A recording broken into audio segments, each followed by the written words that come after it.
Vakir van Baskerville, once a loyal hound of the infamous Baskerville family, knelt before the guillotine, betrayed and falsely accused of colluding with the demon clan.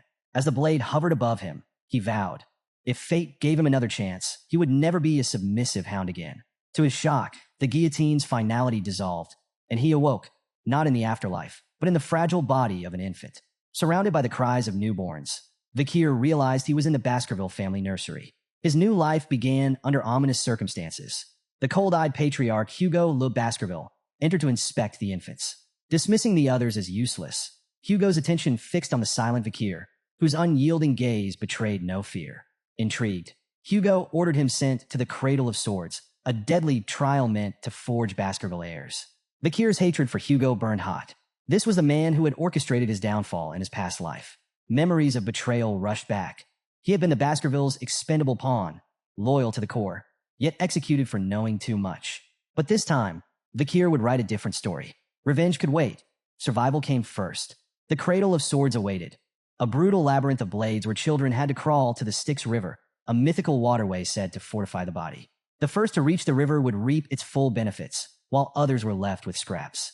Vakir remembered how his siblings had sabotaged him in his past life, denying him the river's blessing.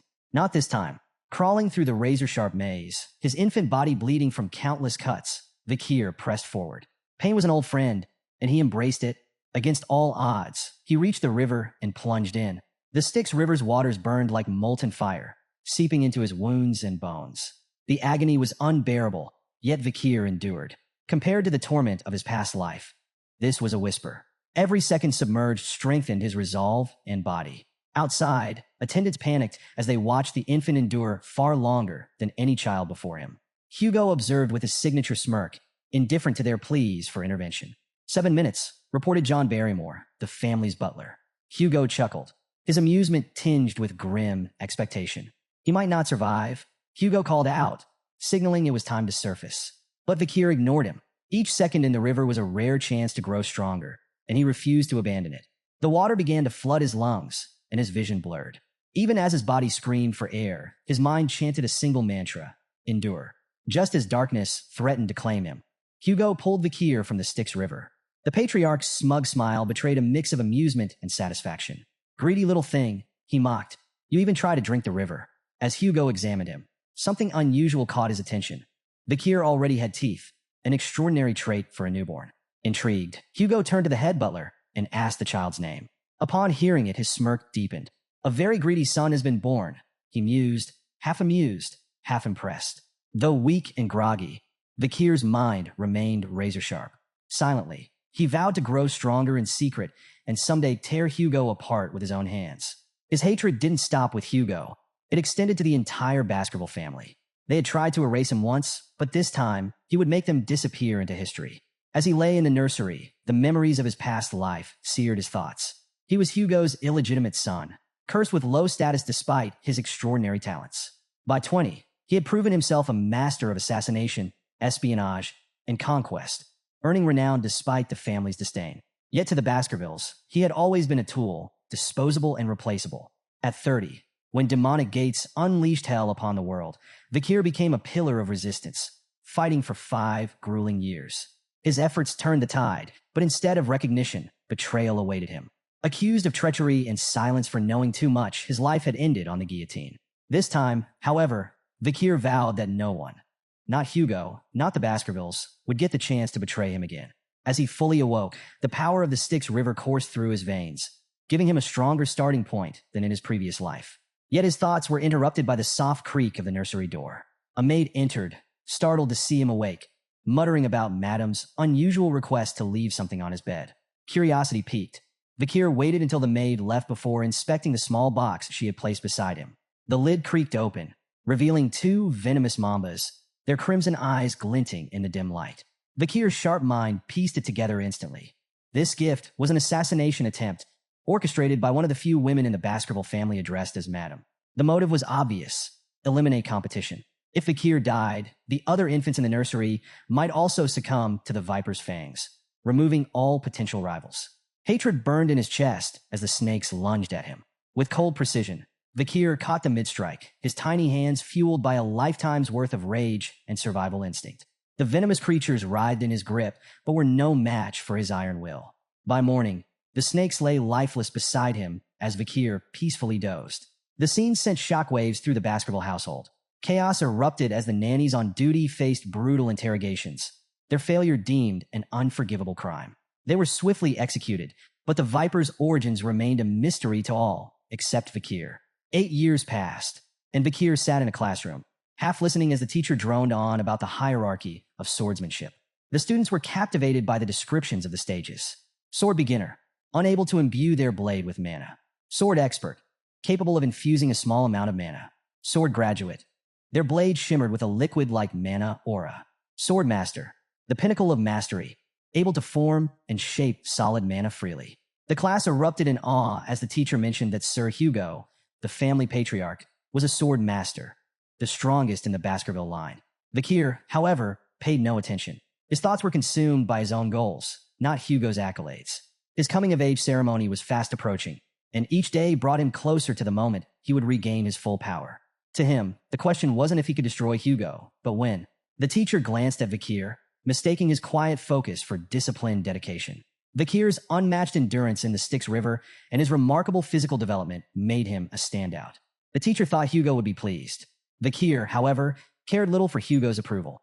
He was busy calculating how many years he had left to exact his revenge. After class, trouble came in the form of 3 arrogant boys. Identical in every way, but their misplaced bravado, the triplets, Highborough, Middleborough, and Lowborough Le Baskerville cornered him. Known as Hugo's Trident, they sneered and jeered, calling him Garbage Van and mocking the stories about his legendary feats as a baby. Styx River? Strangling snakes? What a joke, Highborough taunted. The others laughed, feeding off each other's malice. Vakir's sharp memory identified them instantly. These were the same triplets who had betrayed him in his past life, stabbing him in the back when he was on the run from false accusations. At 9 years old, their cruelty was unchecked, but Vakir knew they would grow into dangerous obstacles. He debated whether to deal with them now or bide his time. Highborough, the self-proclaimed leader, pulled out a knife. They say your body's immune to blades, he smirked. Let's test that. Middleborough grabbed Vakir from behind, clamping a hand over his mouth. 3 minutes, he said with a sneer. If he can endure that, I'll eat my hand. The triplets began their experiment, slashing at Vakir with increasing frustration. 1 minute passed, then 3, then 10.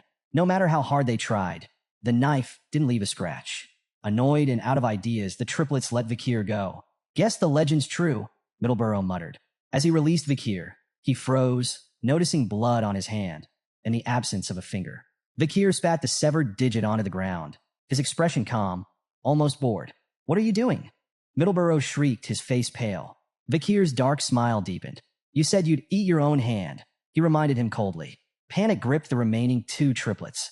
We need a priest, they yelled, scrambling to find a way to reattach the finger. Vakir wasn't interested. His icy gaze silenced their panic, and he spoke with quiet authority. Leave! The enraged triplet lunged at Vakir with a knife, hurling insults and emphasizing their age advantage. Vakir remained calm, letting the blade strike him, but it failed to pierce his skin. Seizing the moment, he grabbed the boy's wrist and twisted it with merciless precision. The triplet screamed in pain as Vakir, his voice cold and steady, reminded them that in the Baskerville family, power and talent always trumped age. An evil glint flashed in Vakir's eyes as he taunted them. Shall we continue your little game? Let's see who lasts. He wrenched the boy's arm further, eliciting louder cries. The remaining 2 triplets, frozen in fear, soon snapped into action. One charged at Vakir in a blind fury, only to meet a devastating punch that sent him sprawling across the floor. The third followed suit, lunging in desperation, but Vakir countered effortlessly with a kick to the face, leaving him crumpled beside his brothers. The room fell into an eerie silence, broken only by the groans of the defeated triplets. Vakir stood over them, his gaze icy and unforgiving. With chilling detachment, he told them that while their wounds could be treated, they would have to endure their pain for now. Then, with a mockingly generous tone, he offered them a way out. One of you can leave the room, Vakir said. Relief flickered across the triplets' battered faces, and they quickly asked which one of them would be spared. In response, Vakir picked up the knife and tossed it onto the ground between them. Decide for yourselves, he said, his voice dripping with cruel amusement. As he turned to leave, he added one last taunt. Don't take too long. At least one of you should live, right? The triplets stared at the knife, then at each other. The realization hit them like a thunderclap. Survival would come at a cost. Desperation overtook reason, and they began to fight, clawing and struggling to claim the blade. From outside the room, Vakir paused to listen, satisfaction curling his lips as the sounds of their infighting, grunts, shouts, and cries echoed through the hallway. The once united trident of Baskerville had been shattered, their bond irreparably fractured. Meanwhile, in the Patriarch's office, Hugo Le Baskerville received troubling news from his head butler, John Barrymore. "The Morg's clan is stirring trouble at the Ruby Mines, my lord," John reported. "They've started staking claims to the territory." Hugo leaned back in his chair, unfazed. "Let them. We'll deal with it when they come knocking," he replied coolly. John nodded and shifted topics. "The juvenile evaluations at the Baskerville Fortress have concluded the written exams. Master Vakir scored the highest." He hesitated briefly before adding, "The practical exams are in 5 days. The Guardian Knights have already begun clearing the training grounds." Hugo nodded, his expression unreadable, but John's slight hesitation didn't escape him. "Is there something else?" Hugo asked, his voice low. John hesitated again before finally speaking. "There's been an incident involving the young masters." Hugo's gaze darkened. "How many died?" "None, my lord," John quickly clarified. "But there were injuries. Master Highborough's teeth were completely shattered. Master Middleborough suffered a broken jaw, and Master Lowborough lost his left index finger." Hugo's face remained impassive as John continued. "The physical wounds have been treated, but the psychological impact seems severe. The boys are deeply shaken." Hugo's brow furrowed in mild surprise as he remarked, "The Trident of Baskerville is known for their unshakable bond. They wouldn't have turned on each other without good reason." John Barrymore, standing attentively, responded with precision. "The cause was another young master, Vakir. Not only did he inflict their injuries, but he also achieved the highest score on the written exam." Intrigued and faintly concerned, Hugo ordered, "Summon him." Vakir entered Hugo's office with a calm smile, exuding quiet confidence. Hugo greeted him with a tone of authority, commenting, "You've grown considerably since we last met." Hugo wasted no time addressing the incident with the triplets, noting the gravity of their injuries, not the physical ones, which had been treated, but the deeper wounds inflicted on their bond as brothers. Hugo's gaze was steady as he asked, "Do you think your actions were wrong?" Vakir met his gaze without hesitation, replying with his own question. "What did I do wrong?" Hugo's eyes narrowed slightly, yet he allowed Vakir to continue. The boy elaborated, asserting that in the Baskerville family, strength was paramount. If strength decides all, how can the stronger party ever be in the wrongs? Hugo paused, his expression unreadable, before revealing, "The triplets have already forgiven you." The revelation caught Vakir off guard. "They forgave me?" he echoed, incredulous. An old memory surfaced in Vakir's mind, a scene from his previous life. A young woman, the last survivor of a family annihilated by the Baskervilles, had come to Hugo as a nun. Despite her suffering, she forgave him, citing her faith. Hugo's response, cold and cutting, now rang clearly in Vakir's ears. Forgiveness is merely an excuse for the weak, who lack the strength to seek revenge. Drawing from that memory, Vakir repeated Hugo's own words back to him. Forgiveness is nothing more than a way for the powerless to cope with their inability to retaliate. For a moment, silence filled the room. Then Hugo's stern expression softened into approval, his eyes faintly glowing with satisfaction. "You understand," he said simply. Turning to John Barrymore, Hugo issued an unexpected command. "Let him take whatever snacks he wants from the food storage, so long as he can carry them himself." Grateful but cautious, Vakir made a modest request, chocolates. As he turned to leave, Hugo's voice stopped him. "Perform well in the upcoming evaluation," the Patriarch said, his tone sharp yet almost fatherly, "particularly against the direct descendants of the Baskerville bloodline. Don't disappoint me, son." Vakir's lips curled into a faint smile, though his crimson eyes betrayed a simmering hatred. "Understood," he replied, and left with Barrymore. The head butler led Vakir to the storage room, proudly explaining the premium quality of their chocolates. "These are the finest in noble circles," Barrymore said. The Morg's clan spared no effort in procuring them. Before he could continue, Vakir interrupted firmly. "I don't want anything processed." Barrymore, momentarily taken aback, sought clarification. "Cacao beans," Vakir specified. "The ones with the richest aroma." Though puzzled, the butler complied, arranging for a batch of cacao beans to be brought to Vakir. As he placed one in his mouth, a nearby chef offered an explanation. "Those are bloody beans," the chef said, impressed by Vakir's choice. "They're legendary for their potency. Just one bean can produce up to 100 liters of chocolate. Their aroma and yield are unparalleled." The head butler, Barrymore, watched in bemusement as Vakir chewed on the bitter cacao bean without hesitation. Assuming Vakir had an unusual love for chocolate, Barrymore thought the boy's unorthodox request might be a clever ploy to secure more in the future.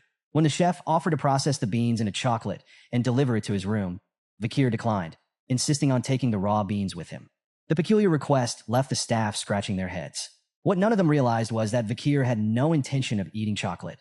These cacao beans were tools for a far more devious plan, one that would unfold during the practical exam in 5 days. Unbeknownst to everyone, the seeds of chaos had been sown, and a catastrophic event loomed, destined to become a defining moment in the Baskerville clan's brutal history. The Baskerville family, infamous as the Berserker family, forged their reputation through relentless trials and ruthless discipline. From their first steps, Baskerville children were shaped by grueling evaluations designed to strip away weakness. Among the earliest trials was a grueling mountain climb, with rest granted only in carefully rationed breaks. At night, they were forced to sleep beside the corpse of a slain monster, a grisly exercise meant to steel their nerves and prepare them for hostile environments. This unrelenting training produced warriors feared and respected across the land. However, it was at the age of 8 that the true test began, the deadly evaluation, a rite of passage that would cement their place in the Baskerville hierarchy. On the outskirts of Baskerville territory loomed the life-engulfing forest, a treacherous mountain infested with monsters. This foreboding peak was the site of the deadly evaluation. The young hounds, children selected for the trial, gathered at its base, their expressions a mix of determination and fear. Standing before them was Shadow Dog Pavlov van Baskerville, an instructor renowned for his sharp instincts and formidable aura. He laid out the rules of the exam with cold precision. The task was deceptively simple: survive for 1 month on the mountain while hunting strong monsters. The scoring system, however, demanded both strategy and ruthlessness. Survive the month, 10 points. Avoid permanent injuries, 30 points. Defeat a monster, 70 points. Eliminate a contestant, 50 points. Fulfill all conditions, 90 points. But no one could achieve a perfect 100. Sir Hugo had decreed that perfection bred arrogance, and arrogance was the path to ruin. Additional points could be earned by stealing the badge issued to each participant. However, death carried an unforgiving penalty, 0 points. Pavlov issued a grim warning: do not stray beyond the designated area. While the marked zones were dangerous, they were partially subjugated with monitored monster populations. Beyond these areas lay the mountain's forbidden zones, where unknown horrors prowled. The shadow dogs, acting as examiners and covert supervisors, would observe the participants and minimize casualties where possible. Killing was not forbidden, but carried penalties, and the instructors aimed to prevent unnecessary deaths. Yet in the Baskerville family, the line between survival and slaughter was perilously thin. As the young masters gathered at the base of the mountain, anticipation crackled in the air. Whispers rippled through the group, with many casting furtive glances at Vakir. His legendary endurance in the Styx River and the rumored incident with the triplets were hot topics of conversation. Vakir, as composed as ever, remained indifferent to their murmurs, his thoughts focused on the mountain before him. He had been to Le Rouge et Le Noir before and was no stranger to its dangers. Unlike the others, who saw only a brutal test, Vakir saw an opportunity. Nearby, the triplets stood together, their usual arrogance dampened. Beads of sweat glistened on their foreheads as they cast uneasy looks at Vakir. Their nerves betrayed them. It was clear the memory of their encounter with him still lingered. Shadow Dog Pavlov, standing tall and imposing, offered a brief wish for success before the sharp toll of the bell echoed across the mountain. The evaluation had begun. The group exploded into motion, scattering in every direction. Some pursued carefully planned strategies, racing toward areas they believed offered an advantage. Others played opportunists, trailing their peers to claim their badges, or their lives, when the moment presented itself. The triplets, however, were already arguing. Each insisted on their own plan, their voices growing louder as frustration took hold. Their bickering slowed them down, their movements clumsy and disorganized. Watching from a hidden perch, Pavlov's expression darkened. Though he hoped to keep casualties minimal, the disarray among the participants hinted at an inevitable bloodbath. One shadow dog, assigned to monitor Vakir, followed him closely, while the other candidates scrambled for safe zones or sought out weaker competitors to target. Vakir took an entirely different route.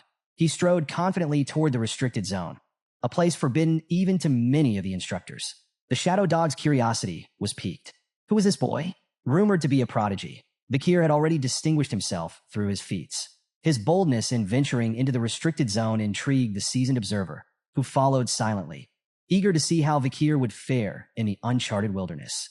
Vakir stopped at a massive tree, scanning his surroundings with calm precision. The soft ground beneath the tree seemed like the perfect place to set up camp. To the Shadow Dog's surprise, Vakir began preparing to rest. While the other candidates battled monsters or plotted to steal badges, Vakir busied himself with mundane tasks, gathering wood, digging small holes, and practicing with a wooden stick. When night fell, he slept peacefully under the tree, completely unbothered by the chaos erupting elsewhere on the mountain. The Shadow Dog grew impatient. Was this boy truly a genius, or just a fraud avoiding the real competition? His so-called strategy seemed like nothing more than camping and cooking. Frustrated by the lack of action, the Shadow Dog eventually decided to abandon his watch, muttering to himself as he left to observe more interesting candidates. As soon as the Shadow Dog was gone, a sly smile crept across Vakir's face. He had been waiting for this moment. Without the observer breathing down his neck, he could finally focus on his real plan. Tossing a handful of bloody beans into the fire, Vakir leaned back against the tree, reminiscing about the old days when camping like this was second nature. A quiet chuckle escaped him as he muttered to himself. Finally, that nosy dog is gone. The flames crackled, releasing the potent aroma of the beans into the air. Vakir's preparations were complete. The peaceful facade melted away, replaced by a glint of predatory intent in his crimson eyes. The real hunt starts now, he whispered, his voice barely audible over the flicker of the fire. A few days into the evaluation, Vakir ventured into the restricted zone, a treacherous area he knew all too well from his past life. His sharp eyes scanned the charred terrain, his senses alert. The acrid scent of burning hung in the air, a clear indicator he was getting close. Scorched roots and smoldering stool confirmed his suspicion. His target was near. Towering before him, wreathed in sulfuric heat, stood a Hellhound, a 3-meter-tall monstrosity with flames spewing from its mouth and eyes. The beast radiated terror, its very presence capable of incinerating anything in its path. Known for its relentless brutality, the Hellhound burned its victims until nothing but ash remained. With a risk rating of B+, it was a living disaster, a nightmare brought to life. For a brief moment, doubt flickered through Vakir's mind. In his past life, he had barely survived an encounter with one of these creatures at 18. Now, as an 8-year-old, facing it directly would be suicide. But Vakir hadn't come to fight the Hellhound head-on. He had a plan. The Hellhound lunged, flames flaring wildly as it snapped its massive jaws. Vakir sidestepped, narrowly avoiding its bite. He recalled the creature's first critical weakness. Hellhounds could only move in straight lines. Their immense size and speed made sudden changes in direction impossible. Seizing the opportunity, Vakir quickly poured water onto the ground, creating a shallow puddle. The Hellhound skidded to a halt, hesitating as it calculated a detour. Can't cross water, can you? Vakir muttered with a smirk. Like most canine monsters, the Hellhound was instinctively repelled by water, even in shallow amounts. This bought Vakir precious time to reposition himself. But the danger was far from over. The beast's bloodlust was unrelenting, and it lunged again, flames roaring. Vakir sprang into action, executing the final step of his plan. As the Hellhound opened its massive jaws to roar, Vakir hurled a bloody bean directly into its throat. The beast staggered, its snarls turning to whimpers as its body trembled violently. It collapsed, immobilized and helpless. "Chocolate's toxic to canines," Vakir remarked, watching the Hellhound writhe. The bloody bean, capable of producing 100 liters of chocolate from a single seed, acted as a concentrated poison, overwhelming the beast in moments. With the Hellhound incapacitated, Vakir approached with deliberate calm. His crimson gaze locked on its weak point, a vulnerable spot near its kidney, where no ribs offered protection. He gripped his sword tightly, then plunged the blade into the Hellhound's side with surgical precision. The beast's body convulsed before going still. A rush of energy, its karma, flowed into Vakir, fortifying his young body. His sword felt lighter, his movements sharper. Inch by inch, he could feel himself reclaiming the immense power he had once possessed before his regression, all while still in the body of an 8-year-old. Standing over the fallen Hellhound, Vakir allowed himself a moment of satisfaction. He imagined the stunned expression on Hugo's face when he returned to the clan with the head of a B+ rank monster. With a flick of his blade, Vakir decapitated the Hellhound and hoisted its massive head. The weight felt insignificant in his hands, a testament to his growing strength. As he gazed out over the charred forest, Vakir's smirk deepened. Victory was already in his grasp. He knew that this kill had all but guaranteed him first place in the practical exam. Vakir's triumph was short-lived. A low, menacing growl shattered the silence, and he turned to see a group of Hellhounds emerging from the shadows. Their flaming eyes locked onto him, filled with vengeful fury. It was clear they had come for their fallen comrade. Despite the odds, Vakir remained calm. He gripped his sword tightly, mentally calculating his resources. He had enough bloody beings to exploit their weakness, and he knew their patterns and limitations. Victory wasn't impossible, but before the Hellhounds could attack, something unexpected happened. The pack began to whimper, their flaming eyes darting nervously as they shrank back. This sudden display of fear immediately caught Vakir's attention. Hellhounds never back down, even when facing certain death. What could terrify them? Vakir murmured, his heart pounding as he turned to face the source of their fear. His eyes widened in shock. Towering above him was a Cerberus, the legendary three-headed guardian of the underworld. The beast was colossal, 7 meters tall and radiating an aura of unmatched menace. Its 3 heads snarled and snapped, each mouth spewing fiery embers. With a risk rating of A+, Cerberus was leagues beyond the Hellhounds in strength and ferocity. Vakir's mind raced. What is a Cerberus doing here? The monstrous creature was supposed to reside on the 7th ridge of life engulfing forest, far beyond the exam's designated area. Then he noticed something critical. Cerberus was injured. The creature's massive body bore several deep wounds, and arrows jutted out from its flesh. Blood trickled down its dark fur, and its movements were slower than usual. It was clear someone or something had been hunting it, driving it to this lower ridge. Realizing the opportunity before him, Vakir quickly assessed his options. An injured Cerberus was still a massive threat, but it was far more vulnerable than usual. This was a once-in-a-lifetime chance. With steely resolve, Vakir charged forward, his body moving with precision honed from years of battle in his past life. His blade flashed in the dim light as he landed several strikes on the massive beast. Each blow was calculated, targeting weak points exposed by its injuries. The Cerberus roared in pain, its fiery breath scorching the ground as it lashed out in retaliation. Vakir dodged with agility, his movements sharper than ever thanks to the strength he had gained from the Styx River. An injured Cerberus. This is doable, Vakir thought, his determination burning as brightly as the flames around him. But his confidence was short-lived. In a moment of carelessness, the Cerberus struck with lightning speed. Its first swipe shattered Vakir's sword, the blade exploding into fragments that scattered across the forest floor. The second blow hit him with tremendous force, sending him flying through the air like a ragdoll. Vakir's flight ended abruptly as his body slammed into a tree trunk with a sickening crack. The impact left him crumpled on the ground, motionless and battered. Blood spilled from his mouth, pooling beneath him as silence descended. For a moment, nothing moved. Then, Vakir's eyes fluttered open. Pain shot through his body, sharp and overwhelming. Panic flared as he noticed the unnatural angle of his left arm. His first thought was that the Cerberus had torn it clean off, but to his relief, it was still attached, though badly mangled. He grimaced, forcing himself to sit up. The Styx River's blessing saved me, he realized, though the protection came with limits. He wouldn't survive another direct hit. The Cerberus advanced, its 3 heads snarling in unison, fire and fury emanating from its massive frame. Vakir's instincts screamed at him. Brute force was no longer an option. Survival demanded a different strategy. Sometimes the wisest move was to retreat and live to fight another day. Swallowing his pride, Vakir turned and ran. His mind raced as he scanned the terrain for an escape. The beast's roars thundered behind him, its footsteps shaking the ground with each stride.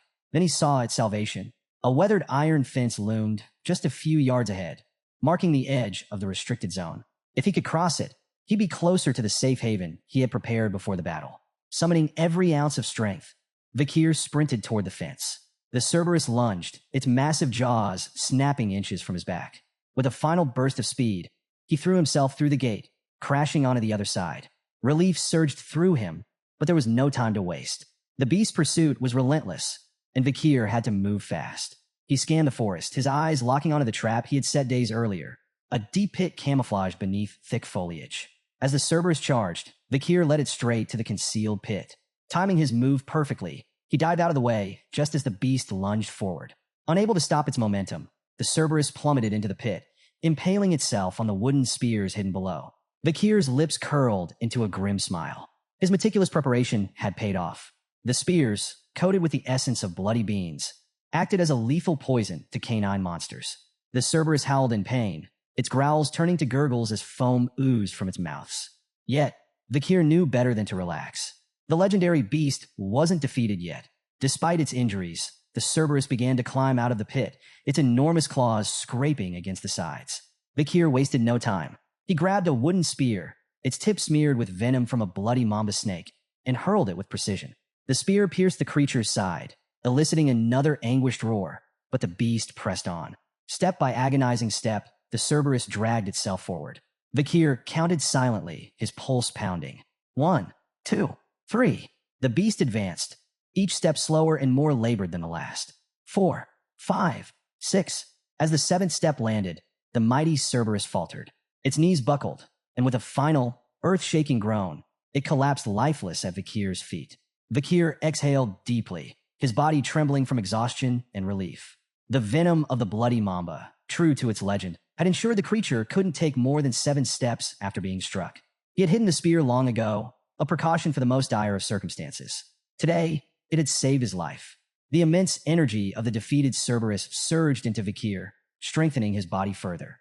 His muscles felt lighter, his reflexes sharper. Power coursed through him, and he marveled at how close he was to reclaiming the strength of his former life. He turned to the massive corpse of the Cerberus, a testament to his victory. Its 3 heads alone would be proof enough of his feat, but there was a problem. The poison spears and venomous effects would be obvious upon examination. Rumors could spread, undermining his achievement. Vakir considered his options. Transporting the entire corpse was impossible alone, and while the heads were portable, he needed a witness to corroborate the kill. His thoughts drifted to the guardian knight who had seen him carving the wooden spears days earlier. Perhaps they could vouch for him. A new thought ignited in Vakir's mind. The Cerberus was no ordinary monster. It was a gatekeeper. That could only mean one thing. It had been guarding something, most likely a dungeon. Vakir's pulse quickened. Dungeons were lairs of powerful creatures, brimming with rare artifacts and untold riches. The chance to uncover hidden treasure was too tempting to ignore. Before venturing further, Vakir took a calculated precaution. Scooping up a handful of the Cerberus's foul-smelling feces, he smeared it on his body. The stench was revolting, but it served a purpose, masking his scent from smaller predators that might cross his path. Survival before dignity. Following the Cerberus's trail through the forest, Vakir's experienced eyes spotted the signs. A path of dried soil, rotting leaves, and disturbed roots. Recognition struck him like a lightning bolt. This dungeon, he muttered to himself. In his past life, this place would be discovered a decade from now. By then, it would have already been plundered, its treasures long gone. But now, it was untouched. The air around it practically hummed with mana, an unmistakable sign of its vitality. The dungeon's entrance loomed before him, shrouded in oppressive darkness. Vakir approached cautiously, his crimson eyes faintly glowing with anticipation. One wrong step could mean death. He stepped inside, the silence broken only by the soft echo of his footsteps. The further he descended, the more the dungeon revealed its wonders. Veins of ruby minerals streaked the walls, their faint glimmers lighting the way. Vakir deduced they were connected to the nearby Red All Mountain, famous for its precious gems. His excitement grew as he pressed deeper into the labyrinth. Then, a glimmer of light ahead caught his attention. Quickening his pace, he entered a massive, brightly lit chamber and stopped in awe. At the chamber center stood a colossal ruby mounted atop a stone pillar, its intense, otherworldly glow illuminating the room. This wasn't just any jewel. Vakir could tell at a glance that the gem was infused with mana, its brilliance far surpassing anything he had ever seen. For a moment, he simply marveled at the treasure before him, but his awe was short-lived. Nearby, a skeleton lay crumpled on the ground. As he approached, the signs of violence became apparent. Deep stab wounds marred the brittle bones, and dried blood stained the floor around it, a silent testament to the victim's gruesome fate. Vakir knelt beside the remains, his sharp mind piecing together clues. Lying next to the skeleton was a weathered letter, its edges worn with age. Curiosity piqued, he picked it up and began to read. The writer introduced himself as Cain, but notably avoided providing his full name. The handwriting struck a chord of recognition deep within Vakir. His crimson eyes narrowed. "This is Baskerville handwriting," he murmured, his suspicions growing. The letter detailed a harrowing tale. Cain and his brother, Abel, had stumbled upon this legendary chamber, a place spoken of in Baskerville lore for generations. Together, they had navigated countless trials and slain powerful monsters to reach this fabled location. But their journey ended here. The letter revealed they had been trapped by the dungeon's final trial, imprisoned in this chamber for 3 agonizing years. Vakir's thoughts churned as he absorbed the weight of Cain and Abel's grim tale. What treasure could possibly justify such suffering? His attention returned to the massive ruby at the chamber's center. Its mesmerizing glow seemed to call out to him, and Vakir knew instinctively it held the key to the dungeon's final challenge. Approaching cautiously, he read the riddle inscribed on the stone aloud. When entering, it's 1, but once inside, it's 2. When leaving, it's 1. The cryptic words hung heavily in the air, their meaning elusive. Vakir recalled Cain's letter, where the brothers had wrestled with this very puzzle. Cain and Abel, twins separated at birth, had believed the riddle required them to become one again. This interpretation led to tragedy. Cain, driven by desperation, had killed Abel in a futile attempt to solve the riddle. Yet even after his brother's death, the treasure remained inaccessible. Racked with guilt, Cain had abandoned the dungeon empty-handed, his letter warning future adventurers of its cruelty. He called it the Devil's Den, a place designed to prey on human greed, offering despair instead of salvation. Vakir reread the riddle, refusing to succumb to the same despair that had broken Cain. The answer wasn't about people, it couldn't be. His sharp gaze scanned the chamber, noting every detail. The ruby's light, the skeleton's silent testimony, and the phrasing of the riddle itself. 1, 2, 1. Suddenly it clicked. The answer wasn't about twins or sacrifice. It was about shadows. Vakir stepped toward the ruby, his thoughts crystallizing. In the dark passage leading to the chamber, he had cast no shadow. Upon entering the ruby's glow, he became two, himself and his shadow. And when the light disappeared, the shadow would vanish, leaving only one again. It was simple, too simple for Cain and Abel, blinded by their assumptions. Vakir gripped his weapon and struck the ruby with a precise blow. The gem shattered into fragments, its brilliant light extinguished in an instant. The chamber lit up with a final, blinding flash as the ruby crumbled. Then, as silence returned, the treasure the dungeon had guarded was revealed. Vakir's breath caught. At the center of the newly exposed chamber stood a sword embedded in a stone. Its sinister aura filled the air, heavy with malice and power. The blade exuded a dark, otherworldly energy that sent shivers down Vakir's spine. Approaching cautiously, he read the inscription etched into the stone. "Only those with Baskerville's blood may claim me." His eyes widened. This wasn't just any weapon. It was the fabled Beelzebub. The name stirred memories buried deep within him. As a child, he had seen illustrations of the gluttonous fly, Beelzebub, in an old picture book. The monstrous entity was said to devour all in its path, an insatiable glutton tied to ancient legends. The stories of Beelzebub were more than legends. They were warnings. Known as one of the seven calamities, Beelzebub was part of the devil's holy constellation, a force of destruction so immense that 7 great families, including the Baskervilles, had risen to combat them. Each family had faced a fragment of their power, sealing the remnants within their lands. The first patriarch of the Baskerville family had battled Beelzebub, sealing its essence within their territory. Many dismissed these tales as myths, but as Vakir stood before the ominous blade radiating Beelzebub's malevolence, he knew the truth. The sword's existence was undeniable proof that the legends were real. Vakir stared at the blade, its dark aura flickering faintly like the dying embers of a fire. This weapon was more than a tool of destruction. It was a symbol of his family's cursed legacy. Yet, it also represented unparalleled power. He thought of the blood-soaked history tied to its edge. Beelzebub's sword, once wielded by the demon clans, had left countless human lives in its wake. The weapon was both a prize and a threat, but one thing was clear. It could not fall into the wrong hands. "This sword is mine now," Vakir declared, reaching for the hilt. The moment his fingers closed around it, an intense surge of energy shot through his body, forcing a gasp from his lips. The blade reacted instantly, vanishing from sight only to reappear moments later, fused to his hand. Vakir held his breath as the sword materialized again, emerging directly from his palm as if it had always been part of him. Its faint, ominous aura pulsed in rhythm with his heartbeat. He stared at the weapon in awe. The sword wasn't just a relic.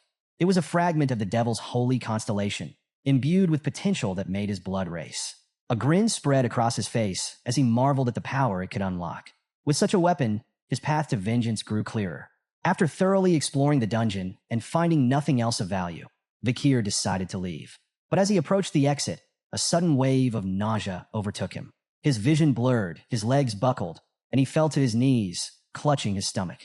At first, he thought it was his own hunger, but the sensation was strange, foreign. Then he understood. It wasn't his hunger. It was the sword's. Beelzebub's insatiable appetite was now linked to him, its hunger coursing through his veins. Stumbling out of the dungeon, Vakir felt the blade tugging at him, pulling in a specific direction. Unable to resist, he followed its guidance. It led him back to the Hellhound's corpse, still steaming from its earlier battle. Confused but compelled, Vakir extended the blade toward the body. His eyes widened as the sword came alive, voraciously absorbing the Hellhound's blood. The once dark blade pulsed with crimson light as it fed, its hunger satiated at last. As the feeding ended, the sword let out a strange, satisfied sound, like a child after a hearty meal. Vakir's own hunger faded, replaced by a gnawing frustration. The blade was unpredictable, its needs a burden he hadn't anticipated. Yet, its power was undeniable. Examining the weapon, Vakir noted its intricate design, slots embedded within the blade, faintly glowing. He recalled the stories about Beelzebub's inherent ability, gluttonous flies. The sword could absorb not only the blood of its victims but their skills, adding them to its arsenal. This ability made Beelzebub a weapon of limitless potential, but also one of chaos. Many of its past wielders had overindulged its appetite, allowing it to absorb so much that even their most fearsome opponents had been rendered powerless. I won't make the same mistake, Vakir muttered. He resolved to limit the sword's consumption to 3 abilities at a time, no more. Any more would risk making the blade unmanageable, and himself its victim. The barren trees and dried soil of the mountain took on a new meaning as Vakir reflected on the blade's gluttony. He suspected Beelzebub had been the cause of this desolation, its insatiable hunger draining life from everything around it. Inspecting the first slot, Vakir noted the newly absorbed skill, Hemorrhage Hellhound B+. This ability caused wounds inflicted by the blade to bleed uncontrollably, even from the smallest cuts, a devastating tool for attrition-based battles. His gaze shifted to the massive corpse of the Cerberus, and an idea sparked. Extending Beelzebub toward the body, Vakir allowed the blade to begin feeding. The sword's dark aura flared, and the Cerberus's blood was drawn into it. Before the weapon could devour the entire corpse, Vakir stopped it with a sharp word, tapping the hilt lightly as if scolding a pet. Enough, he muttered. The blade responded with a shrill cry, like a reprimanded child. Beelzebub's 3 slots were now filled. 1. Incinerate Cerberus. A+, inflict severe, flaming injuries that are resistant to healing. 2. Hemorrhage Hellhound, B+, causes catastrophic blood loss from even minor wounds. 3. High-speed regeneration. F. A minor healing ability absorbed from a crushed sewer rat. Vakir smirked, noting the high-speed regeneration skill. While not as impressive as the others, it could still prove useful in emergencies. He glanced at the squashed rat beneath the Cerberus's corpse and felt a mix of amusement and practicality. Reflecting on Incinerate Cerberus, Vakir marveled at its raw, destructive power. Thermal injuries, he knew, inflicted far more agony than hemorrhage. With his preparations for the exam complete, Vakir chose to remain near the Cerberus's remains until the evaluation officially ended. When the young hounds returned to Baskerville Fortress, the elders began assessing their performances. Each participant was awarded a reward crafted from the remains of their hunted monsters, a sword, shield, or necklace symbolizing their success. But one hound stood out above the rest. In his office, Patriarch Hugo Van Baskerville leaned back in his chair, eyebrows raised in mild surprise. Turning to his head butler, John Barrymore, he asked, "Who caught what?" Barrymore responded dutifully. Master Vakir Van Baskerville, the 8-year-old hound, hunted a Cerberus, an A+ rank monster that wandered into the restricted area during the exam. Hugo's surprise deepened. Even the family's guardian knights avoided facing such creatures. Yet, Vakir had managed to slay one. Barrymore continued, explaining that the Cerberus had been previously wounded by the barbarian tribe before Vakir encountered it. The boy had then used poison on a wooden spear to secure his victory. However, the exact nature of the poison remained unknown, as Vakir's hunting journal offered no explanation. Hugo smirked, intrigued. And why hasn't he clarified this? Barrymore hesitated before answering. The boy claimed he was tired and retired to his dormitory. The Patriarch chuckled, his eyes glinting with amusement. The little brat is already so sly. He understands that information is power, and power has its value. Barrymore nodded, though his astonishment lingered. It's remarkable that such talent comes from a hound named Van, rather than Law. Hugo dismissed Barrymore's implication with a smirk. I do not judge hounds by their lineage. I raise them for their talent and their spite. Even mutts can rise to greatness. His tone left no room for doubt. In the Baskerville clan, skill and ambition outweighed noble birth. Barrymore hesitated, his mind drifting briefly to Hugo's second son, who was undergoing isolation training. He wondered if Hugo's indifference masked concern, but chose not to voice his thoughts. Instead, he bowed slightly and apologized for his earlier comment. Hugo waved it off. Enough of that. Bring me something to lift my spirits. Shall I summon Master Vakir? Barrymore offered immediately. Hugo nodded, and the butler departed. When Vakir entered the Patriarch's office, his composed, self-assured demeanor didn't escape Barrymore's notice.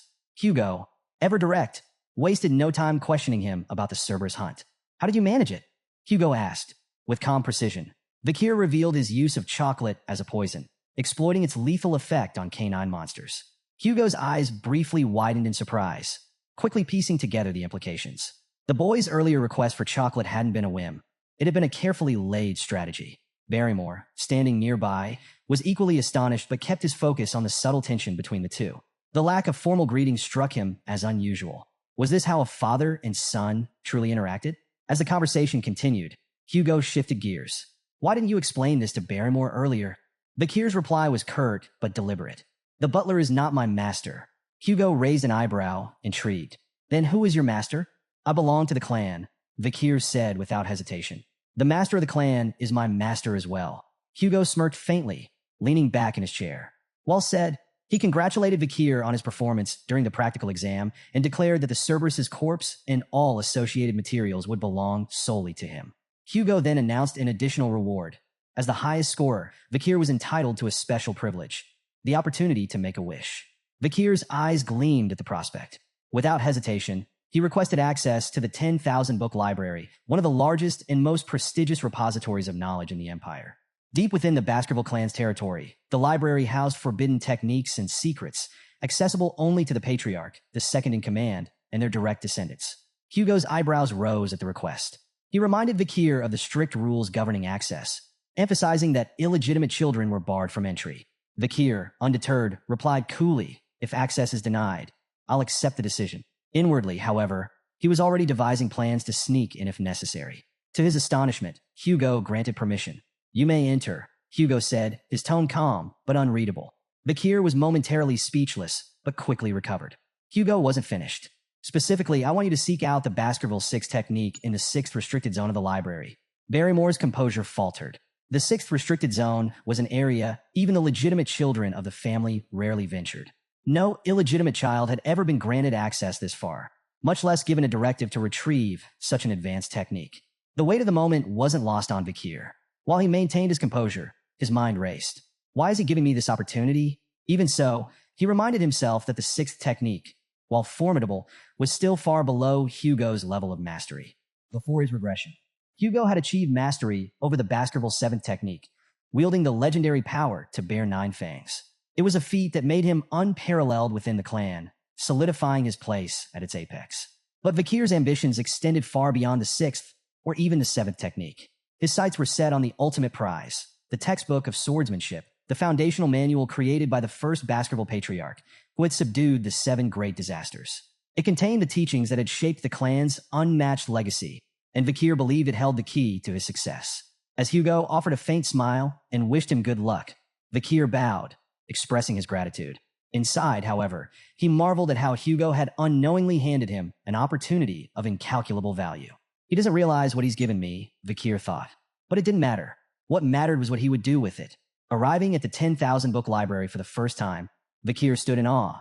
Towering shelves filled with ancient tomes stretched endlessly before him, each spine bearing a title that sparked his imagination. He read a few aloud, letting the evocative names linger in the quiet air.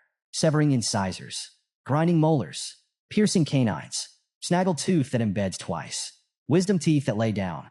These were the forbidden secrets of Baskerville swordsmanship he had long coveted but had been barred from learning in his past life. Yet he understood the logic behind the restrictions. The Baskerville clan had deliberately designed their techniques to cap the progress of their hounds at the 4th technique. It was a safeguard, a leash, ensuring no hound could turn their sharpened fangs against their master. Pressing onward, Vakir's steps were purposeful as he navigated the labyrinth of knowledge. Eventually, he arrived at a section guarded by heavy chains. Behind the iron bindings rested a massive tome, its lock glinting in the dim light. Vakir's crimson eyes narrowed. This is it, the Baskerville 6 technique. For a moment, he couldn't believe it. Hugo had truly granted him access to something he could only dream of in his past life. Unlocking the chains, Vakir smirked. He knew why Hugo had allowed him here, because the Patriarch likely believed number 8-year-old could possibly memorize the book's contents in a single day. But Hugo underestimated him. Before his regression, Vakir had already studied the theories behind the 1st through 4th techniques exhaustively. His obsession had even bred frustration. He had grown sick of those early stages, dissecting them endlessly in his quest to deduce the 5th technique. It was then he realized his past mistake. After drawing the 4th tooth, he hadn't stopped the flow of mana. That single oversight had kept the 5th technique out of his reach. The Baskerville swordsmanship followed a unique progression system. Each technique corresponded to a specific number of fangs. The 1st technique bore 1 fang, the 2nd 2, and so on. With each stage, a distinct red sword energy manifested.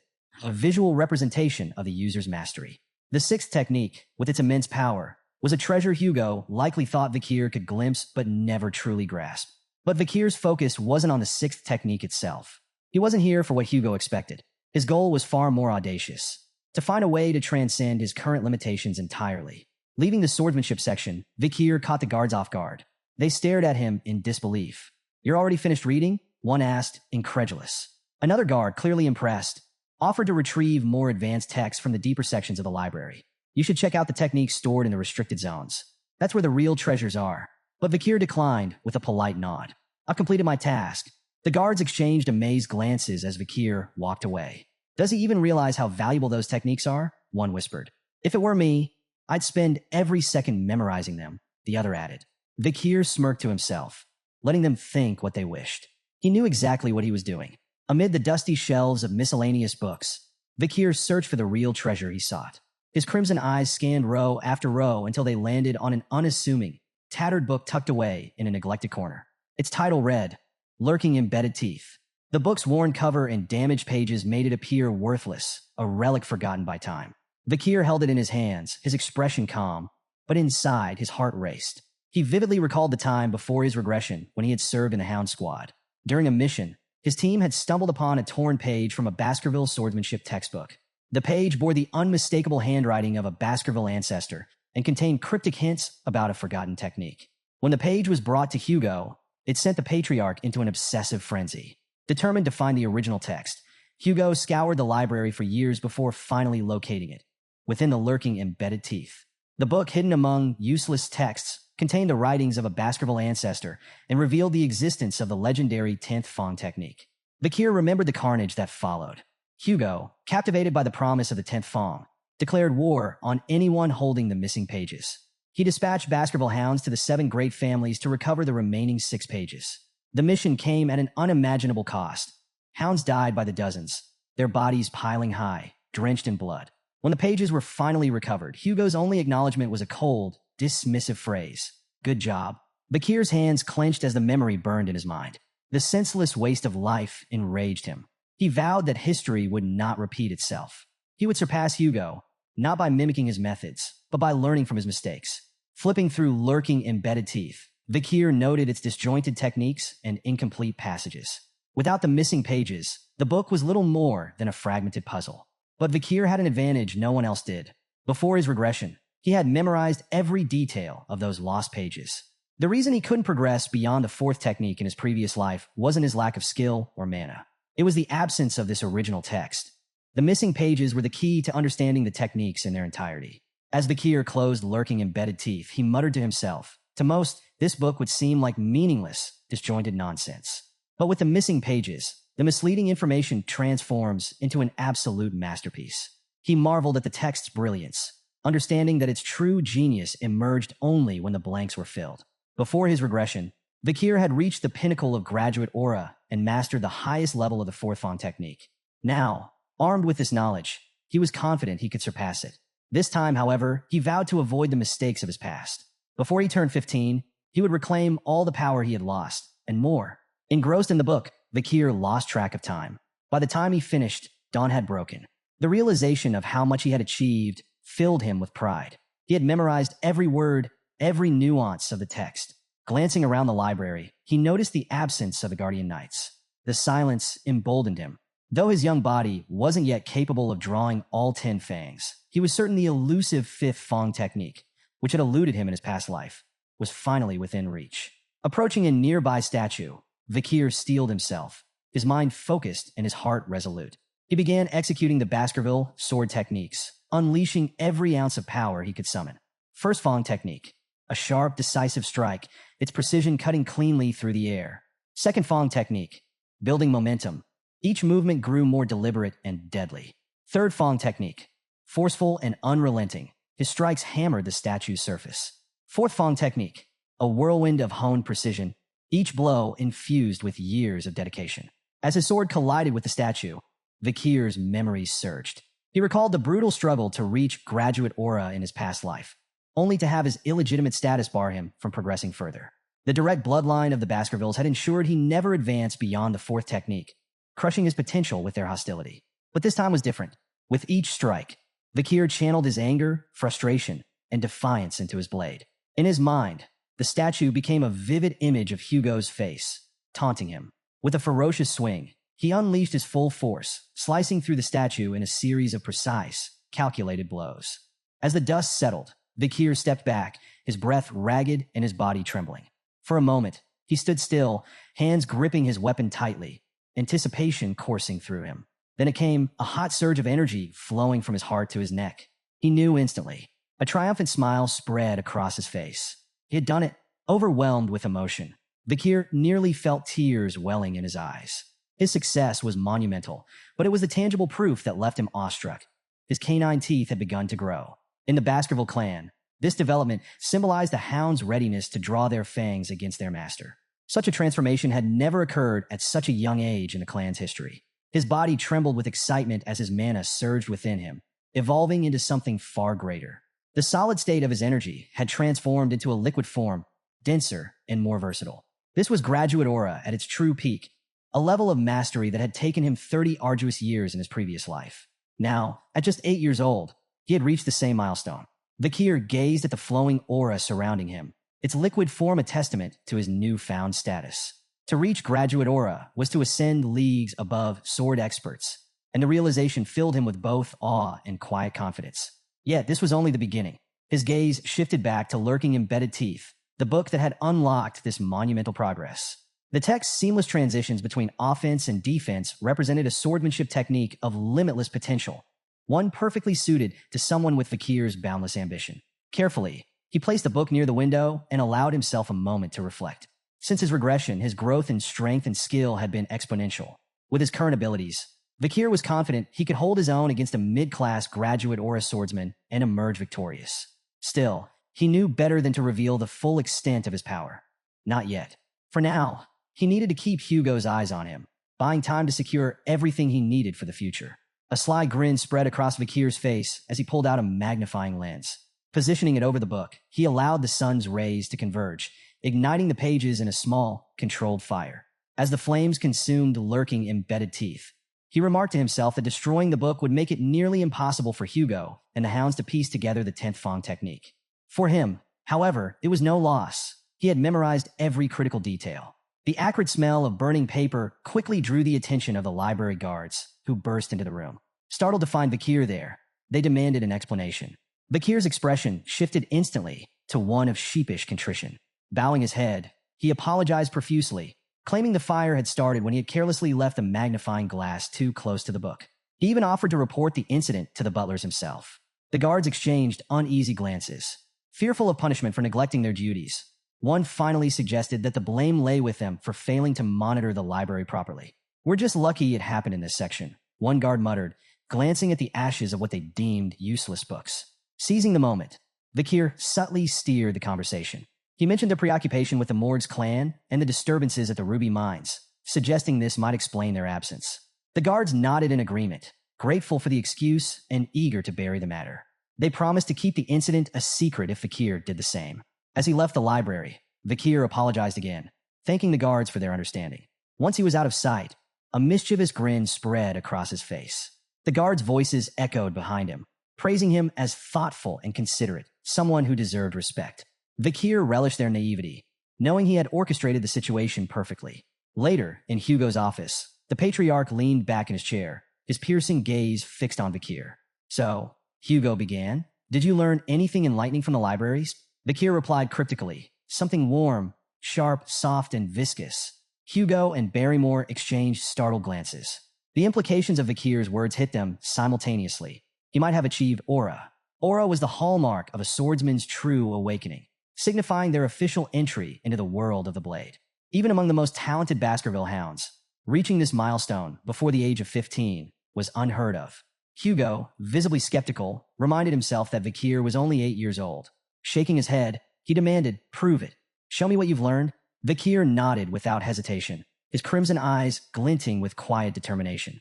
In the heart of a massive Colosseum-like structure, Vakir stood alone at the center, his sword steady in his grip. Surrounding him, rows of young hounds looked on, their faces filled with confusion and curiosity. Beside Hugo, the head butler leaned in, his voice low. How do you plan to test the boy's skills? Hugo's smirk was both calculated and unsettling. By releasing a monster, the butler's eyes widened in disbelief. A monster? For an 8-year-old? Hugo confirmed with a nod, his smirk deepening. Hungry and feisty too, the gates before Vakir creaked open, and a chained orc was led into the arena by a guard.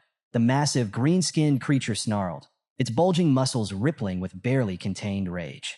Razor-sharp tusks jutted from its mouth, and its beady eyes darted around the Coliseum, assessing its surroundings with animalistic intelligence. A collective gasp rippled through the audience of young hounds. "That's overkill," one whispered.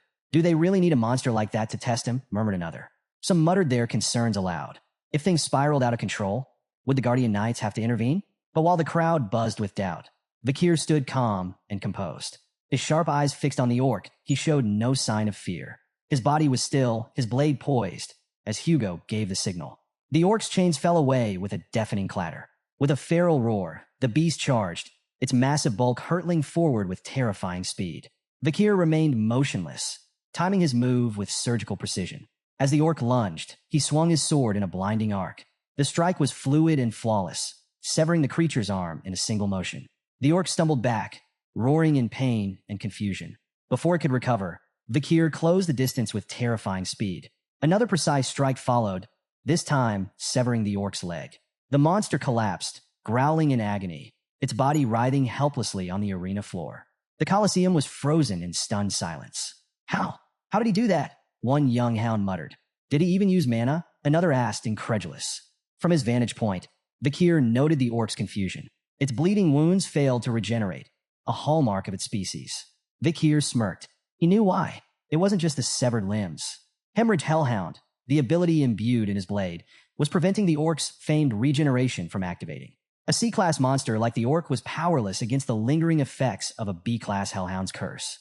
From the sidelines, Hugo watched intently, his face unreadable. But Vakir recognized the look. His father wasn't just evaluating the fight. He was deciphering what Vakir had learned in the library.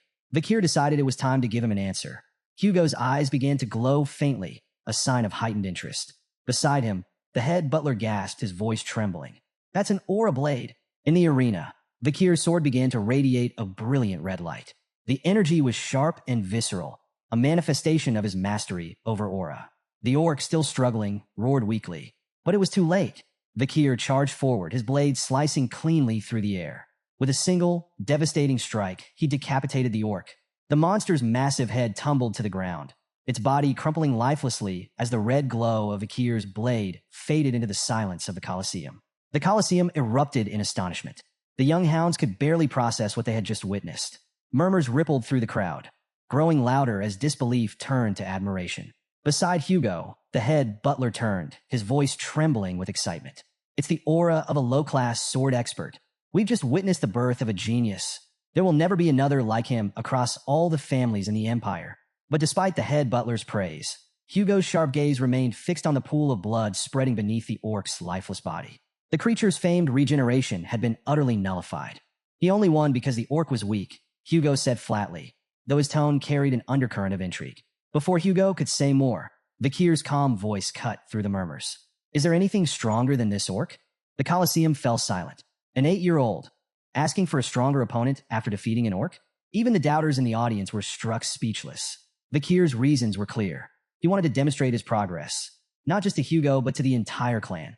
A performance like this might earn him recognition. Perhaps they'd send him to a prestigious academy, or even dispatch him to a remote area, away from Hugo's direct control. Hugo leaned back in his seat, his curiosity piqued. A faint chuckle escaped him. It seems the orcs I brought from afar are not enough to satisfy my son's hunger. Turning to the head butler, he asked, do we have anything stronger? Something suitable from the creatures captured during the barbarian raid. The head butler hesitated, clearly uneasy. There is one left, my lord. Hugo's smirk widened. Bring it in. The massive gate creaked open again, its echoes amplifying the tension in the Coliseum. All eyes were glued to the entrance as the ground began to tremble with heavy footsteps. A collective gasp spread through the audience as a troll emerged, bound in heavy chains. Vakir stood calmly in the arena, his crimson eyes fixed on the towering creature before him. The troll, with its twice-human size, rippling muscles, and ferocious presence, was a creature designed to instill terror. Vakir turned toward Hugo, seeking silent approval. The Patriarch gave a slight nod. The troll's chains clattered to the ground, and the beast roared, the sound reverberating through the Colosseum. It lunged forward, its massive fists swinging down in a punch that could crush a boulder. But Vakir was faster. With almost inhuman agility, he sidestepped the attack, the troll's fist smashing into the ground with a thunderous impact. Dust and debris flew into the air as the crowd gasped at the sheer force of the blow. Moving with calculated precision, Vakir slipped behind the troll, exploiting its momentary confusion. From the audience, a young hound shouted, "That's the perfect moment to attack. Why didn't he take it?" Hugo's calm, instructive voice cut through the murmurs. Trolls have extraordinary regenerative abilities. Only fatal attacks are worth it. Anything less is a waste of effort. A proper plan is essential to hunt a troll. The troll charged again, its massive frame lumbering forward with raw power but sluggish movements. Vakir moved with grace, effortlessly evading every swing, swipe, and stomp. Each step was calculated, each dodge precise. The audience watched in awe as the 8-year-old displayed remarkable poise. Yet their curiosity grew with every second. "Why isn't he fighting back?" someone muttered. "He's probably trying to tire it out," another speculated. "No," whispered a third. "He's waiting for the perfect moment to strike." Minutes of evasion stretched on, and even Vakir began to feel the tedium of the exchange. Enough, he thought. Time to act.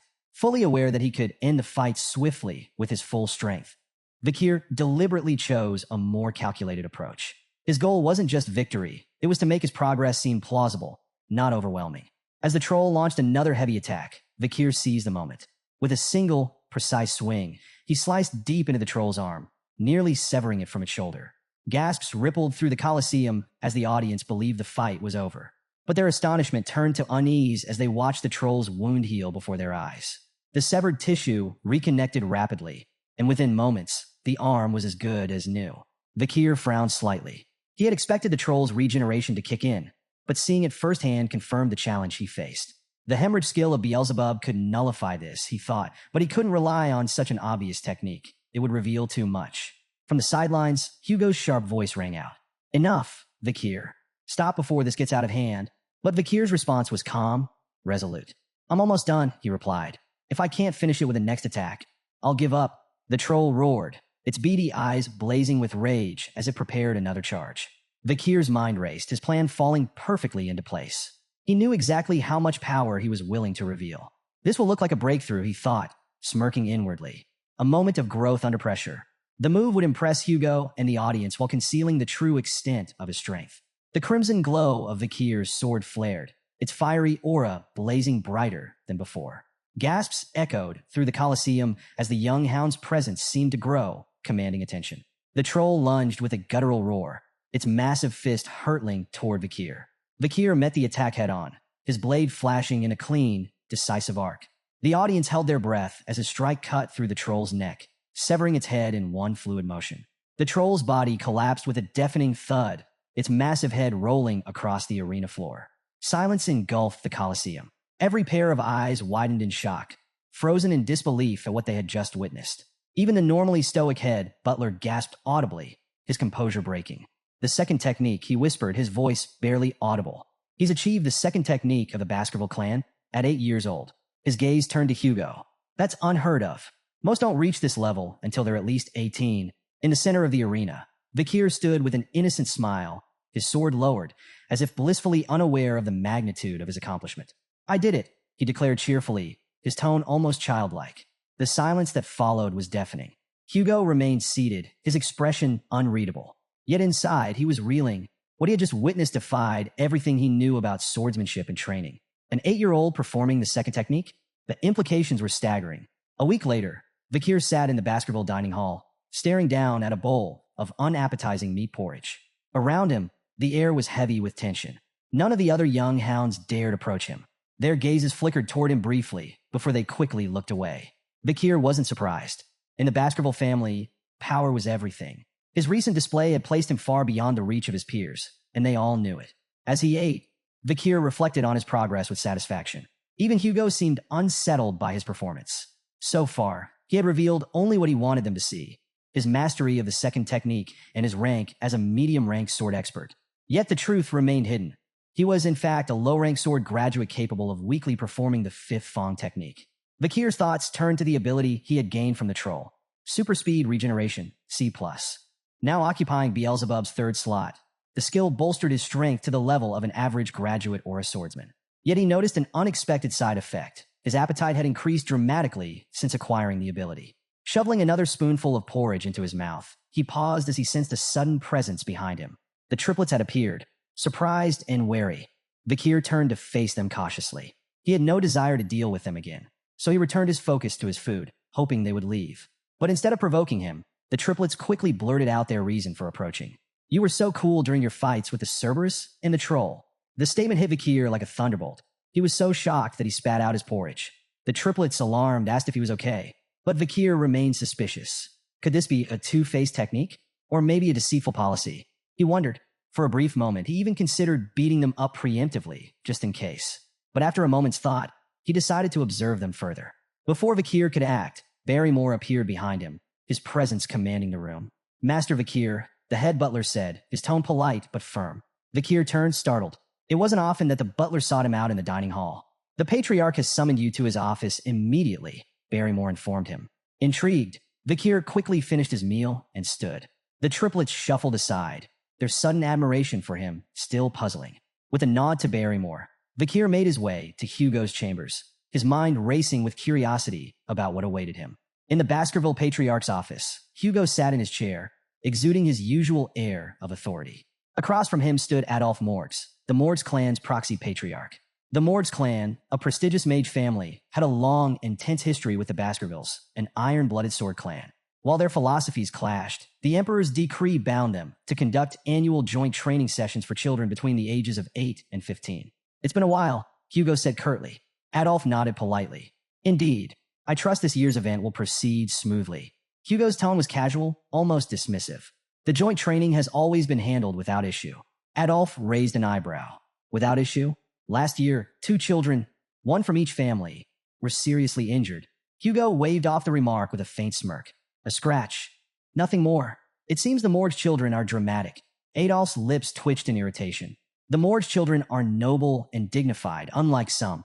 His words carried a subtle but unmistakable sting. Once, the Baskervilles and Morgs had enjoyed a strong alliance. The past emperor had even declared that magic and swords complemented each other, fostering cooperation between the two clans. But everything changed with the discovery of a ruby mine along their shared border. The bloodshed that followed shattered their relationship. Now, the joint training sessions continued solely because of Imperial command. Adolf had arrived on behalf of his brother to ensure this year's event proceeded without complications. Turning to Hugo, he remarked, "I've heard there's a supernova in the Baskerville family. A rare genius, born once in a century. A blessing to the Empire, no doubt." Though secretly pleased, Hugo downplayed the compliment. "It's nothing extraordinary," Adolf smirked, detecting the subtle pride in Hugo's tone. "We, too, have a genius in our family," he said, gesturing toward the door. Morg's clan head Raspin's daughter, Camus. The door opened, revealing a red-haired girl with a fiery demeanor. She strode into the room with confidence, her sharp eyes immediately locking onto Hugo. Adolf began a formal introduction, but Camus interrupted, pointing an accusatory finger at Hugo. "Are you the thief who stole our ruby mine? Give it back." The room fell into a tense silence.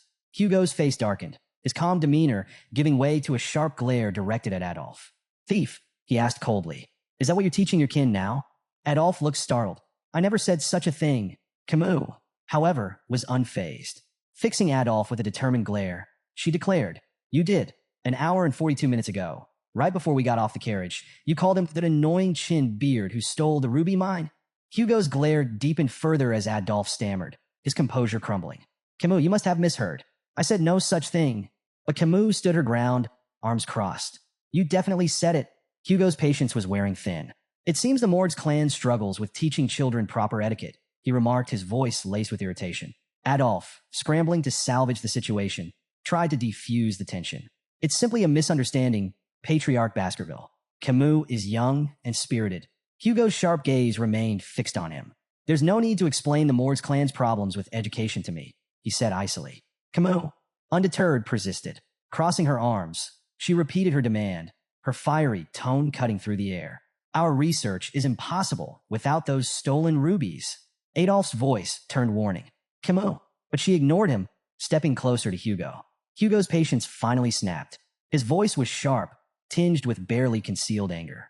"It seems the Morgs don't teach manners at all." Adolf bristled at the comment, his composure cracking. And what do you plan to do? He retorted, his words biting. Threaten an 8-year-old girl? The insult struck a nerve. Hugo's proud Baskerville dignity prevented him from stooping to such behavior, leaving him momentarily speechless. Before the tension could escalate further, a calm but cutting voice sliced through the heated exchange. It seems the Morgs don't teach their children not to envy what belongs to others. All eyes turned toward the speaker, Vakir. He stood in the doorway alongside the head butler, his composed demeanor stark against the tension in the room. The butler formally announced his arrival as Hugo turned to see his son, standing steady and unruffled. Adolf, startled by Vakir's sudden appearance, quickly connected the dots.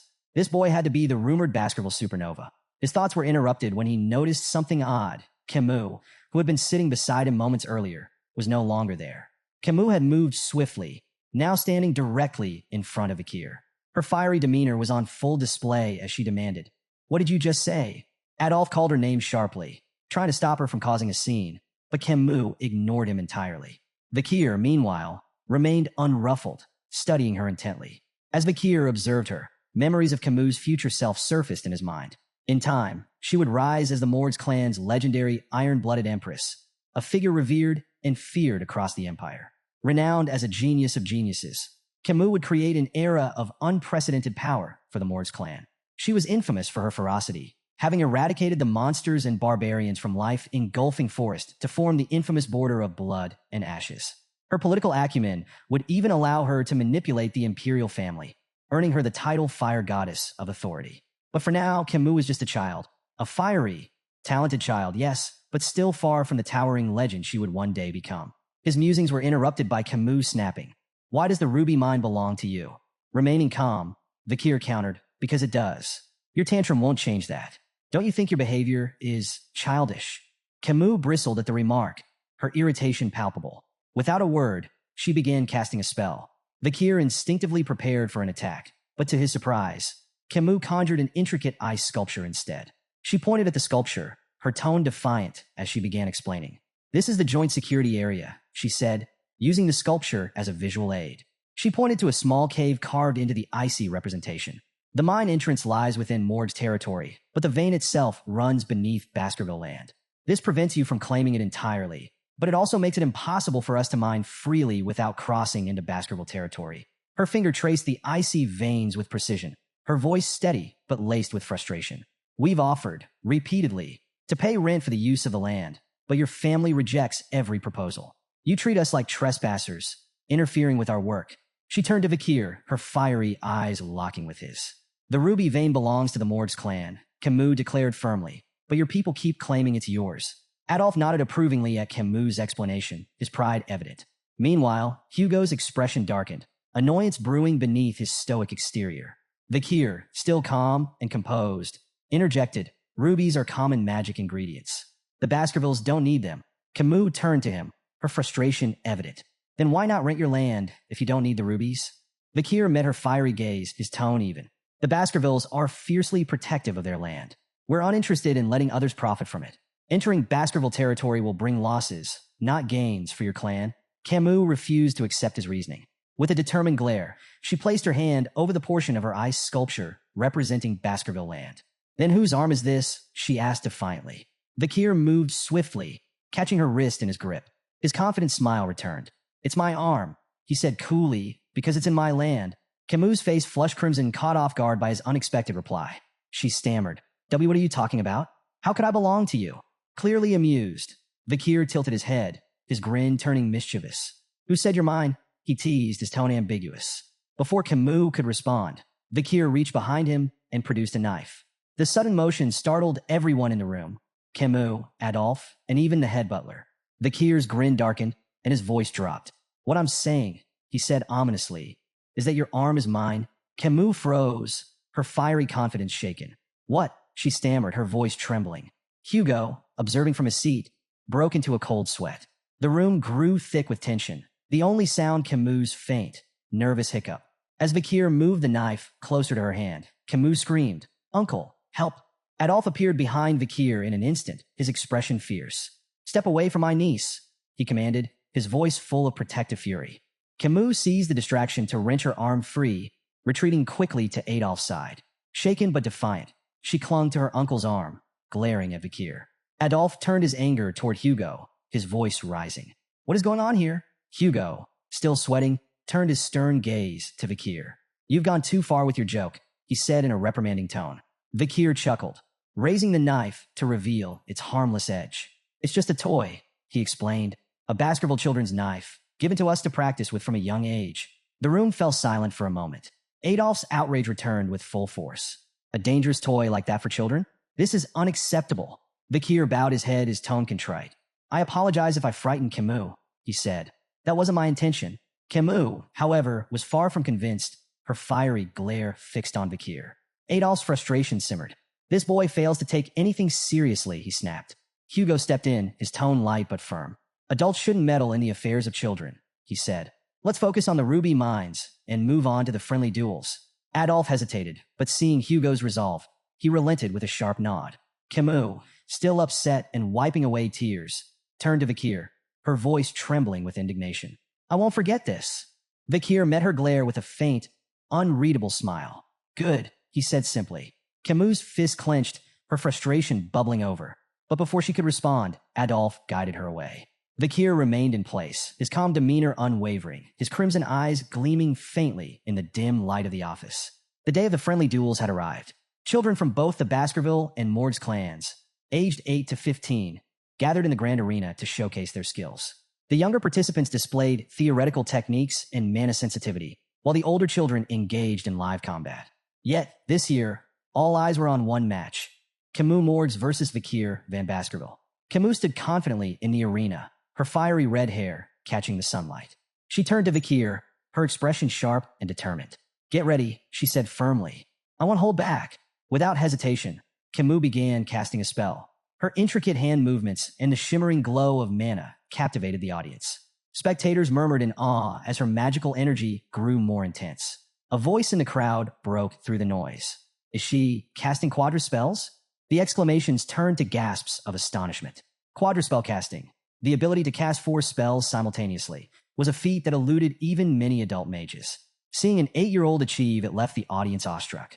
She really is the Morg's clan's genius mage, one spectator remarked. Exactly what we'd expect from someone like her. Camus unleashed a flurry of attacks, casting 4 powerful spells simultaneously. Fire, ice, wind, and earth magic surged toward Vakir with precision and force. But Vakir dodged effortlessly. His movements were fluid, almost casual. Shaking his head slightly, he spoke with a faint tone of criticism. Instead of showing off with flashy spells, maybe focus on mastering just one. Camus sneered. Her pride stung. Why do you even care? You're just an idiot who doesn't understand magic. With a swift incantation, she conjured a sand wall, a thick barrier of swirling grains, to separate them. But Vakir, unimpressed, broke through it with a single kick. The wall crumbled like paper, scattering in the wind. Camus froze, stunned. Is this the strength of someone who's bathed in the river Styx? Her mind raced, recalling the tales of the infamous Baskerville trial. But before she could regroup, Vakir moved in with lightning speed. Realizing too late that the attack was unavoidable, Camus shut her eyes, bracing for the blow. But it never came. When she opened her eyes, she found herself propelled backward. Not by a strike, but by a flick to her forehead. The sheer power of the flick sent her tumbling across the arena floor. On the sidelines, Adolphe stared in disbelief. A flick? That was just a flick. Camus winced, holding her forehead, her fiery demeanor shaken. Why did you flick me? Are you going easy on me? Vakir smiled faintly, tapping his own forehead. Maybe it's time to end this before things get out of hand. Camus' eyes watered with frustration, but she refused to yield. With a defiant shout, she cast another spell. This time, she conjured 2 sand walls, layered for extra protection. Try getting through this, she declared confidently. Vakir stood unbothered, considering walking around the walls entirely. But with a faint smirk, he decided to humor her. Drawing back his fist, he punched straight through both barriers. The sand wall shattered, leaving a clean hole in his wake. Camus froze, astonished, as Vakir stepped through the debris. As he approached her, Vakir mimicked a flicking motion with his hand. Whose arm crossed the wall? He asked, his tone calm and deliberate. Camus opened her mouth to respond, but before she could, Vakir answered for her with another flick to her forehead. The stronger one, he said simply. The force of the flick sent Camus sprawling to the ground again. Growling in frustration, she pushed herself up, her fiery glare fixed on Vakir. Still ready to fight, she snarled, I'm not done yet. Vakir sighed inwardly. Dealing with children is harder than I thought. I could end this in zero point 0.1 seconds if I wanted to, but that would just cause more problems. Dodging Camus' relentless spells with ease, Vakir's sharp gaze wandered to another part of the arena. Two contestants, a sword apprentice and a mage, were locked in a duel. The swordsman's precise, powerful strikes tore through the mage's spells. An idea sparked in Vakir's mind. It might be useful for this. Meanwhile, Camus' frustration boiled over. "Stop running away and fight me," she shouted, her voice trembling with anger. Vakir seized the opportunity, his tone calm but firm. "You might want to have a defensive spell ready." Camus blinked, momentarily confused by his sudden comment. Before she could process his warning, she noticed the mage behind Vakir preparing a large-scale attack. The intense glow of gathering mana filled the air. Adolf, observing from the sidelines, pieced together Vakir's plan. His voice rose in alarm. "Camus, watch out." The mage's spell erupted in a massive, fiery blast that engulfed the arena. Gasps and cries rippled through the audience as heat and blinding light consumed the battlefield. For a few tense moments, nothing was visible but flames and dust. In the chaos, Camus activated a defensive spell just in time, narrowly avoiding serious injury. But as the dust settled, she realized her clothes had been burned away by the flames. The crowd murmured in shock, their whispers growing louder. Camus froze. Tears welled up in her eyes as the horrifying reality sank in. She had been exposed in front of the entire audience. Her hands trembled as she tried to cover herself, humiliation washing over her. She heard her uncle Adolf calling her name, his voice filled with worry. How could this happen? She thought, her shame overwhelming. As the smoke began to clear, Vakir stepped forward. His calm figure emerged from the dissipating dust, unscathed and composed. The audience fell silent, their attention fixed on him. Vakir approached Camus, shrugging off his jacket as he reached her. To the crowd's surprise, he draped it over her shoulders. "You'll need this," he said simply, his voice steady. Camus stared at him in shock, her face flushed. "But you'll be exposed if you give me your only jacket." Vakir brushed off her concern with a faint smile, his tone light but resolute. "It doesn't matter." Camus, still reeling from the chaos, struggled to understand why her supposed rival would offer her kindness. Her confusion deepened when she noticed a thin line of blood trailing down Vakir's arm. "You're hurt," she said, pointing at the wound. Vakir glanced down, momentarily surprised.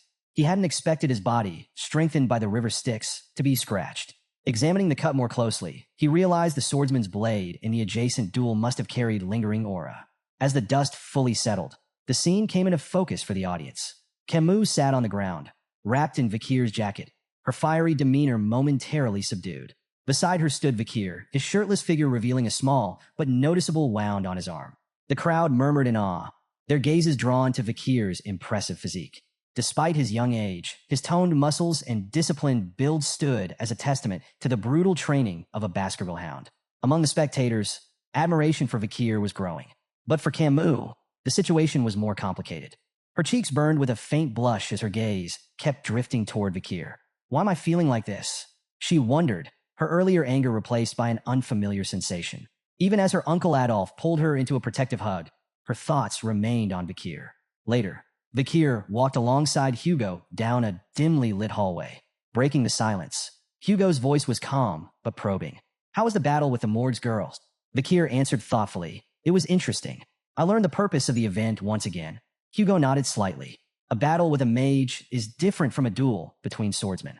Why didn't you go for a decisive blow?" Vakir hesitated before admitting, "I wasn't sure how to handle a lady in battle." Hugo's expression hardened. "Letting your guard down will only lead to injury. Take this scratch as a lesson." The unexpected concern in Hugo's tone gave Vakir pause. This isn't the Hugo I remember, Vakir thought. The Hugo he knew had been strict, cold, and brutal, his emotions as unyielding as stone. Rumors whispered that Hugo's harshness stemmed from the loss of his first wife and eldest daughter, but such things had never been Vakir's concern. Yet now, hearing a faint trace of worry in Hugo's voice, Vakir felt a rare moment of unease. Seeking to shift the subject, Hugo asked, "What do you think we should do with the ruby mines?" Without hesitation, Vakir replied, "We should give control of the mines to the Morgs." Hugo's eyebrows shot up in surprise. "And your reasoning?" "The Baskervilles' primary focus is territorial expansion," Vakir explained.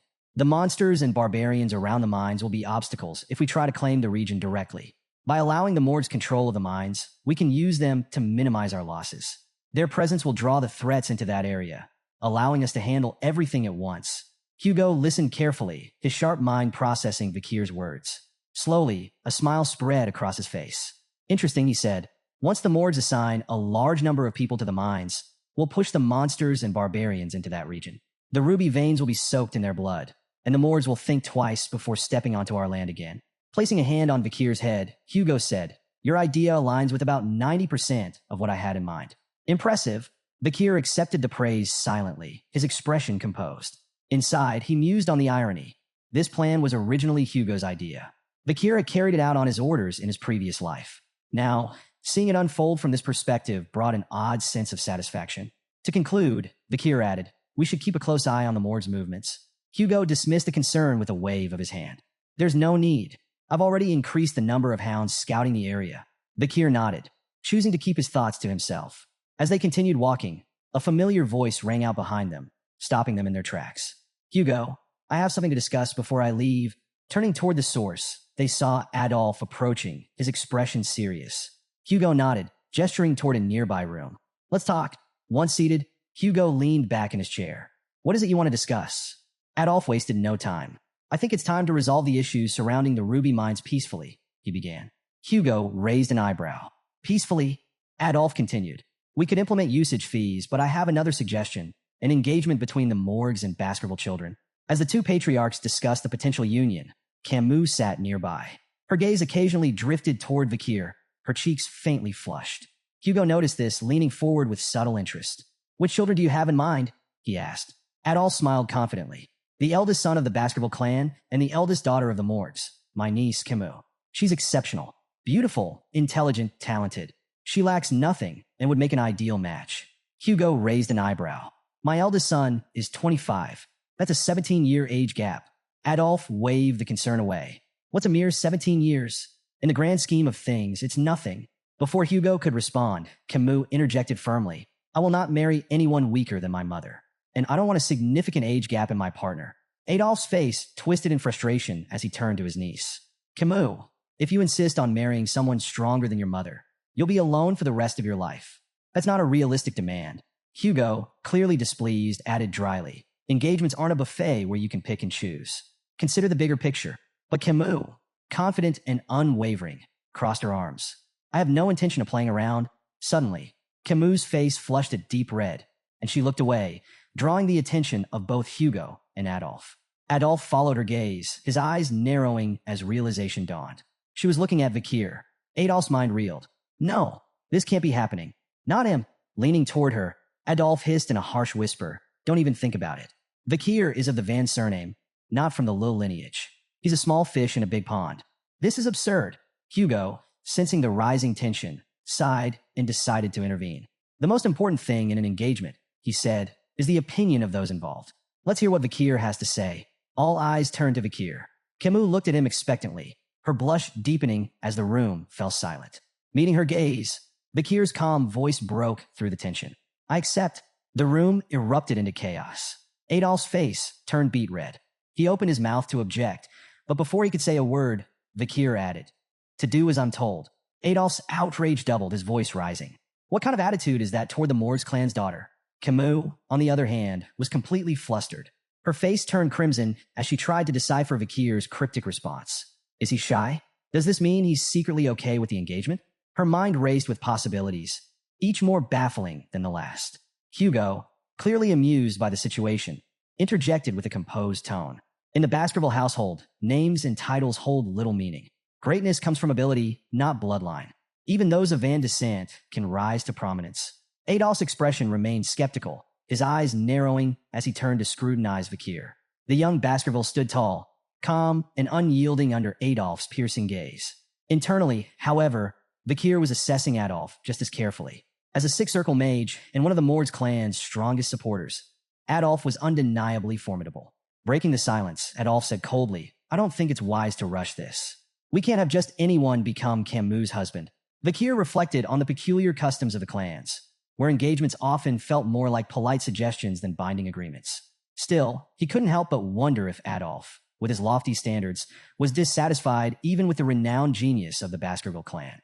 Adolf's skepticism grew as he stepped closer, placing a firm hand on Vakir's shoulder. He applied pressure, clearly testing the boy, But to Adolf's surprise, Vakir didn't budge. His sturdy frame defied expectations, as though the weight of a six-circle mage was nothing to him. Intrigued, Adolf asked sharply, "Why aren't you responding? Are you even paying attention?" Vakir's blunt reply was like a thunderclap in the room. "I stopped listening after you said it was unwise to say certain things to me." Camus gasped audibly, her eyes wide. Her uncle, one of the most powerful mages in the clan, had been dismissed by a child. Meanwhile, Hugo struggled to stifle his laughter, turning away to hide the smirk threatening to break across his face. Adolf, instead of anger, erupted in a dark, booming laugh. Turning to Hugo, he declared, "I think I need to have a more in-depth conversation with this boy." Hugo raised an eyebrow, suspicious. "What are you planning, Adolf? You're not going to scold an 8-year-old, are you?" Adolf laughed again, the sound echoing ominously. "Not as a deputy patriarch of the Morg's clan. I'm speaking as her uncle. After all, Vakir might one day marry my niece." Camus' face turned crimson. "Uncle, stop it," she pleaded, but Adolf ignored her protests. "These moments are inevitable, Camus," he said, waving her off. Hugo, sensing where this was heading, gave Adolf a skeptical look. "You're serious about this, aren't you?" Adolf nodded, his expression grimly amused. "Completely." Hugo sighed, hesitant but ultimately relenting. "Fine," he said, "but don't take it too far. The last thing we need is a political incident over a conversation." Camus groaned in frustration. "This isn't a conversation," she muttered, crossing her arms. It quickly became clear to everyone in the room. This wasn't going to be a talk. It was a duel. After some time, Vakir and Adolf stood face to face in the center of the arena, tension crackling in the air. Hugo and Camus watched from the sidelines, each with their own thoughts. Adolf smirked and declared, "Show me everything you've got, boy. Don't hold back." Vakir's confidence barely wavered. "If I actually go all out, you might end up face first on the floor," he mused, suppressing a grin. To kick things off, Adolf performed an intricate spell, seamlessly combining fire, earth, and water magic to create a clay pot. He filled it with water and balanced it on his head with a flourish. "Your challenge," he announced, "is to make even a single drop spill. If you succeed, you win." Vakir raised an eyebrow. "A pot-on-head challenge? This guy's either crazy confident or crazy." Camus leaned toward Hugo. "This is classic Adolf," she explained. "His control is basically unmatched." Vakir analyzed the setup. Charging straight at Adolf might not work, but it'd give him valuable intel. Without hesitation, he lunged forward, sword in hand, aiming directly for his opponent. "Vakir, no!" Camus cried, horrified by his reckless approach. Adolf didn't flinch. He raised a hand, casting a shimmering barrier that effortlessly absorbed Vakir's strike. "Rookie mistake," Adolf said smugly, glancing at Camus. "Why are you helping him? Shield magic makes swordsmen like him obsolete." Vakir clicked his tongue, frustrated but unfazed. Adolf, clearly enjoying himself, launched a series of flashy spells. Fireballs, wind blades, and earth spikes flew toward Vakir, but he dodged them all with cat-like agility. From the sidelines, Camus seethed. "He never used this much magic against me," she shouted. Adolf turned to her, feigning betrayal. "ET2, Camus? My own niece, rooting for the enemy." He returned his gaze to Vakir, playful menace gleaming in his eyes. "You'll pay for that." Hugo stayed quiet, watching intently. Vakir's movements were sharp, his strikes precise. "Let's see how far he can push Adolf," Hugo murmured to himself. Vakir observed Adolf's techniques closely, replaying memories from his past life and adapting them to his current form. Adolf bragged, "No sword can break my shield." But cracks began to form as Vakir struck the same spot over and over, his attacks like a perfectly tuned machine. Adolf's smug grin faltered. Persistent little, before he could finish, Vakir's sword shattered. Adolf immediately regained his composure. "Amateur mistake," he taunted. "You ignored your weapon's durability." But the air shifted.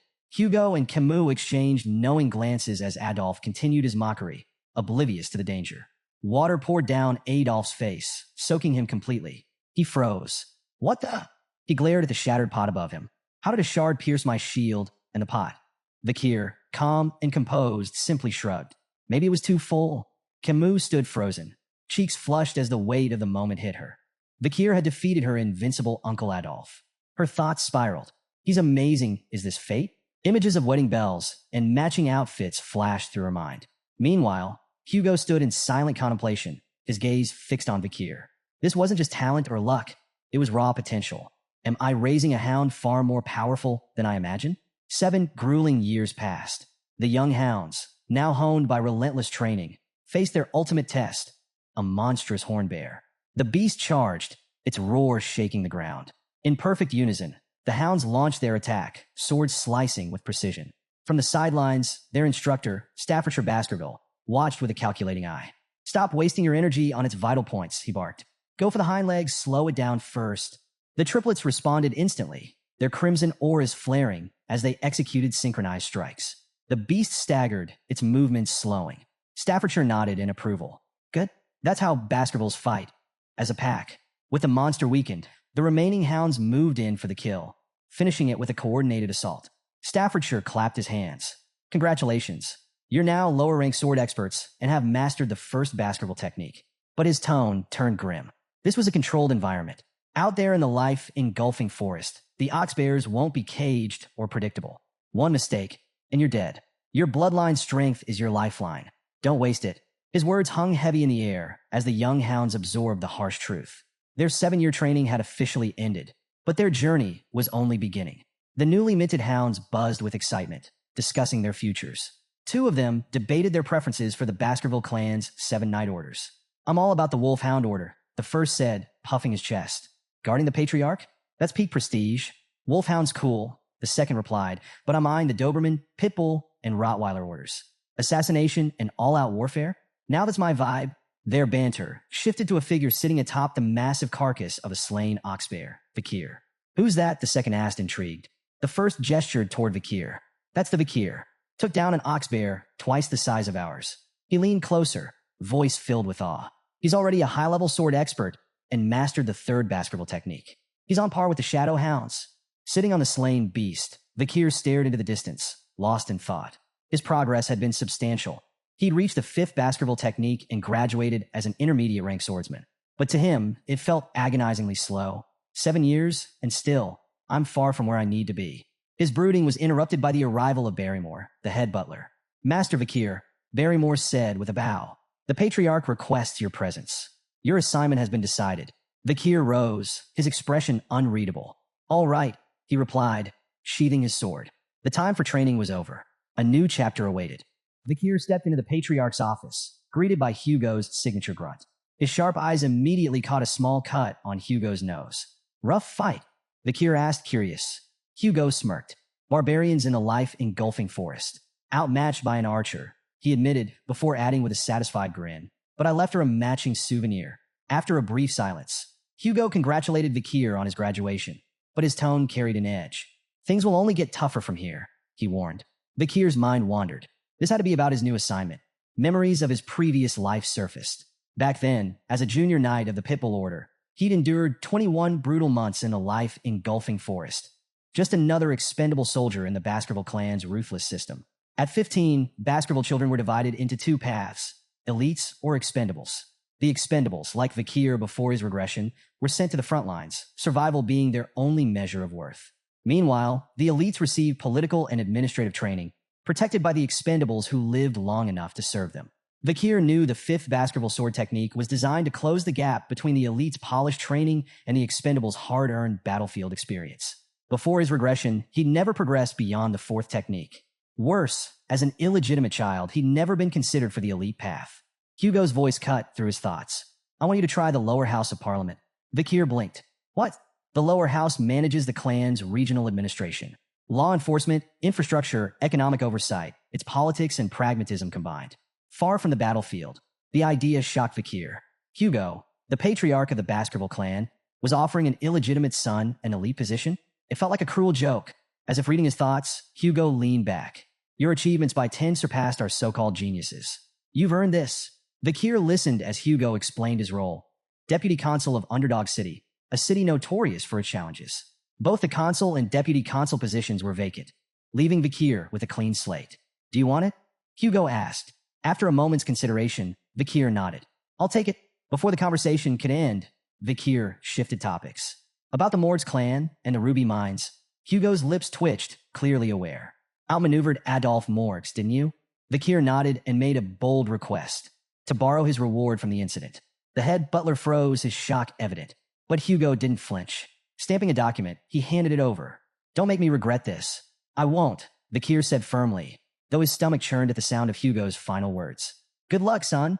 The word hit like a thunderclap. Before his regression, Hugo would never have called him son.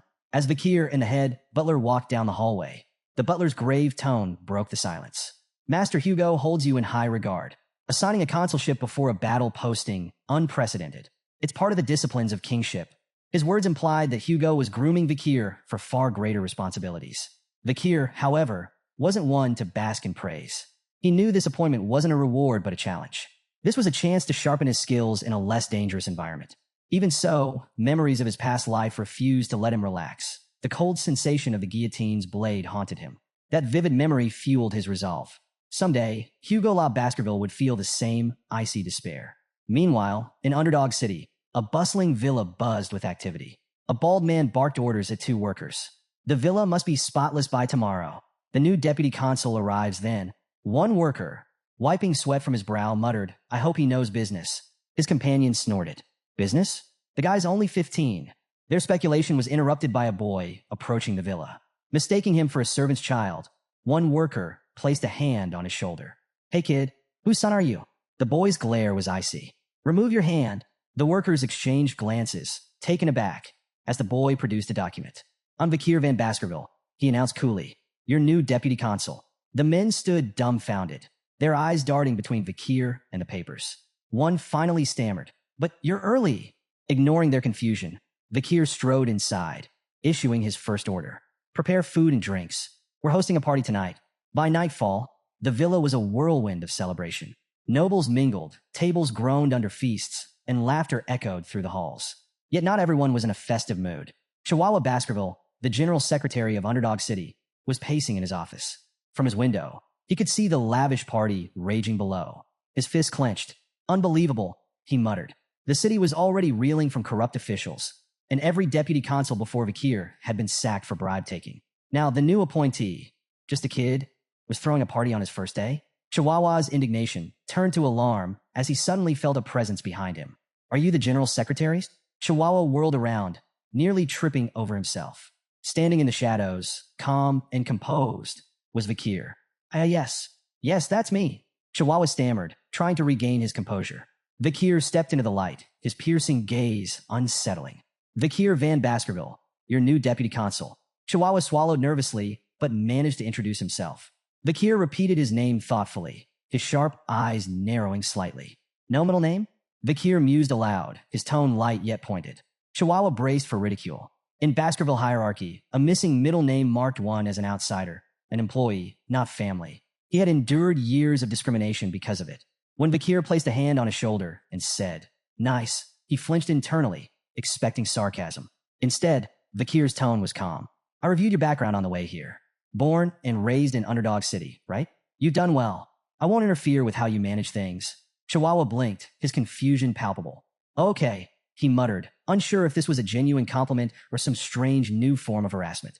Vakir's tone shifted, growing more serious. "Your management of the personal law system is commendable, but the judicial system here is another matter. The problem isn't just illegal businesses.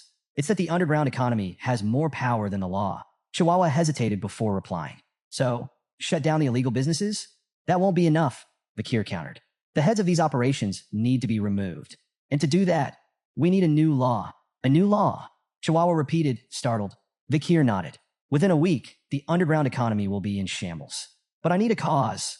Something to justify creating and enforcing this law."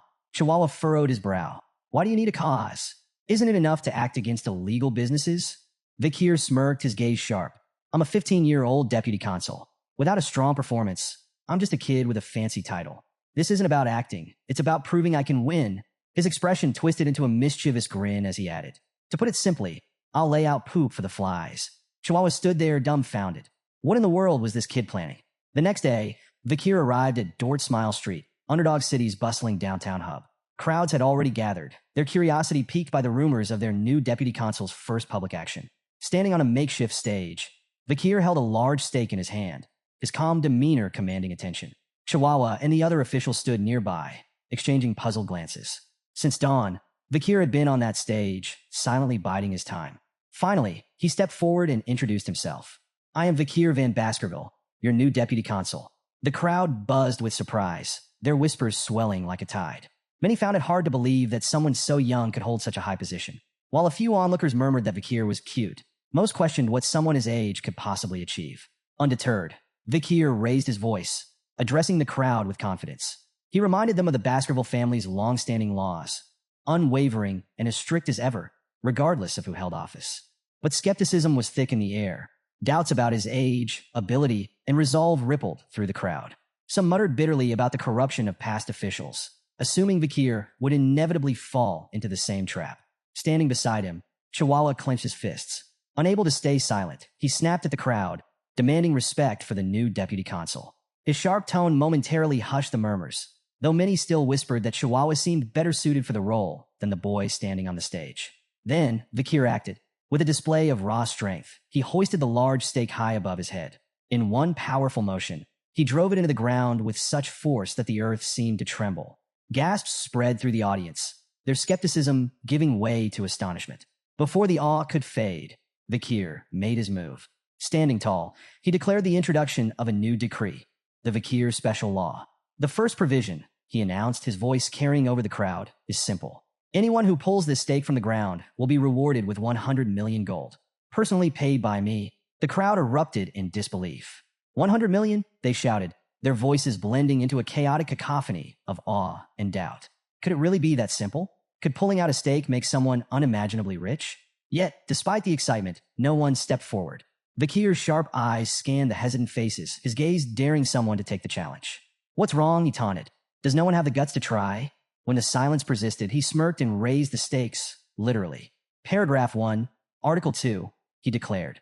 The prize is now 1 billion gold to the person who pulls out this stake. Gasps of shock rippled through the crowd. 1 billion gold was beyond anyone's wildest imagination, a life-changing fortune. The murmurs turned feverish as the audience grappled with the sheer magnitude of the reward. Amid the tension, a loud, mocking laugh cut through the noise. An overweight man lumbered forward, his face twisted in disdain. What is this nonsense? Do you take us for fools? He barked. No one's going to fall for such a ridiculous stunt. But someone in the crowd, quieter yet no less intrigued, muttered, 1 billion isn't exactly pocket change. The mood shifted. Whispers of curiosity and hesitation rippled through the audience. Behind Vakir, Chihuahua was more perplexed than ever. Why weren't they the ones embarrassed by this spectacle? Why was the crowd the one feeling the pressure? Unfazed by the noise, Vakir remained calm, his presence commanding. He stepped forward, his voice cutting through the whispers. So, he asked, his tone sharp and direct, is there no one brave enough to accept the challenge?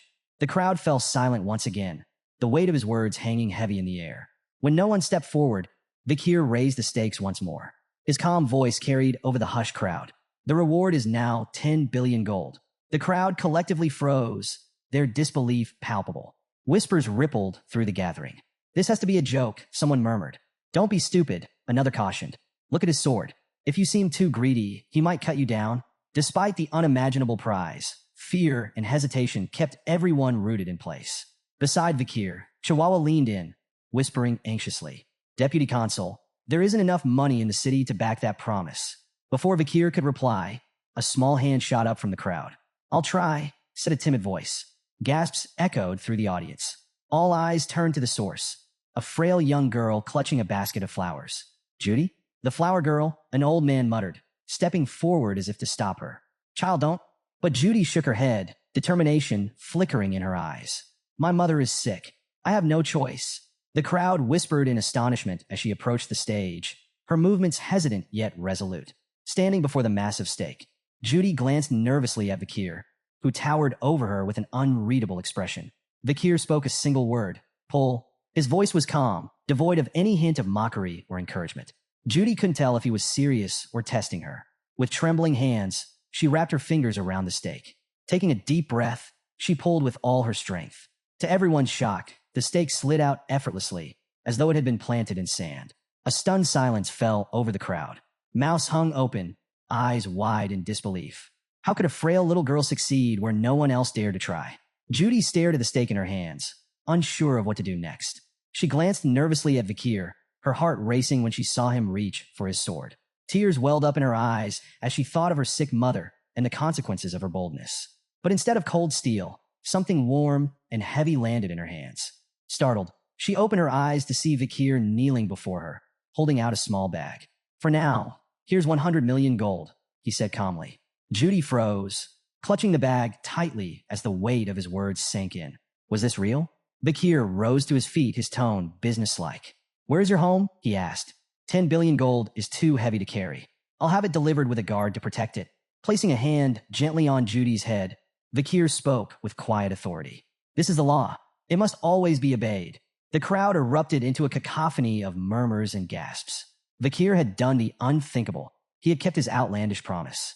Even Chihuahua, standing on the stage, was left slack-jawed, unable to process what he had just witnessed. This bold performance was a turning point. The Vakir special law swept through the city, becoming the talk of Underdog. It overshadowed even the Baskerville clan's long-standing governance law. For the first time, people saw the young deputy consul as more than just a figurehead. He was someone who kept his word, no matter how audacious it seemed. Citizens were deeply moved by the simple fairness of the law, rewards for those who upheld it and consequences for those who broke it. Word of Vakir's commitment spread like wildfire. Unlike his corrupt predecessors, Vakir wasn't about greed or empty promises. He was earning the city's respect. In a matter of weeks, the atmosphere in Underdog City began to shift. Crime rates plummeted, and for the first time in years, the streets felt safer. The people began to take pride in their leadership. In the deputy consul's office, Chihuahua was scribbling on a board when Vakir approached, noting that the text was written in the Eastern language. Impressive handwriting, Vakir remarked casually, sparking a conversation. Still reeling from the earlier spectacle, Chihuahua confessed, Deputy Consul, I've lived in this city for 2 decades, and I've never seen anything like today. It was inspiring. Vakir offered a faint smile. Fear and wrath can only go so far. Trust in the law is what matters. Today wasn't about theatrics. It was about trust. Chihuahua, visibly moved, stepped forward and bowed deeply. You have my loyalty, sir. From this day forward, I will serve you for the rest of my life. Relax, Chihuahua. You're going to overheat, Vakir teased, but his thoughts were already drifting. Reflecting on his success, Vakir couldn't help but think of a future that once was. He remembered Camus Morg's, whose iron-fisted rule had once brought crime rates to an impressive 1%. But her methods relied on fear, alienating the people she ruled. Vakir was determined to forge a better path, one that earned loyalty, not resentment. Turning to the map spread out on his desk, Vakir marked several locations. These were potential hideouts and operational bases for illegal groups. The real challenges are just beginning, he murmured. The 10 billion gold reward had already been spent. Now it was time to recover those funds. Pointing to the marked areas, he laid out his plan to monitor these locations and confiscate the dirty money fueling the city's criminal networks. Chihuahua leaned over the map, intrigued. How do you know these are their bases? With a smirk, Vakir tapped his nose. I can smell them. The truth, of course, was far less mystical. Vakir's memories from before his regression had provided him with precise knowledge of these operations.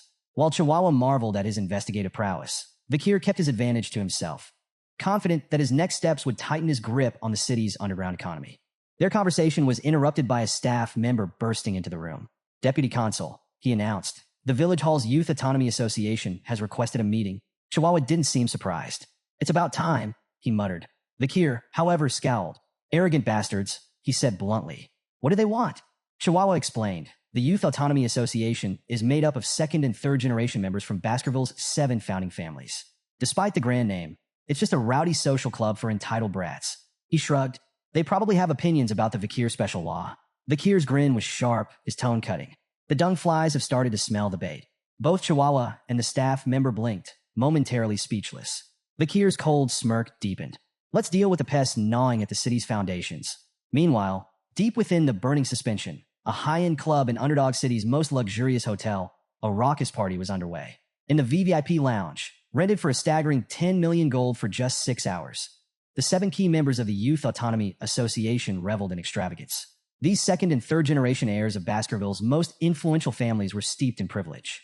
The room buzzed with laughter as they built a pyramid of glasses, pouring expensive wine over it and letting the liquid cascade dramatically across the table.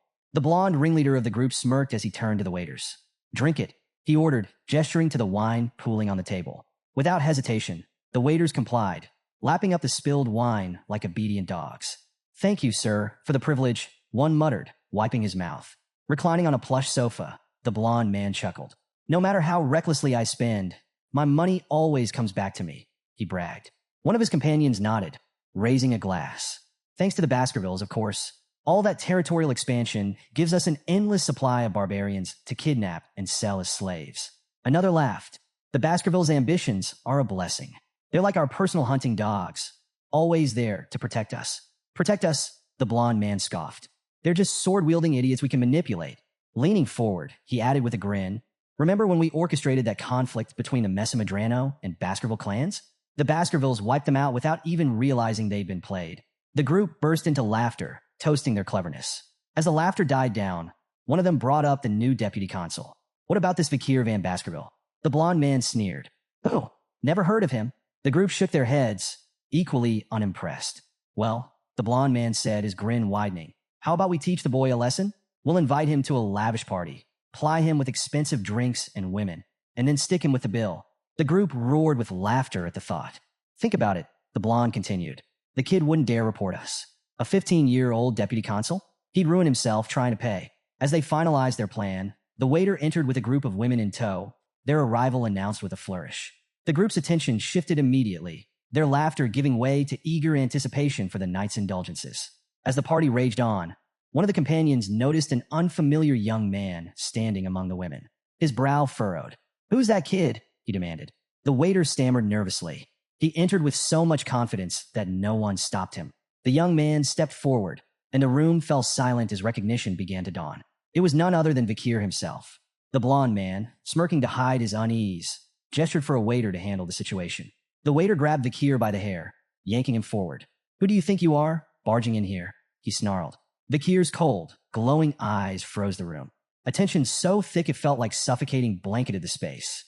Without a word, Vakir twisted the waiter's arm at an unnatural angle, eliciting a howl of pain that sent shivers through the group. The companions froze, staring in disbelief as Vakir calmly stepped forward. One of them, his voice shaking, stammered, Deputy Consul Vakir? Why are you here? Vakir's reply was short and cutting. You invited me. The blonde man forced a laugh, his tone overly jovial. Well, isn't this incredible? The deputy consul has graced our humble party. What an honor. Vakir didn't respond. He sat silently, his sharp gaze scanning the room as the blonde man leaned in to whisper to a companion. Their hushed tones weren't subtle enough to escape Vakir's trained ears. Let's move ahead with the plan, the blonde man murmured. Keep him here, and when it's over, stick him with the bill. The companion smirked. Let's see if he even tries to fight it. Vakir's patience snapped, slamming his hand down on the table. The entire surface exploded with a deafening crack, sending glass, drinks, and the champagne tower crashing to the floor. The room descended into chaos as the stunned partygoers struggled to process what had just happened. The blonde man's eyes widened in shock. He stared at the shattered remnants of the table, his mind racing. Did he use mana for that? The realization hit him like a blow. Vakir wasn't just a child. He was a trained Baskerville, one of the most dangerous warriors in the territory. One companion, trembling, whispered angrily, "We underestimated him." The blonde man snapped back, "Do something." But the companion shook his head, visibly terrified. "We don't stand a chance." Vakir leaned forward, his hand landing heavily on the shoulder of one of the companions. The man froze under his icy gaze, panic flooding his features. "Well, we'll pay for the drinks ourselves," the man blurted out desperately. Vakir's expression darkened. "Were you planning to make me pay for everything?" His voice was cold, each word a dagger of accusation. The companion's face shifted from panic to regret, realizing the depth of their mistake. Another companion nervously laughed, trying to diffuse the tension. Who would even dare think of doing something so ridiculous? The blonde man forced an awkward laugh, jumping in. "It's all a misunderstanding. We were just testing you, to see if you're strong enough to resist the city's corruption." "Exactly," another chimed in hastily. "And it looks like you've passed. You're just the kind of leader Underdog City needs." Vakir's piercing gaze silenced their excuses. Without warning, he lunged at the man sitting closest to him. In one swift motion, his palm struck the man's stomach with a claw-like grip, driving him backward with devastating force. The man gasped in pain as Vakir leaned in, his voice low but firm. "An owner can test their dog," he said coldly, "but a dog should never test its owner. Ever." The room plunged into an uneasy silence as Vakir's icy gaze swept across the group. His voice was calm but razor-sharp. "Have you grown so complacent with your wealth and power that my actions don't move you?" His eyes narrowed. "You have no idea what real fear looks like." Without hesitation, he threw the man beneath his grip to the ground and stomped on his face. The sickening crunch reverberated through the room. Vakir straightened and looked back at the others. "Do you even know why I'm doing this? If not, perhaps you all need the same lesson." The blonde man's face turned deathly pale. Stammering, he insisted, We understand perfectly. There's no need for more." Vakir's expression darkened. If you really understood, you'd already know what's coming next. He delivered a sharp kick to the down man, eliciting a groan of pain. Tension boiled over. The blond man spat. "You bastard." Another sneered, his voice dripping with scorn. "Do you really think you can get away with this?" In an instant, Vakir closed the distance between them, standing mere inches from the second man. His voice was cold and unyielding. "You're guilty of abduction, kidnapping, illegal slave trafficking, and insulting Baskerville authority." The room froze. The companions' faces contorted in shock. How could Vakir possibly know the details of their crimes? Before they could react, Vakir's fist collided with the second man's face, sending him sprawling to the ground. "Animals don't learn until they're taught," Vakir said, his tone dripping with disdain. His lips curled into a sinister grin. "And now, I'll teach you disobedient creatures what happens when you defy the law." In the dim confines of a prison cell, two figures stood in stark contrast. Vakir, calm and composed, regarded the scene with indifference, while General Secretary Chihuahua looked visibly shaken. Before them, the blond man, his face swollen and bloodied, screamed profanities. His voice echoed harshly off the stone walls. "You think this ends here?" The blond man snarled, venom in his tone. "The moment I'm out of here, I'll have both of your heads on spikes. My father will never forgive this." Chihuahua, unnerved by the outburst, turned to Vakir. "Deputy Consul," he began cautiously, "did you really have to go this far?" Vakir glanced at him, his faint smirk betraying no remorse. "Do you think I overdid it?" Chihuahua's response was emphatic. "Yes. Look at him. He's barely human anymore. You've turned him into a meat bag."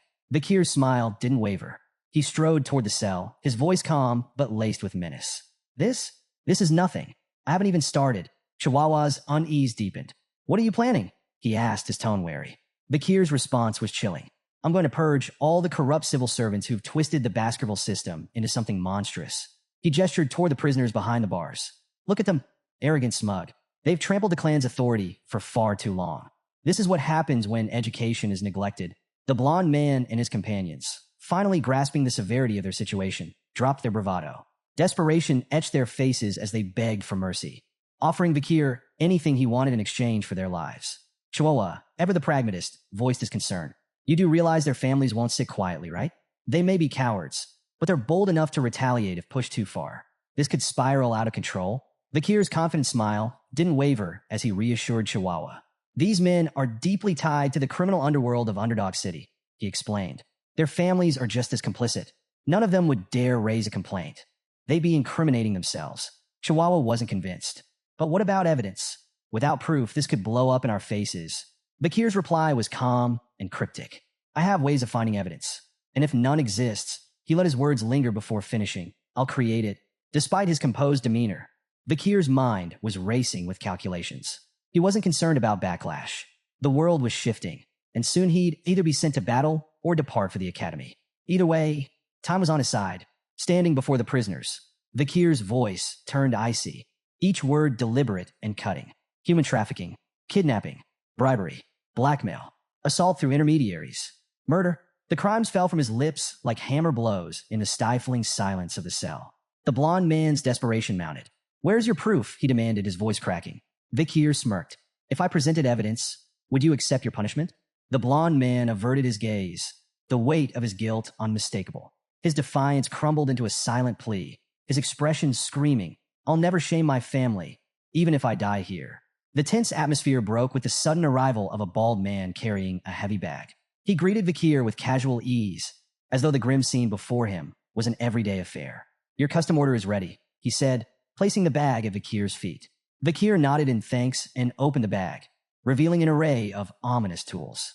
The bald man watched, a mix of dread and fascination on his face. Finally, he couldn't hold back. "I've been in this business for 30 years, but I've never seen tools like those. Where did you come up with such terrifying devices?" Without looking up, Vakir replied nonchalantly, "I didn't invent them. They were common where I came from." The bald man froze, visibly unsettled. "Where you came from? What hellhole is that?" Vakir chuckled. "Something like that."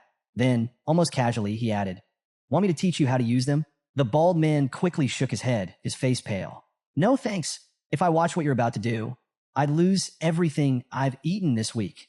Vakir smirked, but didn't respond. He turned his focus back to the tools, methodically arranging them as his mind drifted to darker times, the era of destruction. Memories of breaking Demon Clan prisoners resurfaced, the era when interrogation techniques reached horrifying heights in sophistication and cruelty. Opening his coat, Vakir revealed a series of tools strapped to his body. The blond man's defiance shattered. His bravado dissolved into a high-pitched squeal as sheer terror gripped him. Vakir's expression was cold and unreadable. "What happened to your confidence?" he asked mockingly. "Where's all that tough talk about never confessing?" Buttoning the cuffs of his sleeves with deliberate calm, Vakir added, "Don't say anything just yet. Let's savor this moment. It's nostalgic." The blond man couldn't hold back anymore. Tears streamed down his face, his body trembling uncontrollably as fear consumed him. Rumors of the arrests of the 7 wicked gangs spread like wildfire through Underdog City. In every corner of the city, taverns, markets, and alleys, the topic dominated conversations. At a dimly lit tavern, a group of patrons argued over the shocking news. "Good riddance," one man spat. "Those gangs treated ordinary folks like pests." Another, more skeptical voice chimed in, "Don't get your hopes up. The new deputy consul might make some noise, but he'll release them soon enough. They're too tied to the native families. But the charges are serious this time," a third patron countered. "They might actually be executed." The room fell into uneasy murmurs as patrons debated whether the children of the native families could truly face such dire consequences. One man leaned in, his voice low but resolute. "Don't underestimate Vakir. This is the same man who burned 10 billion gold just to make a point. If anyone will follow through, it's him." Others scoffed, dismissing the arrests as a political ploy. "It's all for show," a patron said, waving a hand. "The native families will apologize, and the gang members will walk free. It's how things have always been." At first, it seemed those predictions might hold true. The Mablink, Pyre, Luib, Chanel, Daragamu, Hermes, and Prada clans, families tied to the 7 wicked gangs, issued formal apologies to Deputy Consul Vakir. But the apologies fell on deaf ears. In the heart of the city's central square, 7 severed heads hung grotesquely from iron spikes. Salt preserved their twisted expressions of agony, a chilling reminder of the suffering they endured before death. Above the heads, a public notice detailed their crimes and punishments under the Baskerville Family Autonomy Constitution, a set of laws infamous for its strict and unforgiving penalties. Clause 1, banning illegal brothels. Punishment, tattooing the word sex across the criminal's face. Clause 2, banning illegal gambling. Punishment, wrist amputation, repeated 72 times, 1 for each offense. Clause 3, banning illegal private loans. Punishment, eye removal. This penalty was suspended after pleas from victims. Clause 4, banning illegal lobbying. Punishment, exile. Since the criminals were already dead, their headless bodies were discarded outside the city walls. The crowd stood frozen, staring in silent horror at the grisly display.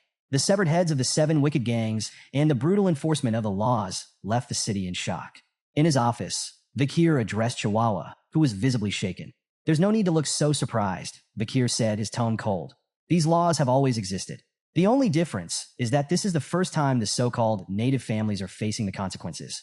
Chihuahua swallowed hard, struggling to process what had just unfolded. "Do you really think this will work?" Vakir turned his gaze to the window, watching the flickering torches of the central square below. "This is only the beginning," he said. "This enforcement will spark a chain reaction. Underdog City is on the brink of a violent shift." His voice grew darker. "When the destruction begins, this city will become a bloodbath." Turning back to Chihuahua, Vakir's tone sharpened. "Brace yourself. You're joining me for the next step of the plan." Chihuahua blinked, clearly rattled. "Me? Why do I have to?" "You're part of this now," Vakir interrupted, his voice leaving no room for argument. Chihuahua let out a resigned sigh, his face pale as the weight of what lay ahead settled over him.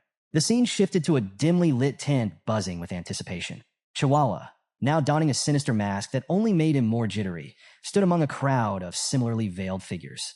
Turning slightly, he whispered nervously to a figure caged behind him. Vakir, exuding his usual unbothered confidence. "Are you sure this plan isn't insane?" Chihuahua asked, his voice barely audible. Vakir's crimson eyes locked onto him. "Have I ever let you down?" Chihuahua's silence spoke volumes. He adjusted his mask, feigning composure as more masked individuals filed into the area. This was no ordinary gathering. It was the infamous underground slave auction in Underdog City, a lawless pit nestled at the edge of Baskerville territory. Under the cover of night, a sprawling tent had risen from the barren wasteland, its garish lights luring in luxurious carriages like moths to a flame. Inside, a grim marketplace awaited, where lives were bartered like commodities. Kidnapped barbarians, disgraced nobles, and commoners alike. The Baskerville family, oblivious to this atrocity on their outskirts, remained conspicuously absent. At the entrance, The auctioneer greeted arrivals with exaggerated cheer. His tone shifted slightly upon noticing Chihuahua's group, recognizing the telltale insignias of the Mablink clan, one of the auction's most esteemed customers. "You're here as sellers this time," the auctioneer remarked, glancing at their credentials. "I trust you've brought something to impress. Last time, the clan wasn't exactly thrilled with our offerings." Chihuahua's lips curled into a nervous smirk beneath his mask. "No complaints here. Quality is never a problem." The auctioneer's gaze fell on Vakir, trapped in a cage among the other merchandise. His striking black hair and piercing crimson eyes drew the man's attention like a shark to blood. "Now that's a rare gem," he murmured, his greedy eyes glinting. "I'll make sure he fetches a premium." Feigning agreement, Chihuahua nodded and let the auctioneer handle the rest. The man bowed theatrically before disappearing, leaving Chihuahua to stew in the chaos of the tent. Inside, the atmosphere was electric. The crowd of criminals and elites buzzed with anticipation, swapping whispers about the night's offerings. From exotic slaves to tragic nobles, everyone had their preferences, though all shared the same ravenous hunger for novelty. The auctioneer took the stage, his flamboyant energy rivaling that of a carnival barker. "Ladies and gentlemen," he boomed, "our first item, a beast straight from the nightmares of hell itself." With a dramatic flourish, he unveiled an A-rank monster, the Mercy Lego. The crowd gasped as the towering creature, part cow, part devil, growled menacingly. Its 19 hearts made it nearly impossible to kill, a fact the auctioneer didn't fail to exploit. "Every part of this beast is valuable," he announced, listing its leather, meat, bones, and even intestines. "The bidding starts at 100 million gold." Excitement rippled through the audience as the bids climbed. 140 million, 200 million, 250 million. "Sold for 250 million gold," the auctioneer bellowed, slamming his gavel with a theatrical bang.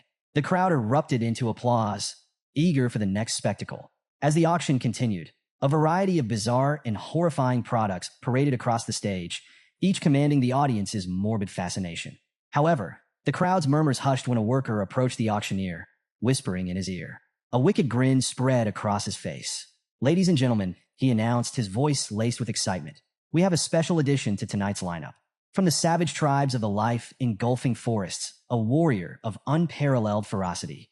The girl was dragged onto the stage, her fierce glare defiant even as the chains bit into her wrists.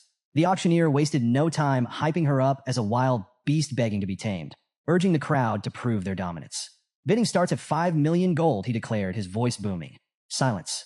"All right, 3 million," he tried, his enthusiasm wavering. The crowd exchanged uninterested glances.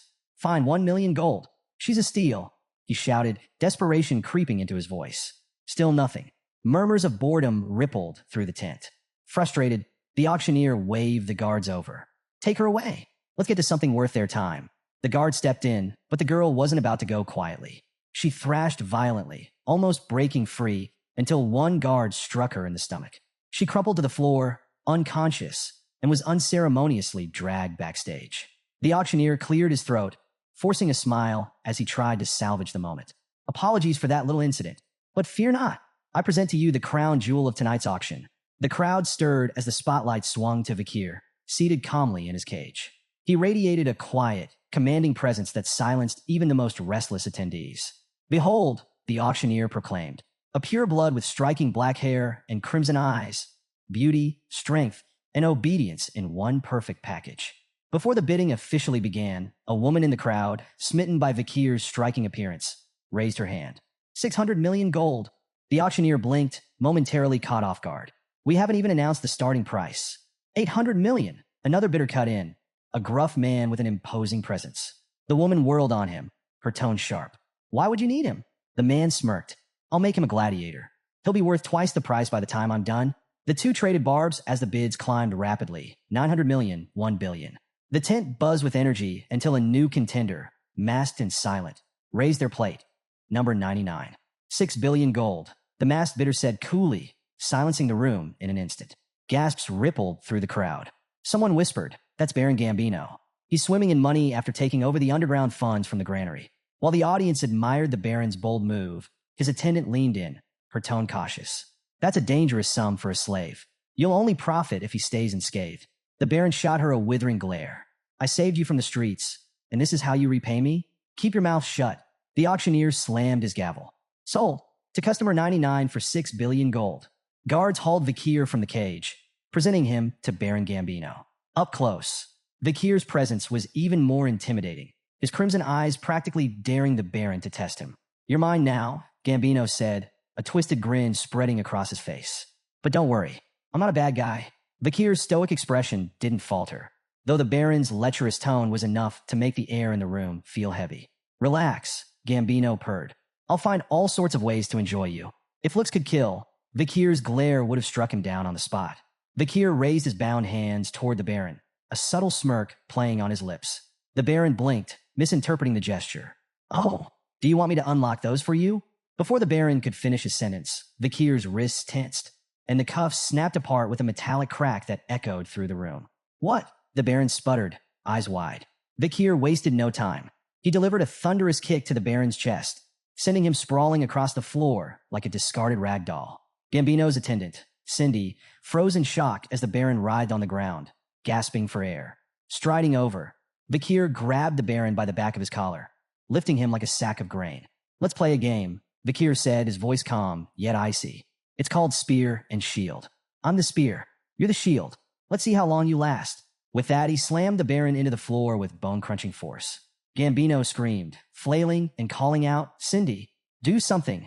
But before Cindy could react, the Baron had already gone limp. Vakir released him, standing over his unconscious form. "Game over," Vakir announced, his tone devoid of emotion. The shield failed. The room erupted into murmurs as Vakir reached up and removed his mask. Gasps rippled through the crowd as his identity was revealed. "Vakir Van Baskerville," someone exclaimed in disbelief. Cindy stumbled back, her face pale. "A Baskerville here?" Vakir ignored her and crouched near the Baron's crumpled body, inspecting him with cold detachment.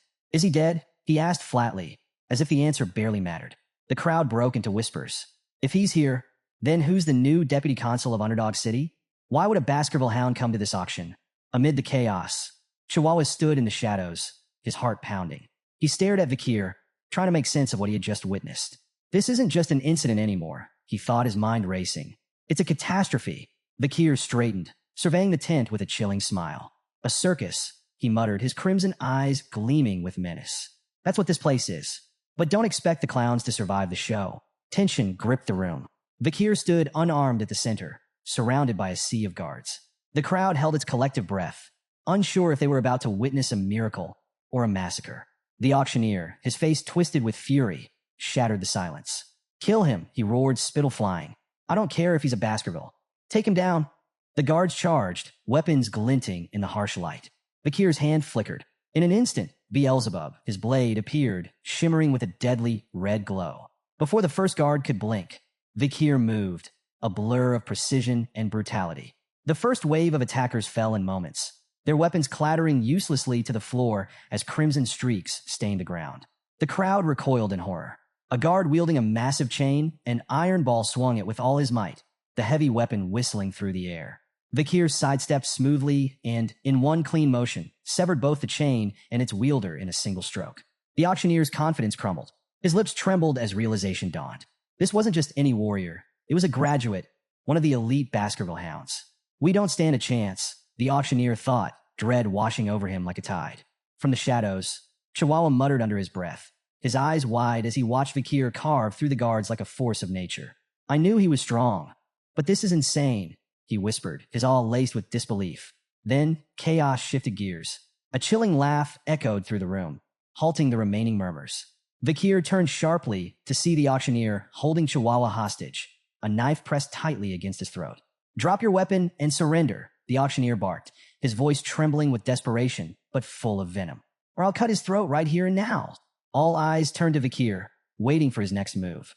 Vakir stood motionless, his gaze fixed on the auctioneer. His calm demeanor only served to agitate his opponent, who pressed the blade closer, drawing a thin line of blood on Chihuahua's neck. "Deputy Consul," Chihuahua spoke, his voice steady despite the danger. "Don't worry about me. Just do what you need to do." The auctioneer snarled, silencing Chihuahua with a rough shake. But his words had already struck their mark. Vakir's lips curled into an amused smile. "You got guts, Chihuahua," he said lightly. The tension thickened as Vakir reached down, producing a simple flute strapped to his leg. The auctioneer's confidence faltered for a moment, his brow furrowing. "What's that? Some kind of trick?" Ignoring the taunt, Vakir brought the flute to his lips. The high-pitched note that followed sliced through the air like a razor, its intensity rattling the very walls of the auction hall. The crowd clutched their ears, howling in agony as the sound reverberated, unrelenting and merciless. When the noise finally ceased, the room fell into an uneasy silence. The crowd exchanged confused, fearful glances.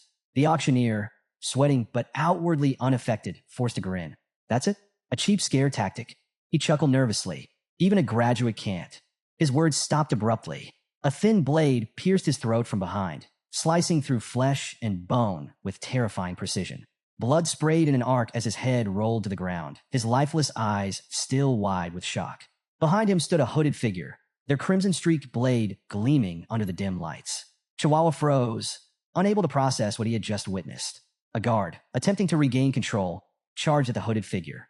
But the intruder barely moved, flicking their sword with casual ease. The guard's body shredded mid-stride, collapsing in a lifeless heap.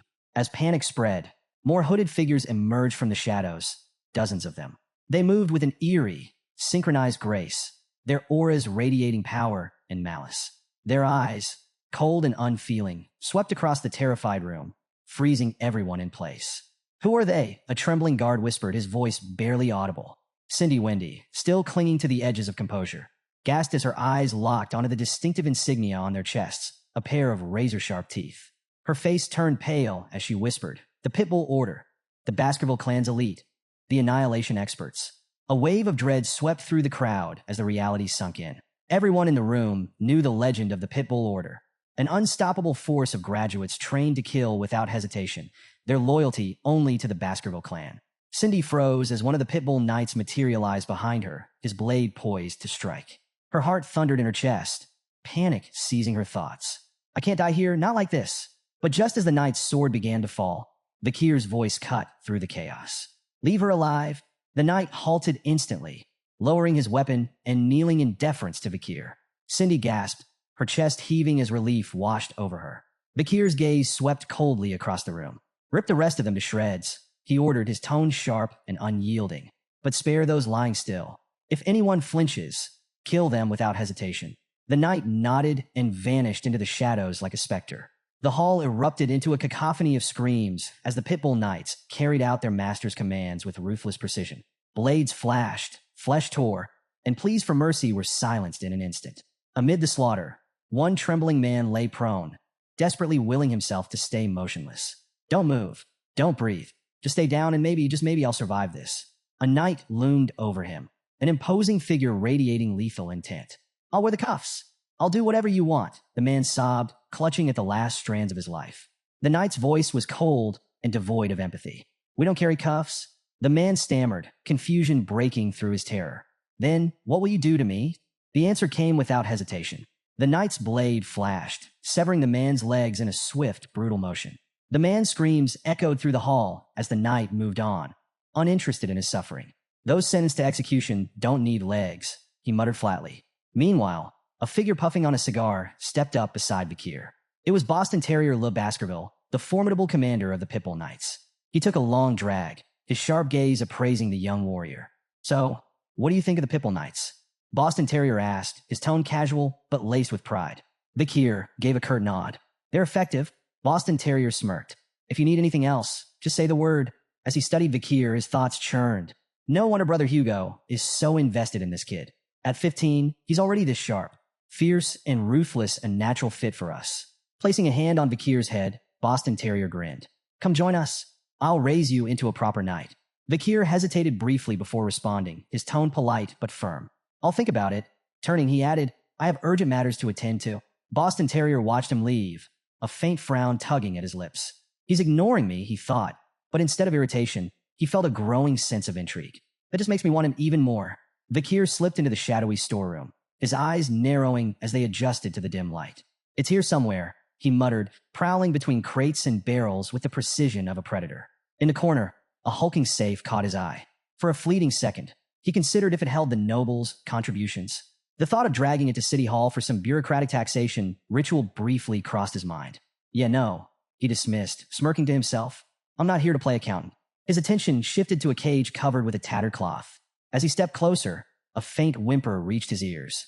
His smirk vanished, replaced by a grim determination. Yanking the cloth away, he revealed a bruised and battered girl huddled inside. She flinched at the sudden exposure, her tear-streaked face a picture of fear and pain. Vakir let out a frustrated sigh, reaching into his pack. "You're lucky I have this," he muttered, pulling out a shimmering potion, a relic from the Pitbull Knights, known for its legendary healing properties. Carefully tilting the vial, he let a few drops trickle into her mouth. The transformation was almost instant. Wounds knitting together, bruises fading like ink washed away. Her eyelids fluttered open, but the sight of Vakir made her retreat further into the cage, trembling. Vakir frowned. "What's with the fear? Do I look like the bad guy here?" The girl remained silent, staring as if weighing her odds of survival. Vakir stood, unlocking the cage with a practiced twist. "Go," he commanded, his tone firm but not unkind. When she didn't move, he switched to halting barbarian. "Run. Away." Her eyes widened slightly, the recognition of her native tongue flickering in her expression. Yet she hesitated, mumbling something in barbarian that sounded soft, almost pleading. Vakir crossed his arms. "Look, I'm not fluent, but this isn't a language test. The exit's that way." He pointed emphatically. Finally, the girl rose, still limping but steadier with each step. At the doorway, she paused and turned back to him, her voice trembling as she spoke again in barbarian. Vakir couldn't make out the words, but the gratitude in her tone was unmistakable. Once she disappeared into the night, Vakir exhaled and pulled another cloth aside. Beneath it lay his real target, the carcass of Mercy Lego, an A-rank monster. Still fresh, he noted, crouching down to inspect the massive beast's remains. A red aura began to shimmer from his hand, and moments later, Beelzebub materialized, a faint grin stretching across its sinister form. "It's been a while, hasn't it?" Vakir said casually, as though addressing an old friend. "An A-rank snack. Try not to take all day. The Pitbull Knights will be here soon, and they don't like to share." Beelzebub let out a guttural, pleased sound, its hunger palpable. The aura around it flared as it descended upon the corpse, feasting with voracious glee. Vakir stood watch, arms crossed, his mind already calculating his next move. As dawn broke, the name Deputy Consul Vakir became the city's most chilling buzzword. Stories of his brutal crackdown on the criminal underworld spread like wildfire. Nobles and other elites involved in the illegal slave trade were now prisoners in Underdog City's notorious jail, minus a few limbs. The infamous Burning Suspension Club, once the crown jewel of the city's vice, had been reduced to smoldering ruins. Its VIP patrons hadn't fared any better. Their heads now adorned stakes in the main square, a grim display of justice that sent shockwaves through the city. The 7 original clans, whose heirs had been among the casualties, were quick to react. Their indignant letters of protest flooded Vakir's office. But his response was as cold and final as the guillotine. The death penalty is the only justice for violating the imperial family's ultimate decree. Vakir's assault wasn't just physical, it was financial. Bank drafts, incriminating ledgers, and records seized from Burning Suspension were handed over to the Baskerville clan. These documents detailed everything from bribes to secret transactions, implicating powerful players. With evidence mounting and reports heading to the imperial family, even the proudest clans found their protests turning to silence. In a desperate move, the patriarchs of the 7 original clans personally arrived at Vakir's office to beg for mercy. Their pleas were met with the same icy resolve. "The Black Ledgers don't lie," Vakir said, unflinching. "Your family assets will be confiscated. For the crime of treason, 3 generations of your bloodlines are sentenced to eradication. That's final." The city itself felt the shockwave of Vakir's iron rule. Execution grounds flowed red as the corrupt elite were purged.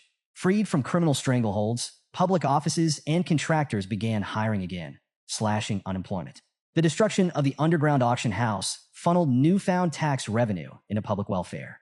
Businesses flourished, and even the stock market felt the effects as optimism surged. Underdog City transformed almost overnight, its people celebrating a newfound hope. Meanwhile, Vakir's popularity skyrocketed, and the once embattled deputy consul became a beacon of progress. One morning, Chihuahua entered Vakir's administrative office, carrying a steaming mug. "Coffee delivery," he announced with a grin. Vakir looked up, raising an eyebrow. "You're the office manager, not my errand boy." Chihuahua waved off the remark. "Call it gratitude. You saved me at the auction, remember? That clown's knife was way too close for comfort." A rare smirk tugged at Vakir's lips. "Coffee? That's a bit cheap for a life debt." Chihuahua laughed. "Hey, it's not just any coffee. 2 spoons of sugar, extra creamer, and barely any water. Top shelf stuff." Their banter filled the room with an unusual warmth before Chihuahua shifted gears. "How's the transcribing going? Still practicing your writing?" Wordlessly, Vakir handed him a sheet of paper. Chihuahua scanned it, his eyes widening. Wow, you've only just started learning, and this is incredible. Your handwriting is nearly perfect. Vakir shrugged, downplaying the compliment. Still a long way to go. Besides, you're the one running this office like clockwork. Chihuahua chuckled, but couldn't help feeling awed. Beneath Vakir's stern demeanor lay a man capable of reshaping the city's foundations. He didn't just enforce laws. He understood their purpose, their weight. Watching Vakir at work, Chihuahua silently hoped he'd stay in Underdog City. With Vakir at the helm, it felt like the city was finally on the verge of something extraordinary. Under the pale glow of the moonlight slipping through iron bars, Vakir stood in the shadows of a prison cell. Opposite him, Cindy Wendy, Baron Gambino's former attendant, sat bound and blindfolded, her defiant posture stark against the cold walls. Breaking the silence, Vakir spoke, his tone apologetic yet distant. I should have come sooner, but duty kept me. Cindy Wendy, isn't it? She ignored the question, her voice cutting through the air like ice. Why did you spare me? Vakir stepped forward, removing the blindfold with deliberate calm. Their eyes met, his crimson gaze steady. Because I need answers. Her lips twisted into a bitter sneer. So that's it? You only kept me alive to interrogate me. Ignoring the jab, Vakir began pacing slowly, his words precise. Baron Gambino's meteoric rise wasn't natural. A nobody doesn't climb the ladder that fast without help. That help was you. Your talent for generating wealth made him untouchable. If you'd chosen a different path, you could have been a respected merchant, maybe even a banker. He stopped in front of her, dragging a chair noisily across the floor. Sitting down, he locked eyes with her. Let's keep this simple. Answer my questions honestly, and you'll walk free. Refuse, and his voice trailed off ominously, leaving the alternative to her imagination. Cindy's eyes narrowed as she bit her lip, wrestling with her anger before spitting out a reply. Fine, I'll answer. Vakir leaned back, his first question direct and unsettling in its simplicity. How would you rate my performance as a law enforcer? Her laugh was sharp and mocking, a shining beacon of justice in Underdog City. She quipped, sarcasm oozing from every word. Unmoved, Vakir leaned forward. Mockery's a dangerous game, Cindy. Play along, or the deal's off. With an exasperated sigh, she dropped the act. Fine, you're doing well. Happy. Vakir's demeanor shifted instantly, his grin sudden and wolfish. Rising, he closed the distance between them, gripping her chin. His voice dropped to a chilling tone. Why do you think I'm doing well? Cindy stiffened, sweat beading on her brow as his crimson eyes bored into her. Releasing her, Vakir returned to his chair, gesturing for her to speak.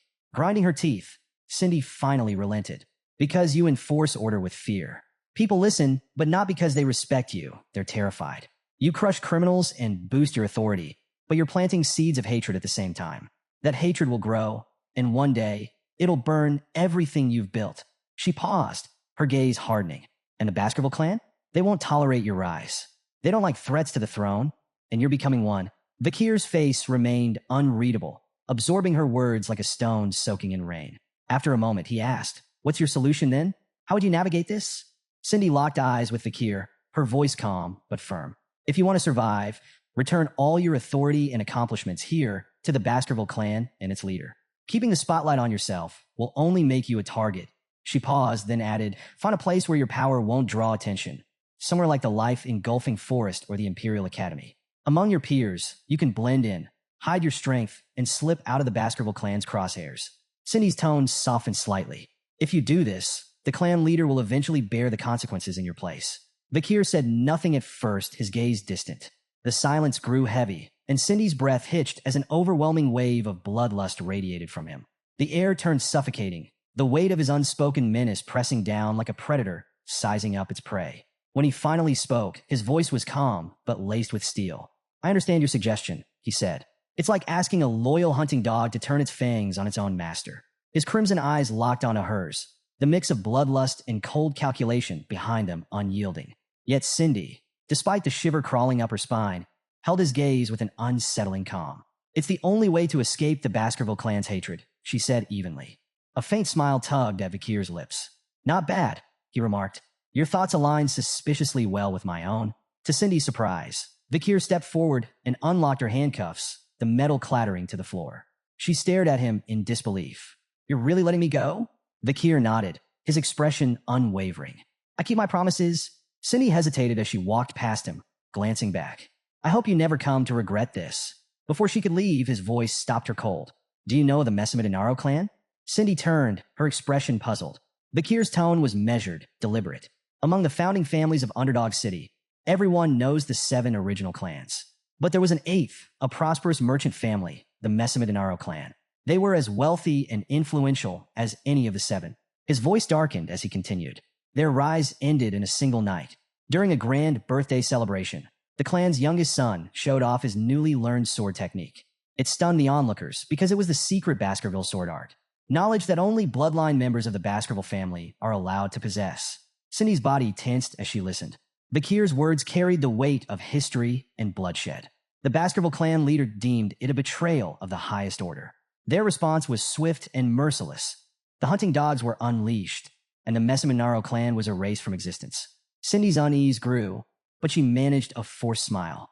And what does this have to do with me? Vakir's eyes sharpened, his tone cutting. There's more to the story. That technique wasn't leaked by accident. It was stolen by the young masters of the 7 clans and taught to the boy as a cruel joke. The Messama clan was nothing more than a scapegoat, a victim of their malice. Cindy's forced smile faded entirely as Vakir stepped closer, his voice heavy with grim resolve. There was one survivor, a 1-year-old girl pulled from the ruins of her family's massacre. Beautiful, even as an infant, but beauty brought her no mercy. She endured unimaginable torment at the hands of those who took her. Cindy's fists clenched as anger flashed across her face. I don't want to hear any more of this, she snapped, turning away and striding toward the exit. But Vakir's voice cut through the silence, stopping her in her tracks. The story doesn't end there, he said, his tone measured but unrelenting. A new deputy consul uncovered the truth and brought justice. The 7 young masters who orchestrated the fall of the Messama clan were captured, interrogated, and forced to confess. His expression darkened, the weight of his words pressing into the room. Before they died, they showed remorse. Their final words were, "We're sorry for committing such a heinous crime." Cindy froze, tears streaming down her face as she turned to face him. Her voice trembled as she asked, "Oh, who are they apologizing to?" Vakir met her gaze with calm resolve. "They were apologizing to the sole survivor of the Messama clan," he said.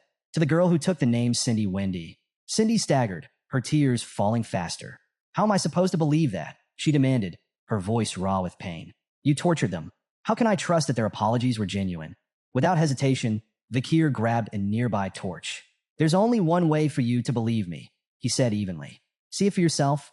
He led Cindy through the dim halls to a desolate prison cell. Stopping before the door, he gestured toward the ground. "Look." Cindy's eyes widened as she took in the horrific sight. On the cold stone floor, written in dried blood, were the prisoner's final, desperate words. "We brought devastation upon the Messama clan. Forgive us for our crimes." The pitiful plea was raw and haunting, a message scrawled in their final moments of terror. Cindy's knees buckled as the weight of it all hit her. Overcome, she clutched her stomach and retched, tears streaming down her cheeks as she trembled. Vakir stood behind her, his voice steady but laced with an edge of cold purpose. Even though they suffered and died, the vengeance of the Messama clan isn't finished. There's still one more clan that must pay for what they've done. He knelt slightly to meet her gaze, his crimson eyes burning with intensity. "Hate the Baskervilles. You have every right to despise us. As a survivor of the Messama clan." Cindy wiped her mouth with the back of her hand, her tears refusing to stop. "Why are you doing this?" she asked, her voice hoarse. "Why are you helping me? You're a Baskerville yourself." Vakir's lips curled into a faint smirk.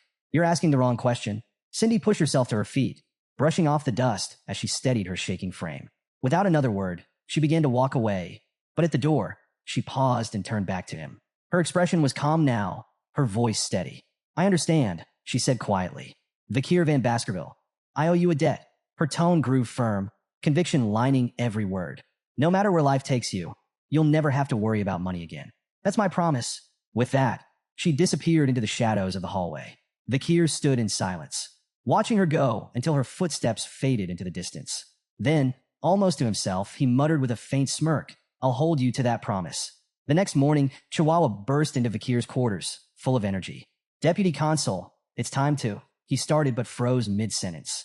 The scene before him was something out of a nightmare. Blood-soaked sheets and lifeless bodies scattered across the room. Vakir stirred, stretching lazily before rubbing his eyes. "Good morning," he greeted casually, as though nothing were amiss. Chihuahua's jaw nearly hit the floor. "Good morning. What about?" "All the corpses," he shouted, pointing wildly. Vakir glanced around at the carnage, his expression nonchalant. "Oh, those? Looks like I killed them in my sleep, he replied with a shrug. Chihuahua stared, utterly horrified. Are you serious? Vakir chuckled lightly. Relax, I'm kidding. As they made their way down the hallway, Chihuahua shot him a wary look. Deputy Consul, I have to ask, what was your childhood like? Vakir smirked, amusement dancing in his crimson eyes. Didn't find my joke funny? That's not what I meant, Chihuahua muttered, exasperated. Vakir's tone turned thoughtful, almost distracted. Lately, I've had some inconveniences. Poison arrows, acid snipers, arson attacks, 2 near misses with runaway carts, the usual. Think I've caught someone's attention? Chihuahua stared at him in disbelief. You're insane. Ignoring the comment, Vakir's mind drifted to Beelzebub, the weapon fused to his arm. His latest skill, Hellish Buffalo's Tough Life, obtained from the illegal auction, had proven incredibly effective despite its risks. With Beelzebub's slots now filled by burn injury Cerberus, hemorrhage Hellhound, and Tough Life Hellish Buffalo, Vakir's body was enhanced beyond recognition. Combined with the River Styx's modifications, his skin had become so resilient that even elite assassins had failed to harm him. But while the power was satisfying, the relentless attempts on his life were becoming more than just an irritation. I need to figure out who's behind these attacks and deal with them, Vakir muttered, his tone sharp. Chihuahua, still processing Vakir's casual recount of near-death experiences, nodded nervously. That sounds like a good idea. As they approached the courtyard, both noticed a carriage waiting nearby. The flag it bore was unmistakable, the Baskerville crest. They've sent someone from the main family, Vakir said, his tone growing serious. The carriage door opened, and a figure stepped out. Chihuahua immediately began sweating bullets, his posture stiff as he whispered to himself. No way. It's really him. Vakir, by contrast, remained calm, his crimson gaze steady. The figure descending from the carriage was none other than John Barrymore, the legendary head butler of the Baskerville household. John greeted Vakir with a warm smile. It's been quite a while, hasn't it? Vakir inclined his head politely. You look well. Head butler, he replied. The butler chuckled as he approached. Do I? I've always believed you'd do well since leaving the main residence. Just luck, Vakir replied modestly, his expression betraying little. Nearby, Chihuahua was awestruck. John Barrymore wasn't just a servant. He was the servant, a man who had faithfully served the fearsome Baskerville family for 4 generations. Meeting him was like standing in the presence of a myth. Breaking the moment, Vakir addressed John directly. What brings you here, head butler? John's ever-present smile didn't falter as he delivered his message. The Patriarch has been following your progress and is pleased. He's ordered you to return to the main residence. Vakir blinked, momentarily thrown. Hugo is pleased, he thought, struggling to picture such a concept. In his mind, he imagined his stern Uncle Hugo smiling, an image so absurd he almost laughed out loud. At the Baskerville estate, Hugo Le Baskerville, the clan patriarch, sat at his desk, his piercing gaze fixed on a newspaper article with a peculiar headline. The most beloved figure among underdog citizens, Vakir. The piece listed several awards Vakir had earned. Most trusted by merchants, most loved by farmers, most respected by children and scholars, most targeted by assassins. Hugo's sharp eyes scanned the page before looking up at Vakir, standing silently before him. The Baskervilles have always been known for their weapons, not their wits, Hugo remarked bluntly. But with your actions, perhaps we can change that reputation. He nodded, a faint trace of approval in his expression. You've done well, Vakir. Vakir bowed deeply, placing a hand over his chest. I only did what was expected of me. Yet inwardly, he couldn't help but wonder if Hugo's rare praise masked another layer of intent. Was that faint smirk truly pride, or something far colder? Hugo leaned back in his chair, his tone commanding. Reward and punishment must always suit the occasion. You've earned your reward. You will be attending the Colossio Academy this year. Vakir nodded, unsurprised. He had anticipated this move. The Colossio Academy was the Empire's premier institution for the elite, accepting only the children of aristocracy and royalty. Its strict dormitory rules and unparalleled security made it the perfect training ground for the future rulers of the Empire, and an ideal way for Vakir to grow stronger while keeping a safe distance from Hugo's scrutiny. Hugo continued, mentioning his intent to send companions with Vakir, but admitted he hadn't decided who. Do you have any siblings you prefer to take with you? He asked. Vakir answered smoothly, Highborough, Middleborough, and Lowborough. We're closest internally. He thought of them less as companions and more as reliable punching bags. Hugo nodded, seemingly satisfied. Done. He then asked Vakir if he recalled a plan they had discussed when he was just 8 years old. Vakir's mind immediately went to their joint training with the Morgs. You're referring to the plan to lend the ruby mines to the Morgs and use them to wipe out the barbarians? A smirk spread across Hugo's face. Exactly. And it worked. Intrigued, Vakir pressed for details. Hugo explained that the Morgs, seeking Baskerville support for a joint raid, had approached them with humility. The alliance was already yielding promising results. Switching topics, Hugo added one final task before Vakir's departure. Inspect the territory. Ensure the laws you implemented are being upheld. It will be educational. Vakir bowed once more. I'll follow your orders, Patriarch. The next day, Vakir and Chihuahua stood at the city gates. Tears streamed down Chihuahua's face as he waved frantically. Deputy Consul, I'll do my best to manage everything while you're gone. Vakir turned slightly, glancing back at the emotional Chihuahua. Though he said nothing, he silently noted that this parting was likely permanent. As Vakir and his small group traveled farther from the city, the quiet was broken by his voice, sharp and commanding. Come out, now. In an instant, dozens of figures dressed in black emerged from the surrounding trees and rocks, encircling the group. One of them stepped closer to Vakir, removing his head covering to reveal his face. The man stepped forward, removing his hood to reveal a sharp face and an air of confidence. Staffordshire Baskerville, he introduced himself. Knight of the Pitbull Order. Vakir nodded in acknowledgement. Thank you for waiting. I wanted the departure to proceed in an orderly fashion. Staffordshire waved off the apology.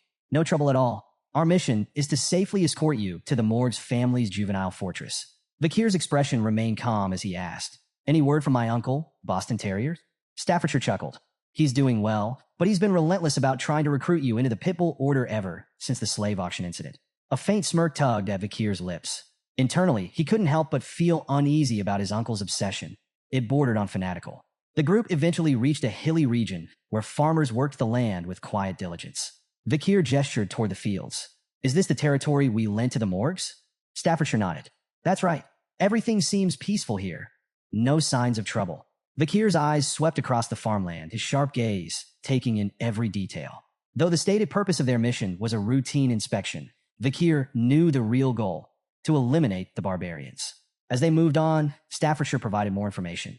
The Morg's family has assembled quite the force.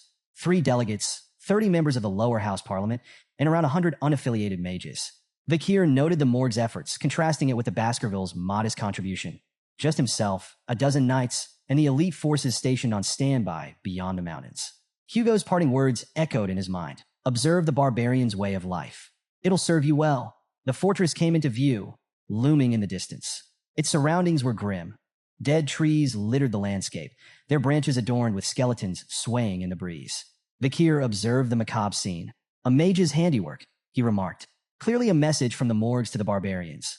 Staffordshire shuddered. It's unsettling to say the least. But Vakir's thoughts drifted to Camus Morgs. How much had she changed since their last encounter? As they neared the gates, 3 figures appeared on top of the walls.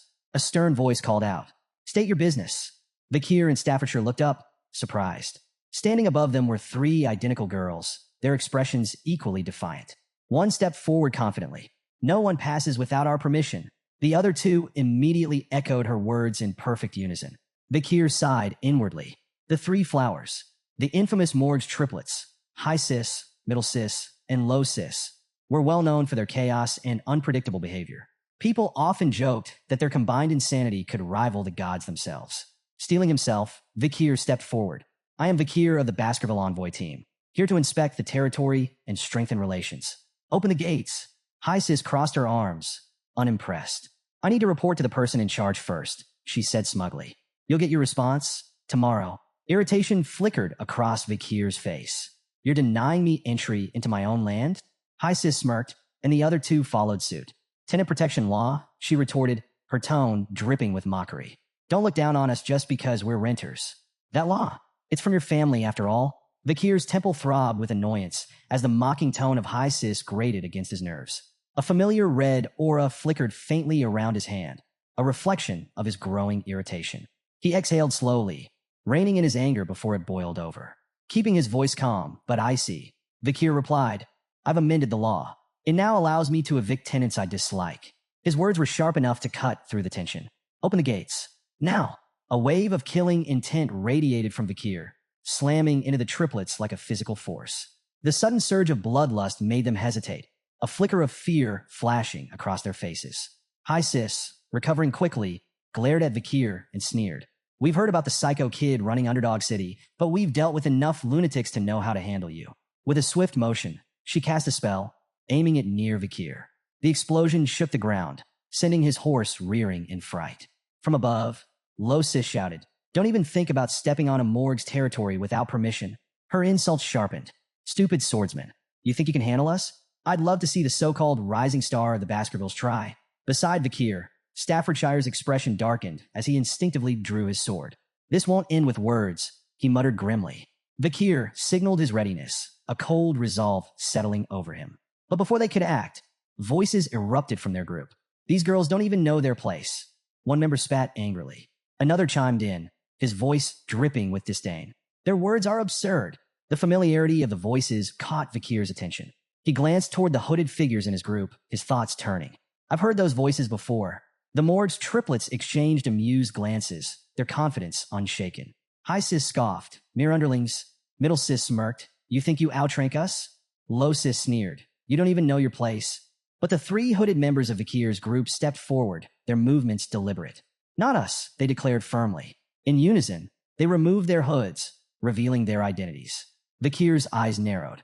Of course, it was the Baskerville triplets. High Burrow, Middle Burrow, and Low Burrow. Standing tall and radiating confidence, the triplets pointed toward Vakir and declared in unison, "He is the symbol of Baskerville." Turning to Vakir with matching grins, they added, "Leave this to us." Vakir's expression twisted into one of exasperation. "Great," he muttered, pinching the bridge of his nose. "My annoyance has just doubled." Despite his irritation, the scene unfolded with the over-the-top theatrics only the Baskerville triplets could provide. Vakir, though thoroughly vexed, knew their motives well enough. High Burrow glanced back at Vakir, his tone brimming with gratitude. "Thanks for recommending us to the Academy. Don't worry, we've got this handled." Vakir's thoughts raced as he pieced together their intent. So, this is about the Academy? Typical. To him, they were glorified sandbags, clumsy, brainless, but undeniably loyal. With the right training, they could at least be molded into effective soldiers. A faint smirk crossed Vakir's lips as he decided to humor them. "Fine, I'll leave this to you, older brothers." The Baskerville triplets practically glowed with pride at Vakir's begrudging acknowledgement. They stood straighter, their confidence soaring. Meanwhile, Morg's three flowers looked on with disdain. High Sis sneered, her voice dripping with contempt. Pathetic, clinging to each other like scared little children. The Baskerville triplets, unfazed by the insult, responded in perfect unison by flipping them off. "No, you're the fools," they retorted, their defiance as synchronized as their gestures. High Sis's face twisted with anger, joined by Middle Sis and Low Sis, who bristled at the audacity. "They need to be taught a lesson," High Sis growled, her tone promising retribution. As the tension thickened, Vakir's thoughts wandered to memories of the Morg's triplets before his regression. He remembered them as formidable mages, each with a distinct affinity: water, earth, and nature. Individually strong, their combined magic was devastating, amplifying their spells to an extraordinary level. It was this seamless synergy that earned them the title Morg's Three Flowers. Proving their reputation, the Morg's triplets summoned their power, combining magic to create a colossal barrier of intertwining vines and earth. The massive wall loomed over their opponents, its dense structure exuding raw magical energy. High Sis perched atop the barrier, laughing triumphantly. "Let's see you get past this," she jeered, her sisters joining in to mock the Baskervilles. Undeterred, High Burrow drew his sword with a confident smirk. "This," he said coolly, nodding toward the vine wall. "It's nothing." Without hesitation, he executed the Baskerville first technique. His blade cut through the air with precision, slicing the vine barrier apart in one devastating strike. The once imposing wall crumbled into ruin, its shattered remains scattering across the field. From a distance, Staffordshire's eyes widened in admiration. A flawless execution of the first technique, he murmured, impressed. But High Burrow's victory was short-lived. Before he could fully recover, a vine whip lashed out with blinding speed. He managed to block the strike with his sword, but the force sent him staggering backward. High Burrow, Middle Burrow, and Low Burrow shouted in alarm, rushing forward to assist as their brother struggled to regain his footing. Perched atop the wreckage of her barrier, Low Sis smirked down at the Baskervilles. "Your pathetic swords will never reach us," she taunted, her voice brimming with confidence. The Baskerville triplets' expressions darkened, their anger flaring like hunting hounds scenting blood. The air between the two groups grew heavy with unspoken tension, the promise of further violence thick in the atmosphere. Staffordshire turned to Vakir, observing his calm demeanor amidst the chaos. "Enjoying the show?" he asked, a trace of amusement in his tone. Vakir raised an eyebrow, unimpressed. "What exactly do you mean by show?" Staffordshire gestured toward the clash. The age-old debate. Magic versus swordsmanship.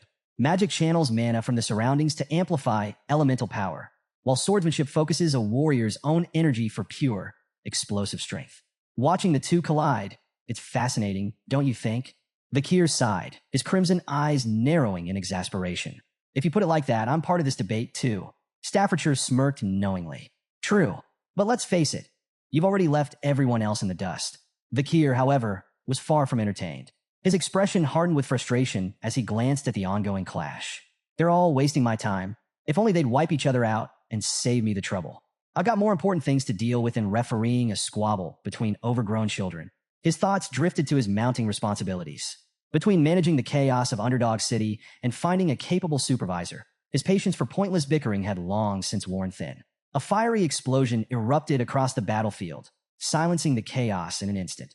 A commanding voice, filled with anger, cut through the smoke and flames.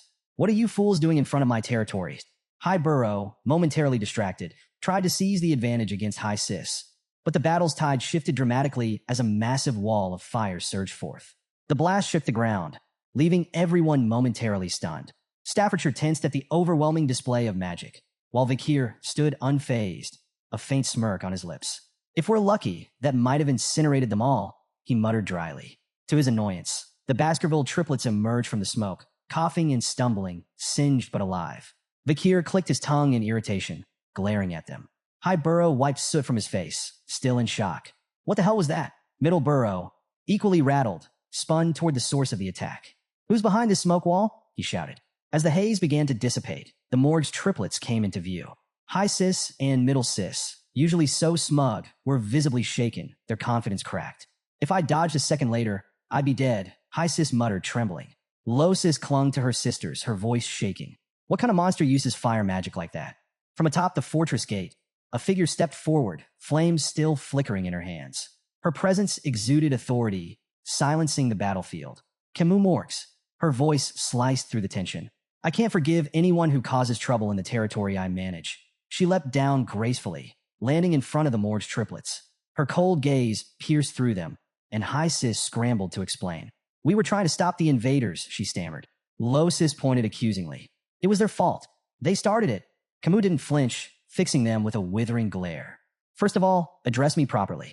I'm the vice head of this fortress, not someone you can call Camus so casually. Her sharp tone sent Middle Sis into a panic.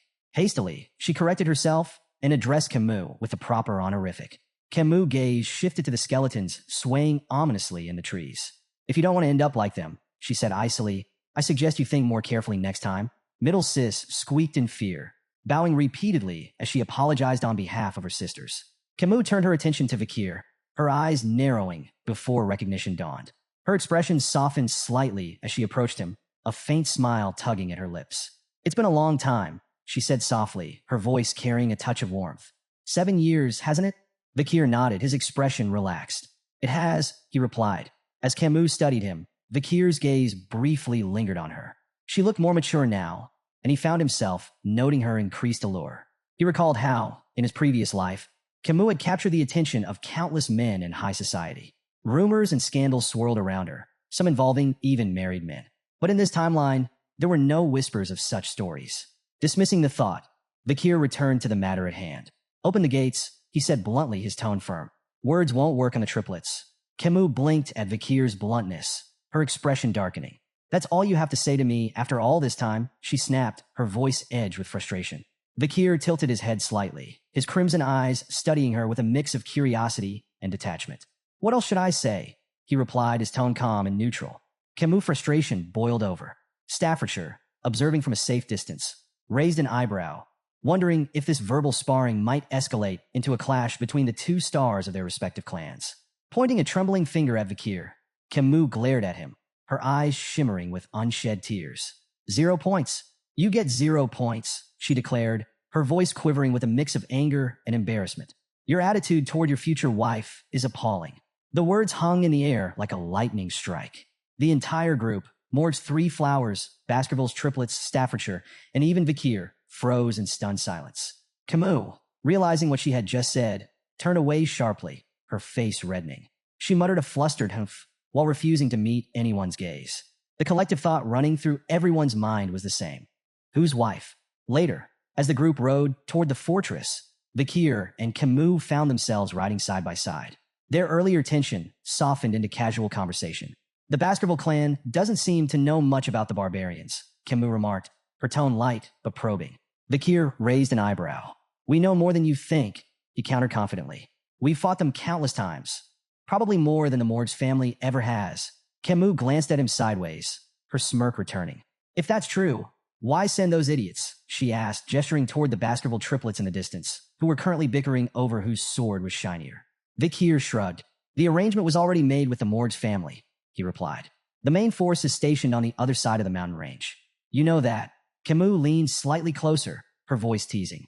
You may think you know, but I wonder if you're as informed about the barbarians as you claim. Vakir met her gaze evenly. As the leader of this delegation, it's my duty to know everything. Of course I'm well informed. Camus' expression softened into a faint smile. For someone the clan may have wanted to discard, you seem surprisingly trusted now. The conversation shifted naturally. Which of the barbaric tribes do you find the most troublesome? Camus asked, her curiosity evident. Vakir considered for a moment before answering. The Balak warrior tribe and the Rococo sorcerer tribe, he said. The Balak are unmatched archers. Their skill surpasses even the Empire's best. And no, that's not common knowledge. Camus nodded, impressed. 8 points, she said, evaluating him in her own whimsical way. 8 points? Out of what? Vakir asked, frowning slightly. Camus grinned playfully. Out of 100, of course. You answered well, so you earned points. Vakir gave her a skeptical look, but let it go. Camus continued her peculiar scoring. I don't like overly intelligent men, she declared. They're boring. A little foolishness makes them more interesting. She shifted her gaze to his horse. Your choice of horse? Awful. That massive beast doesn't suit someone of your shorter stature. Her teasing tone carried a playful jab as she deducted 6 points. Then, she critiqued his attire. Your clothes? Bland and uninspired. For points for effort. Noticing that Vakir was entirely ignoring her commentary, she smirked. 1 point for your so-called manners. Finally, her eyes softened as she studied his face. Your face? 99 points, she said, her tone quieter and more sincere. But you lose 1 for that lack of expression control. Vakir let out a heavy sigh, his patience wearing thin. Enough with these pointless evaluations, he said, his tone firm. Camus' eyes narrowed, her tone sharp as she shot back. Pointless? I'm just being stern with my future husband. Vakir froze, confusion flashing across his face. Future husband? What are you even talking about? Camus folded her arms, huffing indignantly. You passed a test, remember? My uncle's test. That duel was to determine if you were worthy to be my husband. Vakir's eyes narrowed as realization set in. She was talking about the duel he had fought 7 years ago against her uncle, a test of his abilities as her potential partner. Camus, her frustration mounting, continued venting. I never agreed to this. That duel ruined my path to marriage. But she sighed heavily, her anger fading into reluctant resignation. A promise is a promise, so I have to follow through. Not that I'm happy about it. Vakir watched her silently, acknowledging her skill as a fire mage, among the best he had ever seen. Finally, he interrupted her rant with a blunt declaration. I've forgotten all about that day. As far as I'm concerned, it never happened. Camus' face turned bright red. Without hesitation, she grabbed her jacket and threw it at him. You idiot, she shouted. You can't just pretend something like that didn't happen. Besides, I'm a genius. I never forget anything I see.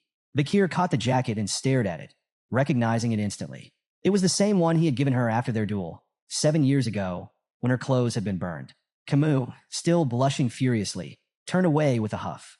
Don't read too much into it, she muttered, and stop saying such nonsense. Vakir examined the jacket more closely, smirking faintly. She returned it unwashed. As they reached the outskirts of the fortress, Camus pointed toward a distant wall. The barbarians ambushed the ruby mine, she explained. They've been pillaging crops and capturing indigenous slaves to sell elsewhere. She gestured toward the massive wall, a towering structure of earth and iron. We had our mages construct that in just 1 month. Vakir studied the wall, his eyes narrowing in appraisal. Impressive. It would have taken several hundred workers over a year to build something like that. Camus nodded, pride evident in her expression. Naturally, but Vakir's gaze lingered on the wall's flaws. Several large holes gaped in the structure, their edges jagged and burned. His expression darkened. Those were they caused by Balak arrows? Camus' expression turned grim. Yes, their arrows are imbued with a strong aura. We've suffered heavy casualties, especially during night guard duty. Those arrows can pierce walls 2 to 3 meters thick. She hesitated before adding, even my uncle wasn't spared. One of their arrows broke through his magic shield and struck his chest. He survived, but his pride didn't. Vakir's brow furrowed as he recalled a similar incident with Hugo, the Baskerville Patriarch. A Balic arrow had grazed Hugo's nose bridge, leaving him seething with fury. Do you know who's behind these attacks? Vakir asked, his voice serious. Camus hesitated, her tone uncertain. It's hard to say. Their faces are painted black, so identifying them is nearly impossible. But I think it's a woman. Their conversation was cut short as a mage hurried toward them, addressing Camus with urgency. Vicehead, we've captured a reconnaissance member of the barbarians. Please come quickly. Vakir and Camus exchanged a glance. Curiosity and concern mirrored in their expressions. Following the mage to a large tent, they found a disheveled barbarian restrained and surrounded by guards. Vakir's sharp gaze swept over the captive. After a brief moment, he spoke with certainty. This one's from the Rococo sorcerer tribe. Camus turned to the mage, her expression firm. Have you been able to extract any information from him? The mage shook his head, frustration evident. He's uncooperative. His sorcery makes him resistant to psychic magic. We haven't been able to read his mind. Camus' eyes hardened as she directed her attention to the captive. Tell me about the ambush on the Morg clan's fortress. How many people did you take? The barbarian remained silent, his expression unreadable. Camus' voice sharpened with anger. Among those taken was Rose, a daughter of the Morgs. She's my sixth cousin. Tell me, what have you done with her? A twisted grin spread across the barbarian's face, and he muttered something in his native tongue. Camus frowned, turning to the mage. What did he say? Is there anyone here who can translate? The mage shook his head again. We don't have anyone available who understands his language. Vakir's calm voice broke the tension. I know a little Rococo. Camus raised an eyebrow, surprised. Is there anything you don't know? I'm not fluent, Vakir replied, his tone measured. But I understand the basics. Camus nodded, her voice steady but strained. Then ask him. Ask him where my cousin is. She's 12 years old, with red hair, red eyes, and white skin. Vakir stepped forward, his voice firm, as he questioned the barbarian in his native tongue. The barbarian's grin widened, and he replied curtly, his tone dripping with mockery. Vakir's expression turned grim. He closed his eyes for a moment before looking at Camus. Your cousin is dead, he said quietly. Camus' face contorted with fury and grief, her hands balling into fists. She straightened, her voice cold and resolute. With the senator of the audience hall recovering and the senator of the temple away, the decision falls to me. She took a deep breath and declared, I, Camus Morgs, a member of the Middle House and the vice head of this fortress, issue the verdict. Immediate execution. Without hesitation, a sharp spike shot through the barbarian's body, followed by a torrent of flames that consumed him entirely. As the fire raged, the barbarian cried out in his language, his voice weak and filled with venom. Camus' voice was icy as she dismissed his final words. After this war, your language will only be spoken in hell. The barbarian's screams faded into silence as the flames reduced him to ashes. Nearby, another restrained barbarian watched in silent terror, his wide eyes reflecting the flames. Camus, her rage still smoldering, turned abruptly to Vakir. Follow me, she ordered, her tone leaving no room for argument. As Vakir exited the tent, he spotted Camus some distance away. Her shoulders trembled, and muffled sobs escaped her as she cried openly. Despite her formidable exterior, Vakir was reminded that she was still just a 15-year-old girl. He approached her slowly, his voice soft. Were you close with your cousin? Camus nodded, her tears falling freely. Very close. She was so pure, nothing like the rest of us. Unlike the cold-hearted Morgs, she didn't belong in a place like this. Vakir hesitated before offering comfort. I believe she left this world peacefully. Camus turned to him, her tear-streaked face clouded with doubt. Don't lie to me, she said, her voice trembling. I'm not stupid. I'm a genius. I understood a little of what he said. Her voice cracked as she pressed him. Tell me the truth. What did he really say? Vakir froze, unsure of how to respond. He had hoped she hadn't caught the barbarian's chilling words. We ate her. Camus' knees buckled, and she fell to the ground, her cries raw and full of anguish. I couldn't protect her, she whispered, guilt consuming her. I'm so sorry, Rose. Vakir stood silently, his expression unreadable as he watched her grief unfold. For a moment, he extended a hand toward her, but then he hesitated, pulling it back. Camus' heart-wrenching cries echoed through the air, and Vakir remained lost in thought, contemplating the weight of the moment. After a while, Camus managed to steady herself. Wiping her face, she stood and took a deep breath, her composure returning. This isn't a bad thing. she said, her voice steady despite the lingering tremor. If anyone had given me half-hearted sympathy, I'd have killed them on the spot. She turned to Vakir, her tear-streaked face now filled with resolve. This isn't the time to mourn. I need to focus. I need to prepare for revenge. Vakir studied her steely determination, a faint glimmer of admiration surfacing in his mind. Heroines really are built differently, he thought. He extended his hand toward her, nodding silently in agreement. Before Camus could take his hand, a loud, bell-like sound rang across the fortress, shattering the moment. Vakir frowned. What's that? Camus stood up abruptly, her expression serious. It's the signal for a barbarian attack. Vakir smirked faintly. Seems your time for revenge has come sooner than expected. Outside the fortress, a group of barbarian girls astride massive white wolves prepared for battle. Each was armed with a bow, their leader standing at the front. The leader, her face painted black, knocked an arrow. Drawing it back, she aimed toward the guards on the fortress walls and released. The arrow struck its mark with deadly precision, detonating in a fiery explosion that sent guards scattering in disarray. She raised her voice, commanding her companions. Attack! The barbarian girls launched into battle, their wolves charging with terrifying speed. The massive beasts tore into soldiers with relentless ferocity, while the barbarians themselves struck with brutal efficiency. Ropes flew through the air, lassoing soldiers by the neck and dragging them down with startling precision. The fortress descended into chaos. Vakir arrived at the scene, his sharp eyes scanning the battlefield.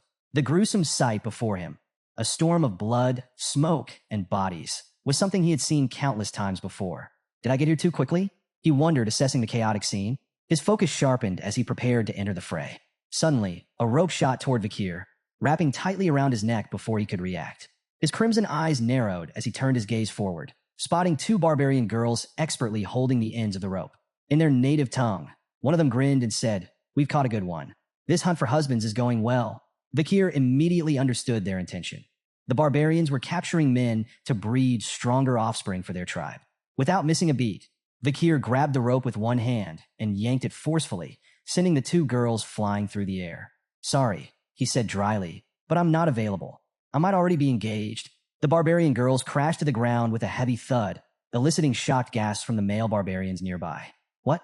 Who is this guy?" One of them muttered in disbelief. The others quickly readied their arrows, uncertainty flickering in their eyes as they debated whether Vakir was friend or foe. Despite the tension, Vakir remained calm. Hugo's warning rang in his mind. Avoid engaging in battle before meeting up with the main force. Vakir hesitated briefly, considering whether to hold back, but his decision came swiftly. Drawing his sword, he strode forward confidently, unbothered by the arrows flying toward him. With precision and agility, he cut through the barrage with ease, each strike precise and deadly. His movements were fluid, almost mesmerizing, as he deflected every projectile aimed at him. The barbarians' shock turned to panic. "How is that possible?" they whispered among themselves. Their awe, however, was short-lived. A wave of fire suddenly erupted across the battlefield, engulfing the barbarians in searing heat. Cries of pain echoed as flames consumed their surroundings. Camus stepped forward, flames crackling in her hands, her expression fierce and unyielding. "These barbarians will burn," she declared, her voice dripping with fury. Vakir turned to her in astonishment, realizing she had transformed the battlefield into an inferno. Camus glanced at him, her sharp eyes narrowing. "Are you using liquid aura?" she asked, a rare note of acknowledgement in her tone. Her words carried weight. "You're the only man I could ever recognize." Vakir responded calmly. "I received orders from the Patriarch to avoid battle until regrouping with the main force." Camus scoffed, undeterred by his explanation. As she began casting more spells, her voice rang with defiance. "An order from the Baskerville Patriarch? Do you think that will stop me?" The intensity of her flames increased as she stepped forward. "A Baskerville should refrain from intervening," she said coldly. "I'll handle this myself. Every last barbarian here will burn." Camus unleashed a series of devastating fire spells, setting the battlefield ablaze. The sheer heat distorted the air as flames roared across the terrain, consuming everything in their path. Vakir watched in astonishment, quickly recognizing her technique. Burned, a powerful fire spell. His sharp gaze caught the details of her casting. She was using a quadra-casting method, layering 4 simultaneous fire spells to amplify their destruction exponentially. Driven by her rage and thirst for vengeance, Camus poured her all into the attack, leaving a scorched wasteland in her wake. Suddenly, from the shadows, a barbarian perched on a wolf's back raised a blowgun and fired. The poison needle struck Camus in the neck before she could react. Her body stiffened, and she winced as the poison coursed through her veins. Her legs buckled, and she collapsed to the ground, her movements sluggish and uncoordinated.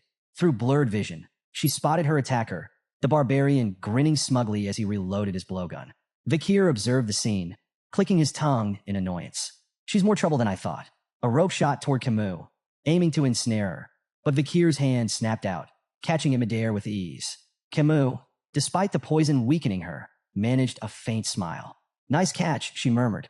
Vakir glanced down at her, his voice blunt. We should retreat. Camus' eyes flashed with defiance. What about the farmlands? The captives? It's wiser to wait for the Baskerville main force. Vakir replied firmly, his tone leaving little room for argument. But Camus shook her head, her resolve unshaken. I won't retreat. I can't. Not after what the barbarians did to my cousin. Vakir sighed, frustration flickering across his face. You need to make a rational decision. Before he could say more, his instincts flared. Spinning on his heel, he ducked just as an arrow whizzed past his head, narrowly missing him. His sharp gaze locked onto the attacker, a barbarian girl with piercing, focused eyes, her bow poised for another shot. Could this be the destructive power Camus mentioned? Vakir wondered, noting the precision of her attack. Lost in thought, Vakir was caught off guard when another barbarian lunged forward, grabbing Camus and retreating swiftly into the chaos. Vakir! Camus cried out, her voice filled with desperation as she was pulled away. Vakir's expression darkened, frustration boiling beneath his calm exterior. Memories surged of a younger Camus Morgs, once held captive by barbarians. He recalled her fierce return, wiping out an entire group of captors and earning the title of queen. Snapping back to the present, Vakir knew he couldn't let history repeat itself. The barbarian girl he had spotted earlier lunged at him with startling agility, breaking his train of thought. Her movements were swift, deliberate, and precise. Vakir evaded her strike, his focus sharpening. To his surprise, she wielded her bow as a melee weapon, swinging it with deadly force. She followed up with a chi-infused kick, catching Vakir off guard and sending him sliding backward across the dirt. Regaining his footing, Vakir quickly assessed the situation. Her technique was far more refined than the other barbarians he'd encountered. She wasn't just another warrior. She was elite. Do I need to go all out? He wondered. Before he could act, the barbarian girl surprised him further. Attempting to speak his language, she said haltingly, We meet again. Vakir's eyes narrowed as recognition dawned. She was the same girl he had freed at the slave auction. Though he had once shown her mercy, he couldn't help but inwardly label her a troublemaker. The girl met his gaze with a sly smirk, as if enjoying the unexpected reunion. Memories of that fateful auction flickered through Vakir's mind, of shattering her chains and granting her freedom. Now, faced with her again, he hesitated. Breaking the tense silence, he asked coldly, Is this how you repay kindness? With revenge. The girl chuckled, her smirk widening. Not revenge for you, she said, her tone steady despite her broken grasp of the language. For them, the Morgs, they captured me, enslaved me. I repay them now. Her words were clear. Their paths had crossed by chance, not intent. Mounting her wolf with effortless confidence, she glanced down at him. Your girl, Camus. She's next leader of Morg's clan. She pointed into the distance where the chaos of battle raged. If you want her back, follow. With that, she urged her wolf forward, disappearing into the fray with an air of challenge. Vakir stood still, weighing his options. His crimson eyes burned with resolve as he debated whether to unleash the full extent of his strength. The tense moment was shattered by the arrival of Adolf Morgs, Camus' uncle, whose imposing presence instantly heightened the tension. Without wasting a second, Adolf began casting a spell, his voice laced with disdain as he demanded the barbarians return his niece. The ground beneath him fractured, jagged shards of earth flying through the air toward the retreating barbarians. But they were prepared. With uncanny agility, they maneuvered their wolves over the unstable terrain, leaping effortlessly between shattered rocks and evading the spell's destructive force. Adolf could only watch their retreat, frustration etched on his face. His curses echoed across the battlefield, a vent for his mounting anger. The ambush had unraveled mere minutes after the warning bell, a testament to his forces' inexperience and lack of preparation. As he seethed, a mage approached, bearing troubling news. The barbarians have fled into the restricted area of life-engulfing forest, the mage reported grimly. At the mention of the forest, Adolf's rage shifted to grim concern. Life-engulfing forest, deep within the mountains, was infamous for its deadly ecosystem. It was a perilous region no sane person would enter at night, a place where survival was nearly impossible. Even with his niece's life at stake, Adolf hesitated. The risks were staggering, and the thought of losing more lives weighed heavily on him. Before he could voice his uncertainty, Vakir's calm voice broke through. We can still pursue them, he stated simply, his tone steady and confident. Adolf turned to Vakir, incredulous. Are you serious? You know as well as I do that forest is a death trap after dark. Unfazed, Vakir nodded. I've navigated terrain like this since childhood. Life engulfing forest isn't as impossible as it seems. Not for someone trained. Memories of his past life flooded Vakir's mind. He recalled years spent honing his survival and reconnaissance skills in dense, hostile environments. These forests, no matter how treacherous, were his element. Adolf's gaze sharpened. Grabbing Vakir by the shoulders, he demanded, Are you truly serious about this? Do you know what you're risking? Nearby, the Morg's clan mage voiced his doubts. Sir, entering that forest at night, it's suicide. Adolf silenced him with a sharp glare. His resolve crystallized as he turned back to his forces. Anyone unwilling to join the pursuit may stand down now, he declared. There will be no judgment for those who choose safety over valor. As murmurs rippled through the group, Adolf fixed his gaze on Vakir. Reluctance flickered in his expression, but so did a grudging respect. He had known from the start that this young man was no ordinary warrior. With no other options, he had to entrust his niece's rescue to Vakir. Vakir, Adolf said, his tone heavy with resignation. I'm entrusting you with this mission. Bring my niece back. Life engulfing forest was a place that lived up to its ominous name. Nestled within Baskerville territory, it was a realm of horrors where survival was a fleeting hope. Bone-sucking mosquitoes, poisonous thorn-covered vines, silent spiders that hunted soundlessly, and countless other lethal creatures made it a graveyard for the unprepared. Few who entered lasted more than an hour. Despite its dangers, the Morgs and Baskerville troops pressed forward, closely following Vakir as he navigated the treacherous terrain with practiced ease. He moved like a shadow, leaping over obstacles and cutting through hazards with swift precision. Adolf, watching in awe, couldn't contain his curiosity any longer. Are all Baskerville boys like this? He asked, his voice tinged with disbelief. Staffordshire Baskerville chuckled, shaking his head. No, not all of them. But young Master Vakir? He's different. Their conversation was cut short when two enormous, venomous bees emerged, buzzing aggressively as they blocked the group's path. Before anyone could react, Vakir dispatched them in a single fluid motion, his blade slicing through the air with effortless grace.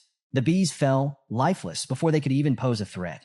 The onlookers froze, stunned by the display. He's so cool, the Baskerville triplets whispered in unison, their admiration practically glowing. Suddenly, Vakir stopped behind a large tree and raised a hand, motioning for the group to halt. He pointed ahead, where faint flickers of light pierced through the dense canopy. They're close, Vakir said, his voice low. The barbarians haven't gone far. He added a warning, his tone grave. Balak hunters scatter dry leaves around their camps to detect pursuers. From here on, every step needs to be taken with extreme caution. Before the group could react, Adolf stepped forward, casting a spell. Silence. He intoned the magic targeting Vakir. Vakir shot him a questioning look, but Adolf quickly explained. This spell ensures you make no sound as you move. Adolf smiled, a hint of his confidence restored. I'll take it from here. Thank you for your help, nephew-in-law. Vakir's brow furrowed. Nephew-in-law? He thought, puzzled. What is he talking about? Not far ahead, the barbarians had set up camp in a clearing. A fire crackled at its center, casting flickering shadows on the surrounding trees. Camus was tied tightly to a tree, her wrists and ankles bound with thick ropes. Her fiery spirit, however, remained unbroken. You're all going to burn to ash the moment I get out of here, she shouted, her voice filled with fury. I'll make you regret capturing me with my special fireball. Her captors paid her no mind, likely unable to understand her language. Nearby, two barbarian girls chatted casually. One spoke of her interest in the man they had encountered earlier, while the other lamented her lack of success in husband hunting. Camus gritted her teeth, her frustration mounting. They're not even listening to me, she thought bitterly. She caught snippets of their conversation and pieced it together. Husband hunting? Wife hunting? Realization dawned. Is that why they've been ambushing us this whole time? Her thoughts were interrupted as the male barbarian who had captured her approached. Smirking, he addressed Camus in his native tongue. An excellent catch like you.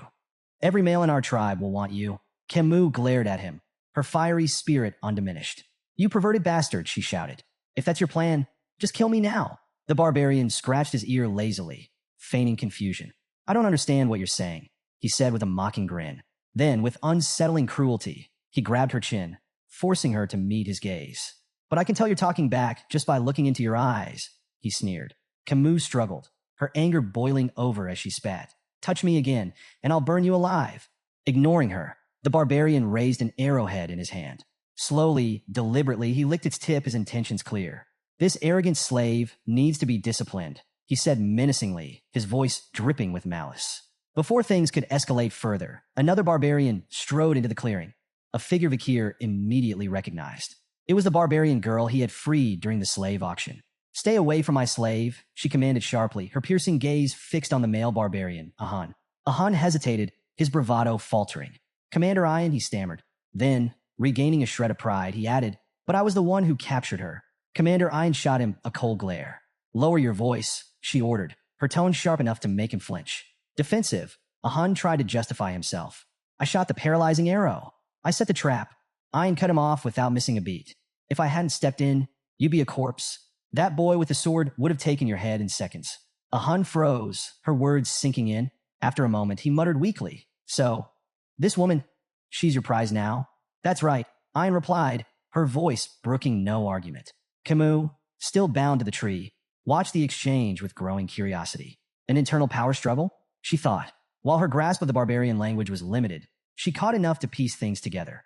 The girl's name was Ian, and she was clearly their commander, a position of authority that even the brash Ahan seemed to fear. Ahan, still nursing his wounded pride, jabbed a finger toward Ian. "You may be a commander, but you're still just a woman." The clearing fell silent. Ian's eyes burned with fury as a powerful blue aura erupted around her, the air growing tense with her presence. Fixing Ahan with an icy glare, she retorted, "And what difference does that make? If you got a problem with me, come forward. I'll leave you in a bloody heap." Ahan's bravado evaporated as his body broke out in a cold sweat. Raising his hands in surrender, he stammered, "I'm not angry. Do as you please." He turned and retreated hastily, thoroughly cowed. Camus watched the scene, taking note of the respect or fear that Ian commanded. "She's definitely in charge here." Commander Ian turned her attention to Camus, her gaze appraising. "Good eyes, strong physique, as expected from the future leader of the Morg's bloodline," she said, almost to herself. But her tone darkened as she delivered a sudden, sharp kick to Camus' side. Camus winced, anger flashing in her eyes as Ian continued bitterly. "You Morg's bastards sold me into slavery. If not for a stroke of kindness, I'd still be rotting in chains. But you won't be so lucky." Leaning closer, Ian's voice dropped to a menacing whisper. "I'll tame you. You'll feel it in your very bones and soul. Menial tasks, like licking the space between my toes, will become your new routine." Camus' fiery spirit flared as she gritted her teeth. "You think I'll break that easily? Dream on." Before Ian could respond, a piercing scream shattered the tension. A barbarian behind her burst into flames, his agonized cries echoing through the clearing. "What is this? An explosion?" Ian snapped, spinning around to assess the situation. The burning barbarian collapsed as the fire spread, and the remaining warriors scrambled to arm themselves. "It's an ambush," one of them shouted, panic creeping into their voices. From the roaring inferno, a lone figure emerged. The firelight framed him like an avenging specter, his silhouette cutting an imposing figure against the chaos. "Barbarians," the figure called out, his voice sharp and resolute. "You'll pay for what you've done." Camus' face lit up with relief and joy as she recognized the voice. "Uncle Adolf," she exclaimed, her hope renewed. Amidst the burning wreckage, Adolf Morg stood with flames dancing in his hands, his presence commanding and unyielding. His booming voice cut through the battlefield. "Release my niece immediately, or face annihilation." The barbarians froze, startled by the overwhelming force of the Baskerville and Morg's troops who were now hunting them down with ruthless efficiency. Perched on a tree branch above the chaos, Vakir surveyed the scene. His sharp eyes scanned the battlefield, narrowing in thought. Something fell off. The Balak hunters, renowned for their precision and tactical ambushes, were now scattered and in complete disarray. Below, barbarian girls astride their wolves voiced their frustration, barking orders to one another as they struggled to regroup against the relentless onslaught of the Morgs and Baskerville forces. Adolf's voice thundered once more as he spotted several barbarians attempting to flee. "No one escapes. Eliminate every last one of them." Camus, still tied to a tree, watched the pandemonium unfold with a smug grin. They deserve this, she thought, satisfaction gleaming in her eyes. But her moment of amusement was cut short. A rustling sound behind her caught her attention, and she turned her head sharply, her eyes widening in surprise. "Vakir," she exclaimed, her voice far too loud for the circumstances. Emerging from the shadows behind her, Vakir placed a finger to his lips, signaling for silence. Her loud reaction prompted a sigh of exasperation. With a swift motion, Vakir cut the ropes binding her to the tree and helped her to her feet. "You came to save me." Camus beamed, her happiness radiant. Vakir, slightly irritated, replied curtly, "Do you not understand the meaning of silence?" Before they could retreat further, Commander Ian stepped out from the shadows, blocking their path. Her sharp eyes gleamed with anticipation as she regarded Vakir. "I expected you to come," Ian said, her voice calm yet brimming with authority. She studied him intently, her words carrying a weight that demanded attention. "Your speed, your composure, your determination to save her. Impressive. I won't ask about your past, but you've passed." Vakir frowned at her cryptic remark. "Past what?" Ian offered no explanation, her attention shifting to Camus. The two locked eyes, their gazes sharp and unyielding. Though no words were exchanged, the intensity of their silent battle spoke volumes. Vakir's grip on Camus tightened, a subtle signal that he was ready for action. "Concealing my abilities may no longer be an option," he thought grimly. As he studied Ian more closely, a flicker of recognition stirred in his memory. Could she be related to the one who scarred Hugo's nose? The infamous Balak archer, Night Fox, came to mind. But after observing Ian's movements, Vakir dismissed the thought. No, she's too young and inexperienced. Perhaps she shares the same bloodline. Suddenly, a dart flew through the air, aimed directly at Vakir. Without hesitation, he raised his hand, effortlessly intercepting the projectile. It shattered upon impact, harmlessly falling to the ground. Emerging from the chaos, the barbarian who had kidnapped Camus stepped forward, his eyes wide with disbelief. He had underestimated Vakir, failing to predict his uncanny reflexes. Vakir wasted no time. Sweeping Camus into his arms, he said firmly, "Things have gotten troublesome. I'll take you to your uncle." Camus' face turned bright red as she stammered. "Eh, right." Her embarrassment deepened as she noted his unusually formal tone. Is it the poison making her act like this? She wondered. Vakir moved swiftly through the dense forest, carrying Camus effortlessly toward Adolph's position. Behind them, Commander Ian watched with a conflicted expression. A mix of disappointment and determination etched across her face. "Will you come to me willingly one day?" she murmured to herself, her voice barely audible over the rustling leaves. As they pressed forward, Vakir glanced down at Camus. "Are you sure the poison isn't too severe?" he asked, his voice calm but concerned. Camus hesitated, unsure of her condition. "I think maybe it is," she replied uncertainly, her tone betraying her unease. Their exchange was cut short as two barbarians emerged from the shadows, firing arrows in quick succession. Vakir deflected both projectiles with precision, his movements swift and efficient. From a distance, Ian silently raised her bow, her expression cold and resolute. Her sharp eyes locked onto Camus as she knocked an arrow imbued with a bluish aura. "Should I eliminate the girl from Morg's?" she mused aloud, her voice devoid of emotion. Without hesitation, she released the arrow, its path streaking through the air with deadly accuracy. Vakir's glowing red eyes tracked the arrow as it sped toward them, its trajectory unerringly aimed at Camus. Reacting instinctively, he twisted his body to shield her. Camus, sensing his sudden movement, turned her head just in time to see the arrow close in, only 2 inches from her eye. But the arrow never struck. A shimmering ice wall materialized between them, stopping the projectile in its tracks. "Are you hurt, my dear niece?" Adolph's voice rang out, laden with worry. He approached quickly, flame still flickering faintly in his hands, the ice spell dissipating as he stepped forward. "Uncle!" Camus cried, relief washing over her. Adolph wasted no time, reaching out to cast Cure Poison. "It's a severe numbing poison," he explained. "I've slowed its effects, but we'll need to visit Divine Quo Vadis for complete treatment once we return." But before the spell could fully take effect, Camus pushed his hands away. "Let go for a moment," she demanded, surprising Adolph. He stepped back, confused, only to watch in shock as Camus ran toward Vakir, throwing her arms around him in a tight embrace. "Thank you for saving me again," she said, her voice earnest and filled with gratitude. Adolph stood frozen, his eyes wide in disbelief. Tears welled up as he shouted, "Camus, I did my best too." Camus turned to him, her expression indignant. "And yet, you show up now?" she snapped. "I'm telling Mother about this." Before Adolph could muster a response, a rope shot through the air, wrapping tightly around Vakir's neck. Commander Ian stepped forward, holding the rope firmly. "Come with me willingly," she demanded, pulling with all her strength.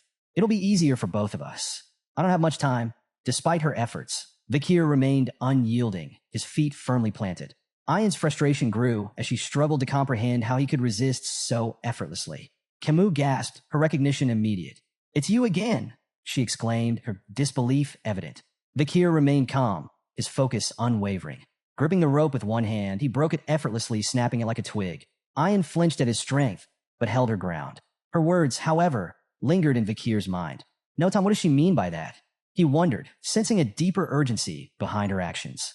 A sudden, overwhelming wave of killing intent swept through the forest, suffocating the air. Birds burst from the treetops in panicked flight, their cries fading as an oppressive sense of dread settled over the area. Ayan's face turned deathly pale as her eyes darted upward, horror etched across her features. Her trembling voice cut through the eerie silence. "It's noticed us," she whispered, each word quivering with fear. Vakir frowned, confused, until a sharp, buzzing sensation radiated from his hand.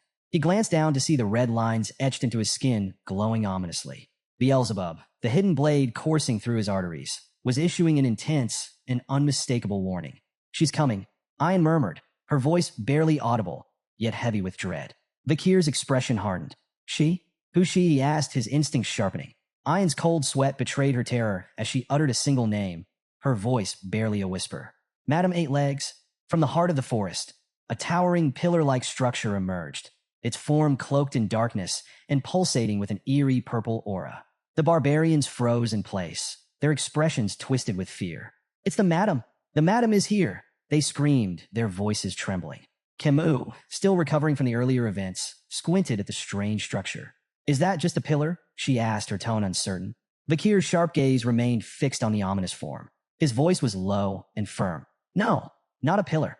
Before their eyes, the pillar began to split apart. 8 long, spindly appendages unfolded with unnatural grace, descending like enormous tree branches.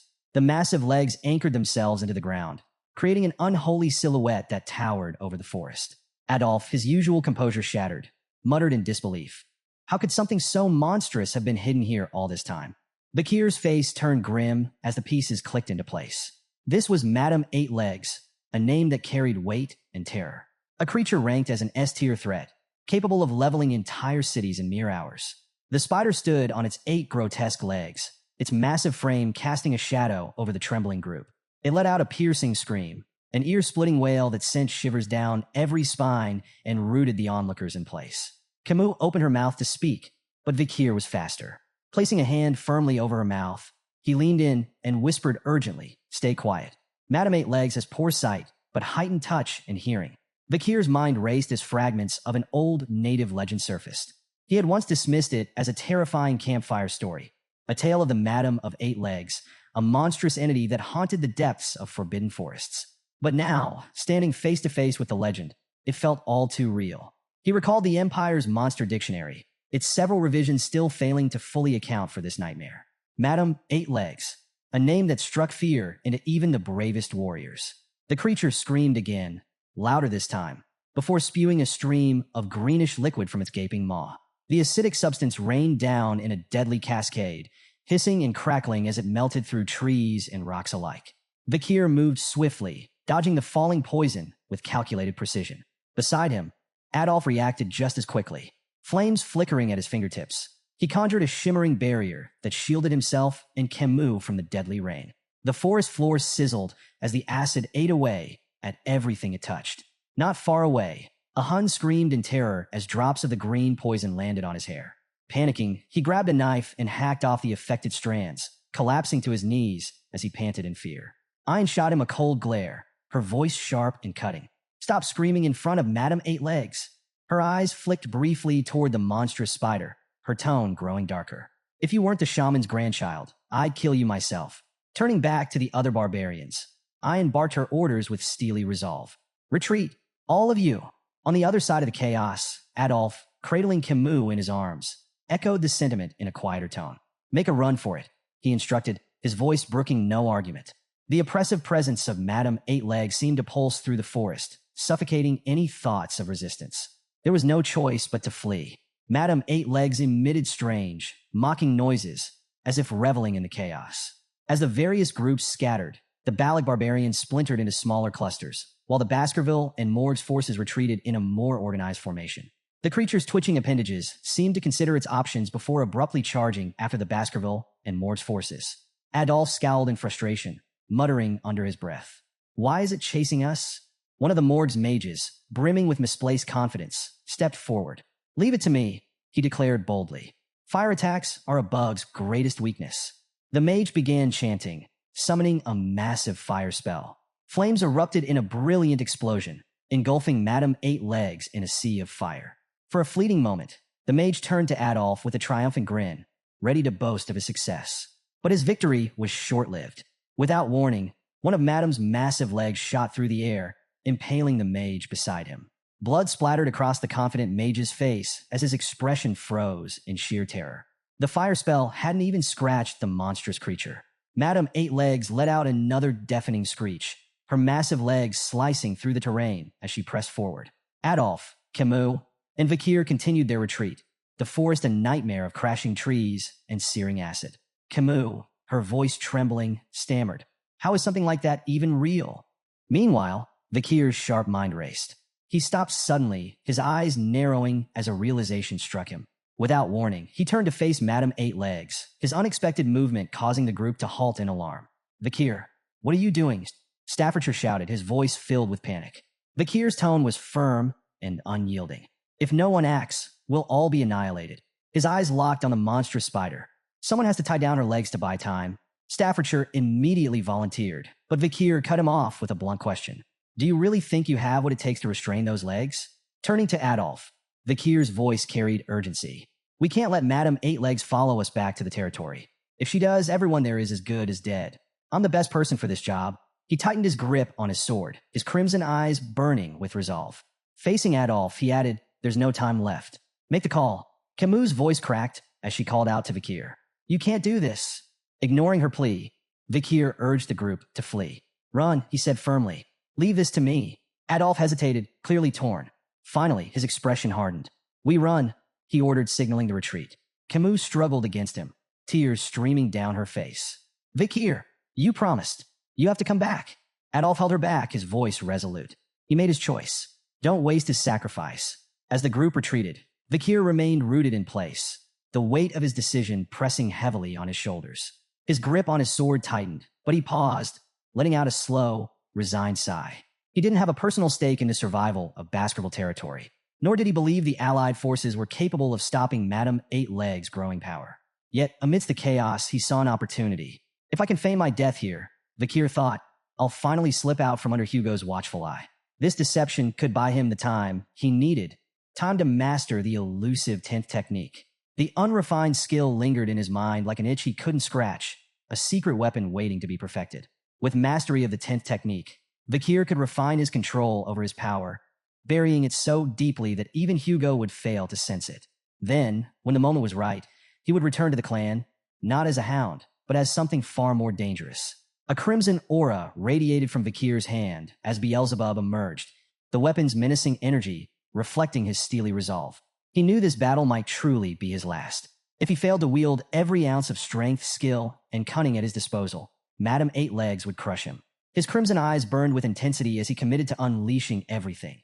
The vast mana reserves gifted by the River Styx, the ethereal energy reserved for the highest-ranking Baskerville techniques, and the raw, unrelenting power of Beelzebub. The demonic sword pulsed in his grip, its blade cloaked in a violent red aura. With calculated precision, Vakir dashed toward Madame Eight Legs, his movements swift and deliberate.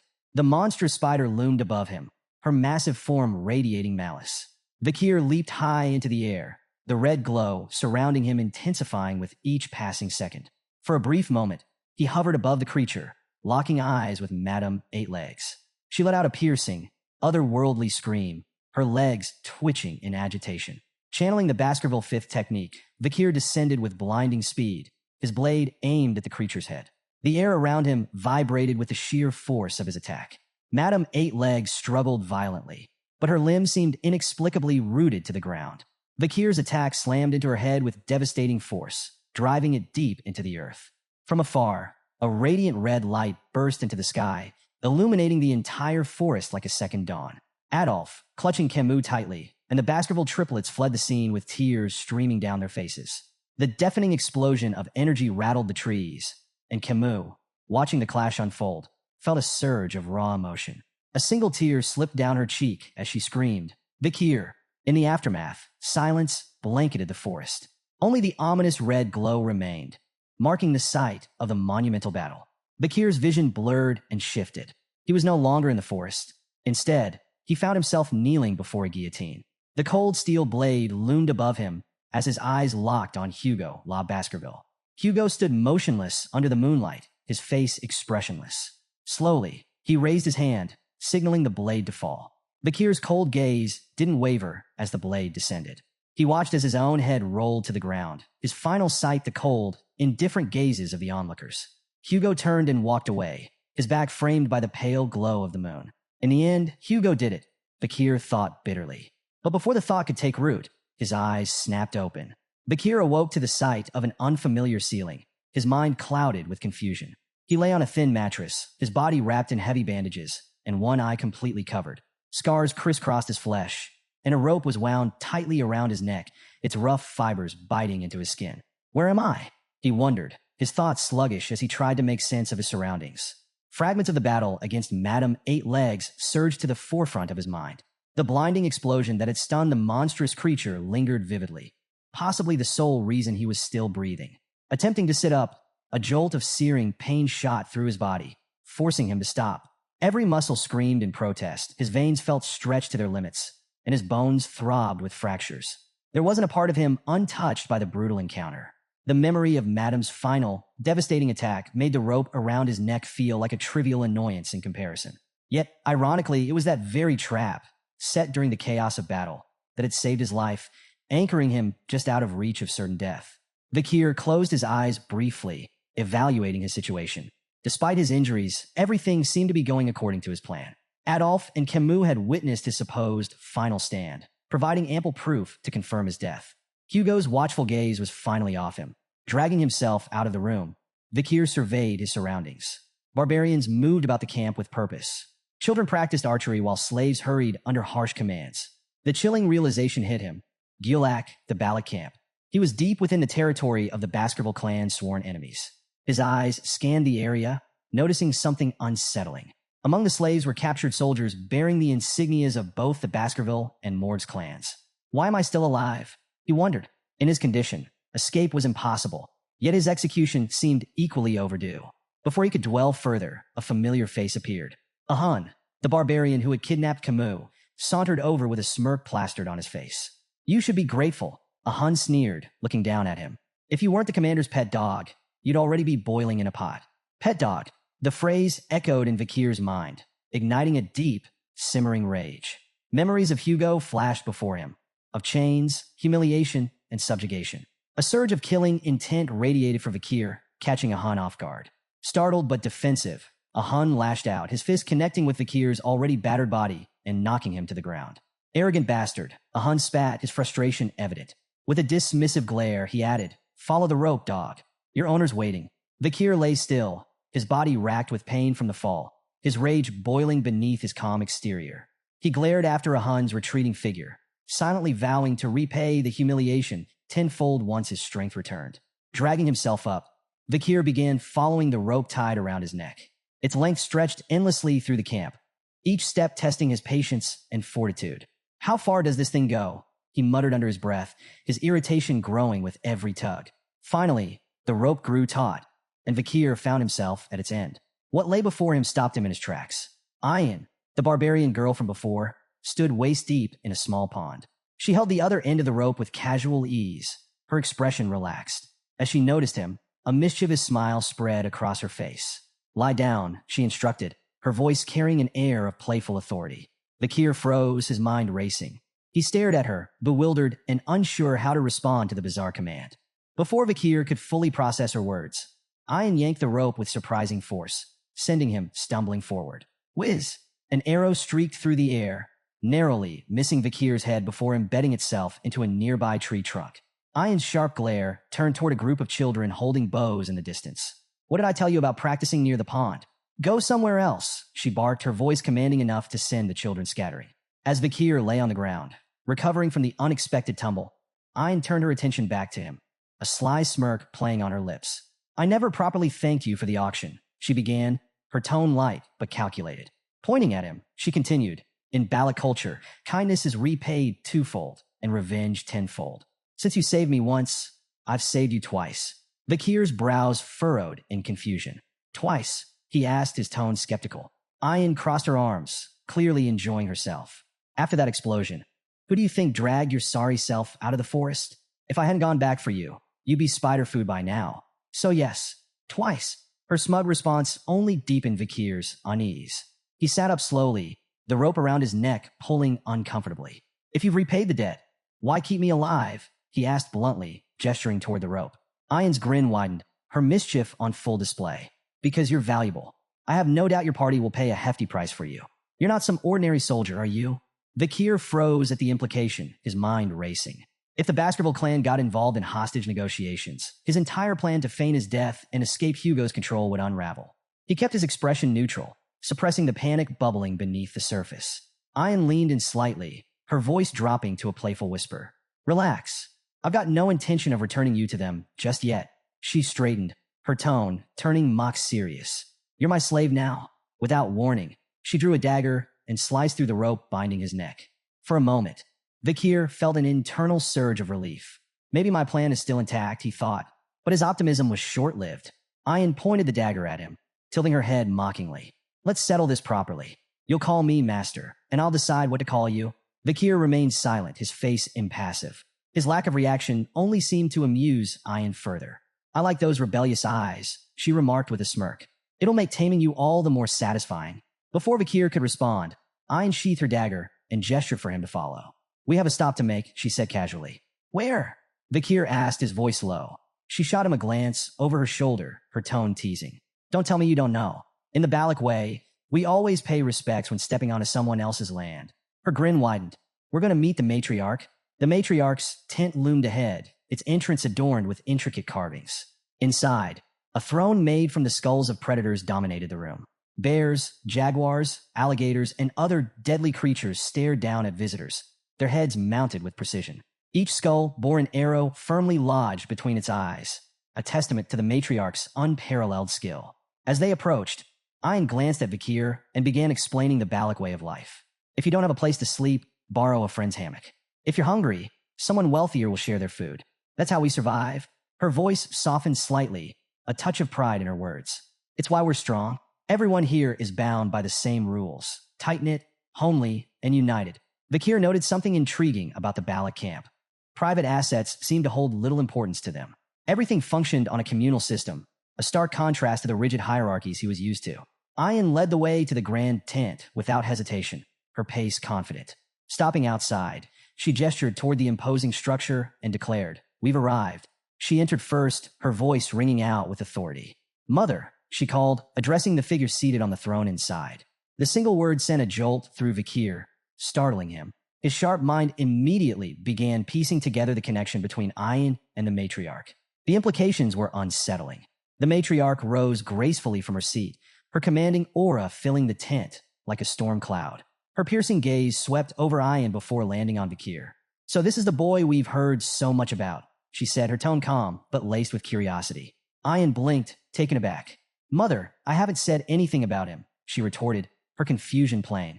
Vakir's eyes narrowed as he silently assessed the situation. The pieces began to fall into place.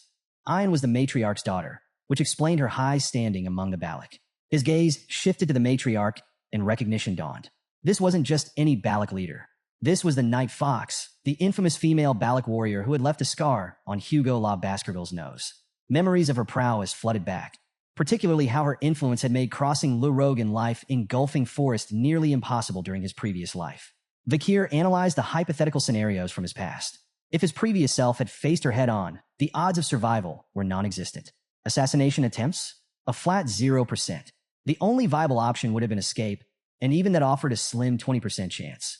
The matriarch turned her sharp gaze toward Vakir, her lips curving slightly. You look familiar, she remarked, her tone probing. Vakir's thoughts raced. Does she recognize my connection to Hugo? Before the situation could escalate, Ayan interjected with an airy laugh. Most imperial men look alike, mother, she said dismissively. The matriarch tilted her head, unconvinced but unwilling to press the matter. Her attention lingered on Vakir, and she addressed her daughter with a question that carried an undercurrent of disdain. What are your plans for this stray dog? Ayan straightened, her voice firm. With proper care, he could prove useful, she said confidently. He played a key role in the attack on Madame Eight Legs. The matriarch's expression turned cold, her tone biting. You should understand your place before acting so impulsively, Ayan. There are consequences for overreaching. Her gaze shifted back to Vakir, appraising him once more. It doesn't matter what state his body is in, as long as his seed remains intact, she said coolly. The room fell silent, tension crackling like a live wire. Ian, clearly flustered, interrupted quickly. No, that's not why I brought him, she blurted, her usual confidence faltering. The matriarch raised a brow, amused by her daughter's sudden change in tone. Ian cleared her throat and hastily clarified. I need a slave to assist me during hunts, she said, her voice a touch too loud, as if trying to convince herself as much as her mother. The matriarch let out a soft chuckle, stepping closer to gently pat Ian on the head. The owner decides how to use their slave, she remarked. Ian's cheeks tinged faintly pink as she cast a shy glance toward Vakir. Standing at the center of the tent, Vakir maintained a calm exterior, though his mind remained razor-sharp. His eyes briefly wandered to the tent structure, studying the beams and supports. Escape options, he noted inwardly, his focus momentarily drifting from the tent's exchange. As they left the matriarch's tent, Vakir broke the silence. His tone calm and curious, he asked, What's your name? Ian stopped abruptly, her eyes wide with disbelief. Whirling around, she glared at him. How dare you ask such a question, slave? She snapped, her voice brimming with indignation. Vakir, unfazed by her outburst, explained evenly, I don't intend to call you master. I asked for your name so I can address you properly. His straightforwardness caught Ian off guard. A faint blush crept up her cheeks, and after a moment of flustered silence, she huffed. It's Ian, she muttered reluctantly. Vakir, he replied with equal composure, introducing himself. Now, what's your first order? Ian's face reddened further, and she stomped her foot. You're not supposed to call me by my name, she shouted, though a smirk soon curved her lips. She took a step closer and declared her command with mock seriousness. Build a house. That'll be your new home, slave. She couldn't hide the satisfaction in her voice. Let's see this imperial swordsman figure out something so far removed from his training, she thought smugly. To her surprise, Vakir smiled. Sounds enjoyable, he said simply. Hours passed, and Ian stood staring at the results of Vakir's labor, her jaw practically hitting the ground. Before her stood a perfectly constructed tent, its structure seamless and sturdy. Her disbelief grew as she glanced at the crude tools she had provided him, tools that now seemed laughably unnecessary in his skilled hands. Vakir worked quietly nearby, adding finishing touches with calm efficiency. Ian finally blurted, How did you do this? Vakir didn't look up, his tone even as he replied. During difficult times, relying solely on swordsmanship is a death sentence. To survive, you learn other skills. Ian's gaze shifted to the expertly crafted drains surrounding the tent. They were flawless, designed to redirect water effectively. Even the drains are perfect, she muttered, more to herself than to him. Vakir, however, shifted the conversation. The matriarch's tent, he began, has a structural issue. Ian blinked, taken aback. What are you talking about? Vakir explained. The central pillar isn't stable. During the rainy season, the ground beneath it will shift, leading to water leakage. Ian narrowed her eyes. And you have a solution, I assume? Mix lime-rich dirt with gravel from the nearby hill to make bricks, Vakir said matter-of-factly. Reinforce the bricks with oil and fire them. They'll stabilize the structure. Ian crossed her arms, trying to mask her growing admiration. Fine, she said curtly. Do it. Methodically, Vakir gathered materials, shaping bricks with precision and drying them over a fire. Ian accompanied him to the matriarch's tent once the repairs were ready, explaining the plan to her mother. The matriarch watched with skepticism as the repairs were made. But when the work was completed, she examined the tent with astonishment. All these years, she muttered, her voice tinged with frustration. So many failed attempts, and it was the central pillar all along. Turning to Ian, the matriarch's expression softened into a rare smile. You've chosen well, she said approvingly. This male is useful.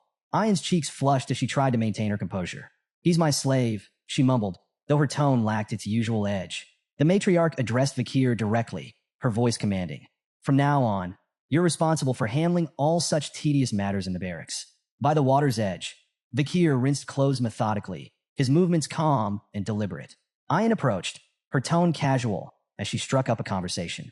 Doesn't all this slaving away exhaust you? She asked, gesturing at the laundry. You could always consider becoming an official member of the tribe. You know, without missing a beat, Vakir replied, It's not so bad. Internally, though, he reflected on how this simpler life, mundane as it was, offered a reprieve from the chaos and treachery he had endured. Whether in the backstabbing politics of the Baskerville clan or the corrupt streets of Underdog City, peace had been a rarity. Ian observed him for a moment, her gaze appraising. You're surprisingly disciplined, she remarked. Guess it's hard for someone like you to complain, huh? Vakir maintained his calm demeanor. It really isn't that bad. Ian snorted in disbelief. No way. Tough, tedious work is never easy, no matter how you spin it. As they walked back toward the camp, Ian nudged him lightly. You should stop with this complacent attitude, she said. Follow my lead. I'll help you figure out how to survive among the Balak people. Who knows? If you do well, maybe I'll even untie that rope around your neck. Vakir glanced at her curiously. What do you want me to do? Ian smiled slyly, clearly pleased with his directness. Now we're getting somewhere. She paused for dramatic effect. I want you to go on a hunt and bring back some big prey. Intrigued, Vakir pressed her for details. Ian explained. The warriors haven't brought in anything substantial recently. The kids are growing, and they need meat. If you manage to catch something impressive, it wouldn't be crazy for your title to change from slave to commoner. Playfully slapping him on the back, Ian added with a grin. You should feel honored to serve as the slave of the Balak's esteemed hunting commander. Vakir winced slightly at the force of her slap, but remained composed. After a brief moment of consideration, he nodded. Fine, I'll do it. Ian's face lit up with a smile, and for a fleeting moment, a faint blush colored her cheeks. What's with the look? Vakir asked, noticing her expression. Her demeanor shifted immediately. What look? She snapped, quickly turning away. You're imagining things. Unbeknownst to them, a pair of jealous eyes watched from the shadows. Hun glared at Vakir, his teeth clenched and his fists trembling with rage. Seeing Ian happily engaging with the outsider stoked a fire of envy and resentment within him. Disgusting bastard, Hun muttered under his breath, his eyes fixed on Vakir. At the tribe's central gathering, the Balak shaman, a human, began a traditional hazing ceremony. Standing before a pot of glowing charcoal, he withdrew his hand slowly, his face solemn. Gesturing for the hunters to line up, a human's voice carried across the clearing. Step forward to receive the blessing, he intoned, his words heavy with authority. Without it, your hunt will fail. Refuse, and you invite misfortune upon yourself and your kin. One by one, the hunters approached, bowing their heads as the shaman smeared the charcoal across their faces in intricate patterns. Ian, standing beside Vakir, leaned closer to explain. The markings conceal the hunters from the god of death, she whispered. It's a gesture of guilt, our way of asking forgiveness for taking the lives of our prey. Vakir observed the ritual in silence, noting the presence of a shaman even among the fiercely independent Balak warriors. Nearby, a barbarian girl whispered skeptically to her companion. The shaman's always nagging, she muttered. The boy shrugged, replying, let it go. A human has to make himself seem important somehow. The girl frowned. His blessings don't work anyway, she added.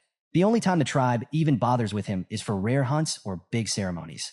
Vakir absorbed their words quietly. Even in this remote tribe, hierarchies, doubts, and cynicism were no strangers. Just another version of what he had seen across the empire. Later, Ian approached Vakir, her face adorned with charcoal markings that were noticeably uneven. Vakir raised an eyebrow, fighting the urge to laugh. You look ridiculous, he said flatly, though a hint of amusement crept into his voice. Ian flushed, furiously wiping her face. I don't get along with the shaman, okay? She snapped, flustered by his teasing. In her embarrassment, she shoved the collar into his hands. Vakir held it up with a deadpan expression. Is this a dog collar? Ignoring his tone, Ian fastened a similar collar around her own neck. These protect our necks from being bitten during hunts, she explained matter-of-factly. Vakir eyed the collar, muttering, I've fought enough monsters to know they rarely aim for the neck. But as he watched her effortlessly adjust to the collar, he realized it was just another part of adapting to life among the Balak. Ian and Vakir rode together on a wolf, the large beast moving swiftly through the forest. Ian glanced back over her shoulder. Hold on to my waist if you don't want to fall off, she instructed. Vakir, stubborn as ever, refused to follow her advice. Moments later, a sharp bump sent him tumbling to the ground. Ian pulled the wolf to a stop, watching him dust himself off with a smirk. See what happens when you don't listen, she teased. Vakir grimaced, wondering if he had the strength to climb back on the wolf. Before he could decide, an unwelcome voice cut through the air. So this is what you've been up to. They both turned to see Hun approaching, his expression smug and brimming with disdain. Ian, you seem awfully free these days. Hun sneered, his tone dripping with sarcasm. Neglecting your duties to play around? Are you? Ian dismounted and folded her arms. What do you want, Hun? He stepped closer with dramatic flair. I'm here to tell you that I'll be catching the biggest prey this time. The next hunt? I'll lead the group as captain. My success will bring honor to my family. Ian raised an eyebrow, unimpressed. You're staking your grandfather's honor on your limited knowledge of shamanism? Bold move. Ignoring her jab, Hun suddenly lashed out with a kick aimed at Vakir's face. The attack was abrupt, startling Ian. Ahan, she shouted angrily. What are you doing? Ahan smirked as Vakir sidestepped the blow, his movements subtle yet precise. This guy. Ahan gestured toward Vakir dismissively. He's a burden, injured and slow. How can you rely on him? But before Ahan could continue his tirade, Ayan's expression shifted. A sly smile curled her lips as she pointed at him. You might want to check your waistband before bragging any further. Confused, Ahan glanced down. His expression twisted into shock as he realized his quiver and arrows were missing. Still seated on the ground, Vakir wiped the blood from his lip and held up Ahan's quiver, a smug smile tugging at the corners of his mouth. You should hold onto your weapons as you would your lover, he remarked dryly. Ahan's expression twisted in rage as he realized he'd been outmaneuvered. Before he could fully process the humiliation, Ayan doubled over in laughter, clearly enjoying the spectacle. Seething, Ahan lunged at Vakir. Arrogant slave bastard, he roared, throwing a punch with all his strength. But before the blow could land, Ayan intervened. With a single, swift motion, she used her bow to block the attack. Her voice turned icy as she stared him down. Whose slave do you think you're punishing without permission? She demanded. Ahan, his face flushed with anger and embarrassment, shouted back. He insulted a Balak warrior. That demands punishment. Ayan's expression didn't waver. Pathetic, she muttered, her tone dripping with disdain. Desperate to salvage his pride, Ahan's voice took on a mocking edge. What's this, Ayan? Have you fallen for the slave? Ayan placed a hand on her head, sighing in exasperation. Her irritation was palpable. Vakir is my slave, she admitted coolly. If he's done something wrong, I'll punish him. But you have no right to lay a hand on him. The tension in the air was palpable as Ayan turned toward Vakir, who watched the exchange silently, his expression unreadable. Without warning, Ayan's fist shot out, connecting with Vakir's face. The impact sent him sprawling, blood spraying onto the green grass. Ahan stumbled back in shock, his jaw slack as he watched the scene unfold. Ayan turned to Ahan, fixing him with a cold stare. Are you satisfied now? She asked sharply. Ahan opened his mouth to speak, but Ayan cut him off. I get it, you're frustrated. You haven't managed to capture a maiden, and it's eating you up. But touch my slave again. Her voice dropped, and I'll make sure you regret it. Ahan, cowed by her words and her sheer presence, nodded reluctantly. His bravado extinguished, he turned and retreated, muttering under his breath. Later, as Ayan and Vakir rode the wolf back toward the camp, Ayan kept sneaking glances at him. Her expression was conflicted, an uncharacteristic mix of guilt and concern. After several minutes of silence, she broke the ice. Does it hurt? She asked cautiously. Vakir didn't reply. She tried again. Are you angry? Still nothing. Frustrated by his silence, Ayan finally spoke up. Look, it was necessary, she began defensively. Ahan's stubborn and petty. If I didn't deal with him like that, he'd keep looking for excuses to retaliate. When Vakir remained unresponsive, Ayan sighed heavily. Why aren't you saying anything? Finally, Vakir spoke, his voice calm, but tinged with a hint of dry humor. It hurts? Ayan froze. Then, with surprising agility, she twisted in midair, landing backward on the wolf to face him. Her hands cupped his face as her eyes filled with worry. Does it hurt a lot? Is it bad? Are you in danger? She asked anxiously, her words tumbling out in rapid succession. Vakir remained stoic. It hurts to talk, he replied plainly. But it's not the first time. Before he could finish, Ayan leaned forward, her lips suddenly meeting his. Time seemed to freeze as Ayan pulled away, her face flushed a deep crimson. She pressed her fingers to her lips, as if only now realizing what she had done. Turning forward hastily to avoid his gaze, she muttered, I knew I was right. You show promise. Even for an imperial bastard. Vakir blinked, wiping his face as he tried to process the moment. His mind wandered briefly. Do barbarians usually lick each other's injuries? He wondered. The thought of spreading infection crossed his mind, though it seemed a trivial concern compared to his confusion. Ayan glanced back, her tone suddenly more composed. So, is there anything you want from me? If it's within my ability, I'll make it happen, she offered. Vakir raised an eyebrow, intrigued. Anything? Her body tensed at his question, and she stiffened visibly. Trembling slightly, she nodded. A Balak warrior never goes back on their word. Vakir's expression turned serious as he considered her offer, leaving Ayan's mind to spiral.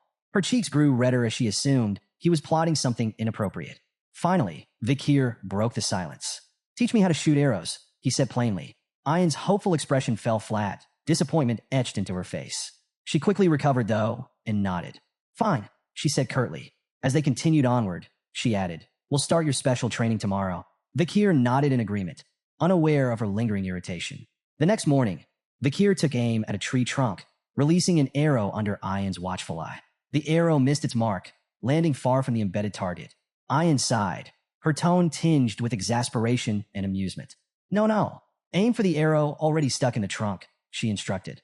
Vakir raised an eyebrow. Are you sure you're qualified to teach? Ayan smirked.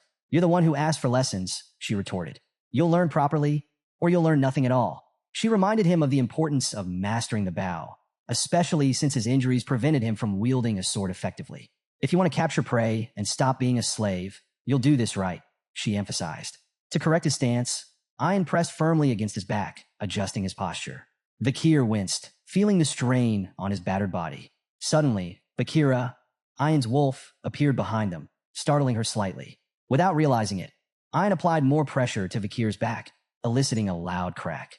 Vakir crumpled to the ground, groaning in pain. Ayan, unfazed, turned to Vakira and asked, Did you find it? The wolf howled in response, and Ayan's lips curled into a confident smile. Good boy. Turning back to Vakir, she clapped her hands impatiently. Get up. We're moving now. They arrived at a serene stream where the river met the ocean, a tranquil location teeming with life. Ayan gestured at the unique surroundings. This place is special, she explained. It's where the ocean and river meet, so you'll find animals from both habitats. It's a prime hunting spot. She paused, sharing a story her grandmother used to tell. The salmon here fight their way up the waterfalls, dreaming they'll become something greater, massive, legendary beasts. Most fail, though.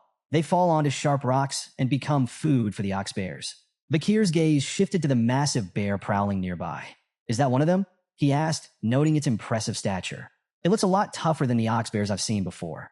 Ayan nodded, her tone reverent. That's no ordinary ox bear. It's a superior specimen, born from a powerful bloodline and a survivor of countless battles. It's the kind of prey only the best hunters can take down. When Vakir questioned if their task was to take down the colossal ox bear, Ayan shook her head with a smirk. We're not here for the dominant female, she explained. Our target is the smaller male trying to court her. As they watched from a distance, several male bears approached the towering female, each attempting to win her favor. One by one, she rebuffed them with brutal swipes, sending them fleeing into the forest. Intrigued by the display, Vakir asked what kind of mate the female was searching for. Ayan chuckled. Strength isn't the answer, she corrected. To Vakir's surprise, a much smaller male approached the female. This time, instead of rejecting him, she greeted him with gentle nudges and playful gestures. Ayan explained that female ox bears often preferred weaker males because stronger ones could become dangerously aggressive during mating, sometimes even fatally injuring their partners. It's not about brute force, Ayan added. It's about survival and raising healthy cubs. Drawing a parallel, Ayan noted that the Balak tribe had a similar philosophy. They often sought partners with excellent genes, especially if those partners were weakened from injury or fatigue, as it indicated resilience. Vakir observed the pair of bears wandering off together. Ayan instructed him to wait. The female will completely drain his strength, she explained. Once he's exhausted, we'll strike. For days later, Vakir stood outside a cave, listening to the deep roars and moans of the ox bears echoing through the forest. He reflected on their strategy, leaving food for the bears to facilitate their courtship and encourage their mating ritual. Ayan approached, holding a small fruit in her hand. This fruit boosts strength temporarily, she explained, but it shortens lifespan. The clever female will avoid it. The male? He'll eat it without a second thought to keep up with her. The strategy clicked in Vakir's mind. The male's desperate attempt to impress his mate would leave him depleted, making him the perfect target. Ayan handed Vakir a bowl of soup, urging him to eat and regain his strength. As he sipped, he couldn't help but comment on the bear's remarkable stamina during their mating ritual. Ayan smirked, leaning closer. That's just typical for Balak males, she teased. Imperials like you wouldn't know anything about it. Too reserved. Vakir raised an eyebrow, unimpressed by her jab. Before he could respond, Ayan leaned in playfully. What about you? Can you match their vigor? His unamused expression deepened, but their exchange was interrupted by a deafening roar from the cave. Ayan immediately straightened, her teasing demeanor gone. It's time, she said sharply, from their vantage point in a nearby tree. Vakir and Ayan watched as the female bear let out another earth-shaking roar, signaling the end of their mating ritual. The exhausted male stumbled out of the cave, his legs shaky, his strength utterly spent. The female emerged moments later, her demeanor entirely different. She charged at the male, swiping at him with ferocious intensity. Vakir watched the aggressive display with fascination. Why does she chase him off after mating? He asked. Ayan explained, her tone matter-of-fact. Once the ritual is over, she becomes territorial. She'll drive him away to protect her space and ensure he never comes back. From now on, she's a predator, not a partner. Vakir couldn't help but smirk as he watched the exhausted male bear stumble forward, desperate for rest after 4 relentless days. He looks ready to collapse, Vakir observed, his tone laced with amusement. I nodded in agreement. He's completely drained. All he wants now is a safe, secluded spot to recover. That's where we'll strike. The two tracked the bear deeper into an unforgiving, icy terrain. The cold air stung Vakir's skin, the frost cutting deeper than he anticipated. He noted the bear's resilience and commented on its remarkable endurance. Ox bears aren't just brutes, Ein explained. They're smart. They know how to survive. This one came here deliberately to avoid blood-sucking insects. It's calculated, choosing its recovery spot wisely. As the chill seeped further into Vakir's body, his movements became stiffer. Though he tried to hide his discomfort, Ein noticed immediately. She paused and offered a solution. We need to share body warmth, she said matter-of-factly. If your muscles stiffen, you'll slow us down. Vakir hesitated, reluctant to agree, but the biting cold left him little choice. With a resigned sigh, he relented and hugged Ein from behind. Caught off guard, Ein's face turned crimson. She stammered, quickly rationalizing the situation. This is just a practical decision. I have to keep you healthy. As your master, it's my responsibility. Vakir remained quiet, unsure whether to tease her or let it slide. Their awkward moment was interrupted when Vakira, Ein's wolf, stopped abruptly, his growl low and menacing. The pair froze, their focus sharpening. The tracks, Ein whispered, her tone tense. They've disappeared. Before she could finish her thought, a thunderous growl shattered the silence. The ox bear, having set a trap of its own, lunged from a hidden spot with terrifying speed. Meanwhile, back at the Bala camp, a group of barbarians gathered around a massive boar, its size so impressive it overshadowed anything else brought back that day. A female barbarian, holding 3 modestly sized rabbits, stared at the boar in awe. I thought these would be enough, she said, glancing down at her catch. But compared to that, a male barbarian stepped forward, addressing a Hun with visible admiration. This is incredible, he said, gesturing toward the boar. You've outdone yourself, a Hun. Another chimed in, suggesting that a Hun should be made the tribe's new hunting commander. Even Ein can't handle every Hun alone, he added. The group's attention shifted briefly as someone mentioned Ein's current hunt. She brought a slave with her, a female barbarian noted, her tone skeptical. I doubt they'll catch anything worthwhile. A Hun, basking in the praise, dismissed Ein's efforts entirely. That so-called slave is nothing but dead weight, he scoffed. Mark my words, they'll come back empty-handed. I bet they won't even catch a rabbit. On the other side of the forest, the ferocious male ox bear launched a sudden attack, its massive paw swinging toward Ein with devastating force. Before the blow could land, Vakir reacted swiftly, pulling her out of harm's way just in time. The bear's crushing strike missed her by mere inches, the sheer force blowing strands of her hair into the air. Both Vakir and Ein tumbled off their wolf, landing hard on the frosty ground. Vakira, the wolf, growled fiercely, leaping into action to shield its companions. Vakir quickly turned to Ein. Are you okay? He asked, his tone calm but urgent. Ein nodded, still catching her breath. Thanks to you, she admitted reluctantly. Vakir's sharp eyes assessed the situation. It's almost like it set this up, he speculated, his voice low. Did the ox bear lure us here deliberately? Ein frowned, her pride bruised but unable to deny the truth. It's too smart for a monster, she muttered. Her gaze flicked toward the bear, now snarling at them from a distance. No wonder the female picked it. Realizing there was no avoiding a direct confrontation, Ein felt a pang of inner conflict. Being rescued by her own slave, a status she had so thoroughly emphasized, pricked at her pride. But she quickly steeled herself, standing tall. Stay behind me, she commanded, her voice firm. I'll handle this. You've done enough. With a defiant glare, Ein mounted Bakira and charged at the ox bear, her bow drawn and ready. Her first arrow whistled through the air, aimed directly at the beast. You think you can act like this in front of my slave? She shouted angrily. You're going to pay for this indecency. The ox bear, sensing the danger, retreated behind an icy boulder for cover. Ein pulled another arrow from her quiver, her tone sharp with confidence.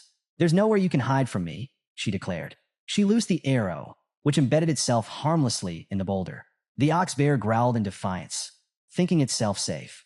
But the moment the bear let its guard down, a surge of blue energy erupted from the embedded arrow. The aura-infused blast pierced through the boulder, striking the bear in the stomach with pinpoint precision. The ox bear roared in agony as blood spewed from its wound, its massive frame staggering forward. Vakir, watching from the sidelines, was momentarily awestruck. Ein's archery was a masterful display of skill and precision. The way she infused aura into her arrows with such finesse left him impressed. In that moment, he thought that purely in terms of archery, Ian might even surpass Camus Morg's. The wounded ox bear emerged from behind the shattered boulder, its bloodshot eyes blazing with rage. It charged directly at Ian, undeterred by the injury. Ian's hand moved with practiced speed, another arrow knocked and ready. She fired at the bear's eye, but the beast's fury drove it onward, ignoring the projectile entirely. Undeterred, Ian prepared a final shot. Her voice rang out confidently. An arrow filled with sincerity can pierce even a castle wall, she declared, releasing the arrow with perfect form. But to her shock, the ox bear dodged with uncanny agility, evading the attack entirely. Ian's confidence wavered, her composure briefly shaken. Before she could recover, the ox bear lunged at Vakir. Its massive paw struck the wolf with brutal force, sending both Vakir and Ian flying. Ian tumbled across the ground, her body skidding to a stop as Vakir sprinted toward her, his expression grim. As Ian lay dazed, fragments of her mother's teachings surfaced in her mind. Her mother had once told her that beasts on the brink of death could sense the killing intent of a predator, often becoming most dangerous in their final moments. Ian now realized, too late, that she had gravely underestimated the ox bear.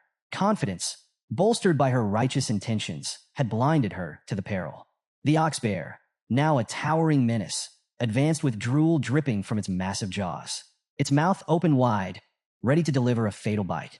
Paralyzed by fear, Ian closed her eyes and braced for the inevitable. Instead of the crushing jaws of death, however, a familiar voice cut through the chaos.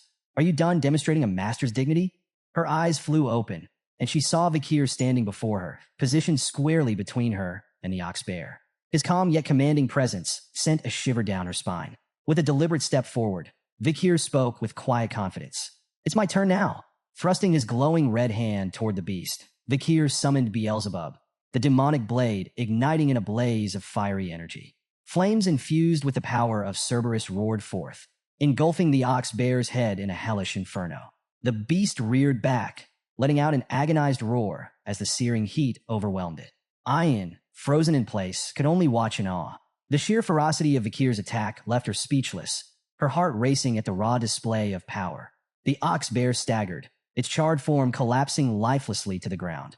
The battle was over. The flames subsided, revealing Vakir's frame. The intense heat had burned away the bandages covering his injuries, exposing his fully healed body, including his once bandaged eye. Ian's cheeks flushed a deep crimson as she marveled at his strength, her gratitude and amazement impossible to hide. "You saved me again," she murmured softly, her voice barely audible over the crackling of the fire. But her joy quickly turned to concern as Vakir's expression twisted with pain. She rushed forward as he admitted, "I might have overdone it." His legs gave out, and he collapsed to the ground. "Vakir!" Ian cried, her earlier all replaced by panic. She knelt by his side, frantically calling his name and trying to rouse him. The memory of his unwavering determination lingered in her mind as she desperately sought a way to help him. Later that night, the Balak tribe gathered around a roaring bonfire, celebrating the success of the hunt. The tantalizing aroma of roasted meat filled the air, and a massive pot of stew bubbled cheerfully over the flames. The villagers danced and sang, their jubilant cries echoing into the night. Off to the side, Ian and Vakir sat together, each wearing traditional Balak hats. Ian's voice carried a mix of pride and excitement as she explained the significance of their victory. "The ox bear wasn't just any prey," she said, her chest puffed with pride. "It was both strong and intelligent, a worthy opponent. Catching it has made us the stars of this pillaging ceremony." Vakir, stoic as ever, didn't seem particularly moved by the festivities. His indifferent expression earned him a sharp glare from Ian. "You could at least pretend to care," she huffed, crossing her arms. Her gaze shifted to the other side of the gathering, where a Hun sat glumly next to the small, sluggish boar he'd caught. The sight filled Ian with satisfaction, and a faint smirk tugged at her lips. "That boar," she said, tilting her chin toward it. "Compared to our ox bear, it's nothing. You'd think he would have caught something more impressive, given how much he brags." Despite her playful scolding, Vakir caught the unmistakable glimmer of pride in her eyes. For the first time that evening, a faint smile flickered across his lips. Ian turned to a Hun, her eyes practically begging for backup. "Say something, a Hun?" A Hun, clearly irritated, shoved a bowl toward Vakir, sneering. "Here, slave. Eat." Vakir glanced at the bowl's measly portion of meat and raised an eyebrow. "This is it? Why so little?" A Hun rolled his eyes. "Tradition. The more honor you earn, the less you eat. You should be grateful for your honor." Ian stepped in with a smirk. In our tribe, the greatest contributor to the hunt gets the smallest share. It's a symbol of respect and selflessness. Vakir's expression remained blank. Selflessness? Sounds like a bad trait. Meat's a lot tastier than some imaginary points on the honor board. Ian laughed, clearly entertained by a Hun's growing frustration. Vakir, however, stared at his hands, deep in thought. The 600-kilogram hammer from Beelzebub lingered in his mind. Could he actually increase his weight by 600 kilograms while holding his breath? It seemed absurd. Then again, so did most of his life lately. Taking a casual sip of his soup, Vakir reflected on his recovery. Beelzebub's absorption of the oxbear hadn't just granted him new powers. It had patched him up like magic glue. Noticing Vakir's nearly empty bowl, Ian grabbed another, keeping with meat, and thrust it toward him. Here, eat. Vakir shook his head. I already had my share. A bit of meat, some blood, intestines, standard barbarian meal. I'm good. Ian pushed the bowl closer. You should eat more. Every part of the animal has a purpose. Weak eyes? Eat the eyes. Bad heart? Eat the heart. Weak limbs? The legs. That's how we grow stronger. Vakir squinted at the bowl, particularly at the coiled piece of meat bobbing in the broth. So, you're saying my insides need work? His tone dripped with sarcasm. Before Ian could answer, 3 barbarian girls approached, their presence as subtle as a thunderstorm. Commander, the first one huffed, glaring at Ian. Why are you bothering with him? The second chimed in. It's so obvious what you're doing. And the third? Why waste food on a slave? Vakir ignored the peanut gallery and took a bite. The meat was tougher than he expected, but he chewed through it. Ian's eyes lit up with excitement. Good. Now you'll be ready to fulfill your duty. Vakir stopped mid-bite. Duty? What now? I already played my part in the hunt. At dawn, Vakir found himself near a massive tree trunk, its top sliced clean off. He noticed faint scorch marks at the edges and recalled something Ian had mentioned last night. While standing at this very spot, he'd seen slabs of prime meat laid on the trunk. He questioned Ian about wasting such quality food, especially during a shortage. It's an offering, she had explained, her tone reverent. To Madame Eight Legs.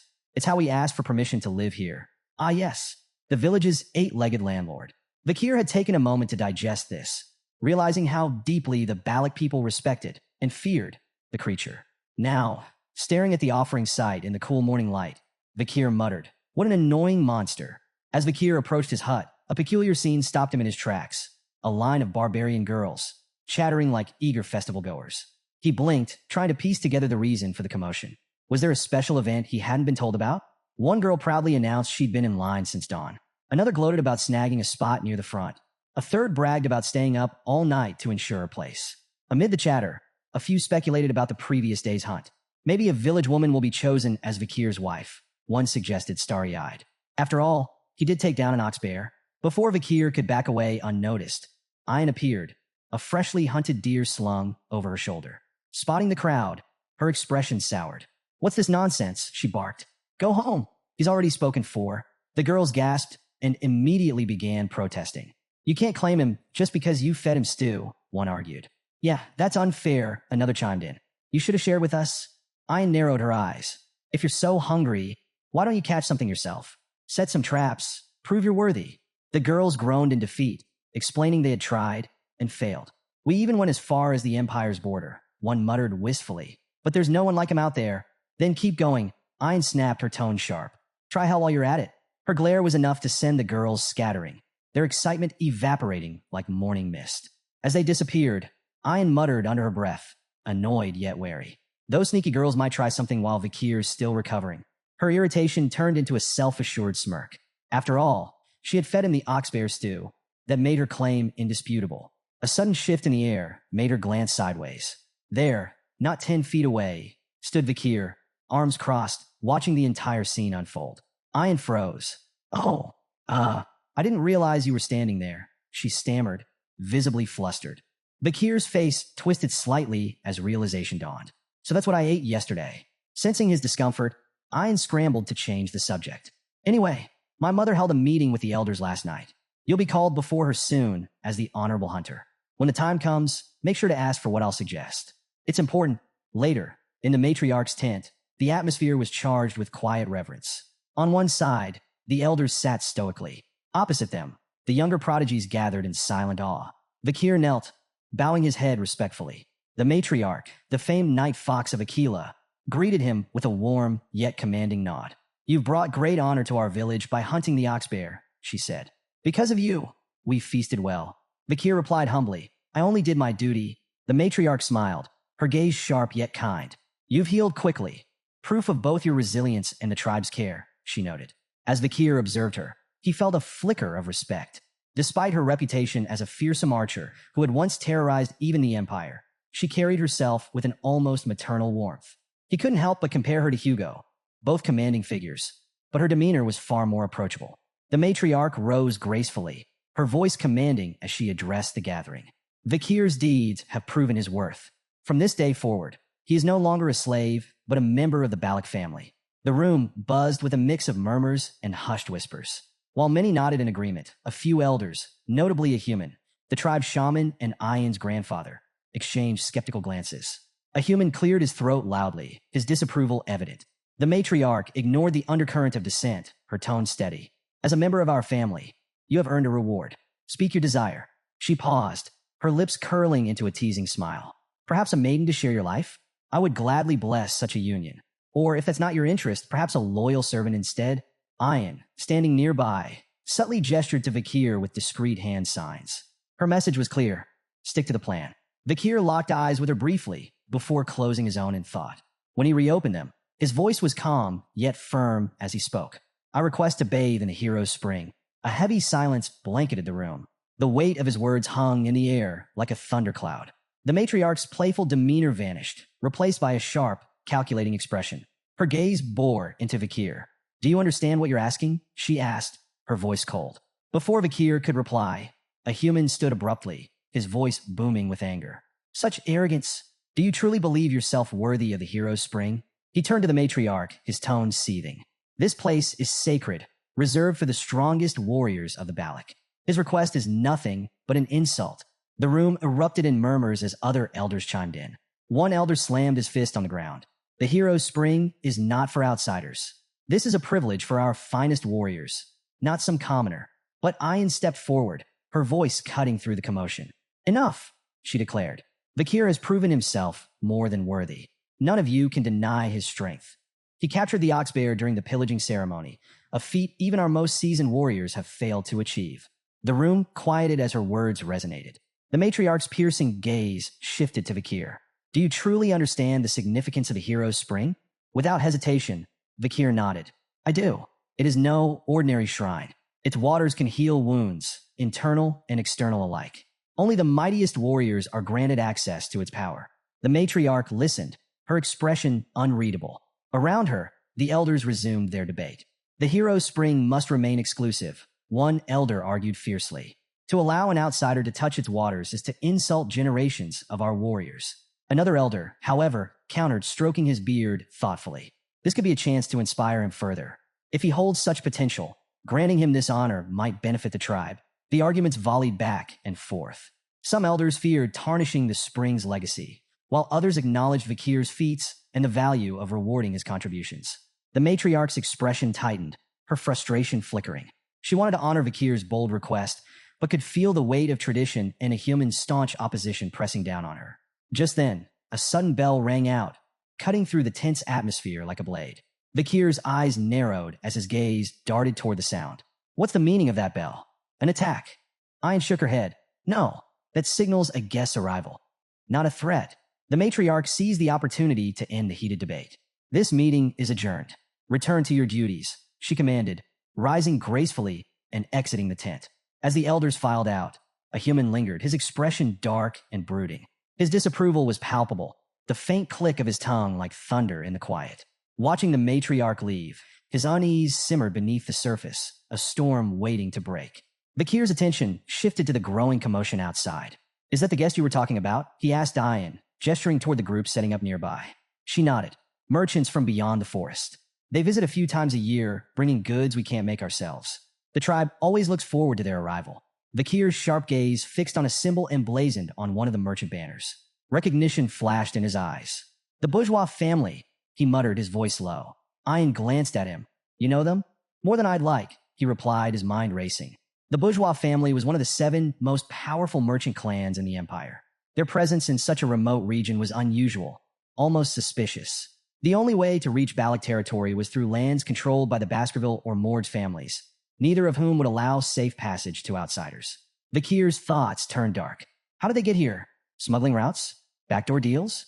The merchants wasted no time setting up their vibrant stalls. Their leader, a round, jovial man with an air of authority, addressing the tribe in fluent Baloch. Welcome, friends. For the next 5 days, the market is open. Barter your finest goods and discover treasures from beyond the forest.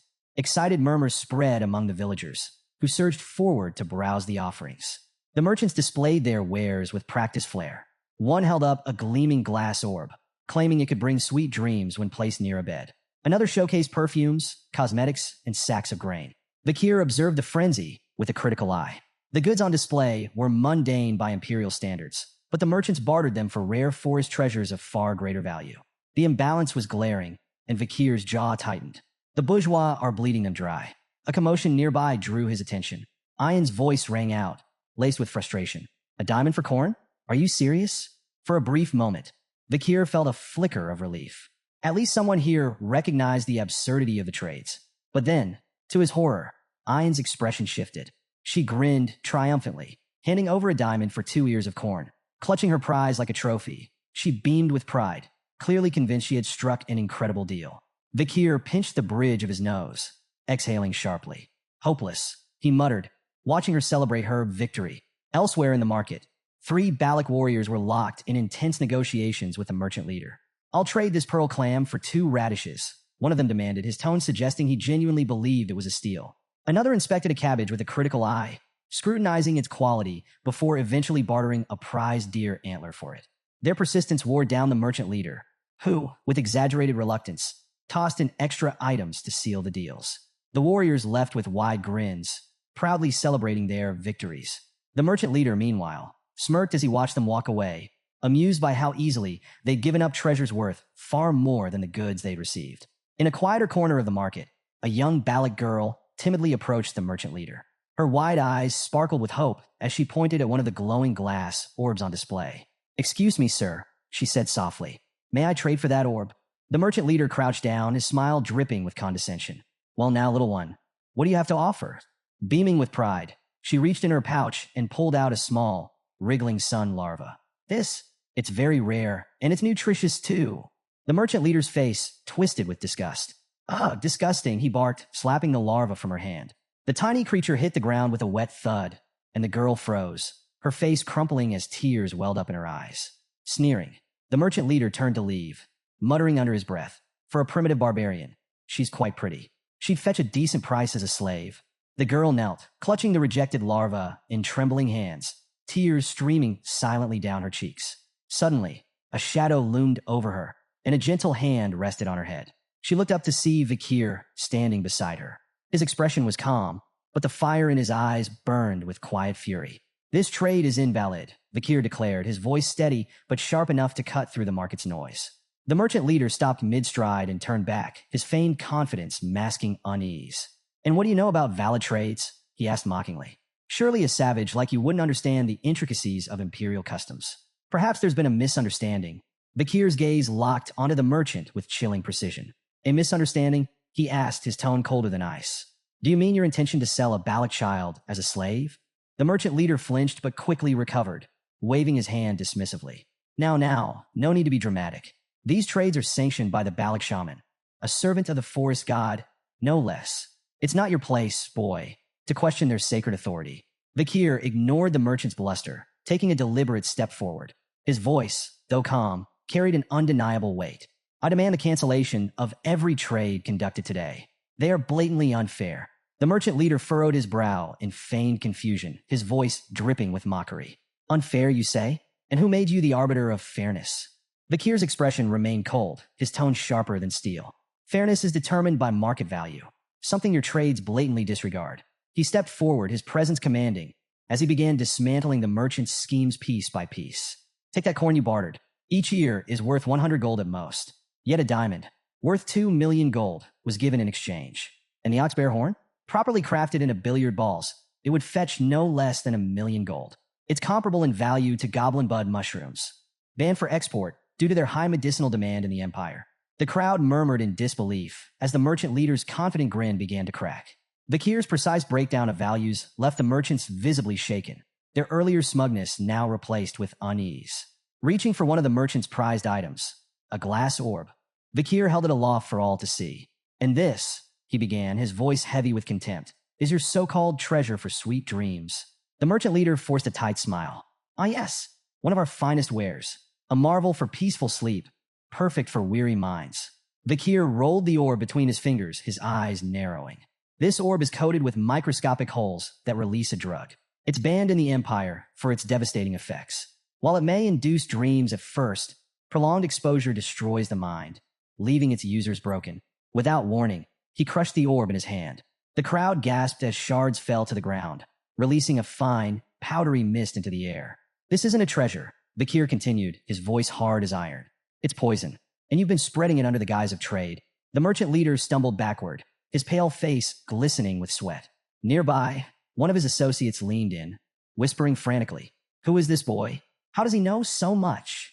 The leader swallowed hard, his voice barely audible. "Someone who knows far too much." Ian's voice cut through the tense silence like a whip. "What did you mean by poisoned bodies and harm?" she demanded, her fury palpable. Vakir gave her a single nod, confirming her worst suspicions. Ian's expression darkened further, and her rage turned toward the merchant leader. "How dare you poison our people?" she roared, her voice trembling with indignation. "You've been deceiving the Balak without fear or consequence, haven't you?" The merchant leader raised his hands, stammering as he searched for a defense. But before he could speak, a sharp whistle pierced the air. Ian's arrow struck true, embedding itself in his shoulder. The leader screamed in pain, clutching the wound as blood seeped through his fingers.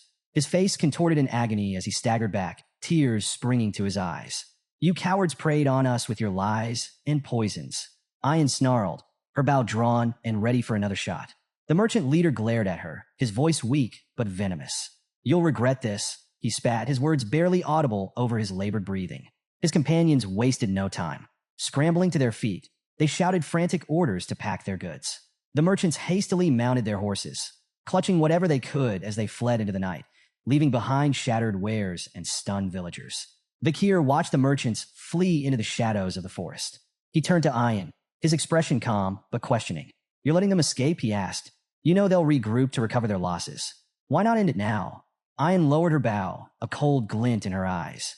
"Sometimes you don't kill the beast outright," she said sharply. "You wound it, let it run, and it'll lead you back to the pack. Then you take them all down in one strike."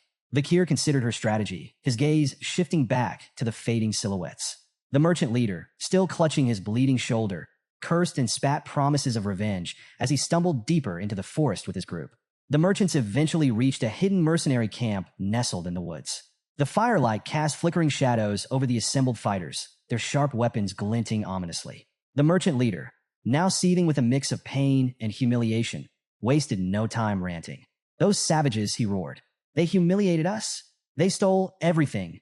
The mercenary leader leaned lazily against a tree, his piercing eyes shining in the light of the campfire. Lighting a cigarette, he smirked. "Sounds like words won't get you far with that lot," he drawled, exhaling a cloud of smoke. "You hired us to handle your dirty work, didn't you? So we'll handle it. Either we wipe them out or drag them back in chains. It's your call." The merchant leader hesitated, his earlier bravado now tempered by the reality of the Balak's strength. "You don't understand," he said, his voice wavering. "The Balaks aren't ordinary. You'll need everything you've got to defeat them." The mercenary leader chuckled, flicking ash from his cigarette. "If you're that scared, why'd you bother hiring us in the first place? You're paying for results, so let us do our job. And remember," he added, his tone darkening, "our deal still stands. We get a cut of your profits. If things go south, we'll help ourselves to the spoils." Reluctantly, the merchant leader nodded. "Fine, just make them pay for what they did." The mercenaries began preparing for their ambush, whispering strategies under the cover of night. One passed a matchstick to his companion, who lit a cigarette, then handed it to a third man eager to do the same. "Hold up," the second man warned. "Only two to a match. You know the superstition. Third man gets bad luck." The third mercenary scoffed, lighting his cigarette anyway. "Superstitions for fools," he muttered. The words barely left his lips when an arrow whistled through the air, striking him clean through the forehead. He dropped like a stone, cigarette still smoldering between his fingers. "What the second man began, but his words were cut short as a second arrow slammed into his skull. The camp erupted in chaos, but the mercenary leader remained oblivious. He continued regaling the merchant leader with stories of past exploits, boasting about how many Baloks he had captured and sold into slavery. The merchant leader's horrified expression brought his tale to an abrupt halt. He turned just in time to see an arrow embed itself squarely into his forehead. The mercenary leader collapsed without a sound, his life ending mid-sentence. Panic spread through the camp like wildfire. The merchant leader, shaking with fear, screamed at the remaining mercenaries. "Put out the fires! Extinguish your cigarettes! They can see us!" From a hidden vantage point, Ayn lowered her bow, her expression fierce and unrelenting. "Aim for their heads," she ordered her warriors, her voice calm yet deadly. The Balak archers obeyed with chilling precision, each shot delivering swift and silent retribution. Vakir surveyed the chaos, his expression betraying a rare flicker of surprise. Turning to Ayn, he asked, "How are your warriors hitting their marks so perfectly in this light?" Ayn smirked. Balak eyes are sharp, even in the dark. The glow of their cigarettes and firelight makes them easy targets. Before Vakir could respond, a Hun appeared, dragging barrels behind him. His usual smirk was firmly in place. "Still playing the obedient slave, I see," he taunted. Vakir corrected him with a cool tone. "I'm no longer a slave. I'm a commoner now." A Hun shrugged dismissively. "Doesn't change much, does it? Commoner, slave, it's all the same to me." Amidst the flaming chaos, one mercenary stood his ground, raising his shield to deflect incoming arrows. "Mages, form up! Shields, cover the front! Prepare for a counterattack," he barked, his voice cutting through the panic. But before they could regroup, a strange sight drew their attention. 2 arrows embedded in nearby trees held a barrel aloft, suspended by thick ropes. More barrels began to appear, dangling from the trees, all tied by expertly aimed arrows. "What kind of trickery is this?" a mercenary shouted, his voice edged with panic. One soldier sniffed the air and muttered, "It's alcohol." His realization was cut short as a volley of flaming arrows rained down. The suspended barrels exploded in a fiery inferno, engulfing the camp in a massive blaze. The fire spread rapidly, consuming everything in its path.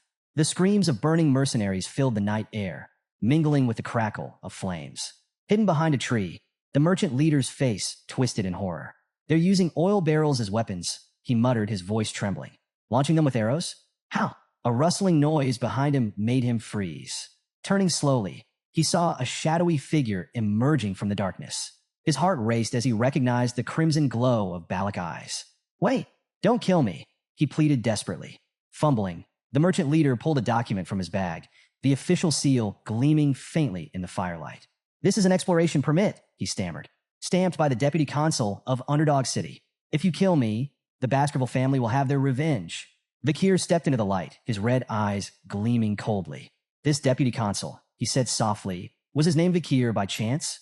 The merchant leader nodded eagerly, sensing a lifeline. "Yes, Vakir, the infamous Vakir." A faint smirk tugged at Vakir's lips. "Strange," he replied icily. "I don't recall granting any such permit." The merchant leader's face paled as recognition dawned. "You're—" His words were cut short by Vakir's arrow, which struck him cleanly in the chest, silencing him forever. "Those who forged the Baskerville seal," Vakir stated, his voice steady and unforgiving, "are executed without exception." Moments later, Ayn arrived astride her wolf, urgency in her voice. "We need to move, slave. Hurry." Vakir's brow twitched as he corrected her, his tone firm. "Not a slave. Remember that." The surviving mercenaries, emboldened by the sudden cessation of Balak arrows, regrouped. "They're retreating," one shouted. "Pursue them. Make them pay." Before they could advance, the forest seemed to shift. A monstrous presence descended upon their position, a suffocating aura that struck terror into even the bravest. Screams of fear echoed through the night as the mercenaries faced something far worse than the Balak warriors. Standing beside Vakir, Ayn watched the distant carnage. "The fire tactic was clever," she remarked, her tone tinged with admiration. "You're becoming a real Balak warrior." Vakir smirked faintly. "I could say the same whenever I see you." Their attention shifted to the looming shadow of Madame Eight Legs, her monstrous aura palpable even from afar. Vakir's expression hardened, his voice carrying a note of resignation. "This night just keeps getting better." Back in the village, the matriarch addressed the gathered Balak warriors with a warm smile.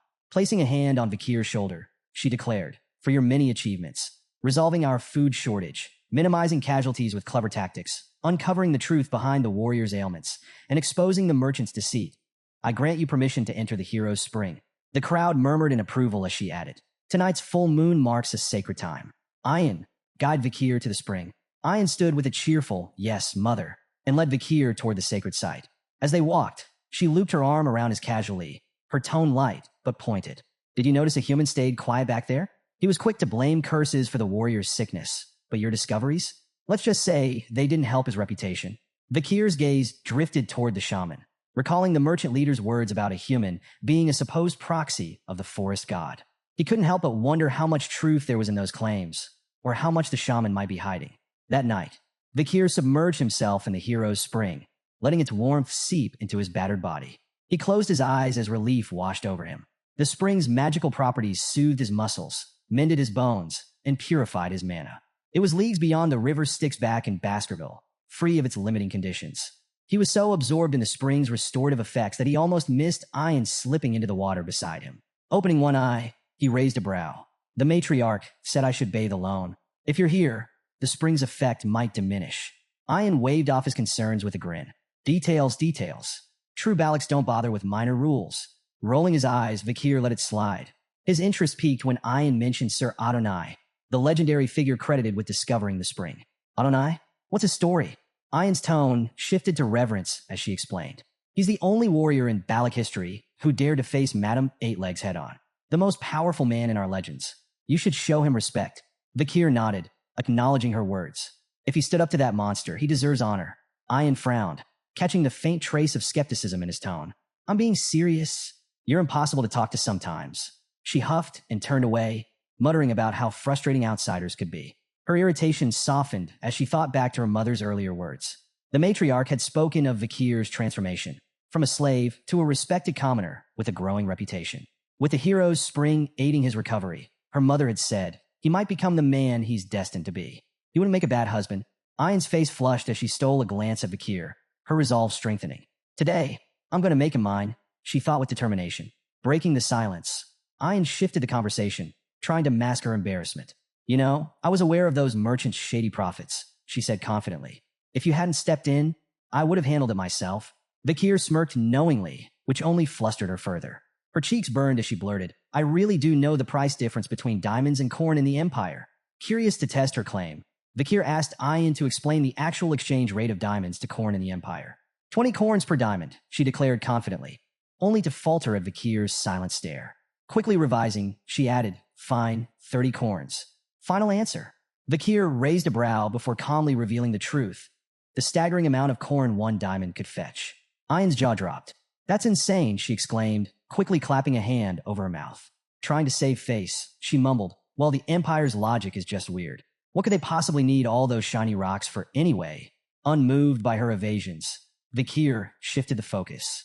None of that matters. What does matter is this. Choose how you address me. My name or slave. I don't like ambiguity. Ian blinked at his seriousness, her demeanor softening. Standing, she moved closer to him, her piercing gaze locking onto his. You don't like ambiguity. Huh, she said softly. Gently, she took hold of his chin, tilting his face to meet hers. Her playful smirk turned intent as she leaned in closer. Then I won't call you slave, and I won't call you Vakir, either. Her voice dropped to a whisper, teasingly. What I want to call you is... Suddenly, their moment was shattered by the splash of children joyfully diving into the spring. Commander, they shouted as they ran toward Ian, completely ignoring the tension in the air. Vakir's brother. Vakir. Ian spun around, startled. How did you even get here? She demanded, her exasperation drowned out by their laughter and splashing. Vakir glanced at the commotion, only half listening. Her unfinished words lingered in his mind. If it's not my name or slave, then what does she want to call me? Ian's temper flared as the kids splashed around. You rascals. If you keep playing here, the spring's effects will be ruined. But Vakir smirked, his tone laced with amusement. Didn't someone say a true Balac doesn't bother with minor rules? The children immediately took his side, chiming in with playful glee. Yes, stingy Ian? One of the older children stepped forward, his serious tone contrasting with the chaos. It was the matriarch's command, he explained. She said the sick children should use the spring. It'll help heal the damage caused by the merchant's drugs. Ian froze, her expression shifting to one of realization. Mother planned this, she muttered, her tone exasperated. Of course she did. Nearby, a small girl shyly approached Vakir, her brother by her side. Thank you for helping my sister, the boy said, his voice filled with gratitude. The girl nodded, adding a soft, thank you. Ahan, who had been observing the scene in silence, stepped forward hesitantly. His face was tight with frustration, but his voice was sincere. I misunderstood you, Vakir. I'm sorry. Vakir's response was simple and unimpressed. Yeah, Ayan threw her hands up in disbelief. We're apologizing here. Is all you have to say? Unfazed, Vakir shrugged. Ahan's got too much anger in him. Better he learns to manage that first. Ayan's warm smile lingered as she glanced at Vakir, a light blush spreading across her face. We still have so much time together, she thought, feeling a quiet contentment. With a cheerful grin, she called out, Congratulations on officially becoming one of us, Vakir. After some time, a loud thud broke the peace as a solid punch sent Ahan sprawling to the ground. He groaned, clutching his face, blood trickling from his nose. Standing over him was none other than Vakir Van Baskerville, now a striking 17-year-old. You're more of a crybaby than I thought, Vakir said with faint amusement. Ahan gritted his teeth, wiping the blood from his nose as he scrambled to his feet. Don't walk away. Let's go another round. But Vakir had already turned, his calm demeanor unshaken. That's enough for today, he said casually, his back to Ahan. Running away again? Ahan shouted, his frustration palpable. Vakir didn't stop walking. I'm just going for a stroll. The moment Vakir left, Ahan's friends rushed to help him up. Man, he's a beast, one muttered, shaking his head. He's gotten stronger since he recovered. Another chimed in, stronger? I heard his marksmanship's on par with Commander Ayan now. The third scoffed. On par? Don't make me laugh. I could probably give him a bloody nose with one punch. Ahan surprised them by revealing the truth. You don't get it. His punch didn't even hit me. His friends blinked in confusion. What are you talking about? Ahan clenched his fists, still feeling the phantom impact. It stopped right in front of my face. The wind pressure from his punch made my nose bleed. Elsewhere, Vakir stood in front of a wall riddled with massive holes. Sweat dripped from his brow as he exhaled, his chest heaving from exertion. Finally, he muttered, the sixth technique perfected. His gaze sharpened as he assessed the destruction before him. At just 17, Vakir had mastered the six-fong technique, a feat even seasoned Baskerville swordsmen rarely achieved. Pride flickered in his eyes, but he remained grounded. The path to the pinnacle, the 10th technique, still stretched far ahead. Beyond his swordsmanship, Vakir had cultivated 6 mana circles, raising himself to the rank of a high-tier graduate. He reflected briefly on the tools and techniques that had brought him here. The river Styx's power coursing through him, the demonic sword Beelzebub in his arsenal, and the lethal skills he'd honed during his time with the Balax. With these combined strengths, Vakir knew he could now stand toe-to-toe with even the most elite graduates of the Baskerville lineage. 2 years had passed since he entered the deep forest. As he stared into the horizon, a question lingered in his mind. When my preparations are complete, will it finally be time to leave the Balax? Later, Vakir and Ayan moved through the dense forest together. Vakir crouched down, examining faint impressions in the dirt with a sharp eye. These tracks, he said, his voice steady, are from a deep forest snake Masasu. An old, massive one. Ayan nodded, her expression momentarily serious. If we catch it, Vakir continued, it'll feed the village for 4 days. As he stood and turned to her, he noticed something was off. Ayan's gaze was distant, her face clouded with thought. You seem distracted, Vakir remarked, narrowing his eyes. Something on your mind other than the hunt? Caught off guard by Vakir's question, Ayan's face flushed crimson, and she stumbled over her words. Of course not, she blurted, though her tone was anything but convincing. Desperate to change the subject, she quickly pulled a knife from her belt. Anyway, she said hastily, another hunting group wanted me to ask you about something. Vakir's brow arched, suspicion flickering in his eyes. It was clear she was dodging the conversation. Ayan held up the blade for him to inspect. They found this on an imperialist who trespassed into the forest, she explained. Do you recognize the emblem? Vakir leaned closer, his sharp gaze scanning the intricate design on the blade's hilt. His expression darkened as he nodded. I do. That emblem belongs to the Leviathan clan, one of the 7 imperial clans, alongside Baskerville. Ayan's face fell as she processed the information. We thought it might have belonged to someone from the mercenary group we took down 2 years ago, she admitted. But it looks like this is something bigger. Her tone grew heavier as she continued. There's something off about all of this. We've been finding traces of a red liquid at random locations around the headquarters.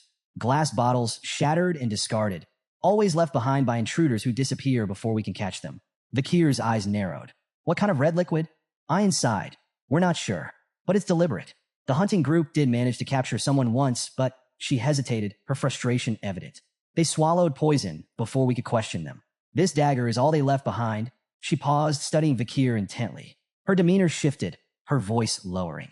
Vakir, she asked softly, do you want to go back to your hometown? The question stopped him cold. He turned to meet her gaze, his brows furrowed. Why are you asking me this now? He asked, his tone steady but edged with caution. Ayan's frustration broke through as she stepped closer, her voice rising slightly. I don't like secrets or lies, Vakir. Just tell me the truth. Before he could respond, her next word struck like a bolt of lightning. Another imperialist entered the deep forest recently, she said, her tone grave. I believe they're here for you. Vakir froze, his sharp composure faltering for a fraction of a second. Ayan didn't miss the flicker of shock in his expression. She leaned in closer, her voice barely above a whisper. There's one more thing, she added. It's a red-haired girl. Her words hung in the air, thick with tension. Ayan reflected on the past 2 years, replaying the confrontation with Madame and the search party's venture into the deep forest. She suspected they were hunting for Vakir. The question burning in her heart could no longer be suppressed. Would Vakir leave with this girl? The thought tied her stomach in knots. What if he was furious she had kept this from him? Worse, what if he left? Could tribal laws stop him? Or would her protest be useless? Vakir, ever composed, answered firmly. He wasn't going back. Ayan, though still skeptical, pushed him. Did he mean it? His resolute confirmation brought her relief. Her radiant smile lit up her face as she hugged her wolf companion, joyfully declaring that Vakir was staying. Vakir, however, turned his thoughts inward. He was certain the Empire still believed him dead, a deception he intended to maintain until he could mask his strength from Hugo. The mention of the girl stirred his curiosity. Was it Camus Morg? Did she remember he had saved her? Or was this purely a political maneuver? Watching the Baskerville clan aid the Morg's search efforts hinted at their unshaken alliance. He wondered if his death had further cemented that bond. Regardless, it reinforced his resolve to one day venture beyond the forest and uncover the truths awaiting him. Later, as Vakir and Ayan stood by the river, their peace shattered when a massive lungfish erupted from the water, flopping violently onto the shore before falling still. Ayan identified it and remarked that its leap likely heralded the rainy season. Judging by the fish's size, she predicted this year's rains could be unusually long. Vakir's sharp eyes caught an anomaly, an arrow embedded in the fish. Cutting it open, they were shocked to find a human skeleton clutching the arrow inside.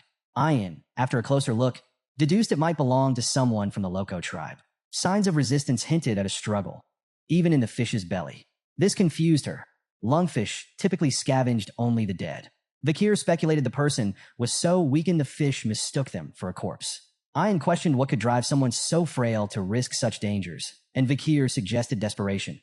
Perhaps the Loco tribe faced grave circumstances. This, he said, demanded deeper investigation. Their trek into the forest uncovered a chilling sight, a clearing strewn with corpses. Ayan gasped, horrified. Are all the Loco warriors dead? She whispered, her voice trembling.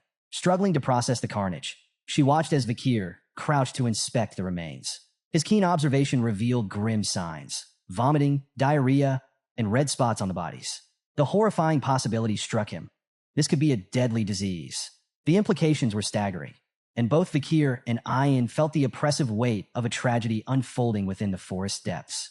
As Ayan and Vakir neared the Loco village, an unsettling silence loomed over them. It was well past mealtime, yet no smoke curled from cooking fires. The eerie stillness gnawed at their nerves as they pushed deeper in.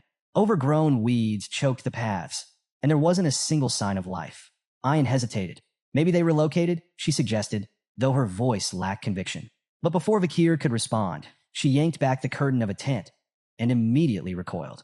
A swarm of flies buzzed out, revealing a lifeless, rotting corpse inside. Vakir, she shouted, alarmed. Vakir, already searching, had found another body nearby. His mind churned with grim recognition. Before his regression, a deadly plague, the Red Death, had ravaged these lands. Victims suffered red blotches, violent vomiting, and agonizing pain before succumbing to a slow, excruciating demise. The disease had spread so viciously it even reached the Empire, leaving devastation in its wake. Ayan's face paled. We need to leave. This village is cursed. Vakir, unfazed, corrected her. It's not a curse. It's an infectious disease. That's even worse, she snapped. He reassured her that it wasn't highly contagious, though she didn't look convinced. Hesitantly, she asked, Are you sure it's not a curse? If you're scared, leave. He replied, his tone indifferent. Ayan's expression darkened. What if you die? Vakir shrugged. Then I die. She gaped at him. How can you say that so casually? Vakir ignored her outrage, analyzing the scene instead. Not all the Loco people were dead. The village looked abandoned rather than exterminated. It seemed the survivors had fled, leaving behind the sick and dying. He decided to check the barracks for supplies. Find a safer spot and wait, he advised. Fuming at his cold attitude, Ayan turned to leave, only to freeze mid-step. Her eyes widened in horror, her face drained of color. Then she screamed. Vakir spun around, alarmed, and saw her on the ground, shaking violently. Ayin, she pointed ahead, her voice breaking. TT the curse. Run, Vakir. Now! A small figure stood in the distance. Ayin, paralyzed with fear, begged him to flee. If you run, I'll follow. I swear. Just don't go near it. But as she tried to stand, she cried out again, clutching her leg in pain. A cramp. Vakir ignored her panic and approached the figure. It was a little girl, no older than 5. She wasn't loco, that much was clear. She stood near a small pile of stones, a wilted flower resting atop them, a grave. She had been mourning someone. Kneeling, Vakir met her eyes. Who are you? The child hesitated before responding with 3 chilling words. Loco slave. Kitchen maid. Ayin gasped audibly, but Vakir remained calm, studying her. She had been a servant, enslaved by the Loco tribe. What's your name, he asked. The girl hesitated again before softly replying. Pomerian. Vakir's eyes narrowed. The name sounded imperial.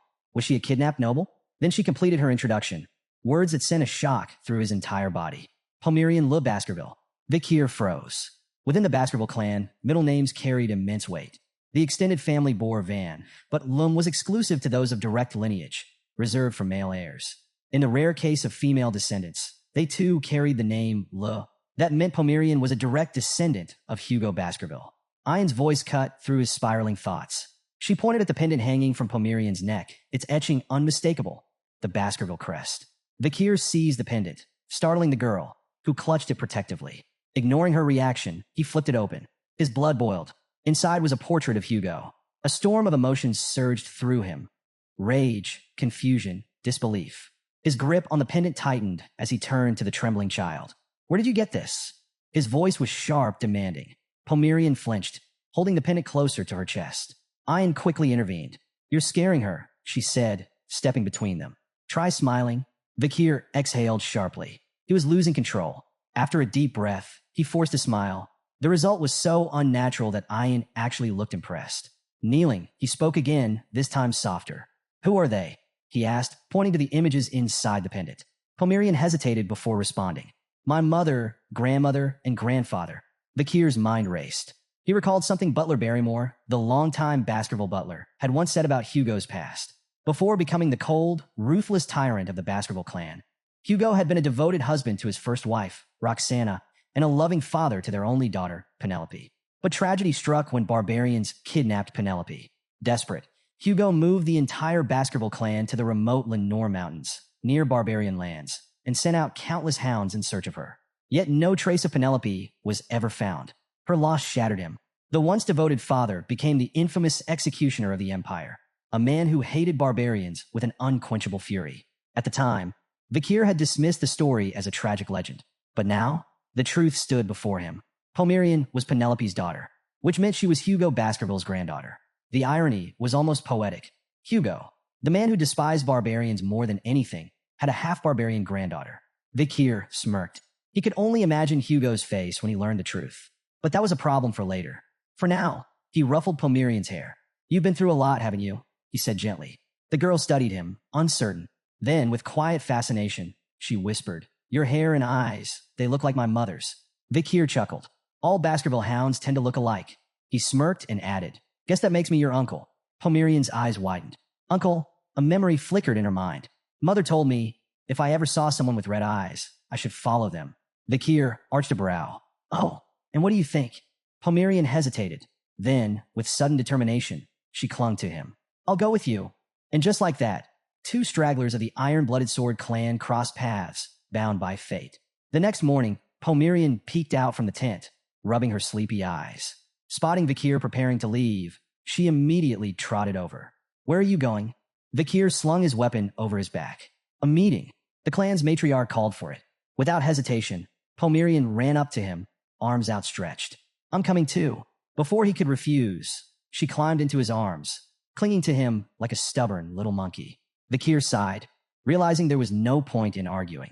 She wasn't afraid of much, except being left behind. As he carried her on his back, his thoughts drifted to the road ahead. The Balak village wasn't a place for a child. She needed safety, civilization, a home far from Hugo's grasp. This wasn't just his fight anymore. He had someone to protect. His resolve hardened. He needed help. First, he'd see the matriarch. Then, he'd find Chihuahua and make arrangements to leave the forest for good. Inside the matriarch's tent, the atmosphere was tense. The matriarch's weary eyes scanned the gathered elders and shamans as she addressed the growing crisis. The disease is spreading, she said gravely. If the rainy season begins while it persists, the consequences will be catastrophic. The shaman scoffed. This is no disease. It's a curse. He declared that the spirits of their ancestors were furious, and the only solution was a grand ritual to appease them. Ian immediately objected. This isn't a curse. If we don't act fast, more will die. We need to move the village. The elders pushed back. Their ancestors' ashes were buried here. The land was sacred. Leaving was unthinkable. Ian's group refused to back down. The children are dying, one of them argued. What's the point of honoring the dead if we let the living perish? The shaman supporters held firm. The ancestors are punishing us. If we abandon them, we'll be cursed forever. Meanwhile, Ian's group speculated about the true cause. Tainted mushrooms, parasites, or a contagious infection. Voices rose in frustration. The debate became a battlefield of faith versus logic. Eventually, all eyes turned to the matriarch. The room fell silent, awaiting her verdict. She hesitated. This wasn't just about survival. It was about their identity. Did I in the back? Vakir observed quietly, piecing together the truth. He had seen this before, the Red Death. It was as ruthless as the Black Death that had once devastated the Empire. Two figures had once played key roles in stopping its spread. Camus Morg, who created a massive firewall to contain the infection. Dolores, the saintess of Quo Vadis, who purified the afflicted with divine power. But their aid had only extended to the Empire. The barbarians in the Lenore Mountains had been left to rot. Most perished, and the Baskerville clan had benefited greatly from their extinction. With fewer barbarians, low-tier monsters overran the region, wreaking havoc on civilians. The Empire funneled more resources into Baskerville hands to manage the threat, allowing Hugo to consolidate his power. Vakir clenched his fists. This wouldn't become another stepping stone for Hugo's rise. Suddenly, he raised his hand. The matriarch's gaze snapped to him. The entire tent fell silent. Then, with quiet confidence, Vakir made his declaration. I know how to stop the Red Death. Vakir's method was put to the test. A goblin, bound and suspended upside down, was submerged in water drawn from an infected source. Seconds passed. When they pulled it out, horror rippled through the crowd. Red spots bloomed across its skin, the telltale mark of the Red Death. Without hesitation, the barbarians threw the writhing creature into a fire. Better to burn it than risk the disease spreading. Ian turned to Vakir, her expression shifting between shock and realization. Every goblin exposed to the contaminated water had shown symptoms. So it really spreads through water. She muttered. Vakir nodded. Boiling the water will neutralize it. That's our best defense. To verify his claim, they escalated the experiment. Ian suggested testing boiled water safety, so they dropped the goblin directly into the boiling pot. It died instantly. Ian winced. Well, that didn't work. Vakir, unfazed, replied, let's try cooled, boiled water instead. After adjusting the test, 2 goblins were submerged in cooled, previously boiled water. This time, no red spots appeared. The gathered barbarians murmured in awe. Boiled water was safe.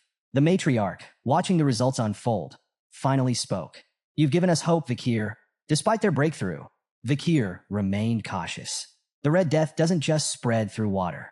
It can be transmitted through breathing, eye contact, and exposure to mucous membranes. Stay vigilant, especially during the early morning fog. Ian smirked, casting a smug glance at the shaman.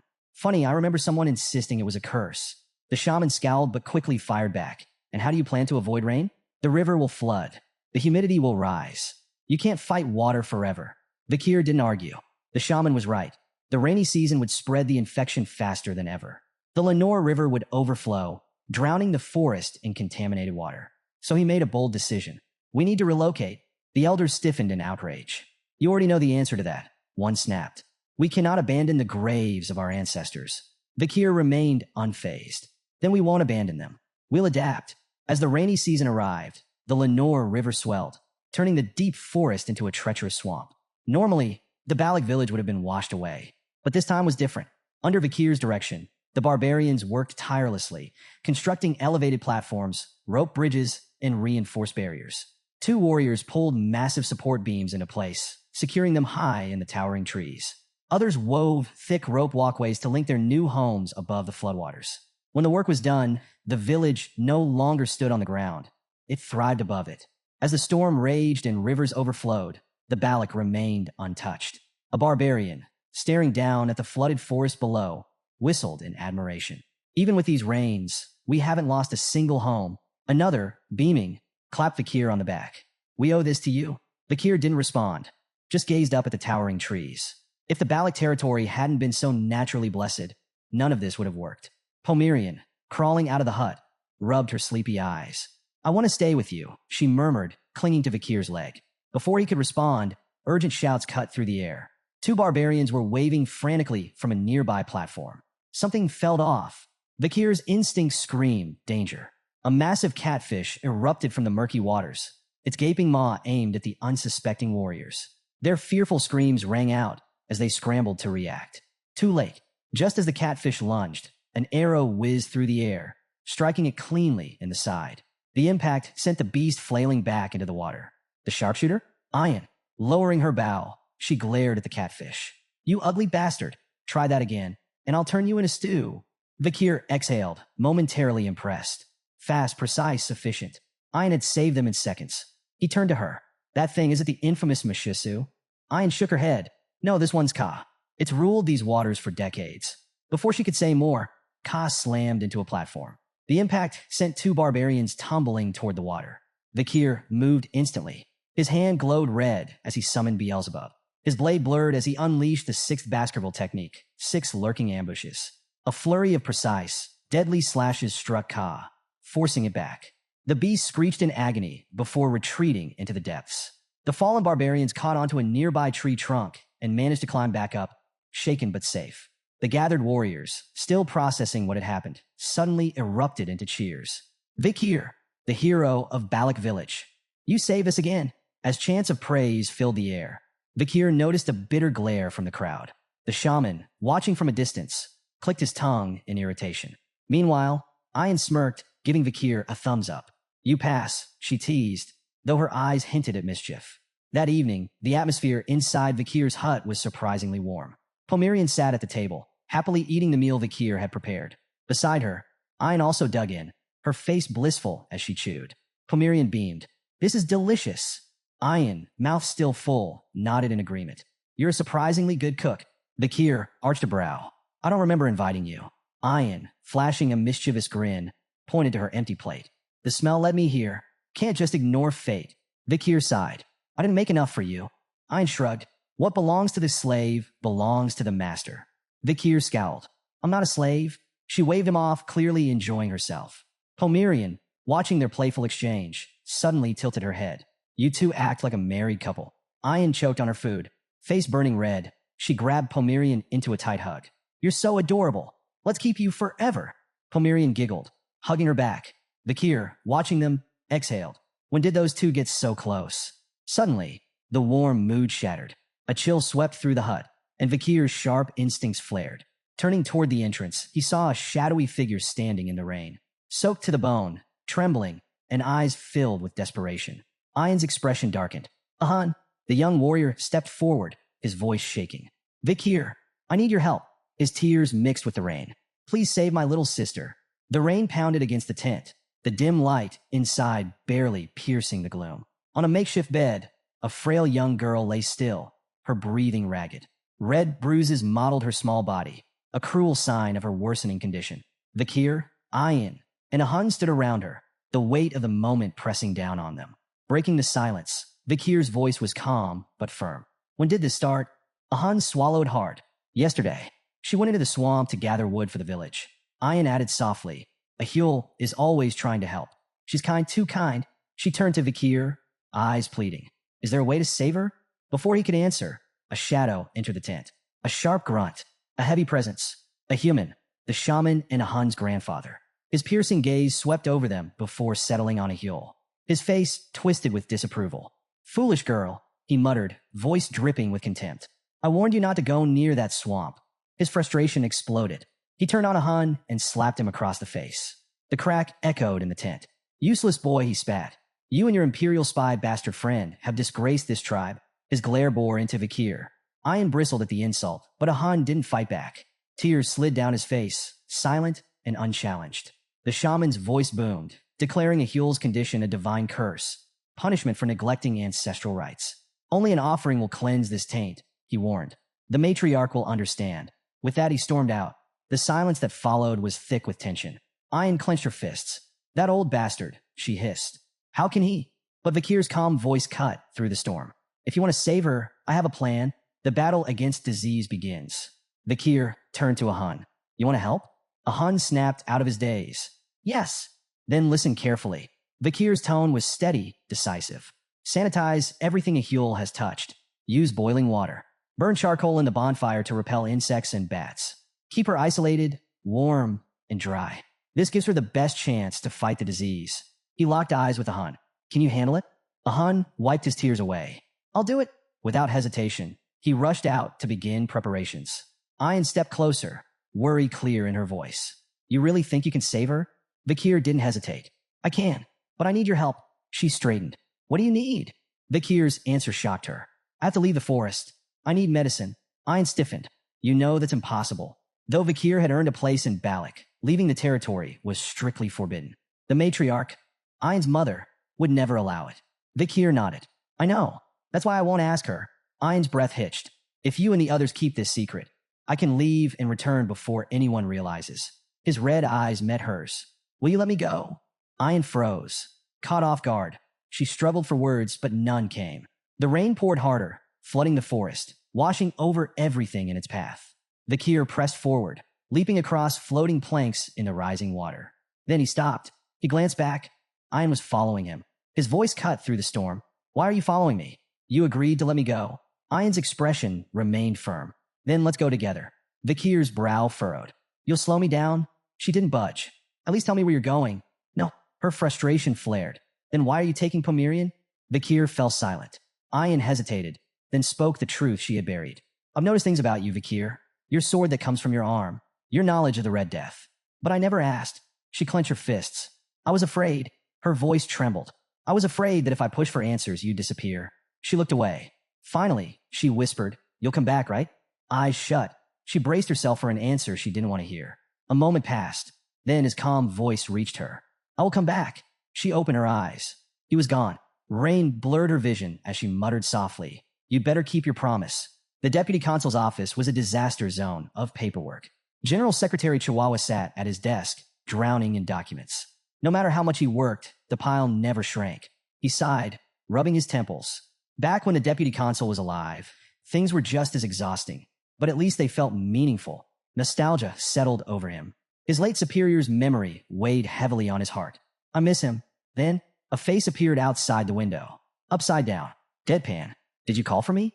Chihuahua's soul nearly left his body. He stumbled back, eyes wide, sweat forming on his forehead. His mind refused to process what he was seeing. Vakir gracefully flipped down, landing at the window. A faint smirk played on his lips.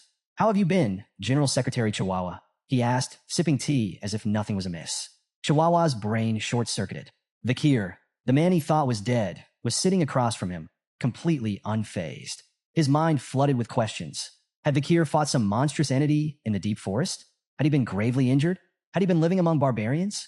Yet, as Vakir calmly sipped his tea, completely at ease, Chihuahua's confusion only deepened. Finally, Chihuahua found his voice.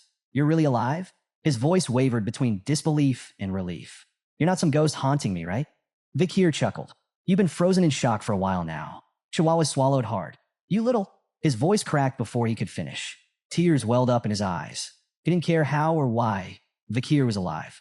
Damn it, he muttered, wiping his face.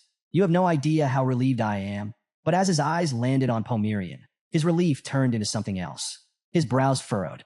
Wait a minute. He leaned in, squinting at the child. Red eyes, dark hair, uncanny resemblance. His face paled. Vakir, is this your daughter? Clearing the misunderstanding.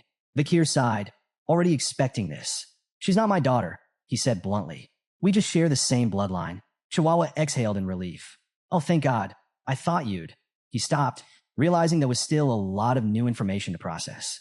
Still, with his emotions finally settling, he wiped his face and shifted into business mode. Vakir's expression grew serious. I need you to take care of Pomerian while I'm gone. Chihuahua's eyes widened. She's a Baskerville. I need her to receive a proper education, Vakir continued. Chihuahua straightened, taking the request seriously. It's been a while since you've given me a direct order, he mused. Don't worry, I'll handle it. However, Vakir had another concern. Can you handle the city alone? Chihuahua sighed. I won't lie. It's been hell. Vakir nodded. Then get help. Try Cindy Wendy, Mrs. Sam, or Mag Juno. Chihuahua flinched at the first name. Cindy Wendy? He grimaced. That criminal you let go 2 years ago? I don't even know where to find her. Vakir smirked. You will. He reminded Chihuahua about the flower girl, Judy. I gave her 10 billion before disappearing. She had no other support, so she's likely still in the city. If Cindy Wendy stayed with her, you'll find her there. Chihuahua rubbed his temples. You're telling me to track down a crime lord through a random flower girl? If Cindy refuses to help, Vakir added, tell her I'm alive. Chihuahua's brow arched. You think that'll work? Vakir leaned back. She owes me a favor. She won't refuse. A grin spread across Chihuahua's face. I like this plan. A promise left unfulfilled. As the conversation wrapped up, Chihuahua hesitated. When will you be back? Vakir gave a faint smile. When my mission is done. He turned to the rainy city skyline, deep in thought. There was still a promise he needed to keep. And if his hunch was correct, the cure for the Red Death could be found with just a single drop of holy water from a certain clan. Pomerian stirred awake, blinking groggily. Then, spotting Chihuahua's beard, she reached out and tugged. Ow! Ow! Hey! Chihuahua yelped, flailing in surprise. Pomerian giggled, unfazed. Vakir, standing near the window, barely glanced back. His mind was already elsewhere. His next destination was set, the holy city of Quo Vadis. At the gates of St. Mecca, 2 guards stood watch, their spears crossed in vigilance. From the distance, a carriage rumbled forward. The driver, Sir Joseph, was a familiar face, the manager of the first-floor oil shop. State your cargo, 1 guard ordered. Joseph sighed dramatically, waving a document. Oil, as usual. The guards weren't convinced. One stepped forward. We need to inspect the barrels. Joseph's jaw clenched. You see me every week. Do we really need to? Orders from higher up. A bead of sweat slid down Joseph's temple. As the guards moved to open a barrel, he silently prayed. Please, not that one. Fate was cruel. The guard picked the worst possible barrel. Joseph held his breath as the lid creaked open. Oil. Nothing but thick black oil. The guard, satisfied, closed the barrel. You're clear. Joseph exhaled, barely suppressing his relief. Welcome to St. Mecca. Move along. As the carriage rolled into the city, Joseph made his way to a secluded alley. Glancing over his shoulder, he checked the barrels once more. Then, in a low whisper, he murmured, It's safe. A shadow emerges. A metallic clink rang through the silence. Joseph's heart nearly stopped. The same barrel the guards had inspected suddenly lurched. The dented lid clattered to the ground. And from inside, a figure slowly emerged. Drenched in oil, face hidden beneath a crow mask. Completely silent. Joseph swallowed hard. His voice shook. See, can I leave now? He stammered. I did what you asked. The crow-masked figure tilted its head. Then, in a voice that sent chills down Joseph's spine, Wait. Joseph froze. The figure handed him a bag. Inside were 3 tokens, ox, bear, and canine. Joseph's relief was immediate. Thank you, he stuttered. But the mysterious figure was already gone, disappearing into the alley shadows. Joseph stood there, still gripping the bag. Then, a thought crept into his mind. This man had stayed submerged in oil for 2 hours. His expression twisted into unease. Was that guy even human? Under the dim glow of the crescent moon, the masked crowman stood atop a towering spire, observing the city teeming with life below. Pulling off the mask, he revealed himself as none other than Vakir. The memory of his unorthodox infiltration lingered, immersing himself in oil for hours to mask his scent.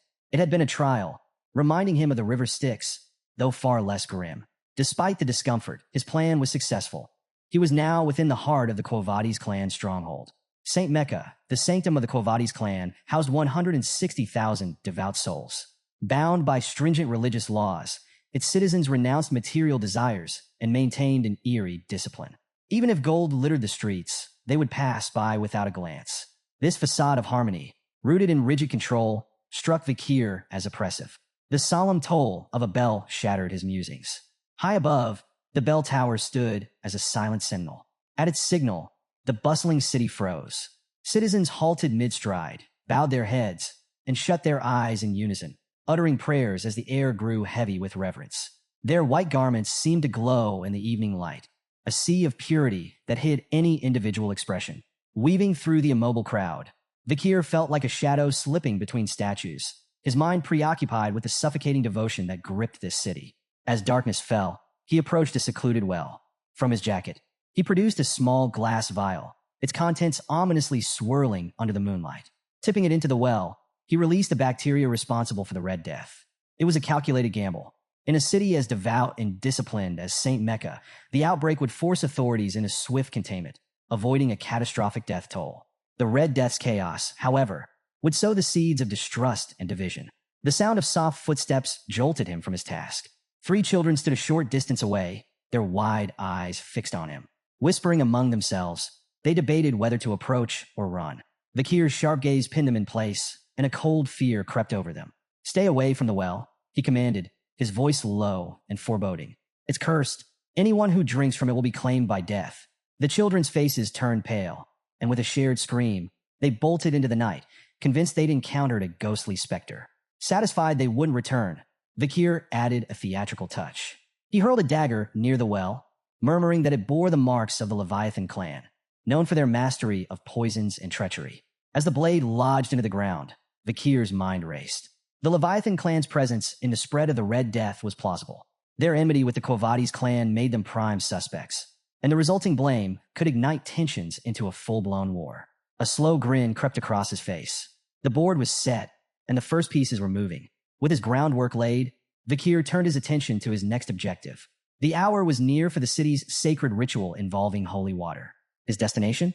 A meeting with Saintess Dolores herself. Under the pale moonlight, a grand mansion shimmered like a beacon, drawing hopeful souls to its gates. A restless crowd gathered, their voices a chorus of desperation and reverence. Rumors swirled. Within these walls resided the Saintess, a healer of miracles. The sick, the wounded, and the desperate all yearned for her divine touch. Suddenly, a calm yet commanding voice echoed from within. "Why have you come at this hour?" The crowd hushed instantly, recognizing the voice of the Saintess. A ripple of excitement spread as nobles and merchants pushed forward, each eager to flaunt their wealth and influence, hoping to secure an audience. A young noble from the Dortsmile region, heir to the Jonathan clan, boasted of his family's military prowess and ties to the Alphonse clan. Another man, an overseer of the Ibsen Guild, flaunted his control over lucrative trade routes, proudly name-dropping Count Boston Le Baskerville. But the grandest offer came from an aging noble who, in desperation, promised a granary, a beachfront villa, and even an exclusive fleet of carriages, all in exchange for her blessings. But the Saintess remained unmoved. Her voice, unwavering, dismissed them. "Wealth and status do not grant you the right to disturb me." Disheartened but obedient, the crowd gradually dispersed into the night. Yet one figure remained. Vakir. The glow of his crow mask shimmered under the moonlight as he stood in quiet contemplation. Memories resurfaced, visions of the Saintess in his past life. On a battlefield soaked in blood, she had walked among the wounded, her pristine white robes stained crimson, yet her divine light never wavered. Unlike the nobles who sought her favor now, she had always despised wealth and power, standing apart from the corruption that plagued the elite. Then, her voice broke through his thoughts once more. "You, who are you?" Vakir knelt, his voice steady yet reverent. "I am but a lost lamb seeking guidance." A pause. Then, with a slow creak, the door opened, and golden light poured out, illuminating the darkness. "Enter," she commanded. Stepping inside, Vakir was met with a breathtaking sight. The grand hall glowed with a warm, celestial radiance. At its center, an ornate fountain stood, adorned with an angelic statue, its water shimmering like liquid gold. The Saintess's voice resonated from the fountain itself. "Tell me, lost one, how did you lose your way?" For a brief moment, Vakir considered the possibility that the Saintess would refuse to meet him in person. Given his masked appearance, it wasn't an unreasonable assumption. Still, he remained composed and carefully placed a leather pouch on the fountain's edge. "The slums are plagued by an epidemic," he stated plainly. "This water, it's tainted with a dark energy." He stepped back, waiting. If the Saintess truly possessed divine power, she would sense the malevolence within. But the chamber remained eerily silent. Then her voice cut through the air like a blade. "You lie." The accusation barely settled before the chamber filled with the sound of approaching footsteps. Knights emerged from the upper level, positioning themselves like sentinels above him. The atmosphere turned heavy, their leader stepping forward with an air of cold authority. "Your words are far too bold for someone claiming to be a lost lamb," he remarked, his gaze sharp. "Who are you really?" Vakir remained silent, but recognition flickered in his eyes. Pietro Quo Vadis, an old comrade from his past life. Known for his unshakable sense of justice and ruthlessness in pursuit of it, Pietro had mastered interrogation techniques so brutal that demons might have taken notes. Vakir himself had learned a thing or two from him, enough to break the infamous 7 young masters of Underdog City. Finally, Vakir spoke, I didn't expect to see you here. Pietro's eyes narrowed, but he showed no sign of familiarity. Instead, he acknowledged the epidemic report with skepticism. And yet, here you stand, masked like a thief in the night, he countered. Remove it. Show your face. That is the proper way to meet the Saintess. Vakir ignored the demand and turned toward the exit. My task is done, he said, moving to leave. A blur. Something sliced past him, grazing his mask before embedding into the ground. Vakir halted, his eyes flicking to Pietro, who now held an open book in his hand. His voice was calm, but firm. I can't let someone so suspicious walk away. Vakir's mind raced. The attack, it wasn't just paper. Pietro had infused the scripture itself with divine energy, turning sacred verses into weapons. The ingenuity of it intrigued him. Holy pages as projectiles? Now that's creative. Before he could dwell on it further, Pietro moved. In one fluid motion, he leapt from the upper floor, landing directly in Vakir's path. These pouches of tainted water, Pietro said, eyes locked onto him. You could be the one spreading the disease. Vakir let out a low chuckle. If that were true, why would I report it? Pietro remained unfazed. A smokescreen, a way to lure the Saintess out. Vakir kept his face unreadable, but inwardly, he had to admit, Pietro wasn't wrong. Without warning, another flurry of scripture-infused pages shot toward him. Vakir moved instantly, twisting through the assault with precise, calculated steps. Pages cut through the air, glowing with divine radiance, yet not a single one touched him. He landed lightly on the opposite side of the chamber, his eyes assessing Pietro. Fast, tactical, as sharp as ever. He considered activating his aura to shift the battle in his favor. But the moment he did, the truth would be undeniable. He was a Baskerville. And that wasn't a secret he was willing to reveal. Not yet. Vakir saw an opening and took it. Launching off the wall, he propelled himself forward, his foot swinging in a powerful kick aimed straight at Pietro. The knight barely had time to raise his arm guard, reinforced with his holy book as a shield. The impact sent a shockwave through the floor, cracking the stone beneath him. Pietro staggered, his eyes widening in disbelief. That strength! How does he have such monstrous power in such a small frame? But Vakir wasn't done.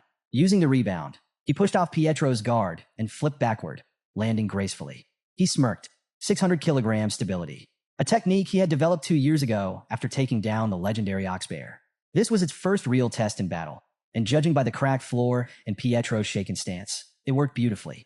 Not giving Pietro a chance to recover, Vakir shot forward, unleashing a relentless barrage of punches. Pietro blocked with his book, deflecting the blows, but the sheer speed and force behind them made it impossible to counter. Pietro clenched his jaw. This lost lamb isn't weak at all. Then, Vakir raised a hand, and with a flick of his wrist, Cerberus flame ignited. A surge of fire erupted toward Pietro, consuming his book in an instant. Flames licked at his hands, searing his skin. With a pained grunt, Pietro flung the burning tome aside and plunged his hands into the fountain, desperately trying to cool the blistering heat. Vakir remained composed. Do you want to keep going? Pietro, despite his obvious pain, wasn't ready to back down. Gritting his teeth, he lunged forward. You use sorcery. You stand against the divine. Vakir sighed. Then, without hesitation, he kicked the burning book straight at Pietro's face. The knight recoiled, momentarily blinded. That was the opening. Vakir moved like a shadow, closing the distance instantly. His fist slammed into Pietro's chest with devastating force. A sickening crack echoed through the room as Pietro's armor shattered. The sheer impact sent him hurtling backward, crashing into the grand fountain. The angelic statue collapsed in a spray of water and stone before Pietro slammed into the far wall, blood spilling from his mouth. Silence. The knights above stared in frozen disbelief. One whispered, "Is this a dream?" Another stammered, "Pietro lost?" The fallen knight lay crumpled amidst the rubble, his breath ragged. Slowly, his comrades moved, forming a defensive formation with shields raised and swords drawn, ready to face Vakir. Vakir exhaled, adjusting his stance. If you want to continue, A voice cut through the tension like a blade. Enough! The air in the room shifted. The knights immediately stepped aside, bowing as she entered. Vakir turned his gaze to her. Saintess Dolores. She took in the scene. The shattered fountain, the wounded Pietro, the knights bristling with tension. Then, her sharp eyes settled on Vakir. So, she mused, her voice laced with amusement. You're the lost young lamb? Vakir met her gaze. That's what I said. A small smile played on her lips. You look more like a puppy than a lamb. A small, stubborn puppy, covered in bruises. One knight flared with anger. He's no puppy. He's a bloodthirsty wolf. The Sanus waved off the remark with a chuckle. Be a dear and fetch some tea. What? Tea. The knight hesitated but ultimately obeyed, clearly confused. Meanwhile, Dolores turned and began walking away. She glanced back at Vakir, her expression unreadable. Come, she said. We need to talk. Vakir sat across from the Saintess at an ornately set tea table, his posture relaxed but his senses alert. Behind her, Pietro stood like a sentinel, his sharp gaze locked onto Vakir, ever watchful. Vakir studied Saintess Dolores Quo Vadis. Despite appearing no older than 16, her name carried immense weight. During the war against demons, she had worked tirelessly on the front lines, healing the wounded when all seemed lost. To soldiers and marshals alike, she was a beacon of hope, a symbol of compassion in an age of despair. Even Vakir, hardened by battle, had once regarded her with a degree of reverence. Then, unexpectedly, she sighed. I've been really stressed lately. Vakir blinked. That was not what he expected. The Saintess continued, seemingly unfazed by his silence. I just got back from the Imperial Academy of Colossio. I'm on break, but family matters have kept me busy. Vakir narrowed his eyes. What was she playing at? Why shift the conversation to something so mundane? She turned her gaze to the window, watching the moonlit city below. Nobles and merchants are relentless. They demand my presence at all hours, but most of their problems are self-inflicted. She swirled her tea absent-mindedly. Narcotics, personal misadventures, things they call urgent, but are really just the consequences of their own indulgence. Very few of them are actually suffering from serious illnesses. Taking a slow sip of her tea, she exhaled softly. People rarely care about justice, righteousness, or equality. They only focus on their immediate needs. Her words hung in the air, an unspoken challenge for Vakir to reflect on them. Vakir, ever composed, responded evenly. Theology is essentially the process of understanding humans, so such things are inevitable. The Saintess's eyes flickered with intrigue. Asmo's Old Testament, chapter 6, verse 9. For the first time, genuine surprise flashed across her face. I never thought I'd meet someone who still remembers that passage. Vakir said nothing, merely taking a sip of his own tea. This woman was sharper than most gave her credit for. Still, there were more pressing matters.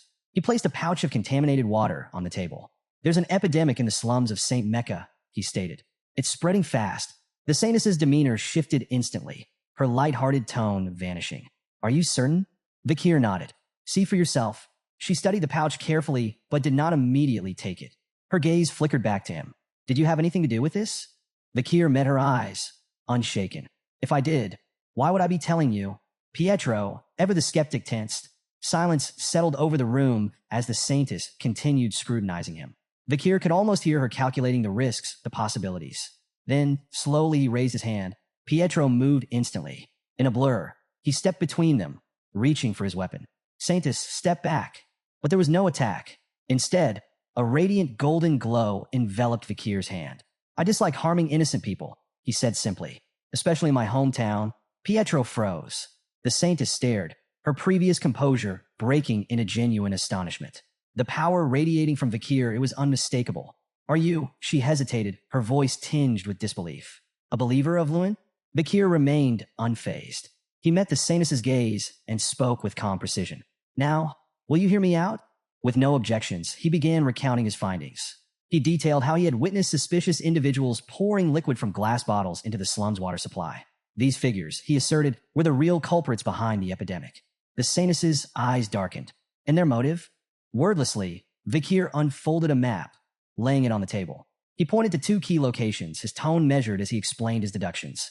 The Leviathan clan, the bourgeois family, two factions with everything to gain from a crisis. The Leviathan clan thrives on poison, Vakir began. They would see this epidemic as an experiment, an opportunity to collect samples and refine their methods.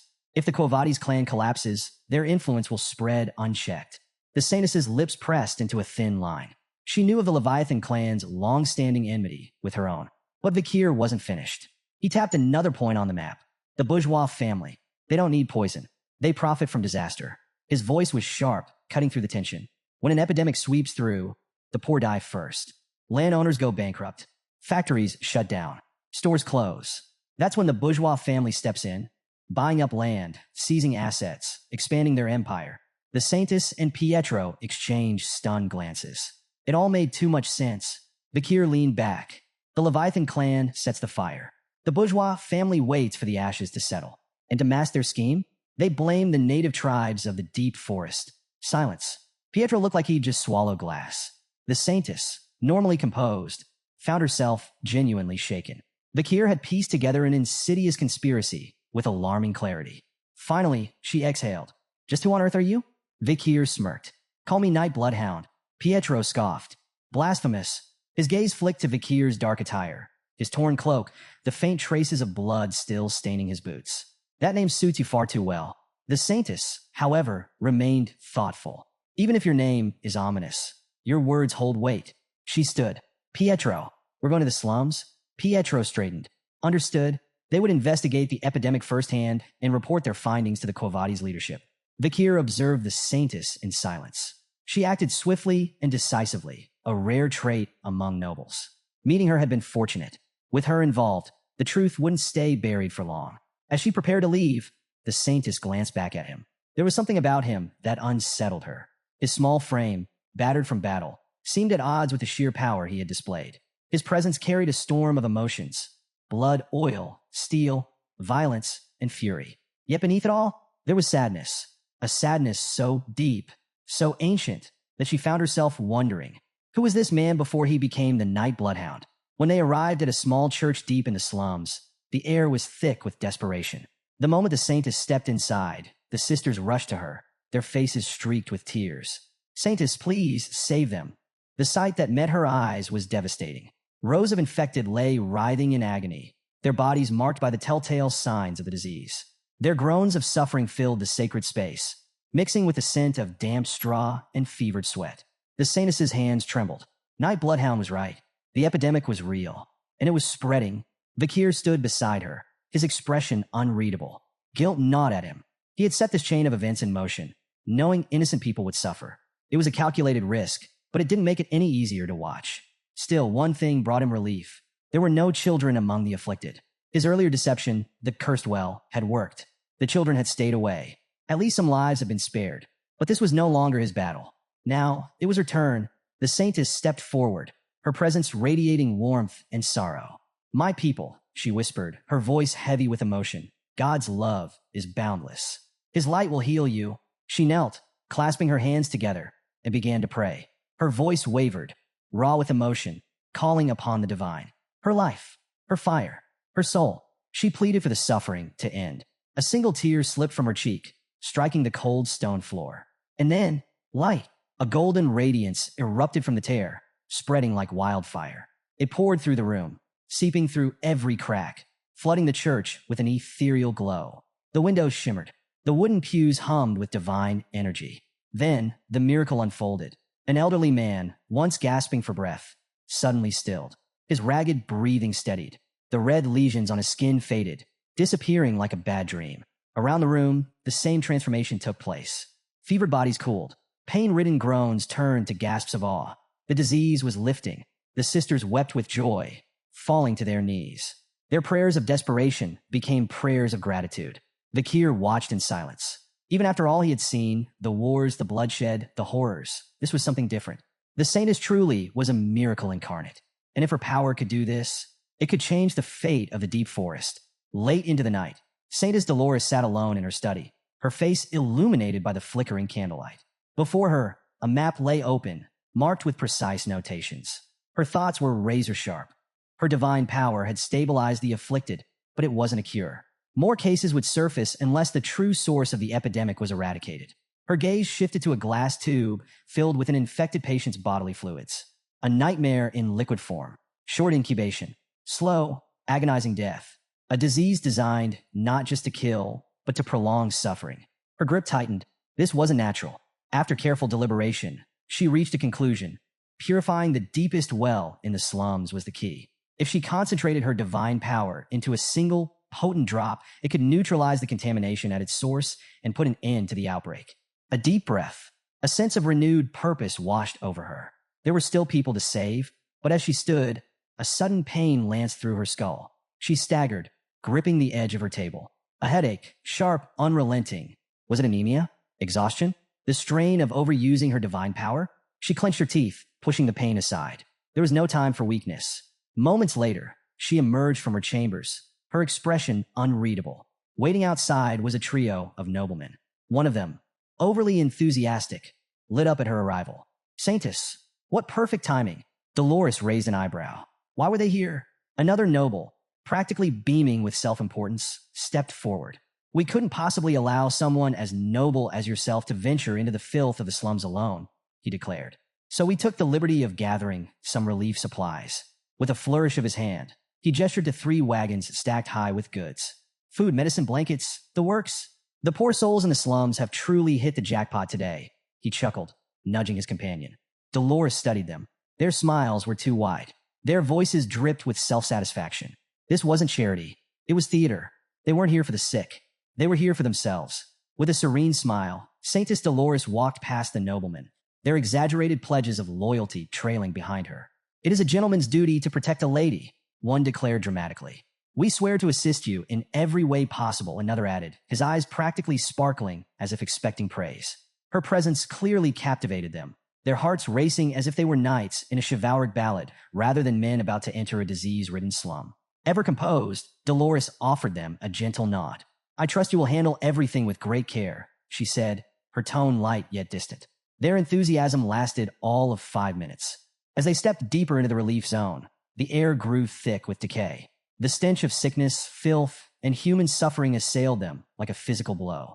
The first noble gagged, clutching his silk handkerchief over his nose. By the heavens, this stench. My limited edition shoes are going to be ruined. The second noble froze in place, eyes darting around in panic. Wait, what if we catch it? Shouldn't we be keeping a safe distance? The third, less subtle than the others, turned to a nearby priest. Clear this mess at once. And while you're at it, treat me first. Dolores watched them without surprise. Their discomfort was inevitable. Men who acted for image would always falter when faced with true suffering. True empathy wasn't about performance. It was about grace, kindness, and sacrifice, a lesson these men had yet to learn. Her thoughts were interrupted as she turned her gaze toward a nearby tent. A heavy, ominous aura lingered around it. Inside lay the most critical patients, those fighting not just the disease, but despair itself. The suffering within that tent was unimaginable. Without hesitation, Dolores approached. Forgive me for not coming sooner. She pulled back the curtain and stepped inside. I am here now, she declared softly. Let me help. Inside the critical care tent, the moment she entered, she was met with urgency. A commanding voice rang out. More saline now. Dolores turned her head, expecting to see a priest or healer. But instead, her eyes landed on something shocking. A doctor, one who moved with efficiency, precision, and expertise. A priest nearby stared in disbelief. His mouth opened as if to speak, but no words came out, because he recognized something impossible. The doctor wasn't just any doctor. It was Night Bloodhound. Dolores' breath caught. Vakir. For hours, he had been working tirelessly to treat patients.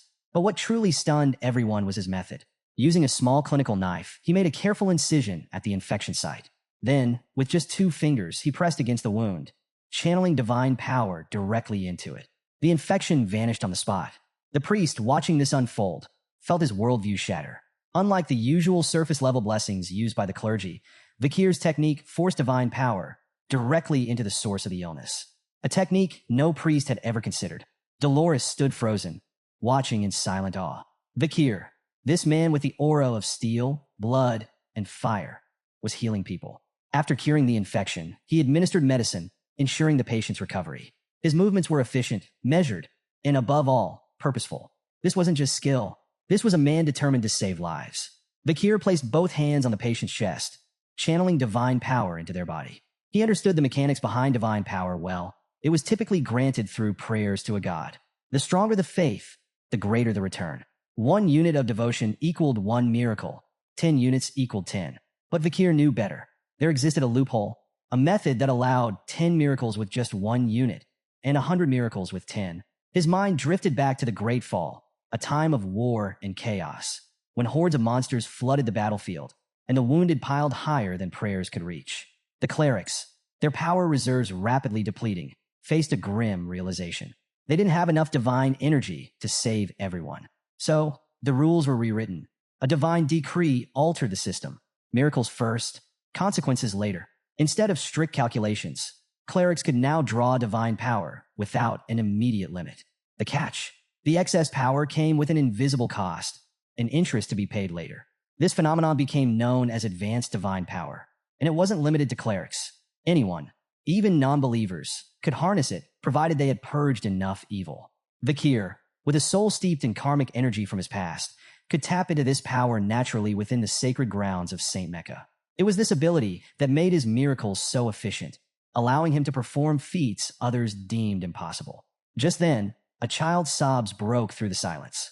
A young girl knelt beside her unconscious mother, shaking her weak form. "Mama, wake up, please." Vakir, having finished his previous treatment, approached her with calm assurance. "She'll wake up soon," he said softly. He reached into his pocket, pulling out a gold coin. Pressing it into the girl's small hand, he instructed her, "Use this for food, firewood, whatever she needs to recover." Before the girl could respond, a priest quickly intervened. "Wait, we cannot give material assistance," he objected, his tone firm. "Monetary demands never end. If you start now, you'll give away everything before you realize it." Vakir, still composed, tilted his head slightly. "If demands are endless, then what defines their limit?" The priest blinked. Vakir's voice was even as he continued. "What truly is limitless?" Silence. The priest had no answer. Meanwhile, the little girl's quiet sobs softened. She clutched the coin tightly, her small fingers wrapped around it as if it were the first bit of hope she had ever held. Vakir watched her, his eyes unreadable. Then he spoke again, this time more softly. "I could give away all the money in my pocket right now. That much is true." His gaze fell upon the sick mother, her frail form barely moving. Then he apologized. "I'm sorry," Saintess Dolores observes. Dolores, watching from a distance, felt something shift within her. Why? Why would someone as calculating as Vakir, as strong, as composed, apologize? She turned his earlier words over in her mind. Theology is the pursuit of understanding humans. Then it clicked. He wasn't apologizing for what he had done. He was apologizing for what he couldn't do. For all his knowledge, all his power, he still couldn't save everyone. And she understood that feeling better than anyone. Her heartbeat quickened. At 16, she had seen miracles, had performed them herself. But this man who fought like a beast, carried the scent of steel and blood, and yet held divine power in his hands. He wasn't just a mystery. He was a contradiction, and he unsettled her in a way she couldn't explain. After hours of tirelessly treating the sick, Vakir finally stepped outside, seeking a moment of respite. He sat down with a quiet sigh, momentarily lifting his mask just enough to take a sip of water. The night air was cool, the city still heavy with the remnants of suffering. But his break didn't last long. From the corner of his eye, he noticed Saintess Dolores approaching. Quickly, he lowered his mask and greeted her. "Are you all right?" She settled beside him, her usual composure tinged with something more contemplative. "I just wanted to talk." Vakir nodded without hesitation. For a moment, neither spoke. Then, Dolores offered a quiet thanks. "With your help, we saved them," she said, sincerity in her voice. "The epidemic, we managed to stop it." Vakir, ever modest, simply shook his head. "I only did what had to be done." Dolores smiled softly, as if she had expected that answer. Then, silence settled between them. She clutched the fabric of her robes tightly, the tension in her fingers betraying the storm of emotions within. Finally, she spoke her doubts aloud. "Someone as strong as you should have been born with divine power," she murmured. She glanced down, hesitating before continuing. "I was given a gift, but I don't feel worthy of it. My faith is weak, my body frail, my mind uncertain." Her voice wavered. "Why would a higher power choose someone like me, when there are others far more deserving?" Vakir's response caught her off guard. He smiled, calm assured. "Because of that doubt," he said simply. She looked at him confused. "The world doesn't need unshakable perfection," he continued. "It needs a light that can shine even in the darkest places." Dolores' breath hitched. His words, so unexpected, so certain, struck something deep within her. Tears welled in her eyes, but she blinked them back. "Do you really think I can become that person?" she asked, her voice small and certain. Vakir's reply was steady, unwavering. "You already are." Later, the clergy of the Kovadi's family gathered in solemn prayer, their efforts culminating in a sacred miracle. Before them, 3 drops of divine essence crystallized into liquid purity. Each drop held the power to cleanse the entire slums of the epidemic. Sealed in small glass bottles, they were given a name, Pliny de la Verge, or, as they were commonly known, the Saintess's Tear. In the grand hall of the temple, Saintess Dolores knelt before a podium. Before her, the sacred box containing the 3 bottles sat in quiet reverence. As she began her prayer, a radiant divine light filled the space. Her voice, clear, strong, yet laced with emotion, carried through the chamber. She spoke not of power, nor of miracles. She spoke of a woman a mother chosen to nurture the only son of a higher power, a woman who had spent sleepless nights in anguish, whose heartache surpassed the limits of endurance, whose sorrow was carried in silence.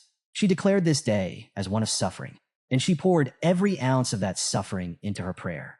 As Saintess Dolores concluded her prayer, the divine light descended upon the podium, bathing the hall in its radiant glow. The air hummed with sacred energy, a testament to the power of her faith. Moments later, holy knights entered the chamber, their movements reverent as they approached the podium. At the center of their formation, a sealed box rested in their hands, containing the three Saintesses' tears. The lead knight carefully secured the box, bowing deeply before Dolores. Saintess, your offering is a blessing upon this land. The tears shall be stored safely in the basement vault. Dolores nodded, entrusting them with this solemn duty. She watched in silence as they departed, their figures fading beyond the heavy doors. Finally alone, she allowed herself a brief moment of contemplation. What came next? Nearby, a priest knelt in prayer before a statue of the goddess, his focus unwavering. Dolores approached quietly. Father, the priest lifted his head. Cardinal Humbert Lon Quo Vadis, a towering figure within the Loon Church. His presence was both commanding and warm. His eyes softened as he looked at Dolores, greeting her with affection. My fairy, my daughter, he murmured, placing a firm but gentle hand on her shoulder. Come closer, child. She obeyed, bowing her head slightly. With a smile, the cardinal praised her efforts. The offering you have made this time is remarkable, fitting of your station. Dolores humbly accepted his praise, her tone measured. Your generosity knows no bounds, Father. The cardinal gestured for her to continue. Tell me, what have you learned of this plague? Dolores began outlining their plan. We will use the Saintess's tear to purify the contaminated waters beneath St. Mecca. At this, the cardinal leaned forward, interest sharp. Have you identified the source? We have, Dolores confirmed. She explained. An unregistered well in the slums. Rumors had spread among the children, a spirit's curse. But upon investigation, they had found more than superstition. From beneath her robes, Dolores unwrapped a cloth bundle, revealing several objects placed before the cardinal. A dagger, a glass bottle, and an emblem. The cardinal's expression darkened. He picked up the emblem, his fingers tightening around it. Leviathan, bourgeois, two insignias etched into cold steel. The atmosphere shifted instantly. A surge of holy aura erupted from the cardinal, crackling with righteous fury. His voice boomed through the chamber. Blasphemy, a defilement of the sacred. These vermin dare insult divinity itself. His rage was uncontainable. With burning resolve, he declared holy war. The poison addicts and misers will answer for their sins. The cardinal's verdict. Dolores remained calm and composed, unfazed by the cardinal's outburst. Until his voice sharpened. The night hound. Dolores' breath hitched, her eyes flickering with surprise. He is a prime suspect, the cardinal continued, his tone commanding. Find him. Capture him. We will extract everything he knows. Dolores clenched her fists beneath her robes. Vakir, Night Bloodhound, was now a target. The cardinal's eyes widened in shock as Saintess Dolores abruptly raised her voice, her usual composure breaking for the first time. The Night Hound is innocent, she declared. The room fell into a stunned silence. She pressed on, her voice unwavering. He worked tirelessly to treat the sick. Without him, countless more would have died. A man who saves lives is not a man of evil. The cardinal's expression darkened. For a moment, he said nothing, studying her. Then he smiled. Not warmly, not kindly. It was the smile of a man who believed he understood something no one else did. I see what's truly happening. Dolores stiffened. His cryptic words unsettled her. Then he raised his hand toward the heavens. No matter your protest, the truth remains. His voice rang with divine authority. The Night Hound is to blame. Dolores clenched her fists. This was the first time she had ever openly opposed him. And to the cardinal, that defiance was proof enough. With a final gleam in his eye, he declared his verdict. I will personally interrogate the Night Hound, and I will uncover everything. Then, a wave of overwhelming pressure burst forth from Cardinal Humbert, rippling through the cathedral. A radiant beam of divine light shot skyward, piercing the night like a holy decree. The entire city of St. Mecca was bathed in its glow. Dolores gasped, staggering back. The intensity of his power was suffocating. The cardinal turned to her, his tone final. Your opposition is meaningless. Then came the words that made her blood run cold. The paladins have already been dispatched. At a modest inn where Vakir had been staying, a group of holy knights surrounded his room. Their movements were precise, calculated. Using a series of silent hand signals, they coordinated their approach. One knight exhaled sharply, then raised his foot. Bang! The door splintered open. Night Hound, you are accused of orchestrating the Red Death. Their declaration rang through the room, but there was no response. No shadow moved. No figure stirred. The knights exchanged looks. The room was empty. Vakir was gone. The stolen Sainus' tear. Back at the cathedral, a priest rushed in, breathless. The cardinal turned, unshaken. Speak. The priest hesitated, then delivered the news. One of the Sainus' tears is missing. Dolores felt a bead of sweat trickle down her temple. Had this been the real reason for the Night Hound's presence in St. Mecca? Had he been after the tear all along? Far above the city, atop a watchtower overlooking St. Mecca, a lone figure stood beneath the moonlight. Vakir, in his gloved hand, the missing Saintus' tears shimmered under the pale glow. A faint smirk crossed his lips. Tucking the bottle securely into his pouch, he murmured a quiet, amused thanks. A generous gift. Then he vanished into the shadows. Ayan stood perched on the edge of a jagged cliff, her bow drawn tight as she faced off against a monstrous Cerberus. The beast, its hide already bristling with embedded arrows, snarled menacingly. Each of its 3 heads locked onto her with unnerving precision. Nearby, a barbarian attempted to draw its attention with a thunderous shout, but the Cerberus remained fixated on Ayan, forcing her into a desperate retreat. Step by step, she edged backward, the rocky ground beneath her feet crumbling precariously. Then, in an instant, the cliff betrayed her footing. She plunged downward, smashing through tree branches during her chaotic descent. The brittle limbs offered no salvation, snapping one by one as she hurtled toward the forest floor. With a bone-jarring crash, she landed, her body racked with pain. Moments later, she stirred, her consciousness returning in a haze. Faint voices reached her ears, muffled and unintelligible, as her vision slowly adjusted. 2 figures stood nearby, men who appeared to be traveling merchants. One of them regarded her injured form with indifference, while the other bore a predatory smile, his eyes betraying a dangerous curiosity. Time passed, and Ayan awoke to find herself in a far grimmer scenario. Her trembling hands clutched a sword, the rough wood of a barricade pressing against her back. There was no way out. Encircling her was an unruly crowd of masked spectators, their jeering voices merging into a thunderous chorus. Their energy fed the suffocating tension in the air as her opponent stepped into the fray, a towering figure, his body marked by scars that told of countless battles. His sinister grin promised a fight that would end badly for her. With a chilling crack of his knuckles, he signaled the beginning of their brutal confrontation. The man charged at Ayan with a roar, his movements fueled by overconfidence. Though fear gripped her, Ayan's instincts kicked in. She dodged his initial assault with a nimble leap and struck back, the edge of her blade slicing into his shoulder. Her brief success, however, was met with indifference. Barely registering the wound, her opponent retaliated with raw, overwhelming strength. He seized her by the leg midair and hurled her like a rag doll against the unforgiving wooden wall. The impact left her gasping as a spray of blood escaped her lips, pain radiating through her battered frame. The crowd roared with delight, their masked faces lit with cruel amusement. To them, this wasn't a fight. It was a show, and Ayan's suffering was the highlight of their entertainment. Her body crumpled to the cold, unforgiving ground, her tears mixing with the dirt as humiliation and despair consumed her. Her opponent's triumphant shout echoed through the arena, stoking the crowd's frenzy. But as darkness threatened to claim her spirit, a spark of resolve ignited deep within. Faint images of her family, her mother's gentle smile, the warmth of home, flickered in her mind. With sheer determination, Ayan forced herself to rise. Every muscle in her body screamed in protest, but she ignored the searing pain, clawing her way back to her feet. The once indifferent crowd hushed for a moment, their murmurs swelling as they took notice of her defiance. Their masked faces turned toward her with renewed interest, curiosity flickering in their cruel eyes. What had seemed like a one-sided spectacle now carried an unexpected twist. Standing tall despite her wounds, Ayan smeared a mixture of blood and dirt across her face, a silent declaration of her unbroken will. Her gaze locked onto her opponent, unwavering and resolute. The energy in the arena shifted, the spectators leaning forward, hungry for more. If they had thought she would crumble, they had been mistaken. She wasn't done yet. No matter the odds, she was ready to fight. Years later, the fire that had once burned so fiercely within Ayan had dimmed to mere embers. Behind the cold steel bars of a prison cell, she sat motionless, her spirit shackled as much as her body. The defiance that had once gleamed in her eyes was now dulled by hopelessness. Even the cherished memories of her family, which had once given her strength, had faded into distant, unreachable echoes. The weight of despair pressed down on her, suffocating and unrelenting. The heavy silence of the cell was suddenly broken by an unexpected sound.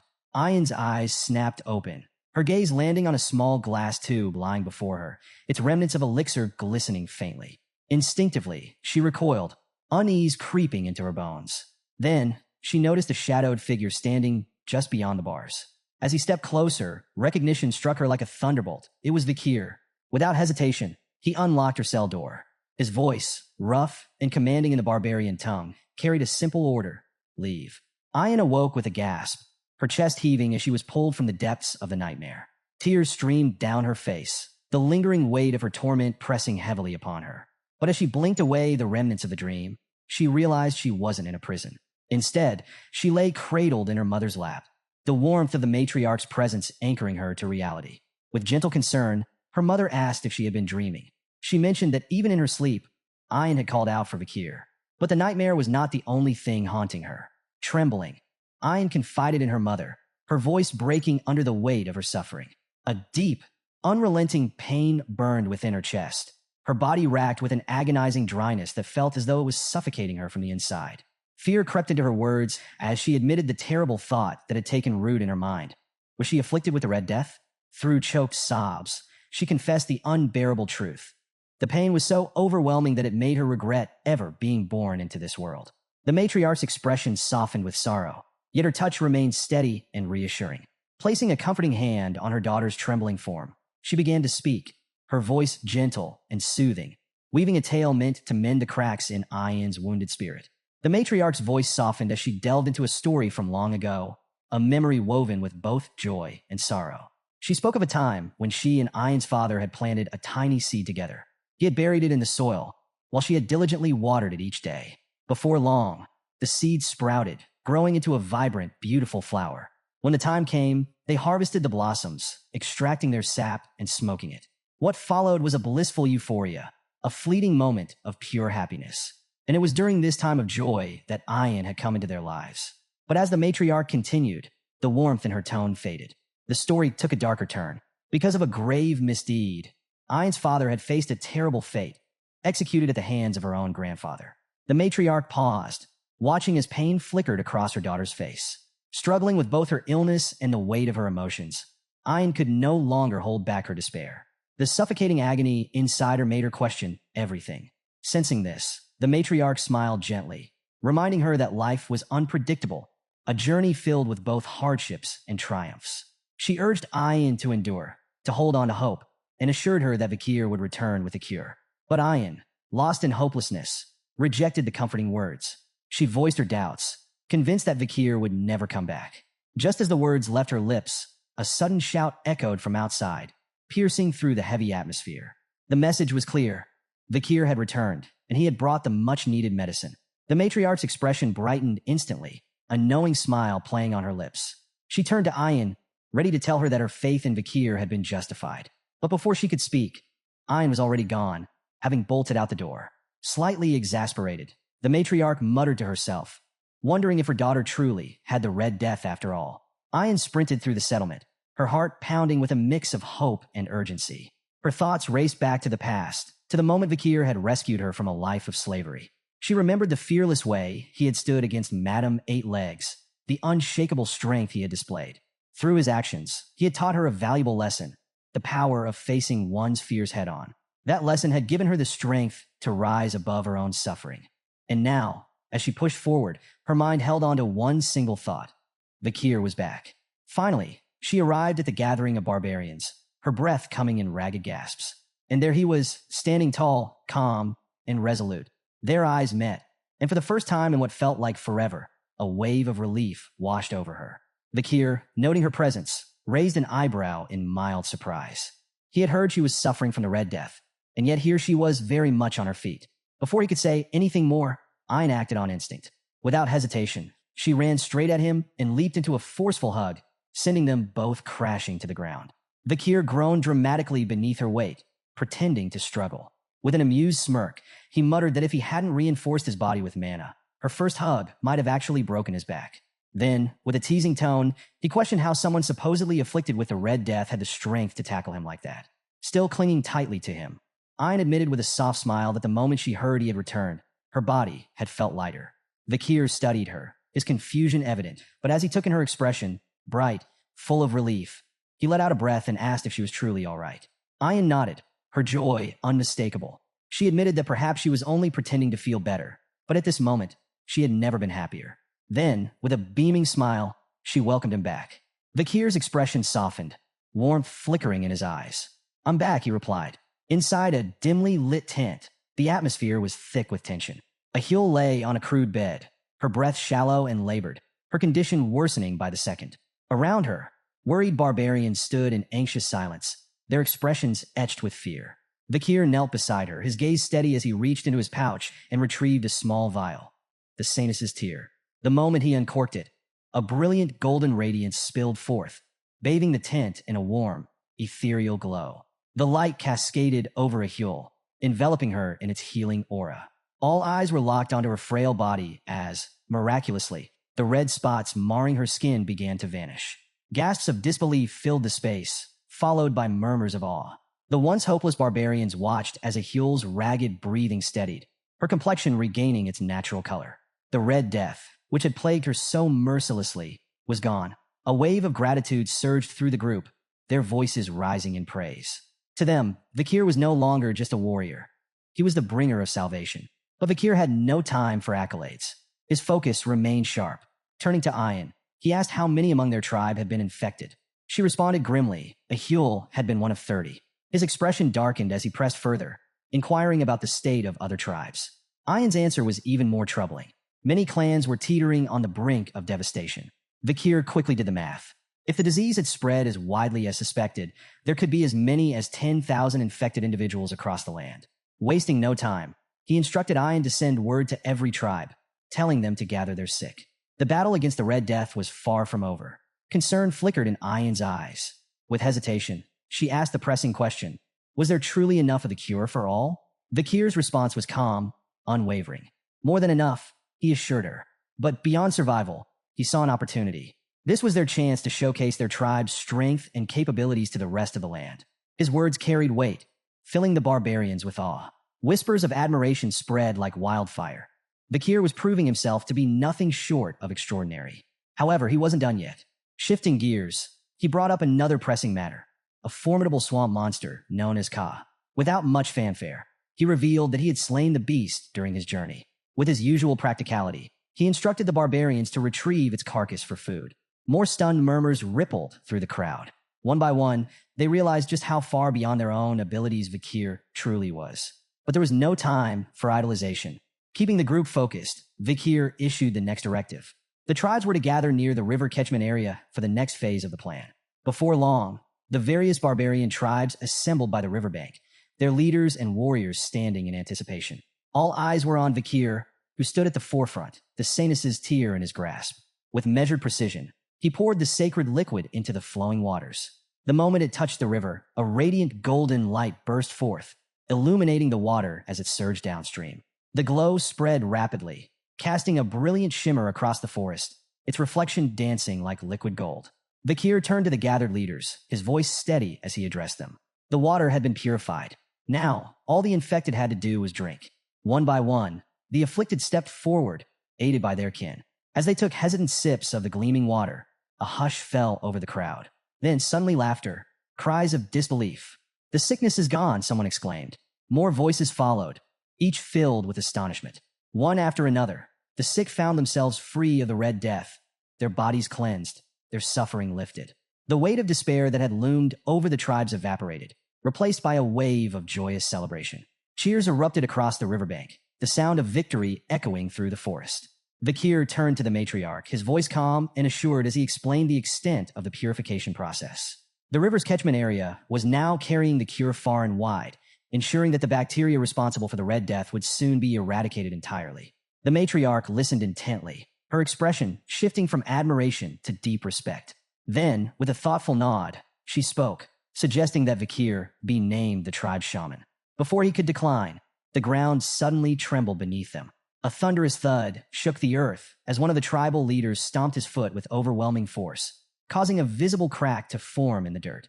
Silence fell. All eyes turned to the source of the commotion. With a booming voice, the leader addressed the gathered tribes, his words carrying the weight of history itself. People of the deep forest. What is the name of the hero who purified our land? A beat of silence. Then, as one, the barbarians pounded their feet in rhythm and roared. Vakir! Another warrior stepped forward, raising his fist. Who saved our families from the Red Death? Again, the answer came like a rolling thunderclap. Vakir! A third leader spoke, voice rich with emotion. Who has brought hope and a bright tomorrow to the deep forest? The response was deafening. Vakir! The name echoed through the trees, vibrating through the very heart of the land. The people of the deep forest had spoken, their chants a declaration of gratitude and unwavering loyalty. Yet, amid the roaring celebration, Vakir remained composed. His mind was already working ahead, calculating his next move. The destruction caused by the Poison Clan had been devastating, but in the chaos, a unique advantage had emerged. Winning over the Deep Forest tribes was not just a victory, it was a strategic strike against the Baskerville clan. As a former member of Baskerville himself, Vakir recognized the opportunity before him. The loyalty of the mountain natives could be a powerful tool, one that might turn the tides in his favor against Hugo Baskerville, a man who had long stood as both a rival and an obstacle. A knowing smirk tugged at Vakir's lips. This was more than just gratitude from the tribes. This was leverage. The matriarch, basking in the moment of triumph, raised her arms joyfully, declaring that a grand festival would be held to celebrate their victory over the Red Death. But before the cheers could swell, Vakir raised a hand, his voice steady but commanding. There's still one last matter to resolve. The matriarch and Ayan turned toward him, their joyous expressions fading into curiosity. Vakir's eyes darkened. We need to find the one responsible for poisoning the forest. Far from the revelry, deep within a shadowy cave, a man named a human sat, reveling in his own wicked brilliance. A slow, satisfied chuckle rumbled from his throat as he imagined his scheme playing out exactly as planned. By now, he believed the people of the deep forest should have been on the verge of collapse, their bodies succumbing to the poison he had so carefully spread. His lips curled into a sneer, all because of that imperial brat. The thought of the imperial smugglers forced his expression into something twisted, a mixture of resentment and amusement. He had been forced into dealings with them, but he would turn the situation to his advantage. A human had crafted the perfect deception. He had planned to emerge at just the right moment, presenting himself as the savior of his people by conveniently providing the antidote. He had even poisoned his own granddaughter, Ahul, to sell the illusion completely. The irony was delicious. To him, this was a masterstroke. But as he stepped out of the cave, returning to the village, his confidence was met with a sight that made his stomach lurch. The village was alive. Instead of finding his people writhing in agony, their bodies weakened by the disease, he saw them moving about cheerfully, bustling with energy. His confusion deepened as his eyes darted from person to person. Just days ago, they had been gasping for air, some barely clinging to life. And then, his gaze landed on Ahul. His supposed victim, the proof of his scheme, stood by a fire, humming as she cooked food. A human stood frozen, his mind struggling to make sense of the impossible. How could this be? Just days ago, the villagers had been at death's door, and now they moved about as if the Red Death had never touched them. Desperate for answers, he stumbled toward the riverbank, his breath quickening as he reached the water's edge. What he saw made his blood run cold. The river, once contaminated and deadly, now gleamed with crystal-clear purity. The reflection of his own bewildered face stared back at him, eyes wide with disbelief. The fish, which should have perished in the poisoned waters, swam freely beneath the surface. A human's jaw clenched, despair creeping into his features as the weight of reality pressed down on him. His carefully laid plan ruined. Before he could process his spiraling thoughts, a voice shattered his days. Clear water, isn't it? The casual remark came from behind him. A human spun around, his heart hammering in his chest. Standing there, watching him with a knowing smirk, was Vakir. A sharp hiss of frustration escaped a human's lips. You imperial bastard, he spat, masking his unease with venomous words. His mind raced. When had Vakir arrived? And more importantly, how much did he know? His unease only grew when he realized Vakir wasn't alone. Behind him stood a group of barbarians, their expressions grim and unreadable. Their silence carried weight, their stances unwavering. Then he saw it in Vakir's eyes, absolute certainty. The truth crashed down on a human like an avalanche. He knows. Memories from his past life surged through Vakir's mind. In his previous existence, there had been whispered tales of an old man from the deep forest who had orchestrated a horrifying tragedy. A man who had poisoned his own people under the guise of heroism, offering them salvation with a cure he never truly had. His plan had backfired spectacularly, leading to the deaths of nearly everyone in his tribe. Now, standing face to face with a human, Vakir realized the old legend was no myth. The villain of that story was right here, right now. A human, still clinging to his unraveling confidence, let out a hollow chuckle. Has everyone come to greet the old shaman? His voice dripped with forced amusement, a desperate attempt to maintain control. But the barbarians weren't fooled. Their silence was deafening. Their eyes, once filled with respect for their elder, now held something far more dangerous, doubt. The weight of their scrutiny pressed down on a human, and for the first time, his mask began to crack. Vakir remained calm, his presence exuding quiet menace. He didn't need to say a word. His mere existence was enough to tighten the noose around a human's neck. Then the matriarch stepped forward, her piercing gaze locked onto a human, her voice even, but laced with sharp intent. Tell me, elder a human, have you completed the ceremony to rid our land of sickness? A human straightened, forcing himself to feign confidence. Of course, the infection should begin disappearing soon. The matriarch's expression didn't waver. Instead, she continued, her words carefully chosen. Strange. Word from the Empire suggests otherwise. A human's breath hitched. She went on, her tone growing heavier. A war is brewing in the Imperial lands. The cause? The discovery that the Red Death was artificially created and intentionally spread. Her gaze sharpened. Yet, the deep forest has no ties to the Imperial clan. How then did the infection reach our isolated lands? A human hesitated for a fraction of a second, but in that moment, it was clear he had no answer. Still, he grasped at straws, his voice teetering between uncertainty and indignation. I do not know. I only came to perform the rites for our tribe's recovery. The matriarch's eyes flickered with something dangerous. Is that so? She glanced briefly at Vakir, an unspoken confirmation passing between them. She had suspected a human's involvement before, but now she knew he was lying. Then her voice cut through the air like a blade. If that's the case, then tell me, elder, why were you at the catchment area instead of tending to the village? A human stiffened. Beads of sweat formed at his temples. He hadn't realized anyone had been watching him. The matriarch took another step closer, her presence suffocating. Vakir mentioned something interesting before. He believed you planned to exploit the Red Death to present yourself as the tribe's savior. Her voice lowered, laced with ice. After all, if you were the only one with the cure, your influence would be absolute, wouldn't it? A human's breath hitched. Then suddenly the air shifted. A chilling aura radiated from the matriarch, her authority pressing down like an unshakable force. The barbarians around them could feel it, the storm gathering within her. A human trembled. His body betrayed him, his fingers twitching at his sides. The matriarch's voice, steady yet merciless, rang through the air. Show me the contents of your pouch. As the tense confrontation unfolded, Vakir's mind drifted back to a past conversation with Ayan. She had once shared fragments of a human's mysterious origins, secrets that painted the old shaman in a far darker light. A human had never been a true member of the Balak tribe. His past was shrouded in secrecy, but what little was known was enough to unsettle even the most hardened warriors. Long ago, he had arrived in the deep forest as nothing more than a slave, bound to the previous shaman. But his fate took a treacherous turn. Through manipulation and deception, a human orchestrated a coup, betraying and killing his master. And with that single act of treachery, he not only claimed the shaman's life, he stole his sorcerer's powers.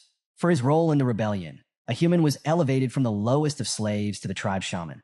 Yet, despite his newfound status, his path within the tribe was anything but easy. If he wanted to belong, he had to endure years of humiliation. He was made to handle the filthiest tasks, from cleaning excrement to serving as live bait for dangerous hunts. Only after enduring years of degradation and proving his worth did he finally secure the tribe's respect in his old age. Now, standing before the trembling shaman, Vakir wondered, had those years of suffering twisted a human into what he was today? Had his desperation for power driven him to defy even the matriarch, scheming to claim control over the entire forest? Vakir's thoughts were interrupted as the matriarch's voice rang out, sharp and commanding. A human, the pouch. Now, the old man hesitated, his hands shaking as he fumbled for an excuse. It's nothing but flour. Something I saved for after the ceremony, he stammered. With great effort, he reached for the pouch, intending to prove his innocence. But his trembling hands betrayed him. The pouch slipped. Time seemed to slow as it tumbled through the air, then splashed into the river. A stunned silence followed. The barbarians watched, wide-eyed, as the pouch dissolved into the water, its contents washing away before anyone could examine them. A human's eyes widened in horror. Panic flashed across his face before he forced himself into a nervous laugh, attempting to wave off the incident. On my old man's tremors. A foolish mistake, he muttered, though the unease in his voice was unmistakable. But it was too late. No one believed it was an accident. The matriarch's gaze hardened as she turned to him. Strange, she mused, her voice cool and deliberate. Why would you throw it into the river? A human's breath hitched. Vakir remained unfazed.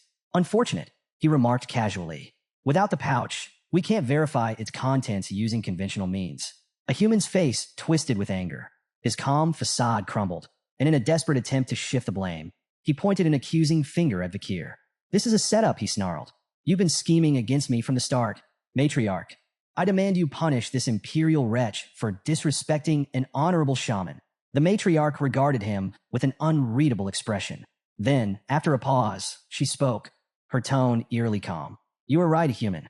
Accusations without proof cannot be acted upon. A human's lips curled into a smug grin.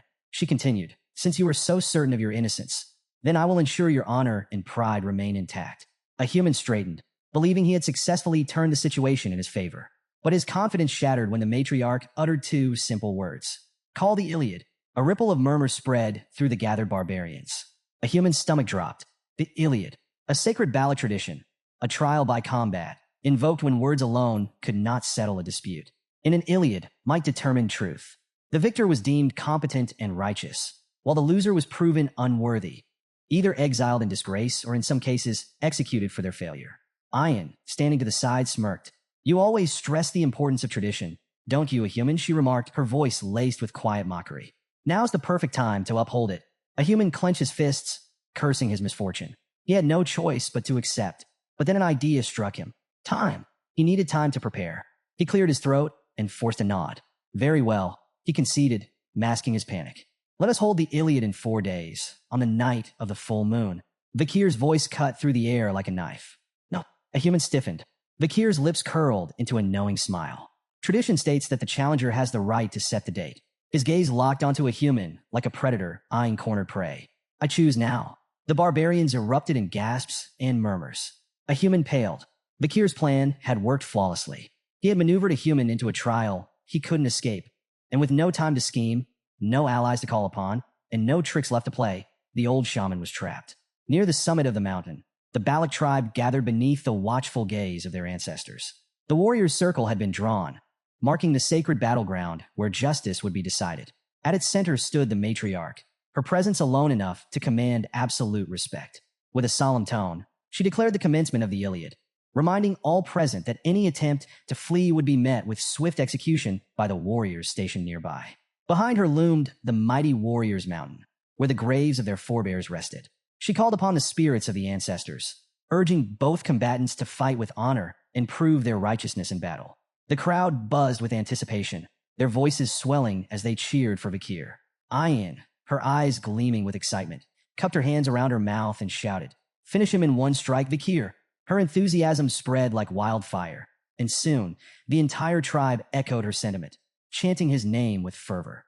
On the opposite side of the circle, a human clenched his jaw, resentment boiling beneath his skin. The complete lack of support stung more than he cared to admit. Gritting his teeth, he bit his finger, letting droplets of blood fall to the earth. At once, 3 skeletal warriors clawed their way out of the ground, their hollow eyes burning with eerie light. A human ordered them to cover his blind spots, ensuring he would always be aware of Vakir's movements. Armed with a bow and arrow, a human allowed himself a smug smile. To him, Vakir was still an outsider. He had only lived in the forest for 2 years, while a human had survived in its depths for a lifetime. The terrain was his ally. The moment Vakir revealed himself, he would take him down with a single, well-placed shot. But a human had made a fatal miscalculation. Vakir had no intention of playing by his rules. Hanging upside down from a high tree branch, Vakir watched a human from above, his presence undetected. His breathing was steady, his gaze calculating. The ability that made this possible, Silent Heal, was one he had acquired after defeating the master of the swamp. A technique perfected by assassins. It allowed him to move without making a single sound. Even the faintest breath of disturbed air was erased, rendering him a shadow among shadows. Below him, a human remained blissfully unaware, still lost in his own overconfidence. Then, with the precision of a striking serpent, Vakir moved. He dropped silently into the midst of the skeletal warriors, his blade already in motion before his feet even touched the ground. Red arcs of light followed his strikes, each one precise and deadly. bone shattered and splintered, the undead warriors reduced to lifeless fragments in mere seconds. A human, unaware that his summoned guards had already been obliterated, maintained his smirk, still believing Vakir was hiding in fear. A deadly mistake. With ghost-like speed, Vakir materialized behind him. A human barely had time to react before Beelzebub, Vakir's blade, drove into his chest. The smirk vanished from a human's face. Confusion, pain, disbelief. His body shuddered as a strangled gasp escaped his lips. He had not heard anything. No footsteps, no rustling leaves, nothing. His mind struggled to process the impossible reality. He had lost before the battle had even begun. With a powerful shove, Vakir sent the shaman sprawling to the ground. A human landed hard, his wide, vacant eyes staring up at the darkening sky. He writhed in agony, his fingers twitching as if reaching for something, anything, to reverse his fate. But there was nothing left to grasp. With calm precision, Vakir withdrew Beelzebub, the blade gleaming in the dim light. The duel was over. Ayan rushed forward, her face alight with joy. "I knew you'd finish him in one move," she exclaimed, unable to contain her excitement. Around them, the gathered barbarians murmured in awe, still processing the sheer speed of what had just transpired. One of the elders, his voice filled with reverence, finally broke the silence. "The ancestors have spoken," he declared. A human's words were not even worthy of consideration.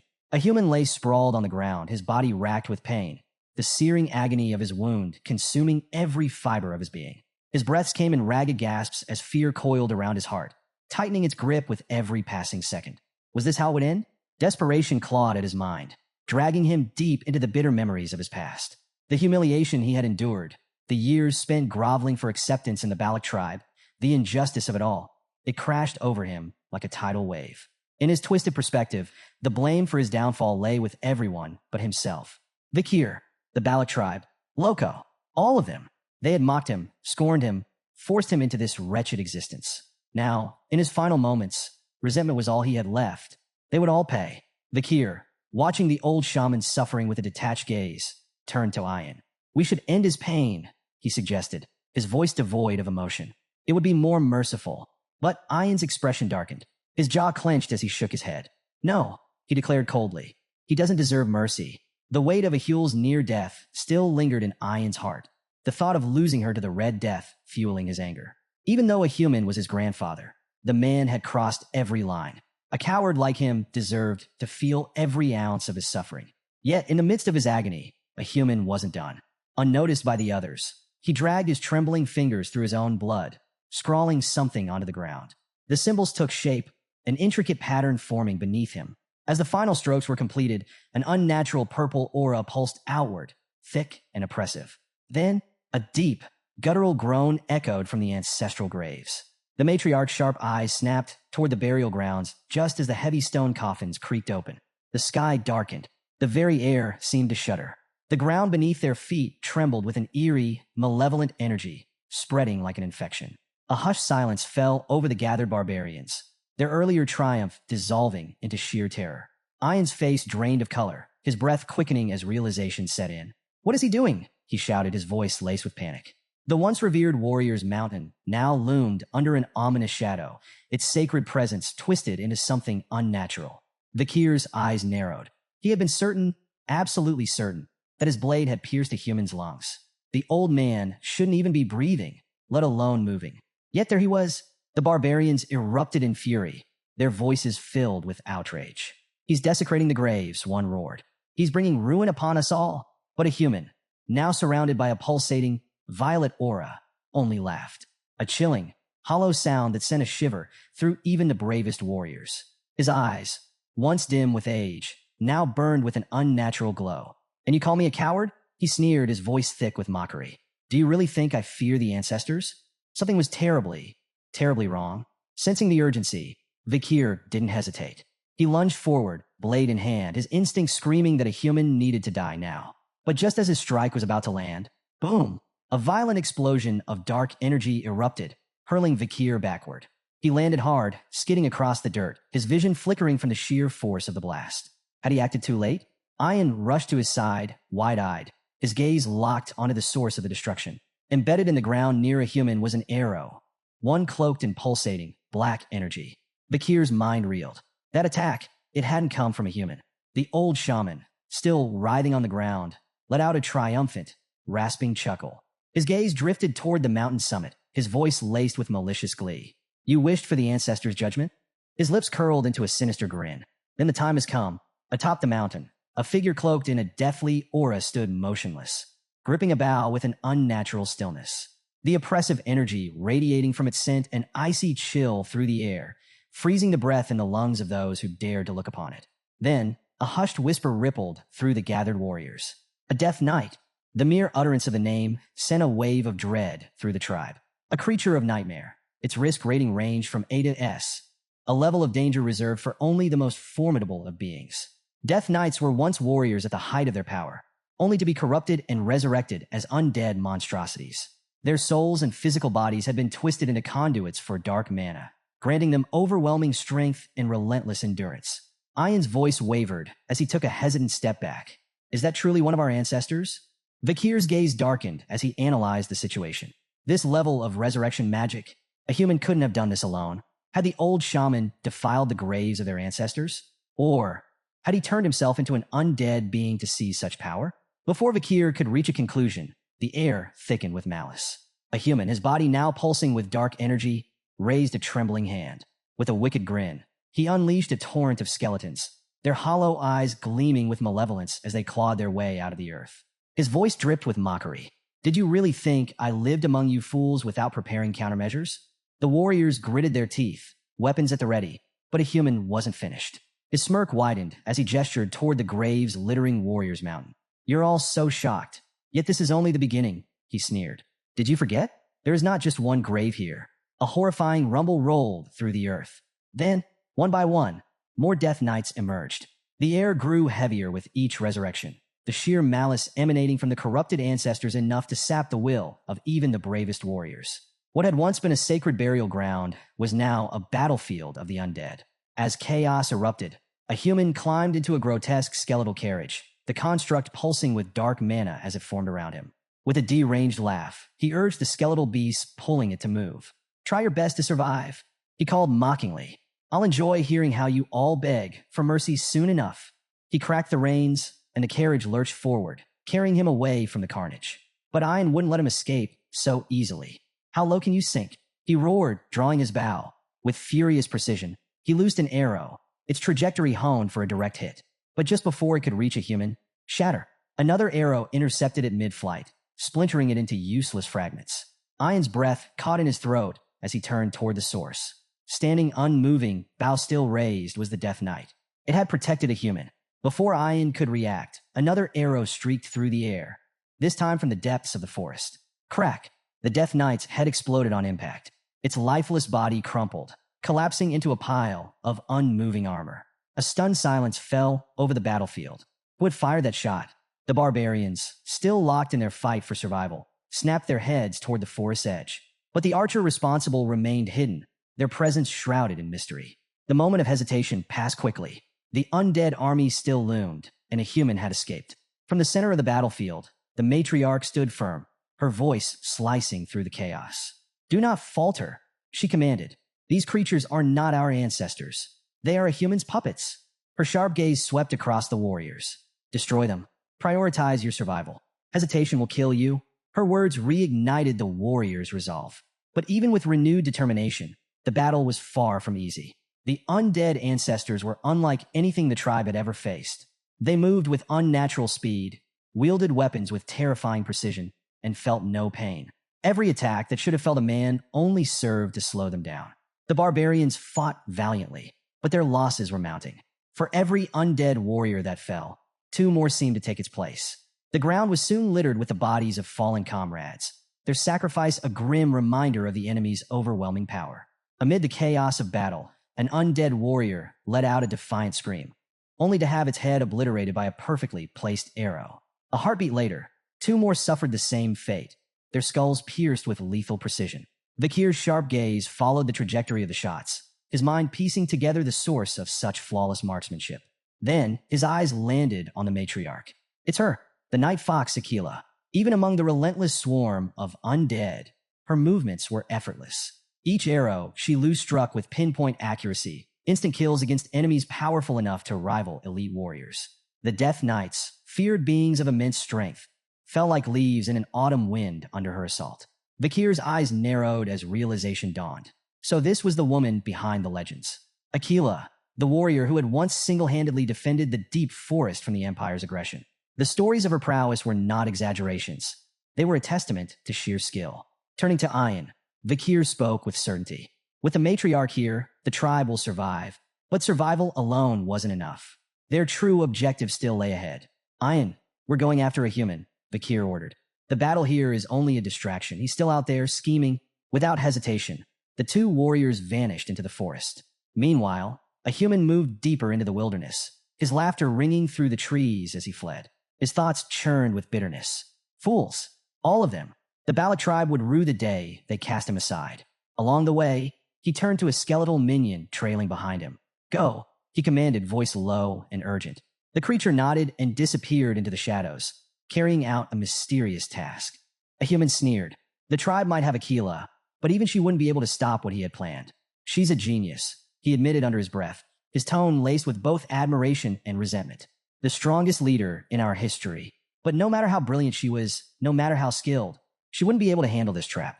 Vakir and Ian moved swiftly, tracking a human through the dense forest. At last, they found him. In a hidden clearing, a human sat in the center of an elaborate magic circle, chanting in a low, guttural voice.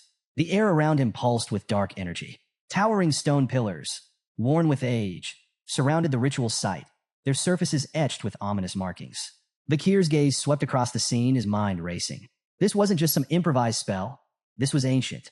Turning to Ian, he asked, "Do you know what this place is?" Ian shook her head, her expression tense. "I don't know the specifics," she admitted. "But whatever he's doing, we can't let it continue." Without hesitation, she drew an arrow, aura flickering around its shaft. "I'll kill him here and now." She let the arrow fly. It streaked toward a human, slicing through the air with deadly speed. But just before it struck, "I'm done." A human's triumphant shout sent a chill down Ian's spine. The ground beneath him shook.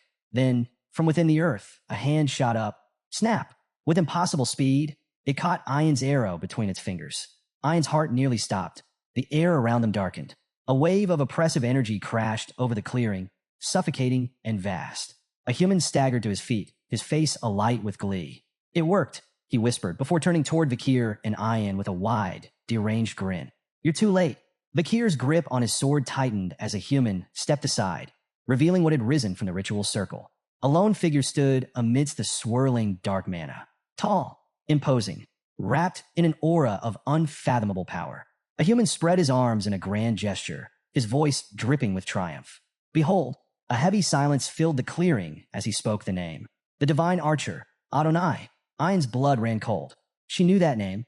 It wasn't just a legend, it was history. Adonai, the mythical archer of unparalleled skill. The warrior revered by generations. The protector of the deep forest, whose arrows had once rained death upon the enemies of their people. And now, he stood before them, corrupted, undead, summoned by a human to serve as his puppet. Vakir stood frozen, his mind racing as he processed the horrifying reality before him. Adonai, the legendary archer of the Balak, now nothing more than an undead puppet, twisted by a human sorcery. Before he could react further, Adonai moved. Within human speed, the Death Knight notched an arrow and let it fly. The projectile sliced through the air with terrifying precision, its sheer force warping the very space around it. Too fast. Instinct took over. Vakir whipped Beelzebub into position, meeting the arrow in midair. Steel clashed against enchanted wood, and the impact sent a violent tremor through his entire arm. The deflected arrow veered off course. Then, boom! The moment it struck a nearby tree, the entire trunk exploded.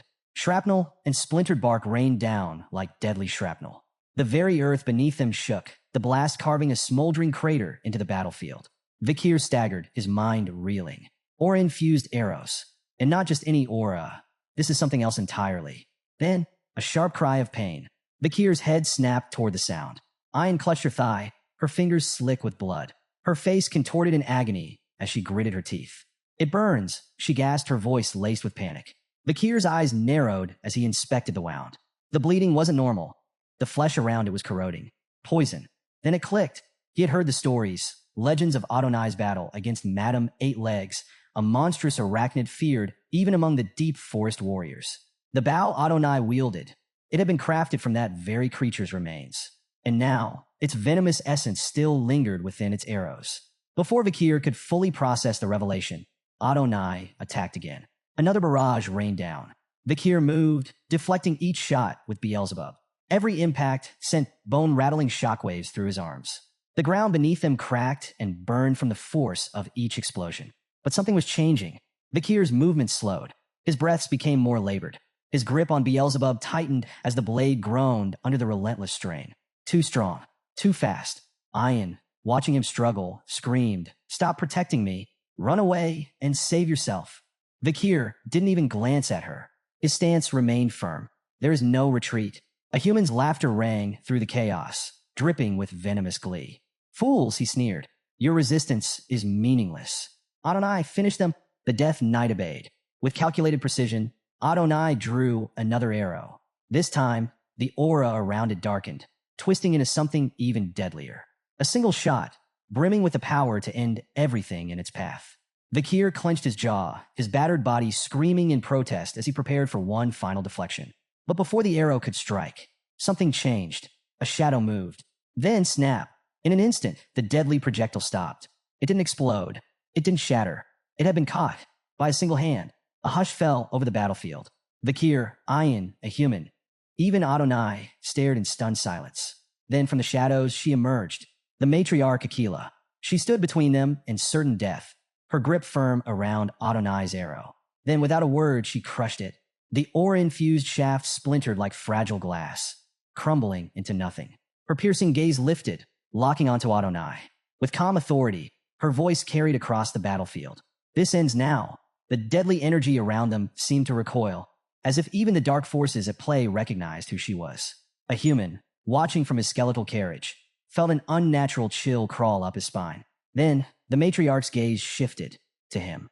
Her expression remained unreadable, but when she spoke again, her voice was laced with an icy finality that sent pure dread coursing through a human's veins. "Let's have a talk." Ayin, caught between shock and overwhelming relief, called out to his mother. "Matriarch."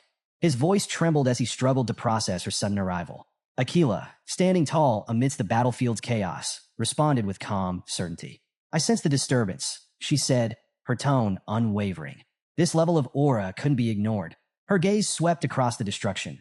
The shattered earth, the smoldering craters left by Adonai's arrows, the warriors still locked in battle against the undead. Yes, she had made the right call. A human, still reeling from her presence, took an unsteady step back. His lips parted in disbelief, his once mighty confidence crumbling beneath the weight of her gaze. "Aquila?" He barely managed to choke out her name, his voice raw with fear. Before Aquila could respond, Ayin spoke urgently. "Mother, your hand." That arrow was poisoned. Aquila glanced down at her palm. The flesh around the wound had darkened, the poison visibly spreading. Then, without hesitation, she clenched her fist tightly. A sudden ripple of energy surged through her body, an invisible explosion that made the very air tremble. A split second later, she unfurled her fingers, and the poison dripped away like water, purged completely. Vakir, watching closely, felt a rare flicker of astonishment. She detonated her own aura from within. The technique was incredibly rare. It required such mastery over one's internal energy that even the slightest miscalculation could have left her permanently injured, or worse. Yet, she had done it effortlessly. Vakir remained silent, committing the feat to memory. Aquila turned back to a human, her voice now devoid of warmth. "Answer me." A human, still trembling, desperately clung to his arrogance. You forced me into this," he spat. "You left me no choice." She ignored his pathetic justifications. Instead, her gaze shifted toward the undead figure standing silently behind him. "Is this truly the divine archer, Sir Adonai?" Her voice was steady, unreadable. A human hesitated. Then, regaining a sliver of his composure, smirked. "Of course." He spread his arms grandly. "He is the legendary Adonai. Even you," he sneered, "wouldn't dare to fight him." Aquila's lips curved into a faint, knowing smile. She turned to Vakir and Ayin, her expression softening slightly. "You've done well," she praised. "Now stand back." Then, she faced Adonai fully, her sharp eyes locking onto his undead form. Despite the dark mana twisting through his body, despite the corruption that had claimed him, she spoke with genuine respect. "It is an honor to meet you. Even like this." A pause. Then, she drew her bow, her aura surging. "Let us settle this with a duel." to see who is the superior warrior. The forest fell eerily silent. The undead warriors, the surviving tribesmen, even the very wind seemed to halt, as if bearing witness to the moment. On one side, Aquila, the night fox, standing with unwavering confidence, her presence alone exuding authority and strength. On the other, Adonai, the divine archer, his very existence now corrupted by undeath, yet still possessing the terrifying skill that had once made him a legend. Then, without hesitation, Aquila moved first. She fired 5 aura-infused arrows in rapid succession, each one streaking toward Adonai at a speed that would be impossible for an ordinary warrior to track. But Adonai dodged every single one. His movements were inhuman, effortless. His footwork barely disturbed the ground as he slipped through the barrage like a phantom. Then, without a second's delay, he retaliated. Adonai knocked a single arrow, dark mana coiling around it like writhing serpents. With a flick of his wrist, he let it loose. Aquila twisted her body midair, avoiding the projectile by mere inches. The arrow streaked past her, embedding itself into the ground. Boom! A deafening explosion erupted, leaving a deep crater where she had stood just moments before. The duel had truly begun. From a safe distance, Vakir lifted Ayan onto his back, preparing to carry him to safety. His instinct screamed that staying here was a death sentence. 2 master-grade aura users battling at full power. This was a spectacle rarely seen even in the legendary times of the fall. Yet, even as he carried Ayan away, Vakir's unease grew. The air itself felt wrong. Something was still lurking in the shadows. Something far worse than even the corrupted Adonai. And Vakir couldn't shake the feeling that this battle was only the beginning. From his concealed vantage point, a human watched the battle unfold, his twisted delight evident in his expression. His eyes tracked Aquila's movements with begrudging admiration. She truly is the night fox, he muttered, his voice laced with reluctant respect. But then his grin widened, the malice returning. Still, he sneered, she will fall. Because he is already dead. His laughter grew louder, unrestrained, reveling in the cruel truth of the battle. Adonai is no longer bound by mortal limits, he continued. As an undead, he can infinitely channel Hell's dimensional aura. His tone dripped with glee. It doesn't matter how skilled she is, his arrows will never run out. His strength will never wane. And in the end, she will be the one who collapses first. On the battlefield, the duel raged on. Despite her mastery, Aquila was beginning to sustain injuries. Small gashes marred her arms and legs, her breathing growing heavier with each exchange. This isn't sustainable. Her mind worked rapidly, analyzing every movement, every attack. Adonai's precision was absolute. His arrows never missed their mark, his reaction time was flawless, and his mobility was almost inhuman. Every attempt to counterattack was met with a relentless onslaught, forcing her to constantly reposition. She knew it now. In a ranged fight, she would lose. If she wanted to end this, she needed to get close. Their arrows clashed in midair, triggering a massive explosion that sent a dense cloud of dust billowing across the battlefield. This is it. Aquila vanished into the obscurity of the dust. Then, in an instant, she struck. She emerged from the haze, launching a devastating kick aimed directly at Adonai's neck. But even without sight, Adonai's reflexes were near perfect. With inhuman precision, he twisted his body, narrowly evading the strike. Then, without hesitation, he summoned a weapon. A dark, ominous sword materialized in his grip, its blade radiating an unnatural aura. With a single, effortless swing, he cleaved through the surrounding trees. The sheer force of the attack sent massive trunks crashing to the ground, uprooted like mere twigs. Aquila barely dodged in time, her agility saving her from being bisected. But she saw an opening. Without breaking stride, she hurled her dagger, the blade whistling through the air before embedding itself in Adonai's hand. The Death Knight's grip faltered. The dark sword tumbled from his grasp, clattering to the ground. Now, capitalizing on his momentary imbalance, Aquila delivered a brutal kick to his knee. The joint buckled under the impact, his stance shifting. Then, without hesitation, she fired an aura-infused arrow at point-blank range. The projectile streaked through the air. Boom! The explosion ripped through the battlefield, a shockwave flattening trees and sending debris flying. When the dust settled, the gruesome aftermath was revealed.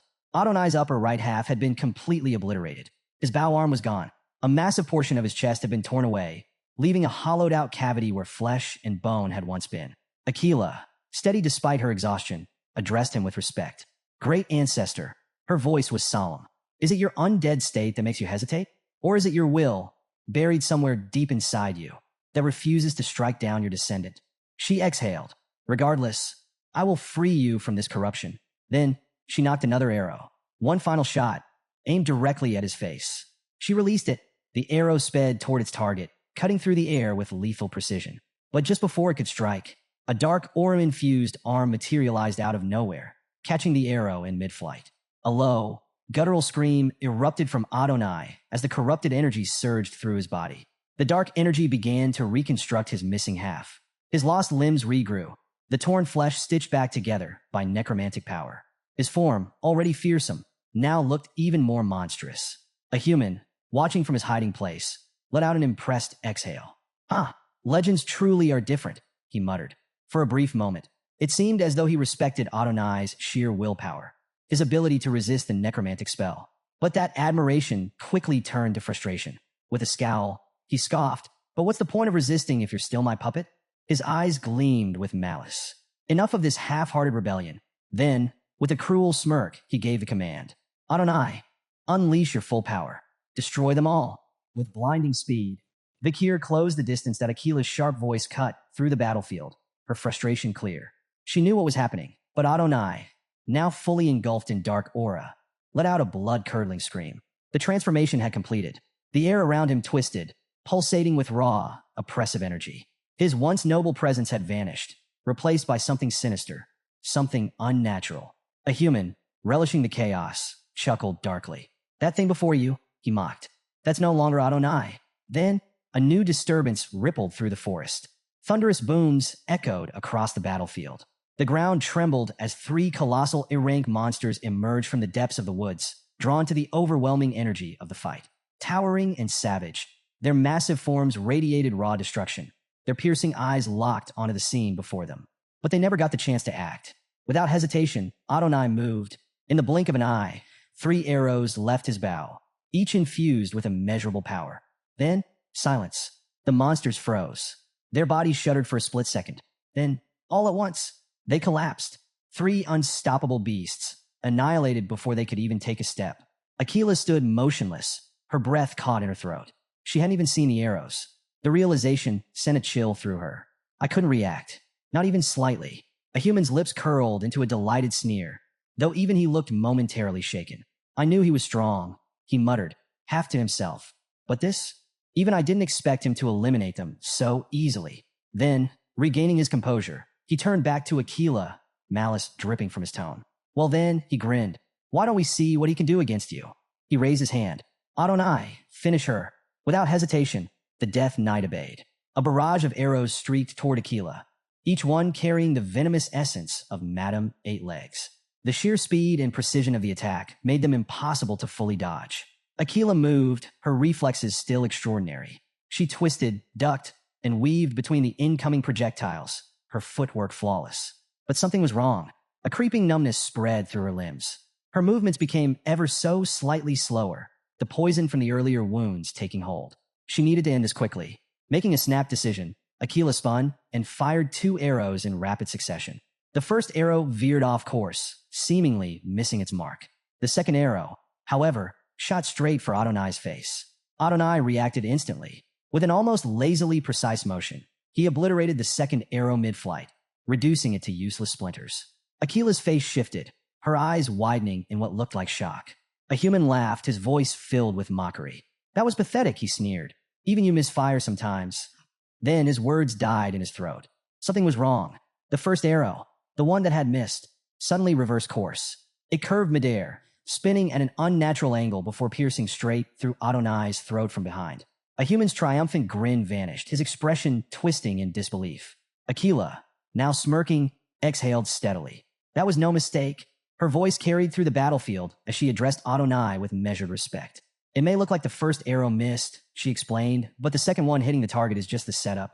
She raised her bow slightly. When an opponent blocks the second arrow, the first one, having reached maximum rotation midair, reverses and strikes from behind. Her gaze held firm. "It's a technique I developed after studying your legendary duel against the Imperial Knight." Silence hung in the air. A human, still recovering from the shock, scoffed, but there was a flicker of unease in his eyes. Then, Adonai moved. With an eerie calm, the Death Knight reached up and pulled the arrow from his throat. His hand lowered. The wound was already gone. Akila's confidence flickered. The attack had done nothing. A human, now regaining his composure, erupted into laughter. "You fool," he howled. His eyes gleamed with malice as he looked down at her. "It doesn't matter how strong-willed you are, Aquila." His voice was filled with cruel amusement. "You've never fought a corpse before." His grin widened. "Sir Adonai is already dead. Nothing as trivial as an arrow to the throat can defeat him." Some distance away, Ian watched with growing anxiety as explosions echoed through the forest. Each tremor that shook the ominous landscape only deepened her concern for her mother. She wanted to rush to Aquila's aid, every instinct screaming at her to act, but she held herself back. She remembered Vakir's firm instructions: stay hidden. She clenched her fists, trusting that he would handle the situation, that he would be the one to stop a human's necromantic madness. Meanwhile, Vakir sprinted through the dense underbrush, his mind rapidly piecing together a human strategy. He's terrified of Aquila. It was obvious. A human had never planned to fight her directly. He was hiding behind Adonai, using the undead archer as a shield against her. And now, Vakir had found him. There, crouched behind a tree, was a human, his beady eyes darting nervously toward the battlefield. Coward.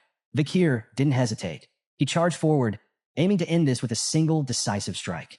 But just as he closed the distance, boom! A death knight materialized before him, its massive leg already in motion. The devastating kick shattered the ground, sending debris flying like shrapnel. Vakir twisted his body, narrowly evading the blow, and retreated a few steps to assess the new threat. The commotion drew a human's attention. The shaman's face twisted in recognition before splitting into a triumphant sneer. "Vakir," he bellowed, his voice filled with venom. Cursing under his breath, a human glared at the young warrior before regaining his smirk. "I knew you'd interfere." He gestured dramatically toward the death knights surrounding him. "That's why I prepared these." A human sneer widened as he gestured toward his undead guards. These warriors were so powerful in life that they were buried in the warrior's grave. "You'll find them more than a match." On cue, the death knights surged forward, their movements terrifyingly swift and coordinated. Meanwhile, on the battlefield, Adonai's next arrow found its mark. The projectile struck Aquila's waist with unerring precision. She collapsed to her knees, a cry of pain escaping her lips. Her aura flickered, dimming as the venom of Madame Eight Legs spread through her body like wildfire. A human, watching from afar, rejoiced. He threw back his head in laughter, basking in the moment he had long dreamed of. "Look at you now, Aquila," he shouted, his voice dripping with mockery. His eyes gleamed with unhinged satisfaction. "This is my reward," he proclaimed, "for all the years of suffering, for all the scorn, for every arrogant fool who ever looked down on me." His grin turned vicious. "I'll kill every clan member who ever mocked me." But just as he reveled in his imagined triumph, the air shifted. A killing intent unlike anything before materialized behind him. A human's breath caught in his throat. Then, slash! In an instant, Vakir unleashed the Baskerville clan's sixth technique. His blade moved with deadly precision, a blur of speed and finality. The Death Knights, warriors once powerful enough to be honored in sacred burial, were erased in moments. Their undead bodies dissipated into nothingness, utterly annihilated. A human turned, his sneer vanishing as he saw the carnage. Vakir stood amidst the fading remains of the fallen Death Knights, his expression unreadable. Then he spoke. "Your plan has one flaw, a human." His voice was calm, certain. "The people of the forest aren't just obstacles." His cold, piercing gaze locked onto a human's trembling form. "They're my support system." A human's mouth fell open. His mind reeled, struggling to process what he had just witnessed. The Death Knights, warriors beyond the strength of high-ranking graduates, had been erased in mere seconds. His lips parted, his voice barely above a whisper. "Is this child stronger than a high-ranked graduate?" For the first time, a human felt fear. Not annoyance, not frustration. Genuine, suffocating fear. Then, Vakir's voice cut through the silence.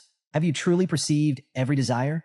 The words sent a chill down a human's spine. They weren't a question. They were a judgment. The sheer weight of them made a human's knees buckle. He can't be human. Desperation surged through him. He needed to escape. Wild-eyed, he turned toward Adonai and screamed, "Kill him, now!"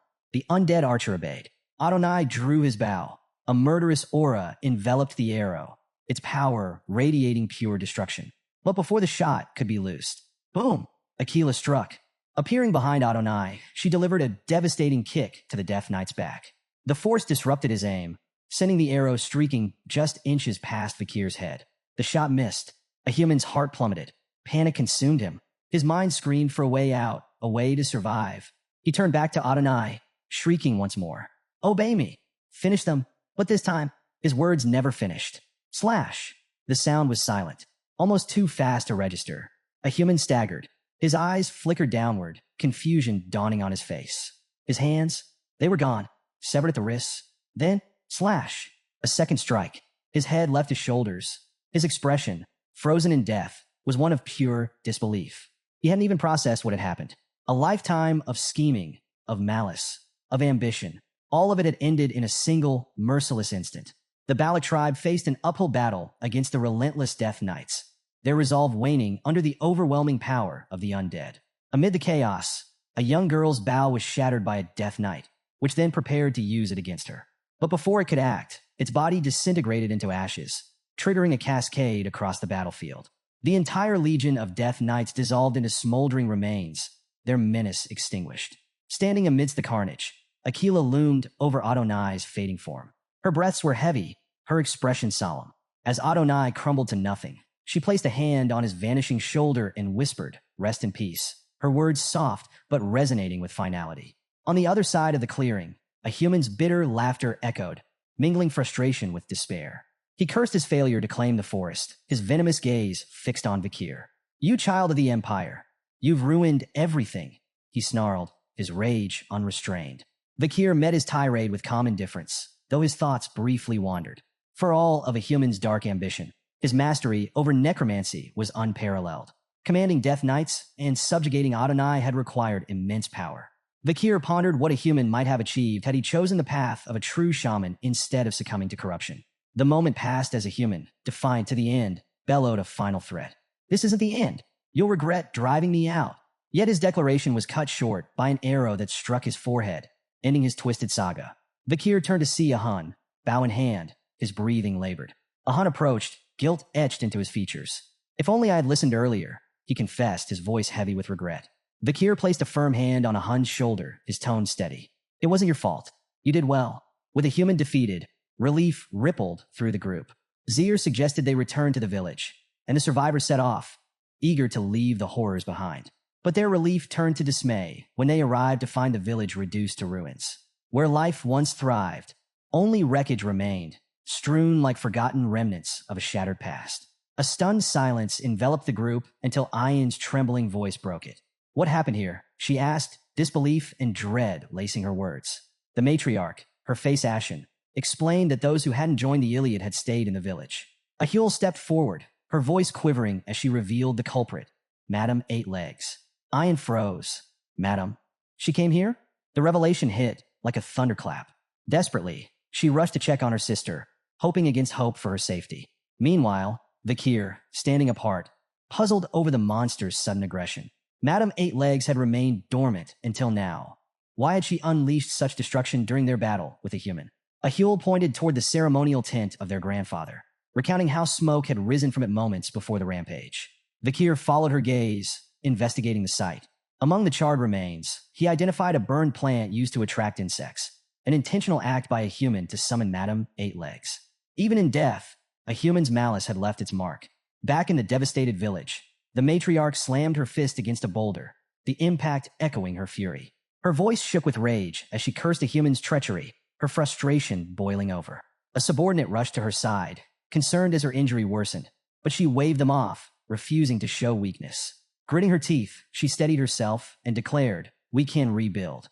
We can hunt again." Her focus then shifted to the survivors, ordering the uninjured warriors to tend to the fallen and search for those still clinging to life. Not far away, Ayan knelt beside her wounded wolf, Bakira. The loyal beast trembled, its leg rendered useless by Madame's venom. Tears streamed down Ayan's face as she held Bakira close, whispering apologies for leaving him to face such danger alone. Madame Eight Legs was no ordinary monster. To the tribes, she wasn't just a beast, but a force of nature, an unstoppable calamity that inspired pure terror. Revenge wasn't an option.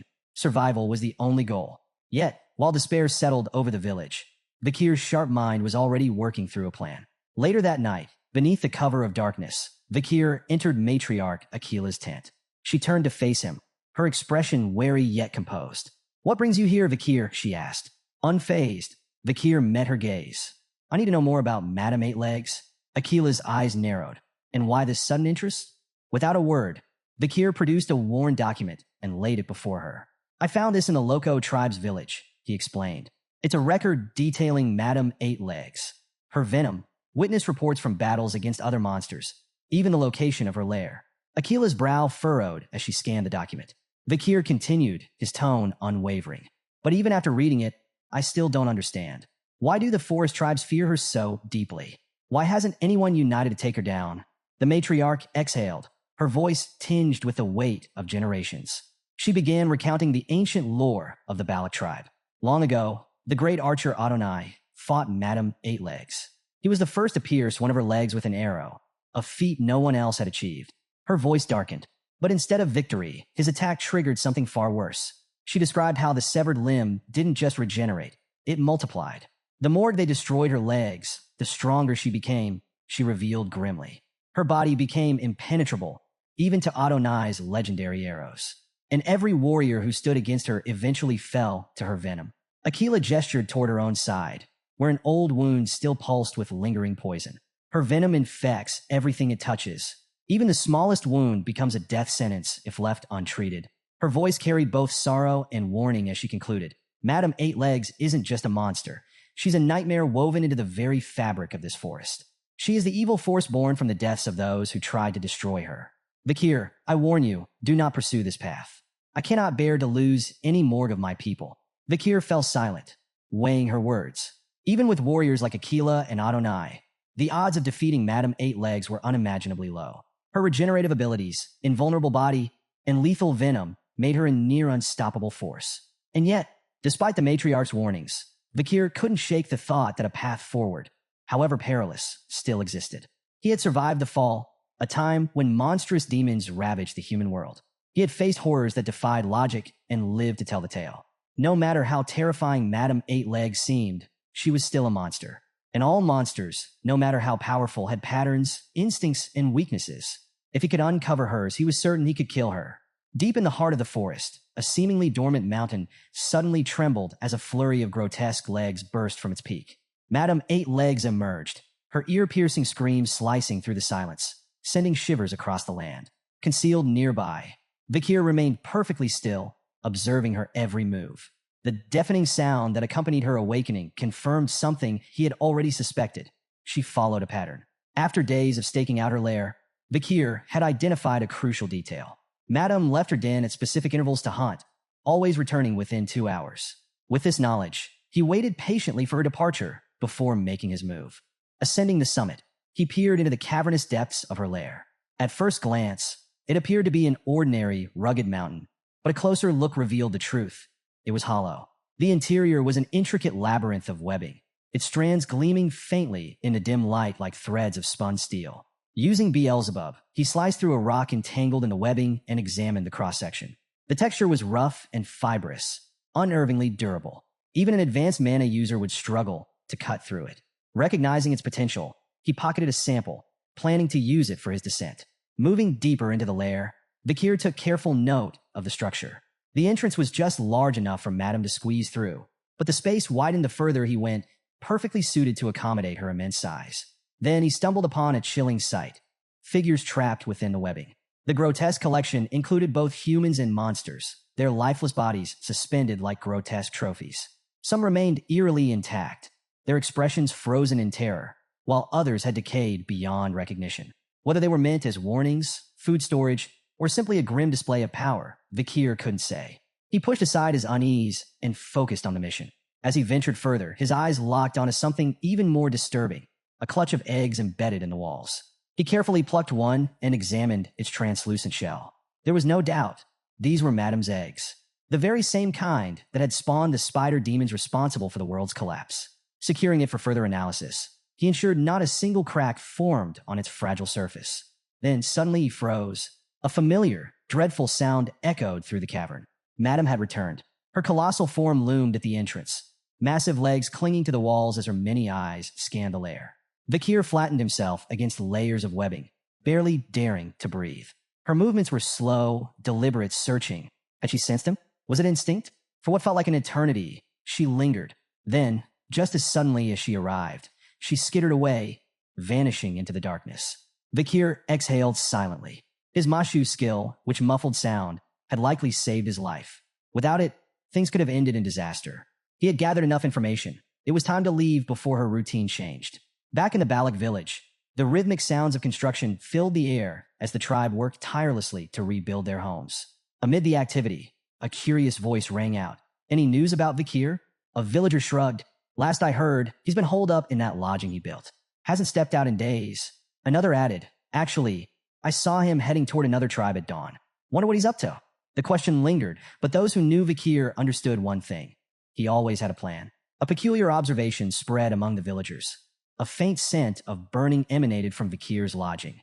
Some grew curious, whispering about what he could be working on, while others dismissed their concerns, trusting in his meticulous nature. But there was a more pressing matter at hand.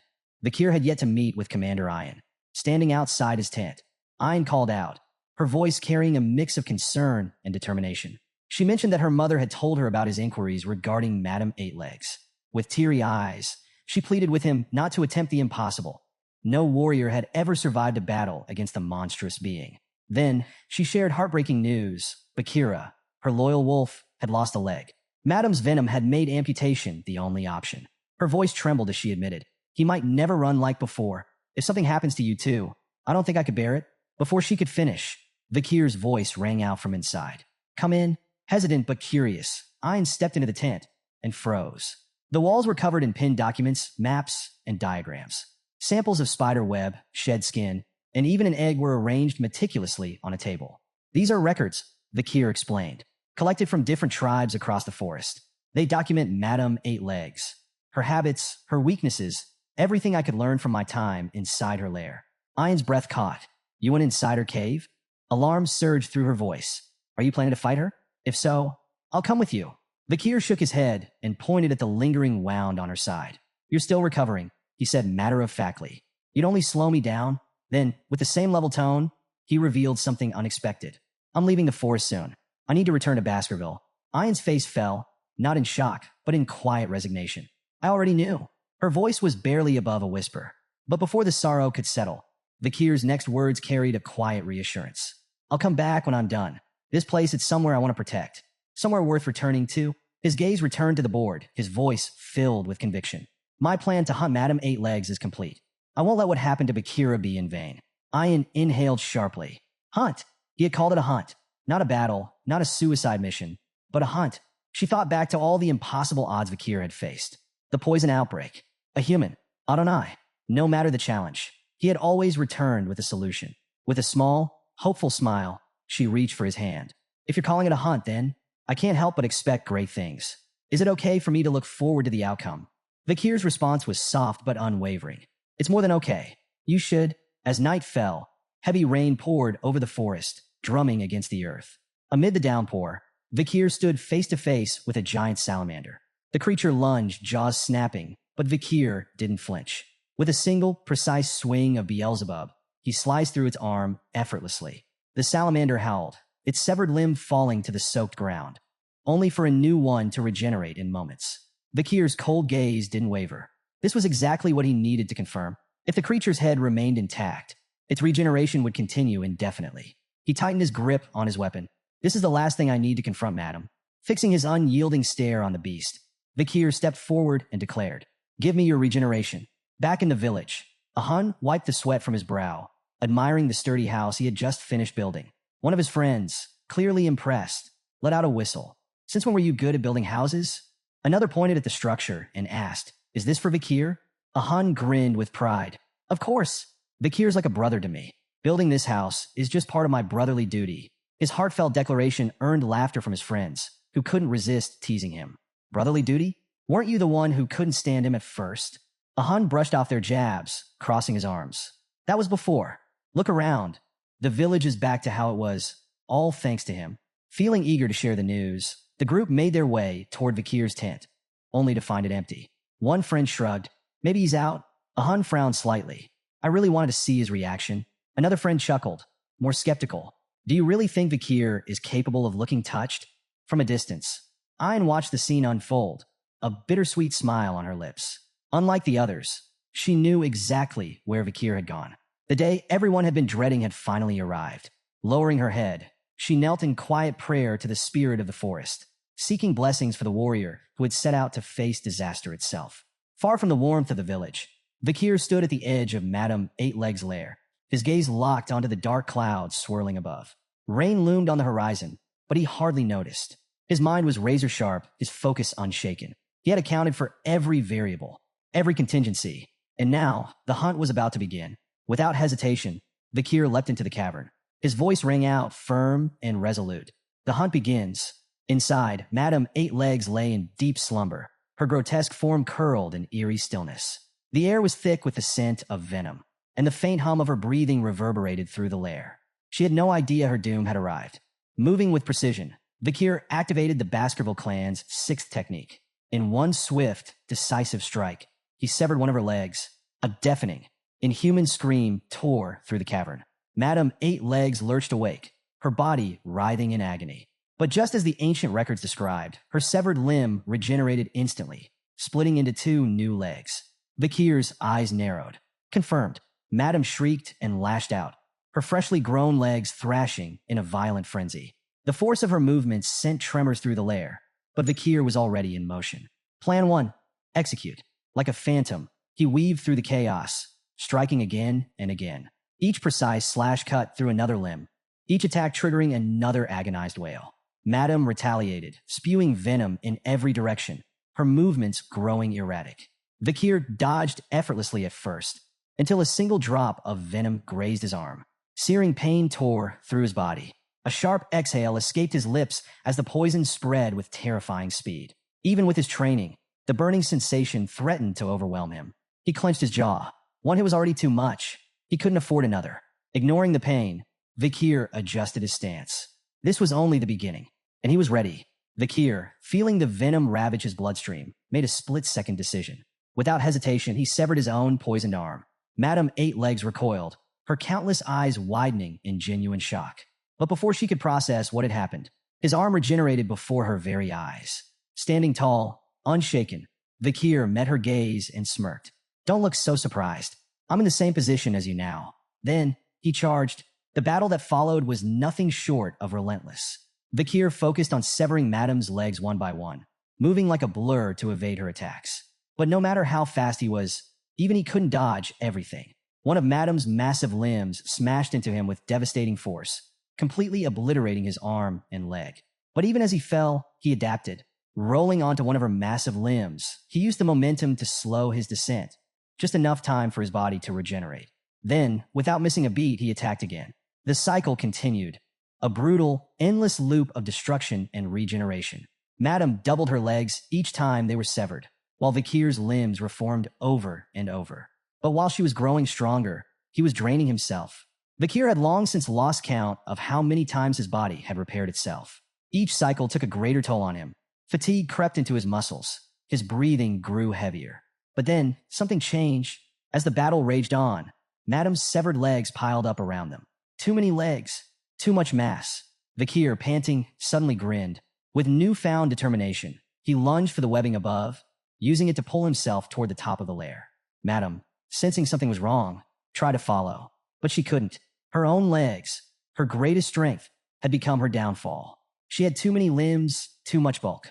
Instead of climbing smoothly, she became tangled in her own grotesque mass. Vakir looked down at her struggling form, his smirk widening. You see, he said, voice calm despite the chaos. This was my plan all along. I never intended to match your power. I wanted you to keep multiplying your legs. Madame hissed in fury, but the truth was undeniable. Vakir continued, his voice cutting through the cavern. Your ability to regenerate seems godlike, doesn't it? But it's a curse if you keep duplicating the same limb. Now, you can't even move properly. Enraged, Madame Eight Legs unleashed a web attack, massive strands flying toward him. But Vakir had already anticipated it. Dodging effortlessly, he summoned Beelzebub, revealing what he had known all along. Your webs resist normal fire, he said, but they burn like dry wood when exposed to purple hellfire from the underworld. He gestured around the cavern, his eyes gleaming. In this place, he pointed to the gas-filled air, thick with the decay of corpses. It's the perfect fuel for a firestorm. Standing atop the massive corpse of a rotting bear, Vakir drove Beelzebub deep into its skull. With a final chilling grin, he whispered, You've been drunk on power for too long. You've stacked up too much karma. Now it's time to pay for it. Then he ignited the hellfire. The moment the purple flames erupted, the cavern exploded into a raging inferno. The accumulated gas ignited instantly, triggering a massive chain reaction. Fire surged through the lair, devouring everything in its path. Madame Eight Legs let out a deafening, inhuman scream. Her once impenetrable domain collapsed around her, turning into an unescapable death trap. The firestorm was absolute. Days earlier, Vakir sat at his study table, his mind working through the intricate puzzle of Madame Eight Legs' behavior. One memory stood out, an encounter with a Cerberus that had been driven from its territory. At the time, he had dismissed it as an isolated event. But now, as he pieced everything together, the truth became clear. The tribes hadn't just migrated to the mountain out of necessity. They had been forced there. Madame Eight Legs had been systematically expanding her territory, slowly but deliberately pushing the barbarians and the forest creatures farther away. But why? Then it clicked. She had been running from her greatest weakness, hellfire. By using the creatures of the forest as a buffer, she had cleverly ensured that no one ever got close enough to discover this fatal flaw. Vakir's eyes gleamed. You almost had me fooled, but now the game was over. Determined, he thrust Beelzebub into the bear's corpse and unleashed the hellfire. The cavern ignited instantly. Flames spread like a living beast, consuming everything in their path. As the inferno engulfed the lair, Madame Eight Legs let out a screech of agony, her monstrous form writhing as the fire began melting through her shell. Watching the chaos unfold, Vakir's voice was calm, almost mocking. Time for her to take her throne back. He exited the cave, his steps unhurried, turning back to watch the explosions rip through the mountain. By exploiting her inability to climb or use her webs, he had trapped Madame inside her own domain. No matter how powerful she was still a living creature. The superheated air would burn her lungs. The hellfire would melt her exoskeleton. All he had to do now was wait. Once the flames died out, he would collect his prize, the unique abilities hidden within her body. Or so he thought. Suddenly, the ground trembled beneath his feet. A violent quake shook the mountain. Then silence. For a moment, everything was still. And then, the entire mountain erupted in a catastrophic explosion. Vakir's eyes widened. From the wreckage, Madame Eight Legs emerged. She had done the unthinkable. She had destroyed the mountain itself to escape her death. Her hiss tore through the air, filled with pure pain and unrelenting fury. Then, she unleashed a torrent of poison, the venom exploding outward in all directions. Everything it touched dissolved instantly. But as Vakir stood beneath her towering form, he noticed something critical. She couldn't see him. The hellfire had burned away her eyes and destroyed the sensory hairs on her body. Madame Eight Legs was blind. And more importantly, the explosion had left a crack in her once impenetrable shell. The hunt wasn't over. Seizing the opportunity, Vakir sprang into action. With sharp precision, he launched himself into the air, his body aligning perfectly with a crack in Madame Eight Legs' shell. As he descended, he gripped Beelzebub tightly and unleashed the Baskerville clan's sixth technique. The impact was devastating. A guttural, pain-filled scream erupted from Madame as the force of the blow sent shockwaves through her colossal frame. Vakir, thrown back by the sheer recoil, landed safely, immediately assessing the damage. The crack had deepened, but it still wasn't enough. A single strike wouldn't finish her. Undeterred, Vakir steeled himself, preparing for another assault. His exhaustion was mounting, but his resolve remained unshaken. Then the unthinkable happened. Before his very eyes, Madame's charred skin peeled away, only to regenerate moments later. Her burned eyes reformed, her wounds vanished. She had restored herself, selectively. Vakir barely had time to process this before one of her massive legs smashed into him, sending him hurtling through the dense forest. Crash! His body slammed into the ground, pain exploding through his limbs. His legs were completely obliterated. Breathing heavily, he tried to regenerate, but something was wrong. His healing was slowing. Fatigue clawed at him, draining what little energy he had left. Every attempt to restore himself felt sluggish, strained. Lying there, he realized his mistake. He had underestimated her. He had assumed her regeneration worked like his own, but it didn't. She wasn't just healing. She was evolving. Madame closed in, her monstrous form looming over him, her many eyes glistening with newfound malice. Vakir panted, his mind racing. He needed a plan fast. Then, suddenly, a voice. Cold, sharp, ruthless. It echoed in his head, cutting through the chaos like a dagger. What are you doing here? The words dripped with contempt. Why waste your time fighting this monster? You should have already left the forest to fulfill your true goal. Then, from the depths of his mind, a figure emerged. His older self, a specter from his past life, radiating a chilling aura. The past Vakir stood over him, his expression unreadable. but his eyes burned with disdain. Your only thoughts, the older Vakir intoned, should be about revenge. A name surfaced. Hugo. His throat slit. His despair. His downfall. That was your purpose. The past self stepped forward, his presence suffocating. You've grown dull, weak, sluggish since entering this forest. His voice was laced with disappointment.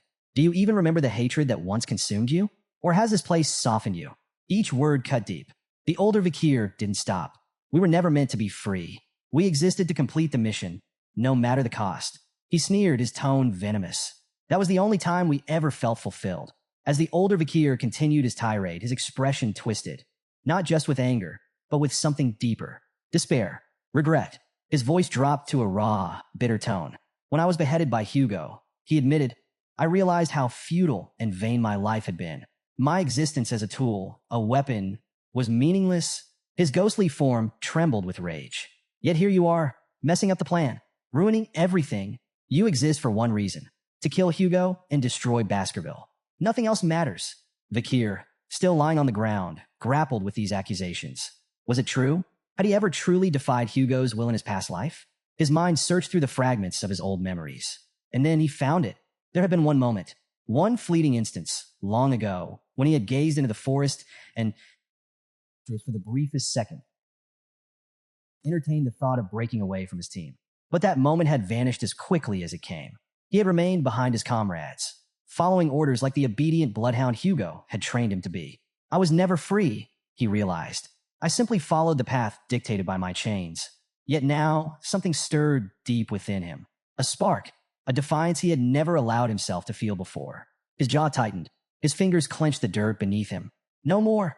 The words came out quietly at first, but inside, they roared like wildfire. He wouldn't be bound by Hugo's orders. He wouldn't be shackled by the thirst for revenge. He would forge his own path. With newfound clarity, Vakir embraced the regret he had carried since the moment of his execution. He wouldn't waste this second chance repeating his past mistakes.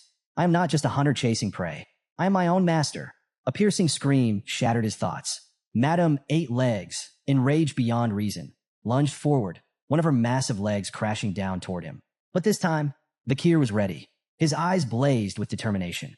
His body, battered and exhausted, moved on instinct. Just as her legs struck, he exploded into motion. Dirt flew as he launched himself forward, dodging by mere inches. The ground where he once lay was obliterated, but he wasn't running anymore. As he moved, his mind wrestled with a single truth. The two sides of himself were colliding. The side that craved revenge against Hugo, and the side that longed to protect the home and people he had come to cherish. Both desires burned fiercely inside him, and now they merged into one, a singular, unbreakable conviction, to live life on his own terms, to take control of his fate. As Madame's colossal leg came crashing down again, he steeled himself, ready to fight, ready to win. Then, an arrow streaked through the air. It struck Madame's leg, shattering it on impact. A second arrow followed, then a third. A barrage of arrows rained down, each one striking with unrelenting precision. Madame shrieked in agony. Vakir, startled, turned his gaze toward a distant hill. There, standing side by side, were two familiar figures. Ian, the matriarch, both armed with bows, their expressions fierce. From the hill, Ian's voice rang out. I won't let that thing take my chosen husband candidate. Vakir nearly choked, but before he could react, Ian raised her bow high, her words igniting the warriors behind her. The Balak warriors, armed and ready, surged forward. Their weapons gleamed under the stormy sky, their battle cries echoing through the forest. The fight wasn't his alone anymore. They had come to fight for him, for their hero of the forest. Arrows rained down relentlessly, piercing Madame Eight Legs' body as her frustrated hisses filled the air. Meanwhile, Vakir's legs regenerated, restoring his full mobility. Reinvigorated, he moved with unwavering determination. He climbed onto Madame's massive back, his focus locked onto the crack in her shell, the key to her downfall. Though Ian's reckless interference irritated him, he couldn't deny the truth. She had saved him. Under his breath, he muttered, "You saved me." Then he pressed forward. Reaching the weakened spot, he gripped Beelzebub tightly and drove it in with all his strength. A thunderous explosion erupted on impact, sending tremors through the battlefield. But when the dust settled, Vakir's eyes narrowed. Her armor was far stronger than expected. One strike wouldn't be enough. Still, he refused to despair. With his resolve burning brighter than ever, he prepared for another assault. But then, Madame went berserk. A frenzied rampage overtook her as she stamped the ground with destructive force. Boom, boom, boom. Each step triggered massive explosions, sending shockwaves that tore through the land. The Balak warriors retreated, shouting warnings. But Ayan's voice rang out over the chaos. She's cornered, she realized. This is it. Keep fighting. Her cry rekindled the warriors' determination. From atop the hill, the matriarch watched, her breath labored. To her, Madame Eight Legs had always been an unstoppable disaster, a force of nature, something to fear, something that could never be beaten. Yet, before her eyes, Vakir was proving otherwise. Fear could be overcome. Disaster could be defied. The realization ignited something deep within her. Ignoring the pain of her injuries, she tapped into her inner strength. Her aura flared. Her muscular frame shone with raw power as she pulled back her bowstring. Then, with a razor-sharp focus, she unleashed an arrow infused with her full strength. Whoosh! The projectile ripped through the air at unimaginable speed and struck Madame Eight Legs with a devastating impact. Boom! A shrieking scream tore from Madame's throat as she staggered, momentarily stunned. Vakir's eyes locked onto the opening. This was his chance. With blinding speed, Vakir closed the distance. Reaching the fractured shell, he gathered all his power and unleashed the Baskerville First technique. Deeply piercing fawn. Kaboom! The crack erupted into a gaping hole. Ungasped, Vakir had done the unthinkable. He had entered Madame's body. But this was only the beginning of his onslaught. Inside, Vakir wasted no time. His movements were precise, ruthless, relentless. He unleashed the second technique, biting fawn. Then the third technique, slicing fawn. Then the fourth technique, tearing fawn. Then the fifth technique, shredding fawn. Each strike sent shockwaves through Madame's body. Her agonized screams echoed across the battlefield.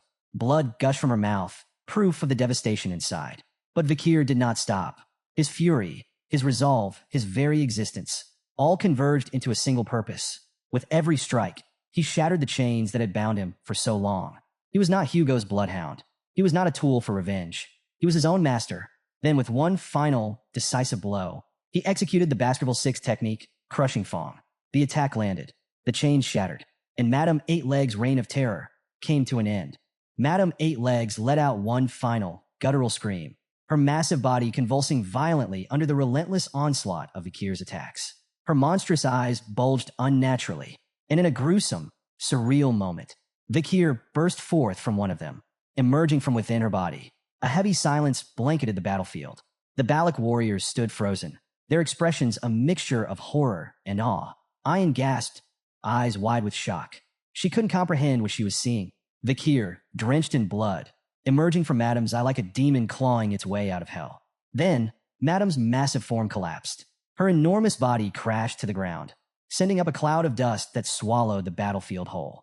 Near her lifeless corpse, Vakir lay motionless, his chest rising and falling in shallow breaths. Pain racked his exhausted form. A burning sensation coursed through his veins. Poison, Madame's blood. His final assault had drenched him in it. He needed to purge the venom. Fast. But before he could move, darkness overtook him. His vision faded. And then, something stirred deep within him. His hand, as if acting on its own, rose into the air. Beelzebub manifested in his grip, hungry. The cursed blade pierced Madame's corpse, beginning its grotesque feast. In an instant, Madame's soul was pulled into a strange, otherworldly dimension. Confused, she thrashed violently, sensing danger. Then, three monstrous entities appeared before her, Beelzebub's previous victims.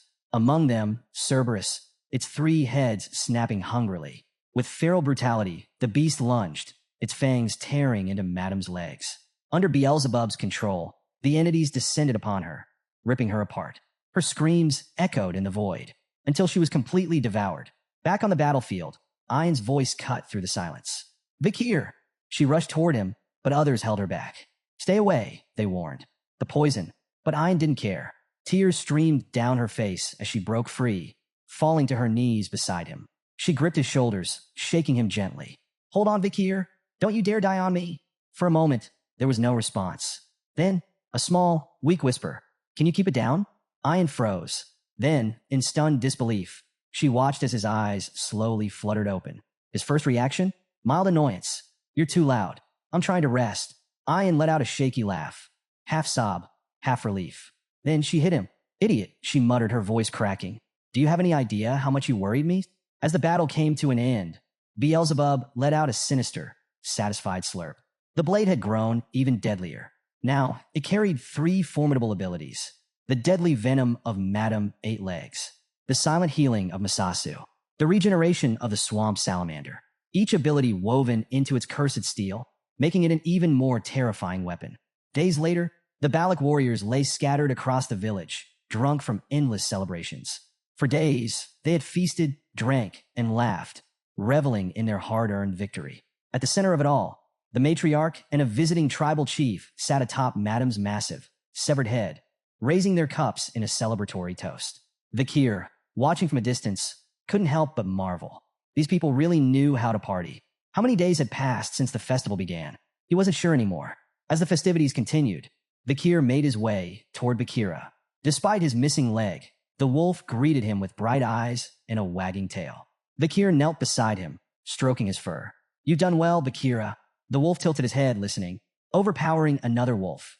"Finding your partner despite losing a leg. That's no small feat." Pausing, Vakir met the wolf's gaze. "I've avenged you. Rest easy now. Justice has been served." Bakira let out a low, contented growl, nuzzling into Vakir's hand. A quiet moment, a warrior honoring his fallen comrade. As the celebrations raged on, Vakir found himself lost in thought. The battle had changed him. Somehow, during the fight, he had managed to wield the Baskerville 7 technique, even though he had never properly trained in it. Was it the achievement effect of killing Madame? Or had it been something else? Something deeper? A realization born from the brink of death? He wasn't sure, but what he did know was this. He was no longer the same man who had entered that battlefield. Despite his growth, Vakir remained grounded. Even after wielding the 7 technique, he knew he was still far from Hugo's level. It's imperfect, he admitted to himself. But as he stood there, amidst the echoes of celebration and quiet triumph, one thing was certain. Vakir was no longer a bloodhound shackled by vengeance and obedience. He was forging his own path, step by step.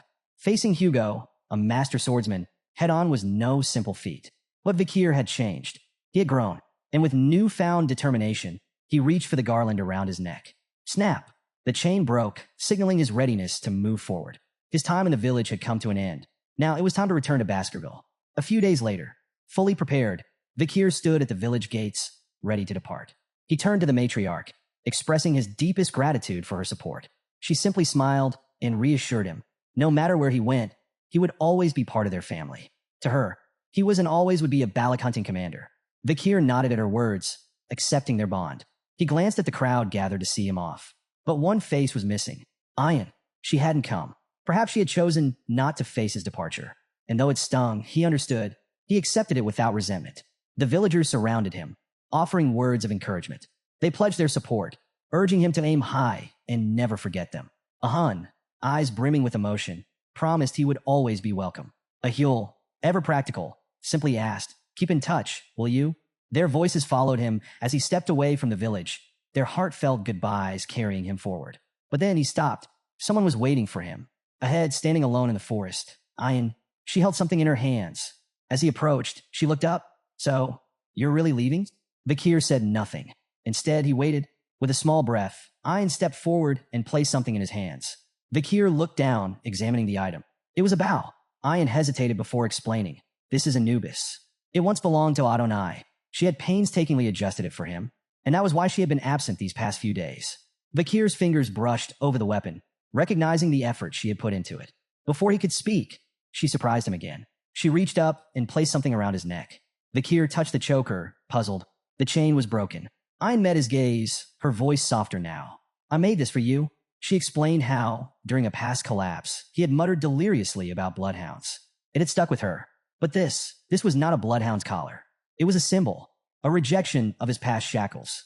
"You're not a hound," she said firmly. "You're a wolf. Strong, independent, free." The words struck deeper than he expected.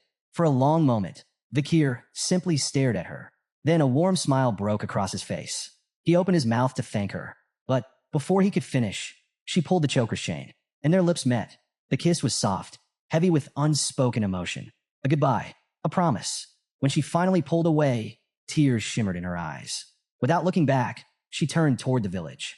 Her voice trembled slightly as she spoke. "You've changed so much, Vakir. You were weaker than me once. Now, you're stronger than anyone I know."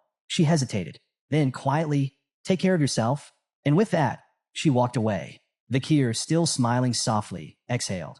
Then, with a smirk, he called after her, "Is this really how people in the Empire say goodbye?" Ayan paused. Slowly, she turned back. She wiped her tears, her lips curling into a gentle smile. "See you next time." After leaving the forest behind, Vakir arrived at a bustling city. From a high vantage point, he gazed out over the familiar silhouette of Red All Castle. Time hadn't touched its imposing appearance. Its towering walls stood as formidable as ever, and the Morg clan's flag fluttered proudly above the city. They were still here, likely overseeing the ruby mining operations, maintaining their long-standing alliance with the Baskerville family. As Vakir took in the view, a name surfaced in his mind. Camus Morg. Was she still here?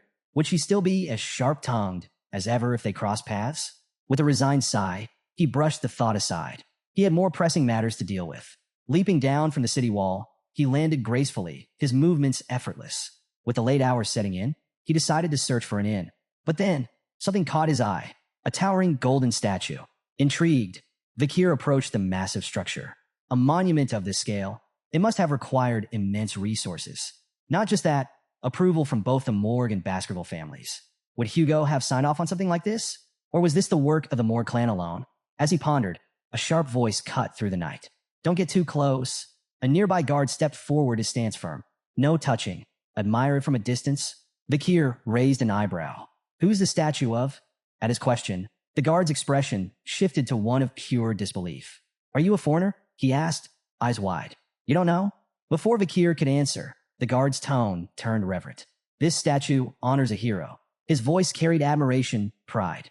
A warrior who had slain countless barbarians with a single sword. A man of unmatched bravery. He threw himself into danger to save the Morg family's beloved daughter. The guard continued, his passion growing.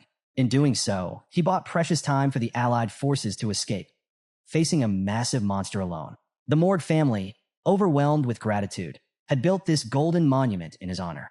The guard story built to a crescendo as he finally declared, "His name is Vakir Van Baskerville." Vakir froze. He kept his expression neutral, but a single bead of sweat slid down his brow. Did I hear that right? His name, etched into legend. But as he replayed the story in his mind, it didn't match his memories. Not entirely. Had time twisted the truth? Or had someone rewritten history? Elsewhere in the city, inside a lively bar, the air buzzed with laughter, clinking glasses, and the hum of conversation. At the center of it all, the three Morg sisters, High Sis, Mid Sis, and Low Sis, were deep in discussion, reminiscing about a certain man, Sir Vakir. With the help of strong drinks, High Sis leaned in and confessed something bold. "I was captivated by him the moment we met." Mid Sis and Low Sis nodded in agreement, each acknowledging the undeniable presence Vakir exuded. Nearby, Morg soldiers chuckled, entertained by the sisters' shared infatuation with the famed warrior. "He's got that untouchable air about him," Low Sis mused, taking another sip. "But it makes him impossible to get close to." Mid Sis sighed dramatically. "We had such good conversations before those Baskerville women interfered." Then, in a burst of drunken excitement, High Sis raised her cup high. "Forget that golden statue. Just thinking about Vakir is more refreshing than any monument." Meanwhile, in the shadows of the city, Vakir sat alone, watching the bustling night unfold. The city had changed, but its energy remained the same. His mind wandered between past and present, the contrast between his memories and the exaggerated tales surrounding him growing more apparent. Had the feats credited to him been his alone? Or had Adolf Morg, or perhaps others, played a greater role? Still, his battle against Madame Eight Legs had been real. That much he couldn't deny. Listening in on the Morg sisters' conversation, he found himself gleaning valuable insights between their chatter. But as his thoughts drifted, they inevitably returned to the past. 2 years ago, his abrupt disappearance had sent Hugo Le Baskerville into a rage.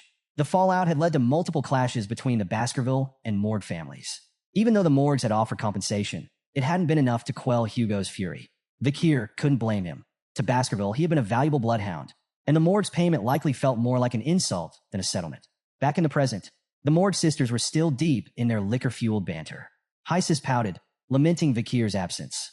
"We would have made the perfect couple," she declared dramatically. Mid Sis scoffed. "Excuse me? I had the upper hand." Low Sis, playing peacemaker, offered a ridiculous compromise. "Why not just share him?" Instead of settling the dispute, the suggestion only made things worse. The argument intensified, and Vakir, having reached his limit, decided. He had heard enough. Quietly, He settled his bill and moved to leave. But before he could slip away, suspicious, Hysis, eyes hazy from alcohol, suddenly pointed in his direction. The room fell silent. Her sisters blinked at her, baffled. Hysis, you're drunk, Mitsis sighed. But Hysis wasn't listening. As Vakir kept walking, she huffed in frustration. How dare you ignore me? Fueled by irritation, she cast a binding spell. Vines erupted from the ground, snaking toward him with startling speed. But Vakir was faster. With lightning reflexes, he dodged the vines with effortless precision. The entire bar watched in stunned silence as he landed gracefully, completely unharmed. But he wasn't alone anymore. Surrounding him were armed individuals, their weapons drawn. Spells crackled in the air, and every eye in the room was fixed directly on him. A Morg mage stepped forward, his posture rigid with authority. State your identity. Remove your hood. Vakir, annoyed but unfazed, considered his options. He could walk away, but that would only cause more trouble. With a quiet sigh, he complied. Slowly, he lowered his hood. The room fell deathly silent. Then, gasps erupted. The Morg sisters' eyes widened, cheeks flushed with shock. They had spent the entire night talking about him, and now he was right in front of them. A mage, still recovering from his own astonishment, muttered. His expression, it's nothing like the statue. His piercing red eyes, jet black hair, so unlike the golden image immortalized in the city. Then realization clicked. The sisters breathed his name. Sir, Vakir. The next morning, as Vakir prepared to leave the city, the Morg sisters tracked him down again. Hysis pouted dramatically. You should have stayed in the fortress's VIP suite. We would have treated you like royalty. Vakir, unimpressed, dismissed the idea. A waste of money? Losis grinned. We believe in your survival skills, at least. Hysis teased. So, you came to see me first, right? Mitsis immediately shot her a glare. Excuse me? He obviously came for me. Their bickering escalated, forcing Vakir to tune them out. Then Hysis casually mentioned, oh, and we sent valuable intel to the Baskervilles just like you asked.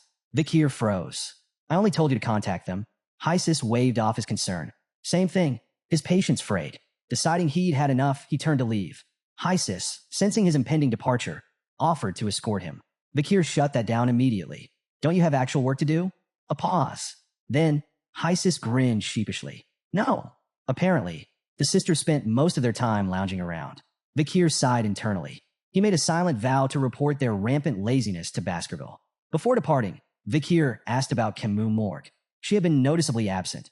Hysis' expression sobered. She's in closed-door training. Vakir tensed. Where? The Hall of Darkness. The words hit him like a blow. Camus had abruptly left Uncle Adolph's Hall of Light, abandoning traditional training. She had isolated herself in the Hall of Darkness, completely immersing herself in magic research. Vakir's jaw tightened. The Hall of Darkness, a place with a grim reputation. Its head snake had a complicated relationship with Camus. Was this another ripple effect from his disappearance? Had his actions changed her path? Before leaving, Vakir gave the sisters a direct order. Tell Camus to leave the Hall of Darkness. I want to see her. The sisters blinked. That's it? After 2 years, that was all he had to say? Given their long history, they had expected more. But Vakir was already walking away. And just like that, he was gone. Across the empire, news spread like wildfire. The reaction was instant. Chihuahua, upon hearing the news, burst into tears of joy. Cindy Wendy, ever composed, couldn't suppress a small smile. Adolph Morg remained silent, absorbing the revelation. But at the Baskerville estate, an informant stormed into the Patriarch's chamber, breathless. Urgent report. Vakir Van Baskerville has returned. A fiery gaze snapped up. Hugo. The air crackled with tension. His voice, low and seething, cut through the silence. Prove it. The informant gulped. The Empire was already talking.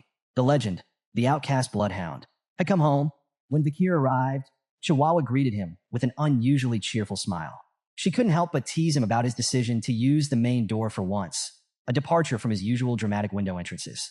Vakir brushed off the comment with a sigh and shifted the topic, asking about the noise outside. Chihuahua explained that the news of his return had spread quickly, drawing a crowd eager to welcome him back. The mere thought of facing the excited masses left Vakir visibly drained. Their conversation was interrupted when Pomerian burst into the room, her voice ringing out as she enthusiastically called him daddy. Vakir gently corrected her, reminding her that he was her uncle. Unfazed by the correction, Pomerian proudly displayed a dead mouse, her face beaming with pride over her catch. Amused by her antics, Vakir praised her effort, but took a moment to caution her about the dangers of the Black Death, even if the mouse seemed harmless. Turning back to Chihuahua, Vakir shifted his focus to the state of affairs in Underdog City. Chihuahua commended Cindy Wendy's exceptional management, noting that her leadership had resolved many lingering problems. However, there was one particularly disturbing issue that even Cindy couldn't crack: a troubling string of child disappearances from the slums. Handing Vakir a document, Chihuahua outlined the grim details.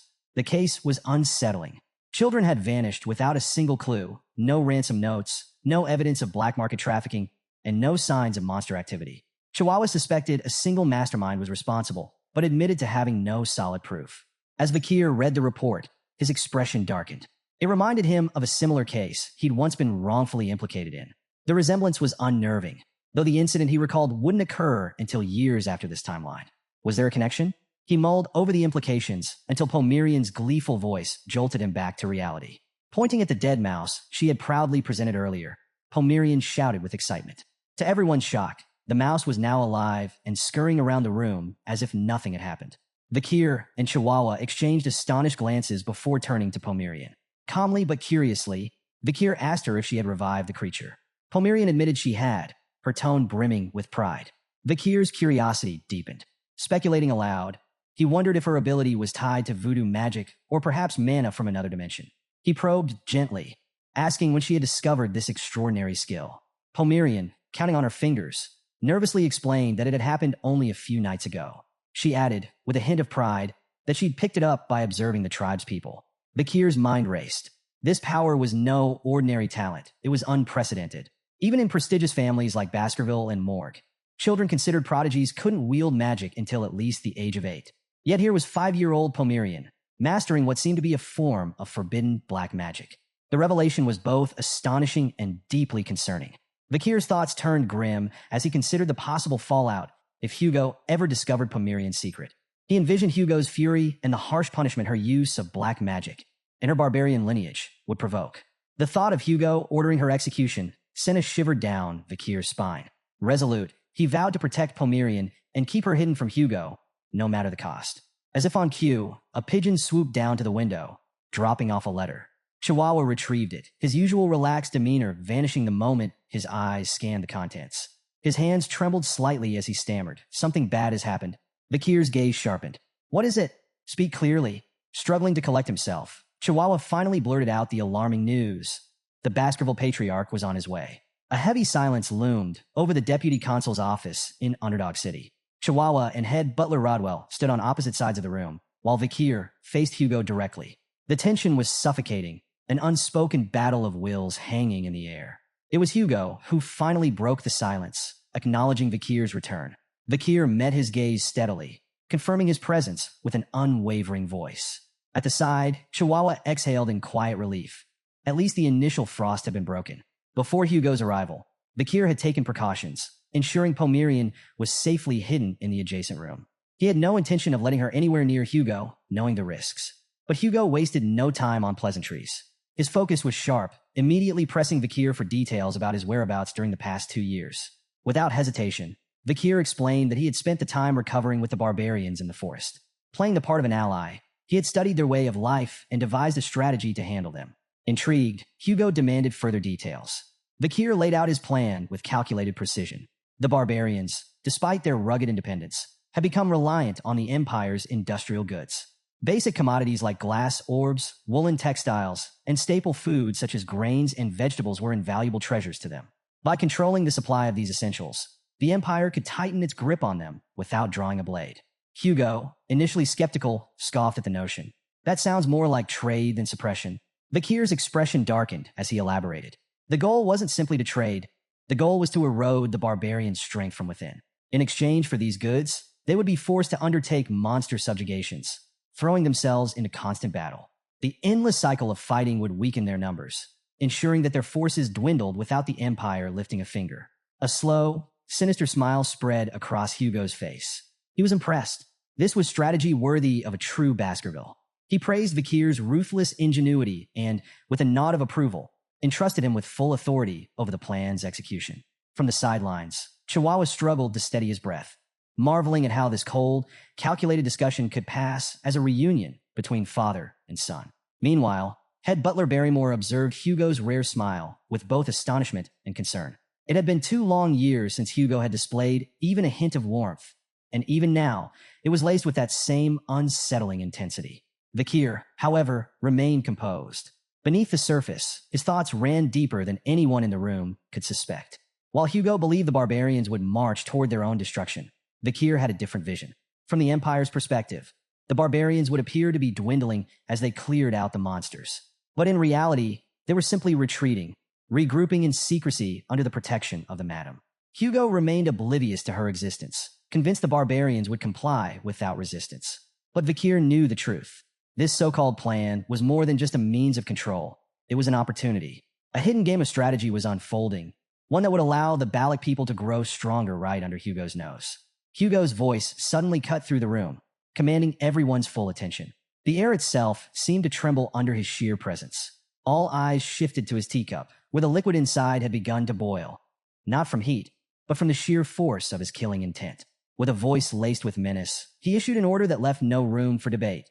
The Loco tribe would not be traded with. They would be completely annihilated. The intensity of Hugo's fury was suffocating. Chihuahua felt as though his very soul might slip from his body under the crushing weight of it. His breathing turned shallow, his knees threatening to buckle. Vakir, however, remained unaffected, merely offering a calm nod in acknowledgement. Internally, though, he reflected on Hugo's deep-seated grudge against the Loco tribe, another glaring reason why Pomerian had to stay as far away from him as possible. After a moment, Hugo exhaled, his rage cooling just enough for reason to return. He sighed, a rare moment of reflection slipping through his usually unshakable exterior. Meeting his son after years apart, yet all he had done was speak of destruction and war.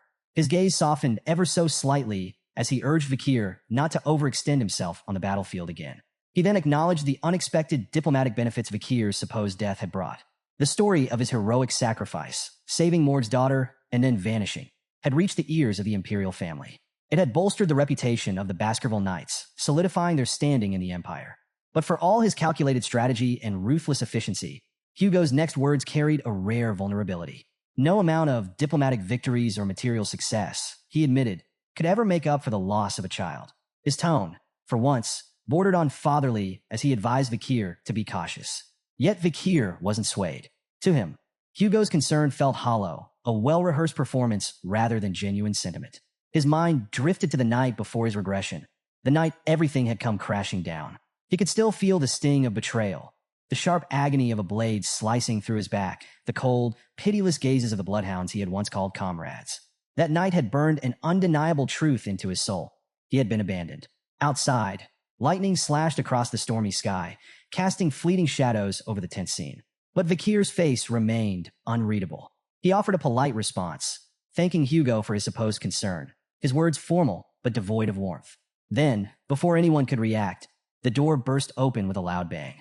A small voice rang out, trembling yet unmistakable. "Uncle!" The room froze. Vakir and Chihuahua's head snapped toward the door, their expressions shifting from composed to shocked. Pomerian stood there, wide-eyed and frightened. The rumble of thunder and the torrential rain had sent her running from her hiding spot, straight into the room. Without hesitation, she flung herself at Vakir, clinging tightly to him as she sobbed uncontrollably. For the first time in a long while, Vakir felt his heart lurch, not from fear, but from the realization of what had just happened. He had taken every precaution to keep Pomerian hidden, yet here she was completely exposed. But what truly sent a chill through him wasn't the mistake itself. It was Hugo's reaction.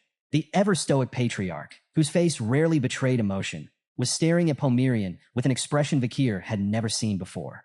His eyes locked onto the girl, and for a fleeting moment, there was something unmistakable in his gaze. Recognition, a flicker of realization, as if pieces of a long-buried puzzle were suddenly snapping into place. And then came the unspoken questions, swirling in his mind, rising like a storm on the horizon. Hugo Le Baskerville, the Empire's strongest sword saint, the unshakable master of the iron-blooded Baskerville family, and the man who had driven the barbarians beyond the Empire's borders, was shaken. This was a legend who had slain countless monsters without hesitation, a ruler whose every decision was final and absolute. And yet, here he was, his composure faltering as he gazed at a frightened child. Pomerian clung even tighter to Vakir, her sobs growing louder as she peeked at Hugo and, through her tears, blurted out a complaint about his frightening mustache. For a fleeting moment, Hugo looked completely lost, as if something buried deep in his past had been abruptly unearthed. Then, in a voice that carried both disbelief and hesitation, he murmured, "Is she Penelope?" The weight of the name sent a ripple through the room. Vakir acted swiftly, stepping in before the moment could spiral further. Keeping his tone steady, he urged Hugo to calm down. He explained that, at first, he had also mistaken Pomerian for one of their own due to her red eyes. However, after investigating further, he discovered that she was merely a child from one of the border tribes, not a member of the Baskerville lineage. Hugo listened carefully, his breathing evening out. A flicker of reason returned to his expression as he processed Vakir's words. Slowly, he exhaled, acknowledging his mistake. If Penelope were alive, she wouldn't be this young. His voice, usually sharp as steel, carried an unusual weariness as he admitted this to himself. Without another word, Hugo turned to leave. Vakir watched him go, still processing the surreal exchange. This was a man who possessed the soul of a Swordmaster, one of the strongest warriors in existence. He didn't break easily, and yet, something about this moment had clearly rattled him. The pieces weren't adding up, and the more Vakir thought about it, the more certain he became that something much larger was at play. Before stepping out entirely, Hugo paused one last time. His posture straightened, his authority returning in full force. In a commanding tone, he ordered Vakir to attend the upcoming grand banquet. With that, he departed, his presence lingering long after he had vanished. The next day, Chihuahua was left utterly speechless. Vakir had been invited to an exclusive dinner, a privilege reserved for only the closest blood descendants of the Baskerville family. For most, receiving such an invitation was a lifelong aspiration, a symbol of status and recognition. But Vakir, ever unfazed, simply assured Chihuahua that he would be there as instructed. Still, as Hugo exited the room the day before, he had cast one last glance at Pomerian. His expression was unreadable, but the weight behind his gaze did not go unnoticed. That night, Vakir lay on the floor beside his bed, staring blankly at the ceiling. He now had access to luxuries he hadn't seen in years: a hot shower, a soft mattress, a roof shielding him from the elements. And yet, sleep refused to come. His body, conditioned by 2 years of surviving alongside the Balak warriors, had long since adapted to the harshest environments. Comfort felt foreign, unnatural, but it wasn't just his body that refused to rest. His mind was restless, replaying Hugo's unexpected reaction over and over. Should he reveal Pomerian's presence to his father? Should he mention the pendant? After careful deliberation, Vakir made his decision. He would wait. The grand banquet would provide the perfect opportunity to observe Hugo's state of mind. Depending on what he learned there, he would determine his next move. Pomerian, whether she realized it or not, was a crucial piece in this game, a potential trump card against Hugo. But more than that, she was a child who needed protection. And as far as Vakir was concerned, shielding her from harm took priority over everything else. Just as he settled on this resolution, a sudden gust of wind slipped through the cracks of the room, causing the curtains to flutter. Then, silence. A shadow glided into the room, her movements precise and soundless. An ordinary person wouldn't have noticed.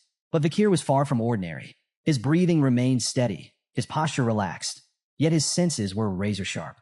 He lay in wait as the assassin crept closer, her blade glinting under the moonlight. Step by step, she approached his bedside, preparing to strike. And then, not even a day has passed, and word of my return has already spread. Vakir's calm voice shattered the quiet, freezing the assassin in place. Before the assassin could react, Vakir sprang into action. Using the bed as leverage, he launched a powerful kick toward her. She managed to dodge a fatal blow, but the impact struck her hand, sending her weapon flying across the room. Without wasting a second, Vakir closed the distance, ready to end the confrontation. But just as he was about to strike, the assassin suddenly threw up her hands and hastily pleaded for him to stop, claiming it was all just a joke. Vakir's cold stare locked onto her, unamused. He immediately recognized her. His voice was sharp as he warned that if she hadn't spoken up, she might not be standing right now. The assassin chuckled, unfazed by the near-death experience. She casually pointed out his peculiar habit of disguising his pillow as himself and sleeping on the floor, a survival instinct he still hadn't shaken, even after coming back from the dead. Finally, she removed her mask, revealing her identity: Cindy Wendy. Grinning, Cindy addressed him by name, noting how long it had been since they last saw each other. Vakir, exasperated, sighed and told her not to make a scene, but she ignored him entirely, pressing forward with her accusations. She brought up how he had sent Secretary Chihuahua to track her down, pointing out that he must have known she would never actually take the 10 billion. Vakir's response was flat and direct. He remarked on her uncanny talent for using financial planning to generate wealth for capitalists, build trust, and then recklessly squander it all. Cindy bristled at the accusation, calling him rude. She defended herself, claiming she was merely a financial planner who earned through commissions, and proudly took credit for preventing Judy from losing the $10 billion entrusted to her. Vakir, unimpressed, clarified that he had already assigned bodyguards to Judy, not just to protect him, but also to ensure the funds remained untouched. Among them was a finance expert tasked with handling any potential issues. Cindy's confidence wavered. Confused, she demanded to know why the bodyguards hadn't interfered with her plans. Vakir's answer was simple but devastating. He had told them not to. They had been watching, waiting, but never intervening. He had let Cindy move freely, allowing her to believe she was acting on her own terms, when in reality, she had been playing right into his hands. The realization hit Cindy like a freight train. She blinked, stunned, as it finally dawned on her. She had been dancing in the palm of his hand the entire time. Shaking off her shock, Cindy shifted gears, producing a disorganized stack of papers with a mischievous grin. She handed them to Vakir, who raised an eyebrow at the chaotic state of the documents. Barely concealing his disbelief, he casually advised her to use a folder next time. True to his word, he granted her participation in the trade negotiations with the natives. Cindy, still grinning, cheekily agreed, even throwing in a playful, "I'll call you boss from now on." Vakir ignored her antics and shifted his attention to the documents. He had specifically requested information regarding the upcoming grand banquet, a prestigious gathering he had been invited to due to his recent contributions. He began by skimming through the first document, which detailed Hugo Le Baskerville as the family patriarch, a marquis, and a legendary swordmaster. There was nothing new here for Vakir to learn. Without much thought, he moved on to the next set of papers. The second document contained a list of notable attendees. Two unexpected names immediately caught his eye: Boston Terrier Le Baskerville and Great Dane Le Baskerville. Both were formidable commanders. Boston Terrier led the Pitbull Order, and Great Dane commanded the Mastiff Order. Additionally, they held the prestigious title of Count and were well-respected senators. As graduates of the Empire's most elite military academies, their combat prowess was unparalleled. Most importantly, however, they were Hugo's half-brothers. While the two shared a reputation for military brilliance, their personalities couldn't have been more different, and that, more than anything, piqued Vakir's interest. Vakir was surprised to see Boston Terrier and Great Dane Le Baskerville listed among the attendees. Neither of them typically bothered with internal family gatherings, making their sudden appearance highly suspicious. What were they after? Cindy Wendy, ever the opportunist, offered a playful theory. Perhaps they were eager to meet the so-called young legend of the Baskerville family, the one who had returned from the dead. Maybe they were even looking to recruit him into their respective orders. Vakir remained silent, but he knew she had a point. Whatever their motives, one thing was certain. The grand banquet was shaping up to be far more eventful than he had anticipated. Bracing himself for the taxing day ahead, he turned to the next document. This one detailed Osiris Le Baskerville, Hugo's eldest son and first in line for succession. Osiris, a Viscount, was the spitting image of Hugo. His swordsmanship was nothing short of exceptional, rumored to rival even the 7 counts of the Empire. Cindy pointed out that Osiris was on the verge of reaching the rank of Swordmaster, a feat that would solidify his standing as one of the clan's strongest warriors. Vakir recalled his past observations of Osiris. The man had always been distant, aloof, and indifferent, even toward his own subordinates. He barely acknowledged his younger siblings of the direct bloodline, making him seem more like a lone wolf than a future patriarch. Cindy, unable to resist stirring the pot, grinned and casually asked Vakir a loaded question. Who would win in a fight? Him or Osiris? Vakir shut that down immediately. The comparison was meaningless. He had no interest in entertaining hypothetical battles. Moving on, he came across a name that genuinely surprised him: Set Le Baskerville, Hugo's second son and second in line for succession. Set's presence on the list was unexpected. According to the report, he had been in isolation for training, but that was hardly a convincing explanation.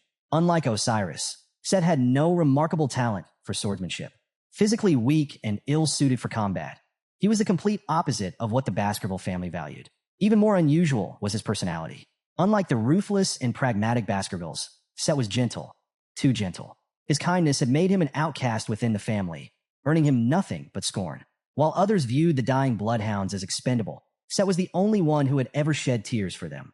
Vakir remembered how Hugo had relentlessly persecuted Set for his perceived frailty. But in a family defined by cold-hearted strength, Set had been the only one Vakir had ever respected. As he continued flipping through the documents, something suddenly caught his attention. His eyes narrowed. Then, without warning, he slammed the stack of papers down onto the table, startling Cindy Wendy. She frowned, clearly offended. Had he even read through them properly? After all the effort she had put into gathering the information, the least he could do was not toss it aside like a cheap novel. Vakir, however, remained composed. He responded with cryptic calm, hinting that he was already well acquainted with the individuals she had detailed. There was nothing here that truly surprised him, except for one thing. A slow, knowing smile spread across his face. The grand banquet was going to be far more intriguing than anyone expected. The following evening, Vakir stood outside the grand banquet hall, taking a brief moment before pushing open the heavy doors. The sight that greeted him was exactly as expected.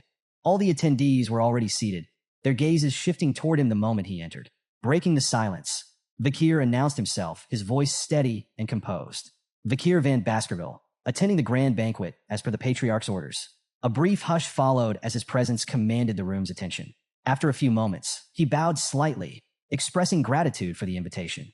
At the head of the table, Hugo observed his son with an unreadable expression before offering a warm, if somewhat measured, welcome. With a small gesture, he invited Vakir to take his seat. As the banquet began, the hall filled with the quiet sounds of clinking utensils and hushed conversation. The peaceful atmosphere lasted only a short while before it was broken by a deliberate throat clearing. Boston Terrier Le Baskerville, commander of the Pitbull Order, leaned back in his chair and casually remarked on the undercooked meat on his plate. Hugo raised an eyebrow, his tone neutral as he asked if the meal wasn't to his brother's liking. Boston Terrier shook his head. Not mine, he clarified. His gaze drifted to the plate beside him. I was talking about my lovable nephews. Great Dane Le Baskerville, commander of the Mastiff Order, glanced up in confusion. Is there a problem? He asked, his deep voice carrying a hint of amusement. Boston Terrier waved off the concern with exaggerated nonchalance. Oh, no problem. Just making sure the young pup here isn't being served anything too raw. Great Dane chuckled, his tone lighthearted. He's a lovable young man indeed. I simply want him to tread the right path. Boston Terrier scoffed, his sharp gaze narrowing. And who decided that your path was the right one? Great Dane met his stare evenly. It's certainly better than the Pitbull Order. Slow and foolish, as always. Vakir remained silent, watching the exchange with detached amusement. It was becoming increasingly clear why these two had come tonight. This wasn't just a banquet. It was a recruitment pitch. Both the Pitbull Order and the Mastiff Order were part of the 7 orders that represented the Baskerville family. Before his regression, Vakir might have considered their attention and honor.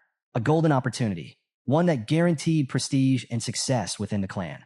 But now, they were nothing more than squabbling mutts. For a moment, the tension in the room seemed to thicken, but then Hugo raised his wine glass. The subtle gesture was enough to shift the atmosphere, and the ever-optimistic head, Butler Barrymore, stepped in to pour the Patriarch's drink. With his usual unwavering cheer, the butler noted how wonderful it was to see Hugo's brothers showing such affection for the young master.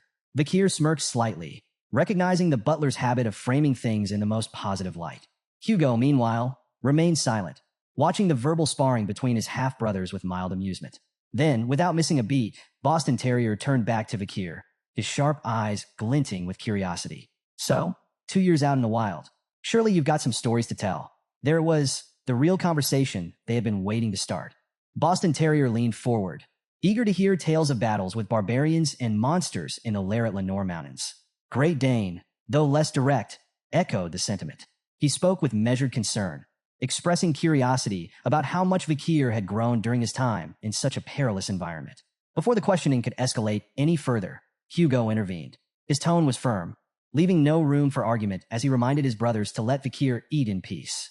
But Boston Terrier and Great Dane weren't so easily deterred. Instead, they redirected their curiosity toward Hugo himself, pressing him for details about Vakir's growth and accomplishments over the past 2 years. The relentless pestering finally tested Hugo's patience. Rising to his feet, he cast a sharp gaze over the room, his voice like a blade cutting through the noise. I do not repeat myself. The air grew heavy with his authority. Boston Terrier quickly backtracked, offering a light-hearted apology, while Great Dane simply grunted in acknowledgement, falling silent. Seizing the moment, Vakir rose confidently from his seat. His voice was steady as he assured the room that proving his achievements would not be difficult. Hugo studied his son for a moment before his expression softened, just slightly. Acknowledging Vakir's long and arduous journey, he voiced his concern, suggesting that after such travels, Vakir might be too fatigued to visit the drill hall for a formal demonstration. Vakir, however, was unfazed. Resting a single finger lightly on the table, he responded calmly, stating that skill could be displayed anywhere at any time. After all, daily life itself was an extension of training. Then, as if to prove his point, his eyes flicked toward Boston Terrier's overflowing wine glass and Great Dane's slightly undercooked steak. A small pulse of aura surged through the table, controlled, precise, and effortless. In an instant, the excess wine evaporated cleanly, leaving the glass perfectly balanced. At the same time, the steak finished cooking to absolute perfection, releasing an enticing aroma. Great Dane blinked in astonishment, staring down at his now flawlessly seared meal, while Boston Terrier chuckled, amused at the sight of his suddenly corrected drink. Boston Terrier leaned back with an impressed grin. A fine use of mana. To pull off a feat like that at just 17, most wouldn't achieve that level of control until their 30s. Their attention turned to Hugo, the true source of Vakir's bloodline. Both brothers praised him for having such an accomplished son, suggesting that he must feel immense pride. But Hugo remained silent. He took a slow sip of his wine, his expression unreadable. Vakir, on the other hand, found the entire situation perplexing. 2 years ago, during his confrontation with Madame, he had already displayed mid-ranked graduate abilities. Yet, judging by everyone's reactions, it seemed no one here was aware of his true progress. Which raised a concerning question: why? The triplets, who had witnessed his capabilities firsthand, should have reported his status to the family. And yet, there wasn't a single mention of it. The unsettling silence was finally broken by a new voice. Osiris Le Baskerville, the first in line for succession, spoke at last. With his usual composed demeanor, Osiris commended Vakir's efforts, acknowledging his hard work and encouraging him to continue on this path. Vakir responded respectfully, thanking his elder brother. Yet inwardly he was taken aback. Osiris was Hugo's mirror in both appearance and manner, a man of few words, but when he spoke, his voice carried weight. His sudden praise felt deliberate, calculated.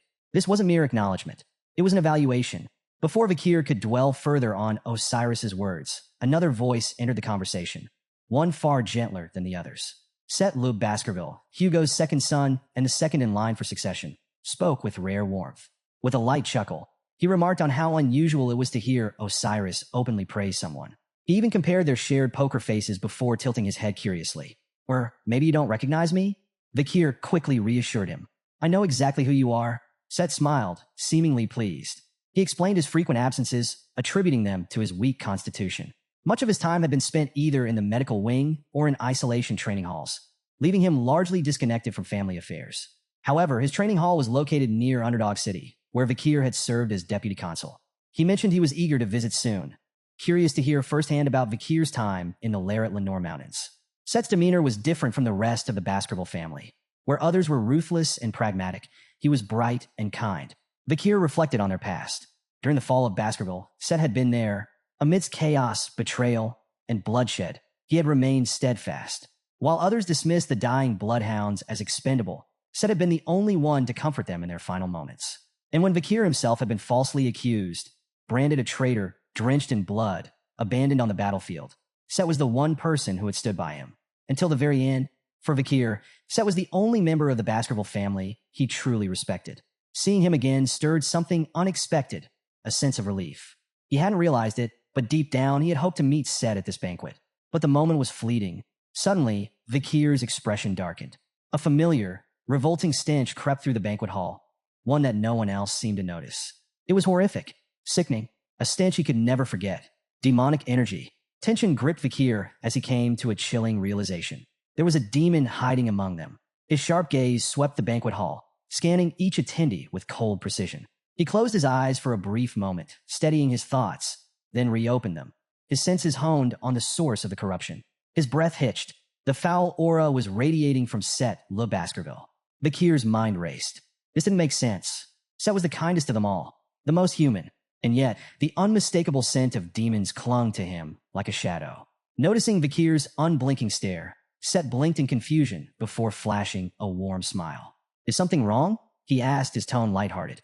He continued chatting cheerfully with the nearby servants, completely unaware of the unshakable dread creeping into Vakir's mind. No matter how familiar Set seemed, no matter how genuine his words, something wasn't right. Set continued speaking, his tone light and casual as he brought up Vakir's recent appointment as deputy consul of Underdog City. He even mentioned how some citizens admired him so much that they had protested, demanding that he remain in charge permanently. With a cheerful smile, Set expressed his excitement at the idea of working alongside Vakir in the future, suggesting they collaborate when he returned as consul. Vakir, masking his suspicions, raised his wine glass in acknowledgement. Set grinned, lifting his own glass in a toast. I'll be counting on your support. And that was when Vakir noticed it. Set's reflection was missing. A slow, dreadful realization crept through his mind. Could it be? Was Set already dead?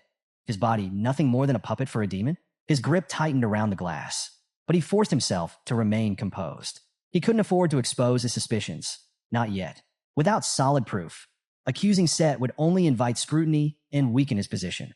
For now, he would wait, observe, investigate. Unaware of Vakir's inner turmoil, Set continued chatting, reminiscing about how, as a child, he had always admired the Doberman Order's uniform. He then casually asked which order Vakir planned to join. Vakir barely registered the question. The stench of demonic energy was unbearable. Just when he thought he could endure no more, Osiris Le Baskerville suddenly cut in, his cold voice slicing through the conversation like a blade. Enough idle chatter. Focus on finishing your meal. Set blinked, taken aback by the sudden interruption. He turned to his elder brother, momentarily confused by Osiris's harsh tone. But Vakir felt nothing but relief. Osiris had unknowingly given him an escape, a brief reprieve from the suffocating aura radiating from Set. As if sensing the shift in the atmosphere, Hugo redirected the discussion, addressing Vakir directly. He inquired if his son was satisfied with the meal, then extended a surprising invitation. Come to the main house later. We need to talk privately. Vakir was momentarily taken aback, but nodded in agreement. Later that night, beneath the moonlit sky, Vakir strolled along the castle grounds, exhaling quietly. The 5-hour banquet had been mentally exhausting. Between navigating his family's political games and enduring Set's unsettling presence, he had barely had a moment to breathe. His mind drifted to Hugo's abrupt invitation.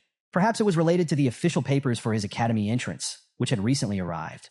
Or was it something else entirely? Before he could speculate further, a flicker of movement caught his attention. A shadowy figure appeared atop the castle wall behind him. Then an attack. The assailant moved with precision, launching a surprise strike straight at Vakir's blind spot. Vakir immediately recognized the technique, Baskerville's sixth form. He considered retaliating with full force, but quickly dismissed the thought. Revealing his true strength now would be a mistake. Instead, he responded with the fourth form, a technique designed to absorb and redirect incoming attacks. Infusing the move with the blessing of the river Styx and his own aura, Vakir intercepted the strike with ease. But what happened next took him by surprise. His counterattack didn't just stop the assault. It completely overpowered it, dispersing the force in a way that even he hadn't expected. From atop the wall, Boston Terrier Le Baskerville let out a deep chuckle before leaping down. Impressive, he mused, brushing the dust from his cloak. To handle an attack like that, despite the two-tier difference in our techniques, you really have grown, nephew. Vakir remained silent, his mind still processing the raw force behind his own movements. Had his power advanced even further without him realizing it? Before he could respond, another voice emerged from the darkness. Great Dane Le Baskerville stepped forward, his sharp eyes fixed on Boston Terrier. Drawing your sword within the main house, he rebuked. You really are reckless. His tone carried a warning. One terrier was wise enough not to ignore. If Hugo hears about this, you'll be facing probation. Boston Terrier waved off the scolding, insisting that his attack had been nothing more than a harmless test, an expression of uncle-like concern for his dear nephew's safety. He even claimed he had lowered the strength of the strike to ensure Vakir wouldn't get hurt. With a scoff, he turned back to Great Dane. Besides, why don't you stop meddling in Pitbull Order affairs? Stick to your own pack. Great Dane remained unfazed. Since when has Vakir ever been part of the Pitbulls? He countered. He's clearly better suited for the Mastiff Order. I can't possibly let my precious nephew associate with punks like you. Their playful banter escalated into thinly veiled competition. Boston Terrier mocked Great Dane for being soft, the type to cry over minor injuries. Great Dane retaliated by smirking at Terrier's stocky build, sarcastically suggesting that he probably didn't have enough flesh to cut in the first place. What started as friendly jabs quickly turned into an open tug-of-war over Vakir. Both commanders boldly declared their intent to recruit him, each claiming it was for his benefit. Vakir, however, had no patience for their childish bickering. With an exasperated sigh, he turned on his heel and walked away, leaving them to argue amongst themselves. As he strolled through the castle grounds, his thoughts drifted back to Boston Terrier's earlier attack. For a move meant to showcase the 7th count's strongest technique, the highest grade graduate Baskerville 6th form, it hadn't felt particularly dangerous. Then again, Vakir reminded himself, he too was a highest grade graduate. Not only that, but with the River Styx's blessing and the demonic sword Beelzebub, he was certain he could easily hold his own against at least one count-level opponent. After reconsidering, a slight smirk tugged at his lips. No, maybe even two. But before he could entertain the thought further, his steps halted. Standing directly in his path were the Baskerville triplets. Their hands rested on the hilts of their swords, ready to draw at a moment's notice. A surge of irritation flared within Vakir.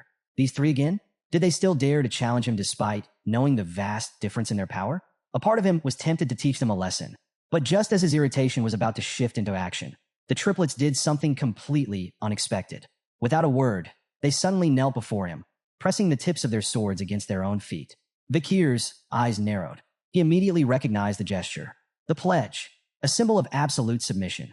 If they so much as pressed forward, their swords would pierce their own flesh, signifying their willingness to place their very lives in his hands. For a brief moment, silence hung between them. Then, Vakir's voice broke through, sharp and demanding. Explain. The triplets spoke in unison, their voices steady. They had come to swear their loyalty. Highborough recalled how, as a child, he had feared Vakir after witnessing his terrifying strength in battle when he was only 9. Middleborough recounted the hunt for Cerberus, where Vakir's prowess had left an unforgettable impression. Lowborough admired Vakir's feat of slaying the troll, a moment that had cemented their respect for him. They continued, speaking of the day they had fought alongside him in a giant forest monster battle. Barely escaping with their lives, they had reached a single conclusion. From that moment forward, they would dedicate themselves to Vakir. With unwavering conviction, the triplets declared their oath. We swear to become the 3 spears of Vakir Van Baskerville. Our loyalty belongs to you, now and forever. Vakir's memories of the triplets before his regression were far less flattering. Back then, they had been among the most loyal bloodhounds, acting solely on Hugo's orders. When he had fled after being framed, it was these 3 who had played a key role in hunting him down and dragging him back in chains. To Vakir, they had never been more than tools, obedient, efficient, and utterly replaceable. And yet, despite his cold pragmatism, he couldn't completely ignore the sincerity in their voices. Without breaking stride, he walked past them, his expression unreadable. I have no need for such oaths, he stated flatly. The triplets didn't move. Vakir sighed, glancing back. I'm tired. We'll postpone this discussion for another time. A mix of disappointment and hope flickered across their faces, but they remained kneeling, waiting for his next words. Secretly, Vakir resolved to exploit their newfound loyalty. If they were willing to throw themselves at his feet, he might as well put them to use. Before leaving, he issued a final command: absolute discretion. No one was to know about their allegiance or any future plans. The triplets eagerly agreed, their faces lighting up with smiles of anticipation. As Vakir walked away, his thoughts turned back to Set Le Baskerville. The idea that his body had been overtaken by a demon was a dangerous and unsettling possibility, one he hadn't anticipated. If true, this was a major variable in his plans, and he needed to act quickly. Cindy Wendy would be the perfect asset for gathering information. He would enlist her help to investigate thoroughly. But before he could set his plans in motion, a more immediate issue demanded his attention. A meeting with Hugo in the Patriarch's office. Inside the office, the tension in the room was suffocating. The head butler stood frozen in place, his face drenched in cold sweat. Across the room, Hugo's voice sliced through the silence, sharp and icy. Repeat what you just said. His gaze was locked onto Vakir, his eyes burning with dangerous intensity. But Vakir remained composed. He deliberately repeated his question, making sure to invoke the names that had caused such a violent reaction. Roxana, Hugo's late first wife, and Penelope, the daughter they had together. The moment Penelope's name left Vakir's lips, Hugo's anger flared. His voice rose, a rare show of emotion, as he demanded to know how Vakir had learned of their existence. The head butler flinched, visibly terrified. But Vakir? He remained calm, unshaken. This was just the opening act in a carefully calculated plan. A step toward the truth. A step toward revenge. A few minutes earlier, Hugo had summoned Vakir to discuss his upcoming enrollment at Academy Colossio. Handing him a document, Hugo reminded Vakir of their prior agreement regarding his attendance. One glance at the notice, and Vakir confirmed what he had already suspected. Academy Colossio, the most prestigious institution in the Grand Rock Empire, was more than just a school. It was a gateway to power, a direct path to elite positions within the Imperial Palace and beyond. Before his regression, Vakir had also attended Academy Colossio, but his experience had been far from ideal. Back then, he was nothing more than a scarred and limping shadow, reduced to serving the triplets while enduring the sneers and ridicule of noble-born classmates. But that past belonged to another time, another Vakir. He was no longer shackled by those bitter memories. Hugo's voice pulled him from his thoughts, asking whether the triplets, whom he had requested to accompany him, would be sufficient or if he had others in mind.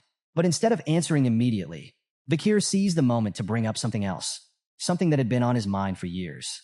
He asked about a letter Hugo had received 2 years ago, a letter regarding his disappearance. The letter had come from the Morg family, offering significant benefits in exchange for Vakir's safe return. Hugo confirmed its existence without hesitation, then asked what Vakir wanted as his reward.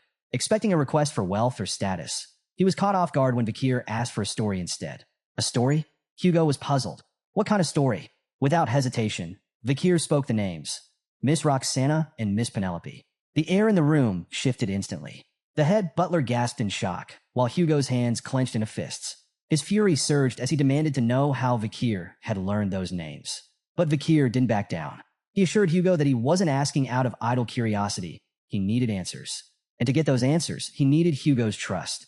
Hugo's anger simmered, but after a long silence, his hardened exterior cracked just enough for a glimpse of something deeper. Roxana was my only darling, he finally said, his voice strained. And Penelope, my most precious treasure. For the first time, Vakir wavered. The word darling sounded almost foreign coming from Hugo, a man known for his iron-blooded demeanor. Then Hugo continued, his tone softening in a way few had ever heard. Roxana, he revealed, had not been part of any arranged marriage. She had been a commoner, someone with nothing to her name. But from the moment he met her, it had been love at first sight. Vakir listened closely, recognizing the weight behind every word. Hugo's voice grew heavier as he spoke of the hardships their love had endured. Roxana, fully aware of the gap between their worlds, had tried to push him away. But Hugo had never wavered. He had been willing to sacrifice everything: his name, his wealth, his future. For Roxana, he had given up more than just his status. He had given up his very soul. Vakir acknowledged Hugo's openness with a nod, trying to shift the conversation forward. But Hugo, still lost in the depths of his memories, continued his tale. His love for Roxana had not come without struggle. When the Baskerville family rejected their union, they had sent pursuers after them, forcing Hugo to fight relentlessly to protect her. They had spent years on the run, enduring countless trials. Their love was neither accepted nor welcomed, yet their unwavering devotion had carried them through. Eventually, they overcame the resistance of the Baskerville family, securing their place together. Their marriage marked the beginning of a difficult yet fulfilling journey, one that only grew richer when Penelope was born. She was the greatest joy Hugo had ever known, a happiness he had fought hard to protect. But that joy was fleeting. Roxana's health declined rapidly after childbirth, and before long, she was gone, leaving Hugo to raise their daughter alone. Despite the loss, Penelope had blossomed into a bright and lovable child, inheriting both her father's sharp mind and her mother's warm heart. She became the pride of the Baskerville family, adored by all. But then, tragedy struck. Hugo's expression darkened as he recounted the day Penelope was taken. It had been an ordinary walk, nothing out of the ordinary. And yet, in the blink of an eye, she was gone, stolen away by the Loco tribe. To this day, Hugo could not understand how the barbarians had infiltrated the very heart of Baskerville territory to snatch his daughter away. That moment had changed him forever. His grief became the fuel for an unstoppable campaign. While the world believed Hugo's military expansion was in pursuit of the Empire's glory, his true goal had always been the same: to find Penelope and destroy the ones who had taken her. To strengthen his forces, he forged multiple marriages and fathered numerous children, building the Baskerville family into an ironclad war machine. The world saw him as ruthless and power-hungry, a man with no regard for anything but conquest. But beneath it all, his actions were driven by a grief he could never escape: the agony of losing the family he had cherished above all else. Vakir listened to every word, his face unreadable. He had no sympathy for Hugo's pain. Every so-called villain had their tragic backstory, but it was the choices they made that defined them. In Vakir's eyes, Hugo was a cold, calculating man who had turned his own offspring into tools for war, pawns in his never-ending crusade. And yet, even Vakir couldn't ignore just how much Roxana and Penelope had meant to him. Hugo's piercing gaze locked onto Vakir as he finished his story. "Now it's your turn," he said sharply. "Why did you ask about them?" Vakir said nothing at first. Instead, he reached into his pocket and pulled out a small pendant, placing it on the table. "Take a look," he said, his tone calm. Hugo's eyes narrowed as he picked it up. The moment he laid eyes on it, his expression shifted. He knew this pendant. He had made it himself for Roxana and Penelope. His hands trembled as he opened the locket, revealing a picture inside. One of himself, Roxana, and Penelope. Then, Vakir dropped a bombshell. If Penelope's successor was alive, what would you do? Hugo froze. His mind reeled. "What are you saying?" he demanded, his voice edged with disbelief. Vakir didn't answer right away. Instead, he turned toward the door, and then he delivered the final blow. "Miss Penelope's daughter, your granddaughter, is alive." The words hit Hugo like a thunderclap. Before he could even begin to process the revelation, the door burst open. A small hand grabbed Vakir's. Uncle, a bright voice called out. Hugo's breath caught in his throat. Standing before him was a child he had seen before, back in Underdog City. Silence fell over the room. Hugo's world tilted as he stared at her, realization crashing down like an avalanche. Vakir's voice remained calm, steady, but every word was chosen with intent. He admitted to Hugo that he had lied. While wandering the depths of the forest, he had stumbled upon a child within the heart of Loco tribe territory. That child had referred to the one who gave her the pendant as Mommy. Hugo, visibly shaken, looked down at the pendant in his trembling hand before turning his gaze toward Pomerian. His entire body tensed as he struggled to process the weight of those words. Vakir watched him carefully, searching for the cracks in his composure, waiting for the moment confusion and despair would consume him. This child, this innocent little girl, was a living contradiction. She carried the bloodline of someone Hugo had cherished, and something he utterly despised. Hugo stepped closer to Pomerian, his expression darkening. His voice, sharp and unsteady, cut through the silence. Does this mean she was born from my daughter and a barbarian? Vakir met his gaze without hesitation and confirmed his worst fear. As Hugo reached out with a trembling hand, Vakir silently willed him to snap, to be overcome with fury and anguish. This was supposed to be the moment that shattered Hugo's unshakable demeanor, the moment that chipped away at the iron-blooded Patriarch. A crucial step in Vakir's long-planned revenge. But the next day, something happened that no one could have predicted. Laughter rang through the garden, drawing the attention of Vakir, Osiris, and the head butler. The three stood side by side, frozen in place, their eyes locked on the impossible sight before them. There, in the garden, Pomerian sat comfortably on Hugo's lap, giggling as she tugged at his beard. Hugo chuckled along with her, his deep laughter carrying through the air. Amused, he asked if his beard was really that fascinating. Without missing a beat, Pomerian scrunched her nose and declared, "Grandpa's beard is dirty."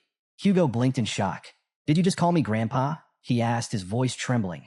Not with rage, but with something far softer. Something foreign. The weight of the moment settled over him, and a single tear slipped down his cheek. Osiris, watching from a distance, could hardly believe his eyes. "In all my years," he muttered, shaking his head, "this is the most unexpected thing I've ever seen." The head butler, equally stunned, nodded in agreement. Even in his long life, this was a moment unlike any other. But Vakir was silent. His eyes were wide with disbelief, his mind struggling to make sense of the scene before him. The Hugo he knew, the Hugo of his memories, was a man of cold steel, a ruler forged in blood and discipline, a man who never wavered. And yet, the Hugo before him now was smiling, laughing, eyes brimming with warmth as he embraced the role of a grandfather.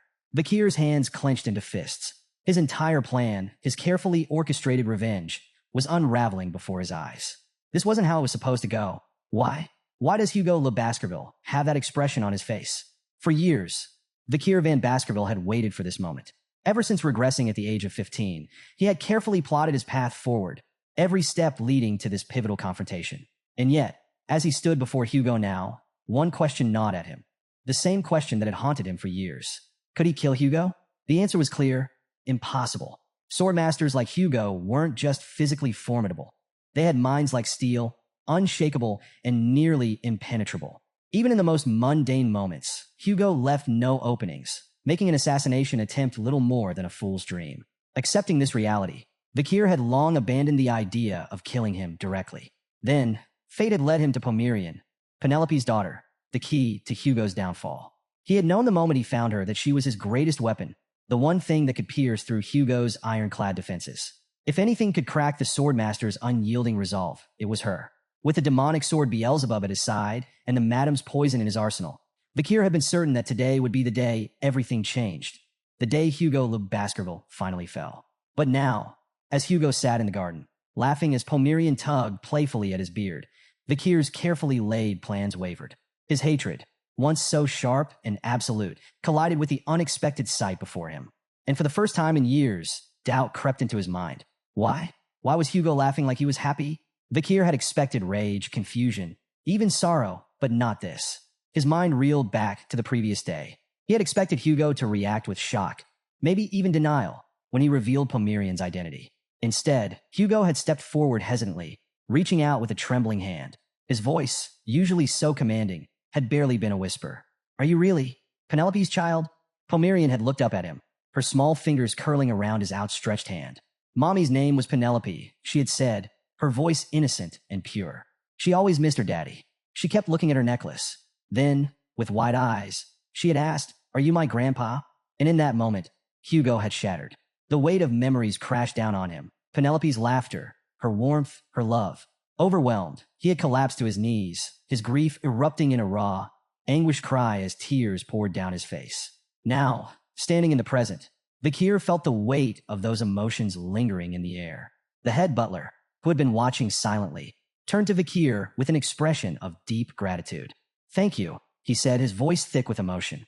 Vakir frowned. "For what?" The butler smiled faintly. "For giving him this moment." His gaze drifted toward Hugo, who was now wiping away tears of laughter as Pomerian continued to chatter beside him. "I never thought I'd live to see the day the Patriarch smiled like that. But now it's finally happened. Thanks to you." Vakir said nothing. He just stared at Hugo, at the warmth in his eyes, the openness in his expression. For the first time, Hugo looked vulnerable.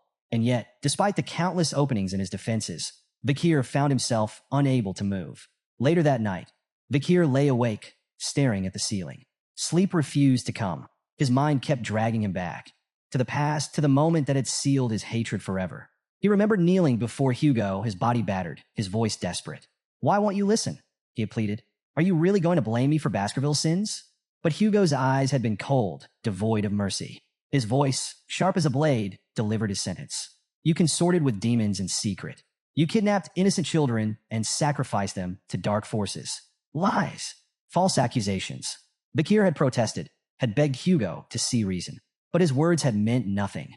With a single merciless stroke, Hugo had cut out his tongue. Vakir had crumpled to the ground, writhing in agony as blood filled his mouth. Hugo had merely watched, his expression unmoved. "You have no right to speak with that filthy tongue," he had said, condemning Vakir as a sinner. That moment, burned into Vakir's memory, had fueled his hatred for years. It had driven him forward, given him purpose. And yet now, the same man who had once sentenced him to suffering was sitting in a garden, laughing and crying with joy. Vakir clenched his fists, his nails digging into his palms. For years, revenge had been the only thing keeping him going. So why, now that Hugo stood right before him? Did he hesitate? Vakir's thoughts were abruptly interrupted as Wendy entered the room. Through the window, as usual. She landed effortlessly, her presence as casual as ever. Glancing at him sprawled on the bed, she smirked. "Didn't expect to see you looking so lifeless," she quipped, crossing her arms. "Weren't you the one who called me here?" Vakir remained silent for a moment, his mind still tangled in thoughts, before finally asking, "Why are you here?" Cindy didn't bother with pleasantries. Instead, she stormed into the room and tossed a thick stack of documents straight onto his face. "Here," she snapped. "The results of my investigation into Set look Baskerville." Vakir sat up, scanning the documents as Cindy launched into her report. Under a false identity, Set had been quietly sponsoring numerous orphanages and overseeing their adoption processes. On the surface, it all seemed charitable, except for one disturbing detail. There was no trace of the adopted children, no records of where they had gone, no sign of their supposed adoptive families. It was as if they had vanished into thin air. Cindy's voice grew grim as she laid out the implications. If Set was truly a demon, as Vakir had suspected, then the reality was horrifying. The missing children weren't just disappearing, they were being used, sacrificed, devoured. And then came the most chilling part. Cindy connected Set's activities to the recent string of child disappearances in Underdog City. Vakir's grip on the papers tightened. His pulse pounded in his ears. If Set was a demon now, then the Set he had once trusted, the Set who had guided him before his regression, had also been one. Memories came crashing back, each one more damning than the last. It had been Set who first warned him that Hugo planned to betray him. Set who had whispered in his ear, feeding him just enough doubt to believe it. Set who had visited him in prison, wearing a mask of concern, pretending to sympathize while pulling the strings behind the scenes. All of it, every betrayal, every moment of suffering. It had all been orchestrated. Vakir's body shook with rage. The man he had once trusted, his supposed ally, had been nothing more than a demon's puppet. No, not a puppet, the puppet master himself. And Vakir had been the fool who danced to his tune. Meanwhile, in the depths of a dark forest, another cruel game was unfolding. A man carrying a lantern led a small, confused child along a winding path. The boy glanced up, his tiny voice hesitant. "Where are we going?" The man's response was vague. "Your new home," the child faltered. That wasn't what the headmaster had promised. He had been told he was going to a loving family, a warm house, a place where he would finally belong. But instead, they stood before a cold, empty cave. Fear crept into the child's voice. "This isn't a home," The man Set turned to face him, an eerie smile stretching across his lips. There seems to be a misunderstanding, and then his body began to twist. His flesh warped, his bones cracked, his human form peeling away to reveal something far worse. Set was no man. He was Andromalius, one of the 10 elite corps, a demon in its purest, most horrifying form. The cave wasn't the child's new home. It was his grave.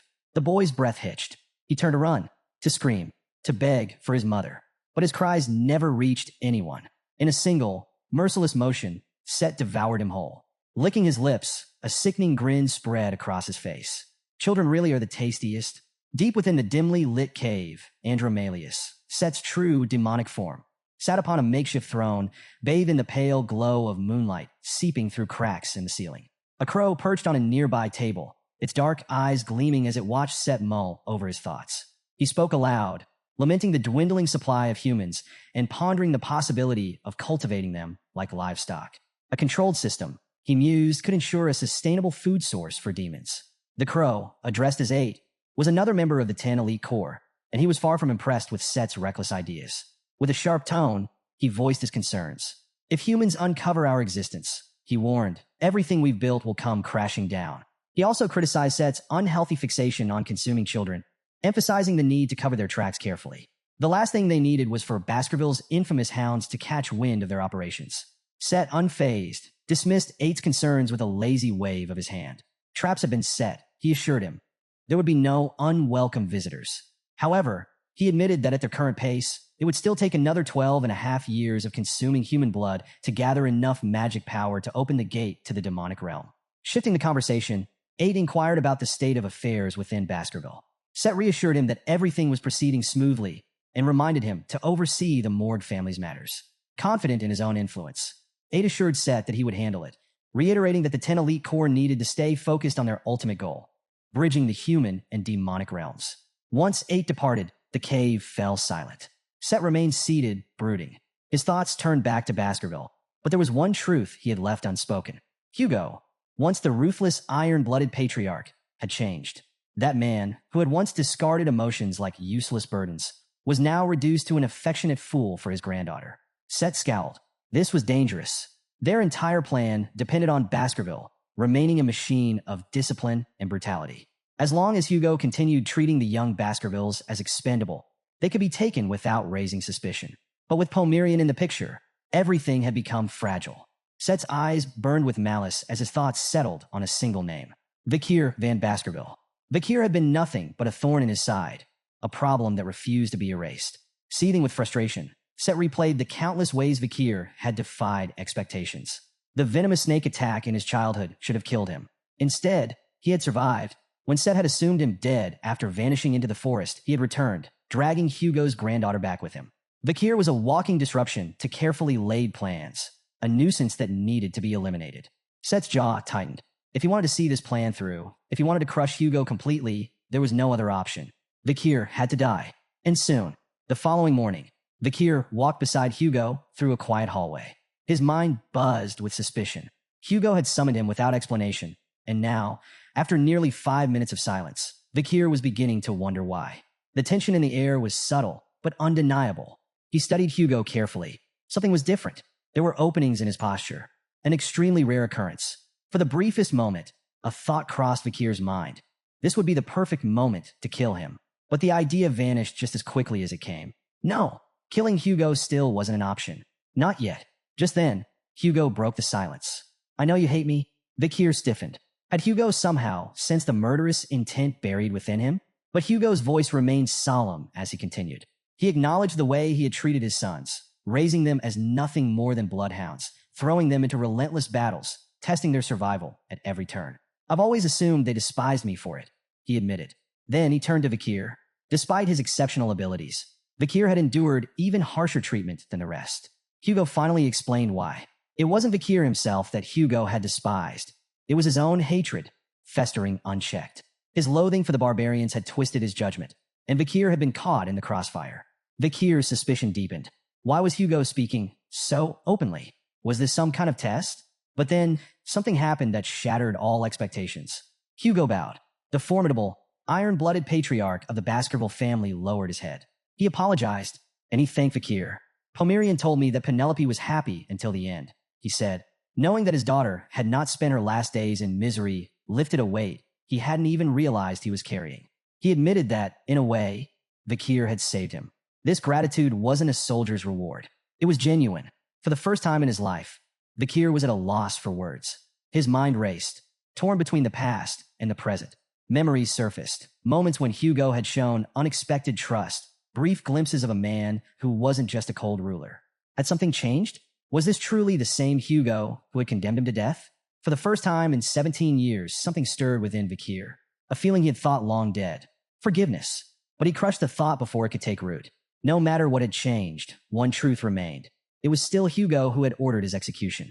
The man who had called him a sinner, who had severed his tongue, who had stood unmoved as Vakir bled on the floor. His revenge wasn't over yet. Pushing his emotions aside, Vakir urged Hugo to lift his head and confirm that he could ask for anything. Hugo agreed without hesitation. Vakir, silent, made a decision. He would deal with Hugo's fate once his objectives were achieved. In a serene garden, laughter filled the air. Pomerian sat comfortably as a man gently tied her hair, chatting with him as she did. She marveled at how wonderful Baskerville was, surrounded by Uncle Vakir, Grandpa Hugo, and Uncle Osiris. The man, Setla Baskerville, smiled warmly. "Did you forget another uncle?" he asked. Pomerian tilted her head in thought before her face brightened. She pointed at him with a cheerful grin. "Uncle Set." Their moment was interrupted as a maid arrived, reminding Set that he had yet to begin his isolation training, as ordered by the Patriarch. Set chuckled. "I just couldn't resist seeing my niece one last time," he admitted. Then, in a playful tone, he asked the maid to keep his visit a secret. Pomerian eagerly agreed to do the same. As he finished tying her hair, Set's expression softened. "You look just like your mother," he remarked. The maid froze. That wasn't possible. Set shouldn't have known what Penelope looked like. He hadn't even been born when she was alive. The realization struck like lightning, but before she could react, Set's body shifted. His head twisted unnaturally, his features contorting into something monstrous. The warmth in his eyes vanished, replaced by something cold and predatory. Leaning in, he whispered to the maid, "Hugo is looking for you." His tone was gentle, almost reassuring. But the weight behind those words sent terror surging through her veins.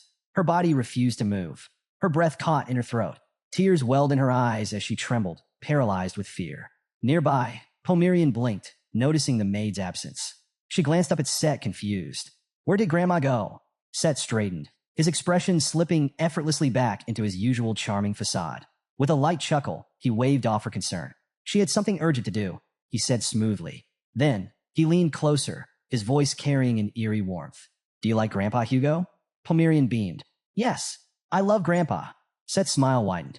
"Grandpa likes you very much too," he said softly. His voice was dripping with something unreadable, something wrong.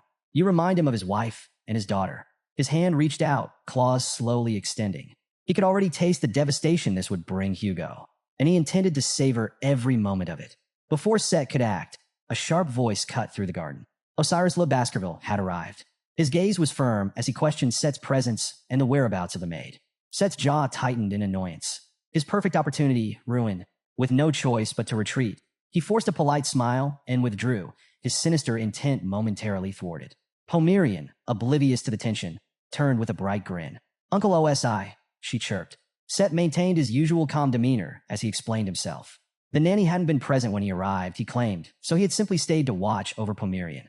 Osiris didn't seem entirely convinced. His frown deepened as he muttered something about their father losing his temper if he found out about this. With a sigh, he suggested keeping the incident quiet. Set nodded, feigning agreement. "I'll resume my isolation training next week," he promised. But inside, his thoughts burned with resentment. One day, Osiris. "I'll make you pay." Osiris, completely unaware of the hatred seething beneath Set's composed exterior, clapped a hand on his shoulder. His tone softened, carrying a rare note of sincerity. "If you ever need help, just ask," he offered. For a fleeting moment, Set froze. Was Osiris worried about me? The thought was almost laughable. But whatever hesitation he felt was quickly crushed beneath the weight of his hatred. Osiris had always been the golden child, the genius their father admired, the ideal heir to Baskerville. If Osiris didn't exist, Set thought bitterly, his life would have been so much better. Osiris's voice snapped him out of his thoughts. Realizing he had almost let his emotions slip, Set masked his face with an easygoing expression. He excused himself, claiming that Osiris's presence meant his own was no longer necessary. As Set disappeared into the distance, Osiris sighed deeply. For the first time in his life, he had openly admitted that he was worried about his brother. For years, as the vice patriarch, he had worked tirelessly to mirror Hugo's cold demeanor. That was how he had been taught, to bury emotions, to lead with unwavering discipline. But now, watching Hugo change, watching him embrace his granddaughter so openly, it made him wonder, could I ever do the same? Looking down at Pomerian, Osiris smiled and ruffled her hair. This is all because you came to Baskerville, he murmured. She had changed them all. Meanwhile, deep within his cave, Set seethed. With a furious stomp, he sent a deep crack through the rocky floor. Hugo's constant vigilance had been an unshakable obstacle. And now, Osiris's interference had robbed him of a golden opportunity. He clenched his fists. Osiris. His mere existence was a thorn in Set's side. But no matter. There was still plenty of time before the gate opened. Perhaps, Set mused darkly, it would be even more satisfying to kill Pomerian when she had become truly irreplaceable to Hugo. Sinister possibilities swirled in his mind. Should he poison her, just as he had with Roxana, making her death appear as a slow, tragic illness? Or should he use the barbarians again, just like he did with Penelope? A wicked smile spread across Set's face as he imagined Hugo's devastation. Outside the cave, a presence stirred. Vakir stood at the entrance, gripping Beelzebub, the demonic sword. With a single precise slash, the blade struck the rock. A deep, jagged crack splintered through the intricate traps Set had carefully laid. Inside the lair, the sound of shattering echoed through the cavern, snapping Set out of his thoughts. His body tensed. Someone was here. Someone had broken through his defenses. A shadow emerged from the passageway, stepping into the dim glow of the cave. Set's breath hitched. Vakir. With calm confidence, Vakir stepped forward, his voice steady and unshaken. As promised, I've come to visit. Set's eyes widened in disbelief. How did you get here? His voice held an edge of forced composure, but the unease was clear. Vakir's lips curled into a faint smirk. I followed you, he said simply. You were too lost in thought to notice. Set's mind raced. How had a mere mid-grade graduate cracked the traps? And worse, did he know the truth? Vakir's gaze swept across the cave, taking in the scattered bones littering the ground. His expression darkened. With mocking amusement, he asked, what exactly have you been doing in a place like this, Set? Looks to me like you're the demon behind the missing children in Underdog City. For a brief moment, Set hesitated. Then, he let out a sharp, sinister laugh. So, you knew from the start, he sneered. Tell me, how did you figure it out? Vakir didn't answer. He simply met Set's gaze with an unwavering, icy stare. It was clear Set had no intention of hiding anymore. With a twisted grin, Set stepped forward, drawing his blade. The act was no longer a deception. The facade was gone. There's no need to pretend now, he declared, laughter echoing through the cave. You walked in here alone and empty-handed? How foolish. Without another word, Set lunged, his blade slicing through the air with deadly precision. He could already picture the outcome. Vakir's severed limbs, his body collapsing in a pool of blood. But then something was wrong. Vakir's calm voice cut through the tension. Why are you laughing? Set's smirk faltered. Confusion flickered in his eyes. Then he looked down. His breath caught in his throat. His hand, his sword, gone. Horror gripped him as he realized his severed arm lay on the cave floor, fingers still twitching beside the fallen blade. Pain slammed into him like a wave. A guttural scream tore from his throat as he clutched the stump where his arm had been, his body trembling violently. When did Vakir even move? Through the haze of agony, Set's gaze darted toward the blade in Vakir's hand. A black, twisted sword.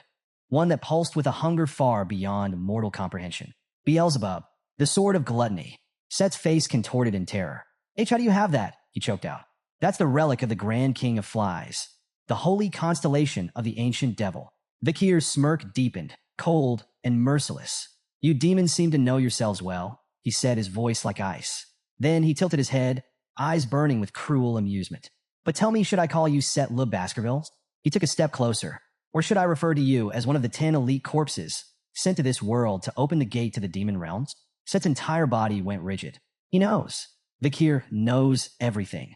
Panic surged through him, drowning out the pain. How do you know about that? Set shouted, voice cracking. But before he could process the implications, something else hit him. A scent. Something familiar. Something horrifying. His eyes locked onto Vakir, and suddenly, the world around him felt small. What is your soul? Set stammered, his voice laced with pure, unfiltered fear. Why does it reek of our kind's blood? Have you been to hell before? Vakir didn't answer. He didn't need to. The rage in his eyes said everything. Piece by piece, the truth had come together. Set, this wretched, deceitful demon, had orchestrated everything. He had framed Vakir, condemned him, watched him suffer, and led him to his execution with a smile. And now, after all this time, Vakir was finally standing before him, the balance of power reversed. A slow, sinister smile crept onto Vakir's lips. His voice, dripping with malice, sent a chill through the cavern. "Wake up, demon." Beelzebub pulsed hungrily in his grip. "I won't let you die comfortably." Memories of the fall surged through Vakir's mind. Before his regression, the world had been thrown into chaos when the gate, a portal linking the demon realm to the human world, appeared in the sky. And from that abyss, the demons poured through. It was the beginning of the apocalypse. The gate had been opened by the 10 elite corpses, high-ranking demons who had descended first, paving the way for a war unlike any other. What followed was a desperate, bloody struggle for survival. Vakir remembered it all. One battle in particular stood out. When he had faced one of these monstrous beings, the result had been catastrophic. Of the 671 warriors who stood against the demon, 666 perished. Only 5 remained, and of those, 4 lay unconscious. The demons had spared Vakir. Not out of mercy, never mercy. They had left him alive for one reason only: to make the number of casualties match their cursed, symbolic 666. The power of the elite corpses was beyond comprehension. They weren't just warriors. They were living calamities. The mere presence of one was enough to bring ruin. And now, here he stood, face to face with one of them again. Set. Vakir hadn't expected this confrontation for another decade. The timeline had shifted, and now he was forced to fight a battle far sooner than anticipated. His gaze flickered across the cave, landing on the scattered skeletons. The remains of the children Set had devoured. Rage boiled inside him. Set smirked, sensing it. "Why so upset?" he mocked. Then, with a wicked grin, he extended his hand. "Don't worry. The children are still alive in my stomach." The cave trembled with an eerie sound. Faint, distorted cries of children echoed around them. Wailing voices, calling for their mothers. Vakir moved without hesitation. With a single, devastating slash, Beelzebub, the sword of gluttony, severed Set's arm before the demon could continue his taunts. A shriek of agony tore through the air. Set staggered back, clutching the bleeding stump where his arm had been. Vakir's expression remained cold. "Shut up," he said. His voice was sharp, absolute. "The dead don't return." Set's wails of grief twisted into laughter. Then, with eerie ease, his grin returned. Before Vakir's eyes, the severed arm began to regrow, flesh twisting, bones snapping back into place. In mere moments, he was whole again. "My regeneration's complete," Set declared, stretching his fingers with a smirk. Then he tilted his head, studying Vakir with newfound curiosity. "You and I," he mused, "both harbor many secrets." Even Osiris, the so-called genius of the family, had only reached mid-rank graduate at 30. Yet here was Vakir, only 17, and already standing at that same level. Unnatural. Impossible. Set's gaze flickered to Beelzebub, the devil's holy constellation. "You're an irregular," he muttered. "A wild card. Someone like you could be dangerous." His smirk widened. "I should eliminate you now." Vakir, unfazed, met his eyes with unwavering resolve. No, his grip on Beelzebub tightened. "You'll die here today." Set lunged. The cave erupted in a blur of motion as their swords clashed, sending sparks flying. The force of their strikes cracked the stone beneath their feet, the air vibrating with raw power. Set's smirk deepened as he tested Vakir's defenses. He was confident. No matter how skilled Vakir was, there was one undeniable truth. Baskerville's collateral and illegitimate members were only ever taught up to the 4th technique. Set, a master of the 6th technique, was certain Vakir had no chance of matching him. With ruthless precision, he unleashed the Baskerville 6th technique. The overwhelming force of his attack meant to crush his opponent in an instant. But then, steel met steel. Vakir countered with the exact same advanced move. Set's eyes widened in shock. His mind reeled. Vakir knew the 6th technique. Stumbling backward, disbelief shook him to his core. How could you know that?" he stammered. Vakir didn't answer. He only pressed the attack. Set gritted his teeth, then let out a low chuckle. His grin twisted back into place. "You're still hiding something, aren't you?" he muttered. Feigning a frontal clash, Set suddenly shifted his blade mid-strike, aiming for Vakir's blind spot, an attack no ordinary swordsman could react to. Just as Set's blade was about to connect, Beelzebub pulsed with a surge of aura. A dark, violent energy erupted from the sword, stunning Set in place. Vakir didn't waste the opportunity. In one fluid motion, he executed the Baskerville's 7th technique. The force of the attack sent Set hurtling through the cave, crashing against the stone wall. Blood splattered from his mouth as he gasped for breath. The 7th Fong? Set rasped, clutching his chest. How? That's a technique reserved for the Patriarch. Vakir didn't hesitate. Charging forward, he drove Beelzebub straight into Set's chest, pinning him to the wall like an insect caught in a hunter's trap. A slow, cold smirk crept across Vakir's face.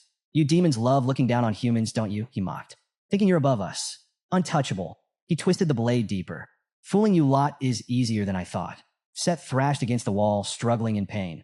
Vakir's mind, however, was already elsewhere, on the fall. Back then, when the demons had invaded, the 10 elite corpses had already amassed unstoppable power. Even the strongest heroes, the ones who had closed the gate, couldn't hunt them all down. But now, the fall hadn't happened yet. The 10 elite corpses were scattered, weakened, hiding. This time, things were different. Leaning in close, Vakir whispered into Set's ear, his voice laced with pure murderous intent. You demons plan to bridge the human world and the demon realm, he said. You want to bring about the fall. His grip on Beelzebub tightened. Maybe killing you and your companions now would bring me some relief. Set shuddered. For the first time, fear gripped him. How? How could a mere human, just a human, make him feel this way? Grinding his teeth, Set let out a furious roar, his voice trembling with rage. Damn you, human, he spat. Vakir's instincts flared. Danger was coming. He leaped backward just in time to see Set's body change. A red, thorny substance twisted over his flesh, pulsing unnaturally. Vakir's eyes narrowed as he took in the sight. Were those bloodthorns? Then Set spoke. No, Andromalius spoke. I am Andromalius, he declared, his voice dripping with malice. Acknowledging Vakir's unexpected strength, the demon's tone shifted. This fight, he decided, had gone on long enough. Raising his hand, Andromalius unleashed a swarm of serpents. The cave erupted in movement as the creatures surged forward, their fangs bared, their eyes gleaming with hunger. Vakir moved swiftly, slicing through the advancing swarm, his blade flashing through the darkness. Laughter rang through the cavern. Andromalius taunted him. Keep slicing, he sneered. Vakir cut down serpent after serpent, but then a single one slipped behind him. Fangs sank into his shoulder. With a sharp motion, Vakir severed the serpent's head, tossing its remains aside. Andromalius grinned. You're finished? Vakir barely spared him a glance. A snake bite? That's all. The demon's confidence didn't waver. He lifted his hand and activated his endless blood absorption ability. Vakir stiffened. The wound on his shoulder burst open.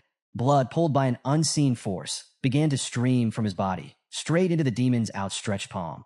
This is my power, Andromalius declared, his voice thick with pride. I control blood. Against any living creature, my ability is undefeated. Your blood will drain until there's nothing left. You'll wither away, slowly, painfully.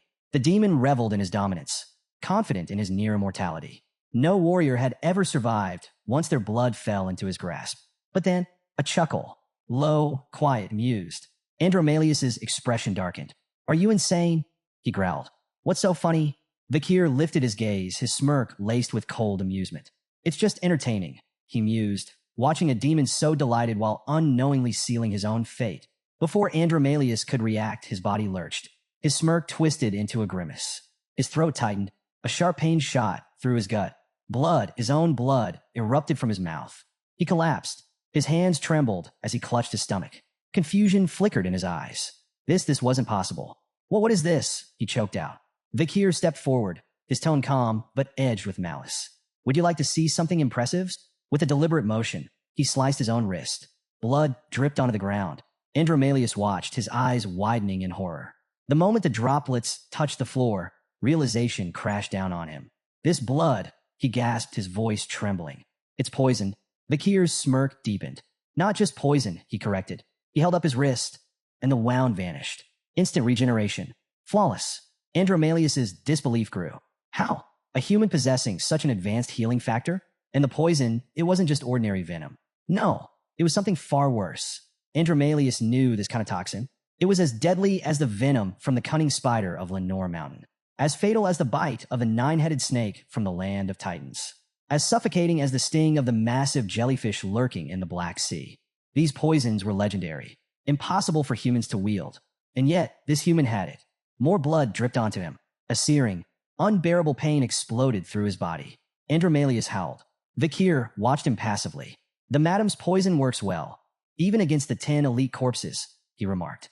In his hand, Beelzebub pulsed. A subtle vibration. A whisper only Vakir could hear. Even the madam must have been furious that her poison alone hadn't killed this wretched creature outright. Vakir understood. The message was clear. Even the strongest demons can be slain. Seizing the moment, Vakir slashed. Beelzebub's dark steel carved through Andromalius's flesh, drawing a fresh torrent of blood. The demon reeled, coughing violently, his entire body trembling. Impossible. This wasn't just skill. This wasn't just power. This was monstrous. A mere human shouldn't be able to do this. How had Vakir grown so strong? But Andromalius had no time to dwell on the question. His instincts screamed at him. Escape. He had to flee. He had to warn the other elite corpses.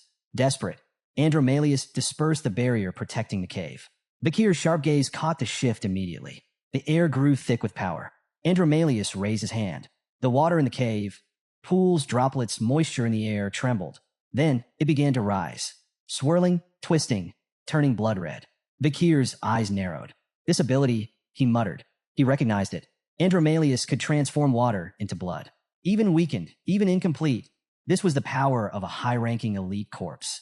The battle was far from over, but Vakir remained unshaken. Even if Andromalius could create an ocean of blood, it wouldn't matter. The demon couldn't absorb it, or so he thought. Andromalius sneered. "You misunderstand," he said, his voice dripping with malice. "This isn't for absorption." With a single command, Andromalius summoned his blood knights. From the pools of blood on the cave floor, armored figures began to rise, each one exuding a dark, menacing aura. Within moments, the entire cavern was filled with them, their gleaming swords drawn as they encircled Vakir. "These blood knights," Andromalius declared, "can wield the Baskerville 6 technique. The very same technique I've mastered." His grin widened. "Even if you know the 7th technique, you won't stand a chance against all of them." Then his voice turned cold. "I won't just kill you, human. I'll hunt down everyone you love. I'll make you regret ever challenging the 10 elite corpses." But Vakir remained unshaken. Reaching into his pocket, he spoke with deliberate calm. "If all of these knights can use the 6th technique, I suppose this looks dangerous." He paused. Then he pulled out a small black whistle. Andromalius's smug expression faltered. A bead of sweat rolled down his face as he recognized it. Vakir smirked, holding the whistle up. "You claim to know the Baskervilles," he said, tilting his head slightly. "Then you should know exactly what this is." And before Andromalius could react, Vakir blew the whistle. A sharp, piercing sound rippled through the cavern, traveling far beyond the cave's entrance, far into the surrounding wilderness. And far, far away, on a distant cliff, a lone figure heard the call. A man with long, flowing white hair stood still, listening intently. As the whistle's sound faded, he slowly placed his hand on the hilt of his sword. Back in the cave, Andromalius's unease deepened into dread. He snapped his attention back to the Blood Knights, barking out an order. "Kill him now!" The knights moved instantly, closing in on Vakir. But Vakir didn't flinch. "This whistle does more than issue orders," he said, his voice unbothered, unwavering. "It grants authority." His cold gaze met Andromalius's. "And with it, I can summon the entire Baskerville force." And then, a streak of red light tore through the cave. The entire mountain shook. The sheer force of the attack was so immense that the mountain itself split in two. The cavern erupted in a violent explosion, a shockwave ripping through the air as the Blood Knights disintegrated on the spot. Andromalius barely had time to react. He threw up an arm, shielding himself as rubble rained down, the entire upper half of the mountain obliterated. As the dust settled, the cave was no longer a cave. It was an open field of devastation. And from the nearby cliff, Hugo Le Baskerville stood, surveying the destruction with a cold, calculating gaze. "I see now," Hugo said, his voice echoing in the silence. "Your request to command the full power of Baskerville wasn't reckless." His sharp eyes flickered to Vakir. It was the hunted demon. Vakir bowed slightly, acknowledging his father's words without speaking. Andromalius took a step back, then another. This was bad. It wasn't just Hugo. Standing beside him, Osiris. Behind them, the commanders, the vice-patriarch, and an entire legion of elite Baskerville warriors. The entire Baskerville force had arrived. Hugo's voice rang out, sharp and absolute. "For the next 6 hours, Vakir van Baskerville, possessor of the whistle, will command our forces." Vakir's gaze locked onto Andromalius. His eyes were ice cold. Then, with absolute authority, he gave the command. "Bloodhounds, rip the demon to shreds." The fearless Baskerville hounds charged forward, swords flashing as they relentlessly attacked Andromalius. Blades sliced through the demon from every direction, tearing into his body. He let out a blood-curdling scream. But no matter how many times he was cut down, his regeneration kept him standing. From the center of the battlefield, Vakir commanded with unwavering authority. He reminded the hounds of Andromalius's ability to absorb blood and heal using magic. His order was clear. If anyone was wounded, they had to throw themselves into the poisonous river immediately. Not a single drop of blood could be allowed to fuel the demon's regeneration. The bloodhounds roared in acknowledgement, their determination renewed as they launched another ferocious assault. High above, watching from a nearby cliff, Boston Terrier chuckled at the sheer intensity of the battle. "Look at that killing intent," he mused, impressed. Standing beside him, Great Dan observed the scene with admiration, surprised by his nephew's commanding presence. Hugo, however, remained silent, his gaze heavy with sorrow. His son, Set, had been twisted into a vessel for the demon, a cruel fate that weighed on him like a curse. Was this the destiny of the Baskerville bloodline? A never-ending cycle of tragedy and war? Back in the fight, Andromalius lashed out with snake-like limbs, cursing the relentless warriors. Their attacks, though not fatal, were chipping away at his power. Each severed limb, each drop of lost magic, brought him closer to defeat.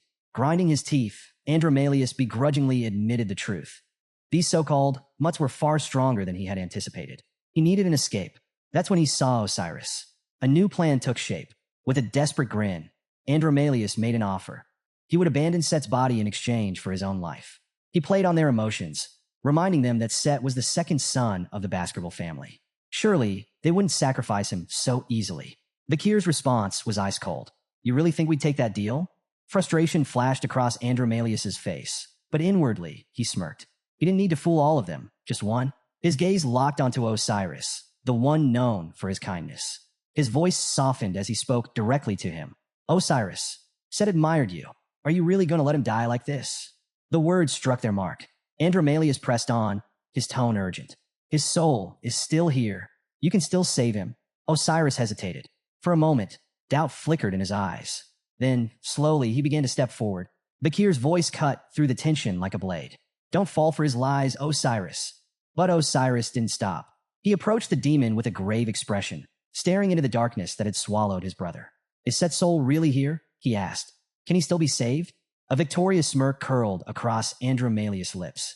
Slowly, he let Set's face surface. His younger brother's features twisted with sorrow, trapped within the demon's grasp. In a voice that was barely above a whisper, Set called out to his brother. His face was streaked with tears, his words filled with regret. He pleaded for forgiveness, admitting his weakness. The constant comparisons, the pressure of their father's judgment. It had all been too much. In his desperation, he had made a terrible choice, selling his soul to the demon that now controlled him. But even now, he begged for a chance to atone. The cave fell into a heavy silence. Without hesitation, Osiris raised his sword. His grip was steady, his resolve unshaken. With a single, swift motion, he severed the demon's head from its body. As the lifeless head tumbled to the ground, Osiris spoke in a voice filled with sorrow. This was the only thing he could do for Set now. Vakir stepped forward, placing a firm hand on his elder brother's shoulder. He assured him that Set's soul had passed on long ago. This had all been a cruel trick played by the demon. But Osiris could not shake the guilt weighing on him. If he had been there for Set, if he had been the brother his younger sibling needed, maybe none of this would have happened. He had failed Set. He had failed their family. As Vice Patriarch, he should have seen the warning signs. He should have stopped this before it was too late. Before he could sink any further into his thoughts, a sudden shout cut through the tension. "Look!" All eyes turned skyward. Andromalius's severed head was soaring through the air, cackling maniacally. His voice dripped with malice as he taunted them. They may have delayed the inevitable, but the gate would open, and his brothers would finish what he had started. He swore to return, and when he did, he would wipe out every last one of them. Vakir's stomach twisted as he watched the demon's head vanish into the distance.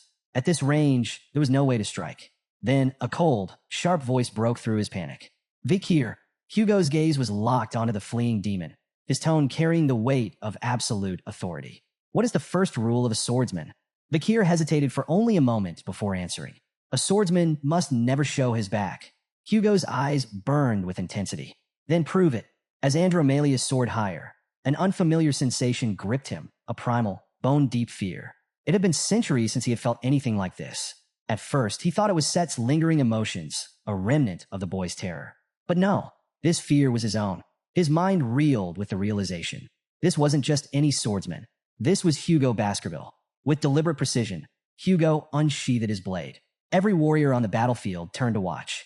Andromalius, still scrambling to escape, let out a nervous chuckle, masking his unease with bravado. What could Hugo possibly do from such a distance? Even a Swordmaster had limits. But then, silence. For a moment, it seemed as though nothing had happened. Andromalius' confidence surged. He scoffed at Hugo's supposed attempt, ready to mock him further. Then, without warning, invisible slashes ripped through the air. A storm of impossibly precise cuts sliced straight through the demon's head, tearing it apart in an instant. Deep, bloody lines formed across his face before his body disintegrated into nothing.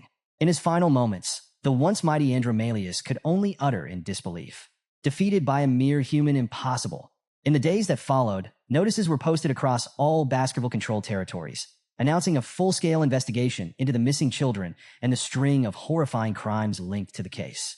The decree, formally titled Under the Vakir Law, also outlined a structured compensation plan for the victims and their families. While the involvement of a king-ranked demon remained undisclosed, the revelation that Set Le Baskerville, the second son of the Baskerville family, had been at the center of the atrocities sent shockwaves through the public. His mother was swiftly brought to trial, facing an overwhelming list of charges, including the poisoning of children, an attempt on the first wife's life, the kidnapping of the Patriarch's eldest daughter, and aiding in Set's abductions. The verdict was swift, 1,642 convictions, with an immediate execution order. But the most chilling part? She hadn't been brainwashed by the demon. Until her final breath, she wept, begging for one last chance to see her son. Following her execution, Set's remaining henchmen were systematically eliminated. Vice Patriarch Osiris took command of the case, but temporarily transferred authority to Vakir, recognizing the pivotal role he had played in ending the crisis. Rumors about Vakir's involvement in the war against the barbarians and his key role in exposing the demon's influence spread like wildfire. Though many had once distrusted him, public opinion shifted almost overnight.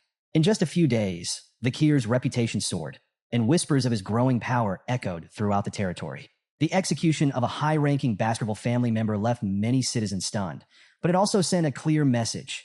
No one, not even the elite of the Baskerville bloodline, was above the law. At the family villa, Hugo turned to Pomerian with an amused expression. "What's different about me now?" he asked. The little girl tilted her head in thought before blurting out, "Grandpa's beard is gone." Hugo chuckled, asking for her thoughts on his new look. Without hesitation, she replied, "It looks so empty." Vakir watched the playful exchange, and for a brief moment, it felt as if the recent chaos had never happened. With everything and everyone connected to Set now purged, the last remnants of the demon's presence had vanished from Baskerville territory. But his work wasn't finished. His focus now shifted to the future. Cindy Winnie had been tasked with gathering intel on other demons, and Vakir awaited her findings. His thoughts were interrupted by a familiar voice. "You've done well, Vakir," Osiris said, offering rare words of praise. Vakir returned the compliment, but Osiris wasted no time reminding him of his delayed academy enrollment. The recent chaos had set things back, but now it was time to prepare. Vakir hesitated. With everything happening in the family, was this really the right time to leave? But Osiris reassured him. Their father had already made the decision, and despite his rough exterior, Hugo cared more than he let on. That thought lingered in Vakir's mind. Osiris understood Hugo better than anyone, perhaps because they were so alike. Vakir's gaze shifted toward their father, who was currently struggling to braid Pomerian's hair under the patient guidance of the head butler. After much effort, Hugo finally succeeded, earning a delighted laugh from the little girl. Watching the scene, something clicked in Vakir's mind. In his previous life, he had only ever seen Hugo's back, his father always ahead of him, a distant and imposing figure. But now he saw the truth. Hugo, too, had been shackled, burdened by responsibilities far heavier than anyone realized. The man Vakir once swore vengeance against no longer existed. With a newfound sense of clarity, Vakir turned to Osiris and made his decision. He would go to the academy. Osiris nodded in approval, satisfied with his brother's resolve. That night, under the glow of the moon, Vakir stood in silent reflection. His past, which had once weighed him down like iron chains, felt lighter. But as his thoughts settled, his gaze darkened. The chains that had once bound him, they were still there. Only now, he saw what lay at the other end. Demons. His fists clenched. His expression hardened. "My true revenge begins now." At that moment, the stillness of the night shattered. From the top of the clock tower, a monstrous figure burst forth, slamming into the ground with a deafening roar. Its voice, thick with rage, demanded to know who had uncovered its contract with the demons. Without waiting for an answer, the creature lunged, spewing curses as it attacked. But Vakir didn't flinch. Summoning Beelzebub, his blade moved like a phantom, carving through the beast with lightning-fast precision. Deep wounds tore across its body as it stumbled back, dazed. Before it could react, Vakir leaped into the air, driving a powerful kick straight into its chest. The monster crashed to the ground, motionless. Bathed in moonlight, Vakir turned away, his silhouette fading into the darkness. His voice echoed through the night. I am the Night Hound, the Avenger of Demons. On the bustling day of Venetia City's grand celebrations, the prestigious Colossio Academy opened its gates to welcome a new generation of students. As the world's most elite institution, it was the dream destination for countless hopefuls, including our protagonist, Vakir. The entrance ceremony set the stage for a chaotic yet exciting day. The academy grounds were alive with activity as upperclassmen rushed to recruit freshmen into their clubs. Seniors eagerly approached anyone who passed by, showering them with enthusiastic pitches and cleverly disguised membership contracts. Some even went as far as handing out surveys, only to trick students into sealing their membership with a stamped fingerprint.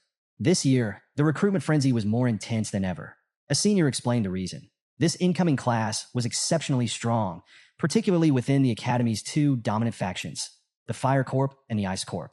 The Ice Corp was home to the most skilled weapon masters, training experts in swordsmanship, archery, and spear combat. Meanwhile, the Fire Corp specialized in magic, shaping the Academy's top spellcasters. If you had to choose, which would you join? Beyond their core disciplines, students at Colossio Academy spent 4 years mastering a diverse range of skills, making them both well-rounded and formidable. And this year, a few names had already risen above the rest. First on the list was Tutor, a blonde prodigy from the Don Quixote family, famous for their unmatched spear techniques. Tying with him was Bianca, a purple-haired archer from the legendary Usher family, not the R&B singer, mind you, but an ancient line of master bowmen. Both had taken first place in the Ice Corp's practical exam, making them the most sought-after recruits. Just behind them were the Baskerville Triplets, ranking 3rd, 4th, and 5th, coming from the infamous Iron Blood swordsman lineage. Their very name carried enough weight to silence any doubts about their abilities. Over in the Fire Corp, another rising star had caught everyone's attention, Sinclair, a freshman with striking ash-gray hair. She had dominated the practical exam and placed second in the theory portion, proving herself as a force to be reckoned with. And then, there was the name everyone had been waiting for, Vakir. Topping the theory exam, he had already solidified his place as the Academy's brightest mind. His new nerdy glasses gave him a fresh look, though opinions on his style were still up for debate. As Vakir walked through the bustling recruitment stalls, he overheard seniors dismissively chatting about him. To them, the nerd who aced the theory exam was hardly worth recruiting. His presence might even ruin their club's image. Besides, with over 10 freshmen sharing his name, tracking him down seemed like too much of a hassle. Vakir felt a bead of sweat roll down his temple. He had deliberately enrolled as a commoner, dropping his Baskerville surname to avoid drawing attention. Yet here he was, still the subject of whispers and scrutiny. Clearly, blending into the background at Colossio Academy was going to be harder than he thought. Vakir had always heard that entering Colossio Academy as a commoner was significantly harder, and now he was experiencing it firsthand. Excelling in the theory exam had backfired. Rather than staying under the radar, he had only drawn more unwanted attention. Determined to avoid the spotlight, he moved as discreetly as possible. Unfortunately, subtlety was difficult with the Baskerville Triplets, his ever-loyal hounds trailing closely behind. Their presence alone was enough to draw stares, as they remained ready to guard their master at all costs. As Vakir navigated through the bustling club stalls, a sudden commotion caught his attention. Students were shouting excitedly, their voices clamoring for someone's notice. At the center of the crowd stood a familiar blonde-haired figure. The students around her were in awe, calling themselves her fans. Some even admitted they had joined the academy just for a chance to meet her. They spoke as if she were some divine being, unable to believe she was real. It was none other than Dolores Luin-Quo-Vadis. Vakir immediately recognized the priestess he had once crossed paths with during his days as an assassin. Now, she held the titles of school president and vice president of the newspaper club. But despite her high status, she looked visibly flustered as she tried to calm the overwhelming crowd. She gently asked if anyone was actually interested in joining her club. The students, however, made it clear they weren't there for the club. They were there for her. Watching from the back of the crowd, Vakir groaned internally. He had hoped to avoid her altogether. Someone like Dolores was dangerous. Not in a literal sense, but because she had the kind of presence that drew people in. And that was exactly what he wanted to avoid. But just as he was about to slip away, Dolores' sharp gaze flickered in his direction. Somehow, she had sensed him. Their eyes met for the briefest moment before Vakir turned and disappeared into the crowd. Later, at the academy dorms, Vakir found himself standing in front of his assigned room. He hesitated before reaching for the door handle. only to be interrupted by an approaching voice. A boy with a bold haircut and boundless energy rushed up to him, his face beaming with excitement. "Are you my new roommate?" he asked eagerly. Vakir blinked in surprise. It was PG. The realization hit him immediately. He knew this boy from his previous life. Back then, PG had been one of the few genuinely kind-hearted people he had encountered. He had always gone out of his way to help, even when he had little to offer. But Vakir also remembered how things had ended for him. In that past life, PG had suffered greatly under the hands of a cruel roommate. What started as minor bullying had escalated into a chain of tragedies, ones that Vakir had been powerless to stop back then. But this time would be different. As they stepped inside the dorm, PG's enthusiasm remained unwavering. He told Vakir he could pick any bunk he wanted, then immediately launched into talk about the freshman welcome party happening after dinner. While it wasn't mandatory, nearly every freshman would be attending. He stressed the importance of networking with peers and seniors. It was crucial for surviving the next 4 years. Vakir, however, barely hesitated before giving a curt reply. "Nope, I'm not going." PG blinked in shock at Vakir's blunt refusal, but quickly brushed it off. While his enthusiasm was infectious, Vakir had no interest in the freshman social scene. He had bigger priorities, and attracting unnecessary attention wasn't one of them. But PG wasn't giving up that easily.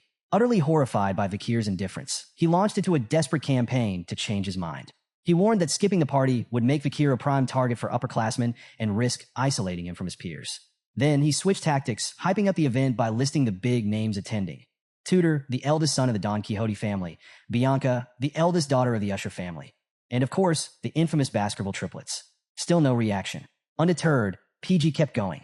He mentioned Sancho from the North Mercenary Guild, the genius who had shockingly turned down the top spot at Varangian to attend Colossio Academy. And finally, he dropped the last name on his list, Sinclair, the Fire Corps prodigy who had crushed the Magic Tower entrance exam. Yet, after all that, Vakir remained as unmoved as ever. Overwhelmed by PG's relentless information bomb, Vakir couldn't help but recall his roommate's uncanny knack for gathering intel in their previous life. But even with all this persuasion, his response remained just as cold. "No." PG gasped in pure disbelief. He couldn't fathom how Vakir could reject the opportunity to meet these powerful figures, or willingly make himself a target. But Vakir didn't care. With a casual wave, he turned to leave, telling PG to enjoy the party without him. Stunned yet oddly impressed, PG could only stare as his roommate walked away. He silently vowed that one day, he'd achieve that same level of cool indifference. Meanwhile, as the academy lights dimmed and the moon climbed high into the night sky, a lone figure stood on a rooftop, his silhouette bathed in pale moonlight. Below, in the narrow alleys of the city, a group of thugs huddled around a fire barrel, their low voices carrying through the cold air. One of them, slouched on a bench, grumbled about the eerie silence lately. He admitted that he almost missed the sounds of crying children. Their storerooms had been packed with them not long ago. The others murmured in agreement, wondering why so many had been brought in. Another mentioned a mysterious carriage that arrived at dawn, taking them all away. There were whispers that the children had been sent to an orphanage in Quo Vadis. But before anyone could question it further, the thug on the bench silenced them with a warning. Curiosity kills the cat. Their uneasy chatter came to an abrupt halt as a menacing presence approached. A man with jagged scars slashing across his eyes and a cruel sneer stepped forward, twin blades strapped to his back. His voice was sharp and commanding as he barked at the thugs, ordering them to stop their pointless gossip and focus on their job, unless they wanted to lose their pathetic excuse for a paycheck. This was Ron Battison, better known as the Flesh Grinder. The mere sound of his name was enough to send a shiver down the spines of the gathered thugs. They scrambled to attention as he walked past, his sharp tongue cutting through their egos like a blade. To Ron, these low-rank mercenaries were worthless. They lacked mana, skill, and, most importantly, the will to fight. As he stalked through the alley, he muttered under his breath, lamenting one simple truth. There was no one here strong enough to test his blades against. Battison's thoughts were suddenly interrupted by a voice from the shadows. "Are you Ron Battison?" The words were calm, almost casual, but they carried a weight that sent a chill down his spine. Instinctively, Ron's hand flew to his sword. Some fool was daring to speak his name? He was ready to cut them down where they stood, but as he turned, his breath caught in his throat. The 3 thugs he had just berated were now slumped unconscious around the fire barrel, completely silent, their bodies motionless. He hadn't heard a single sound. Then the voice spoke again. This time, it didn't just say his name, it revealed his full identity, Ron Humbert Battison. However, this was knew more than just his name. The unseen figure began recounting Ron's past, peeling away his darkest secrets like layers of rotting flesh. For years ago, Ron had slaughtered a neighboring family, sacrificing them to forge a contract with the demon. Ron's fingers twitched over his sword hilt, his pulse quickening. But the voice didn't stop. With chilling precision, it exposed every crime he had worked so hard to bury. His time with the Northern Guild Association, passing intelligence to his demonic master, his betrayal of the Mankind allied forces. How? With nothing more than a simple hand mirror, he had signaled enemy forces and led an entire platoon to their deaths. A rare sensation crept into Ron's heart, fear. How did this person know everything? Gritting his teeth, he forced himself to stay composed. Dismissing the accusations as meaningless drivel, he barked out a demand. Enough with the shadows. Show yourself. The voice obliged. Vakir stepped into view, clad in his Assassin's Creed outfit, appearing behind Ron like a phantom. His voice was cold, unyielding. The allied platoon was slaughtered because of you. Ron's eyes widened. Someone was behind him? Instinct took over. He spun, swinging both of his swords with all his might, determined to cut down his attacker. For a brief moment, he thought he had struck something. Then the truth hit him. It had been too easy. A sudden, searing pain shot through his body. Confusion turned to horror as he realized why. Both of his arms had been severed cleanly at the shoulders. Ron let out a blood-curdling scream, collapsing onto the cold ground as his lifeblood spilled into the dirt. Behind him, Vakir stood motionless, his blade already sheathed as if the fight had never happened. Ignoring Ron's desperate cries for mercy, Vakir grabbed him by the hair, forcing him to meet his gaze. Ron whimpered, babbling excuses, claiming he knew nothing about the Mankind allied forces. Vakir's response was ice cold. You don't know, because it hasn't happened yet. Ron barely had time to process those words before something horrifying began to happen. His face twisted unnaturally. His skin bulged and contorted. His head exploded. Blood and viscera splattered across the alleyway. Vakir sighed, watching the lifeless corpse collapse. Another one. Another demon worshipper whose head had detonated before revealing anything useful. Reaching into his coat, he pulled out a worn notebook. Its pages were filled with names, some crossed out in thick black strokes, others smeared with blood. He flipped to the latest entry. With a steady hand, he struck through Ron's name. The third one in a row. This notebook, the blacklist, was something Vakir had created using his memories from his previous life, alongside intelligence gathered by Cindy Wendy. It documented every known demon worshipper who had betrayed mankind before the fall. One by one, he was ensuring their treachery never repeated in this timeline. But there was a troubling pattern. Every demon worshipper he had confronted so far had died the same way, their heads exploding before they could reveal anything. This wasn't a coincidence. It was a failsafe, a skill embedded into their demonic contracts. And if such a powerful enchantment was in place, that could only mean one thing. One of the 10 elite demons was already lurking within the capital. Later that night, as a distant church bell rang solemnly, the quiet darkness was torn apart by the sound of slashing. On the balcony of a nondescript building, Vakir stood motionless, his blades dripping with blood. Behind him, the remains of 29 demon worshippers lay scattered across the floor, their crimson stains splattered across the walls and ceiling. A brutal testament to his relentless pursuit. With a flick of his wrist, he absorbed Beelzebub back into his hand, his expression unreadable. Despite the sheer number of enemies he had cut down tonight, there were still no leads on the whereabouts of the elite demon. The road ahead was going to be long and exhausting. Pulling out his blacklist, he crossed off names with a pen this time, frustration creeping into his thoughts.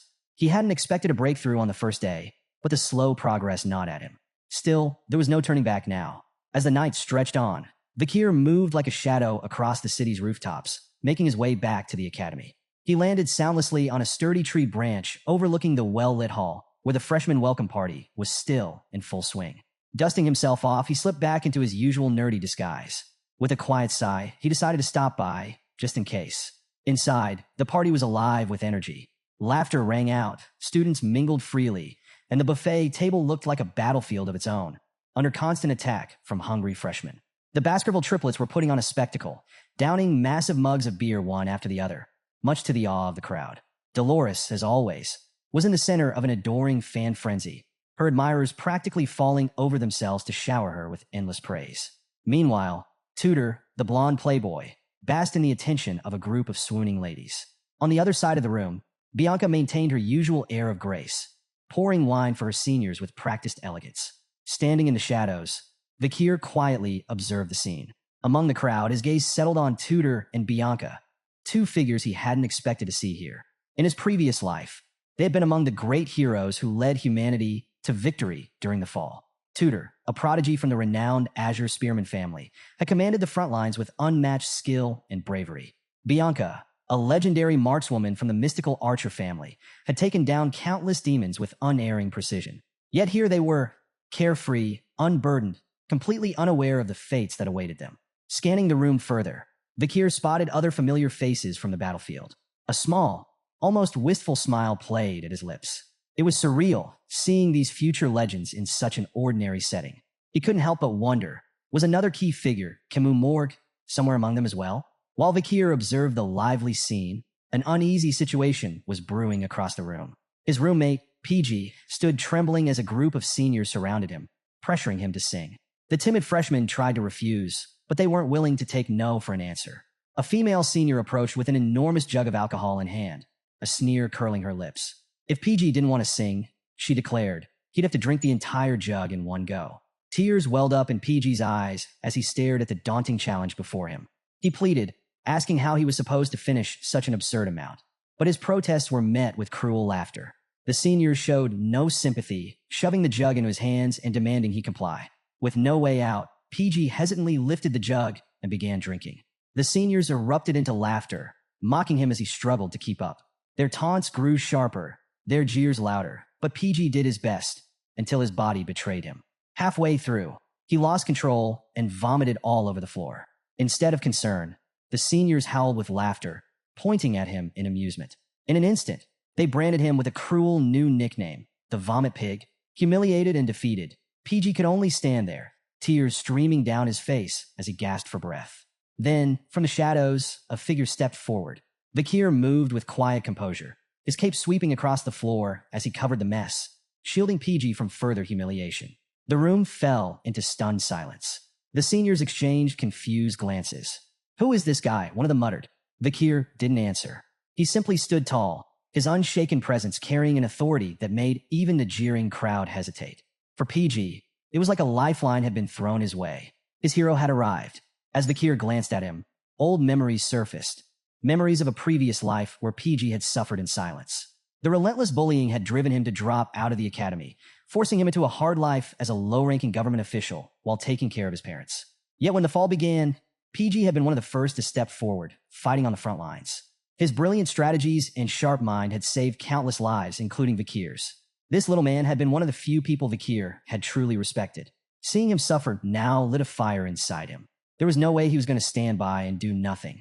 Vakir quietly told PG to return to the dorm, assuring him he'd take care of things here. But before PG could move, one of the seniors placed a hand on Vakir's shoulder, sneering at his interference. Then, without warning, the senior slapped him across the face. Once, twice, again, and again, until his cheek was red from the repeated blows. The senior laughed, mocking Vakir for stepping in so confidently. The air in the room shifted.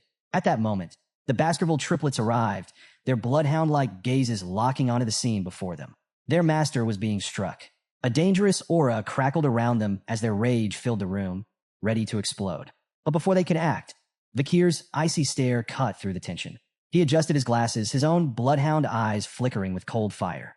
The triplets instantly froze, remembering his warning. If his true identity was exposed at the academy, they would all pay the price with their lives. Sensing the shift, a female senior decided to step in. Smirking, she told her friend to ease up on the freshman. Instead, she offered a more fair solution. Giggling, she suggested a challenge.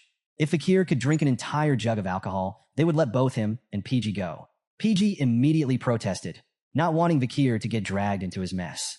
But Vakir ignored him, grabbing the massive jug without hesitation. To the shock of everyone in the room, he tilted it back and began drinking, gulping down the potent mix of vodka and rum as if it were nothing more than water. The female senior smirked at first, fully confident that no ordinary freshman could handle such a concoction. But as Vakir continued to chug without pause, her expression twisted from amusement to disbelief. The other seniors watched in stunned silence, their confidence draining with every gulp he took. Finally, with a sharp exhale, Vakir slammed the now empty jug onto a nearby table. He wiped his mouth, then casually grabbed PG by the arm. Without sparing the frozen crowd a second glance, he spoke a single word. "Bye." The two turned to leave, but the same senior who had slapped Vakir earlier made the mistake of grabbing his shoulder once more. Instantly, the atmosphere changed. A suffocating wave of pressure filled the air, cold, crushing, undeniable. Every person in the room felt it, but none more than the senior who had dared to lay a hand on him. Tudor and Bianca, who were nearby, felt their instincts flare in alarm. Their knees nearly buckled under the sheer weight of the chilling aura, their bodies screaming at them to back away. Vakir turned, his gaze glowing with quiet menace. His voice was sharp, almost casual, yet it sliced through the silence like a blade. "Do you need something else?" The senior's confidence shattered instantly. He stood there, trembling, unable to utter a single word. Before the situation could escalate any further, a commanding voice cut through the tension. "What's going on here?" Dolores had arrived. All eyes turned to her as she stepped into the chaos, her presence alone enough to force a shift in the atmosphere. The suffocating aura vanished in an instant. The seniors scrambled to save face. One hastily spoke up, claiming that a freshman had simply gotten sick and that they were handling it. But Dolores wasn't so easily convinced. Her sharp gaze lingered on them, her voice laced with warning. Freshmen were to be treated with respect. The Academy's reputation was at stake. With Dolores taking control of the situation, Vakir wasted no time. Without a word, he hurried out of the party, carrying PG with him and leaving the stunned crowd behind. The Baskerville triplets, still watching from the sidelines, exchanged glances. Then, as if reading each other's minds, they all gave Vakir a thumbs up in unison, their voices filled with admiration. "Cool." Meanwhile, Tudor and Bianca remained where they stood, their minds racing. That suffocating aura they had felt. Was it real? Or had they imagined it? Before they could dwell on it further, another figure appeared between them. Sinclair. Her striking white hair shimmered under the lights, her bright eyes sparkling with intrigue. Her flushed cheeks betrayed her thoughts as she watched Vakir leave with PG. A soft smile played at her lips. She had just found someone interesting. The next day, life at the Academy settled back into its usual rhythm. Students from both the Ice and Fire Corps attended their shared classes, fueling an ever-present rivalry that pushed them to excel. This structured competition was a key pillar of the Academy's philosophy. Only the best could rise to the top. In one such class, a man stood at the front, wrapping up his lecture. This was Vinci Morg, the Academy's combat theory professor and a member of the prestigious Morg family. With a sharp thud, he closed his book, signaling the end of his discussion on the culture of the barbarian tribes. The room fell into tense silence as Professor Morg's piercing gaze swept across the students. Then, he posed a question, one that sent a ripple of discomfort through the class. He asked about the hypothesized location of the barbarian stronghold. No one wanted to answer. Even Tudor, the Ice Corps top scorer in the practical exams, hesitated. Flipping through his notes, he recalled the Empire's clashes with the barbarians in the South region's Highland One back in 1875. But narrowing down a specific stronghold location? That was another challenge entirely. Beside him, Bianca, who had tied Tudor in the Ice Corps rankings, also struggled. She knew most battles had occurred in low-altitude regions, likely within natural troughs, but pinpointing an exact location was proving difficult. Then, before anyone else could react, a hand shot into the air. "I'll answer." The confident voice belonged to Sinclair, seated among the Fire Corps students. She radiated energy, her excitement filling the room as all eyes turned toward her. Professor Morg, recognizing her as the Fire Corps' top practical scorer and second-rank theory student, allowed her to proceed. With her signature enthusiasm, Sinclair delivered a detailed response. She explained that military records showed key battles against the barbarian tribes had taken place in Highlands 1, 4, 5, 7, 8, 30, 75, and 207. Then, she pointed out a crucial detail. Aside from Highland 8, which sat atop a mountain peak, every other battle site had been located in a trough. Using this pattern, she confidently deduced that the barbarian stronghold must also be hidden in a low-altitude region. The class fell silent, absorbing the depth of her answer. Even Tudor and Bianca had to admit her reasoning was solid. But while the students were busy processing the information, one person remained completely unfazed. Vakir, sitting just one row behind Sinclair. He had his eyes closed, lost in deep thought. To the casual observer, it might have looked like he was dozing off. Even PG, seated next to him, glanced over in concern, wondering if his roommate had fallen asleep. He couldn't have been more wrong. Vakir's mind was far from the classroom. His thoughts were consumed by last night's events. The slaughtered demon worshippers, their unnatural stench, and the horrifying way their faces had exploded before death. There was a pattern, a chilling one. Piecing the clues together, Vakir came to a disturbing conclusion. These deaths were likely tied to the abilities of an elite demon corpse hiding somewhere within the capital. And if his theory was correct, there was only one place where this demon could be lurking. He needed to confirm it. Fast. A plan formed in his mind. He would reach out to Cindy Wendy for help investigating the area. But before he could dwell on it further, a light tap on his shoulder pulled him back to reality. PG whispered his name cautiously. Vakir opened his eyes. The entire class was staring at him. At the front of the room, Professor Morg's expression darkened. His sharp gaze locked onto Vakir, radiating pure irritation. Vakir, it was clear. His lack of attention hadn't gone unnoticed. Professor Morg's voice dripped with disdain as he addressed the class. He declared that the Ice Corp was clearly inferior to the Fire Corp, arguing that no respectable student would dare sleep during the very first lecture of the semester. The insult hung in the air, but before anyone could react, Vakir calmly adjusted his glasses and replied, "I wasn't sleeping." The unexpected response sent a ripple through the room. PG nearly choked on his breath, while the professor's irritation flared visibly. "What's your name?" Morg demanded, frustration creeping into his tone. After learning it, the professor pressed further. "Everyone here saw your eyes were closed." Unfazed, Vakir responded in the same, even tone. "My eyes were closed, but that doesn't mean I was sleeping." Silence. The sheer audacity of the remark left the entire class speechless. Even the professor, though clearly fuming, was forced to acknowledge that he had, technically, been wrong. Vakir gave a slight nod, casually adding, "It's understandable." The offhand comment only fueled the professor's irritation. Realizing he wasn't going to shake Vakir's composure, Morg chose to change tactics. He announced to the class that Sinclair's answer had earned the Fire Corp 1 point. Then, with a sharp tone, he turned back to Vakir. "I have a proposition," he said with a smirk. "If you can answer my next question correctly, I'll award a point to the Ice Corporation." His eyes gleamed with challenge. "However, if your answer is wrong, the Ice Corp will lose points instead." Vakir's voice cut through the room. "That's unfair." The professor ignored the protest. He posed his challenge. Vakir was to name the location of the Empire's military clash with the Balak tribe and, based on that, deduce the most likely location of the tribe's stronghold. The room tensed. Sinclair's eyes widened in shock. She knew the Balak tribe was elusive. So little was known about them that even the most seasoned scholars struggled to determine their whereabouts. The question wasn't just difficult, it was designed to be impossible. Meanwhile, Bianca fumed in silence. She was convinced Vakir's arrogance had doomed the Ice Corporation idiot. She thought bitterly. He just had to run his mouth. But while tension spread through the class, Vakir remained utterly unbothered.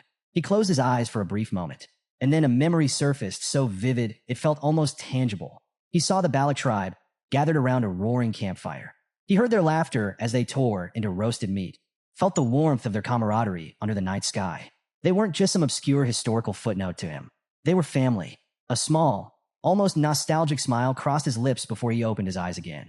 Then, with absolute confidence, he delivered his answer. He not only named the exact locations of the battles between the Empire and the Balak tribe, but he also identified the most probable location of their hidden stronghold. His explanation was thorough, precise, each point backed by military records and ironclad logic. The room fell into stunned silence. Students exchanged bewildered glances, struggling to process what they had just witnessed. Even PG sat frozen, his jaw practically on the floor. As for Professor Morg, he had been fully prepared to dismiss Vakir as a fool. But now, he found himself impressed, despite his best efforts to hide it.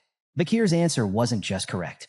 It perfectly aligned with an advanced military thesis that had yet to be officially confirmed by scholars. "How?" Professor Morg muttered under his breath, his curiosity momentarily overpowering his irritation. He couldn't fathom how a student, especially a freshman, could possess such precise knowledge, as if he had seen the events firsthand. Unbeknownst to the rest, Vakir's seemingly miraculous answer had been carefully calculated. He knew the Balak tribe had moved their stronghold after the Alman incident, so revealing their previous location wouldn't disrupt current events. But to the class, his knowledge seemed nothing short of extraordinary. As the professor mulled over Vakir's astonishingly accurate answer, something clicked. Vakir, that name had recently appeared at the top of the theory exam rankings. A student with the highest recorded score in years. Intrigued, and perhaps just a little irritated, Professor Morg made his decision. He awarded Vakir 10 points for his flawless answer and granted 1 additional point to the rest of the Ice Corp. However, not one to let things slide, the professor smirked and deducted 10 points from Vakir as well, citing his disrespectful behavior, closing his eyes during the lecture. "Brilliance doesn't excuse bad habits," he remarked smugly, as if trying to reassert his authority. Meanwhile, Sinclair continued studying Vakir, her curiosity deepening. Despite his nerdy disguise, there was something about him, an aura that couldn't be hidden. She realized she hadn't paid much attention to him before, likely because Vakir was such a common name. But now, as he stood tall in the sunlight streaming through the classroom windows, he seemed anything but ordinary. Tutor, too, had taken notice. From across the room, he smirked. "So, this is the top theory student?" He acknowledged Vakir's intellect, but wondered if his skills would amount to anything when it came to practical combat. The rest of the class buzzed with murmurs. Some students were impressed, whispering about Vakir's brilliance. Others dismissed him as nothing more than a bookworm, frustrated that he had nearly cost the Ice Corps points. A few, however, felt an entirely different urge, one to put the nerd in his place. The scene shifted to a sprawling field where students were engaged in a high-energy game of run flat, a sport resembling football but with a unique twist. Using specialized gloves and a reinforced ball, the game pitted two teams of 20 players each against one another, their goal being to get the ball into the opposing team's goal area. Mana and weapons were strictly prohibited, but everything else? Fair game. As the match began, Tudor wasted no time stealing the spotlight. With an earth-shaking stomp, he blasted through the opposing team's defense like a freight train, effortlessly carrying the ball forward. His sheer explosive strength left the crowd in awe. "I'm the best at run flat," he declared loudly, relishing the attention. The girls in the stand swooned. "He's so strong and so hot," they squealed. Meanwhile, Bianca sat nearby, arms crossed, watching with an unimpressed expression. "Barbaric," she muttered under her breath. Just as Tudor neared the goalpost, three familiar figures stepped in his way. The Baskerville triplets, the infamous troublemakers from the Iron Blood Swordsman family, stood shoulder to shoulder, daring him to break through. "Arrogant bastard," one of them taunted, their confidence evident. To their surprise, Tudor didn't seem bothered. In fact, he looked excited. Instead of charging straight into them, he weaved effortlessly past the first two, his movements swift and unpredictable. The triplets barely had time to react before he was already past them, leaving them stunned. But just as he reached the goal, the last triplet stepped in, blocking his path. Arms crossed, eyes locked on Tudor, he demanded the ball. Tudor didn't bother with words. Instead, a smirk crept onto his face as he activated his left hand, summoning a radiant blue light that pulsed with raw power. In a flash, he drove his glowing fist straight into the triplet's stomach. The impact was brutal. The triplet was launched through the air, landing in a crumpled heap on the ground. "Face you head on? I'd lose it all," Tudor muttered under his breath, barely acknowledging the encounter as he sprinted toward the goal. The students on the sidelines were left speechless. Not only had Tudor effortlessly dismantled the triplet's defense, but he had done it without using mana or weapons. Whispers spread like wildfire. His sheer dominance in run flat was exactly what one would expect from the Ice Corps' rising star. Charging toward victory, Tudor's thoughts drifted. To him, theory and memorization were useless. A true fighter only needed strength to win. But just as he neared the goal, his momentum was interrupted. A lone figure stood in his way. Vakir. The field fell silent. The crowd held their breath. Tudor narrowed his eyes. "You've got to be kidding me," he muttered, a mix of irritation and amusement flashing across his face. Yet, something about Vakir's calm, unwavering stance made him pause. This wasn't just some bookworm standing in his way. Earlier that morning, Tudor had watched this same nerd boldly talk back to Professor Morg. He had seemed arrogant, too confident for someone who relied only on knowledge. Annoyed, Vakir had initially planned to step aside and let Tudor score. Stopping him wasn't worth the effort, but Tudor had other plans. Instead of making a beeline for the goal, he veered toward Vakir, a mischievous smirk playing on his lips. This guy needs to train his body more than his brain. A solid body slam, he figured, would teach the genius a much-needed lesson. Without hesitation, Tudor charged at full speed. Vakir, however, didn't move an inch. Then, impact. It was like a car crashing into a concrete wall. Tudor, expecting to bulldoze through his opponent, was the one sent flying. The moment of contact had been a disaster for him. He soared backward through the air before slamming into the ground with a heavy thud. A stunned gasp rippled through the crowd. Tudor lay motionless, his breath ragged, his face pale and drenched in sweat. What just happened? Even Bianca and Sinclair, watching from the stands, were too shocked to speak. Meanwhile, Vakir turned slightly, glancing behind him. Tudor was sprawled out on the field. He furrowed his brows. Why did this blonde kid just run straight into me? For a moment, Vakir had considered dodging the attack, but ultimately he decided against it. What was he thinking? Then, realizing the weight of the moment, Vakir made a split-second decision. A bit of theatrics wouldn't hurt. Letting out an exaggerated moan, he dramatically collapsed, clutching his side as if injured. The crowd watched in confusion. There he was pretending to be hurt, while Tudor lay completely unconscious. Moments later, Tudor's eyes snapped open. A circle of concerned teammates hovered over him, their voices overlapping in a blur of worry. But their words barely registered. His mind was still spinning, trying to piece together what had just happened. He remembered charging at Vakir during the match, but after that, nothing. A complete blank. Sitting up, Tudor's gaze immediately locked onto Vakir. There he was, calmly dusting himself off, looking as unbothered as ever. Not a single scratch. Tutor, on the other hand, had been knocked out cold. How? How could a so-called nerd like Vakir knock him? Tutor Don Quixote, the run-flat prodigy, straight into unconsciousness. There was only one way to find out. Tutor clenched his fists. He needed to test this again. Round 2, the game resumed. And as if fate had decided to humor him, the ball once again found its way into Tutor's hands. This time he didn't care about scoring. This time he had one goal. Vakir. The Baskerville triplets immediately recognized the shift in Tutor's focus. They rushed into position, forming a protective wall in front of their master. Meanwhile, Vakir remained at the back of the field, his expression unreadable as he quietly observed the game. From the stands, Bianca and Sinclair furrowed their brows. Why is he running straight at Vakir again? Ignoring the frantic shouts of his teammates, Tutor barreled forward, undeterred. The triplets, eager to prove themselves, stood their ground. "You're not getting past us this time, Tutor," they shouted, bracing for impact. But Tutor was ready. With seamless footwork, he weaved past 2 of them, leaving them stunned in his wake. Now, only Vakir remained. The crowd held its breath. Was history about to repeat itself? Tutor's eyes burned with determination. This wasn't just a game anymore. This was personal. He activated his family's secret run-flat technique, Saint Spear Tackle. An ethereal knight materialized behind him, gleaming lance in hand, radiating pure, unstoppable power. Tutor's body pulsed with energy, his eyes glowing a piercing blue. The entire field seemed to vibrate under the sheer force of the technique. The spectators could feel the overwhelming pressure aimed directly at Vakir. Yet, Vakir remained still. His glasses caught the sunlight, his expression calm. He didn't flinch. He didn't move. He simply watched. And then, impact! The scene cut to black. When the screen returned, Tutor was sprawled out on the ground. Again, same position, same lifeless T-pose. Hovering over him, shaking his head in disbelief, was a familiar scar-faced, gray-haired student. Awake again? The student asked dryly. Tutor jolted upright, his confusion evident. What just happened? Did I faint again? Beside him, a muscular student, Sancho Barataria, crossed his arms and sighed. You used your family's killer technique, slammed into Vakir at full speed. He paused and got bounced off. Again, the field was dead silent. The students watching struggled to process what they had just witnessed. Tutor's strongest move, completely ineffective against Vakir. No mana, no tricks, just pure, overwhelming stability. Among the stunned onlookers, Sancho Barataria tightened his headband, his eyes narrowing with newfound determination. I get it now, he muttered. This guy Vakir, he's hiding something, and I can't just sit back while a friend gets knocked out twice in a row. Sancho wasn't just any student, a transfer from the Norse Mercenary Guild Association. He was infamous for his raw, monstrous strength. Back home, he was so physically overwhelming that he wasn't even allowed to compete in his age group. This run-flat match, it was supposed to be beneath him, but after witnessing Vakir casually shut down Tutor's attacks, he couldn't resist joining the fray. The northern powerhouse steps in. With the sun shining dramatically on his broad shoulders, Sancho strode onto the field, gripping the ball effortlessly with one hand.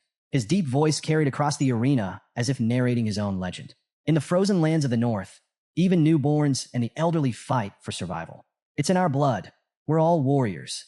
The word sent a shiver through the Baskerville triplets. They exchanged nervous glances. For the third time, they stood guard, ready to protect their master. This time, they were determined not to fail. Third time's the charm, they muttered to each other, bracing themselves. But Sancho had no intention of dodging. Instead, he charged straight at them like an unstoppable freight train. Total domination. With one sweeping motion, Sancho extended his massive arm in a devastating clothesline. Boom! All 3 triplets were sent soaring through the air like ragdolls. As they flew past Vakir, their voices rang out in despair. Master, we're sorry. Please don't kill us. Tears streamed down their faces as they tumbled through the sky. Vakir's expression darkened. His glasses glinted ominously as his eyes glowed red. A quiet but deadly whisper escaped his lips. Do you want to die? The triplets could only sob harder as they crashed into the ground with a loud thud. Sancho versus Vakir, the final clash. But Sancho wasn't done. Having cleared the field, he locked onto his true target. Vakir. His muscles tensed, his heart pounded, and his mind focused on a single goal, uncovering the secret that Vakir was hiding. The crowd held its breath. Sancho charged at full speed, his massive frame closing in like a raging bull. The tension in the air was suffocating. The students could barely blink. Was this finally it? Would Vakir finally be knocked off balance? As Sancho lunged forward, he raised his hand high, announcing his intent to unleash his full power. With a thunderous strike, He slammed his fist directly into Vakir's stomach. Boom! The impact echoed across the field. The ground trembled. The moment hung in the air until Sancho's expression changed. Confusion, shock, panic. Because instead of sending Vakir flying, Sancho was the one who stopped moving. His entire arm trembled. It felt like he had punched a mountain. Vakir didn't budge an inch. No matter how much strength Sancho poured into his strike, it was useless. For the first time in his life, the unstoppable force had met the immovable object. Unfazed, Vakir decided to play along. If this was what the crowd wanted, he might as well give them a show. With deliberate effort, he leaped backward, dragging his feet across the ground to create dramatic skid marks before crashing to the earth. Just as the basketball triplets had before. The field erupted in gasps and cheers. To the crowd, it looked like Sancho had just sent Vakir flying. Some marveled at Sancho's apparent raw strength, while others whispered in concern, wondering if Vakir was even still alive after such a devastating hit. But Sancho knew the truth. His hand continued to shake as he stared at it, still trying to process what had just happened. What is he? He muttered under his breath, questioning if Vakir was even human. Game over. Class B wins. Still reeling from the impact, Sancho failed to notice one of the basketball triplets sneaking up behind him. In a swift, well-practiced move, the triplet snatched the ball and bolted toward the goalpost. The crowd erupted in cheers as the referee's whistle blew loudly. Class B had won. The team celebrated wildly, showering the triplets with praise for their clever maneuver. Meanwhile, on the sidelines, Vakir slowly sat up, casually dusting himself off from his overly theatrical fall. Then, a cold splash of water hit his face. He looked up. Sancho stood over him, holding an empty water bottle, grinning. "You're the real reason Class B won," he said, acknowledging Vakir's silent contribution. Even Tudor approached, an uncharacteristic look of humility on his face. I was jealous," he admitted reluctantly. "I thought I could teach you a lesson in the practicals, but now I see how petty that was. I'm sorry for my actions earlier." The question on everyone's mind. Still intrigued, Sancho didn't hold back. "What's your secret?" he asked outright. "What kind of training do you do to build a body like that?" Or, he hesitated, narrowing his eyes. "Were you using mana during the match?" Vakir casually removed his headgear, shaking his head. "I'm just a commoner," he replied. "I don't have an ounce of mana." Tudor's expression fell slightly, a hint of disappointment flashing in his eyes. "What a shame," he sighed. "With proper training and mana, combined with your physique, you could have been an expert like me." The three exchanged a few more words, the tension between them easing. The beginning of camaraderie. Then, right on cue, Tudor's cheerleading squad arrived. They swarmed around him, waving towels, offering water, and showering him with admiration. Tudor, of course, basked in their attention, a self-proclaimed ladies' man in his element. Meanwhile, Sancho tossed Vakir a towel of his own.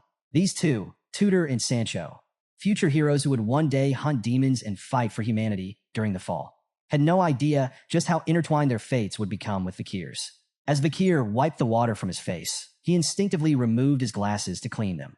And in that instant, time seemed to stop. The sunlight caught his features at the perfect angle. Every single gaze in the crowd, guys and girls alike, was drawn to him. Even Sinclair and Bianca, watching from the stands, felt an unfamiliar warmth creeping up their faces. The nerd they had dismissed earlier was gone. In his place stood a striking figure.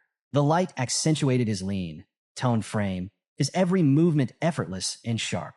And for the first time, his face, free of glasses, radiated an intensity and charisma that left the entire audience stunned. Vakir, oblivious to the growing commotion around him, simply smiled to himself. Seeing Tudor and Sancho like this, before their rise as legendary heroes, felt strange, almost nostalgic. But he had no idea. From this moment on, his quiet days at the academy were over. Things were about to get far more troublesome. The scene shifted to the dead of night. A grand yet eerily silent mansion stood beneath the moonlight. Inside, chaos. The once opulent halls were now a slaughterhouse. Blood pooled across the floor, the mangled remains of guards and accomplices scattered like grotesque confetti. And at the center of it all, a trembling figure. Lloyd Dockseller, a man with a distinct purple goatee, his face now etched with pure terror. Standing before him, clad in his Assassin's Creed uniform, was Vakir. His voice was low, cold, and cutting. Lloyd Dockseller, 52 years old, leader of the information house, headmaster of the orphanage. The word sent an icy chill down Lloyd's spine. His sins had caught up to him. Vakir's piercing gaze locked onto the cowering man, trapping him in place. "You conspired with a demon. You sold children from high-ranking families. Did you really think your crimes would go unnoticed?" The accusations hung in the air like a death sentence. The dim light gleamed off Beelzebub, the ominous weapon Vakir held, its presence alone enough to suffocate the room. Lloyd's breath hitched. His body trembled uncontrollably. Then, through chattering teeth, he stammered, "Why your aura? It's solid. You're a Swordmaster?" Vakir tilted his head slightly, amused. "Almost," he murmured, his voice laced with quiet menace. His aura was indeed nearing a solid state, though it remained at the very edge, a mark of someone standing at the pinnacle of a graduate's power. An offer before death. But instead of striking Lloyd down, Vakir offered something unexpected. A chance at redemption. His voice was steady, unwavering. "Work with me. Help me catch the demon you've been aiding. If you do, I'll compensate you accordingly." Even with death looming over him, Lloyd hesitated. Sweat dripped down his face as he struggled to make a decision. Then, boom, the demon appears. A deafening sound split the air. Vakir's instincts flared instantly. A massive chunk of a building hurtled toward them from above. Without hesitation, Vakir leaped away, dodging the attack by mere inches. Crash! The rubble obliterated the room they had been standing in. Dust and debris filled the air, but Vakir's sharp eyes had already locked onto something. Or rather someone. A shadowy figure stood atop the ruins, silhouetted by the moonlight. The air around them twisted and churned with a sickly green aura. Thick, heavy, poisonous. The moment Vakir felt it, he knew. The unmistakable presence of a demon. The figure's grotesque mask glowed under the night sky. In his hands, he wielded a massive hammer. A hammer forged from human faces, their expressions frozen in eternal agony. Vakir remained calm, his voice like a sharpened blade. "Are you the elite corpse?" The air grew even heavier. The city slept peacefully, unaware. But under the cold light of the moon, a battle was about to begin. The hunt was far from over. A heavy silence filled the air as the mysterious figure ignored Vakir's question. Instead, it leapt gracefully from the collapsing building, moving with unnatural precision. Wielding a massive hammer grotesquely crafted with human faces, it launched a devastating strike toward Vakir. Unfazed, Vakir sidestepped with ease, narrowly avoiding the attack as the hammer pulverized the ground where he had been. Without missing a beat, the figure adjusted its grip on the hammer, shifting to tighter, faster swings, and lunged forward in a vicious close-range assault. Vakir, calm as ever, dodged with a nimbleness that seemed almost casual, so effortless he could have been tying someone's shoelaces midair. The hammer whizzed past his face by mere inches, but Vakir didn't flinch. Instead, his sharp eyes took in every detail of the figure's movements. Its stance and techniques told a story, a corrupted version of the sacred Quo Vadis bludgeoning style. This discovery, combined with the figure's powerful aura, made Vakir pause. It was clear this wasn't one of the elite corps he had been hunting. Instead, this was a subordinate, likely sent to do their dirty work. He scoffed at the thought. A demon in the holy nation. Typical. Even the purest factions have their shadows. Vakir dismissed his weapon, Beelzebub, and addressed the masked figure directly. "If taking you down brings me closer to the elite corps, then I'll make it quick. Thanks for saving me the trouble." The figure didn't respond with words. Instead, it leapt high into the air, hammer poised to deliver another earth-shattering blow. This time, Vakir didn't dodge. The ground trembled as the hammer collided. Not with his blade, but with his leg. In a move straight out of a martial arts epic, Vakir stopped the hammer's crushing force with a single, perfectly executed split kick. The masked figure grunted in disbelief, momentarily thrown off by Vakir's superhuman strength. Wasting no time, Vakir's arm glowed with a crimson aura as he unleashed a flurry of 5 devastating strikes. Each attack sent rippling shockwaves through the figure's torso, and he capped off the combo with a thunderous right hook, hurling his opponent into a crumbling building. But Vakir wasn't about to let up. As the figure struggled to regain control, trying to ready its hammer again, Vakir was already there. With surgical precision, he snapped the figure's left arm, forcing it to drop the weapon. Before it could react, Vakir teleported behind it and unleashed a brutal series of strikes, shattering its other arm. With both limbs rendered useless, the figure collapsed. Vakir's ruthless assault continued. He grabbed the figure by its shirt and flung it across the room with terrifying force. The throw ended with a sickening crunch as the figure's back was impaled on a jagged iron pipe jutting from the wall. Pinned and helpless, the figure could only grunt in pain. Vakir approached slowly, his gaze cold and calculating. Scars marked the figure's chest, and one stood out, a crude carving of the word Ephibo. "So, that's your name," Vakir muttered, piecing together the puzzle. Realizing Ephibo couldn't escape, Vakir's tone grew even sharper. "Who made you this way? Who's pulling your strings?" Ephibo could only groan, bound by whatever curse or restriction its master had placed. Vakir, unimpressed, grabbed the iron pipe and twisted it mercilessly. No need for words. he said with chilling calm. Your body will tell me everything I need to know. Ephibo writhed in agony as Vakir prepared to extract the truth by force. The night was far from over, and Vakir wasn't about to stop until he got answers. Vakir continued his ruthless interrogation, his cold gaze fixed on the impaled figure before him. Who is your master? He demanded. Who turned you into this thing? Ephibo's mangled body twitched, as if trying to respond, but no words came, only painful, guttural noises. Vakir's sharp instincts immediately picked up on the problem. Someone had placed restrictions on Ephibo, preventing him from speaking freely. Unbothered, Vakir tightened his grip on the metal rod, pinning Ephibo to the wall, and twisted it ever so slowly. Agonized grunts filled the air, but Vakir remained calm, almost clinical in his approach. Words aren't necessary, he murmured. Your blood, your mana flow, even the way your bones break. Everything about you will tell me what I need to know. With a chilling air of finality, he leaned in. Your interrogation starts now. Under the cold moonlight, Vakir began his gruesome work, extracting every possible clue from Ephibo's battered body. Sometime later, distant cries for help snapped him out of his focus. Turning toward the sound, he moved swiftly, picking his way through the ruins of the earlier destruction. The voice led him to a familiar figure buried under the rubble.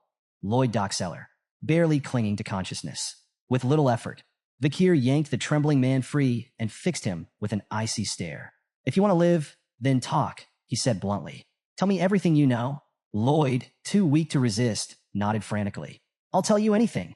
Just don't kill me. Vakir's tone remained devoid of mercy. That depends on how useful your information is. Just as Lloyd began to speak, a sudden tension filled the air. High above, a lone figure stood atop a nearby rooftop, watching them intently. Vakir's sharp senses locked onto it immediately. The silhouette wore a familiar academy uniform, and its presence exuded an ominous aura. For a moment, Vakir's attention wavered as he assessed the figure, but before he could react, it vanished into the night. Something about that presence felt disturbingly familiar. Returning his focus to Lloyd, Vakir sensed something was off. The man's body convulsed violently, his mouth stretching unnaturally wide. Then, to Vakir's disgust, Lloyd began vomiting. Not bile, but 3 severed heads, their lifeless eyes frozen in horror. Vakir muttered, voice laced with both irritation and sheer revulsion. Before he could intervene, a bright green light surged from Lloyd's body. The glow intensified rapidly, too rapidly. In an instant, an explosion erupted, engulfing everything in its path. The shockwave ripped through the city, shaking buildings and ringing distant church bells. Alarmed citizens poured into the streets, shouting in confusion. Smoke billowed into the sky as a battalion of soldiers rushed toward the source of the destruction. Among them was Dolores Linkovades. As she arrived at the massive crater left by the explosion, her sharp mind immediately went to work. Report, she ordered, scanning the wreckage. Any casualties? A soldier stepped forward. We're still investigating. Saintus. The explosion was so powerful that almost nothing remains. Dolores, undeterred, meticulously combed through the ruins. The sheer devastation was undeniable, but she wasn't just looking at the big picture. She was searching for the smaller details, the hidden signs of a battle fought in the shadows. Then, something on the ground caught her eye. Amidst the debris lay a small, broken fragment of a mask. Recognition struck instantly. She knew this mask. Heart pounding, Dolores quickly knelt down, subtly covering the fragment with her skirt before anyone else could see it. A nearby soldier noticed her odd behavior. Saintus, are you all right? You look a little pale. Still kneeling, Dolores forced a weak smile. I'm fine, just feeling a bit unwell. Pay it no mind. The soldier hesitated but then nodded. No casualties reported. Saintus, you shouldn't overexert yourself. Dolores barely heard him. Her mind was racing. That masked fragment, it belonged to the Night Bloodhound. There was no doubt about it. She clenched her jaw, struggling to reconcile what she knew with what she was seeing. The man she had once seen as a protector of the weak, the one who had stood by the slum dwellers during the Red Death outbreak, had somehow been involved in this atrocity. Had the Night Bloodhound really committed such horrors? Or was there another truth lurking beneath the surface? Dolores tightened her grip on the masked piece, swallowing the turmoil rising in her chest. For now, she had to maintain her composure. Whatever the truth was, she would find it. Back in the classroom, Professor Morg, perpetually irritated and looking like he'd rather be anywhere else, stood beside a massive, scorpion-like creature known as a Venampian. The monstrous insect took up half the table, its armored body and deadly pincers making it an unsettling sight. The professor's sharp gaze scanned the room as he held up a report, demanding to know who had written it. When the answer came, Vakir, his usual irritation turned into outright disdain. Vakir, of all people, his least favorite student. The report in question made a bold claim that the Venampian had a hidden, second venomous fang tucked away in its abdominal exoskeleton. Professor Morg dismissed it as nonsense. Probably some baseless theory Vakir had cooked up for attention. Deciding to publicly humiliate him, the professor declared that if the claim was false, every Ice Core student would lose 10 points. That got the class's attention. Vakir, however, felt a flicker of unease. He knew his report was correct, but there was a problem. The discovery of the hidden fang hadn't been made yet, not in this timeline. Tension hung in the air as the professor picked up a scalpel, determined to prove Vakir wrong in the most dramatic way possible. With exaggerated care, he made an incision into Venampian's tough exoskeleton. At first, nothing happened, just a trickle of blood. Then, Esichinke, a needle-like fang shot out from the creature's abdomen at blinding speed, coated in deadly purple venom, and aimed straight for the professor's face. Gasps erupted across the room. Students recoiled in horror. For a split second, it seemed like Professor Morg was about to meet a tragic and slightly ironic fate, until the venomous fang stopped inches from his face. The professor stumbled back, eyes wide, his pale face drenched in sweat. Standing in front of him was Vakir, completely unshaken, his book raised like a shield. He had intercepted the fang in the nick of time. Lowering the book, Vakir cast an unimpressed glance at the professor. "Is that enough proof for you?" he asked dryly. Silence. The entire class watched as Professor Morg struggled to regain his composure. Not only was the second venomous fang real, but its existence explained decades of unsolved deaths linked to the creature. The realization settled over him like a weight, and for once, he had nothing to say. After a long, awkward moment, the professor cleared his throat, doing his best to salvage what was left of his dignity. "All Ice Core students will receive an additional point for Vakir's discovery," he announced stiffly. Then, after another pause, he added, "Vakir, see me in my research lab after class. We need to go over your report." Vakir simply nodded, unfazed, and strolled back to his seat at the back of the room. As he walked past, whispers exploded across the classroom. "Did you see that? He just saved the professor. And he was right about the fang. How did he even know that?" For the first time, Vakir's classmates weren't just seeing him as some nerdy outcast. No, this was something else. "He's good at academics and sports," someone muttered, recalling his performance during the run-flat match against Tudor and Sancho. As Vakir reached his seat, PG leaned over and whispered, "Nice work." Vakir ignored the praise, shutting his eyes and slipping into his thoughts. The explosion from the previous night replayed in his mind, each memory as vivid as if it had just happened. The orphanage gone obliterated in an instant. His own body had suffered the brunt of the blast, skin burned away, raw muscle exposed, and even his hand blown off. Though his abilities allowed him to regenerate, the pain had been excruciating. But the real prize from that night wasn't survival. It was the ledger he had pulled from the headmaster's safe. Its contents were disturbing. A list of locations, places where children were being used as food for demons. But the locations were scattered, seemingly random. That suggested something far worse. There wasn't just one elite core hiding in the capital. There could be several. And yet, that wasn't the only thing nagging at Vakir. His mind kept returning to the shadowy figure on the rooftop, the one who had watched the chaos unfold with a smug grin before vanishing. The figure had worn an academy uniform. Vakir's eyes flickered open. A chilling thought settled in his mind. Could one of the 10 elite core be sitting in this very classroom? Elsewhere in the academy, a seemingly ordinary club held influence far beyond its modest appearance. The Lyceum Newspaper Club. Renowned across the capital, the club's daily publications sold out instantly, packed with stories of intrigue and scandal. Behind its success stood its meticulous leader, Dolores Luan Quovadis. A third-year student with her signature blonde hair and wing-like head accessory, Dolores had built Lyceum into a powerhouse of journalism. And today, she was welcoming the newest members. Joining Lyceum wasn't easy. It demanded persistence, skill, and instinct. Every recruit was a potential goldmine of untapped talent. Standing at the front of the clubroom, Dolores smiled, equal parts welcoming and authoritative. "Let's begin introductions." The first to step forward was Tutor La Mancha Don Quixote, a first-year Ice Core student. His introduction was nothing short of ambitious. He didn't just want to succeed, he wanted to dominate. Not just in class, but within the club as well. Next came Sancho Barreteria, a fire core giant who usually towered over his peers. His voice boomed as he announced his goal, to prove he was more than just muscle. A few chuckles rippled through the room, but Sancho didn't waver. He was serious. Then there was Sinclair, a fire-haired prodigy and Fire Core's top freshman. Her introduction was straightforward. "Money and information are power," she said with confidence. But she wasn't just here for gossip. She wanted control. The fourth recruit, Bianca Usher, kept things simple. Coming from the prestigious Usher family, she stated plainly, I chose the club with the clearest vision. I'll do my best. Her no-nonsense attitude earned approving nods. Then there was PG, the most nervous of the bunch. He stuttered through his introduction, barely managing to get his words out. But when he finally did, it was loud and enthusiastic. His passion for gathering and analyzing information was unmatched. Finally, it was Vakir's turn. He stepped forward, expression unreadable. Compared to the others, his introduction was decidedly underwhelming. It's a school rule to join a club, he said flatly. I just followed PG. While Vakir's words seemed dismissive, his true reason for joining the Lyceum newspaper club was entirely strategic.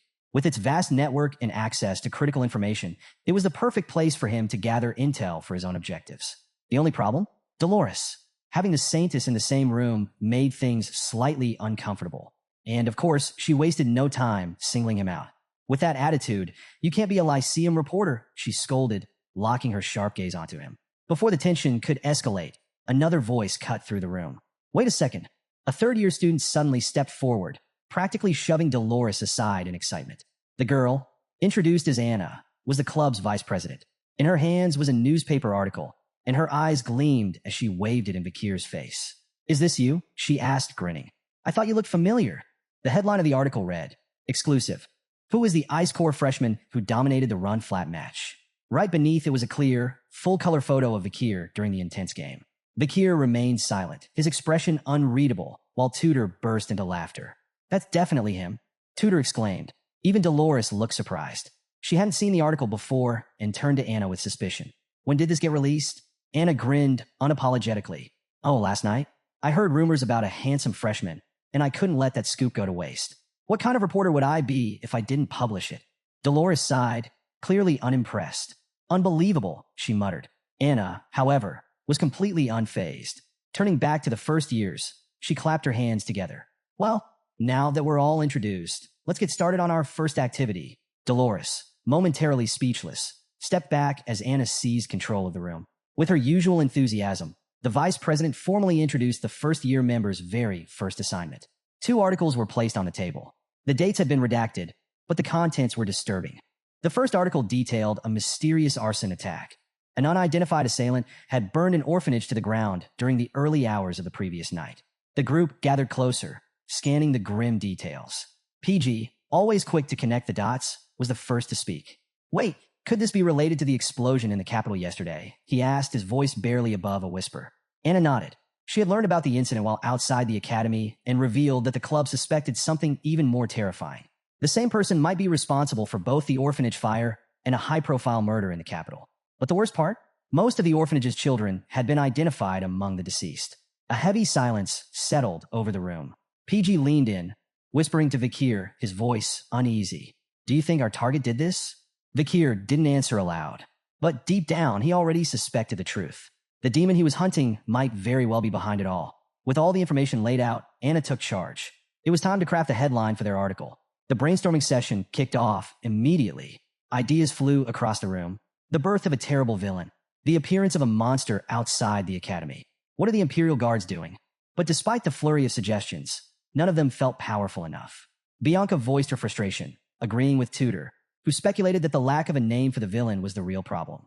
He pointed out that infamous criminals like Jack the Ripper and Bluebeard had left lasting impressions because of their memorable titles. Anna nodded. It made sense. Giving the culprit a nickname could make the story more striking. That's all Tudor needed to hear. Excited, he blurted out his first idea. Deathside's Shadow Master. Anna shut it down immediately. Tudor collapsed dramatically, spiraling into self-pity. The group kept throwing out names. The explosion demon that brings misfortune, too long.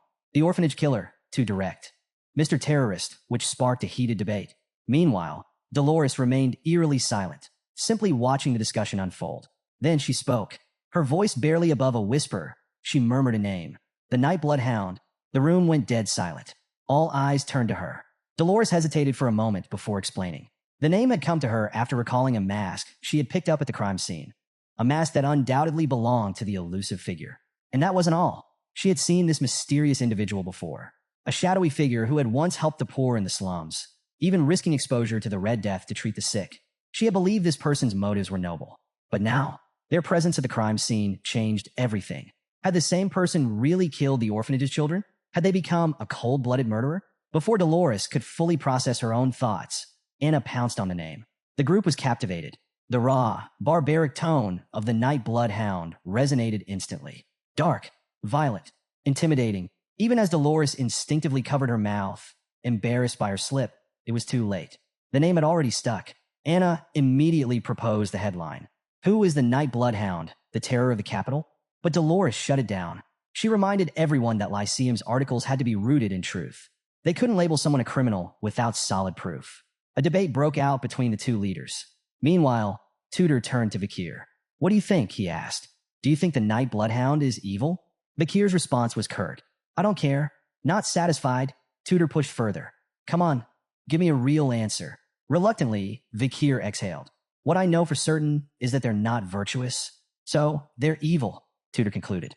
Before Vakir could reply, bang, Dolores slammed her hand on the table. The entire room flinched. Standing upright, she demanded to know how Vakir could be so sure. Her intense gaze locked onto his, challenging him. Even Tudor, still gripping Vakir's shoulder, began to sweat from the sudden tension. It was clear they were treading dangerous waters. Dolores wasn't letting this go. She pressed Vakir relentlessly, demanding to know why he believed the Night Bloodhound wasn't a good person. Her sharp, almost cross-shaped gaze bore into him, her intensity making everyone on Vakir's side visibly uncomfortable. Beads of sweat formed on their brows as the room fell into an uneasy silence. But Vakir? He didn't say a word. Tudor, watching the tension unfold, suddenly realized, had he just started something he shouldn't have? Growing frustrated with Vakir's silence, Dolores turned her focus to the entire club. She didn't hold back. Scolding them, she reminded everyone that their words had power. They weren't just students, they were reporters, and publishing false accusations could destroy innocent lives. Tudor, unwilling to back down, argued that the city guards had already named the Night Bloodhound as the culprit behind the orphanage fire and the headmaster's murder.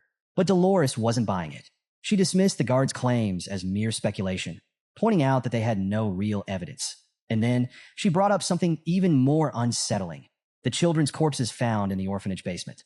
There were too many unanswered questions, too many gaps in the case. The room fell into another heavy silence as the weight of Dolores' words sank in. The other girls in the club were stunned. They knew the orphanage was connected to her family. Yet here she was staying completely impartial. Seeing no further objections, Dolores turned to Anna. Rewrite the article, she instructed. Anna groaned in frustration. A rewrite like that would gut the entire story. Then what's left for us to even report, she complained. But Dolores didn't budge. She remained firm. They could still write a critical report, but they couldn't label the Night Bloodhound as a villain without proof. Then her voice softened, and a flicker of sadness passed through her eyes. If he truly turns out to be evil, she murmured, then we can condemn him openly and justifiably. Vakir, hearing her words, glanced at Dolores through his thick glasses. There was something about her unwavering commitment to the truth, something that resonated with the entire room. Before anyone could reflect further, a club member burst into the room, interrupting the discussion. They had urgent news. The club advisor had requested to see Dolores immediately. And his message? Edit the report. Label the Night Bloodhound as a villain. The demand visibly stressed Dolores out, but she didn't waver. Instead, she sighed in frustration. That man and his obsession with sensational headlines. Fine, I'll handle it myself.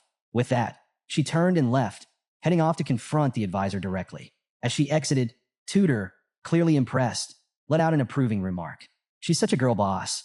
To everyone's surprise, Vakir unexpectedly chimed in. She's always been that way. Tudor blinked, confused. What did that even mean? But in Vakir's mind, he wasn't talking about this timeline. His thoughts drifted to a version of Dolores from his past life. He remembered her on the battlefield, leading the Holy Knights during the fall. Clad in mighty armor, she radiated an almost divine brilliance.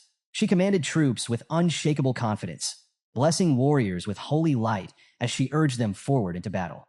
And even then, she was just as strict as she was now. She scolded soldiers for lacking faith, never tolerated laziness, and always reminded them of her generation's unwavering resolve. To her, fighting demons wasn't a choice.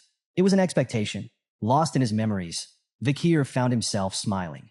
He had expected Dolores to judge his actions harshly, to label them as wicked without hesitation. But instead, she was fighting to uncover the truth. And for some reason, that felt comforting. For the first time in a long while, someone was actively searching for the truth about him. Silently, Vakir thanked the Saintess. Meanwhile, the argument between Dolores and the club advisor escalated. The advisor, Professor Vinci, as it turned out, was adamant about his demand to label the Night Bloodhound as a villain. But before the debate could reach its conclusion, the morning light broke through the academy windows. A loud siren blared across the academy grounds, marking the start of the new day. Over in the dorms, PG groggily woke up, rubbing his eyes as he sat up.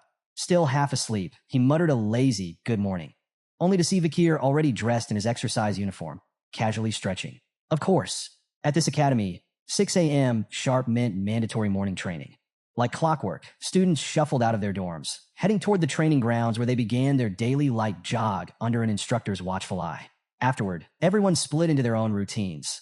Some went straight back to bed, others took a refreshing bath, and a few hurried off to the cafeteria for an early meal. PG, however, hated mornings with a passion. "This is torture," he groaned, his body already aching from the workout. He turned to Vakir, complaining that skipping exercise and sleeping would make him smarter. Vakir, ever logical, shut that down immediately.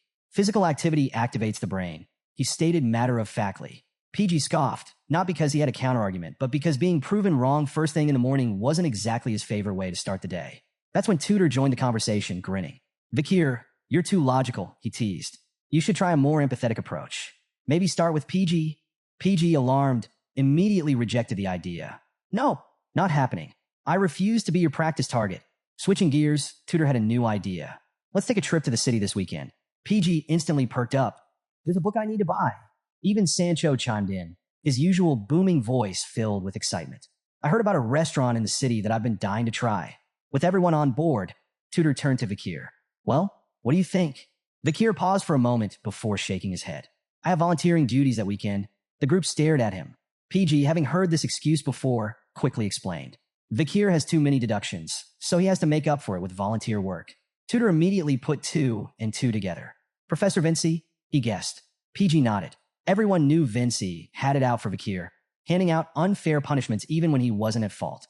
Vakir, however, didn't dwell on it. He simply excused himself, telling them to enjoy their trip without him. But as he walked away, his friends exchanged glances. PG called after him first. "Then we'll all join you." Sancho grinned. "The more, the merrier." Just like that, the group followed after Vakir, their weekend plans suddenly shifting from a city trip to volunteer work. Vakir didn't protest. He simply kept walking. That's when Tutor nudged Sancho, whispering, "Hey, have you noticed something about Vakir?" Sancho tilted his head. Tutor smirked. "Doesn't he kind of feel like an older brother?" Sancho paused, then nodded firmly. "You're right. He's got that quiet charisma." Then, with a grin, he added, "Sigma Riz."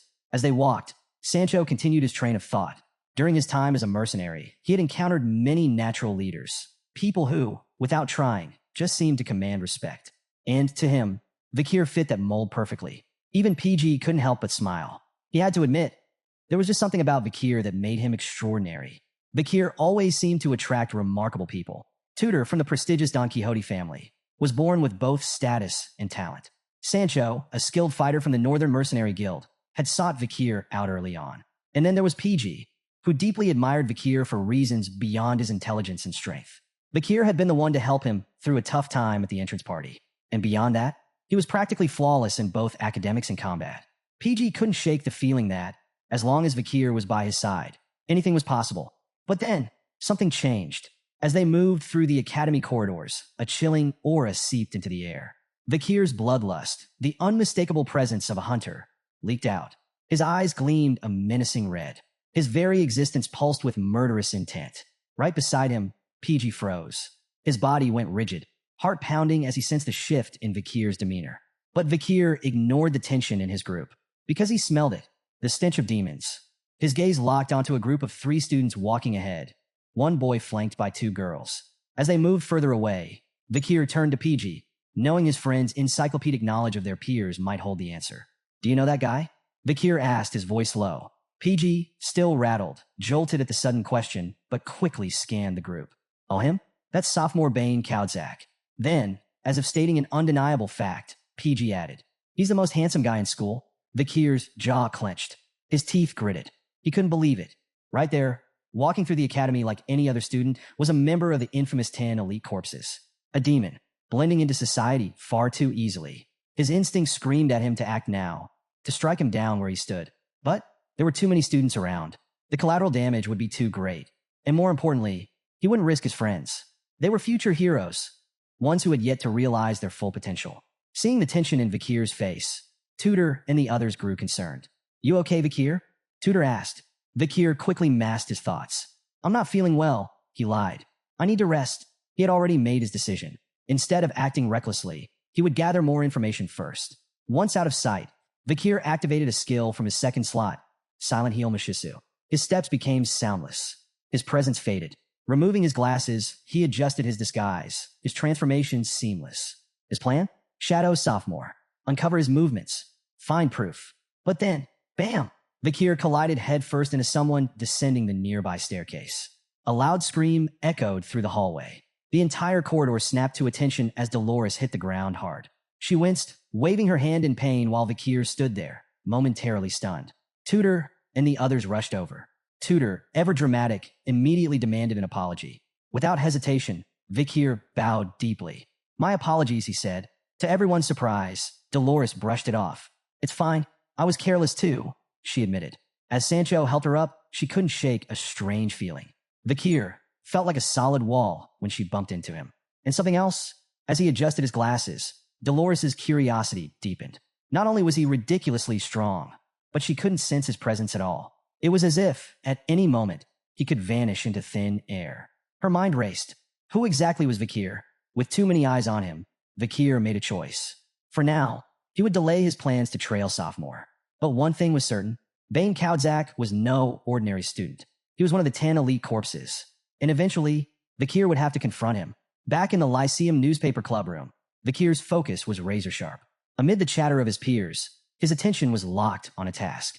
Across the room, Anna's voice carried an edge of exasperation as she addressed the first-year recruits. The topic? A series of troubling incidents plaguing the town and the academy. She and Dolores had compiled a summary of these unsettling events, but their limited manpower left them overwhelmed. Anna made it clear first years needed to step up and take responsibility for investigating these mysteries. Nearby, Bianca and Tutor sifted through a pile of reports, their expressions tight with worry. Even the ever-composed Dolores appeared unsettled as she reviewed the collected information. The tension in the room was palpable. Anna handed out instructions, urging the new recruits to select a case from the table, gather the facts, and draft an article for the club. Among the first years, PG looked especially nervous. The thought of writing his very first article had him on edge. Meanwhile, Bianca, flipping through report after report, couldn't help but feel overwhelmed by the sheer volume of strange cases. What in the capital was causing such chaos? The reports detailed a wide range of bizarre and disturbing incidents. The terrorist forewarning, a chilling claim that the river in Venetia, the capital of rock, would soon be poisoned. Missing handsome theater actor. The mysterious disappearance of Mr. B, a celebrated actor, rumored to have fallen victim to an obsessive fan. A mysterious murder case. A prominent family head vanished under unexplained circumstances. The murder that shall not be named.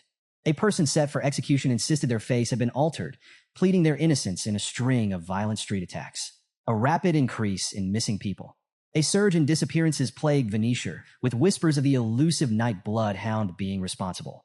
Vakir sat silently, scanning the reports. Finally, he picked one. His choice? A missing person case within the academy. 3 students, often seen together, had vanished without a trace. Witnesses speculated it was a romantic elopement. But as Vakir read the details, his expression darkened. A wave of oppressive tension filled the room, his bloodhound aura bleeding out. His eyes blazed with fury as he stared at one name in the report. He recognized it. This missing student wasn't just anyone. They were someone Vakir had been tracking the previous day. A suspected member of the 10 elite corpses. The scene shifted to a quiet, unassuming home in the dead of night. A husband and wife lay in bed, but only one of them was asleep. The wife's breathing was steady, lost in slumber, while the husband sat wide awake. Rising carefully, he moved to a chair by the window, the faint glow of his green eyes betraying his true identity. He wasn't just anyone. He was connected to the Demon 10 elite corpses. The dimly lit room wasn't empty, for figures stood before him, silent and awaiting orders. The man addressed them, asking for updates on the masked vigilante who had been meddling in their plans. The subordinates each gave their reports. Ephibo, the same demon Vakir had fought recently, grumbled as he spoke. Geronto, his fiery red hair catching the dim light, shared his findings. HEV, who carried a massive, scissor-like weapon, relayed his observations with unsettling calm. The last subordinate, Fido, remained silent, watching from the shadows. The man's presence exuded authority. He wasn't just part of the Demon 10 elite corpses. He was Dantalion, the 9th corpse. As Dantalion processed the reports, a troubling realization set in. None of his subordinates had spotted the masked vigilante since their last encounter. The man had grown more cautious, making it clear that tracking him down would be far more difficult. With grim resolve, Dantalion lifted his hand, and what followed was nothing short of grotesque. His flesh twisted and contorted, his eyes and noses sprouted from his palm, an eerie display of his demonic abilities. Muttering under his breath, he acknowledged that there was no other choice. Their search radius needed to expand. Without warning, something shot out from his mutated hand, striking each subordinate in the face at the same time. Their features warped and twisted, morphing into new identities of Dantalion's choosing. Once the transformations were complete, he issued his next command. His voice was cold, calculating. In order to infiltrate the more populated areas, blending into the crowds to find the masked vigilante. But before he could finish, the door creaked open. Standing there was his wife, groggy from sleep, confusion etched across her face. She blinked at the four strangers in the room before turning to her husband. Her voice carried a hint of concern as she asked why he was up so early and who these people were. For a moment, Dantalion said nothing. His expression remained unreadable as he simply stared at her. Then slowly he closed his eyes. When he finally spoke, his words were chilling. He admitted that he had wanted to admire her face, alive, untouched, for just a little longer. But now that she had seen this, there was no choice. A single command was given. In an instant, Fido appeared behind her, a blade pressed against her neck. She froze, her breath hitching as the cold steel sent shivers down her spine. Tears welled in her eyes as the weight of the moment crashed down on her. There was no escape. A sickening sound shattered the silence, the unmistakable slice of flesh being cut. Blood pooled at her feet as her body crumpled to the floor. She never even had the chance to scream. Silent tears slipped down her face as life faded from her eyes. Dantalion didn't flinch. As if nothing had happened, he turned back to his subordinates, continuing their discussion without missing a beat. His focus shifted to the ongoing delay in opening the gate, all due to Andromalius's untimely demise. His wife's death? Just another necessary sacrifice. Still seated in his chair, Dantalion began to shift his appearance once more. His features twisted and reshaped, frustration lacing his voice as he called the current situation annoying. With a sigh, he ordered Ephibo to follow him. There was someone special they needed to meet. As his transformation completed, he scratched his chin, his thoughts drifting toward the idea of relieving some of his pent-up stress. The scene shifted to an entirely different setting, one draped in an air of holiness. Dantalion, now disguised as a priest, stood at the heart of this sacred space. A cross hung from his neck, an ironic accessory given the sly smirk on his face. Before him stood Dolores, her wary eyes locked onto him, her patience clearly wearing thin. She had no time for games. But Dantalion, now going by the name Quilty Luan Indulgentia, couldn't resist toying with her. He let out a smooth remark, calling her beauty captivating. Unamused, Dolores cut straight to the point, addressing him as Sir Quilty. She reminded him that she hadn't come for idle chatter. There were more pressing matters to discuss. Dantalion brushed aside her sharp tone with a feigned look of concern. With a practiced softness, he remarked that she had been visiting less frequently. Had she truly been so busy? He had been worried. Dolores didn't buy the act. She explained that recent murders and disappearances had kept her occupied. Her investigations had led her to troubling conclusions, and she wasn't about to let distractions get in the way. Dantalion smiled knowingly. He already knew the answer. After all, he was the cause of the chaos. But something about him put Dolores on edge. Instinct told her that this man, no matter how polished his words, reeked of deception. Quilty Luan Indulgentia was no ordinary priest. He was the head of the Indulgentia family, a collateral bloodline of the powerful Quo Vadis clan. His family controlled vital resources, monasteries, orphanages, hospitals. But perhaps most controversially, they oversaw the exemption system, a process that allowed the wealthy to wipe their sins clean through hefty donations. A man who dealt in absolution for a price. Dolores had seen enough corruption in her time to know one thing for certain. This man was dangerous. Dantalion leaned in, his voice smooth yet probing. Why had Dolores come to see him? She didn't hesitate. Her purpose was clear. The exemption system had to be abolished. Allowing sins to be pardoned with wealth alone was unjust, a stain on morality. Dantalion, ever the manipulator, countered her argument with a practiced smile. The system, he claimed, was an integral part of the church's doctrine.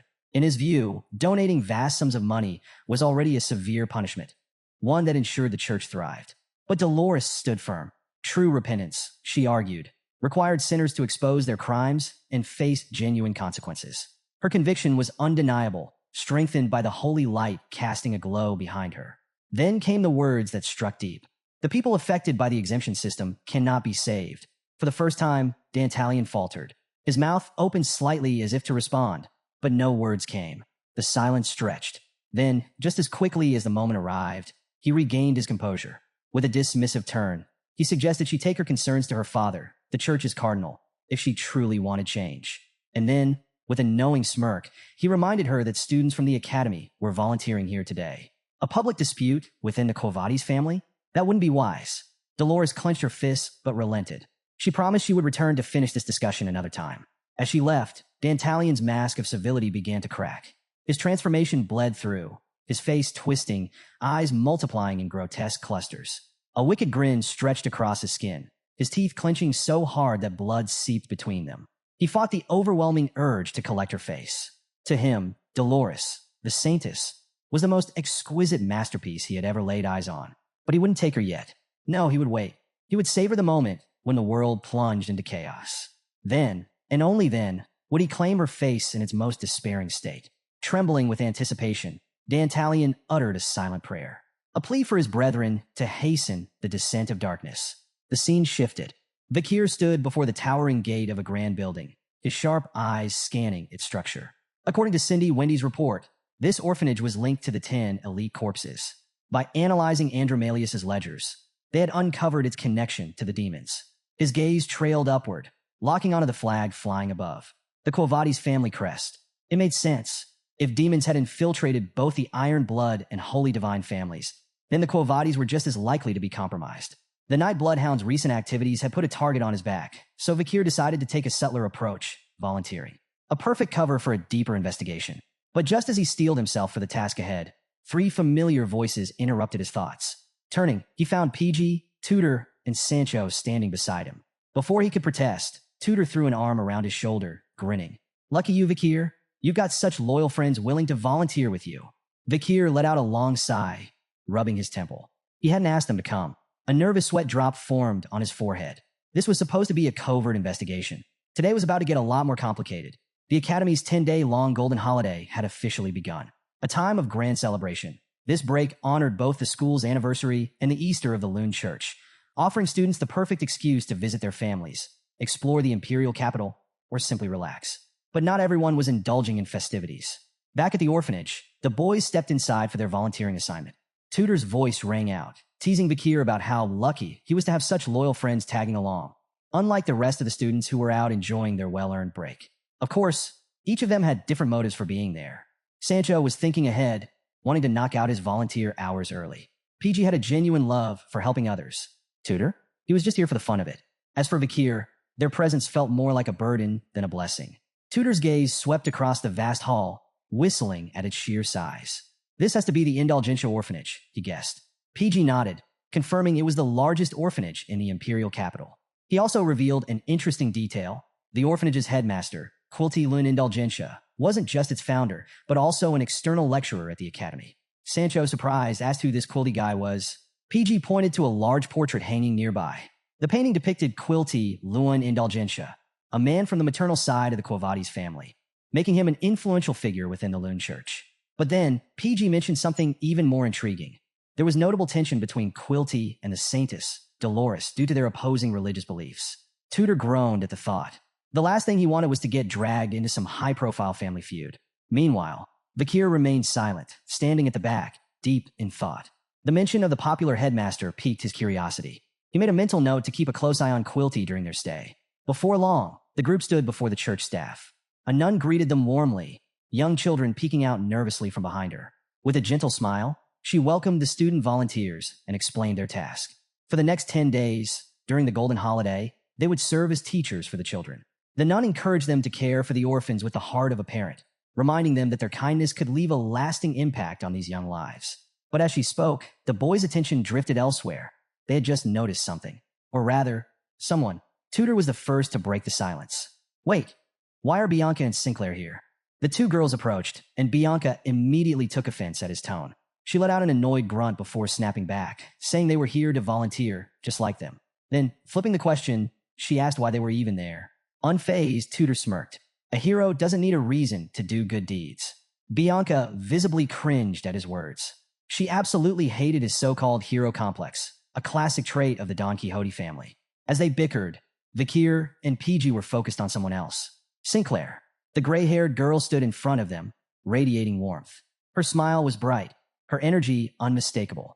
Clearly thrilled to see Vakir, she nervously stepped forward. With a slight stammer, she extended her hand to him.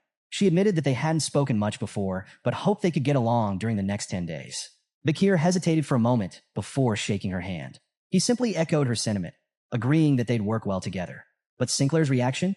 Far more dramatic. She clutched her hand as if she had just received a priceless treasure, her face glowing with excitement.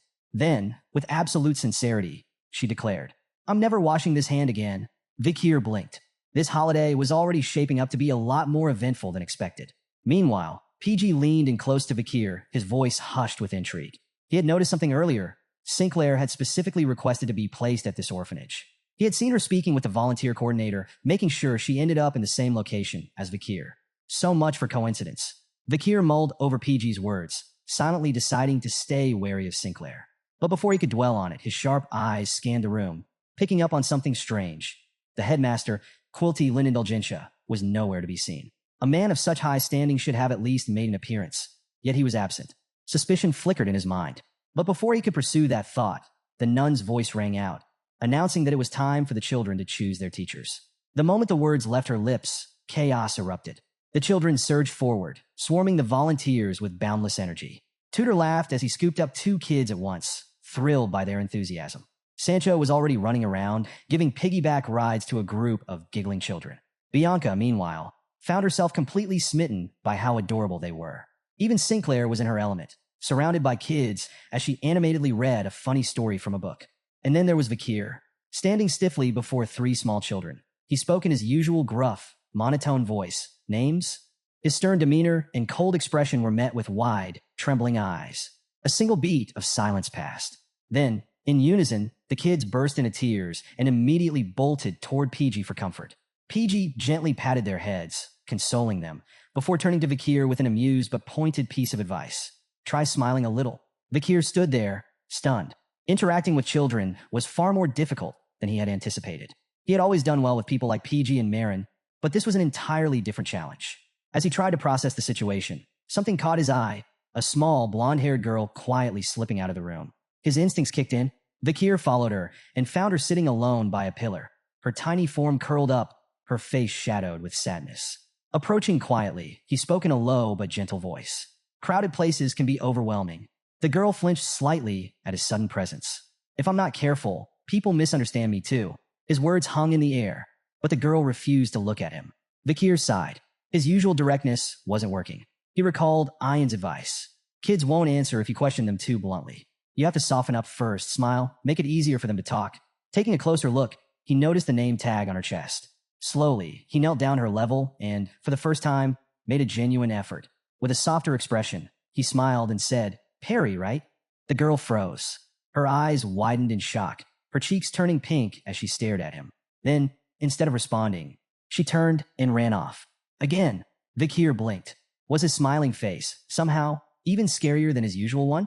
As he stood there, contemplating this, a familiar voice spoke beside him. It was Dolores. The saintess had seen everything. She approached with a knowing smile, reassuring him. She didn't run because she dislikes you. Then, with a hint of surprise in her voice, she added, "I didn't realize you had such a kind side." Dolores went on to explain that Perry had suffered a deep emotional wound, which led to a condition called aphasia. She had lost her ability to speak entirely. Curious, Vakir asked what had happened to her. Dolores sighed. She didn't know all the details. Perry had been born in this orphanage and spent all 13 years of her life here. Over time, countless volunteers had come and gone. At first, they would approach her with kindness, but as life pulled them in different directions, they always left. Eventually, Perry stopped forming attachments. She shut her heart off entirely. As Vakir reflected on Perry's heartbreaking story, a sudden shiver ran down his spine. His instincts flared to life. Something was wrong. His body tensed, a cold sweat forming on his skin. From the shadows, an unseen presence emerged, setting every fiber of his being on high alert. Before Dolores could continue speaking, Vakir moved swiftly. In an instant, he covered her mouth, silencing her completely. Without hesitation, the two vanished from the hallway, slipping into the darkness, just as 2 men entered the scene. One of them, a man dressed in green, spoke in an exaggerated tone, loudly complaining about how long it had been since he had last met with Quilty Lun Indulgentia. Quilty, ever composed, simply offered a polite excuse. He had been preoccupied with the overwhelming number of face-to-face confessions that required his attention. Standing beside him was Fido, a silent, imposing figure, exuding an aura of menace without uttering a single word. But the man in green wasn't here for mere conversation. He had a purpose. With an air of entitlement, he declared that he had come to purchase an exemption. Quilty, unfazed, asked the standard question. How much time do you need pardoned? The man didn't hesitate. 1 billion gold's worth. A deadly silence filled the space. Then, the man revealed his crime. He had purchased a barbarian slave, and, while attempting to discipline them, accidentally killed them. Quilty's interest was piqued. For a wealthy noble, spending such an exorbitant sum to erase the death of a single slave seemed excessive. But the man continued, revealing the true depth of his sins. Blinded by rage after the killing, he had burned down an entire village of slash-and-burn farmers on his way home. From the darkness, Vakir and Dolores remained hidden. Vakir's hand was still firmly over Dolores's mouth, his bloodhound instincts sharpening as he took in every word. But it wasn't just the conversation that held his attention. It was the scent, a familiar scent, one that he had encountered before back at the academy. His mind worked fast, piecing together the fragments of the puzzle. Meanwhile, the man in green continued speaking in a casual, almost bored tone, discussing his massacre as if it were nothing more than a business transaction. 500 million gold, he explained, was simply to justify his actions. The other half? A gift to the god who would cleanse him of his sins. Vakir's eyes narrowed. This was no mere corruption. This was pure rot, festering in the heart of the institution. Then his focus shifted to Quilty. The stench of an elite corpse was unmistakable, clinging to Quilty like a second skin. Vakir's suspicions were confirmed. Quilty Lun Indulgentia, one of the most powerful figures in the church, was also one of the 10 elite corpses. With an unshaken expression, Quilty reassured the noble. As long as you make generous offerings, God will forgive your wrongdoings. His tone was one of calm conviction, but to Vakir his words reeked of manipulation and deception. Meanwhile, Dolores was growing increasingly frustrated with Vakir's actions. She struggled against his grip, determined to break free. Vakir, however, silently pleaded with her to stop. They were too close to the enemy. Any noise could be fatal. But Dolores wasn't the type to sit idly by. With a swift shift of her weight, she pushed back against him, her annoyance evident. In a sharp whisper, she demanded that he release her. That one small movement was all it took. A faint commotion, small but enough to draw attention. A shadow loomed over them. Then suddenly he was there. Ephibo, the silent, menacing subordinate at Quilty's side. He stood before them, his expression deadly serious. Vakir and Dolores froze. Ephibo had found them. There was no escaping this. Vakir's mind raced, assessing the situation. But then he noticed something. A familiar scent clung to Ephibo. It was unmistakable, the stench of an elite corpse. Before he could react further, Quilty stepped out from the shadows, his usual composed smile in place. His tone was deceptively friendly as he greeted them, feigning delight at the presence of the saintess herself. With a teasing lilt, he remarked on Dolores' choice of activities, joking that she must have a habit of hiding and eavesdropping. Then, with a sly grin, he leaned in, adding something far more scandalous. Or perhaps, you were just enjoying some alone time with your fellow peer? Dolores stiffened, her expression shifting from shock to outrage. It was bad enough that they had been caught in such a compromising situation, but to have Quilty twist the narrative into something indecent? Before she could even process her fury, Quilty's gaze shifted. Now his focus was entirely on Vakir. Taking in the academy uniform, Quilty deduced that Vakir was one of the student volunteers. But something caught his attention, something he hadn't expected. His demonic eyes, glowing a sickly green, studied the young man carefully. At first, Vakir's glasses obscured his face. But when Quilty leaned in, he finally saw it, a face of striking handsomeness. A perfect specimen. Inside his twisted mind, the elite corpse's thoughts spiraled. He coveted Vakir's face. He needed it. It would fit beautifully into his prize collection. But before Quilty could indulge in his fantasies, his brother interrupted with a persistent cough, a reminder that business awaited. Quilty blinked, momentarily snapping back to reality. With his usual unsettling smile, he bid Dolores and Vakir farewell before leaving with his group. As they departed, Vakir remained silent, his sharp gaze lingering on Ephibo. Dolores, however, was fuming. Her emotions boiled over as she replayed everything that had just happened. She had just witnessed Quilty and his brother openly discussing the sale of exemptions. laughing about buying their way out of sin. She had listened as they mocked the god she had devoted her life to. And worst of all, she had been powerless to stop it. That was unforgivable. Finally, she snapped. Turning on Vakir, she demanded answers. Why did you pull me behind that pillar? Do you have any idea what that looked like? You made it seem like we were spying. But as she raged, she suddenly paused. Something about Vakir's demeanor caught her off guard. Despite everything, he was unervingly calm. Then, in a voice softer than she expected, Vakir spoke. I'm sorry for acting so suddenly. Dolores froze. An apology? From Vakir? His words were calm, sincere, so different from his usual rough, unbothered attitude. He assured her that he would be more careful next time, his tone steady and composed. Dolores was left speechless. She had prepared herself for a fight, for him to brush her off or argue back. But this was unexpected. Vakir turned to leave. He simply stated that he had wasted enough time here and needed to return to his volunteer duties. But Dolores didn't move. She just stood there, stunned, because for the first time, she had seen something in Vakir's eyes. Something deeply buried. A flash of anger. And for the first time, she realized that Vakir was not as emotionless as he seemed. Through meticulous research and careful observation, Vakir had pieced together crucial details about Quilty Luan Indulgentia. Every day, Quilty spent exactly 2 hours at the orphanage. In that short window, he conducted his grim business, selling exemptions to nobles and merchants, exchanging gold for absolution. Occasionally, he would send investment reports and ledgers of sold exemptions to the Quo Vadis family, addressed to none other than Cardinal Humbert Lun Quo Vadis, Dolores' father. But Vakir's most chilling discovery was about Quilty's personal escort. He was always accompanied by 4 guards, and after careful investigation, Vakir had confirmed something disturbing. One of those guards was the masked figure he had encountered during the orphanage explosion. The distinct scent they carried was an exact match, which could only mean one thing. If one of these guards was that powerful, the other 3 were just as dangerous. They likely possessed strength comparable to high-ranking academy graduates. The odds were stacked against him. Vakir knew his next steps. To eliminate Quilty, he had to neutralize his 4 guards first. Attacking an elite corpse head-on, especially one with a formidable escort, was suicide. For now, he needed to plan carefully. With his investigation and strategy settled in his mind, the scene shifted back to his friends. From a distance, PG, Tudor, and Sancho watched in disbelief. There was Vakir, silently and diligently washing a massive pile of laundry by hand, and not a washing machine in sight. The 3 whispered among themselves, trying to make sense of it. Had Vakir been pushing himself too hard? Sancho felt a pang of guilt. He had planned to take it easy, doing just enough to complete his volunteer hours. But now, seeing Vakir working so tirelessly, he couldn't help but feel ashamed. Tudor, on the other hand, was inspired.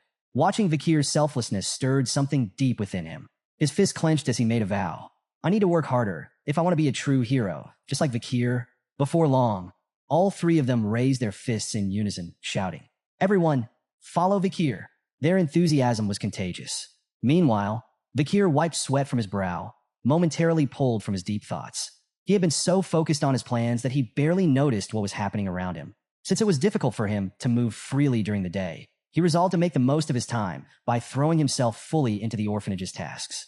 A few hours later, the orphanage courtyard was filled with laughter and energy as the children played a game of run flat. While most of the kids cheered and raced around, one girl sat alone, watching from afar. Perry. As always, she kept to herself, avoiding the other children. But then, her gaze shifted. A soft thump echoed beside her. A black ball bounced gently on the ground, rolling to a stop next to her feet. And sitting nearby, watching her with a faint smile, was Vakir. He playfully spun the black ball in his hand, knowing it would spark her curiosity. After all, no matter how reserved a child was, there was always something magical about a bouncing ball. But this wasn't just any ball. It was the Madame's egg still unhatched. As Vakir toyed with it, he chuckled quietly to himself. The egg's texture felt oddly pleasant in his grip, yet its mystery remained. For a brief moment, Perry's eyes lit up, her attention completely locked onto Vakir and his black ball. Vakir had kept the Madame's egg for emergencies, but he hadn't expected to use it like this. As he bounced the mysterious black orb, he watched as Perry became entranced. Her usual guarded expression melted away, replaced by something rare, genuine excitement. Before long, Perry was playing with the egg, a bright smile spreading across her face. Vakir silently celebrated. His plan had worked perfectly. Just as he watched Perry's joy unfold, a familiar voice broke the moment. You're really kind, you know? Vakir turned to see Sinclair approaching from behind, smiling as she watched him. Her words weren't just an observation. They carried a clear intention. She stepped closer, her gray eyes twinkling. At first, she admitted she had thought Vakir was just a stoic, no-nonsense guy, someone unapproachable. But now, she wanted to get closer to him. Despite being a year younger, she asked if it would be okay to speak more casually with him. Vakir gave her the bombastic side-eye, but after a moment of silence, he relented. "Do as you wish." Sinclair beamed, her excitement barely contained. Immediately, she enthusiastically declared that she would start calling him brother. Vakir shut that down instantly. "No." Sinclair giggled, completely unfazed. She promised to come up with a better nickname the next time they met. Vakir, keeping it short and simple, just nodded. As they spoke, Perry continued playing with the madam's egg. But then, something strange happened. The egg began to move on its own. It suddenly slipped out of Perry's grasp, bouncing away like it had a mind of its own. Before anyone could react, it rolled toward a hole in the fence and dropped into the dark, murky waters of the estuary. Perry froze, her mouth hanging open in shock. Sinclair and Vakir rushed over, their eyes scanning the spot where the egg had vanished. Sinclair tried to comfort Perry, telling her it was impossible to retrieve it now. The estuary's waters were too deep, too dark. But Perry's eyes welled up with tears, her gaze filled with panic as she turned to Vakir. For the first time, she looked to him for help. Vakir knelt down, his voice steady, reassuring. "Don't worry about the ball." But Perry's trembling lips and desperate efforts to hold back her tears hit something deep inside him. He hesitated.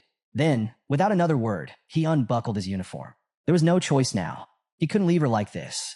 Meanwhile, Dolores stood nearby, letting out a deep sigh as her thoughts drifted back to everything that had happened earlier. Her mind kept circling back to Vakir. At first, she hadn't thought highly of him. To her, he was just some reckless troublemaker, someone who had judged the Night Bloodhound too quickly and racked up so many demerits that he had to do volunteer work just to make up for it. But then she started hearing things. Tudor, practically bouncing with excitement, had told her that when the kitchen staff needed help, Vakir was the first to step in. Sancho, still in his cook's uniform, added that not only had Vakir helped distribute food, but when there was no hot water, he had gone out to fix the pipes himself, all while skipping his own meal in the process. PG chimed in, saying that Vakir had handled the laundry, even repairing the boiling system so they could clean clothes more efficiently. And then there was Bianca, who casually mentioned that Vakir had spent time hanging clothes with her before heading off to set up the gym for the children when they asked him to play. Hearing all of this left Dolores unsettled. Why did everyone seem to think so highly of Vakir? Had she been wrong about him? And then it hit her she had been the one with prejudices all along. She had assumed Vakir was judgmental. But in reality, it was her own bias clouding her view of him. And as clarity set in, she realized something else. Vakir had never intended to humiliate her earlier. He had hidden her behind that pillar because he had noticed Quilty approaching first. He had been protecting her, and she had lashed out at him for it. With a newfound sense of understanding, Dolores decided it was time to find Vakir and apologize. Not long after, Dolores spotted Vakir standing near the fence alongside Sinclair and Perry. The three of them were peering into the murky estuary, searching for the lost ball. But then something unexpected happened. Dolores' confusion deepened, and Sinclair's face turned bright red as she frantically covered her eyes. Because right in front of them, Vakir had neatly placed his uniform and shoes beside the fence, stacking them with military precision.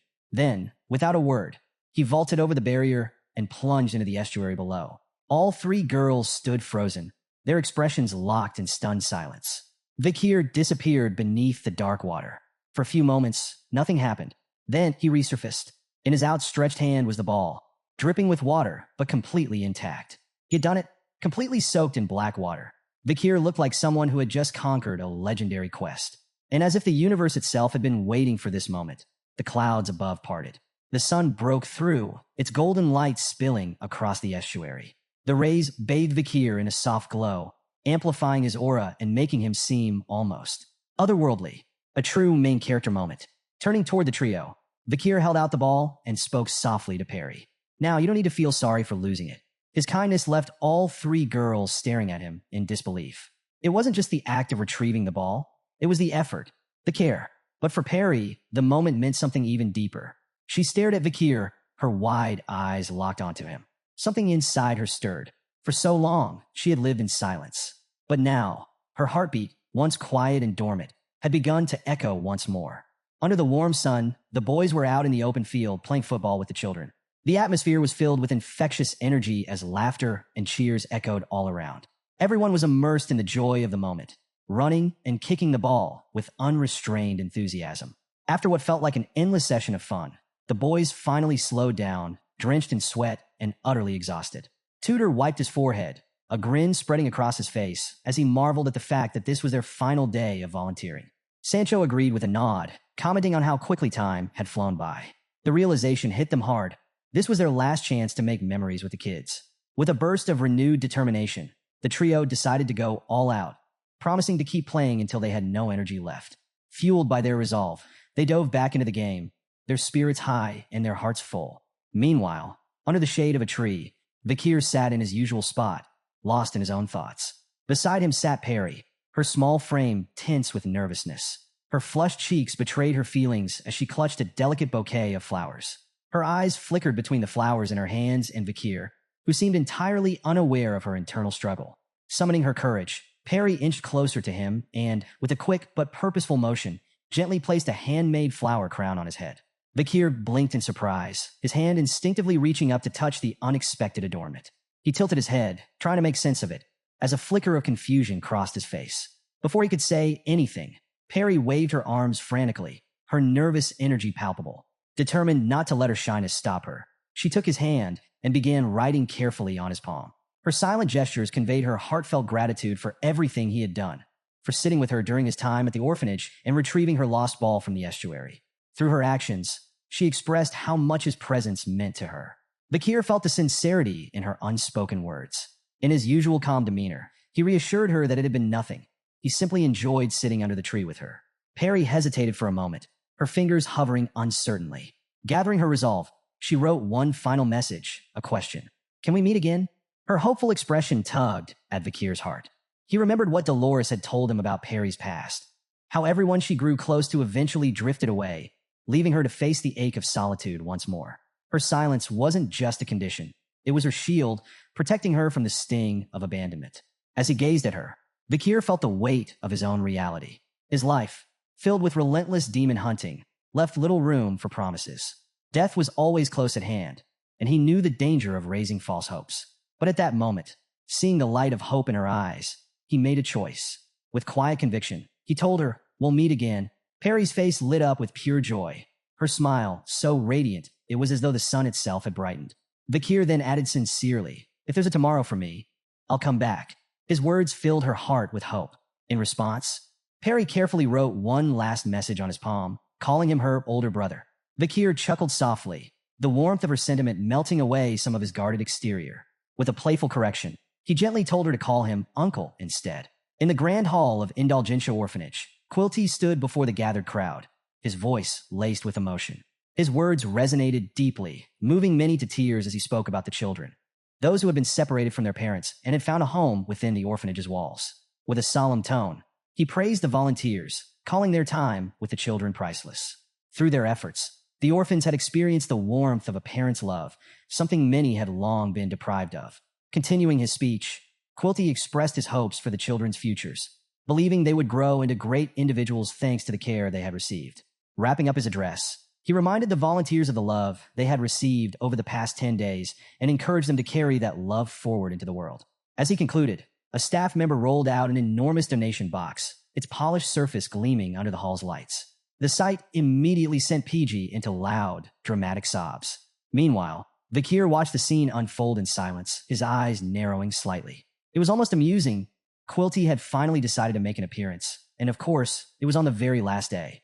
However, as he listened, amusement turned into seething disgust. A demon speaking about kindness, love, and generosity? The hypocrisy was unbearable.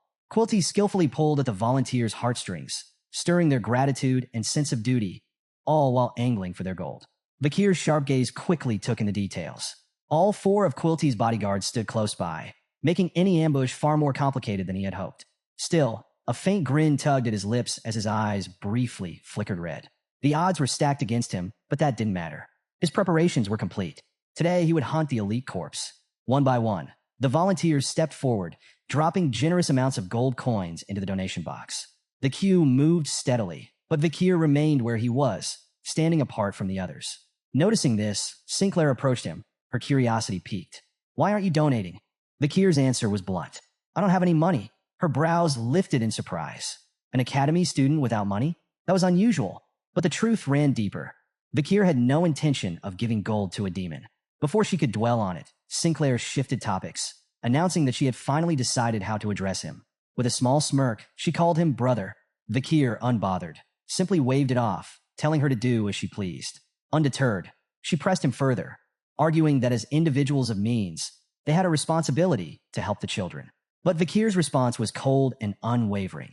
Parents are unnecessary. His words hung in the air, heavy with meaning. He explained his reasoning. While children might rely on their parents in the early years, in the end, personal strength was what truly determined how they faced the world. For a moment, Sinclair was silent, her gaze lingering on him with a mix of sadness and understanding. Then, with a soft expression, she reached out and took his hand. "Your life must have been hard," she said gently. Then, without hesitation, she extended an unexpected invitation. When the next break or public holiday arrived, he was welcome to visit her home, to eat, to rest, to spend time with her family. With that, she left to rejoin the children, pausing only to urge him to free up some time once their volunteering was done. Vakir remained still, staring at his hand where she had touched him. Her actions were unexpected, her kindness strangely disarming.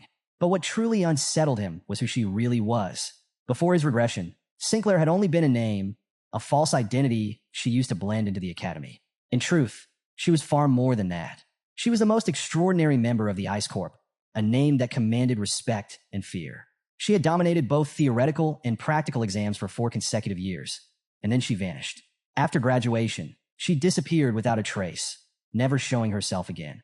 Vakir's gaze lingered where she had left, his thoughts swirling. As the final donations were made, Quilty addressed the volunteers once more. With a warm yet eerily calculated smile, he announced that it was now time for the children to express their gratitude to their parents, the volunteers who had cared for them over the past 10 days. Tudor, completely overwhelmed with emotion, hugged the child he had bonded with, tears streaming down his face.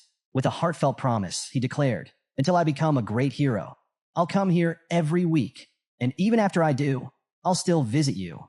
Nearby, Sancho knelt before another child, his voice steady but thick with emotion. He reminded the boy of an old northern belief, that children were the future. With conviction, he told him, "The Empire's future rests on your shoulders. Do well in life." PG, as expected, was a complete mess. His loud, blubbering sobs echoed through the hall as he clung to the children around him. Through his wailing, he managed to promise them that he would return, and next time he would bring an absurd amount of delicious food. Even Bianca, who had held her composure throughout the entire program, felt her normally cold demeanor crack. As she gently held a little girl close, tears pricked her eyes. Looking back on the past 10 days, she realized just how much she had grown attached to the children. The time had felt both long and fleeting, and now, the thought of parting weighed heavier than she had expected. While the volunteers exchanged their final farewells, Vakir stood apart, quietly observing. His gaze swept the hall, scanning the surroundings until he spotted Dolores, who was gently patting the heads of the children, offering them comfort. Without hesitation, Vakir stepped forward, calling her name. Dolores turned sharply, startled by his sudden approach. The moment she saw him, her face instantly flushed red. That memory, him, shirtless and drenched in dirty water after retrieving Perry's lost ball, flashed through her mind. She scolded herself internally, wondering why that particular moment kept replaying in her head. Shaking off her thoughts, she quickly focused as Vakir got straight to the point. He asked about Perry. Had she seen her recently? Dolores frowned slightly, glancing around. Now that he mentioned it, Perry was nowhere to be seen. The last time she had seen her was earlier that morning. A cold wave of dread washed over Vakir. His mind pieced the situation together in an instant. Without another word, he turned on his heel and bolted, his sudden urgency prompting Dolores to follow without question. As he moved, his bloodhound instincts kicked in, his heightened senses locked onto a single figure in the distance, Quilty. The demon stood amidst the crowd, his lips curled into a twisted, knowing grin. That sight alone was enough to ignite a burning bloodlust within Vakir. His eyes flickered a deep, menacing red as his inner hunter awakened. By nightfall, the city had settled into silence. Most of the volunteers, emotionally drained from the day's tearful goodbyes, had long since fallen into deep sleep. Vakir's bed, however, was empty. The scene shifted to another part of the orphanage, the 4th building of the children's dormitory. Inside, 4 of Quilty's personal bodyguards patrolled the halls, their weapons at the ready. As they reached a particular corridor, they split up, each taking a separate path. One of them, Ephibo, strode alone through a dimly lit hallway. The torches flickered against the walls, casting long, stretching shadows behind him. Then something shifted. At first, it was subtle. The air grew heavy. The silence grew deeper. And then, from the darkness, something emerged. A bloodhound. A pair of glowing red eyes pierced the shadows, their presence barely concealed beneath a mask. Ephibo's instincts screamed at him. Whipping around, he brandished his weapon, expecting an attack, but there was nothing. Only the empty hallway behind him. A low, gravelly voice broke the silence. "I have a question." Before Ephibo could react, Vakir appeared directly in front of him. Silent, unnervingly close.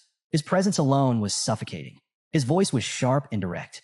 "Where are the children locked up as food for the elite corpses?" Ephibo didn't answer. Instead, he reacted the only way he knew how, by attacking. His massive mace swung forward, a deadly arc of sheer force meant to crush anything in its path. But the attack never landed. In a split second, so fast it was almost imperceptible, Ephibo's head was severed from his body. The only sound was the soft thud as his head hit the floor. Holding the severed head in his grip, Vakir let out a small, amused chuckle, asking questions to someone who can't talk. How funny. Then, with a single motion, he unsheathed Beelzebub. The demonic sword pulsed with ominous energy, its dark presence swallowing the light in the hallway. His voice, cold and resolute, echoed in the emptiness. "I don't have time to play. It's hunting time for the Bloodhound." Vakir stood motionless, holding the severed head of Ephibo, the undead bodyguard he had just slain. But something was off. A strange, eerie smoke began seeping from the head, curling out of its mouth, ears, and every opening. The thick, dark mist twisted and billowed unnaturally, as if something inside was escaping. Then, without warning, the head dropped from Vakir's grip, hitting the ground with a dull thud. He glanced down at his now empty hand, only to find that all that remained was Ephibo's face mask. His sharp gaze fixated on the mask. Could this be the key to the undead's ability to change faces? Examining it closely, Vakir pondered the possibility that this mask allowed them to take on false appearances, to deceive, to hide in plain sight. As the last traces of smoke dissipated, Vakir bent down, inspecting the lifeless head. His body went rigid. Recognition struck him like a blade to the chest. The face lying before him bore an uncanny resemblance to Pedro, the holy knight bodyguard of Dolores. A man Vakir had once fought alongside in the battle against the Red Death. But something was off. A small mole near the corner of the eye. A detail that Pedro never had. His mind reeled back to a conversation from his past life. A campfire talk with Pedro before his regression. Pedro had spoken of a younger brother, one who had vanished during his isolation training. Now, staring at the lifeless form before him, Vakir realized the horrifying truth. Pedro's younger brother hadn't disappeared because of training. A demon had hunted him down and turned him into an undead. The revelation set fire to Vakir's blood. A deep, crimson glow burned beneath his mask. His rage was palpable, suffocating. The twisted, perverse cruelty of it all. The way demons desecrated the dead, stripping them of their past, their identities, turning them into hollow weapons, made his stomach churn. These monsters had to be erased. But before he could dwell on his thoughts any further, movement flickered at the edge of his vision. Two more figures stepped out of the darkness. One had long, golden hair, the other a short, sharp cut. Both wielded dual blades, their stances sharp and unyielding. Vakir's eyes narrowed. Who were they before they became this? Were they more people he once knew? He didn't have time to ask. Vakir lunged forward. His demonic blade, Beelzebub, pulsed with a crimson aura, cutting through the air like a vengeful storm. But in an instant, they vanished. The undead reappeared at his sides, retaliating. Their blades sliced through the air, fast, precise. Too fast for even the average warrior to react. A sharp sting, blood splattered into the air. But Vakir didn't flinch. Instead, he smiled. The battle erupted into a relentless clash of steel and death. Explosions shook the walls. Dust clouds swallowed the battlefield. And the darkness of the orphanage hall became a blur of flashing red eyes and merciless strikes. Meanwhile, in a quiet, sacred space, Dolores stood before a statue, deep in prayer. Her hands were clasped, her voice soft and reverent as she recited words of devotion. "Who art in heaven, hallowed be thy name. Thy kingdom come, thy will be done on earth as it is in heaven. Forgive us for our sins, as we forgive those who sin against us. Let us not into temptation, but deliver us from evil." But speaking of temptation, Dolores' focus wavered. Unbidden, a memory surfaced. A figure, drenched in sunlight and water. Shirtless, muscles taut as droplets trickled down his skin. The image was painfully vivid. Vakir, at the estuary, her cheeks flushed. Why was she remembering this now? Flustered, she snapped out of her prayer, scolding herself. This was ridiculous. He's just a good junior, she muttered under her breath, trying to shake off the thought. And yet, why was it so hard to push away? And why when she thought of the night bloodhound, did her mind instinctively drift back to Vakir. Before she could untangle her thoughts, a distant noise shattered the silence. Her eyes flickered upward, catching movement through the lingering dust clouds outside. A figure emerged, shrouded in smoke and shadow. Her breath hitched. The mask. The pandemic mask. It was him, the night bloodhound. She had been searching for him for so long. And yet, seeing him here, in the orphanage, left her completely disoriented. Why was he here? And more importantly, why was he fighting against Quilty's bodyguards? The battlefield was drenched in blood and chaos, but Dolores couldn't hold back. Before she could even think, she called out his name. Her voice cut through the clashing steel and searing bloodlust, catching Vakir's attention. For a split second, he turned, his glowing red eyes locking onto her. That moment of distraction proved costly. One of the bodyguards seized the opportunity. With ruthless precision, the undead warrior drove his blade straight through Vakir's stomach. The impact was devastating. The force sent Vakir flying past Dolores, crashing hard onto the ground. His body skidded across the dirt before lying still, unmoving, unconscious. The bodyguards didn't hesitate. They moved in for the kill. But before they could finish him off, Dolores stepped forward. She spread her arms wide, shielding Vakir with her own body. Her voice was unwavering. Stop. Though she didn't fully understand the situation, she refused to let them harm him. There had to be another way. They could talk. They could find another solution. But the bodyguards didn't care. Without a second thought, they raised their weapons, preparing to strike her down. Dolores didn't flinch. She stood her ground, her faith in her decision unshaken. She closed her eyes and braced herself for the pain. But it never came. Instead, she heard his voice. Move aside. Her eyes flew open just in time to see Vakir rising to his feet. Somehow, impossibly, he had already healed. In a blur of movement, he intercepted the incoming strikes, Beelzebub blocking one, his arm absorbing the other. Dolores's heart pounded. He was standing in front of her, protecting her. Then she saw it, the blade buried in his arm. Her breath caught in her throat, but before she could react, his crimson eyes flashed beneath the mask. Killer mode. His voice was eerily calm, yet filled with unshakable resolve. Everything will be all right. Then he struck. Fueled by bloodlust and pain, Vakir unleashed hell. With a single, overwhelming blow, he shattered the long-haired bodyguard's blade, splintering it into fragments right before the undead's face. Before the warrior could react, Vakir plunged Beelzebub deep into his throat. A brutal, merciless tear. Blood gushed like a flood, the undead warrior choking on the very essence that kept him standing. The second bodyguard lunged in, believing Vakir was defenseless, his only weapon still lodged in his first victim. A fatal mistake. With a surge of bloodhound energy, Vakir charged Beelzebub with power, without even pulling it out of the corpse. One slash. A clean, effortless decapitation. And before the last attacker could blink, Vakir turned. One swift motion. One final strike. Head. Gone. Get wrecked, son. Blood painted the walls as the last undead collapsed at Vakir's feet. Dolores stood frozen. Her entire body trembled. What had she just witnessed? The precision. The sheer brutality. The overwhelming, calculated destruction. This wasn't just a warrior. This was a predator. And yet he was calm. Vakir stared down at the corpses, his breathing steady, unfazed. Dolores snapped back to reality, rushing toward him. Are you all right? We need to treat your arm. But Vakir barely acknowledged the injury. Don't concern yourself, he replied flatly, wiping the blood off Beelzebub. Beneath his mask, he studied her, quietly wondering, why was the Saintess here this late at night? Sensing the momentary lull in the battle, Dolores took her chance. Her voice was filled with confusion. Why did the bodyguards attack me? They should know who I am. Vakir didn't answer right away. Instead, he pointed to one of the severed heads. Dolores followed his gesture. Then, her stomach lurched. The head was melting. Smoke seeped from every opening. Eyes, nose, mouth. The flesh sagged, twisted, and dissolved into something grotesque. She covered her mouth, fighting the urge to retch. Vakir's voice was cold.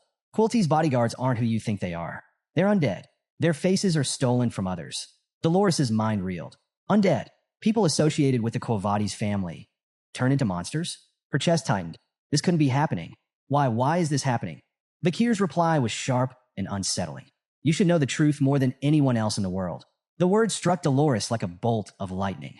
A sense of dread crawled up her spine as she began piecing together the horrifying truth about Quilty. The melting faces of the bodyguards warped and twisted, revealing their true, grotesque forms. And beneath the decaying flesh, their masks shifted, transforming into the same kind as Ephebos. Vakir studied the masks closely. His eyes narrowed. He recognized one of the stolen faces. It belonged to Staffordshire Baskerville, a warrior of the Pitbull Order. Vakir's mind raced. Staffordshire had once followed him during his visit to the Morg clan. Back then, he had been alive, human, whole. Memories flooded back. Staffordshire had disappeared during his isolation training. However, instead of being expelled, he had avoided punishment thanks to Adolf Morg's intervention. Instead, he had voluntarily continued his training, choosing to disappear deeper into isolation. And now here he was, or rather, what was left of him. Vakir clenched his fists. A pattern was forming, a sickening connection between the undead and their stolen faces. Turning his attention to the other bodyguard, Vakir spotted a tattoo near its collarbone. His expression darkened. The insignia belonged to the Don Quixote family. His thoughts immediately drifted to Set. Another warrior, another disappearance, another name lost under the guise of isolation training. Then it all clicked. Prestigious families, elite warriors, isolation training, people vanishing, only to return as undead. It wasn't a coincidence. Vakir recalled the triplets from the Morg clan. They, too, had spoken about preparing for their own isolation training. And then there was Camus. She had left isolation training as well, choosing instead to join the Hall of Darkness to devote herself to magic research.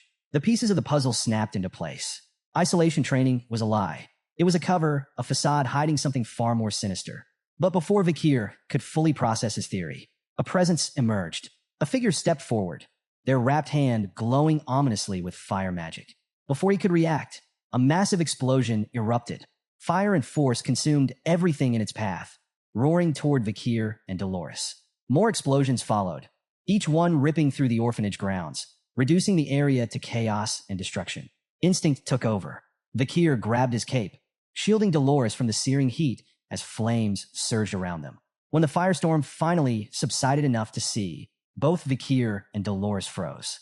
A silhouette moved through the inferno. A slow, deliberate stride. Flames parted around her, revealing a woman with fiery red hair. The last of Quilty's bodyguards had finally stepped forward, and Vakir recognized her immediately. His eyes narrowed. Kemo, a name from his past. A woman who had once wanted to marry him. But now, there was no warmth in her gaze. Only cold, calculated intent. Her hand rose again, fire magic twisting violently around her fingers. The heat was so intense it distorted the very air around her. Her target was clear. Vakir. The battlefield still smoldered, the crackling flames casting eerie shadows across the charred ruins. A haunting glow flickered over the undead woman's face, a face that resembled Camus'. She stood firm amidst the inferno, fire magic swirling violently in her outstretched palm, its heat distorting the air around her. Her gaze was locked onto Vakir. Despite the sweltering heat, Dolores felt an entirely different kind of warmth spreading through her chest. Her heart pounded.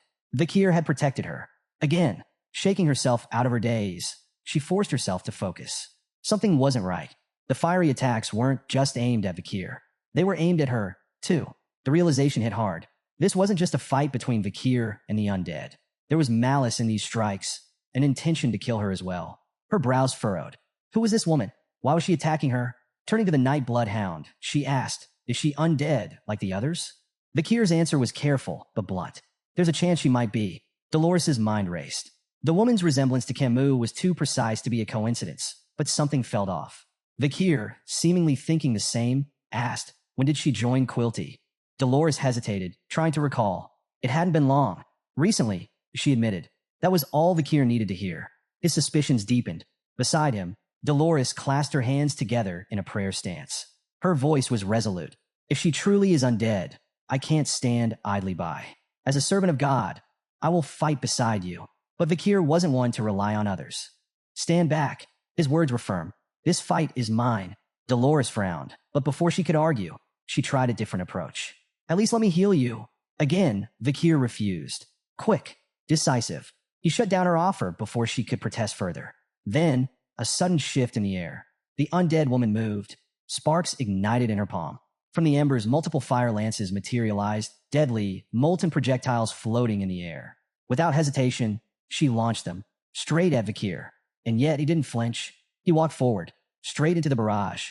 His movements were swift, precise.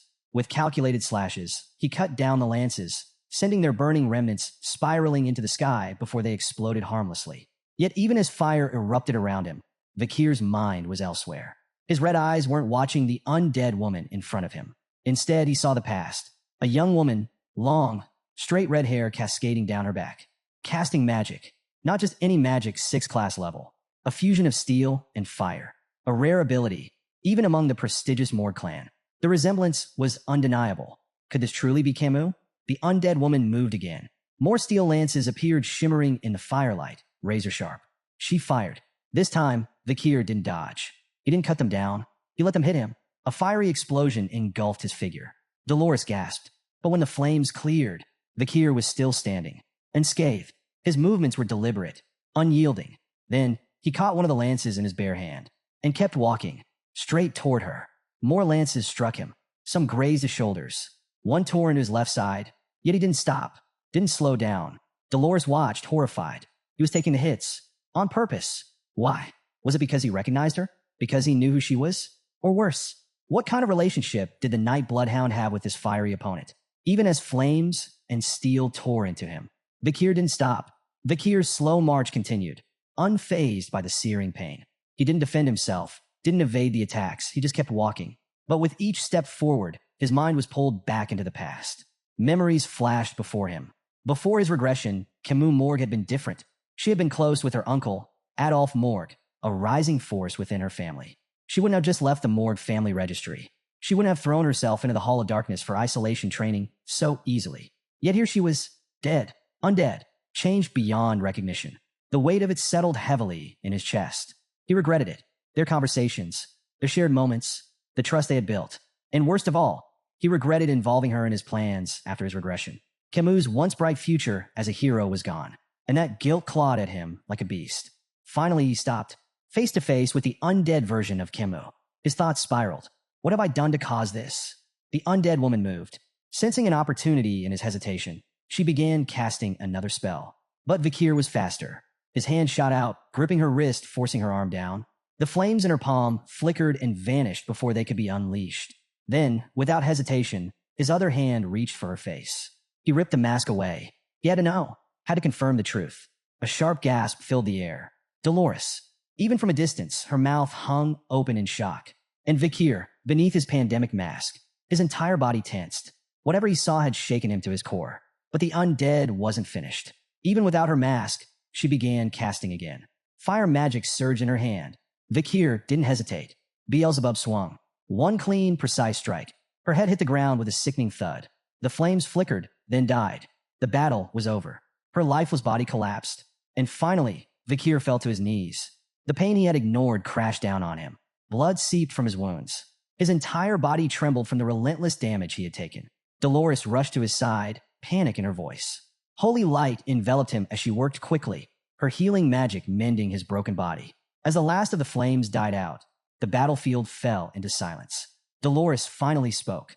Her voice was soft, hesitant. Do you know who she was? Vakir didn't answer immediately. His gaze remained on the ground. Beneath his mask, his mind churned. Finally, he spoke. No, I don't know who this undead was. Dolores let out a breath, a sigh of relief. Thank the goddess. With most of his injuries healed, Vakir slowly stood. He winced but steadied himself, turning to Dolores. You've done enough. I'm fine now. But Dolores wasn't convinced. You're not fully healed. She tried to argue, concern clear in her eyes. Yet when she saw the determination in his expression, she stopped. Instead, her gaze grew serious. Why? Her voice was firm. Why do you fight like this? To the point of destroying yourself? Are you willing to tell me the truth? Vakir paused. Then with calm resolve, he answered, I'm demon hunting. Dolores froze. Her eyes widened in shock. Vakir's fight wasn't just survival. It was personal. Moving past her reaction, he stepped forward. His eyes locked onto the mask he had just torn away, the source of the dark energy. He picked it up, inspecting it carefully. Now that he had collected all 4 masks, he knew what needed to be done. But before he could act, a voice interrupted. A low, snarling demand. Hey, give me the relic. Vakir and Dolores both spun around, searching for the source of the voice. Then, to their horror, a grotesque mouth twisted open on the stomach of the undead corpse Vakir had just slain. Its lips curled, speaking with an unsettling calm. Ibwa, Hebwa, Geronto. It casually listed the names of the guards Vakir had recently defeated. I borrowed them from a certain woman. She's probably furious now, don't you think? Dolores could barely process the horror before her. Her stomach churned at the sight of the moving, speaking wound. Meanwhile, Vakir remained unfazed. The voice questioned him. Are you the one attacking the branches under my jurisdiction lately? Vakir didn't flinch. His response was cold and direct. You already know the answer to that. Then, with a sharp edge to his voice, he exposed the truth. You're Quilty. A sharp gasp escaped Dolores. The pieces clicked into place. The voice, the unnatural presence, the man hiding in plain sight. Quilty Luan Indulgentia, the orphanage headmaster, was a demon. A low, amused chuckle rumbled from the grotesque mouth. Caught by the saintess herself, Quilty's tone held no fear, only mocking delight. No matter. This just makes things more exciting. Then his voice shifted colder now. Now that my cover's blown, I don't need to keep up appearances. But you, saintess, you've made yourself my next target. Dolores stiffened. A chill ran down her spine. Quilty had been hiding in plain sight, watching her, manipulating everyone. Now that she knew the truth, he had no reason to hold back. Her breath quickened, but Quilty only grinned wider. His voice dripped with dark amusement. You're trembling. I like that. But it'll be even better once I take your face from my collection. But then, the atmosphere changed. A golden aura radiated around Dolores, wrapping her in a light so fierce, so divine, it made the very air tremble. Her trembling ceased. Her fear was replaced with unyielding courage.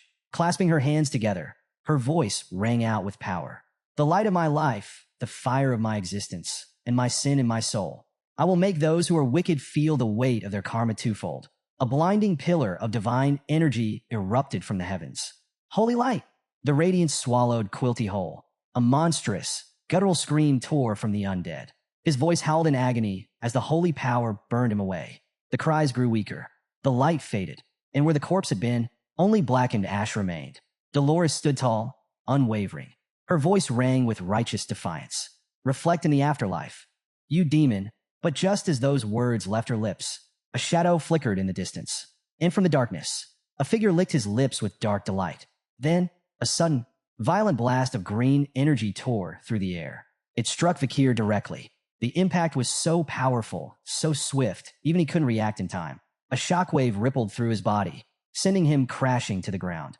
Dolores gasped. Rushing to his side, she knelt down, desperately trying to help.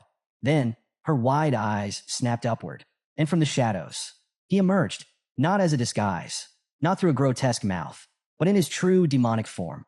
Quilty. He strolled forward casually, confidently, his grin dripping with malice. Licking his lips, he chuckled.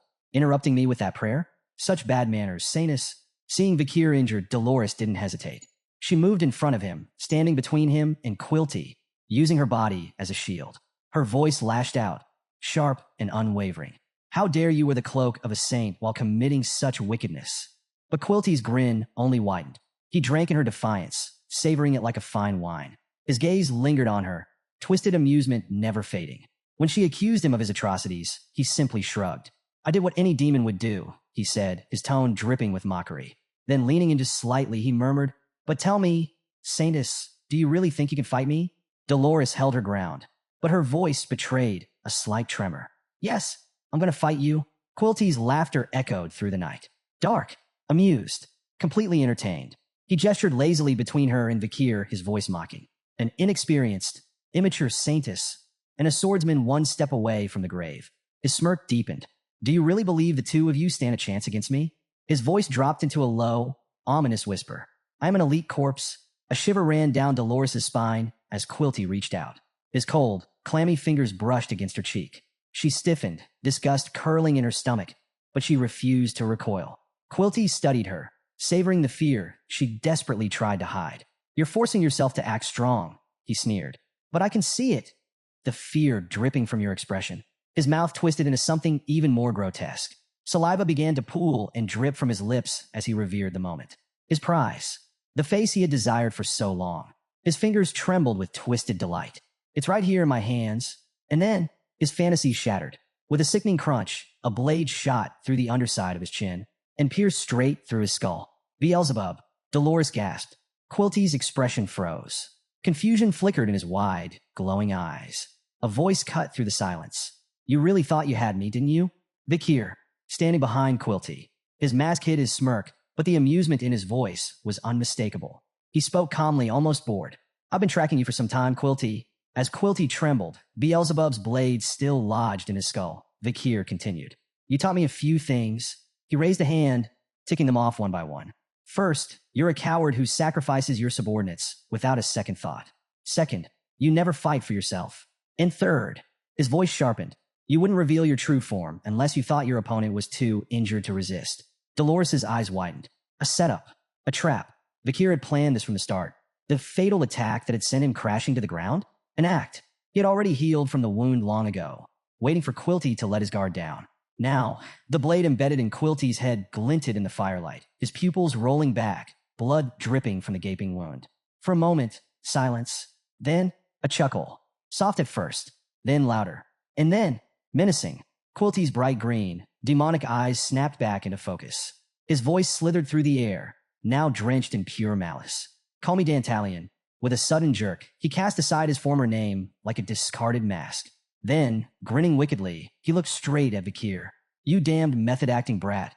Dolores stood frozen, her wide eyes reflecting the grim reality before her. Despite having Beelzebub embedded in his skull, Dantalion, the elite corpse, continued speaking as if nothing had happened. The sheer resilience of this creature was beyond anything Vakir had anticipated. Elite corpse, it seemed, was not a mere title. Holding the demon by its head, Vakir couldn't hide his own surprise. Dantalion, unfazed by the blade lodged in his skull, turned his eerie, glowing green eyes toward him. Recognizing Vakir, the demon smirked, mockery dripping from his words as he acknowledged the slayer of Andromalius, the elite corpse who had infiltrated the Baskerville family. With his clergyman guise battered, Dantalion revealed another horrifying trick. The flesh on his head writhed and peeled, unveiling a new face, a woman's this time. A twisted laugh accompanied the transformation as Dantalion explained his macabre power. He collected faces, along with the memories and lives of their former owners. It was the perfect cover for his deceptions. Mocking Vakir further, Dantalion taunted him, revealing that Quilty Indulgentia, a supposed victim, was merely one of many faces in his collection. To truly destroy him, Vakir would have to annihilate every face he had ever taken. Vakir's answer was swift and decisive. Without hesitation, he launched himself at the demon, snarling, "Then I'll kill every last one of them," as he drove Beelzebub deep into Dantalion's stomach. But something unexpected happened. The possessed woman's face contorted, tears streaming down her cheeks as she regained control for a fleeting moment. Her voice, thick with desperation and blood, pleaded with Vakir. "Please save me. I don't want to die," she begged. Before Vakir or Dolores could process what was happening, the body collapsed lifeless. A grotesque tearing sound shattered the brief silence as a new figure emerged from the woman's corpse. This time, it was a man. Dazed and confused, he stumbled forward, mumbling about buying meat pies for his daughter. His disorientation was short-lived. Vakir ended his misery with a swift decapitation, his head hitting the ground with a sickening thud. "You're too arrogant," Vakir muttered coldly. No sooner had the man fallen than another figure took shape. This time, it was a crying boy, his tear-streaked face reflected in the lenses of Vakir's mask. "Why are you being so mean?" the boy whimpered, his small voice trembling. "I didn't do anything wrong." He staggered closer, rubbing his eyes in a display of innocence that might have moved anyone else. But Vakir wasn't fooled. "Stop pretending," he said flatly, his tone void of mercy. Memories of Andromalius flashed in his mind, reminding him of similar tricks. He had long steeled himself against such deceit. Realizing the charade was failing, Dantalion abandoned the act and returned to his true demonic form. Grinning wickedly, he sneered at Vakir. "You're a stone-cold killer, aren't you?" he taunted, his malice undiminished. The battle wasn't over. With a malevolent glint in his eyes, Dantalion raised one clawed hand. His finger morphed, elongating into a deadly spike. Before Vakir could react, the sharp appendage shot forward, striking his wrist.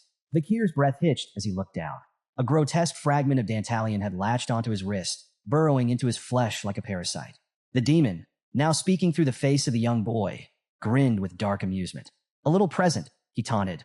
"From me to you." Before Vakir could react, his latest strike sent Dantalion's current body flying backward. But midair, the demon's form began to warp and twist, shifting into something even more monstrous. By the time he landed, he had taken on an even more grotesque appearance, his body now writhing with additional eyes and mouths, all grinning, all watching. A deep, guttural laugh erupted from Dantalion, but something was wrong. Vakir's vision blurred, his balance faltered, and a sickening wave of nausea surged through him. Kneeling, he gritted his teeth, his breathing heavy and labored. From behind, Dolores watched in growing concern. Dantalion's laughter only grew louder. With sadistic glee, he revealed the true horror of what he had done. That cursed face now embedded in Vakir's wrist belonged to a man who had lived in madness, haunted by paranoia, driven by schizophrenia, and ultimately responsible for slaughtering his own family. His memories, his emotions, they're yours now, Dantalion hissed. How does it feel, having your mind drowned in a nightmare so deep it could rip your very soul apart? The demon's plan was simple. Overload Vakir's consciousness until his mind crumbled. But what happened next made even Dantalion's wicked grin falter. Dolores gasped, hands flying to her mouth in horror. Without hesitation, Vakir raised his blade and severed his own arm. The cursed limb hit the ground with a sickening thud, the parasitic face still twitching where it had been cut off. Blood splattered across the battlefield, yet Vakir barely flinched. Dolores rushed forward, her voice shaking as she called his name in alarm. But before she could even process what had happened, something even more unbelievable unfolded before her eyes. Vakir's severed arm began regenerating, flesh knitting itself back together, bones reforming, skin smoothing over until, within moments, it was as if he had never been injured at all. Flexing his newly restored hand, Vakir glanced at her and said calmly, "I'm fine." Then, turning his gaze back to Dantalion, he added, "I'm not your average human." The demon's laughter finally ceased. His many eyes narrowed as he studied Vakir with newfound wariness. Realization dawned. This was no ordinary hunter. Dantalion's gaze flickered to the weapon in Vakir's grasp. That blade, it radiated a dark, ominous energy, something ancient, something terrifying. Recognition flashed across the demon's features. Beelzebub, he muttered, the name dripping with apprehension. A demonic blade, and you wield it like a graduate of the highest grade. Now it made sense. This was how Andromalius had fallen. You're not going to be easy to kill, Dantalion admitted, his mind already racing through new strategies. And then, his lips curled into a sinister grin. His grotesque, shifting hand twisted once more, reshaping itself into something even more menacing. But this time, he didn't aim at Vakir. His elongated, sharpened fingers snapped forward, straight toward Dolores. The strike was instant, but Vakir was faster. In a blur, he moved in front of her, deflecting the attack just in time. Dantalion's grin widened. So predictable, he sneered. The Night Bloodhound has a weakness. Realizing the advantage he had just uncovered, Dantalion unleashed a relentless barrage of attacks, all aimed at Dolores. Each time, Vakir intercepted, blocking or redirecting the strikes. His movements were still precise, but there was a shift, a strain. Dolores saw it too. "Don't worry about me. Focus on the fight," she pleaded. But Vakir didn't waver. His voice was steady, unwavering. "I can't let anything happen to you." To Vakir, Dolores wasn't just a comrade. She was a pillar of the resistance, a force holding the battle against the demons together. Losing her wasn't an option, but as she watched Vakir fight alone, something inside her twisted painfully. He had always fought this way, carrying the weight of every battle, every responsibility, both in his past life and the one yet to come. Would he always bear this burden without anyone by his side? Her hands trembled as fear clawed at her, but she knew she couldn't afford to hesitate. She had to stand with him, not just as an observer, but as his ally. Summoning her courage, Dolores began to cast holy light once more, the sacred energy illuminating the battlefield. But just as the spell was forming, something landed in front of her with a sickening squelch. A grotesque mass of flesh, writhing with eyes and mouths, lay before her. And then it spoke. "Sister." The voice was unmistakable. It was Quilty's. Dolores' breath caught in her throat. In an instant, the horrifying image of his face consumed her mind, unraveling the fragile resolve she had just built. Her body locked up, her courage crumbling into pure, paralyzing fear. The spell in her hands flickered and died, and she could do nothing but stare. Dantalion's laughter echoed through the battlefield, his amusement growing as his form twisted again. His arms morphed into massive, slithering tentacles, each covered in ghostly, wailing faces. His grin widened. "Transplanting a single soul into another body is already agonizing," he sneered. "But what do you think happens when hundreds of souls are forced into one?" The mass of tortured faces surged toward Vakir, an unending tide of suffering. But Vakir stood firm, gripping Beelzebub tightly. His voice was cold, unwavering. "Then I'll cut down every single one of them." And that's exactly what he did. His blade moved like a storm, slashing through the grotesque tentacles without pause. Each strike severed another wailing face, each movement precise and relentless. The battlefield became a whirlwind of carnage, yet Vakir didn't stop. Not for a second. Dantalion watched, impressed but still mocking. "How long can you keep this up, Night Bloodhound?" he taunted. "Thousands of faces. Will you slice them all?" But Vakir paid no attention. His focus was absolute, until he saw her. In the middle of the swarm, a face emerged. A face he knew. A rush of memories crashed into him. Days spent volunteering at the orphanage. A shy, gentle smile. A small hand reaching out to hold his. Perry. The face he had just cut down belonged to Perry. A rare, sharp fear struck Vakir, his mind reeling. His blade hesitated for just a fraction of a second, and that was all Dantalion needed. In an instant, the swarm overwhelmed him. The grotesque faces piled onto him, consuming him in a suffocating wave. The Night Bloodhound was buried beneath the weight of Dantalion's countless victims. Vakir, overwhelmed yet undeterred, found himself trapped in a grim, alien world forged from Dantalion's malevolent power. The air was heavy, the darkness oppressive, and the surroundings reeked of despair. Yet, Vakir's resolve was unyielding. No matter where this place was, no matter the horrors it contained, he swore the demon's demise would be by his hand. The sight before him was unsettling. Endless rows of figures sat motionless, their heads bowed and their identities hidden. The dim, cavernous space resembled a vast sewage system, with murky, dark water flowing endlessly between the lines of silent souls. Despite the eerie setting, the figures showed no sign of movement or discomfort, as if resigned to their fate. Vakir quickly realized where he was. The oppressive energy, the warped reality, it could only mean one thing. He was trapped within Dantalion's twisted skill, a realm born from the demon's vile magic. This wasn't a battlefield anymore. It was a prison for the souls Dantalion had consumed. As Vakir scanned the endless rows, a bead of sweat trickled down his face. These weren't just random figures. They were victims, remnants of those devoured by the demon. Their silence was deafening, their stillness haunting. But before he could take another step, a sharp, excruciating pain tore through his body. His veins throbbed, swelling unnaturally as a sickly purple mist began to rise from the water. The mist clung to his legs, crawling upward and enveloping him in a suffocating grip. The waters below churned violently, mirroring the chaos now coursing through his body. The sensation was all too familiar. The cursed mark Dantalion had left on his wrist was now manifesting in full force. The realization hit him hard. This wasn't just pain. It was the collective trauma of every soul trapped in this nightmarish realm, invading his very being. Then, from the front row of the seated figures, a child's voice shattered the silence. "It hurts? Please, make it stop." The words were chilling, spoken with the sorrow of 1,000 lifetimes. The boy's face was a hollow void, a gaping nothingness that made his anguish even more profound. Vakir knelt before the boy, placing a firm yet gentle hand on his head. Despite the searing agony coursing through him, he remained steady. His determination was a beacon in this sea of despair. His thoughts drifted back to the battle and to Perry, whose face he had seen among Dantalion's victims.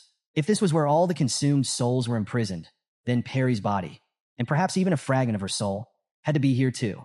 The voices of the trapped souls began to rise, a heartbreaking chorus of pain and hopelessness. "I'm scared. I can't take it anymore. Please, just let me die." Each voice carried the weight of unthinkable suffering. Yet, despite the cacophony, Vakir's resolve only hardened. Among these broken souls, he was determined to find Perry, no matter the cost. Nearby, Dolores stood frozen, her wide eyes reflecting the horror unfolding before her. The endless cries of anguish filled the air, each desperate voice stabbing through her heart like a blade. The sheer weight of the suffering around her was suffocating, an ocean of pain from souls forever trapped in Dantalion's cruel grasp. Her body trembled as her legs gave out beneath her, sending her crashing to her knees. For the first time, she fully grasped the depth of the demon's atrocities. This wasn't just a fight for survival or vengeance. It was a battle to free countless innocent souls condemned to an eternal nightmare. Then, as if drawn by the sound of her voice, the shadows twisted and parted, revealing the very monster responsible. Dantalion emerged behind her, his voice slithering through the despair like poison. His tone was laced with amusement as he gestured toward the rows of unmoving victims. "What do you think of my collection?" he mocked, his words dripping with cruel satisfaction. The true scale of his evil was laid bare. Each silent figure before them was a soul he had consumed, a life he had mercilessly devoured. But it was his form that truly sent a chill down Dolores' spine. No longer masked by illusion, Dantalion revealed his grotesque, otherworldly body. His pale skin glowed with an eerie light, his elongated form twisted in ways that defied human nature. His face was lined with 4 writhing, tentacle-like extensions, each one lined with grotesque mouths and eyes that blinked with unnatural synchronicity. Amidst the horror, his piercing green eyes shone with malevolent delight. And then, as if the suffering around them was nothing more than entertainment, the demon smiled. "I've been selective," he boasted. "I don't want to eat ugly humans. The distant echoes of weeping souls only seemed to fuel his pleasure. He leaned in closer to Dolores, his voice dripping with sadistic amusement.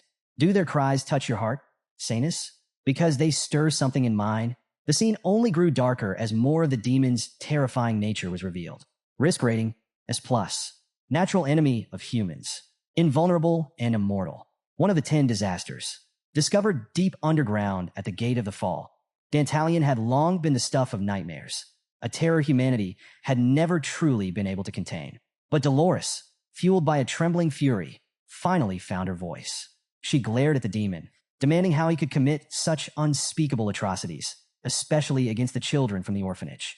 Dantalion, however, merely tilted his head, as if the question itself was ridiculous.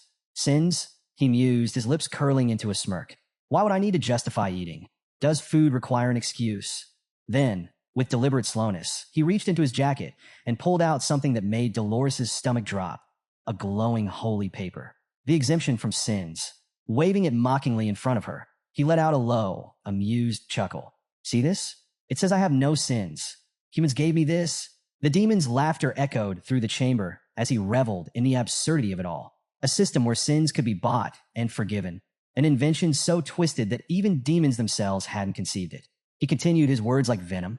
By using the orphanage as a steady source of food, he had perfected a self-sustaining cycle, one born from the very logic of human greed. If I have a sin, he sneered, it's that I learned too well from you humans. But his cruelty didn't stop there. Leaning in closer, he whispered words meant to shatter Dolores from the inside out. You're weak, he taunted.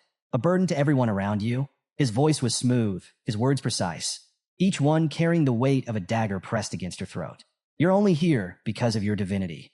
Without it, you're nothing. And then, with a final blow, he revealed the ultimate truth, the real reason for his amusement. It's because of you, he murmured, his grin stretching wide, that I managed to trap the night bloodhound here. You were his Achilles' heel, Sanus. Dolores felt her heart sink, Dantalion's words slicing through her like cold steel. Every accusation, every whispered doubt, and every agonized wail surrounding her pressed down with crushing weight. The despair seeped into her very core, threatening to shatter her spirit. And Dantalion? He was savoring every second of it. His grotesque grin stretched wider, jagged teeth glistening with saliva as he drank in her hopelessness. The despair of his prey was his greatest feast, and watching the Sanus crumble was a delicacy beyond compare. But then, amidst her tears, Dolores spoke again. Her voice, though shaky, carried a quiet, unshaken strength. You're right, she admitted. Everything you said is true. The way humans trade sins for money, the harm we cause in our selfishness, even my own weaknesses. All of it is true. Dantalion's twisted delight surged. He could feel it, her acceptance, her surrender. She was finally breaking. But just as his excitement peaked, a radiant golden light erupted from Dolores' body, piercing through the suffocating darkness. The demon's grin faltered. Through her tears, she continued. But humans also possess something greater, the strength to believe. Even in despair, we can still choose to walk toward the light. The glow around her intensified, illuminating the endless abyss Dantalion had woven. His grotesque form tensed, his previously smug expression now one of disbelief. This wasn't how it was supposed to go. She was supposed to collapse. She was supposed to be consumed. Yet, she stood. And then, a memory surfaced, a moment long ago, when she and Vakir had sat side by side on a weathered wooden fence. She had asked him once, in a moment of weakness, why a higher power would choose someone as fragile as her to be the saintess. Vakir's response had been simple, yet unshakable. You were chosen because you carry sorrow. His voice had been steady, certain. The person this world needs shines brightest when they reach the lowest and fiercest places. The memory burned in her mind like a guiding star. As the memory faded, Dolores inhaled deeply, then clasped her hands together in unwavering prayer. She couldn't let Vakir fight this battle alone, not anymore. The golden light radiating from her intensified, pushing back the oppressive darkness. Dantalion, for the first time, panicked. His smug facade cracked as he scrambled to manipulate her one last time. Stop, he hissed. If you use your power, the souls I've devoured will be erased forever. They can still live. But this time, Dolores wasn't listening. Her faith, once shaken, now stood unbreakable. Then, as if answering her prayers, a small hand gently reached for hers. She opened her tear-filled eyes. A young boy stood before her, bathed in the glow of her divine light. Then, more orphanage children appeared, their innocent smiles shining through the darkness as they waved at her. Dolores's breath hitched. She knew these faces. Tears spilled down her cheeks as guilt, sorrow, and love crashed over her all at once. "I'm sorry," she whispered, her voice trembling. "I'm so sorry I couldn't save you." But the children only smiled, their presence bringing her the strength she desperately needed. Her light surged, illuminating the twisted void of Dantalion's world, pushing back the suffocating despair that had taken root.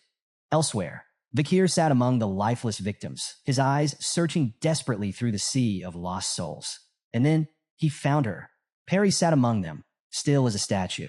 Her once bright, mischievous eyes were empty, void of life, void of warmth. A lump formed in Vakir's throat as he knelt behind her. His voice, rough yet fragile, broke the silence.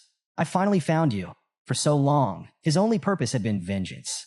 He had come to the orphanage that day with a single mission, to hunt Dantalion. Nothing more. But then, Perry had smiled at him, and that smile had changed everything. "If there's one thing that makes this revenge meaningful," he murmured, his voice barely above a whisper, "it's creating a world where children like you can smile." As if answering his plea, a golden glow began to seep into the bleakness around them. Dolores's divine light had reached this place, chasing away the demon's corruption. Vakir, his body trembling from the weight of the countless traumas he had absorbed, let out a ragged breath. He turned back to Perry, his heart aching. "I'm sorry," he choked. "I couldn't protect you." Then, something he never expected happened. Perry's voice, soft, warm, and full of life, reached him.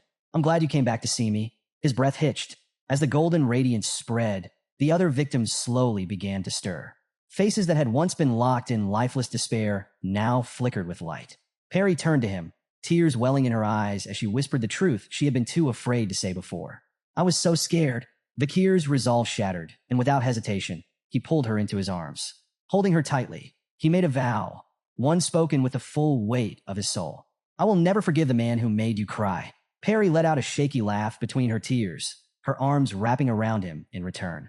"It's a promise." And with that, the bond between them was sealed. Dolores's divine power showed no signs of stopping. Her radiance burned so fiercely that it pierced through the walls, illuminating even the world outside. The once dark abyss of Dantalion's twisted domain was now flooded with pure, holy light. The elite demon, once brimming with arrogance, now stood frozen, his confidence crumbling. "Since when has the Saintess become this powerful?" he muttered, his voice laced with disbelief. But the truth was undeniable. Dolores had fully awakened. And what shook Dantalion even more was the realization that every single soul he had imprisoned, every fragment of suffering he had hoarded, was now gone. Freed. The endless wails of despair had vanished, replaced with an overwhelming stillness, one he could not control. Then, from the heart of the radiant storm, two figures emerged. Dolores, her divine aura shining brighter than ever, and beside her, the night blood hound, and Scathe, his presence more fearsome than before. Dantalion's powers no longer had any hold over them, but the true nightmare had yet to begin. As the golden radiance washed over him, Vakir felt something stir deep within. At first, it was subtle, a warmth coursing through his body, but then it surged, igniting every fiber of his being. His Baskerville aura, the power inherited through his bloodline, erupted like never before. Dolores's divine energy wasn't just healing him. It was amplifying him, pushing his limits far beyond anything he had ever known. Then he felt it. For years, 6 aura spheres had existed within him, locked in place, refusing to advance. But now, in this moment, something impossible was happening. A 7th sphere was forming. The gaseous energy that had once surrounded him began to solidify, transforming into something far more potent. Dantalion's twisted eyes widened in sheer terror. He knew exactly what was happening to Vakir. No, this cannot be. The aura surrounding Beelzebub, Vakir's weapon, solidified, radiating with an overwhelming force. Vakir had ascended. He was no longer just a warrior. He was now a Swordmaster. The realization sent a chilling weight into the air, suffocating even the mighty elite demon. Vakir's gaze, now sharpened with cold, lethal intent, locked onto Dantalion. The rage that had once burned recklessly inside him had settled, refined into something even deadlier. Clutching Beelzebub tightly, he spoke with absolute certainty, his voice devoid of mercy. "You won't have an easy death." And with that, the battle for vengeance, the battle to end Dantalion once and for all, had begun. Dolores now stood as Vakir's unwavering support, her divine magic flowing into him like an endless tide. Positioned behind him, she channeled her blessings, amplifying his strength to levels beyond mortal reach. It was her power that had pushed him to the rank of Swordmaster, allowing him to wear his aura like unbreakable armor, a testament to his newfound supremacy in battle. As the clash with Dantalion raged on, Dolores felt it, the sorrow of the countless children who had perished, their unfulfilled dreams, their stolen futures. Their lingering rage and pain surged through her, fueling her determination. She could sense Vakir's resolve as unyielding as ever, and within her heart, a memory resurfaced. The Saintess awakens by meeting her true companion. The Pope's words echoed in her mind, and now, standing beside Vakir, she knew this was the moment.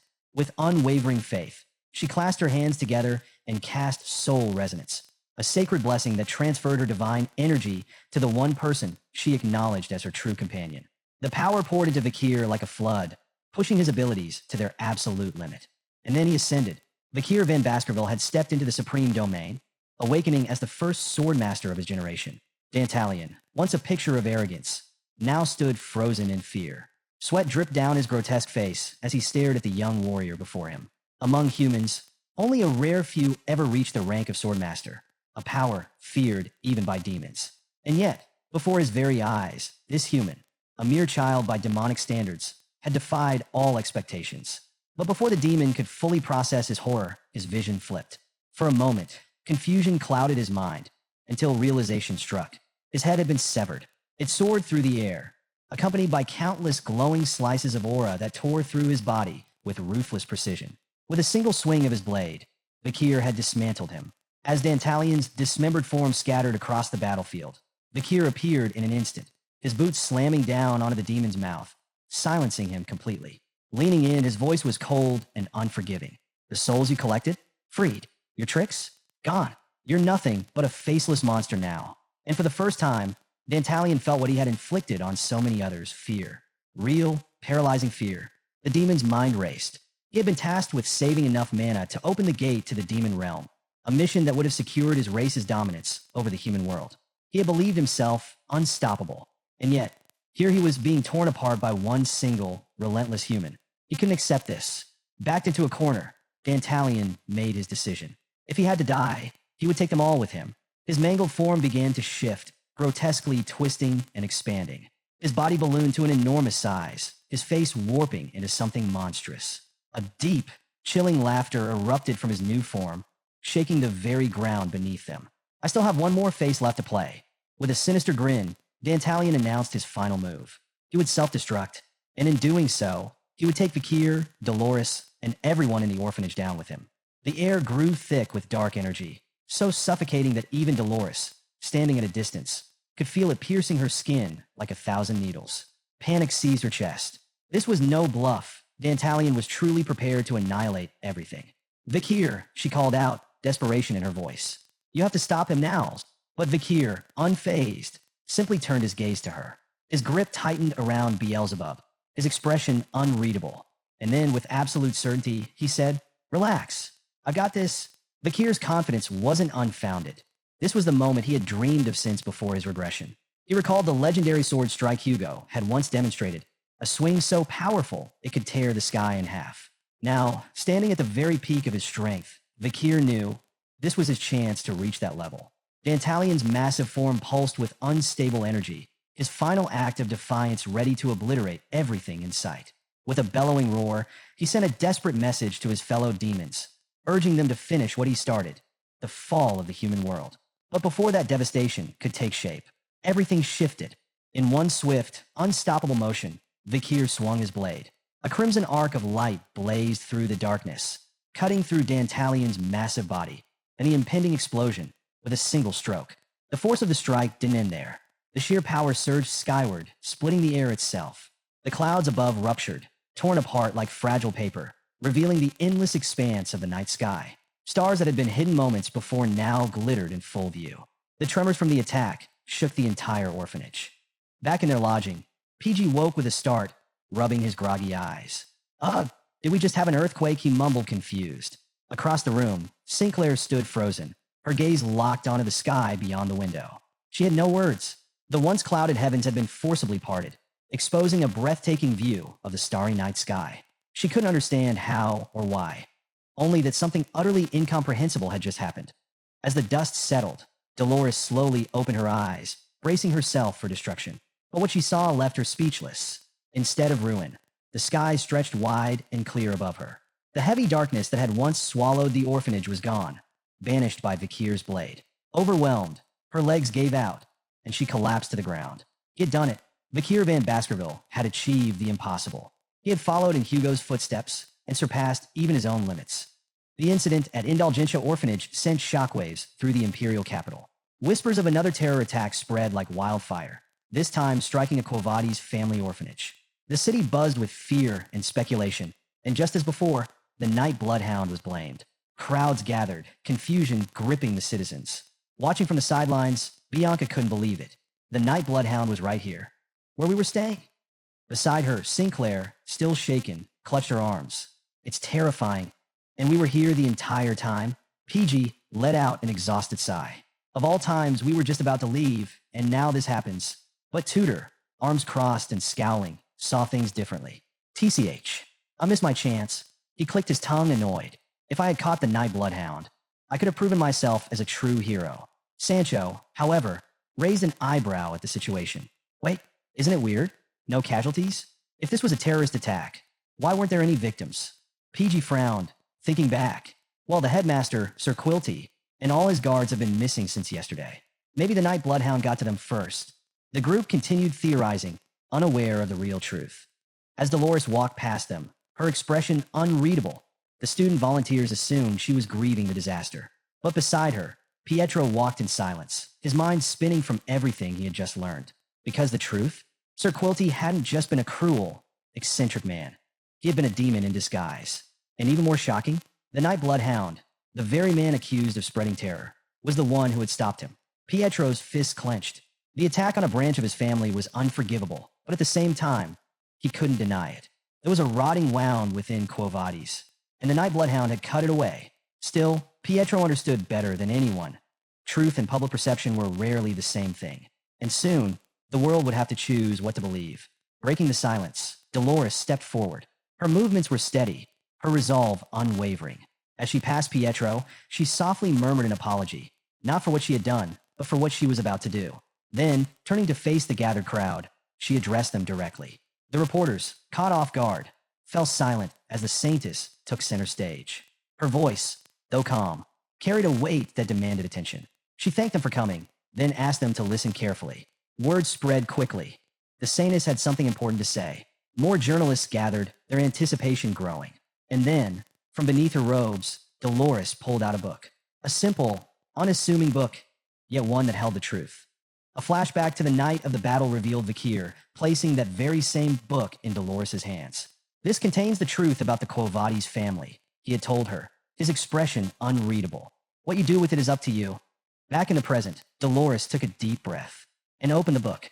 Her voice rang out clearly as she began to read. The sales log of exemptions and indulgences, addressed by Quilty Lun Indulgentia and countersigned by Cardinal Humbert Lewin Quo Vadis. A hush fell over the crowd. Then, she listed the sins and their prices of forgiveness. Viscount Vecoin murdered his own parents to seize their fortune.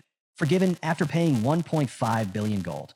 Baron Legiso took a maid's life after committing unspeakable acts, burying her in the sewers. Forgiven after paying 200 million gold. Sir Feeney Gig eliminated his business partner to monopolize their wealth. Forgiven after paying 800 million gold. Gasps rippled through the gathered spectators. Faces twisted in horror. People exchanged glances, unable to fathom the depth of corruption laid bare before them. Yet, among them, a few skeptical voices rose in protest. Surely, Cardinal Humbert wouldn't. This has to be a misunderstanding. But Dolores wasn't finished.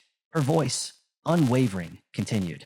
Count Azel evaded 800 billion gold in taxes, forgiven after paying only 300 million gold. The weight of the evidence crushed the remaining doubts. With every revelation, the Saintess's voice grew stronger.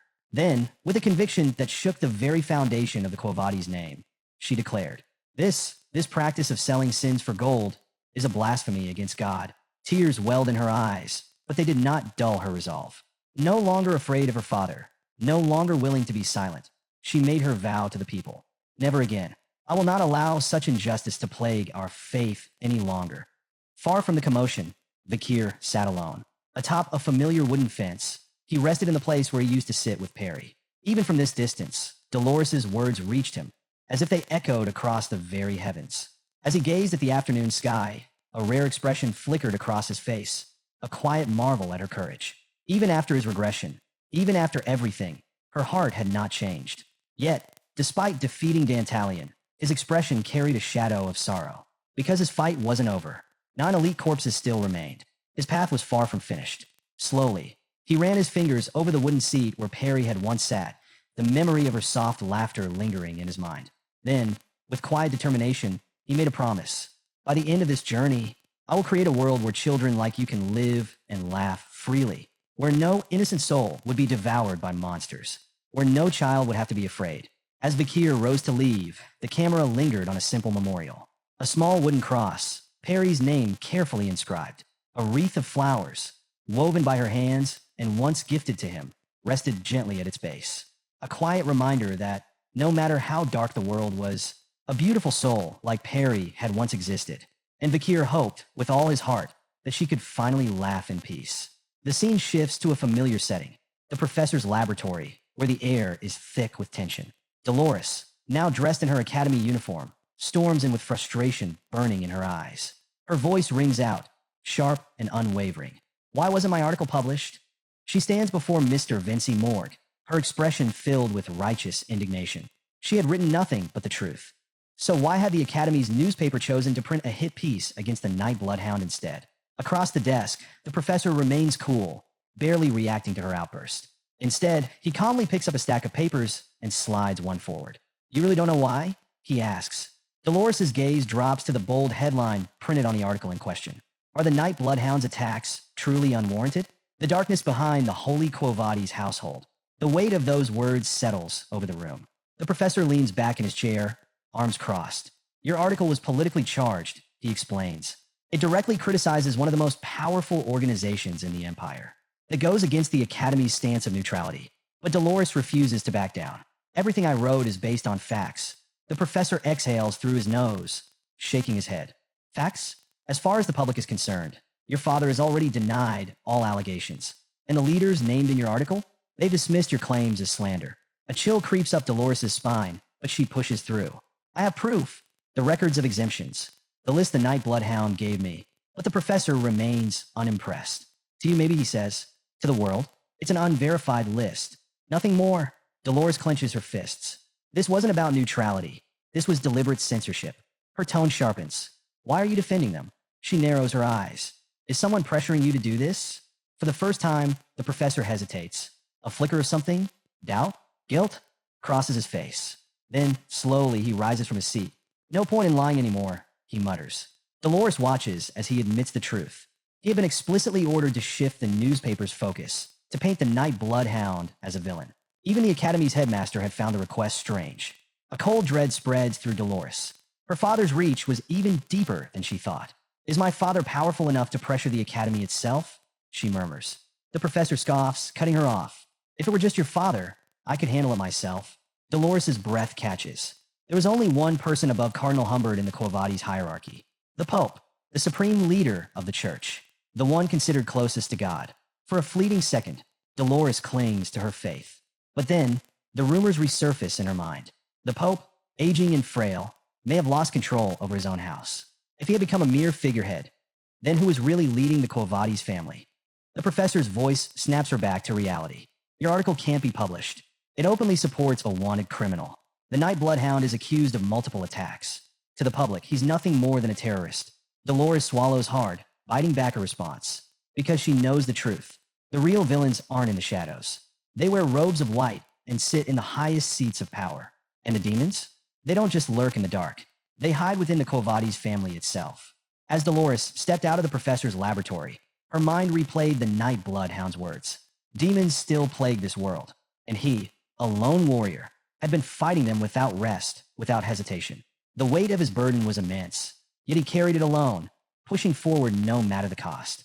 Clenching her fists, Dolores made a silent vow. If the Night Bloodhound is willing to fight until his dying breath, then I'll do everything I can to help him. Her doubts had vanished. Her path was clear. Meanwhile, in a much less intense setting, Tudor let out an exhausted groan, stretching his stiff limbs. Man, volunteering and studying? What a pain. As he and the other boys made their way back to their rooms, Tudor turned to Vakir with his usual easygoing grin. Hey, you in for a game of Run Flat? Vakir, however, shook his head. I need some time alone. For some odd reason, the words time alone sent a visible shudder through Tudor. P, ever cheerful, shrugged. All right, I'm heading to my room too. But before he could take another step, Tudor instantly clamped a hand over P's mouth. No, let the man have his space, Tudor insisted, eyes strangely serious. Though the whole situation felt oddly dramatic, Vakir simply nodded and went on his way. Finally alone in his room, Vakir exhaled. For the first time since his intense battles, he had a moment of peace. His bag still sat untouched. He hadn't even had time to unpack since arriving at the academy. Settling down, he reflected on the previous night, the brief moment when Dolores' blessing had pushed him beyond his limits. For a short while, he had touched the realm of Swordmasters. Now back to being a high-rank graduate, that overwhelming power had faded, but the memory of it hadn't. And if he had reached it once, he would reach it again. As he rummaged through his bag, Vakir pulled out a collection of leather sacks, the spoils taken from Dantalion's fallen bodyguards. The moment he placed them together, something unexpected happened. The 4 sacks merged, forming a single mask, a relic of legend, the human mask of Beastly Heart, picaresque. Vakir had read about this mask before his regression. Its power was said to rival even the demon sword Beelzebub. It grew stronger with every human the wearer killed. It granted insane resilience and mana regeneration. And the more blood it spilled, the more powerful it became. Curious, Vakir held the mask in his hands. A cursed artifact, undoubtedly, but also a tool. And right now, he felt adventurous. So he put it on. The moment the mask touched his face, power surged through him. His body, exhausted and drained, was instantly restored. Even the deep fatigue left by his battle with Dantalion vanished. It was more effective than Beelzebub's swamp salamander skill, which only healed wounds. This mask? It revitalized everything. But then, something changed. The room around him seemed to grow larger. His vision dulled, shifting into black and white. And when he opened his mouth to speak, woof! Wait, that wasn't right. Vakir glanced down. Tiny paws, fur, a fluffy tail. A wave of pure horror crashed over him. He had turned into a dog. A very small, very fluffy dog. Panic set in immediately. Our boy dog ran in frantic circles, his mind racing for a solution. Then, remembering it was a magical artifact, he focused on the mask, willing it to come off. And just like that, poof, back to human form. Completely, naked, standing in the middle of his room. For those waiting for fan service, congratulations, your moment has arrived. After several minutes of sheer mental recovery, Vakir finally calmed down and eyed the mask on the floor. What he had assumed was a curse might actually be a blessing. The ability to transform into a dog could be perfect for sneaking around the academy. A small smirk tugged at his lips. Thankfully, there's no rule against keeping pets in the dorms. This could be very useful. Back in his room, Vakir heard a faint cracking sound. His eyes flicked toward his bag, where something inside was coming to life. The Madam Eight-Legs egg was finally hatching. Vakir sat up immediately. This was no ordinary event.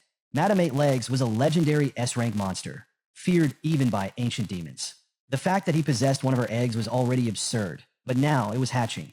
The shell cracked further, and out came a small, fluffy spider, barking like a dog. Vakir stared in disbelief. The fearsome descendant of a monstrous queen had just hatched into a cotton ball with legs. The tiny spider wagged its whole body, its furry limbs bouncing excitedly as it barked up at him. This was supposed to be an apex predator? The little thing barked again, its small fangs barely visible. Vakir squinted. Are you hungry? The spider barked even louder. Taking a guess, Vakir placed a small piece of meat on the table. But the spider shook its head, refusing the food. Too young for meat? Whatever the case, this was a jackpot.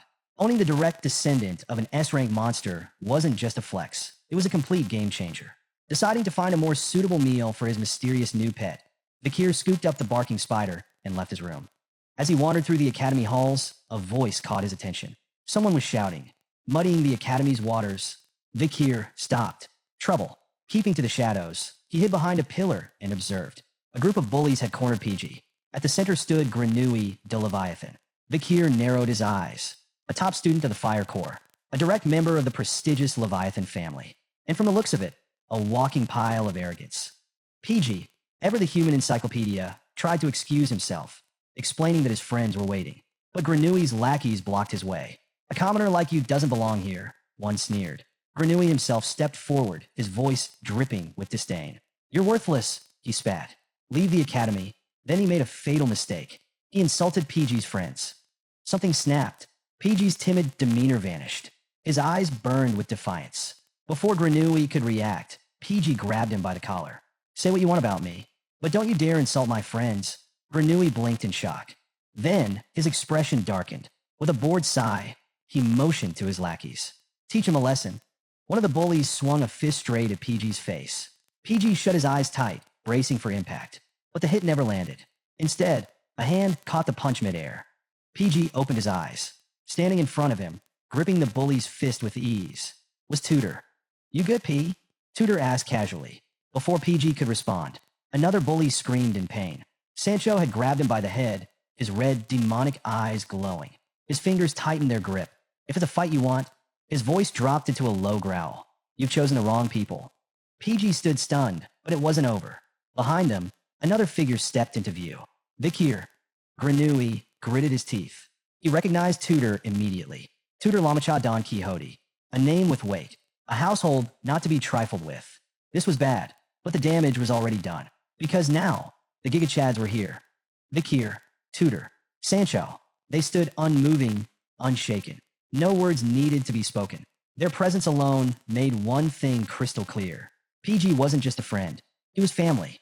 And if anyone dared to lay a hand on him, they would regret it. The atmosphere was heavy with tension as the two groups faced off, the intensity of their gaze enough to ignite sparks. On one side stood Vakir, Tudor, and Sancho, exuding the unmistakable aura of main characters. Opposing them was Granui de Leviathan and his gang, their presence radiating the kind of unremarkable energy typical of random NPCs. Granui's smirk widened as his gaze locked onto Tudor. With a mocking tone, he sneered, throwing shade at the blonde hero for associating with commoners. Tudor, unfazed, maintained his composure. He reminded Granui that in the academy, all students were on equal footing, regardless of their lineage. But Granui wasn't buying it. He dismissed the idea outright, twisting the knife further by mocking Tudor for his perceived helplessness during the infamous Hound incident. Embarrassed, Tudor's face flushed red as he stammered out a defense, explaining that he'd been asleep during the event. Granui, however, was quick to capitalize on the moment, laughing at what he called a loser's excuse. Then, the situation took a sharp turn.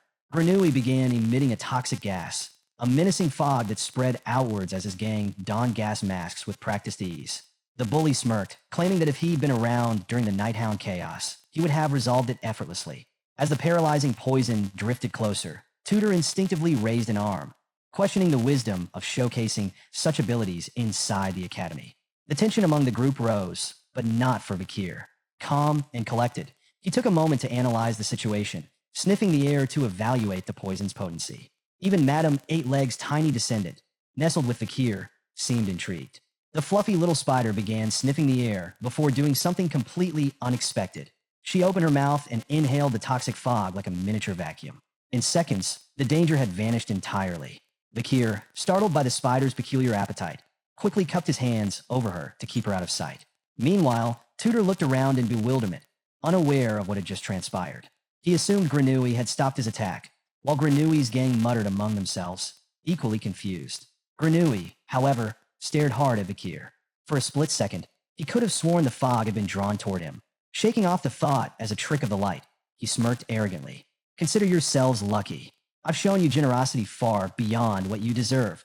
As Granui basked in his self-importance, Tudor decided it was time to shift the power dynamic. He stepped forward with a determined aura, declaring it was high time to settle the score. The blonde hero challenged Granui to a wager on the upcoming midterm team event. The stakes? The losing team would have to run laps around the academy, stark naked. Granui's eyes lit up with twisted delight. He relished the idea of publicly humiliating his rivals.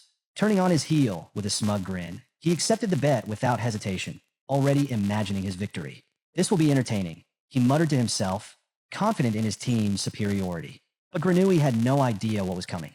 After the encounter, PG turned to Tudor, guilt evident on his face. Apologizing profusely, he blamed himself for dragging everyone into the conflict. Tudor, however, brushed off the apology with a reassuring grin. "Don't worry about it," he said, his confidence shining through. He was more than ready for a chance to bring Granui down a peg. Despite Tudor's reassurance, PG couldn't shake his insecurities. With tears welling up, he muttered that he was nothing more than a low-ranking expert. Tutor placed a firm hand on his shoulder and smiled. "Don't underestimate yourself," he said. "You're sharp, and your observational skills are second to none." "That's exactly what we need." As the group strolled along, Tutor wasted no time laying out their strategy for the midterm team event. The test required a 4-person squad, and their roles were clear. Sancho and Tutor would take the front lines. PG would hold the fort at the Spirit Tower, and Vakir, their master archer, would dominate the vanguard. With this lineup, Tutor was certain they'd steamroll the competition and finally erase Granui's smug grin. Fired up by the plan, PG clenched his fists and declared he was all in. But just as the group's morale hit its peak, Vakir casually raised his hand. Guys, I already have a team." Silence. Tutor, PG, and Sancho froze mid-step, their expressions locked in pure disbelief. "What?" Vakir, as oblivious as ever, simply repeated himself. He'd already formed a team with someone else, and backing out wasn't an option. A promise was a promise. The boys stared at him, internally screaming for him to read the room. But Vakir remained unmoved, utterly indifferent to their emotional devastation. The scene shifted to the Academy arena, a massive battleground packed with students from every branch. The crowd erupted into cheers as one team took center stage, Dolores' team. A living legend among the students, Dolores was practically royalty. Shouts of admiration filled the air, with students hailing her as the capital's pride. Clad in battle-ready armor, she paid no mind to the noise. Her focus was razor-sharp. Now here's how the midterms worked. The test was a defense challenge where teams had to withstand waves of dummy monsters, earth golems created by hologram magic. Each team had to survive 3 rounds, each lasting 20 minutes. If they held out for the full hour, they'd earn full marks. Every student was protected by a shield spell, represented by a glowing blue symbol. Every hit from a monster chipped away at their HP, and if anyone's HP hit 0, they were eliminated. The final scores were determined by contribution and endurance. Dolores' team was a powerhouse, tearing through waves of monsters like seasoned warriors. The crowd watched in awe as they nearly shattered the Academy's record, lasting a staggering 58 minutes before finally falling. Though they didn't hit the full hour, they still secured the best score among the third years. Up in the stands, PG furiously jotted down notes. Since the fourth years aren't competing, Miss Dolores' team just set the standard for the midterms. He explained that most third years barely made it to the third round, while second years typically crumbled in the second. If their team could just hold out for 20 minutes, they'd secure the top spot for their year. But Tutor wasn't here to scrape by. "If we're going to crush Granui's ego," he declared, "we need to last at least halfway through the second round." Right on cue, a new voice cut in. "Oh, don't worry. We'll get there." The group turned to see Bianca, their newly assigned archer, standing with a confident smirk. She had officially joined their team. Folding her arms, she eyed them up and down before issuing her own challenge. "Make sure you tank properly," she said. "Keep those monsters off me, and I'll handle the rest. You can thank me later." With their team locked in, the stage was set. The midterms loomed ahead. Would they live up to Tutor's big talk, or was Granui about to have the last laugh? The tension between teammates was already thick. Tutor narrowed his eyes at Bianca, not entirely thrilled with her attitude. "Listen," he said, arms crossed. "This is a team event, not a 1 princess and 3 servant situation. My dignity is on the line here, so I need you to act accordingly." Bianca barely held back a laugh, rolling her eyes. "Relax," she shot back. "Trust me, the last thing I want is to see you running around naked. My eyes would rot." The bickering between Tutor and Bianca only escalated until Sancho, ever the voice of reason, threw himself between them. "Hey, save the fighting for the monsters in the arena, not each other." Both of them huffed and backed off, but the tension still lingered. Watching from the sidelines, PG sighed. At this rate, these two were never going to get along. His gaze drifted to the sky as a different thought crossed his mind. Why had Vakir chosen to team up with someone else? Cut to Vakir, standing tall with the air of a commander addressing his troops. "I don't like being the center of attention," he declared. "So I need you all to go absolutely crazy out there so I don't have to do anything." In perfect unison, 3 voices responded with unwavering devotion.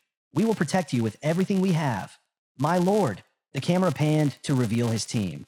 The triplets of the basketball family, his fiercely loyal subordinates. For simplicity, let's call them high, middle, and low. This was their first mission under their liege, and they were beyond excited. They had one goal: make sure Vakir never has to lift a finger. Meanwhile, back with Tutor's group, the boys were stunned. The triplets? The betrayal hit like a punch to the gut. Vakir had ditched them for those guys? Before they could even process it, a familiar voice cut through the air. Granui de Leviathan had arrived, smirking like he'd already won. So, you ditched that commoner Vakir and picked up Bianca from the Usher family instead. He mocked, his words dripping with condescension. Tudor clenched his fists, but Granui wasn't done. Even after seeing both teams, he still oozed confidence. Not that it matters, he added smugly. Victory is still ours. His smirk widened as he motioned towards someone stepping forward, a new member of his team. Then, a familiar voice rang out. Granui, stop laughing like that. You sound like a villain. Granui instantly stiffened, his smugness replaced with frustration. For the last time, it's Granui. How many times do I have to tell you? The newcomer stepped into view Sinclair, Vakir's admirer. Granui, still fuming, tried to recover his air of superiority. You should be grateful, commoner, that you've been accepted into my group. But Sinclair barely acknowledged his arrogance, instead nodding politely. I'll do my best for our team. Then, with perfect timing, she butchered his name again. Granui's eye twitched. This is going to be a long test. Still, he brushed off the annoyance, standing tall as he made a bold declaration. Group 69 is going to take the #1 spot. And with that, the first-year midterms officially began. Group 108, Vakir and Team Baskerville, the Triplets. Group 109, Tudor, Sancho, PG, and Bianca. Group 69, Granui's team, now joined by Sinclair. Tudor was fired up. Bianca was determined to prove herself. And Vakir, well, he had a different plan entirely. The battle was about to begin. The crowd erupted into cheers, their excitement shaking the arena. At the center stood a towering platform, shielded by a glowing blue barrier, the battleground for the midterms. Among the many teams preparing for battle, Team Baskerville stood in quiet observation. The triplets were hyped, brimming with anticipation, while Vakir, well, he just looked puzzled. His memories of his past life contained no recollection of this exam. He had assumed it was just a test of combat skills, beat up some monsters, get a passing grade. But this was something entirely different. His confusion didn't go unnoticed. You don't know how the exam works, do you? Hi, one of the triplets asked, raising a brow. Vakir didn't bother denying it, but Hai didn't wait for an answer anyway. Instead, he launched into an explanation. The exam used virtual reality magic. Once students stepped onto the arena platform, the space would morph into a dungeon, where waves of monsters would attack them. The test only ended when a student's HP, a magical measurement of their endurance, dropped to 0. But there was a catch. The monsters excreted poison. While weaker than the real thing, prolonged exposure could gradually drain HP, making the challenge even tougher. Injuries weren't physically real, but the poison could still be overwhelming. Vakir's curiosity piqued. So, is the poison actually dangerous? Hai reassured him with a shrug. If anything got too serious, the instructors had the power to shut down the magic shields and intervene. The triplets, ever the overachievers, took the chance to boast about their intense training back at House Baskerville. They had been preparing for moments like this their entire lives. Vakir, realizing he could fully rely on them, gave his command. All right, go crazy, so I don't have to move a muscle. The three brothers practically saluted in unison, their eyes burning with excitement. We will protect you with everything we have, my lord. Their over-the-top enthusiasm was almost contagious. Almost. Meanwhile, across the platform, Tudor, Sancho, and PG made their way over. Tudor, wasting no time, zeroed in on Vakir. You ready for this? He asked. But then, lowering his voice, his expression turned serious. You're not in danger, are you? Those triplets, they're not bullying you into teaming up with them, right? Vakir, slightly amused, shook his head. No, we planned this weeks ago. They just really wanted me on their team. Tudor wasn't convinced. His face clearly said, Are you sure though? Before the conversation could continue, the announcer's voice boomed across the arena. Group 68 has finished. Up next, Group 69. All eyes turned to Granui de Leviathan and his team. The smug grin on Granui's face said it all. He was ready to put on a show. Striding confidently onto the platform, he turned to his team, his two lackeys and Sinclair trailing behind. It's time to go wild, he declared. The moment Group 69 stepped onto the battlefield, the arena shifted. The surroundings transformed into a twisted, hive-like dungeon, and from the shadows, a swarm of monstrous ant creatures came charging toward them. Granui spun around, barking at Sinclair. Are you ready with that spell or not? For once, Sinclair's usual light-hearted air vanished. Her expression turned dead serious. With a sharp inhale, she opened her eyes. It's ready. A moment later, a massive surge of magic erupted from her hands, engulfing the entire battlefield. Boom! The incoming wave of monsters was completely obliterated in an instant. The crowd exploded into cheers, their awe unmistakable. Sinclair had just stolen the show. Vakir watched, eyes narrowing. Her control was precise. Her magic was powerful. It was easy to see why she ranked #1 in magic among the first years. despite being a commoner. And yet, something wasn't right.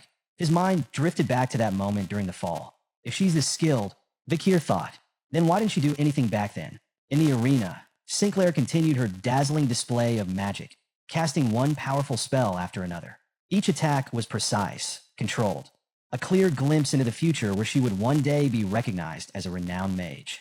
After a grueling battle, the announcer's voice boomed across the stadium. Group 69's final time, 19 minutes and 55 seconds. The best record among the first years. Up in the stands, Tudor and the boy band were fuming. The thought of Granui's smug face basking in victory made their blood boil. But what truly sent them over the edge? Granui himself. From below, he wagged a single finger at them, his smirk practically radiating pure villain energy. The message was clear. I can't wait to see you humiliated. Tudor and his team snapped. Their eyes burned with determination and a fiery hatred for Group 69. Then came the next announcement. Now entering the arena, Group 108. The stadium erupted into cheers as Team Basketball stepped forward, the triplets leading the charge. From the stands, Tudor and the others shouted their support for Vakir. But the triplets? They didn't hear a thing. Their focus was absolute. To them, second place was not an option. Their liege had ordered them to go wild, so wild, in fact, that he wouldn't have to lift a single finger. Meanwhile, Bianca and PG watched from the stands. A thought crossed Bianca's mind. Can Vakir even use a bow? PG, ever the information vault, nodded. He's the Ice Core's ace with a bow and arrow. His skill is legit. Intrigued, Bianca leaned forward. She had to see this for herself. Then the battle began. Vakir swiftly unleashed a volley of arrows, his speed almost inhuman. Even for Bianca, a seasoned archer, his rapid-fire technique was nearly impossible to track. But something was off. The arrows were fast, but weak. They lacked precision, some even missing their targets entirely. Bianca frowned. Something wasn't adding up, and she was right. Beneath his thick glasses, Vakir's bloodhound eyes were fully active, scanning everything around him. As he knocked another arrow, he infused it with a sliver of Baskerville aura, picturing the devastation it could cause. In his mind's eye, he saw the arrow obliterating a monster on impact. But then the vision faded. Vakir hesitated. He didn't fire. If I use my full power, he thought, that's exactly what will happen. A small smile tugged at his lips. The urge to go all out was there, clawing at him, but he resisted. Then a memory surfaced. A flashback. He remembered Ian, the one who had taught him the Balak tribe's archery techniques. Promise me, she had said, that you'll never lose to anyone with a bow. The memory brought a bittersweet smile to his face. Sorry, Ian, Vakir thought. I'm breaking that promise today. But while everyone was focused on the battle, a certain tiny menace saw an opportunity. Baby Madam. Slipping out from Vakir's clothes, the little spider scurried toward the nearest monster corpse, her eyes gleaming with delight. To everyone else, the remains of the ant-like creatures were disgusting. But to Baby Madam, this was a 5-star buffet. She happily dug in, tiny legs tapping excitedly as she feasted on the poison-filled corpses. Vakir noticed her from the corner of his eye and sighed. Of course, but then a thought struck him. These monsters excreted a toxin similar to Renui. That meant, for Baby Madam, this entire arena was basically an all-you-can-eat feast. Watching her indulge so eagerly, Vakir nodded to himself. I'll grab her after the exam, he decided. The timer buzzed, signaling the end of Team Baskerville's turn. The triplets? On their knees. Devastated. Their final time, 19 minutes and 50 seconds. Just 5 seconds short of Group 69's record. Up in the stands, Granui and his goons erupted into laughter. For him, this was the ultimate victory. A so-called commoner like Vakir had dared to challenge him, and failed. As he gloated loudly, basking in his own arrogance, Sinclair, standing awkwardly among his crew, let out a nervous chuckle. You know, she muttered, you look like a third-rate villain right now. Granui ignored her. He was too busy soaking in his glory. Meanwhile, back in the arena, the triplets were beside themselves. Overcome with guilt, they dramatically drew imaginary blades to their throats. League, we have failed you. We shall take our own lives as punishment. Vakir, already exhausted by their theatrics, shut it down immediately. Stop it. Second place is still good. He sighed, equal parts exasperated and amused. Before the dramatics could continue, the announcer's voice boomed across the arena. Next up, Group 109. Tudor and the boy band were up. As they walked onto the battlefield, their focus was laser sharp. Vakir's team had set an impressive record, but impressive wasn't enough. Their goal? First place. To beat Granui's time of 19 minutes and 55 seconds, they had to clear the first wave completely. The moment the exam began, Tudor charged forward. With a single, powerful strike from his spear, he obliterated the first ant monster. Sancho took the front, leading the charge. Tudor backed him up. At the rear, PG observed everything, carefully directing the team. And from a distance, Bianca's arrows rained down, eliminating any stragglers. Even from the stands, Vakir was impressed. Their teamwork was seamless. Tudor and Sancho dominated the front. PG coordinated from the back. Bianca provided flawless long-range support. It was clear they had prepared extensively. And if things continued like this, beating Granui's record wasn't just possible, it was inevitable. But as Vakir watched the battle, something felt off. A strange emptiness. His instincts kicked in. His hand drifted to his collar. Then his eyes widened in panic. Something was wrong. His heart raced as he scanned the arena, his gaze flicking between the fallen monster corpses. Then he saw her, a tiny black shape, perched on top of a dead ant monster. Baby Madam, gleefully feasting on the poisonous remains, her tiny body shaking with joy as she devoured every last bit of toxin, completely oblivious to the battle raging around her. Vakir's stomach dropped. I've lost her to the exam arena. From the stands, Vakir's panic intensified. Down in the arena, Baby Madam was in paradise. Her tiny body vibrated with excitement as she stuffed herself with poison from the fallen monsters. She had completely snuck out of his jacket, again, just to indulge in her toxic feast. But that wasn't the worst part. Vakir's eyes narrowed. She had grown, noticeably. In mere minutes, she had shed her exoskeleton once, her size increasing before his very eyes. There was no denying it now. She was truly the offspring of the legendary Madame Eight Legs, unable to do anything while the exam was still running. Vakir could only pray that her antics wouldn't cause absolute chaos. Meanwhile, back in the arena, Tudor was in his element. He speared a monster through the chest, shattering it into pieces. As the dust settled, he struck a dramatic victory pose, basking in his own heroism. Bianca, unimpressed, scoffed. You're wasting energy, she chided, rolling her eyes at his unnecessary theatrics. Annoyed, Tudor shot back. If you think you can do better, then prove it. Challenge accepted. Bianca calmly notched an arrow, her fingertips glowing with a purple aura. Watch the master at work, she smirked.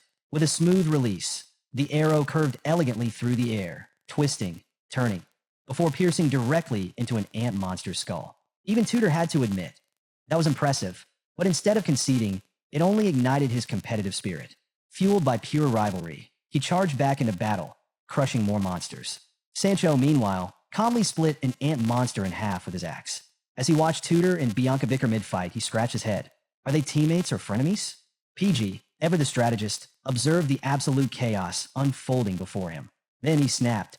You've strayed from your positions, he shouted, snapping them back to reality. Then, in a matter of seconds, he devised a new strategy. Bianca was instructed to aim for the joints in the ant's front legs, disabling them efficiently instead of wasting energy on full kills. Tudor was told to focus on smashing attacks to keep scattered monsters under control. Sancho was advised to pull monsters in closer instead of stopping them mid-charge. The team quickly followed his commands, realizing PG's strategy was solid. With their renewed coordination, they overwhelmed the remaining monsters in record time. As the last creature fell, the team took a collective breath, just as the timer sounded. Final result, 19 minutes and 55 seconds. They had tied for first place. The arena exploded with cheers, but while Tudor's team celebrated, Granui's face twisted into pure rage. From the stands, he gritted his teeth, hissing insults under his breath. He couldn't believe it. A team with commoners had matched his record. The thought alone was infuriating. Meanwhile, Tudor's group had mixed feelings. Sure, they had tied for first place, but that wasn't good enough. Bianca shook her head. We should have beaten them outright. Meanwhile, PG's soul left his body. 1 second, he slumped. We were 1 second away from being the best. Tudor, ever the optimist, let out a relieved sigh. Well, at least I don't have to run around the academy naked, he joked, trying to lighten the mood. As the team exited the arena, Bianca reflected on the exam. Their HP shield had taken a beating, absorbing every hit. Without it, she realized they wouldn't have made it out at all. If this had been a real battle, they might not have survived.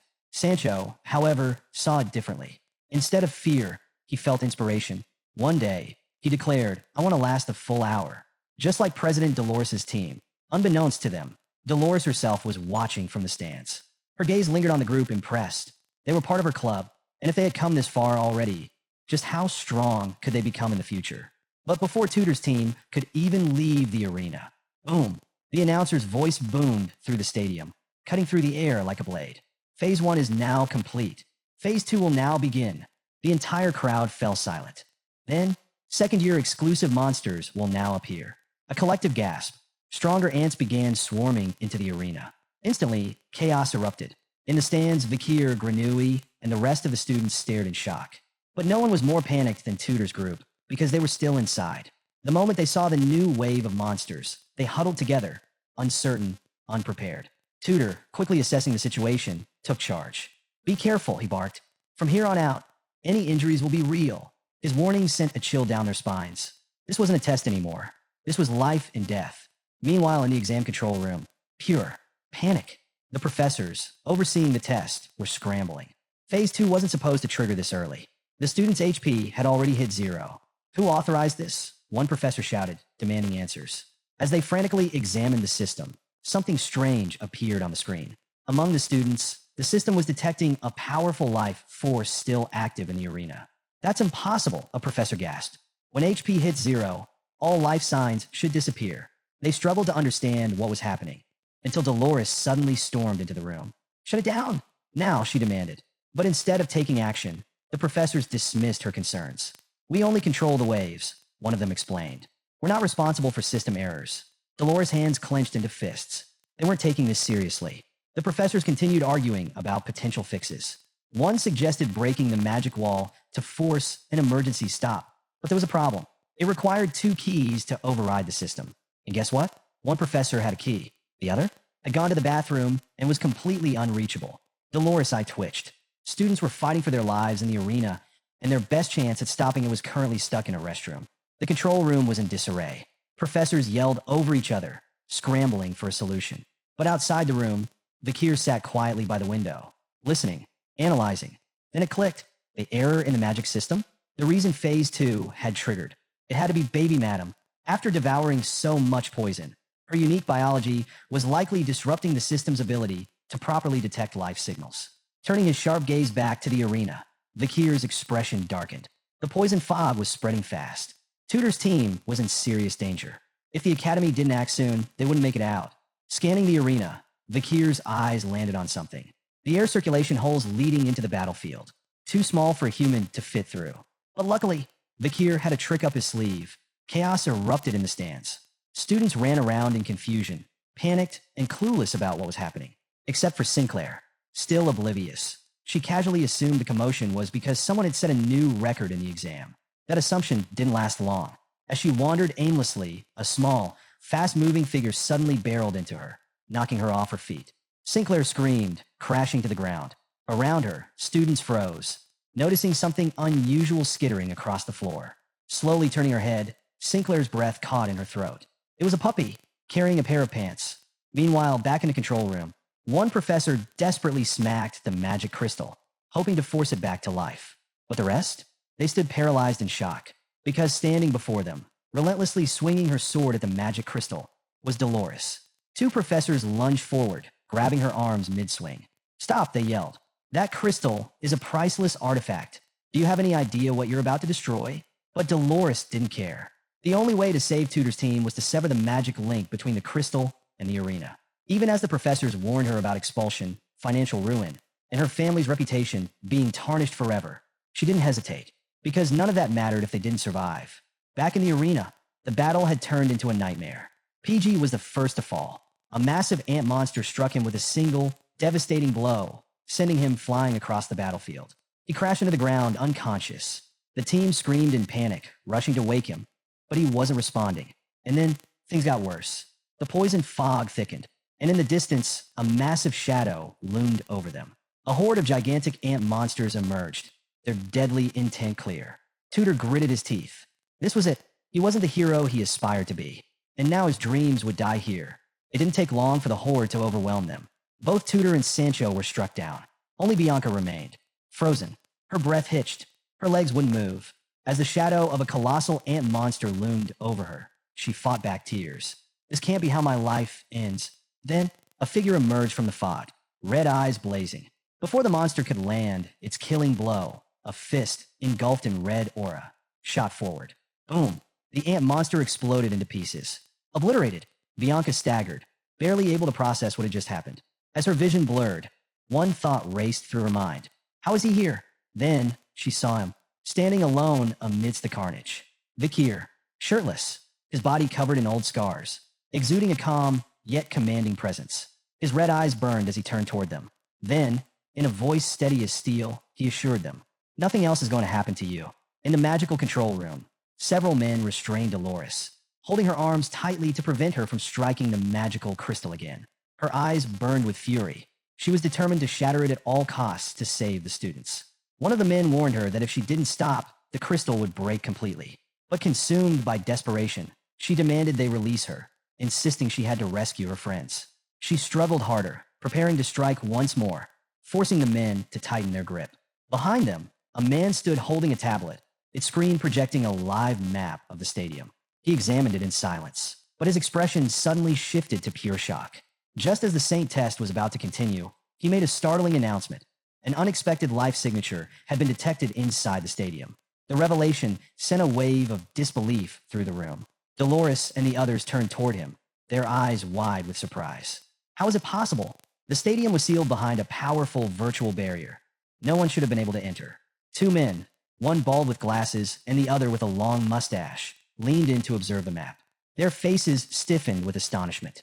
The bald man pieced it together first. Someone had broken through the barrier and taken down a mud ant. Meanwhile, the mustached man's eyes were filled with confusion. How had this unknown figure slipped past their defenses? On the tablet screen, the stadium's real-time projection displayed clusters of red and green dots, representing life signatures. But despite the technology, no one truly knew what was happening inside. Inside the stadium, the situation was grim. PG and Bianca lay unconscious on the ground, while the air around them thickened with deadly poison. Earlier, they could withstand the gas, but now, with their HP drained to nothing, even a single breath could be fatal if the ants weren't eliminated. Nearby, the unconscious bodies of Sancho and Tudor were sprawled across the battlefield, and in front of them all stood Vakir. His fists clenched, his expression filled with determination as he locked eyes with the monstrous ants ahead. Then, as if sensing something unusual, Vakir's gaze sharpened.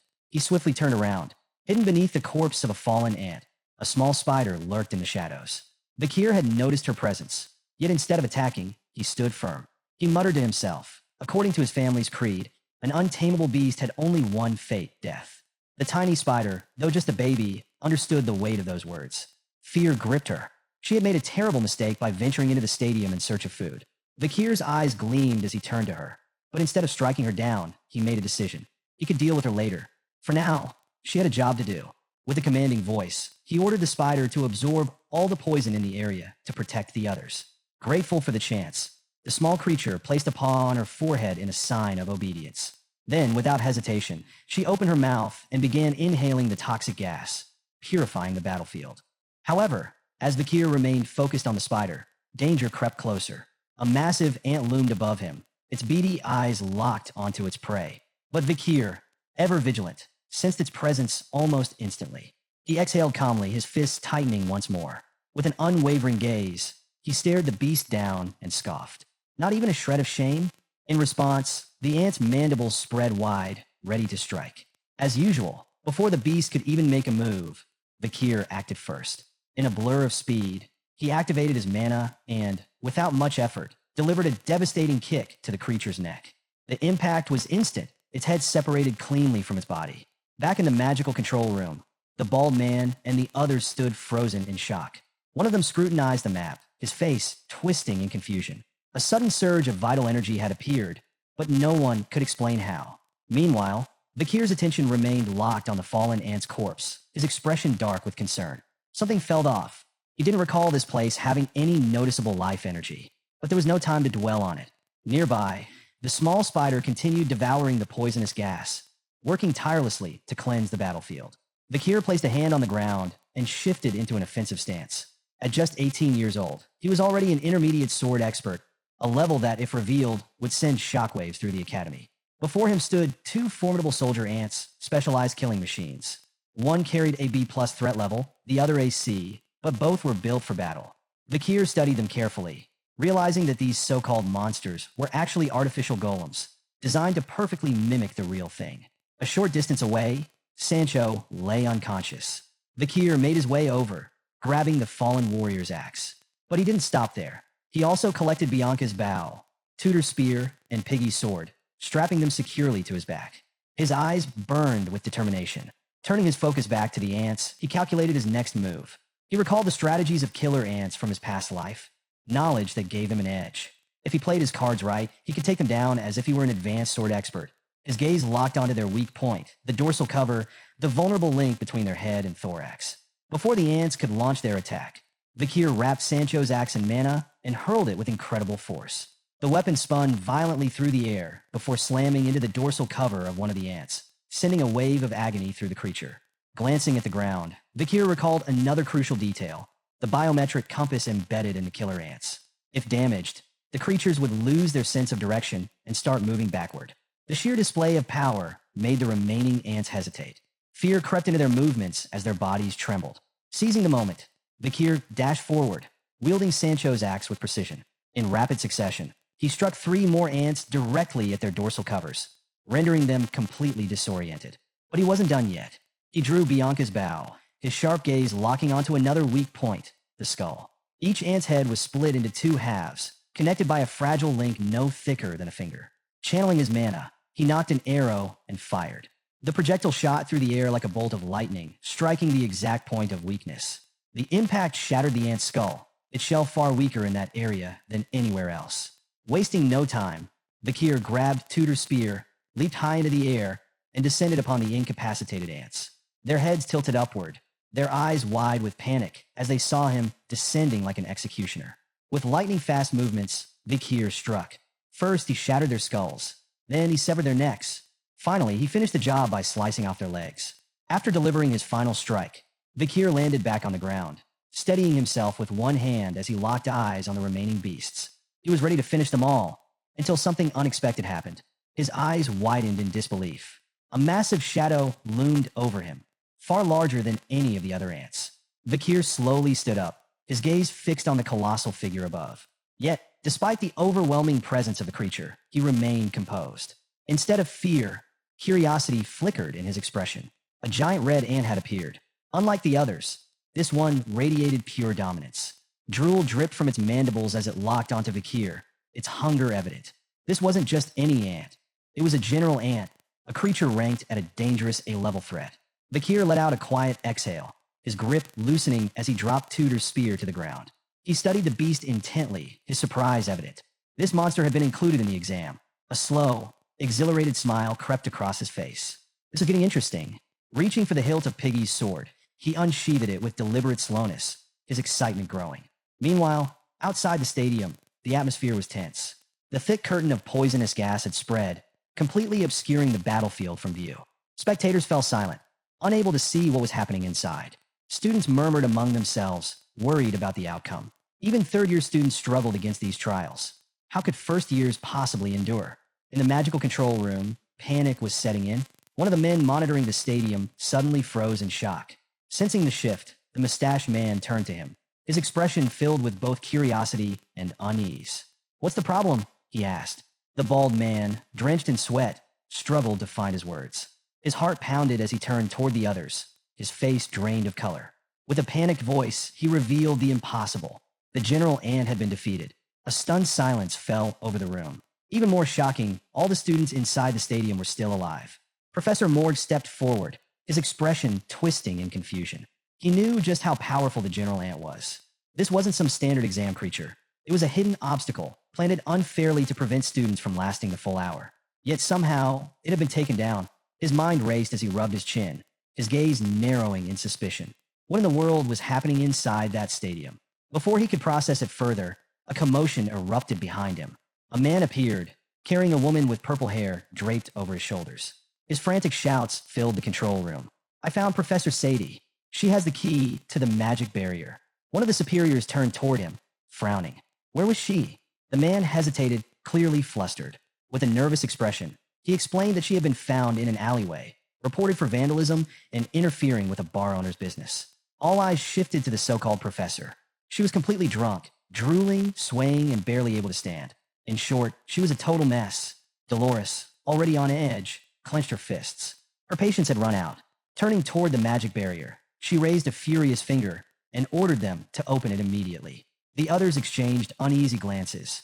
No one knew if Tudor and the others were still alive, but there was no turning back now. Using the key, they began dismantling the magical barrier. Slowly, it started to disintegrate. As the structure faded, the poisonous gas trapped inside the stadium began to escape into the open air. The chaotic incident during the Academy's midterm exam finally came to an end when the magical barrier was released after exactly 42 minutes and 13 seconds. As the shimmering wall faded away, the instructors, still panting from the intensity of the situation, rushed down to the stadium. What they saw left them speechless. The ground was littered with the corpses of the killer ants, dozens of them, lifeless and scattered across the battlefield. Disbelief filled their eyes. How was this even possible? These were first-year students, yet they had somehow managed to wipe out every single one of these monstrous creatures. Moments later, Dolores, who had been anxiously waiting, descended into the stadium as well. Her heart pounded as she frantically searched for Tudor and the others. Then she saw it. Her breath hitched, her eyes widening in pure shock. Lying motionless amidst the sea of ant corpses was none other than Vakir. For a moment, she stood frozen, her mouth slightly open. She couldn't tear her gaze away from him, unsure whether he was truly unconscious or just pretending. Well, as it turned out, he was absolutely faking it. Keeping his eyes shut, Vakir remained still, playing the part of an exhausted warrior who had collapsed in battle. It was uncomfortable, sure, but it was better to pretend he had fallen while fighting alongside his classmates than to deal with the flood of questions that would come if anyone knew the truth. Dolores was surprised, but deep down relieved. It was complicated, but she felt an odd sense of satisfaction knowing that they hadn't lost a potential future hero. Just then, her friend arrived, camera in hand, grinning from ear to ear. She wasted no time, quickly snapping a picture of Vakir lying among the fallen ants. Within hours, the image was plastered across the Academy's news. The headlines praised him as a hero, the fearless student who had dived into danger to protect his classmates during the midterm exam at Colossio Academy. Alongside him, photos of Tudor, Bianca, Piggy, and Sancho were also published, cementing their role in the battle. Bianca, after regaining consciousness, publicly recounted Vakir's heroic feats, everything she had witnessed before fainting. Soon, Vakir found himself being interviewed. Playing along, he rubbed his chin thoughtfully and, with a confused but humble expression, explained that this victory was only possible because of the combined efforts of his friends. He had no interest in basking in glory, but the Academy had already decided. He was their newest rising star. Another photo of him, casually wiping sweat after the match, spread like wildfire. His name became the talk of the Academy, not just for his achievements but also for his looks. His rank was officially re-evaluated, and he was recognized as a high-level expert swordsman. However, not everyone was convinced. The head of the Monster Research Center voiced his suspicions, claiming it was impossible for someone of his rank to defeat a general ant. But Vakir calmly explained his strategy. He had known about the vital weak point hidden in the skulls of killer ants. The revelation didn't just earn him recognition, it changed everything.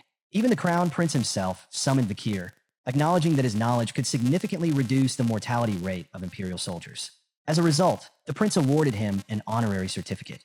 But as Vakir stood there, accepting the recognition, his expression remained unreadable. He clearly had no desire to be in the spotlight.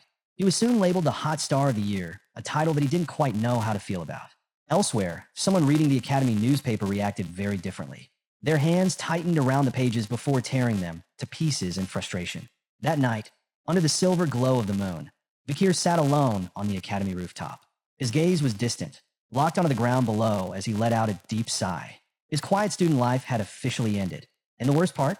It was only going to get more complicated from here. Just then, the baby madam appeared, her tiny form bouncing with excitement as she closed her eyes and grinned from ear to ear. She happily jumped in place, clearly celebrating. But Vakir quickly shut that down.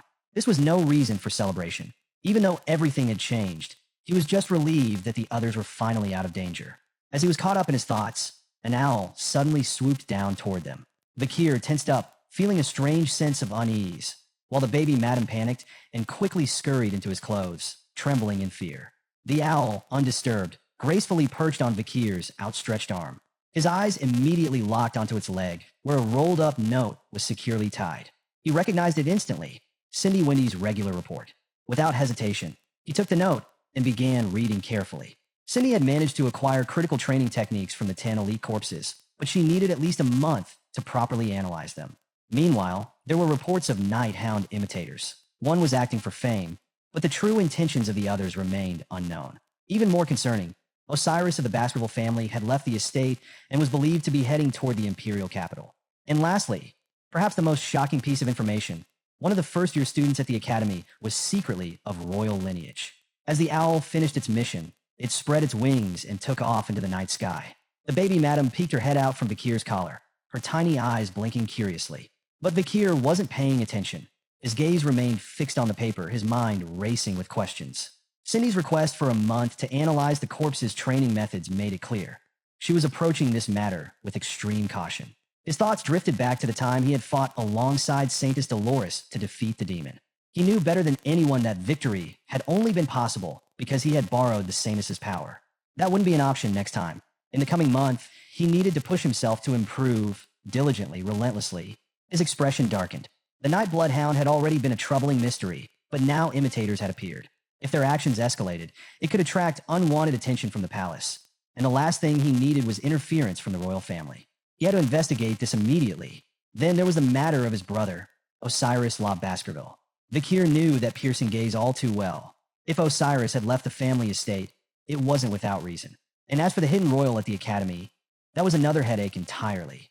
As he mulled over the information, the baby madam nestled deeper into his collar, seeking comfort.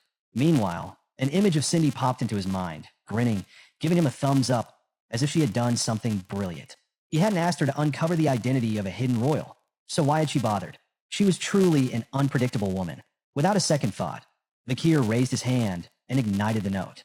The flames consumed it instantly, turning the classified information into ashes.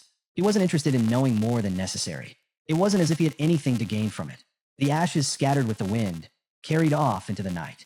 And just then, a voice cut through the silence. A woman, dressed in a skirt, appeared from the shadows. Her eyes widened in disbelief as she realized who she had just stumbled upon. The hero of the academy. Vakir snapped out of his thoughts and turned his attention to her. It was none other than Sinclair. Under the vast, star-filled sky, a warm smile spread across her face. She closed her eyes for a moment before looking up at him again, her cheeks flushed. With a soft, dreamy voice, she asked, "Is this what they call destiny?" Sinclair, still a bit nervous, settled onto the rooftop and let out a soft sigh. With a smile, she turned her gaze toward the star-filled sky, taking a moment to enjoy the breathtaking view. She wasn't just another student. She was known for her sincerity and raw talent. A prodigy who had dominated the Fire Corps rankings with overwhelming performances. Vakir, however, wasn't quick to relax. His sharp eyes studied her with suspicion. What was she doing here at this hour of the night? The tension between them lingered for a moment before Sinclair finally decided to break the silence. She admitted she was surprised to find Vakir here. This place was special to her. Whenever she felt down, she would come here to gaze at the Milky Way. Vakir blinked, his expression shifting slightly. He had completely misread the situation. Sinclair turned her head toward him, her gaze softening, filled with something more than just casual interest. A blush crept up her cheeks, painting her face as red as a tomato. She confessed that she hoped to run into him again if she ever returned to this spot. Vakir felt the weight of her stare and, with a quiet sigh, looked down at the ground. It was clear he needed to find a new location to receive messages from Cindy. With a kind smile, Sinclair extended her hand, playfully revealing that the entire academy had been buzzing about him lately. Vakir didn't even lift his head. His expression turned cold as he flatly responded that he had no interest in such things. But Sinclair simply chuckled. There was no reason to feel embarrassed. Extraordinary people always drew public attention. With an amused smirk, she started counting on her fingers. First, being number one wasn't enough. Second, there were 3 groundbreaking research articles connected to him that were about to shake the academic world. And third, despite being of commoner origin, his aura was already at the level of an expert. Hearing this, Vakir's eyes widened slightly. A bead of sweat formed on his brow. She continued, casually noting that in many ways, he was an intimidating figure to his peers. Vakir let out a tired sigh. Grades and titles. Those were meaningless distractions. He advised her not to put too much importance on them. Sinclair tilted her head, her brows furrowing in confusion. How could grades not matter in an academy? But Vakir knew better than anyone. Soon, money, power, and honor would become worthless. When the era of destruction began, the world as they knew it would collapse. And in the chaos that followed, the only thing that would matter was survival. Sinclair listened carefully before flashing a teasing smile. "You talk like an old man who's lived for centuries," she mused. That caught Vakir off guard. For a moment, he was genuinely surprised by her insight. She was more perceptive than he had expected. Sensing the shift in mood, Sinclair decided to change the subject. With a curious gaze, She asked what he planned to do after the midterms. In response, Vakir casually raised a single finger. "I'm going to train my back and lower body," he said with a confident expression. Sinclair blinked, then frowned. "Did you hit your head or something?" she asked, sighing dramatically. Meanwhile, Vakir adjusted his glasses with his fingers, brushing off a reaction.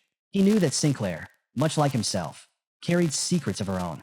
Before returning, she had graduated at the top of her class, never once losing her number one spot, despite also being of commoner origin. And then, one day, she disappeared. She had cut off contact with everyone, vanished from history, and left behind nothing but unanswered questions. As the moonlight bathed the rooftop in its soft glow, Sinclair slowly opened her eyes, a faint smile forming on her lips. There was something unusual about her, a mystery that lingered in Vakir's mind. She was of commoner origin, or at least that was what she claimed. But could she be hiding something more? Cindy Wei had mentioned that a member of royalty had secretly entered the academy. Was it possible that Sinclair was the one disguising her identity? The thought lingered in his mind as the night stretched on.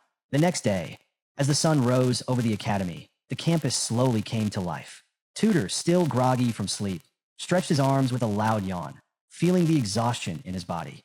He never expected the exam period to drag on for so long. Shouldering their backpacks, the group began walking toward the academy. With a smile, Tutor stretched his arms once more, commenting that after today's attack test, midterm exams would finally be over. Sancho, walking beside him, turned with a serious look. He reminded everyone that because of the injuries they had suffered during the defense exam accident, the entire exam schedule had been postponed, making this exam period feel endless. Ahead of them, Vakir and Piggy walked in silence, lost in their own thoughts. Meanwhile, Tutor's expression darkened as his mind wandered to a familiar face. Granui, his hands clenched into fists. It was frustrating that their bet had ended in a draw. He rolled his shoulders, massaging out the tension, before turning to the group with a confident smirk. Despite everything, this exam had made something clear to him. He now knew exactly who his true rival was. Vakir, however, had no idea what he was talking about. Sancho sighed. It was obvious that thanks to Vakir, they had avoided far worse injuries during the exam. But at the same time, it was annoying how much he had been hiding. After all, Vakir wasn't just skilled. He was a superior level expert who had been concealing his true power from his friends this entire time. Suddenly, the three of them stepped forward and lightly punched Vakir in the back as punishment. Vakir turned his head, his expression serious. He reminded them that they weren't the only ones who had fought. He hadn't done everything alone. Tutor simply crossed his arms and closed his eyes. With a knowing grin, he called Vakir way too humble. Deciding to drop the subject, Tutor shifted the conversation. "Did you hear? The Night Bloodhound committed another terrorist attack." Vakir's eyes widened in shock. Piggy, staying calm, reached into his backpack and pulled out a newspaper. Unfolding it, he revealed that this time, students from the Varangian Training Center had been targeted. Vakir and Sancho immediately turned their attention to him, listening in silence. Piggy opened the newspaper and frowned. The headlines were grim. The report stated that while attempting to discover and restrain the Night Bloodhound, the students had suffered heavy casualties. The notorious figure had resurfaced, once again leaving devastation in his wake. According to the latest news, the Night Bloodhound had committed countless atrocities, earning him the title of the worst villain of all time. Last night, during an excursion to the Yellow Sea, a group of students from the Varangian Training Center had been ambushed. The result: 10 students left with minor injuries, 10 severely wounded. Among them was none other than the head of the training center. As the group absorbed the weight of the news, a tense silence hung in the air. And then they started talking. Sancho crossed his arms, his expression serious. "Isn't the Night Bloodhound expanding his territory?" he asked. Piggy, still engrossed in the newspaper, let out a sigh. Lately, there were even people who supported someone like him. Tutor rubbed his chin thoughtfully, his brows furrowing. "What's that guy's goal? Anyway?" Meanwhile, Vakir's gaze drifted downward, his expression unreadable. But beneath the surface, his fists clenched tightly. His imitators had already set things in motion. There were two of them. One had gone quiet, barely making a move. But the other? The other had been steadily escalating their activities. As they made their way toward the academy, the atmosphere was mixed. Sancho, Tutor, and Piggy were in good spirits, but Vakir remained on edge. The real issue wasn't just the imitators. Surveillance against the Night Bloodhound was getting tighter by the day. If things continued like this, any future assassinations could be completely shut down. As students filled the academy grounds, Vakir made a silent decision. Once the exam was over, he would get rid of the imitators himself. In a separate section of the academy, the attack exams were about to start. Unlike the defense exam, which required teamwork in groups of 4, The attack test focused solely on individual skill. It was a one-on-one battle where each student had to fight against a golem controlled by a professor. Points were awarded for successful hits, evasions, and overall combat ability. Now it was Sancho's turn. A golem materialized before him, summoned by Professor Morg, who stood behind it with his arms crossed. Sancho took a deep breath, channeling his mana into his spear. With a fierce battle cry, he lunged forward, striking the golem's barrier with force. The purpose of this test was clear: to give students real combat experience by making them face golems that mimic the movements of master-level combat instructors. Sancho's attack landed, the impact sending vibrations through the ground.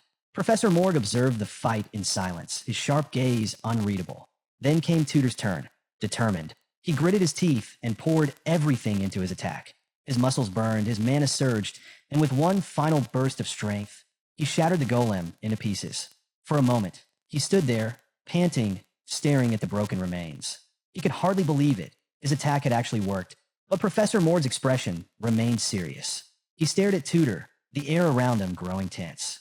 "You still have a long way to go," he said flatly. Then, without warning, green roots burst from the ground, wrapping around Tutor's legs. He tensed up, momentarily distracted. That was all the golem needed. In the blink of an eye, it appeared in front of him, its fist already mid-swing. Tutor's grip on his spear tightened. He barely had time to register the sudden increase in speed. Was the professor strengthening the golem, somehow? The fist moved closer.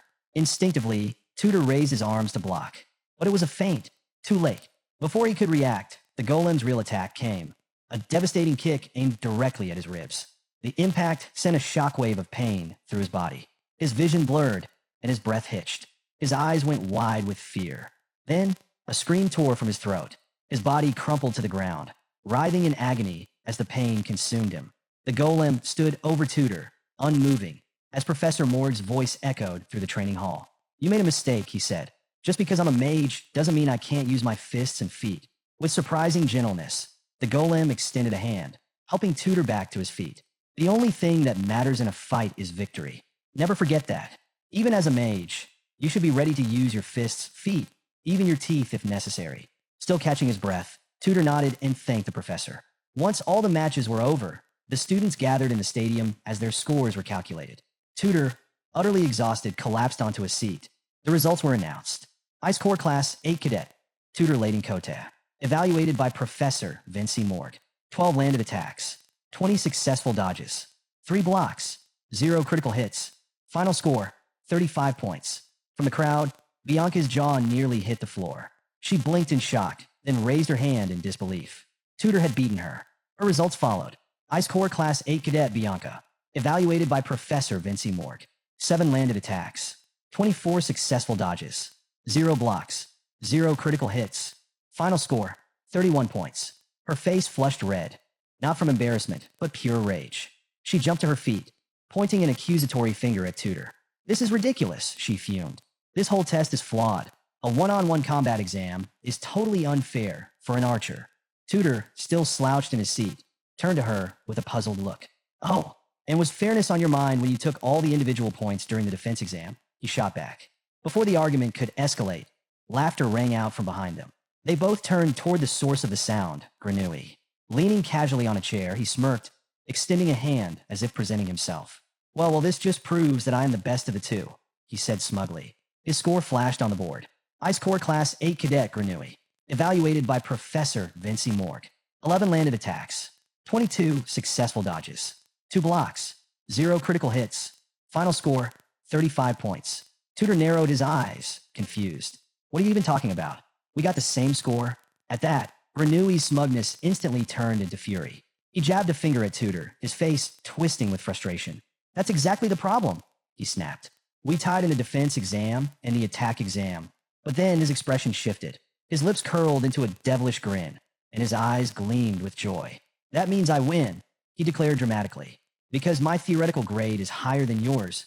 Tutor's face went pale. His entire soul left his body. Defeat hit him like a hammer. He slumped forward, completely and utterly devastated. Bianca, watching his sudden downward spiral, sighed and patted his back in consolation. "Hey, look on the bright side. At least our teacher was Vinci Moore," she pointed out. Tutor barely registered her words. He just stared at the ground, lost in despair. But Bianca wasn't done. Tapping her chin thoughtfully, she continued, The other students had Professor Suddy. At that, Tutor's expression shifted. His eyes widened with curiosity. The very mention of Professor Sadie sent a shiver down Bianca's spine. She couldn't help but picture the woman's chaotic, lunatic smile. Ugh, that woman, Bianca muttered, a look of disgust flashing across her face.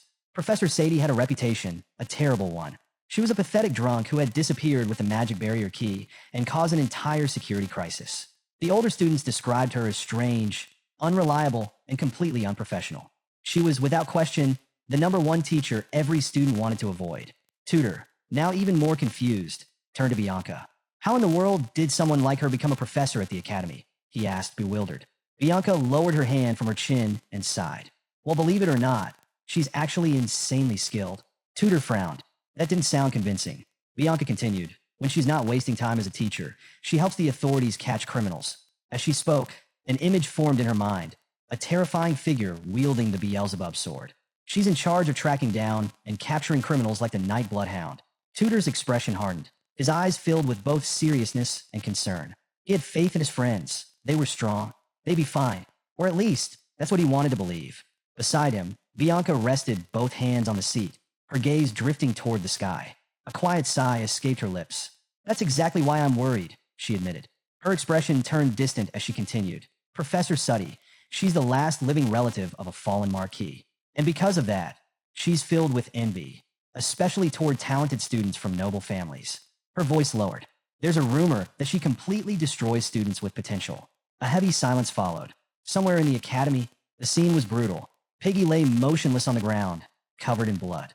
A woman, dressed in sharp heels, pressed her foot against his head, her weight digging into him without a hint of mercy. Before her, a golem identical to her in appearance stepped forward, its mere presence exuding an overwhelming pressure. The gathered students were frozen in place, stunned, horrified. Another student had fainted. This wasn't an exam. This was a massacre. Panic set in. The students turned to the exit, pounding on the doors, desperately trying to escape. They didn't want to be here. They didn't want to take this exam with her. And yet, the doors would not open.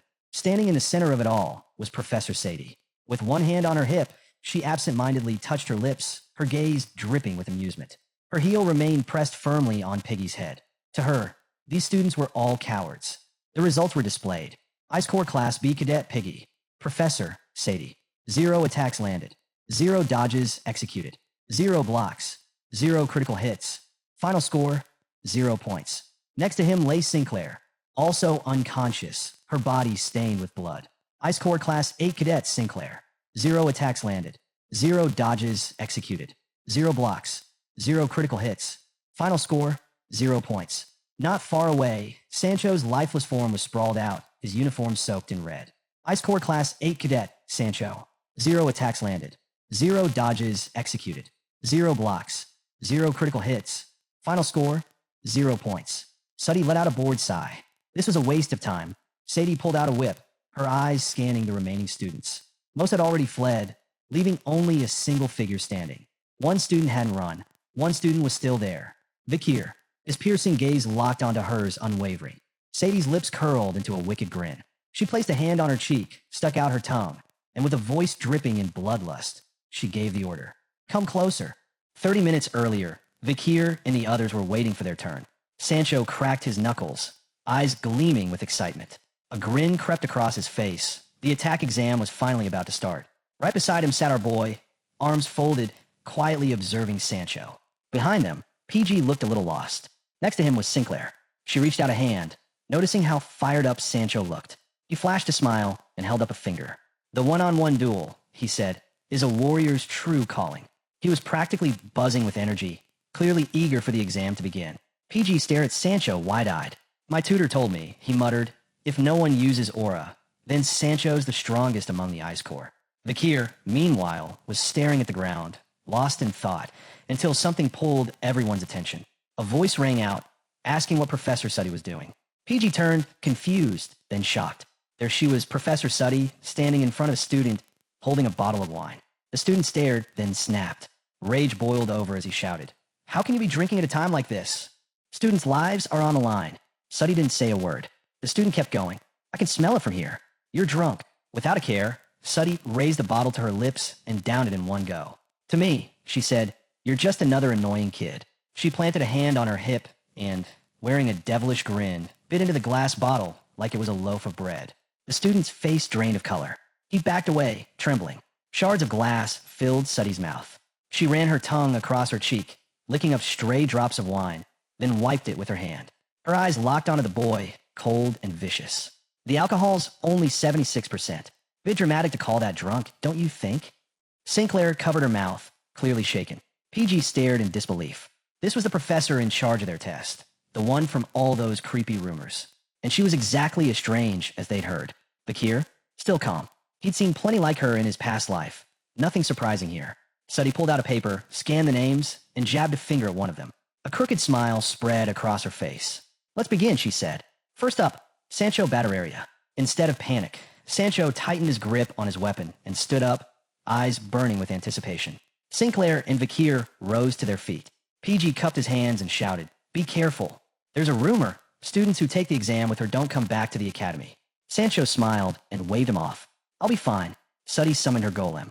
It appeared in front of her with a heavy thud. Sancho approached, studying it closely. "The will of a warrior can't be broken," he said, taking a firm stance and raising his axe. No fear in his eyes, only excitement. "I'm ready to learn, Professor." And just like that, the test began. Sancho launched into the air and came crashing down toward the golem like a meteor. Suddy watched him, then looked down, a slow grin forming. She echoed his words softly. "The will of a warrior is unbreakable." Sancho brought down his weapon with full force. But something changed. Sinclair gasped, her hand flying to her mouth. Her eyes widened. PG stumbled back, stunned. He stood frozen, mouth agape. Even Vakir, usually the calmest in the group, was shaken. What they had just witnessed was beyond anything they'd seen before. Sinclair and PG looked on, bewildered, trying to make sense of it, until the smoke cleared. And what they saw next struck them with a fear they had never known. Professor Suddy's golem loomed in the aftermath, towering over the arena with Sancho in its grip, dangling by the neck, unconscious and bloodied. The entire room fell silent. The golem held Sancho like a broken doll, and Suddy looked almost disappointed. Using both hands and two glowing magic circles, she continued to manipulate the golem. Her eyes sparkled with magical energy. Then, turning to the rest of the group with a grin, she asked mockingly, "So, does this mean Sancho's no longer qualified to be a warrior?" Vakir's expression darkened instantly. His gaze locked onto Suddy, sharp and unblinking. He couldn't tell what this woman was really after, but he didn't like it. The golem released Sancho, and his limp body hit the ground with a thud. His friends didn't hesitate. They rushed to his side. Vakir and PG quickly hoisted him up, resting him across their shoulders. PG leaned in, urgently calling out his name. "Sancho, wake up!" Sinclair stepped forward, eyes locked on the professor. She raised a hand and demanded answers. "What do you think you're doing?" she said, voice firm. Her gaze didn't waver. "How could you strike a student so hard they passed out?" Suddy didn't flinch. "This exam," she said coolly, "is meant to prepare you for the real world." She lifted a finger and smiled confidently. "These are the exact words of the Academy's first president. Or are you planning to file a complaint in the middle of a real battle?" Then, with that same smile, she pointed straight at Sinclair. "You're next. Let's see what the leader of the Ice Corps can do." Sinclair's clenched fists trembled. She didn't know what this woman had planned, but it didn't feel like a normal exam anymore. Before she could respond, a voice called out from behind. "You can refuse." She turned, startled. Vakir was standing there, Sancho still leaning on his shoulder. He looked right at her. What she did wasn't fair. If you report it, the Academy might give you a second chance. Sinclair lowered her gaze, overwhelmed for a moment.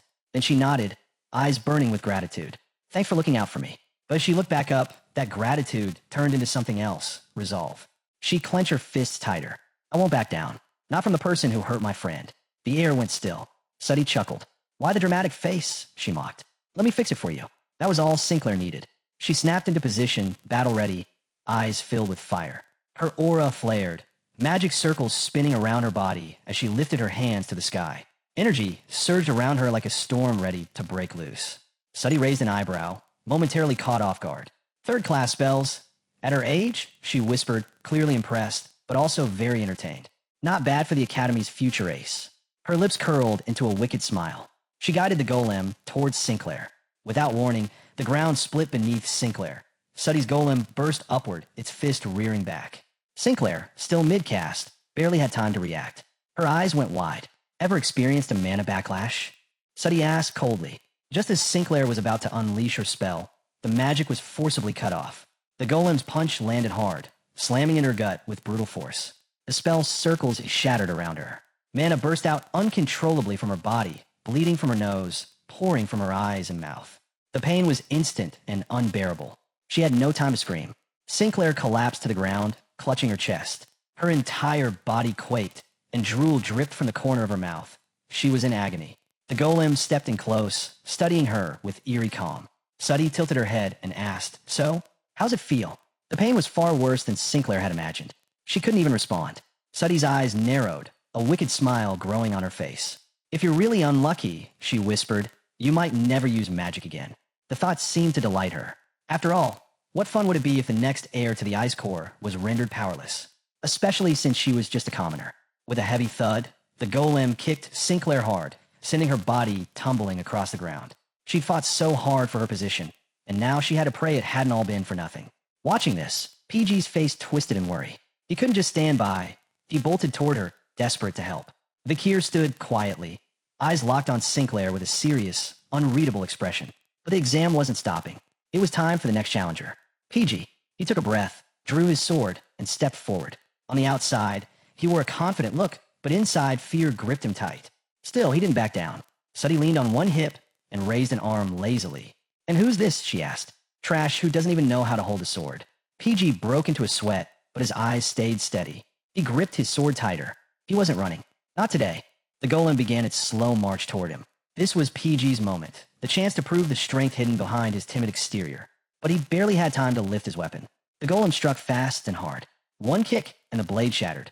PG's eyes widened in disbelief as the broken metal flew through the air, landing meters away. His focus dropped to the remains of his sword. He froze, fear and confusion washing over him. Then the golem vanished and reappeared in front of him. A crushing kick landed under PG's jaw, launching him upward. As his body flew through the air, the golem raised its foot again, aiming directly for his skull. Suddy laughed coldly. No matter how hard trash fights, it's still trash. Vakir's face tightened, veins bulging with anger. PG's body crashed to the ground, unmoving. Blood poured from his head. Suddy strolled over, pressing her heel into his skull. Another one down. A blonde-haired student nearby stared in stunned silence. Another, with black hair, clutched his head in disbelief. "This is a test," he muttered. Panic rippled through the room. Students began scrambling for the doors, slamming their fists against them, but they wouldn't budge. They were trapped. They wanted to get help, bring another professor, but no one was coming. PG lay motionless in a pool of blood. Sancho was bruised and battered. Sinclair's injuries were severe, and Vakir was done watching. He stepped forward. Suddy turned, hand on her hip, amused. "Cowards, all of you," she sneered. "That's what this year's students are." She turned to call the next name, but something stopped her. Something different. Vakir stood before her, arrows across his back, bow in hand. He didn't speak. He just stared at the ground, calm and still, ready. Suddy's eyes widened, a spark of interest flickering to life. Finally, a student with fire. "He's eager," she muttered, smiling. "Impatient, even." Suddy clicked her tongue in frustration. She'd been saving the main course, and now it was stepping forward. Vakir stood in silence, still as stone. The students who'd been scrambling to escape stopped and turned their attention to him. This was him, the Academy's famed prodigy. Whispers said he was a high-ranking sword expert, a quiet force, a legend in the making. With eyes burning for revenge, Vakir reached behind him and pulled an arrow from his quiver. But Suddy wasn't worried. She was a graduate, after all, and even if he was a top-tier sword user, what chance did he stand in a one-on-one fight using a bow? Still, her eyes gleamed with twisted excitement. It was fun to crush the talented ones. The exam officially began. Suddy raised her hand and sent the golem charging forward. He was the best student in the academy. What better way to make a statement than to beat him into the ground? Vakir calmly knocked the arrow, one hand steady on the bow, the other gripping the shaft. The golem thundered toward him, arm raised, fingers stretching out to grab and crush. Suddy smiled. She could already imagine the sound of his bones breaking, his screams. But just before the golem reached him, Vakir moved. His eyes darkened, and with that hatred boiling inside him, he let the arrow fly. The shot seemed off. It veered. Suddy blinked. Then it hit. The arrow slammed into the golem's shoulder with staggering force, carving a deep gouge into its enchanted body. Gasps filled the room. Suddy's control faltered. The golem froze mid-step. Vakir looked straight at her. He hadn't missed. Not even close. The students at the door turned, mouths hanging open. He had stopped Suddy's golem effortlessly. But that wasn't all. The arrow hadn't just damaged the golem. It had pierced her. Suddy's eye, bloody, ruined, now had the arrow embedded in it. She let out a scream that echoed through the entire hall, collapsing to her knees in agony. One hand reached up to the arrow. Her mouth opened wide with the sound of pain and rage. Vakir stood tall, expression calm. He slowly lowered his bowstring, watching her with quiet satisfaction. Then, as if remembering to play the part, he shifted his face into one of mock concern. "Oh no," he said innocently. "I was aiming for the golem. I don't know how that happened." He smiled. Cold, sharp, cruel. "Professor, are you all right?" Suddy clutched her wounded eye, teeth clenched. Her body shook, not from pain alone, but from the seething fury building inside her. The arrow was lodged deep in Sadie's right eye. She clutched her face, grinding her teeth as the pain worsened, until she couldn't hold back a full-throated scream. Elsewhere, Morg, who had been calmly controlling his own golem via magic circle, heard the scream. His head whipped around, confusion written all over his face. A chill ran down his spine. What is that lunatic doing now? Back inside the exam room, every student stood frozen, eyes wide, mouths hanging open. Shock rippled through the room. Moments later, Morg, clearly alarmed, burst through the door that had mysteriously refused to open earlier. His eyes blazed with anger. He raised a hand and took a sharp look around. "Did she seriously lock the door again?" he growled. "Is she hurting the students?" Behind him, Tutor Bianca and Saintess Dolores stepped in, both taking in the chaotic scene with disbelief. Professor Sadie was on her knees, howling in pain, the arrow still embedded in her eye. No one could speak. Morg stared, stunned. He had seen a lot over the years, but this? He couldn't make sense of it. Tutor Bianca scanned the room. Then his gaze fell on something far worse. Off to the side, the bodies of Sancho, Sinclair, and PG lay sprawled out, bloodied and unmoving. He didn't hesitate. Tutor rushed to them immediately. Sadie writhed on the ground, furious and in agony. And Vakir? He began walking forward, calmly, silently, his bow still in hand. Morg turned toward him. "What happened here?" he demanded. Behind them, Sadie's golem loomed, still and silent. Vakir stopped and answered, expression cool and honest. "During the exam, the golem charged at me. I panicked and fired an arrow, but it hit Professor Sadie instead." Morg blinked, unsure. He turned to inspect the golem quietly, trying to decide if Vakir was telling the truth. His eyes then returned to Sadie, now trembling with rage. Her bloodied, I locked on Vakir with pure hatred. It was rare to see students injured. But this? A professor? This was a first. Was it karma? He couldn't say. Vakir stepped in front of her, unfazed by her glare. His gaze was steady, no guilt, no fear. Then the results came in. From Class B of the Ice Corps, Cadet number 256, Vakir. 1 attack, 0 evasions, 0 defenses, 1 critical hit. Final score, 11 points. Meanwhile, Dolores knelt beside the injured students. She reached out and summoned a golden light that began to swirl around their bodies. Her face was full of concern as she worked in silence, focusing entirely on their wounds. Little by little, the healing magic took effect, but the damage was serious. Sinclair had suffered internal injuries from a mana backlash. Sancho's body was covered in bruises, and PG's jaw had been completely shattered. Dolores intensified her healing, golden energy flaring brighter. She knew these weren't normal exam injuries. This had gone far beyond the bounds of any test. Tutor leaned in beside her, anxious. "Will they be all right?" Dolores looked up, eyes soft but serious. "Thanks to you calling me in time, they'll all recover fully. There won't be any lasting effects." Bianca stood behind them, quiet, watching. Tutor crouched beside the injured students, studying them closely, a frown growing on his face. Both Tutor and Bianca felt a wave of relief wash over them as the Saintess confirmed the students would recover. Dolores stood up, fists clenched, and turned her back to the injured. Her gaze drifted distant as she began to walk away from the group. Nearby, Professor Sadie sat on the stairs, one hand still pressed to her bleeding eye. She removed her hat and remained seated, breathing heavily. Dolores approached her, extending a hand with calm resolve. Her voice was composed but firm. "Let me take a look at your wound."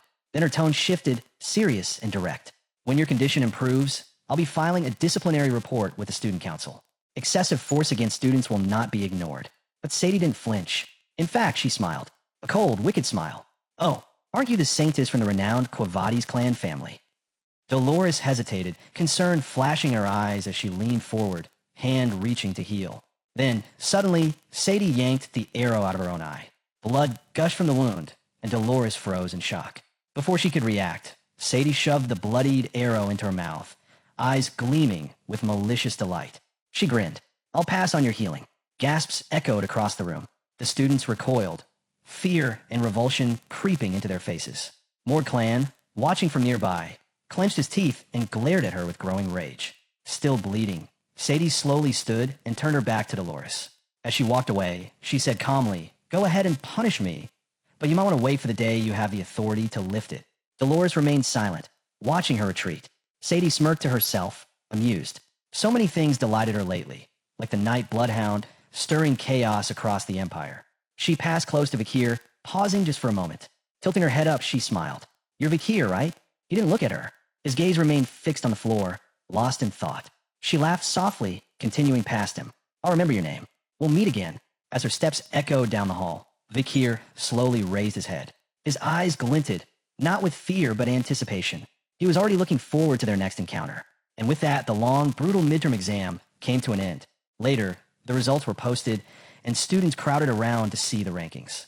First place, Sinclair. Second, Leviathan de Grenouille. Third, Tudor. Fourth, Highbrow. Fifth, Bianca. Sixth, Middlebrow. Seventh, Sancho. Eighth, Lowbrow. Vakir, 21st. PG, 199th. Those who'd been injured or lost points during the attack exam with Professor Sadie were given a second chance, thanks to the intervention of the other instructors. Sancho, PG, and Sinclair were among them. With their scores restored, they returned to their usual spirits, especially Sinclair, who was now officially the top student of the first year. But no one was talking about first place. They were talking about him. A brown-haired boy walked calmly through the hallway. One student nudged another, pointing. "Hey, isn't that him?" All eyes followed the figure. It was Vakir. He passed by, quiet and collected. The hallway buzzed with whispers. He'd done what no one else could. Landed a direct hit on Professor Sadie. Destroyed her eye. The trauma she had left behind? Fading. He was the one who fought back. Now, the girls admired him. The students respected him. An entire school had a name for him. The Eye Slayer. An authentic hero.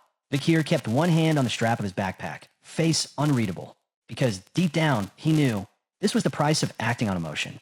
Once Vakir moved away from the crowd, the expression on his face changed. He grew quiet, thoughtful. The night bloodhound, that was his true world. Daytime only existed to bridge the gap until nightfall. That's why he usually kept his distance from things like this. But when he saw the students being treated like garbage, he acted without even thinking. Lost in thought, he didn't notice the red-haired girl approaching. She fidgeted with her hair, then closed her eyes and, nerves trembling, held out a love letter. Her soft voice snapped him out of his trance. He blinked, gaze landing on the envelope in her hand. But before she could give it to him, chaos. A student sprinted down the hallway. Highbrow burst into the scene, furious, and snatched the letter with his mouth, tearing into it like a wild animal. Both the girl and Vakir stared in disbelief. Highbrow ripped the letter to shreds, chewing like a dog, just as Middlebrow and Lowbrow appeared. They stepped in front of the girl with cold, intimidating stares. "And who are you?" one of them growled. "To stand in our way?" The girl backed up, visibly shaken. Vakir looked on, confused. His eyes narrowed. The triplets of the Baskerville family had surrounded him, and were now escorting him through the hallway like a royal guard. They shoved anyone who got close. "Move, or disappear quietly," they barked at the students. Everyone stepped aside in fear. The triplets smiled to themselves, clearly proud. Heroes in their minds. Vakir, walking behind them, let out a breath and smirked slightly. As ridiculous as it was, they'd done their job. He made his way to the newspaper club. Opening the door, he stepped in, slung off his backpack, and took a seat with a confident look. No matter what had happened earlier, he wasn't going to let it ruin his day. But then he looked forward and stopped cold. Sitting by the window, sunlight spilling across the room, was Dolores. She was reading a newspaper, completely absorbed. So focused, she hadn't even noticed him come in. He blinked and asked casually, "What are you reading so seriously?" Dolores flinched at the sound of his voice, snapping out of her thoughts. She looked up, eyes wide and cheeks slightly pink. "H, how long have you been here?" she asked, clearly caught off guard. Vakir leaned back in his chair. "Just now. You didn't notice me at all." She set the paper down on the table, folding her hands over it. "There's an article about the Night Hound," she said, eyes troubled. "They're saying he destroyed the central clock tower and even damaged the Royal Memorial. No evidence.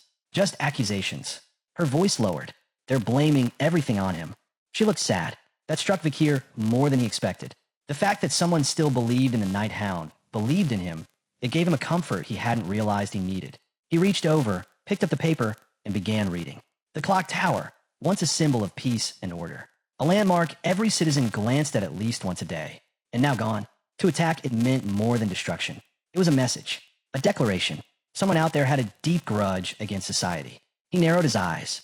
Maybe not everyone was playing by the same rules. His thoughts drifted to Cinderwendy, her chin resting in her hand, whispering information the night before. She told him their informants had lost contact, completely. Something wasn't right. Vakir leaned forward, resting his head in his hands. Dolores returned to reading, quietly flipping pages. He needed to clean up the chaos. But should he investigate? He wasn't sure yet. Hours passed. Night fell, and on the rooftop, boots tapped against the tiles under the moonlight. Vakir stood there, draped in shadow, cloaked, transformed. The night bloodhound had returned. Vakir had arrived at the royal memorial. His gaze settled on the monument, a shared resting place for the Empire's fallen heroes. The site was encased in stone walls, solemn and quiet. He stood still, thinking, Dantalian's ninth corpse. It had been hidden near Indulgentia Orphanage. Coincidence? Maybe, but he needed to confirm it himself. Approaching the entrance of the memorial, Vakir noticed a silver cross. Curious, he stopped and stared, silent. He sat down on the ground, leaning his back against the tombstone. The moon cast a cold light across the cemetery. Then he realized something. So this was why Cinderwendy's informants had vanished. The truth lay in the graveyard itself. It was crawling with undead. Zombies. Each of them ranked C in threat level. Around 1.7 meters tall and known across the continent as the Rotted Ones. These weren't just stories, they were real. Found in graves, battlefields, sewers, ruined homes. They thrived in places soaked in death. One of the corpses opened its mouth and let out a low, guttural roar. Vakir didn't know what these people had done while they were alive to end up like this, but he could tell some of them had once worked for Cinderwendy. His eyes sharpened. He reached for the weapon on his back, his fingers brushing across Anubis. It had been a long time since he'd used it. He began to unscrew the portable weapon piece by piece. Small, compact, but deadly. He still couldn't believe Anubis had handed him a weapon like this. With a smooth motion, he knocked an arrow onto his bow. Mana surged at his fingertips. His gaze turned razor sharp. Then, release. 3 arrows flew. 3 heads fell. The zombies dropped without resistance. He stood and moved forward, eyes on the fallen corpses. This is on a completely different level, he muttered, compared to the junk they handed us for the midterms. That old saying that masters didn't care what weapon they used? A lie. That it hit him. A strange smell. He stopped. His eyes widened slightly. It was faint, barely there, but unmistakable. A demon's scent. But this one was different. Diluted. Faint. Masked by something else. He didn't hesitate. He ran. The trail led him toward the Indulgentia Orphanage. And whatever was waiting there, he needed to see it for himself. Meanwhile, deep within the orphanage, a figure traced a magic circle on the ground. A woman in a skull-shaped mask. She extended her hand, and cursed energy rose from the glowing lines. From the center of the circle, a red-haired girl began to emerge. The masked woman stepped forward, channeling power once more. The girl rose, looked drained, her eyes heavy with exhaustion. The masked woman stared at her in disbelief. A mere thief, daring to steal from Dantalian? She pulled Rose into a hug. "I'm sorry," she whispered. "I lost you again." But this time, her voice held a quiet fire. "I won't let them take what I love. Not again." Her gaze turned deadly. "I'll wipe out the herds and the beasts." She was Siri, the 8th Corp. Siri stood on the 3rd floor of the orphanage dormitory. The entire building was split in half. Evidence of the battle that had taken place between Vakir and the demon Dantalian. Moonlight poured through the jagged walls. She held the red-haired woman, Rose, by the arms. The girl could barely speak. Siri looked at her with a gentle but pained expression. "You really do have the gift, the ability to find the ones you care about." Sadness flickered in her eyes. She had found Rose, but not the other person she'd been searching for. No matter what she did, that other presence stayed hidden. Rose's eyes were clouded with fatigue. Siri reached up, tucking a loose strand of hair behind her ear. To fully control the power granted by her contract with a demon, she knew there was only one way forward. She had to cross the threshold of death completely. She was already halfway there, but to master all of Siri's abilities, she had to move fast. Then footsteps, heavy boots, echoed down the corridor. Someone was approaching. A suffocating aura rolled in with each step. The pressure in the hallway thickened. A voice, low and sharp, gave a single command. "Don't move." Murderous intent filled the air. The moment that presence drew near, Siri froze. The energy flooding through the hallway paralyzed her in fear. Behind her, Rose didn't move, but her eyes widened, fear and confusion flashing across her face. Siri immediately stepped in front of her, arm outstretched in protection. Whoever this was had been watching them. and she hadn't even sensed it. That alone was terrifying. From the shadows, he emerged. Vakir.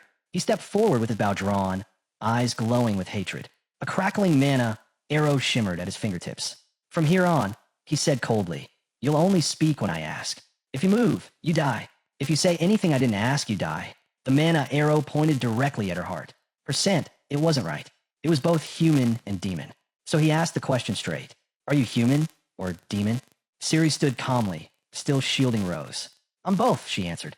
Vakir's eyes narrowed. He looked at Rose. He recognized her Geronto, a former subordinate of Dantalion. But he'd killed her. Why was she still alive? Ciri noticed the shift in his expression and spoke again. "She's not Dantalion's subordinate.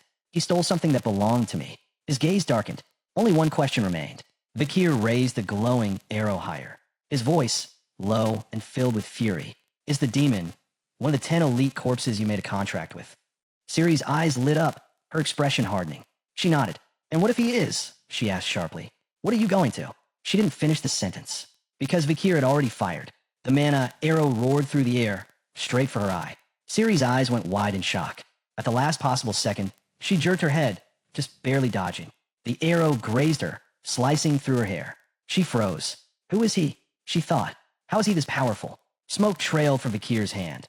He'd fired with so much force. The bowstring had scorched his skin. His grip tightened, hatred burning in his eyes. "All demons," he growled, "must die." Ciri wasn't going to stand by anymore. She dropped to one knee, pressing her palm against the floor. Magic circles flared to life.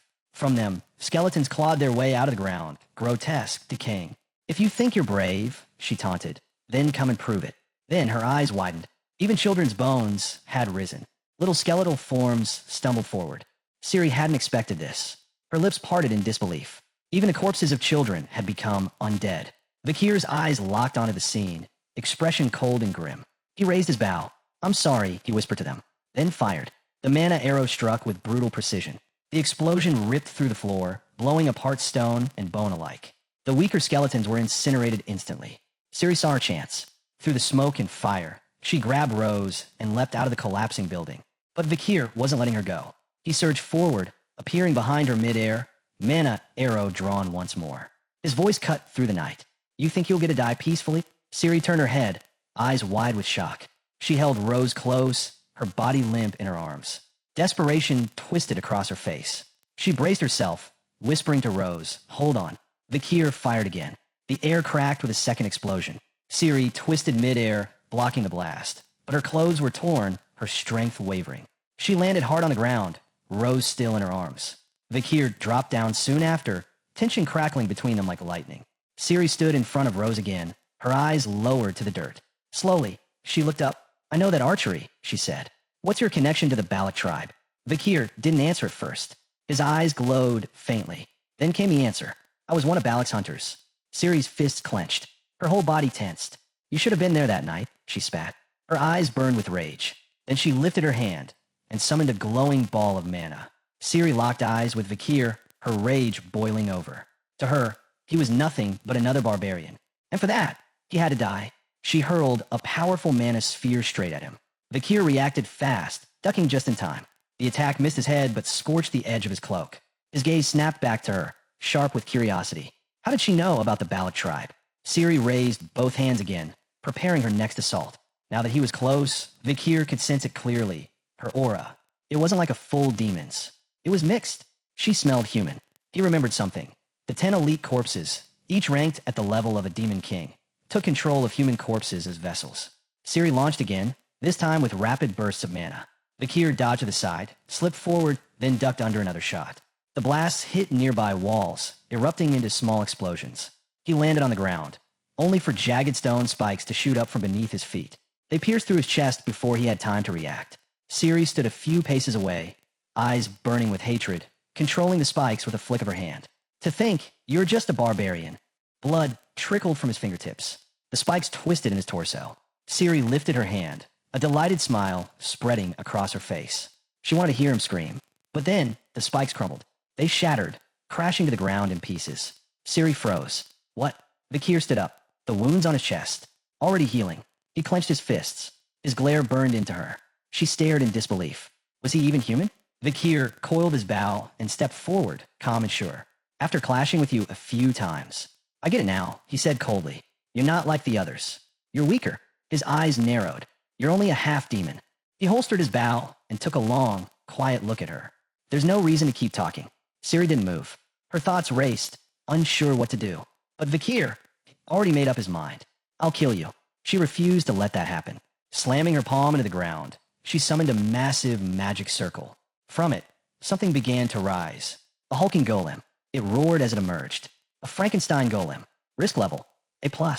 Height, 8 meters. It had once been human, many humans. A monstrous mass of wasted flesh, shaped into the crude form of a man. A creature pulled from the tomb of the otherworld. It was known as Big Chunk of Meat. A disgusting, powerful abomination. The golem clenched its massive fists and charged at Vakir, roaring like a beast. Ciri extended her hand, energy surging into her palm.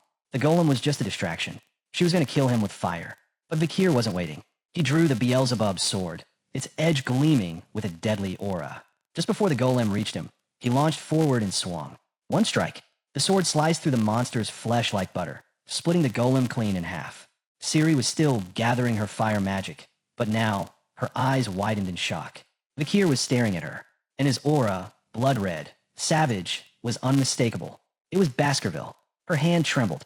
Still, she fired a fireball, powerful and glowing. But Vakir was already advancing. Her heart skipped a beat. Wait, she cried out. Too late. He appeared above her, sword raised, eyes glowing with deadly intent. Then he struck, the 7th Baskerville technique. His blade moved with precision, cutting through air like fate itself. Time seemed to freeze. Their eyes locked, and Ciri stood there, frozen, not because of the strike, but because of the question burning inside her. Why does he carry the aura of the Baskervilles? Vakir swung his blade at the incoming fireball. The impact created a massive explosion, an eruption of fire and force that ripped through the battlefield. The blast destroyed everything in its path. Smoke billowed across the area, shrouding the wreckage in a thick curtain. Then silence. As the smoke began to thin, a deep crater came into view. At its center, Vakir stood, injured but unyielding. Blood trickled down his arm, his hand pressing over the wound. Part of his cloak was burned away, his mask cracked and torn. Ciri was on her knees, trembling. Her breath came in shallow bursts. She couldn't move. Vakir looked down at her, eyes narrowing. She was half human. The failed spell had caused a violent mana backlash, crippling her from the inside. You lost focus, Vakir said quietly, right when you needed to strike. His voice held no mockery, only truth. Ciri's eyes were empty. She looked down at the dirt, her expression lost. Then, her voice broke through the silence, soft and shaky. Don't abandon me. She wasn't looking at him, just speaking to the ground. Vakir didn't flinch. He watched her carefully, calculating. Then he asked, calmly but firmly, why? Why did you make a deal with a demon? He raised the Beelzebub sword slowly, the blade glinting in the moonlight. His voice was low, steady. Every death has a reason. Ciri lowered her head. She was ready to die. Vakir stood still for a few long seconds, the sword hovering above her. Then, in a sudden, fluid motion, he brought the blade down toward her neck, and the blade of the Beelzebub sword began to glow. His gaze turned sharp and deadly. With a powerful swing, he brought the sword down, each step pulling him closer to Ciri. But Ciri couldn't move. Her body was wrecked, her strength gone. She lowered her head, bracing for the end. Then something shifted. Strands of red hair floated in the air. Just as Vakir's blade neared her, Rose stepped in front, hands stretched out, eyes down. Vakir froze, startled. His eyes widened, confused. Undead were known to be mindless, driven by jealousy for the living. They attacked without thought. But Rose didn't even look him in the eye. Despite being undead, something about her was different. Vakir noticed. He couldn't explain it, but she wasn't like the rest. Ciri stayed kneeling, paralyzed by mana backlash. Vakir's focus remained on her, unsure why neither the Corpse Queen nor this woman wanted to fight anymore. Suddenly, a beam of light lit up the crater. A guard's voice rang out. They'd found the intruders. Vakir's eyes snapped wide, panic setting in. Would have given them away. He spun around, tension rising. Then he heard it. Ciri's voice. The guard had arrived. While he hesitated, Rose moved fast. She pulled the unconscious Ciri close, raising her hand to the sky. A spell activated, wrapping them in glowing blue energy. Vakir's eyes flared with fury. There was no more time to waste. He turned sharply, eyes locked on Rose, determination burning inside him. His fists clenched. He wouldn't let them escape. But he wasn't aiming for Rose. His sword was meant for Ciri. The glowing blade surged forward. just before it could strike, rose through her arms around Essie, shielding her. The sword plunged straight through her back. Blood spilled from her lips as her body weakened, but the spell finished activating. In a flash, both vanished. Vakir stood there, staring at the vanishing energy trail, seething with rage. A sharp stomp echoed behind him. Professor Sadie had arrived, surrounded by armed guards. A spotlight fell on Vakir's last known position. Sadie stepped forward, one foot firmly on the ground, touching her head with a smirk. She called out to the Night Bloodhound to show himself. It was past midnight when they reached the crater, but Vakir was already gone. Sadie stood with her hands on her waist, scanning the area. "No one's here," she muttered, frustration building. She looked at the ground and muttered Vakir's name with contempt. One of the guards glanced over at her, confused by her shift in mood. Sadie clenched her jaw and, unable to hold back, delivered a fierce kick into the crater. She was furious. They were too late. The Bloodhound had slipped away. Now, she wore an eye patch, thanks to Vakir. She still hadn't figured out how he got the upper hand. But then something caught her eye. Lying in the center of the crater was Vakir's mask. Her eyes widened. He had left it behind, and that only made her angrier. The truth was, Vakir had already slipped away, transforming into a dog to make his escape. By now, he was far from the orphanage dorms, sprinting full speed through the landscape, a grin tugging at his face. Morning arrived. Sunlight streamed through the academy windows, marking a new day. Anna clenched her fists with excitement. Her eyes lit up as she declared, "Now that exams are over, the real fun begins. Festival season is here." In front of her stood Vakir, Dolores, Sinclair, Bianca, Tudor, PG, and Sancho.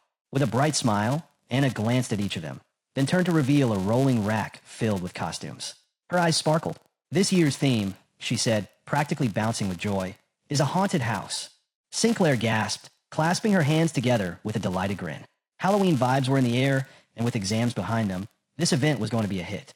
Dolores covered her mouth, stunned and blushing. The idea of dressing up as a ghost?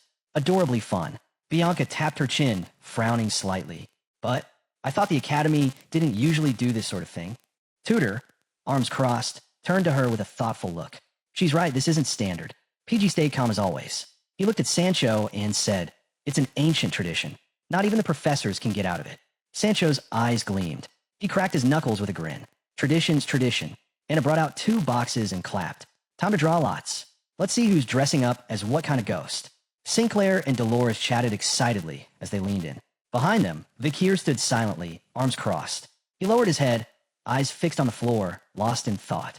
His mind drifted back to the moment Rose stepped between him and Ciri, taking the blow. Ciri, the 8th corpse. The corpse queen.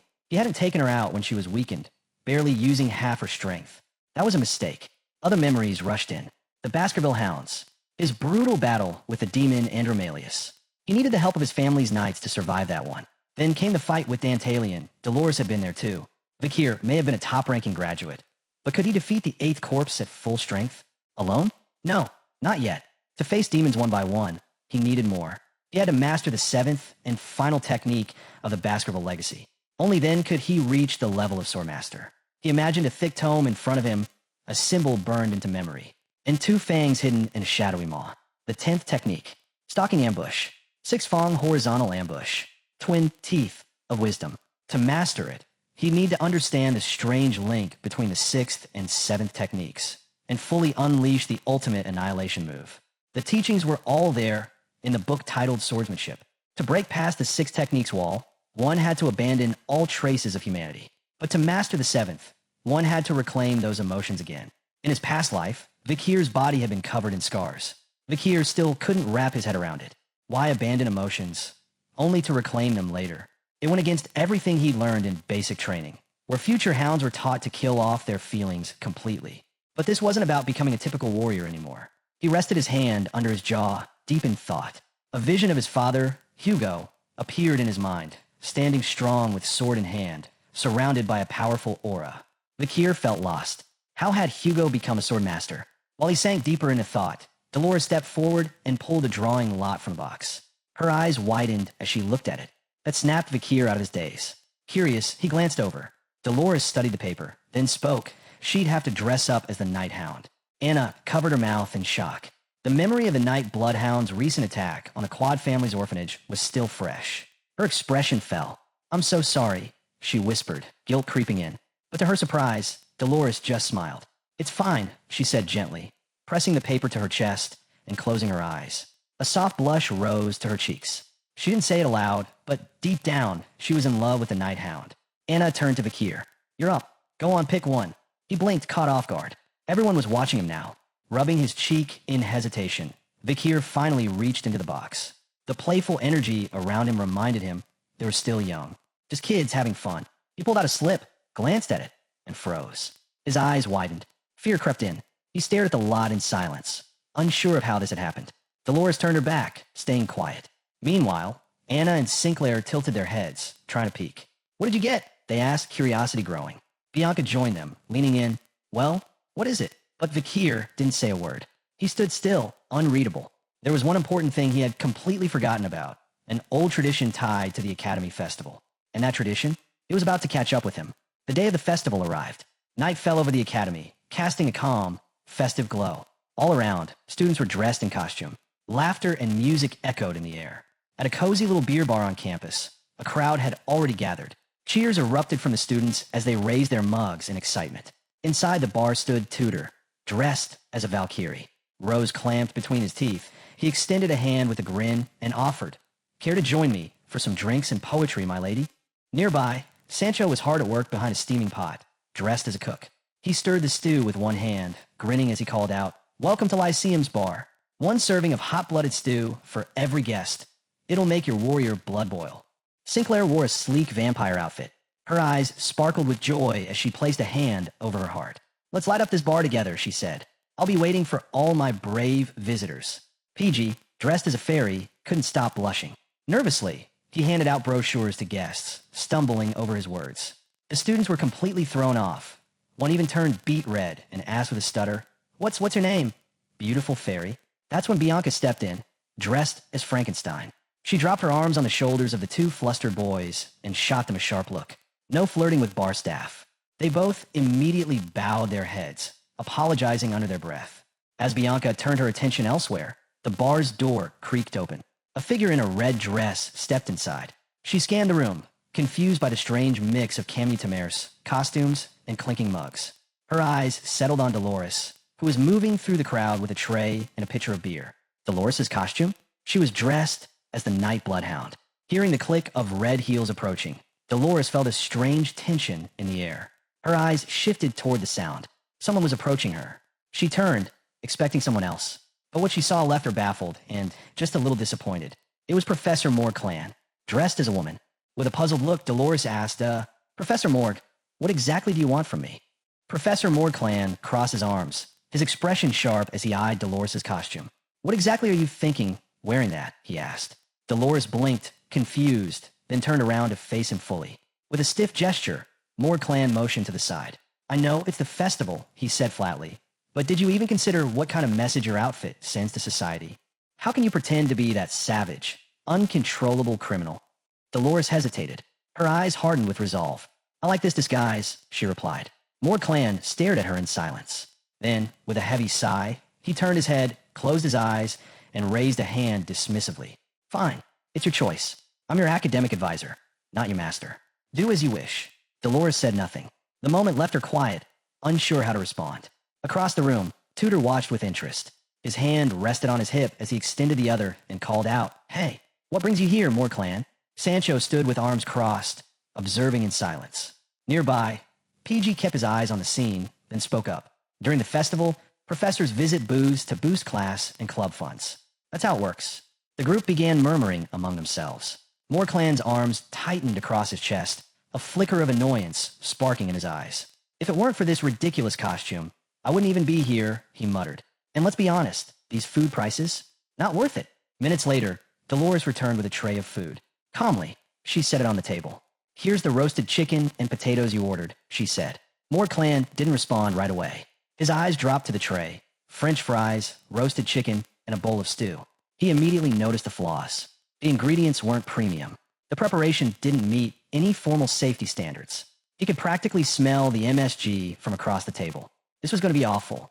Still, he picked up a spoon, dipped it into the stew, and took a bite, expecting the worst. Then he froze. Dolores stood quietly with her arms folded over her stomach, watching his reaction closely.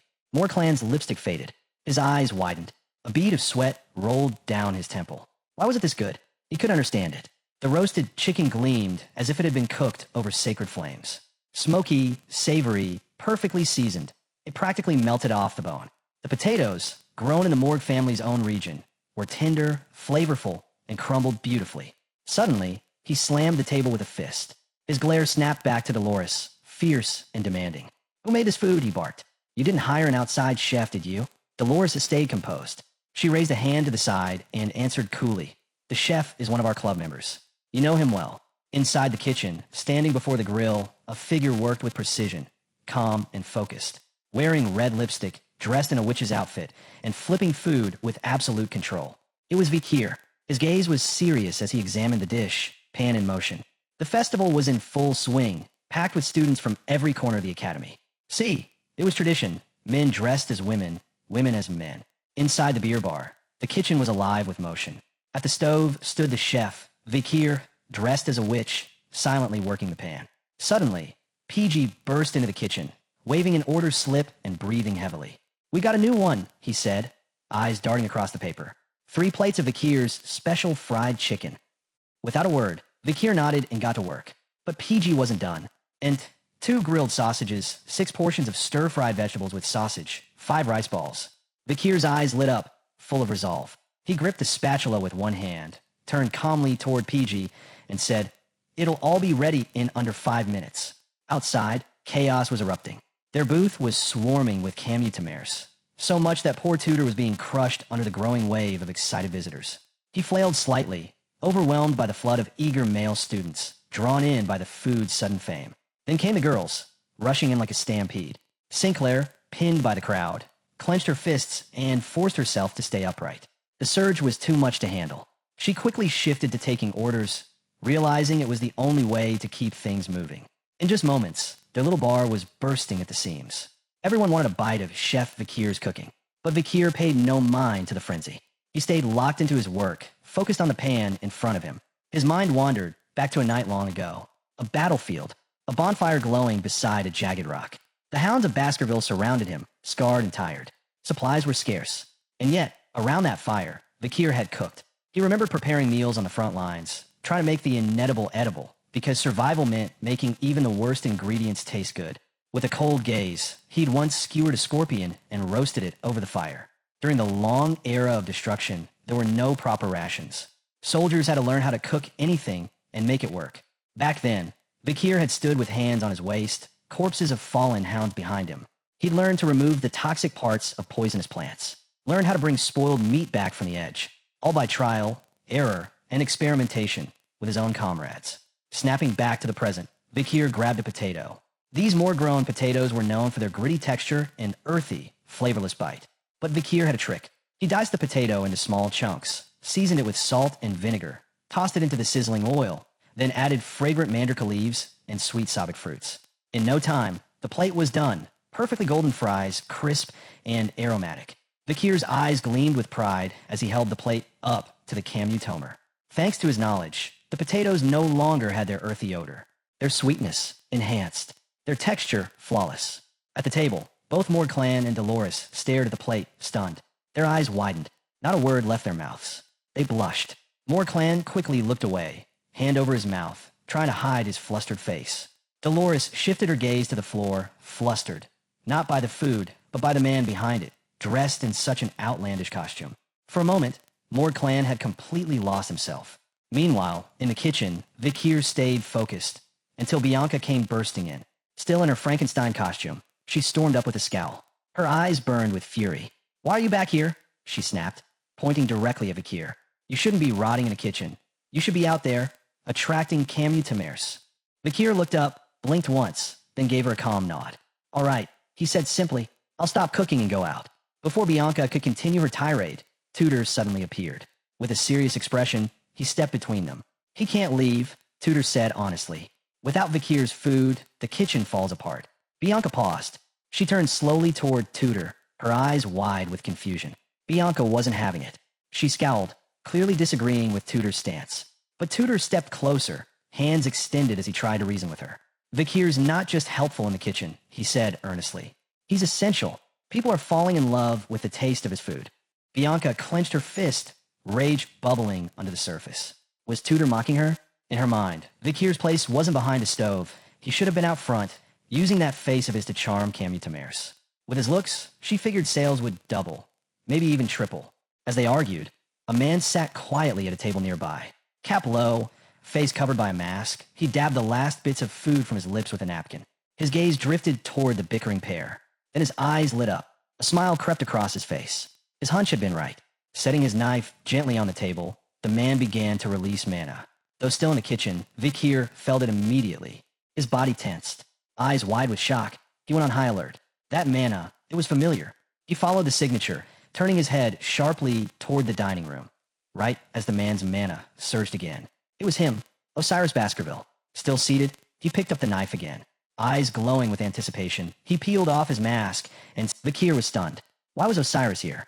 Moments later, Vakir stepped out from behind the kitchen and found Osiris waiting behind the bar. Osiris smiled. It's been a while since I've come to this festival, he said, eyes warm. Back in my day, I dressed up as a woman too. Though, I don't think I looked nearly as good as you. Vakir blinked, totally thrown off. Brother? What are you doing here? Osiris crossed his arms and replied calmly. What kind of older brother wouldn't show up when his little brother's in trouble? Vakir didn't know what to say. He stood still, confused. Then Osiris's smile deepened. His cape rustled. He looked Vakir over and said, There's someone who's been dying to see you. From under the cape, something leapt out, small, fast, and in a fluffy rabbit costume. The little figure tackled Vakir in a tight hug. Vakir's eyes shot open in surprise. Pomerian, tears welled up in her eyes. Uncle, she cried, burying her face in his chest.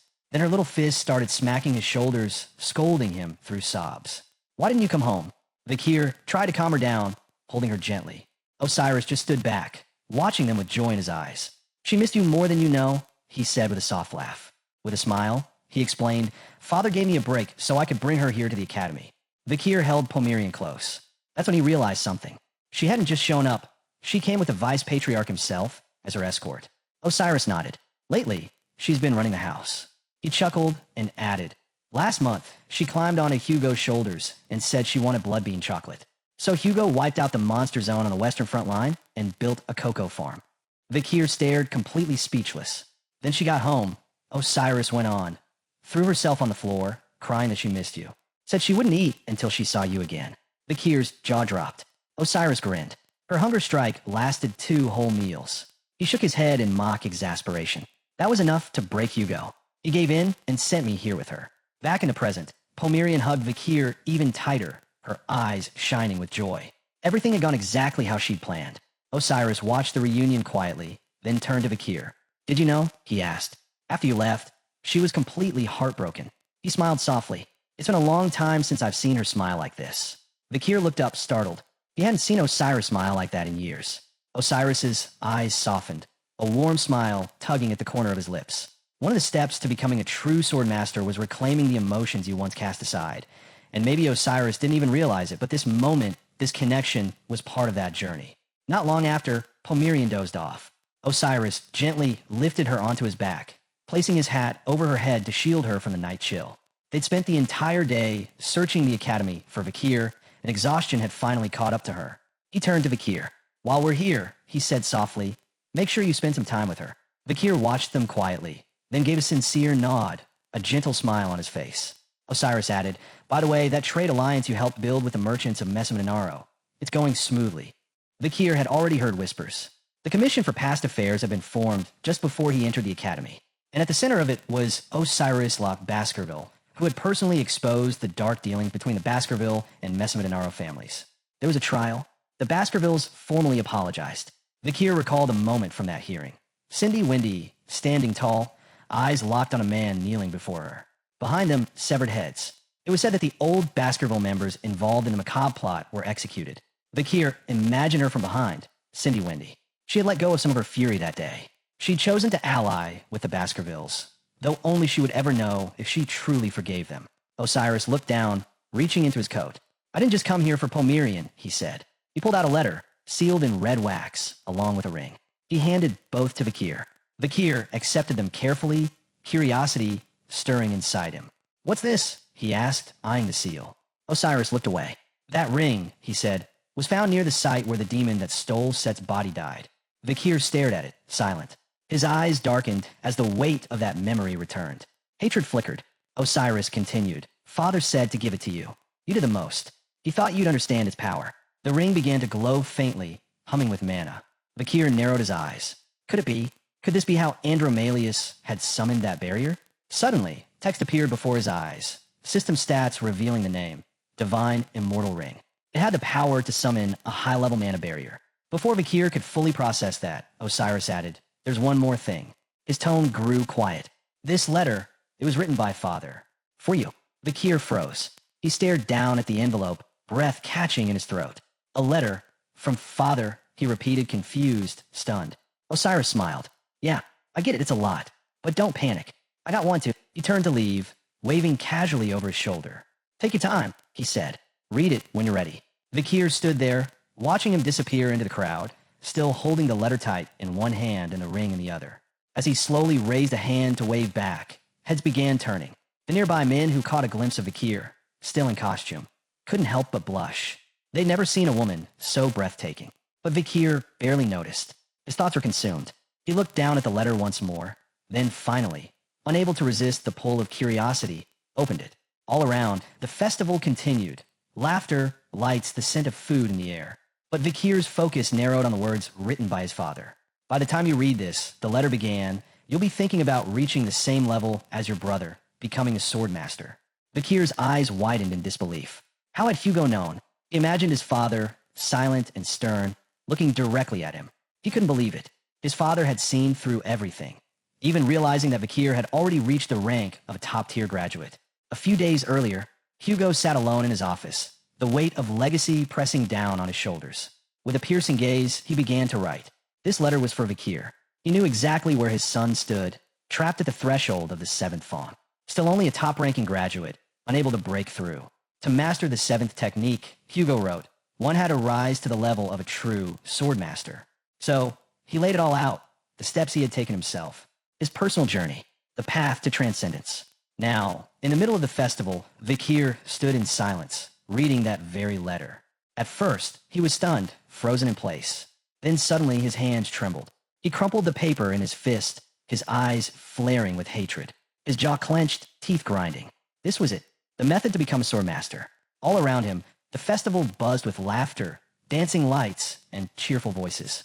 And near the entrance of the bar, Bianca sat with her elbow on the table, her head resting in her hand. She sighed. Once again, she had to go out and promote their booth. Her eyes drifted shut for a moment, until something caught her attention. Long, flowing hair passed by in front of her. Her eyes flew open, widening. She sat up slightly, unable to look away. That hair, it was striking. Her gaze locked onto it. She blushed, and then, unexpectedly, a pang of jealousy. What was going on? Two women walked by, one with radiant red hair, the other with a mix of red and blue. She knew them instantly. Sarah and Rose. Sarah's fist was clenched. Her eyes were sharp as she moved through the crowd, her presence focused and unwavering. Meanwhile, Rose scanned the festival curiously, taking in the scenery. Even behind her mask, Bianca could tell. Rose was stunning. Then something changed.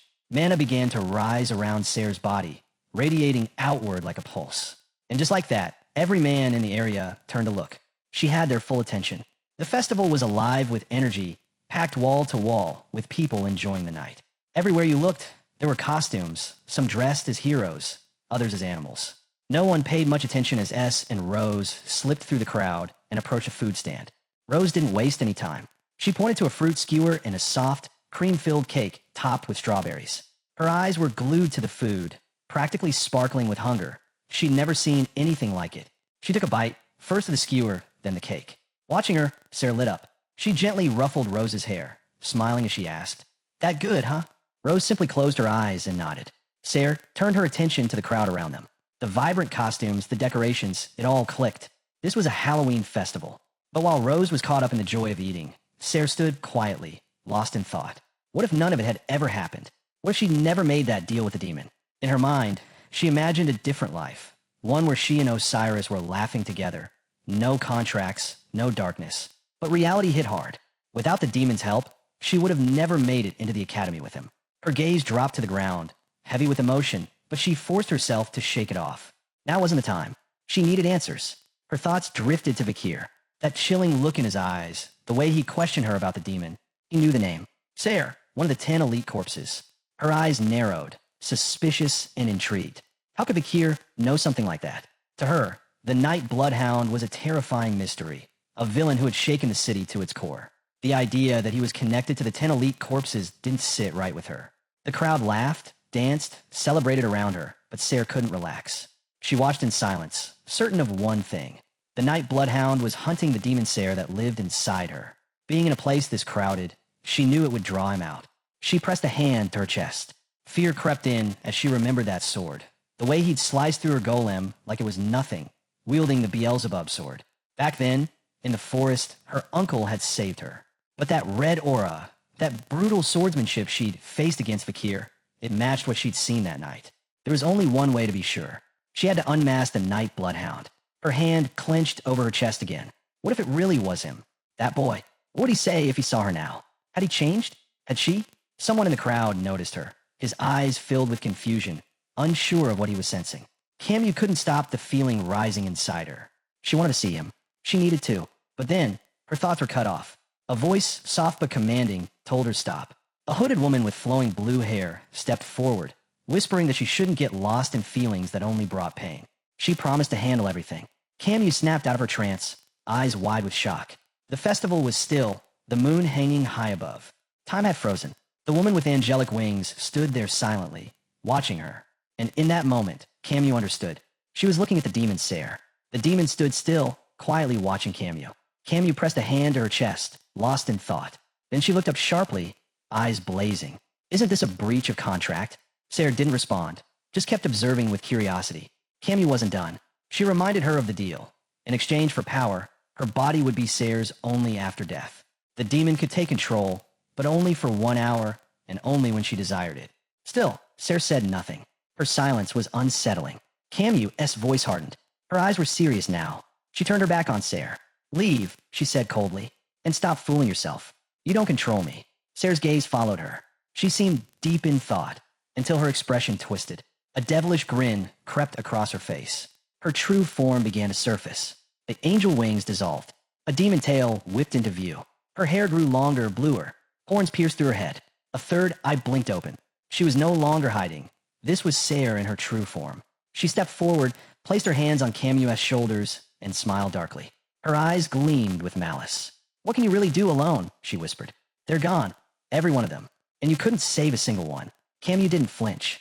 Her fists clenched. Determination burned in her eyes. But Sayer wasn't finished. Her smile deepened. You stabbed the heart of the only one who ever cared for you. Your uncle. She leaned in. Everything you've done, failure. Camu's breath hitched. She looked down, her expression distant. Around them, time was frozen. Rose still froze a mid-bite with her fruit skewer. Sayer's voice pierced the silence. Thanks to me, you found your little sister. It was my power that let you see the ones you longed for. Camu brushed Sayer's hands off her shoulders, fists trembling. Her voice cracked. Then why couldn't I find the one person who mattered most? That stopped Sayer. Her eyes flickered, confused, surprised. Camu didn't look up. Her voice was low, but firm. The real reason I made the contract was to find his body. Sayer stepped forward again, curiosity flickering in her demonic eyes. You never found him? She asked. Camu shook her head. For 2 years, I searched the waters around Red and Black Mountain, but I never found him. Her eyes burned with fury now. She turned toward Sayer with a suffocating stare. Stay out my way. I finally found a clue, and I won't let you ruin it. She focused her energy, grounding herself, refusing to fall into the demon's mind games. Slowly, time began to move again. Camu staggered slightly, breathing hard. She was drained, but still standing. Sayer stared at her, rage building behind her calm exterior. It infuriated her that Camu hadn't broken. Then, something caught Sayer's attention. She turned her head, eyes narrowing toward a nearby stall. She sniffed the air of blood, but not just any blood. Demonic blood. Her expression twisted with disgust. Something was off. Something dangerous. Run, she said coldly. Camu blinked, startled. There's a stench in the air, foul. That aura belongs to a demon hunter. Camu's heart dropped. Her eyes widened in disbelief. She froze. Then, her jaw clenched, fury bubbling up inside her. There wasn't a second to waste. She broke into a sprint, heading straight for the stall. She knew he was there. Sayer, the demon, watched her in disbelief. Why was Camu running toward danger instead of away from it? The intense aura of a demon hunter pulsed from the direction of the stall, but Camu didn't slow down. Sayer shouted after her. demanding to know what she was doing. But Camu ignored her, eyes locked ahead, her legs pushing through the crowd. That aura, it had to be him. It had to be the Bloodhound. Suddenly, fireworks exploded in the sky, casting brilliant colors across the festival. The display didn't stop her. She was panting hard now, eyes wide, scanning through the chaos. And then she saw it.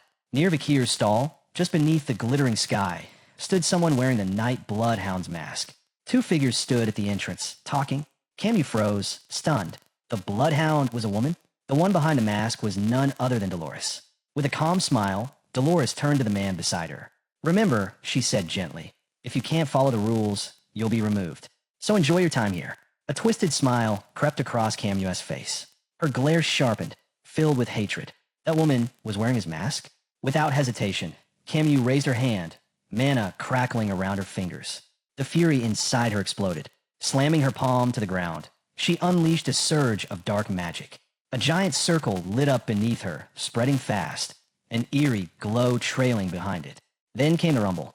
Bones tore through the ground as skeletons clawed their way up, forming a massive undead army. Dolores's eyes widened. She hadn't seen this coming. Around her, skeletons circled Sancho and PG, who clenched their fists, completely lost on what was happening. Screams erupted as terrified festival-goers ran from the horde of undead soldiers. The skeletons turned toward Bianca and Tudor. He stood his ground, fists clenched. Did that masked woman summon them? Bianca stepped forward, taking a defensive stance. That's black magic. It's forbidden by the Empire. Completely illegal. That's when it clicked for Tudor. This woman wasn't just reckless. She was a threat. More skeletons poured out from the glowing circle, but before they could strike, a wave of divine light surged through the air. It was Dolores. She lifted her hand to the sky, her body glowing with sacred power. "Members of Lyceum," she called out firmly, "protect the Camu Temers." Tudor, Sancho, and PG snapped to attention, their eyes sharp and focused. Meanwhile, Anna hid behind a nearby sign, eyes wide. Dolores caught her gaze and called out, "Find a professor. Now." Anna blinked in panic. "W, what are you going to do?" "Don't worry about that," Dolores said calmly, bringing her hands together. Her eyes shone with unwavering confidence. "This is what I do. I fight the undead." Camu stared at the glowing divine light, jaw clenched. This was getting seriously annoying. Glaring, she growled, "Stay out of my way, Dolores. I need to find a real Night Hound." Dolores didn't back down. Power surged around her as she calmly asked, "And why do you want to meet him?" At that moment, Camu stepped forward. "What's your connection to the Night Bloodhound?" Dolores looked directly at Camu, her voice clear and steady. "He and I are soulmates." Time seemed to stop. Camu's vision blurred as she imagined Vakir and Dolores together, smiling, happy. Her rage spiked. Her eyes blazed with hatred. She stretched out her hand, aiming straight at Dolores. "I'll break your soul," she spat, "and turn you into one of them." The skeletons surged forward, rushing Dolores like a wave. But Dolores stood firm, her hands glowing once more. Her gaze didn't flinch as divine power burst outward, ready to meet the undead head-on. She swore she wouldn't lose. Not here, not to them. But just as the skeletons were about to charge again, a fierce wave of mana exploded through the air, shattering them into bone fragments. Dolores threw her arms up to shield her face, eyes wide in shock. Who had done that? Stepping through the chaos, staff in hand, was Sinclair. Her eyes glowed with sharp resolve, unwavering. Dolores reached out instinctively, panic in her voice. "This is too dangerous. Get out of here." But Sinclair stood her ground, placing herself between Dolores and Camu. "I'm not going anywhere," she said firmly. "I don't know why, but my gut tells me I have to fight her." Camu narrowed her eyes, fury bubbling over. She lashed out, unleashing a torrent of mana that roared toward them. Dolores and Sinclair braced themselves, unsure what was coming. But just in time, Sinclair raised her staff, summoning a barrier that held back the blast. Camu extended her hand again, power crackling around her fingers. Hatred burned in her eyes as she growled, "Call the Night Hound. Now, unless you want to die." Dolores stepped up, ready to support Sinclair. Behind a shield, Sinclair grit her teeth. She couldn't believe what she was seeing. Camu wasn't just raising undead. She was wielding high-level fire magic too. How much mana did she have? Cracks formed across the barrier. It trembled under the pressure, and both of them could see it. This shield wouldn't last much longer. Then they heard it, the steady crunch of boots on the ground.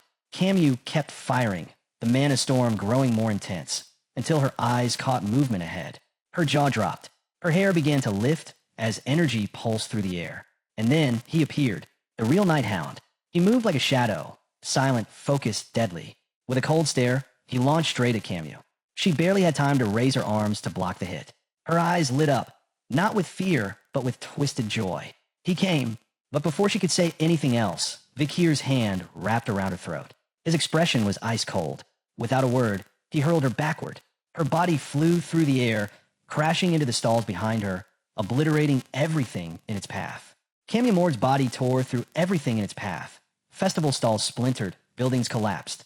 Chaos followed in her wake until she disappeared beneath the rubble. Dolores, still dressed in the Night Hound's costume, stood silently among the debris, stunned. It was Cammy Morg, someone that powerful, capable of summoning undead. Whispers spread through the crowd. People glanced at one another, voices rising in confused murmurs. A man pointed at the ruins and asked his friend if she'd just seen the Night Hound. She nodded slowly, eyes still locked on the devastation. Rose was in the crowd too, casually biting into a fruit skewer, a satisfied sparkle in her eyes. She smiled like she'd been waiting for this. Dolores stepped toward the shattered wall, carefully inspecting the scene. Behind Rose, someone sniffed the air and frowned. "Do you smell that? Like something rotting?" His friend hesitated, then shrugged. "No idea." Dolores slowly removed the Night Hound mask, her expression shifting. Her eyes narrowed with worry, her jaw slack with realization. He hadn't killed Cammy Morg. He'd taken her somewhere else, somewhere away from the festival to protect everyone. Folding her hands, she closed her eyes. Her thoughts were heavy, her voice silent. She prayed, please let him be safe. Meanwhile, far from the festival grounds, Cammy Morg's body crashed into a forest. Trees shattered, the ground split, and a thick curtain of smoke rose over the treetops. Moments later, she stood, shaking, laughing, eyes gleaming with wild joy. She loved this. She was thrilled to see the night bloodhound again. Vakir stepped from the smoke, his stare sharp and cold. Mana pulsed around him like a storm barely held back. "This ends here," he said flatly. Cammy Morg flinched. Her grin faded. She raised a hand, trying to calm him. "Wait, I just want to talk." He didn't wait. Vakir reached for his sword, Beelzebub's blade. Power surged through it as he drew it from its sheath. This time, he wasn't holding back. He advanced, each step full of purpose. She backed away, panic flashing across her face. But before the final blow could land, a voice shouted in the distance. Both froze. Knights appeared, weapons drawn, eyes scanning the area. Cammy Morg turned, startled. "We need to move." But Vakir didn't seem fazed. Instead, he held up his hand, revealing a glowing purple ring. "No need," he said calmly. His eyes shimmered with confidence as the ring began to glow. "This is a gift from a comrade, the Divine Immortal's ring. It creates a barrier." He activated it.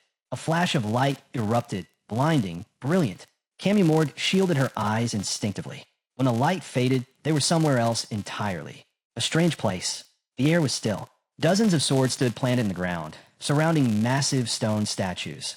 One a boy, the other a man. Cammy Morg looked around slowly. "What is this?" Vakir stared at the statues, fists clenched. His eyes burned with rage.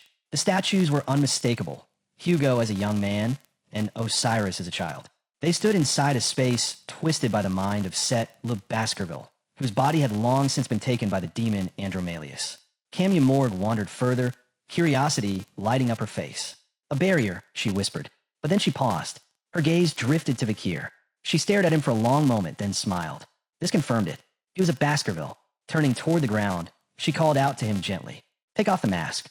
I need to confirm something." Vakir hesitated, silently watching her.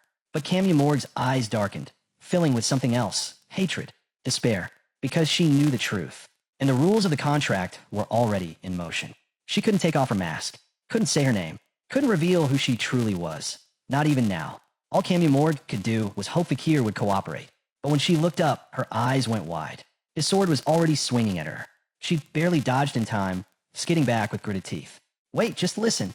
Vakir didn't stop. His attacks came hard and fast, relentless. She summoned a barrier, desperately blocking each blow, but his strikes didn't slow. His eyes burned with purpose. He wasn't letting her walk away this time. Seeing that expression, Cammy Morg clenched her fists. This wasn't just bad, this was terrifying. To her, he looked like a monster now, fast, merciless, and way too strong. She couldn't believe this was the same man from before. With one final swing, Vakir shattered her barrier. She threw her arms up to block, but the blade sliced through, leaving fresh cuts across her forearms. Blood dripped down, but she didn't flinch. Instead, her fury grew. Hatred lit up her eyes as she called out to the demon Siri. Siri appeared beside her, licking her finger with a curious look. How much power do you want? Half. Camus snapped without hesitation. A wicked grin crept across Ciri's face. Then I want half a day. Camus didn't even blink. She nodded, deal made. Power surged through her, dark and volatile. She stretched out her hand, and the ground responded. Hands burst from the dirt, grabbing Vakir's legs. He looked down, confused, but before he could react, a magic circle formed beneath him, and a swarm of undead began clawing their way up. Camus Morg stood tall, and behind her, a monstrous creature emerged, two-headed, massive, reeking of death. She pointed at Vakir. If you won't remove that mask, she growled, then I'll rip it off myself. The monster charged, but time seemed to freeze. In a flash, Vakir broke free, his sword blazing. With a single, brutal swing, he tore the beast to pieces. As the monster crumbled, he locked eyes with her. He wasn't backing down. Camus Morg stumbled, eyes wide. That wasn't enough? Not even half of S's power could stop him. Desperate, she shouted for more. S grinned. 16 hours, the demon purred. I'll pay it. Camus shouted. More power flooded into her. She raised her hands, and another magic circle glowed at her feet. This time, a massive undead serpent made of bones and rot lunged toward Vakir.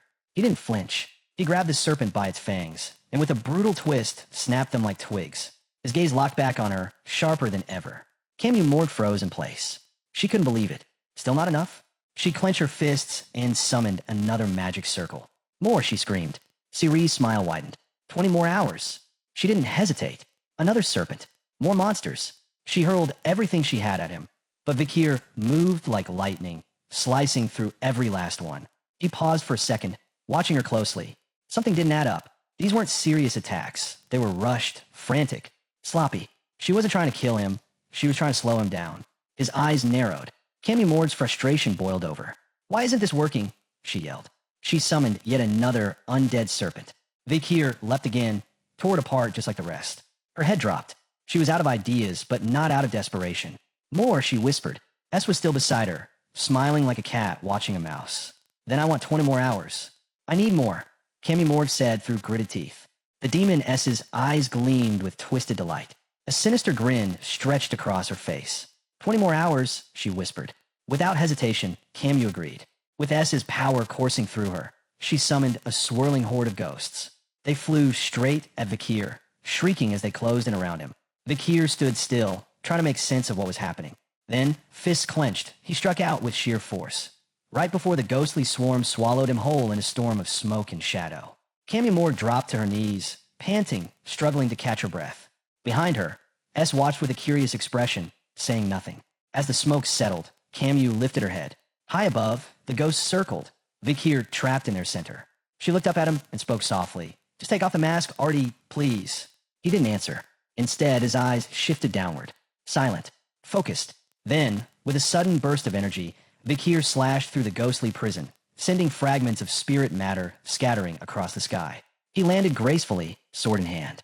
Camus Morg stared, stunned, confused. He wasn't just enduring her attacks. He was cutting through them like they were nothing. He rose, unfazed, and began walking toward her. Even wounded, even bleeding, he didn't stop. His gaze burned with hatred.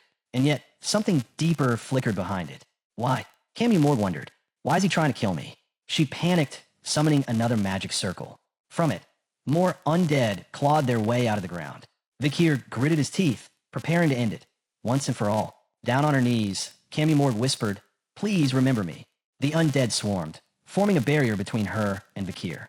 She dropped her head, clutching her chest. There was no way he'd recognize her now. That chance was long gone. But then, he spoke, and everything stopped. Why are you trying to restrain me? Instead of striking. Her eyes shot open, stunned. Through the wall of undead, his voice came again. Why do you want my mask off so badly, he asked. Why do your eyes behind that mask look so sad? He wasn't attacking. He was listening. She remained silent, lips trembling. Vakir took a step forward, wound up his arm, and punched straight through the undead barrier. Camus closed her eyes, bracing herself. When she opened them, he stood before her. His hand reached out, gently, and tapped her mask. Cracks spread, and as it began to fall away, memories flooded back into his mind. A younger version of himself, sparring in front of Stonewall. The question he'd asked long ago. What would it mean to return her side? He reached up and took off his own mask. A small, bittersweet smile touched his lips. It's been a while. Her mask broke into fragments and fell to the ground. Tears streamed down Camus Morg's face. And in that moment, Vakir saw her, really saw her. The girl he once knew. the one who used to cry and now stood before him again. Elsewhere in the Empire, deep within a lavish mansion, the halls were silent, lined with flickering candlelight. A grand crystal chandelier hung from the ceiling, casting soft shadows across the corridor. Behind one of the ornate doors, muffled sobs echoed. They'd been going on for minutes, maybe longer. This was the Morg family estate, 3 years ago. Maids moved quietly through the halls, their work interrupted by the haunting sound of crying. One maid paused, hand pressed to her chest, her face clouded with sorrow. "She's still crying," she whispered. "She hasn't eaten in days." Another maid looked over, concerned. Is she blaming herself for what happened in the battle? Outside, the aftermath of the barbarian assault was still visible. Soldiers moved slowly, their bodies wrapped in bandages, some with broken limbs, others with heads covered in blood-soaked cloth. The pain of the past still lingered, and for Camu Morg, it had never left. One of the maids sighed, voice soft as she explained to her friend, "It's only natural Camu Morg feels guilty. A lot of people were hurt. Many died, just trying to rescue her from the barbarians." The other maid, holding a plate, looked down, her eyes filled with sorrow. She glanced toward Camu Morg's door, then spoke in a hushed tone. "But do you know why she's really like this?" The others leaned in, curiosity rising. With tears in her eyes, the maid whispered the truth. Camu Morg was devastated because Vakir Baskerville was gone. Her voice cracked as she continued. She loved him more than anything. Losing him, it must feel like losing a part of herself. Hearing those words, another maid covered her face and began to sob. Her friend reached over and gently placed a hand on her shoulder, trying to console her. As the two wept, the maid with the plate walked closer to Camu Morg's room, calling softly through the door, "Please stop torturing yourself. Try to rest. You need to heal." But before she could say more, the sound of footsteps echoed down the hall. Boots. A presence. Water suddenly swirled into the air, and shimmering bubbles formed around the maids' heads. They gasped, eyes wide, confused, until panic set in. The air was thinning. Their bodies started to float. They were suffocating. From the shadows stepped a man with cold white hair, Camu Morg's uncle, Adolphe Morg. His eyes locked onto the maids, burning with rage. They were gossiping, digging into things that weren't theirs to discuss, disrespecting the very privacy they were meant to protect. That was unforgivable. His fury surged. The water bubbles expanded. The maids clawed at their throats, wide-eyed with terror. Just before they passed out, Adolphe flicked his wrist, and the bubbles burst, collapsing in a splash of mist. He glared at them, voice sharp and laced with venom. "If I ever hear you speak of Camu Morg like that again, I'll tear your tongues out myself." Pale and trembling, the maids stumbled away, stammering apologies before running down the hall, desperate to get away. Adolphe turned back, toward the door. He stared at it in silence for a long moment, his expression softening. Finally, he stepped forward. "It's me," he said quietly. Hand on the doorknob, he opened it slowly. The room inside was dim, lit only by the soft glow of the window. Curtains fluttered as the wind pushed in. The atmosphere was heavy. Adolphe walked in and sat on the edge of the bed. Beneath the covers, Camu Morg trembled, crying softly. He placed a hand on the blanket, voice gentle. "I heard you haven't eaten, not even a little. Your mother and I, we're both worried." The wind rustled through the curtains, brushing through the silence. Camu Morg didn't answer. She stared ahead, lost in memories. "Are you saying I should eat just to keep living?" she asked, her voice barely above a whisper. Her mind drifted to the past. She remembered the forest. That moment. A barbarian on a giant wolf, seizing her and dragging her away. Vakir's eyes flashing with rage. His fists clenched as he chased after them. She remembered the quiet moments too. Laughing beside him, smiling, talking like nothing else mattered. Reaching out, placing her hand on his shoulder, feeling safe.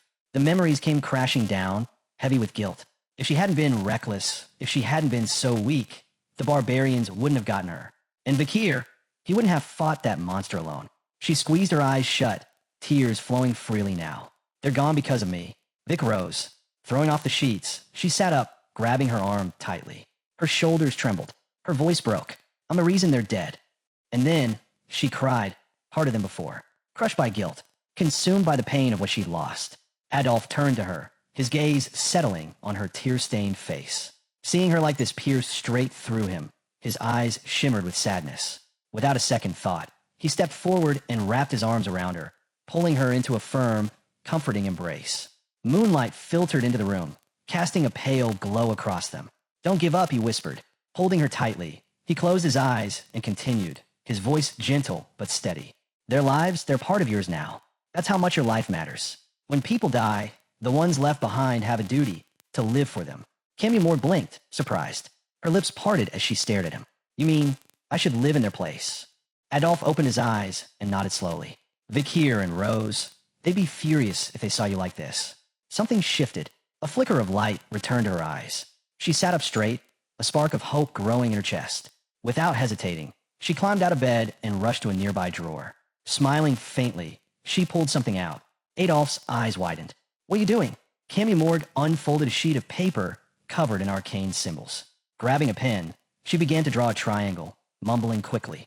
If the thermodynamic function is the same, then maybe it's possible. The floor was already covered with scattered sheets. She crouched down, flipping through them, adjusting equations, reworking the symbols. Magic is just calculating values, she said quickly. If I change the structure of the formula a little, I might get a different outcome. Adolphe stepped forward, clearly confused. Wait, what are you trying to do? Cammy Morg didn't stop. Her eyes lit up with intensity. If I can reach the edge of the negative energy dimension, I could pull entropy from there and exchange it with the positive energy in this one. It's just about balancing the rest with equivalent trade. Her hands gripped her head. Her thoughts were spiraling. She couldn't think straight. She was starving. Adolphe stared at her, jaw slack, shocked at how far gone she was. Then, she looked up at him, eyes a little wild. Uncle, I need food. Soon, a full banquet was prepared. The table was packed with roasted meats, rich sauces, warm bread, and sweet desserts. Adolphe and another woman sat at the long table with Cammy Morg at the head. Across from her was a regal, red-haired woman, her mother, Raspaini Morg, matriarch of the Morg family. As they settled in, Cammy Morg glanced over. I heard you were worried, she said softly. Since I wasn't eating, Raspain placed her hands gently on the table. Her expression was serious, eyes filled with worry. It's been days since you've even held a spoon.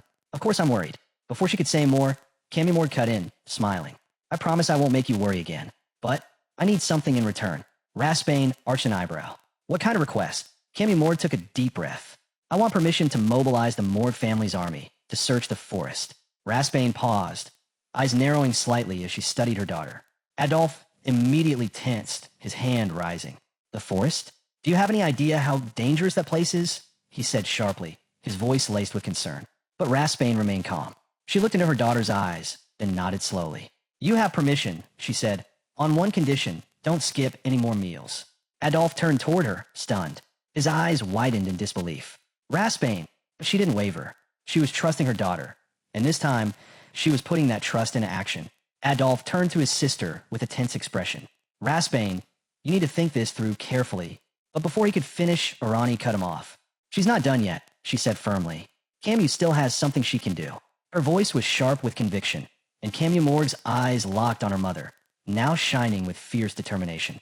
Raspain sat silently, fingers interlaced, her gaze steady and serious. Then I have no choice but to let her choose her own path, she said at last. If she wants to surrender, it must be by her will alone.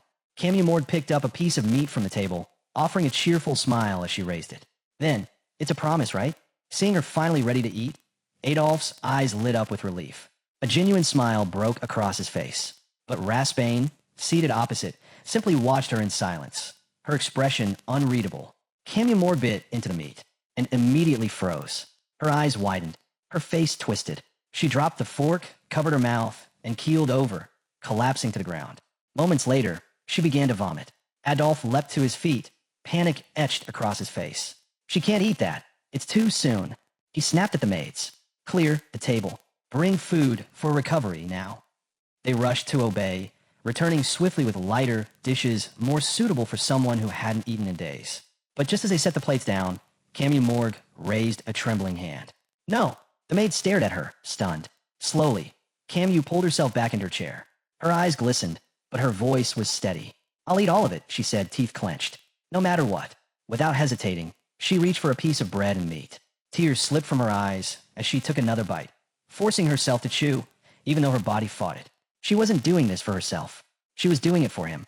In her mind, she saw Vakir standing tall, sword in hand, backlit by the glow of battle. If only I hadn't been taken by the barbarians. If I had stopped him from facing that monster alone.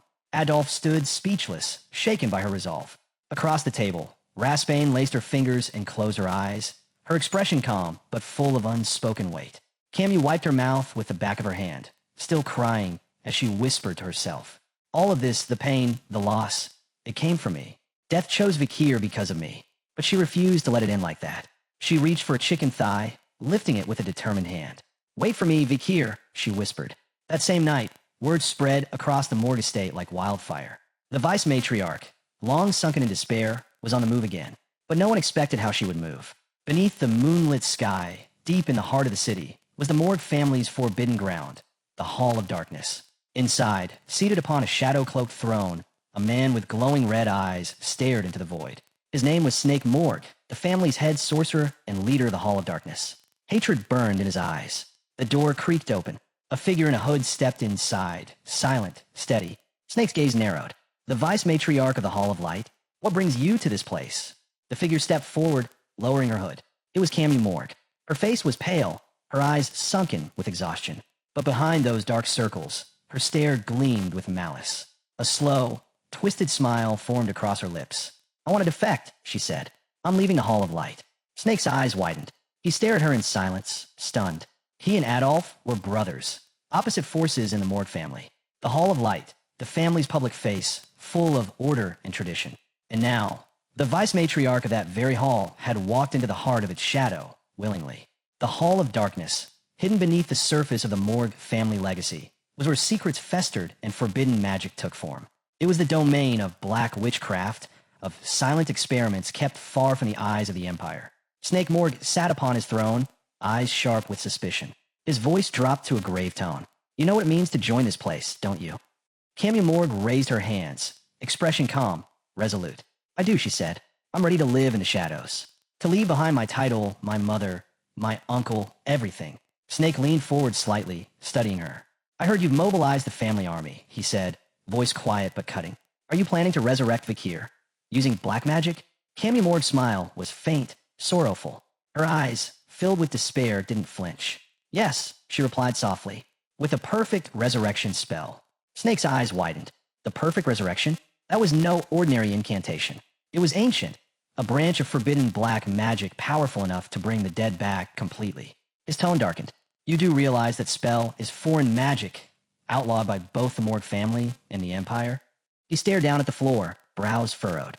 With a heavy breath, he extended one hand to the side, then firmly denied her. You cannot join the Hall of Darkness. Leave. Silence. Camu Morg looked at him without blinking, her expression unreadable. Then she smiled. A dangerous, wicked smile. She raised her hand, and the air began to shift.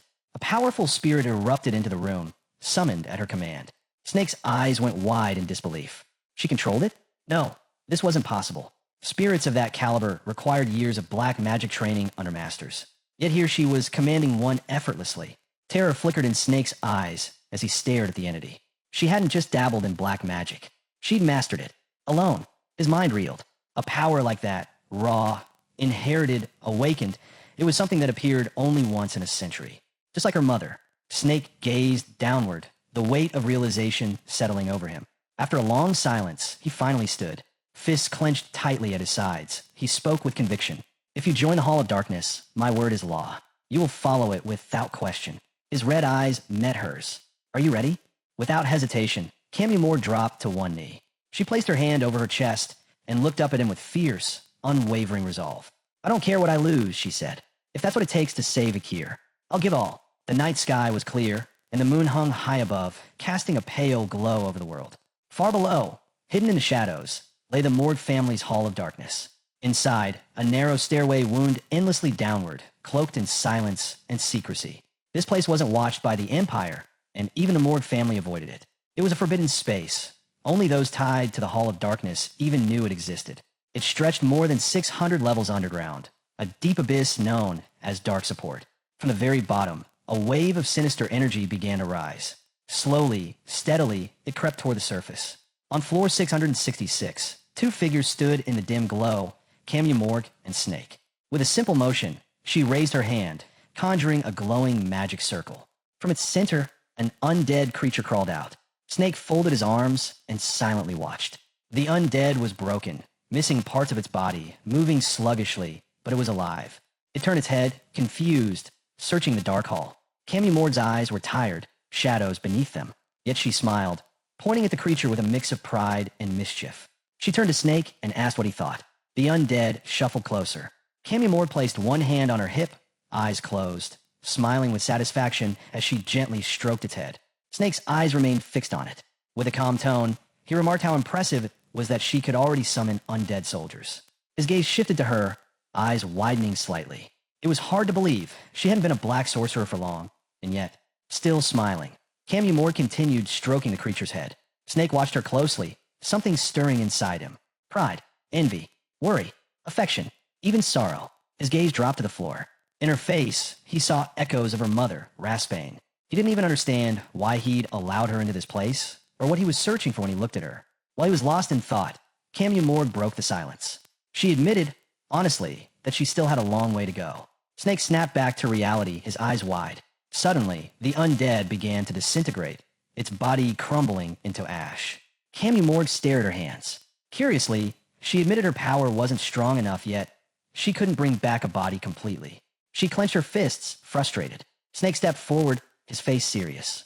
He asked if she truly intended to perform a full reanimation. It wasn't just extremely difficult, it was dangerous. Even if she managed to pull it off, there was no guarantee the result would be stable. It could be corrupted, uncontrollable. But Cammy Morg's eyes gleamed with unwavering resolve. She looked straight at Snake and said she wasn't worried about what came after. The soul she wanted to bring back was unlike any other. It was stronger than all of them. Snake froze, confused, disturbed. He couldn't understand what he was seeing in her or where her conviction came from. Meanwhile, in Ronnie's office, a man's voice thundered in fury. It was Cammy Morg's uncle, Adolf. His fist slammed the table as he shouted, his other hand raised as if demanding an answer. He couldn't believe she'd left the Hall of Light for the Hall of Darkness. Across the room, Rasbane stood calmly, arms folded behind her back. She looked out the window, silent, gazing at her own reflection in the glass. Without turning around, she spoke gently. She hadn't made her choice yet. She had told her daughter to choose freely, to explore both paths on her own. Adolph's eyes flared with anger. His voice shook as he accused Snake, claiming Cammy Morg had been spending too much time with that man. But Rasbane remained composed. Still facing the window, she responded softly. Snake wasn't a threat to her daughter. In fact, he was helping her. Adolph opened his mouth to argue again. Yet before he could, Rasbane turned. Her eyes flashed.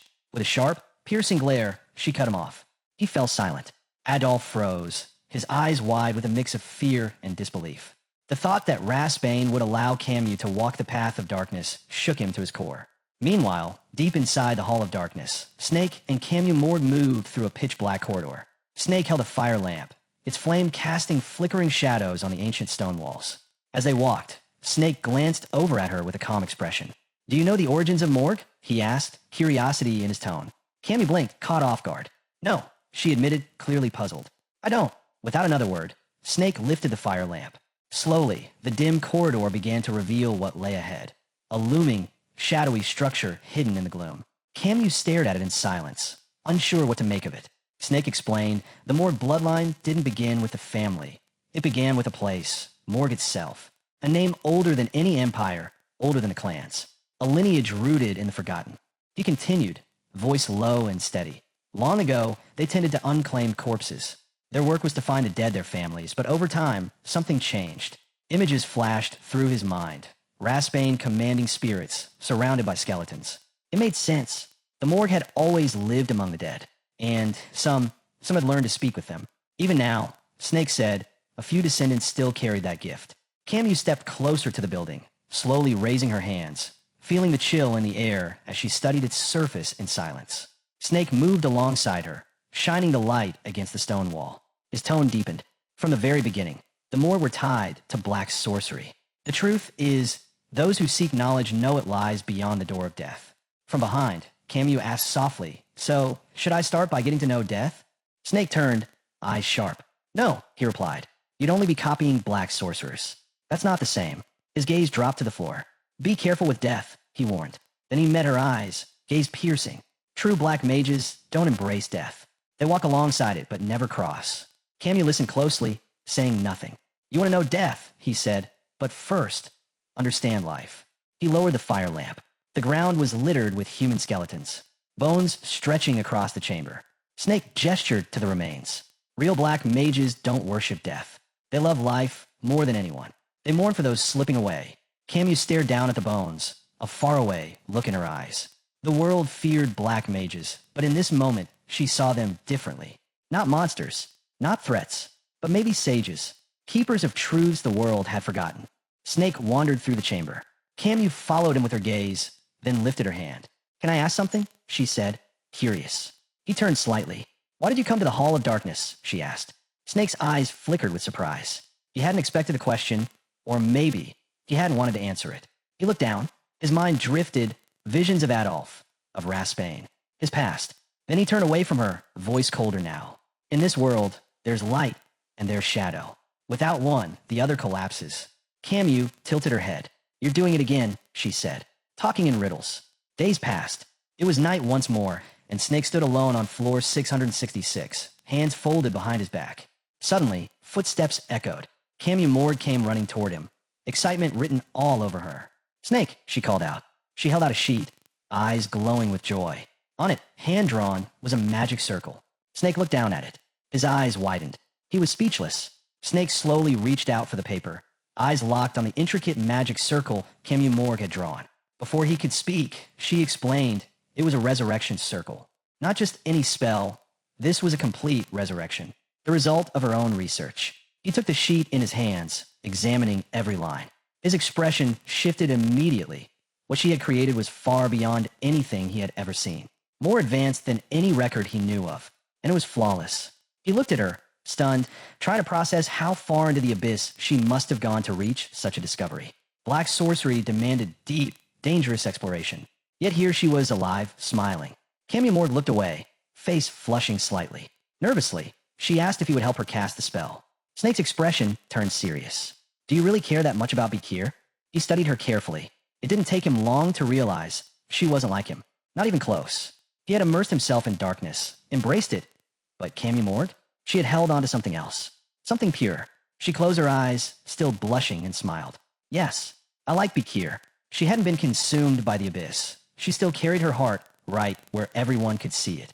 Snake looked down, a faint smile tugging at his lips. In that moment, he realized she was better than him, stronger in a different way. He took a step closer.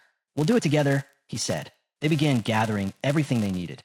Buckets of water, wooden barrels, various rare components. Snake stood with his arms crossed, watching silently. His gaze lingered on the barrels, knowing exactly who they were trying to bring back. And he couldn't forget. Vakir hadn't been harmless. Camu Morg, dark circles under her eyes, reached for the barrels. She explained calmly that the Baskerville clan had helped her gather Vakir's blood and some of his hair. She pulled out a spirit sphere, revealing she'd also collected wandering souls from the forest. Snake nodded. If she had even a small piece of Vakir's physical body, part of his soul might respond. From there, it would just be a matter of filtering the right fragments. He crouched and started drawing the circle himself. Then, pausing, he turned to her. "Do you know the paradox of Theseus' ship?" She looked at him, puzzled. He continued, "Even if you restore his body, his memories, his mind might not come back. He may not be the same." Camu Morg didn't hesitate. While sketching the final lines into the circle, she answered firmly, "We'll think about that after we succeed." When a magic circle was done, both of them stood. At its center, the barrels containing Vakir's remains sat silently. She stepped forward. "Let's begin." Snake's eyes narrowed. "Are you sure you're not rushing this?" Camu Morg raised her hand, her voice calm but resolute. "I've waited long enough." Her eyes began to glow, mana pulsing from her body. With a serious look, she asked for his help, one last time. Snake watched as the room filled with her mana. Without a word, he raised his hand too. His own energy surged outward. The circle responded instantly. A storm of mana, thunder, and raw power erupted. Evil energy spiraled outward like a living thing, tearing through the chamber. Camu Morg shielded her face with one arm, gritting her teeth. Snake was stunned. The circle, it was perfect. For the first time, it felt like black witchcraft itself had reached a true breakthrough. The darkness coalesced, focused entirely on the center of the circle. And then it happened. Vakir's figure began to form from the swirling chaos. His eyes opened, full of bloodlust. He locked onto Camu Morg. Her breath caught in her throat. Her eyes sparkled with tears. She couldn't believe it. He was back. With trembling hands and a bright smile, she stepped forward, starting to run to him. But then, more energy burst from the circle. A sudden, violent surge. Vakir's body exploded, shattering the floor beneath them. Chunks of stone and debris flew through the air. Camu Morg gasped, pain rushing through her as her mana twisted violently inside her. She fell to her knees, coughing up blood. Snake rushed forward, arm raised to block the debris. His eyes burned with alarm as he saw her collapse. The last of the energy began to fade from the air, and Camu Morg's body started falling toward the ground. Blood pooled beneath her. Camu Morg's vision blurred, darkening at the edges.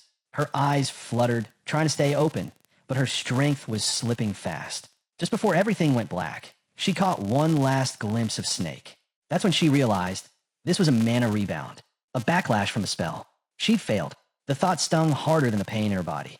Her magic had been perfect, hadn't it? Her eyes slowly opened again. But this time, she wasn't in the chamber anymore. A single door stood in front of her, glowing faintly as light poured through the cracks.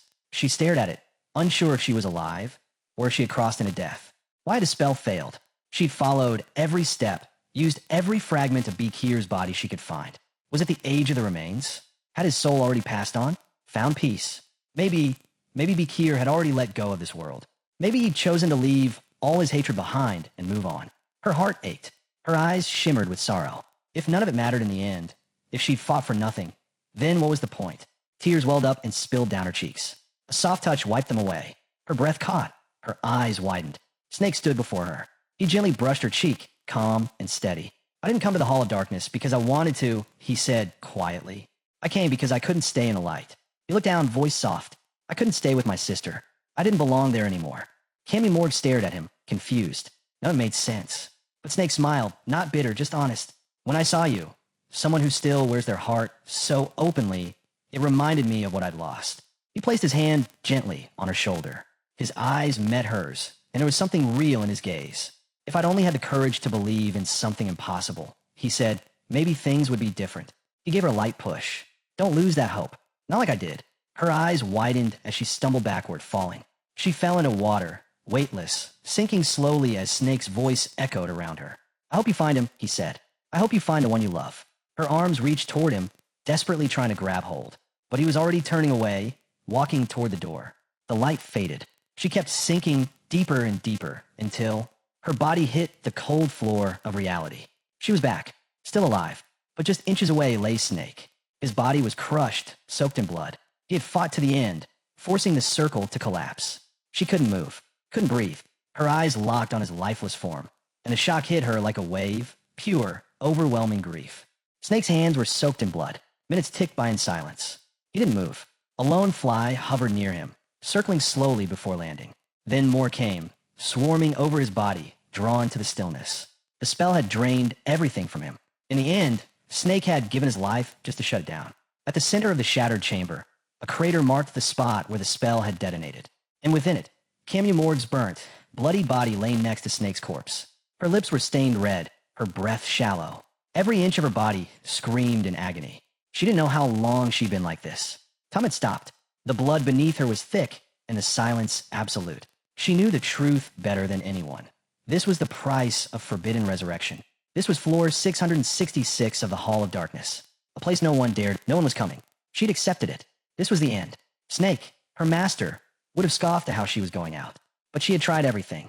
There was nothing left, not even the will to live. Her thoughts drifted to the last time she saw Vakir in the forest. He turned away from her, hand on his sword. They had never truly met, never truly spoken from the heart. She regretted only one thing, that she never got to know him.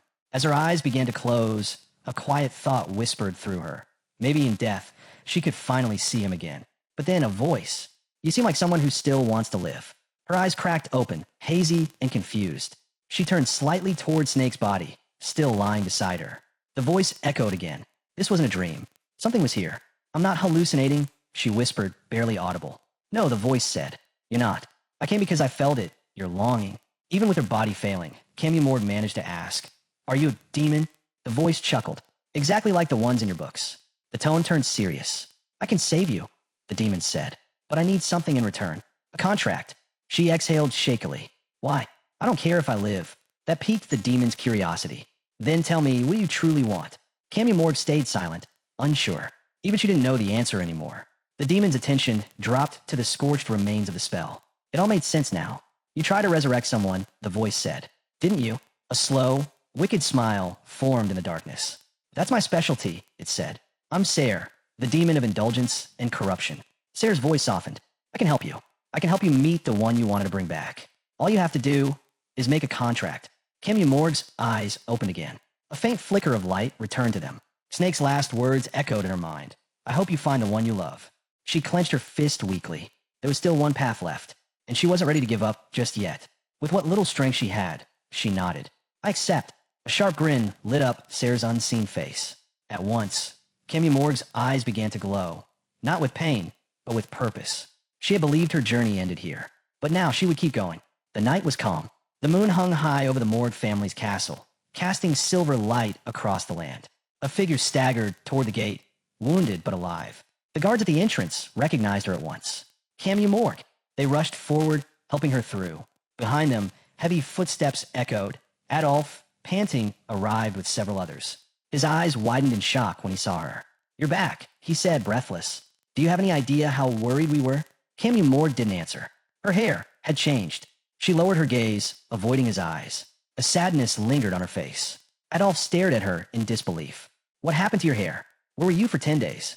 Don't tell me that damn snake had something to do with this. But Camu Morg walked past him in silence. Adolf froze. His jaw dropped. He turned to the guards, confused. What had happened to her?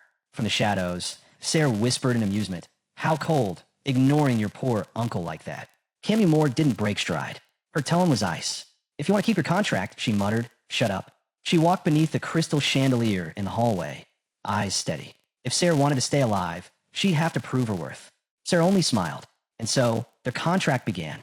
In exchange for helping her find Vakir in Baskerville, Sarah would lend Camu Morg a portion of her power. But in return, she would lose control of her body for 1 hour every day, completely unconscious during that time. On top of that, she was forbidden from ever speaking of Sarah or the demonic world. Not long after, they met again deep in the forest. Camu extended her hand, calling forth the dark power that now flowed through her. Evil energy rippled through the air as she activated her abilities. 2 gifts had been granted to her, Sarah's power to track and the power to resurrect. Holding a single strand of red hair, Camu let it fall to the forest floor. Then, reaching forward, she summoned her power. A body began to stir. A figure took shape. Sarah stood beside her, arms crossed, watching in silence. Moments later, a girl with red hair opened her eyes. It was Rose. Camu Morg dropped to her knees, eyes welling with tears. She wrapped her arms around her cousin tightly. Rose, who had once fallen to the barbarians, now breathed again.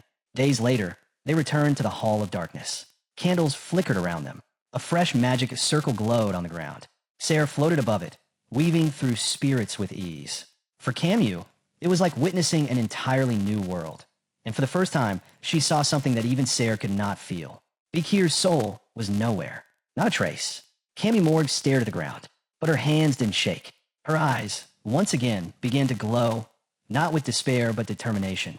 She wouldn't stop now. By day, she used sword training as an ex-scam to care for Rose.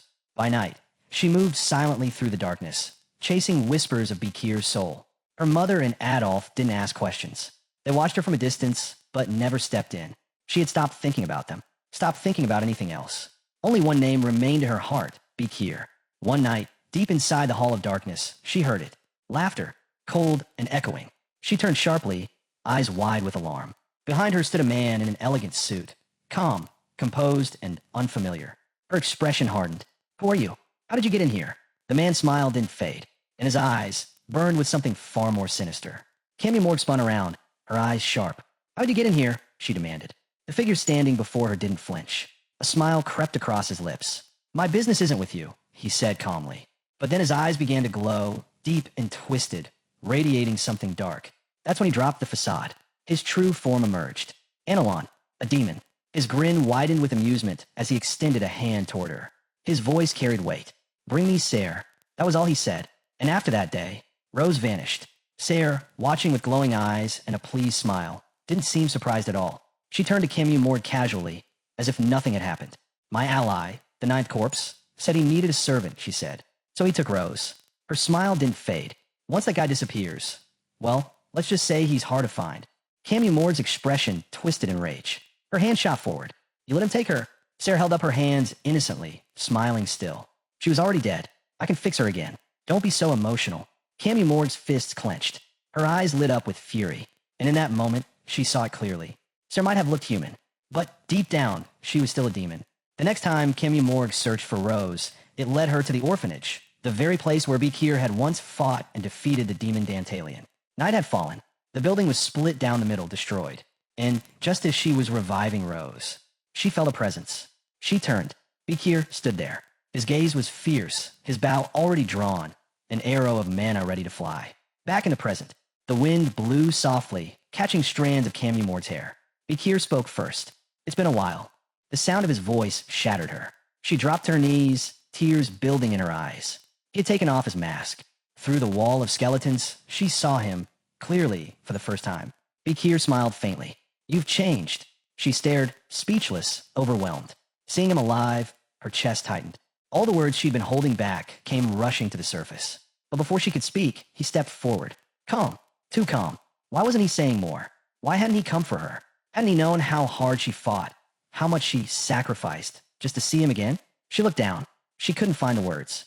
Vakir stopped in front of her. He looked into her eyes, deeply. You made a contract with a demon, didn't you? Still, she said nothing. Not because she didn't want to, but because she didn't want him to see her broken. Even now, she wanted him to see her as strong.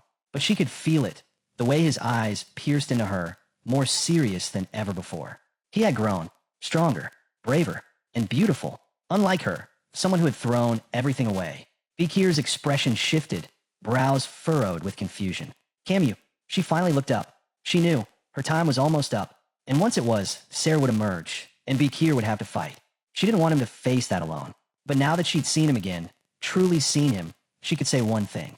Thank you, she whispered, for finding me. Vakir's eyes widened, alarmed. What? Before he could finish, a glowing magic circle appeared beneath her. Dark energy crackled. Spikes burst from the ground, aiming straight for her. Tears fell down Camumord's cheeks, but her smile remained. Eyes glistening with both sorrow and joy, she whispered. 100 points, Vakir. The spikes launched. 100 out of 100, Vakir. Camumord smiled softly as the spikes surged upward from the magic circle below. She closed her eyes. This is enough, she thought. Just seeing him again, it's enough. Then blood. A splash hit her face. Her eyes flew open in shock. Vakir stood in front of her, arms wrapped around her, holding her tightly. The spikes hadn't touched her. They had pierced him. Her voice trembled. Why? Why would he do this? Vakir didn't flinch. Blood soaked through his back, but his tone was steady. I get it now, he said quietly. You can't talk about it because of the contract. He tightened the hug. You didn't land a real hit when we fought. I figured something was wrong. Camumord began to cry. Silent tears, overflowing with confusion and pain. Why was he doing this again? Why was he always the one protecting her? Vakir looked down, his expression calm but resolute. If hurting yourself was your way of telling me the truth, he said, then you don't have to worry anymore. Let me handle the rest. His eyes sharpened, bright, blazing with hatred now. I'm not losing to a demon. In that moment, the air changed. Sarah took control of Camumord's body. Her expression shifted, eyes glowing, lips curling into a twisted smile. Vakir held Camumord in his arms. But the warmth didn't last. Suddenly, her body stiffened. A soft voice, smooth and mocking, replaced hers. Well, it's a pleasure to finally meet you. The demon had taken over. Sarah now stared through Camumord's eyes, a sly smile tugging at her lips. She tilted her head slightly, examining Vakir with curiosity. So you're Vakir, she said. I've heard quite a bit about you from my dear roommate. Vakir's eyes narrowed, glowing with fury. The spikes were still buried in his back, blood soaking his coat, but he stood tall, unshaken. What have you done to her? He asked, voice cold and sharp. Sarah's expression darkened, her gaze dripping with disdain. Oh, worried about little Camu, she teased, lifting her hand.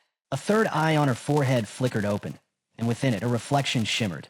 Camu Morg, trapped deep inside her own body, fast asleep. She's resting, Sarah said mockingly. We have a deal. 1 full day of control, that's all mine. Her grin widened. So, tell me, how long do you plan to keep hugging her? Suddenly, energy surged. Above them, a swarm of skeletons appeared, each one wielding a spear aimed straight at Vakir's back. He glanced up, his muscles tensed. In one swift movement, he released Camumord, leapt back, and landed cleanly on solid ground, just as the spears came crashing down where he'd been standing. The attack missed. Barely. Sarah rose to her feet, staring him down. As her glowing hand touched the skeletal remains, they disintegrated into ash. She smiled again. You're inside an exclusive trap of Andromelius. Then her smile faded. Her eyes narrowed as realization hit her. You're the one who killed him. So this was the demon hunter Camu had been searching for. She stared at him longer now, touching her chin, as if trying to unravel a puzzle. There's something strange about you, she muttered. Even my eye can't find your soul. Are you even from this world? Vakir said nothing. He crouched low, hand pressed against the ground, eyes locked on her. Silent. Cold. Sayre's lips curled upward. Oh, quiet now? That's fine. Maybe you'll react to a little story. She took a step closer. In the blink of an eye, the wounds on Vakir's back faded, as if they had never existed. But his gaze only grew sharper, burning with fury. Sayre smirked. To see you again. Camu dabbled in forbidden magic, a full resurrection spell. Her tone turned theatrical. She failed, of course. Her body collapsed. She couldn't even move. Just lay there for days, burnt, bleeding, abandoned. Alone. She leaned in, voice dripping with sarcasm. She gave up, Vakir. No strength left. No will. Just a girl waiting to die. Vakir's hands clenched into fists. Want to know something funny? Sayre purred. She raised a finger and pointed to herself. Right before she could die, I appeared. A demon offering hope. Vakir's rage flickered in his eyes, undeniable now. And when she formed that contract, Sayre added with a chuckle, you should have heard the way she whispered your name. She grinned cruelly. It was heartbreaking. She began mimicking Camu Morg's voice, her expression mocking, yet hollow. I miss him. I'm sorry. I sent him away. If I hadn't been captured, none of this would have happened. I wish I had died instead. Vakir's breathing grew heavier. He imagined it. Camu, on her knees, face buried in her hands, begging for him, crying. Alone. Why didn't you come for me? She must have asked, over and over. Why did you leave me behind? Sayre smiled. And now, she whispered, voice laced with venom, she's all mine. Consumed by hatred, Vakir's aura began to rise. Vakir drew his sword in one swift motion and charged. Sayre smiled. She didn't flinch as he lunged forward, blade aimed for her chest. Her arms lifted casually, her expression unfazed. But just before the strike could land, Vakir stopped. His blade hovered inches from her body, unmoving. Sayre's eyes sparkled with delight as she gazed at the sword. A slow, smug smile spread across her face. Oh, so you do understand contracts, she said. If I die, she dies too, doesn't she? The magic circle beneath them flared to life. From the glowing sigil, a monstrous undead rose up, its jaw creaking open, rows of teeth ready to bite down. She's still waiting for you, you know, Sayre whispered. You wouldn't dare kill her. The undead lunged. Its jaw snapped shut, but Vakir had already leapt out of the way, dodging the attack with a sharp pivot. Landing several feet away, he glared down at the ground, furious, already preparing for the counterstrike. Without hesitation, he charged the undead and unleashed a barrage of slashes. But nothing. The creature didn't even flinch. His sword hadn't worked. Vakir's brows furrowed in confusion. Something was wrong. Across from him, Sayre's eyes lit up with excitement. She let out a quiet laugh. Did you think I let you slice through my magic like it was hers? Camu spells are child's play compared to mine. A mere graduator like you, you're nowhere near strong enough. The undead roared and lunged again, this time catching him with a brutal bite. Its momentum slammed Vakir hard into the ground. Before he could recover, it charged again, dragging him across the floor and smashing his body against the base of a massive sword-shaped statue. The force of the impact cracked the statue. Blood flowed from Vakir's wounds once more. Sayre smirked as she looked down at him. Trying to save her? She sneered. You'll die before that ever happens. Vakir lay motionless for a moment, breathing heavily. His thoughts were a storm. The memory of fighting Madame Spider resurfaced. Another monster he should have lost to. But he hadn't. He gripped his sword tightly. She made a contract with a demon. To save me? He never imagined her future, once full of promise, would be twisted into this. He could see it now, a knight raising their sword, not against a demon, but against the one who summoned it. He had always known the truth.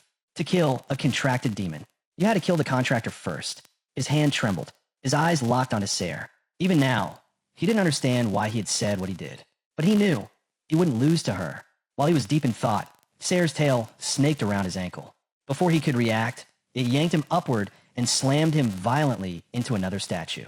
Cracks spread across the marble. Still, Vakir clenched his fists and held on. In his mind, he imagined a scale. On one side, Camu Morg. On the other, her family, the world, the looming war with the barbarians. He knew what was at stake. If he didn't stop the 10 elite corpses, humanity would fall. It was Camu or everyone else. There was no room for both. But then, flashes of Camu Morg's life rushed through his mind.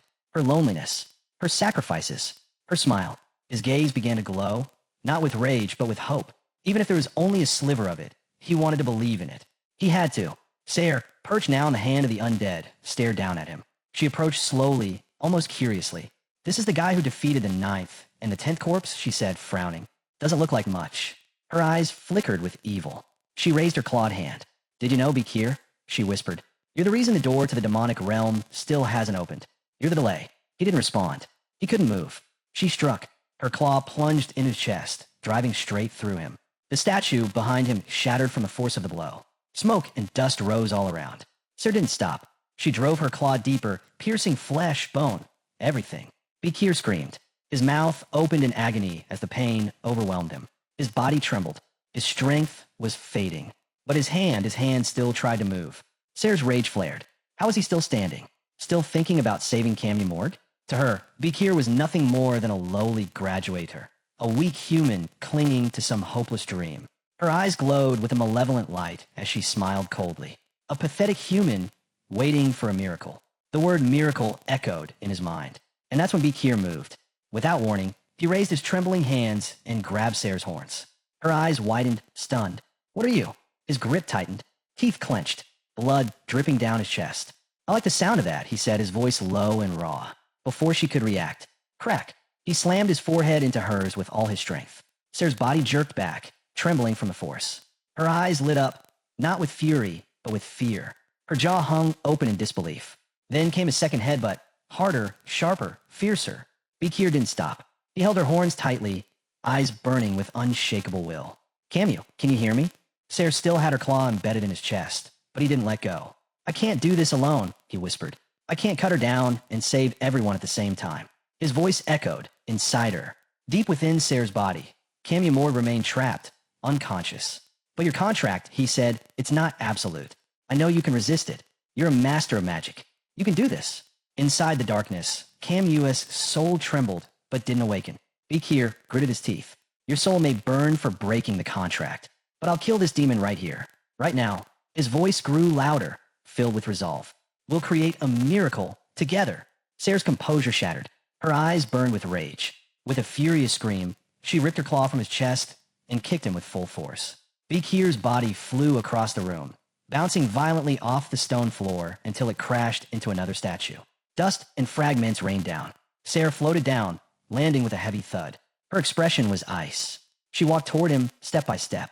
You'll make a fine undead soldier, she hissed. You'll replace the 9th and 10th corpses. And together, we'll wipe out humanity. She extended her arms, dark power building around her. But Vakir moved. He pressed his hand against the ground and slowly pushed himself up. Blood smeared across his chest, dripping from his chin. He stood and wiped the blood from his mouth. I'm going to kill you, he muttered. His eyes locked on the ground, then to the statue nearby. A memory flashed in his mind, a letter. One he had doubted from the start. And now, it was the only thread of hope he had left. He drew his sword again. Step by step, he began walking toward the demon. His gaze shifted to the statue of Hugo. He never would have imagined that Hugo Lou Baskerville, of all people, would be the one to help him now. Across from him, Sarah snarled and shed her disguise. Her true form emerged, monstrous and twisted. She raised a massive scythe, her voice thunderous. Die. Vakir's eyes didn't waver. His grip tightened around the hilt of his blade. I never thought I'd become a swordmaster, he said under his breath. But here I am, in the center of Sarah's third eye. He saw her. Cammy Morg, still bound inside, still waiting. He stared deeply, carefully, vowing from the bottom of his soul. A few days ago, Hugo sat down at his desk, pulled out a pen, and began writing a letter addressed to Vakir. He knew Vakir's potential. As one of the highest-ranked graduates, Vakir had the talent to unleash even a reckless 7th technique. But to master it, he needed to take it further. He'd need to become a swordmaster.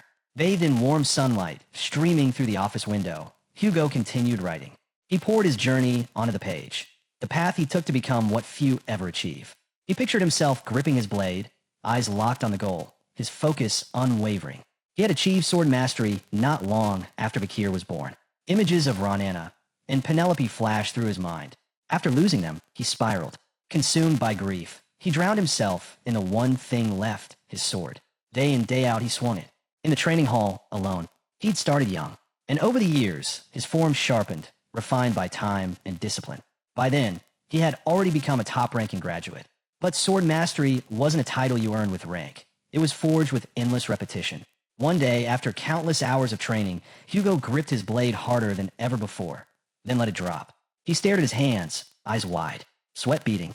They were covered in calluses and cuts. Still, it wasn't enough.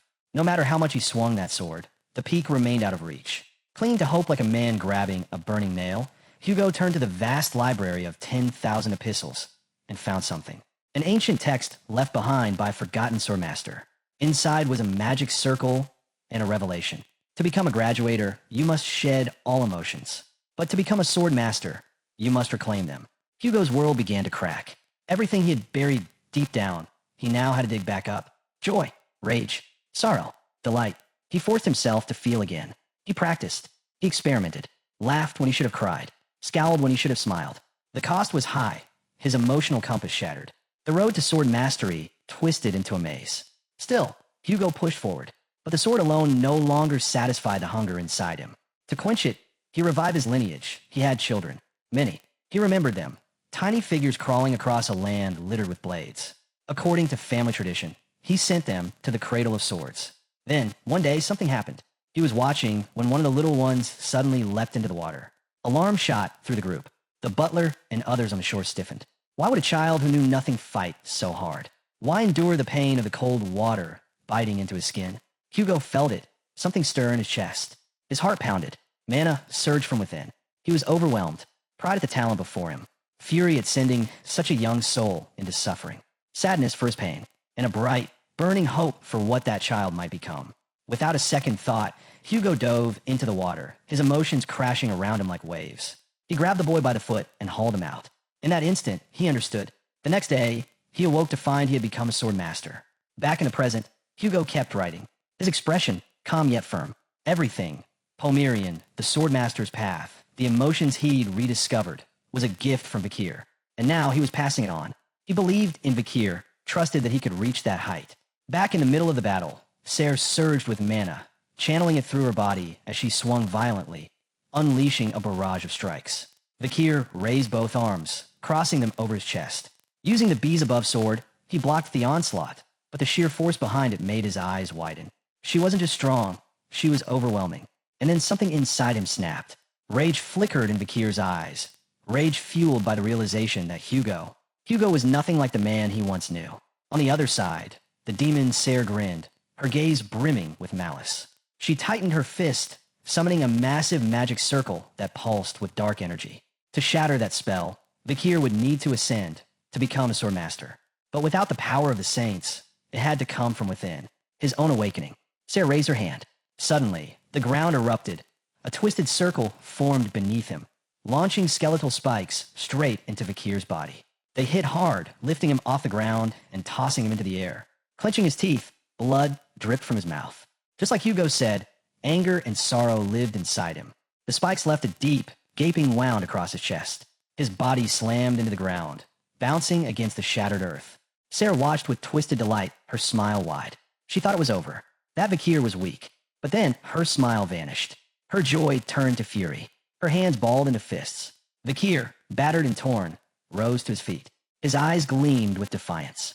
Despite the wounds, despite the blood, a reckless grin formed on his face. He stared at her, not with fear but fire. And yet, this battle wasn't one he could enjoy. There was no joy, no satisfaction. Sarah felt his gaze and snapped. In a burst of rage, she launched another round of slashes, faster than before. Before Vakir could move, they were already upon him. His eyes shot open, shocked, helpless. He took the full impact head-on. The explosion clouded the air with smoke and stone. Ser, side buried in the ground, stood still, watching. Through the dust, Vakir's body flew, surrounded by rubble. One of his legs had been severed by the Demon Slayer's strike. Blood spilled freely. He gritted his teeth, fury burning in his chest. Summoning what little strength remained, Vakir activated Baskerville's seventh technique. Using the rocky terrain to build momentum, he surged forward, appearing right in front of her. Their eyes locked. With fury blazing in his stare, Vakir swung his sword with all his might, aiming for Ser's head. It landed, but instead of cutting through, it bounced off. His expression froze, confused, doubt creeping in. On the other side, Ser smiled. With a sneer, she mocked him. Piece of trash, she spat. To her, he was nothing more than a failure, one who couldn't even grasp the basics. She caught him by the face, lifting him off the ground. Her voice dripped with disdain. He would never break her armor. Vakir reached out, clutching her arm. His eyes were a storm of fear and disbelief. Ser's wicked grin widened. With a twist, she flung him like a rag doll. His body smashed into the earth, shattering it beneath him. His attacks meant nothing to her. Grabbing him by the neck, her entire body began to glow with a demonic aura. She closed her eyes, amused by his struggle. She couldn't help but ask, what exactly was he trying to do? Vakir couldn't fight back anymore. His strength was gone. Ser stomped down, pinning him under her boot. A dark magic circle flared beneath her feet. From it, hands began to rise, gnarled, red, and clawed. She mocked him again. Did you really think Camu would wake up and defy the demon's contract? More crimson hands burst from the circle. One wrapped around Vakir's head, locking him in place. Smoke curled from Vakir's nose as he gritted his teeth in fury. The red hands crept up, tightening around him inch by inch until his body was completely restrained. Sarah's eyes lit up with twisted delight. She rose slowly, lifted her hand toward the sky, and with a smirk, dared him, let's see you survive this one. A new magic circle materialized high above, and from it, dozens of demonic hands rained down. They slammed into Vakir, the impact shaking the battlefield and filling the air with smoke. The blast left a massive crater. In the center, Vakir. His arm was gone. Blood pooled beneath him. But even in that state, he moved. Sarah's eyes narrowed, her grin fading as confusion took over. She stared in silence. Vakir braced himself with his one remaining hand, eyes fixed on the ground as he forced his broken body to rise. To standing was torture. Even with the salamander's healing abilities, his body refused to regenerate. Still, he pushed forward. And in that moment, he remembered Camu Morg. Her tearful eyes, her broken voice asking, why am I alone again? His whole body trembled. But he stood. The smoke cleared. One-armed, covered in blood, Vakir gripped the bees-above sword and began walking, step by step, toward the demon. Then a voice rang out. Idiot, Camu. She scolded him, saying she didn't want to see him again, only to witness that kind of expression on his face. Vakir, bruised and bloodied, stared at Ser, his eyes suddenly wide. Stunned, Ser froze, her expression twisted in rage and confusion. Something wasn't right. Then, Camu Morg began peeling the demon's skin from her face. Her eyes burned with resolve. With a smile, she said, I did just what you told me. Ser panicked. You'll destroy your soul, she shouted. You resist the contract, you vanish. But Camu didn't stop. She stripped away the demon's hold, pulling the skin from her face and neck with both hands. With bold confidence, she said, you won't last, Ser. Vakir, cut me to pieces. Then her voice softened, casual, even playful. If you fail, my neck becomes your sword sheath. Vakir looked at the ground, sighed, and smiled. Even now, she was cracking jokes. In that moment, he knew she was born for this. A true heroine. 100 out of 100, he thought. Camu removed the last of the demon's skin and grinned. Took you long enough to realize, huh? She reached out to him. Show me the man I fell for. Sarah's eyes went wide with fear. This was bad. Desperate. She forced her will over Camu's body once more. A massive magic circle erupted behind her. They're both insane, she hissed. With fury in her gaze, she extended both arms and screamed. Do you really think this is enough to pierce my armor? From the circle, tentacles formed of bones and skeletons surged toward Vakir. But he was ready. He drew his sword, its blade igniting with powerful mana. Step by step, he closed the distance. With one clean motion, he swung. The tentacles were sliced apart, shattered before they could reach him. Ser stood frozen, eyes wide. She couldn't believe it. From deep within Vakir's chest, his heart began to glow, and mana poured out. Now he understood. This is what Hugo meant when he spoke of the heart, how it could carry so many emotions all at once. Vakir was feeling things he rarely allowed himself to feel. Meanwhile, Camu Morg was still trapped, her arms bound inside the demon's third eye. Yet, even in that prison, she smiled. Vakir hadn't forgotten her. With a heavy heart, she slowly lifted her head. Light began to pierce through the darkness. As it reached her, tears welled up in her eyes. Her sorrow gave way to joy. Vakir sliced clean through the demon's third eye. Then calmly, he sat down in front of her, smiling, watching her quietly, warmth in his gaze. Her mouth fell open in shock. Vakir was angry, furious that the heroine of the future had been hurt. He was heartbroken that she had to face it alone. But more than anything, he was thrilled they had found each other again. A perfect reunion. All of that churned inside him. He clenched his fist, and the sword pulsed with raw, searing mana. His eyes lit up with fire. With a smile, he stepped forward and swung. In a flash, he passed straight through Ser's body. She didn't even have time to react. Frozen, the demon turned her head slowly, eyes wide with confusion. She didn't understand what had just happened. Vakir didn't stop. Back turned, he simply walked away. Then agony. His mana surged through her body, tearing through her from the inside. In this place stood a statue of Hugo. Everyone around wore tinted glasses that didn't suit them, continuing their lives unaware that Vakir's hand clenched tight and a powerful energy began to solidify above his sword. Those who managed to remove those glasses could see things invisible to others, and they could cut them down effortlessly. These people had reached a level of supremacy known as Swordmasters. With hatred gleaming in his eyes, Vakir dashed forward. Before Ser could react, he struck with precision, his blade slicing deep. Slowly, the demonic aura wrapped around Camus Morg's body began to peel away. Control was returning to her. The dark energy turned to ash, and Ser's eyes widened in disbelief. She stared at Vakir, stunned that she'd lost. Fury lit up her gaze. She had failed to open the gate. In seconds. The demon's power faded completely, and her body crumbled into ashes. Vakir stood bloodied, missing an arm from the brutal fight. Smoke curled from his shoulder as he stared up at the crimson sky. Lost in thought, he felt outdated, like wearing clothes from a past life. His strength, vision, and clarity had evolved far beyond what the saint's mana ever gave him. Then worry filled his eyes. He turned, searching, and there she was, Camus Morg, lying still on the ground. As the wind stirred, Vakir began walking toward her, longing to feel something from their reunion. But just as he reached her side, a strange sensation overwhelmed him, and his body froze. Moments later, he collapsed beside her, unconscious. On the crater floor, the divine immortal's ring began to glow. A violet light pulsed from it, rising and striking the red sky above. The barrier that had sealed them and started to dissolve. Neither Vakir nor Camus Morg, lost in unconsciousness, noticed anything. The ground beneath them vanished. They were returned, teleported back to the real world. It was night. The moon glowed high above. Hours passed, but Vakir didn't stir. From his clothes, the little spider crawled out. That IT bounced up to his arm, watching him closely. She tried to wake him with her tiny jumps, but grew tired and lay down beside him. Then something caught her eye. Her gaze froze in confusion and wonder. It was Rose. She stood silently, her eyes locked on Vakir. Thoughts swirled behind her glowing stare. She didn't move. She didn't speak. She just watched, unsure what to do next. Noticing Rose's gaze, the little spider stood upright, fury in her eyes. She let out a defiant roar. There was no way she'd let anyone hurt Vakir. Rose paused, weighed her options, and then made her move. But instead of attacking, she gently lifted Camus Morg's limp arm over her shoulder and helped her up. The spider, puzzled, watched in silence. Her anger gave way to confusion. Vakir still hadn't moved. Rose turned, carrying Camus Morg, and began to walk away. Just then, a trembling hand pressed against the ground. Vakir, struggling, pushed himself up. He clutched his injured arm and called out, voice weak, asking her to wait. Hearing him, Rose stopped. Her eyes widened, surprised he was awake.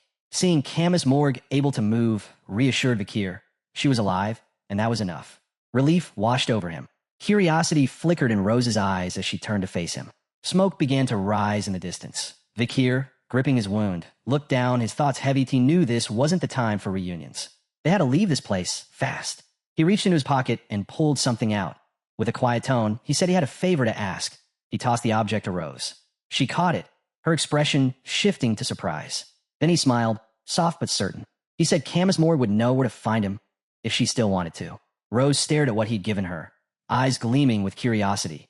Without another word, she turned and walked off, Camus Morg still resting on her shoulder. The little spider climbed onto Vakir's shoulder. Together, they silently watched Rose disappear into the distance. Back at the festival, a sudden shout broke through the crowd. A man, oddly dressed in a woman's costume, ran toward the center, gasping for breath. Curious students quickly gathered around him. He announced startling news. The villain who had attacked the academy was the Hound. Gasps spread through the crowd. Someone asked about the damage. Surprisingly, the man revealed there was none. She, dressed as Frankenstein, stared at the ground, worry creeping in. She realized the girl in the skull mask had been a black mage. Tudor, wearing the Valkyrie outfit, rubbed his chin in thought. She might be right.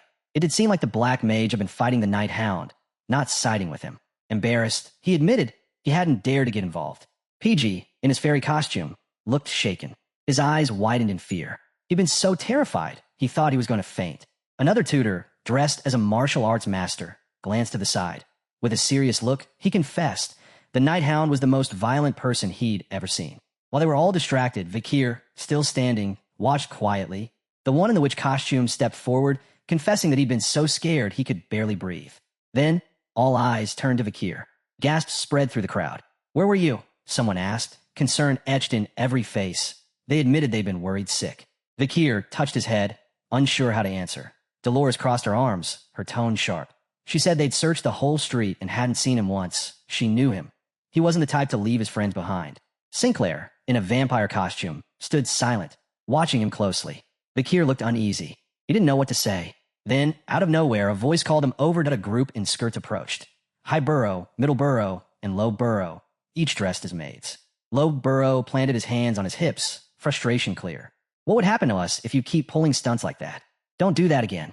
Middle Burrow, gripping a broom like a weapon, echoed the warning. High Burrow's eyes gleamed with intensity. He too ordered Vakir not to go it alone again. They clenched their teeth and boxed him in. Sinclair couldn't help but smile. She thought, looks like he's building a gang. Dolores blinked, realization dawning. Once again, she'd misunderstood everything. As minutes passed, the first rays of sunlight broke through the clouds. Vakir looked up at the sky, his thoughts elsewhere. Was she going to be okay?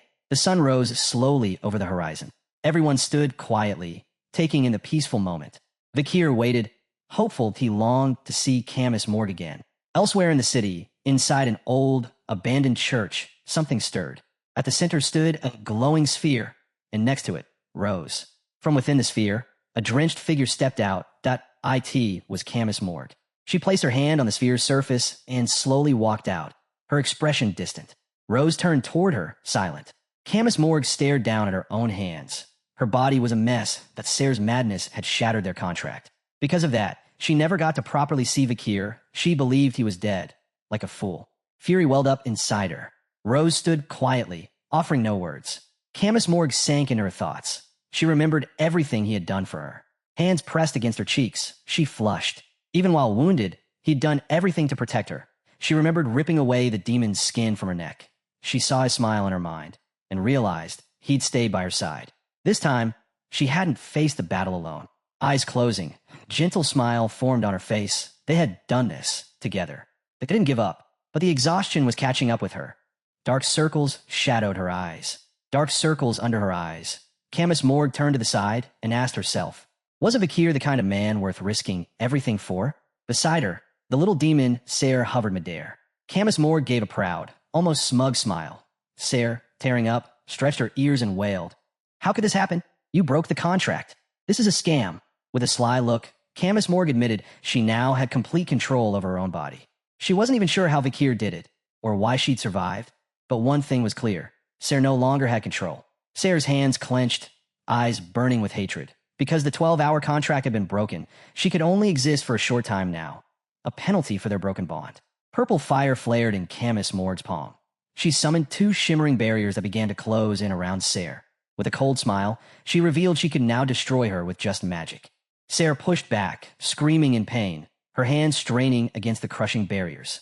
Tears welled up as she begged, pleaded for her life, promising to do anything. Camus Morg's eyes sparkled with a wicked gleam. She grinned and made her demand. If Sayre wanted to live, she had to surrender everything. Her powers, her authority, and own more contract. From now on, they were master and servant. Sayre turned away with a defeated sigh, her eyes downcast. Camus Morg placed her hand on her hip and admitted. If nothing else, she had Sayre to thank for helping her meet Vakir. Sayre asked, so what now? Camus Morg looked at her, calm and determined. It's time, she said, to open the gate. Sayre's eyes lit up in surprise and excitement. Are you serious? But Camus Morg just smiled. Kidding. You think I'm crazy? Rose stepped in, helping her put on a wizard's robe. Camus Morg said her first priority was to return to the Morg estate. Her mind drifted to her uncle and her mother. Now that she knew Vakir was alive, she had to fix everything she'd broken. She pulled up the hood of the robe, her eyes dimmed with sorrow. Her thoughts turned to Uncle Snake. She remembered his final smile and how he died. She had to go back to announce his passing, to honor him. Her hand curled into a fist. With deep gratitude, she thanked Snake that it was because of him that she'd found her way back to Vakir. Opening her hand, she looked down at a golden coin that a soft smile spread across her face. If she joined the academy, she could become Vakir's junior. Rose and Sayre exchanged glances, puzzled by her sudden shift in mood. The wind picked up, scattering leaves all around. Camus Morg blushed deeply. With eyes full of longing, she vowed. Next time they meet, Vakir will be hers. The hectic festival had finally drawn to a close. But even as it ended, its impact still lingered, like embers refusing to die out. It was daytime. Students were making their way back to the academy. Among them walked 3 boys. One of the boys walking to class leaned toward his friends. Hey, is it true? Did the Nightblood Hound really show up during the festival? The one with glasses turned his head seriously. I heard he came to launch another attack. The blonde-haired boy looked over, his voice more thoughtful. According to rumors, the teacher stepped in and stopped him. Hearing that, the black-haired student's eyes widened, a mix of fear and disgust. He muttered that the Night Hound was pure evil, someone who should have been locked up long ago. Then, with his eyes closed and arms stretched, he added, They say a new villain appeared too, an unregistered black mage. The boy with glasses nodded seriously. Supposedly, the two of them fought each other. That gave the teachers the chance to act. The blonde one listened quietly, saying nothing. As they walked by, their chatter drifted near the damaged wall, still scarred from Vakir's attack. But the 3 friends kept laughing and joking, unaware of what had really happened. The Night Bloodhound incident, so close to becoming a true catastrophe, was already fading into gossip, passed off like a spooky rumor. The students flowed into the academy, heading to their classrooms. Down one hallway stood a door-marked journalism club. Inside, the room buzzed with tension. The club members sat around a cluttered table, covered in newspapers. Dolores stood suddenly, slamming her hand down. Fury burned in her eyes. Who wrote this article? Vakir and the others looked at the paper in silence. One headline stood out, a photo of a Night Bloodhound, his eyes filled with menace, his body stained with blood. The article condemned him harshly to IT, claimed he had attacked the Imperial Academy, and labeled his actions as premeditated. IT called him anti-humanitarian, anti-empire, a villain who had to be punished. It listed the destruction that had occurred during the festival. The Imperial Bank, the Capitol's Clock Tower, the Indulgentia Orphanage, the National Cemetery. Dolores grabbed the article, her grip tight. Rage flashed in her eyes as she stared at Vakir and the others. She made it clear. Yes, the Night Hound had shown up, but the chaos, that wasn't his doing. It was the mysterious Black Mage. Everyone stared at her, stunned and unsure. Vakir, meanwhile, stayed quiet, expression unreadable. Dolores went on. The article made it seem like the Night Hound came to massacre students. She didn't deny he was a criminal under Imperial law. But during the festival, he hadn't done anything out of line. She argued the article should focus on facts, not emotions. It needed to report the truth. Who wrote this? She demanded again.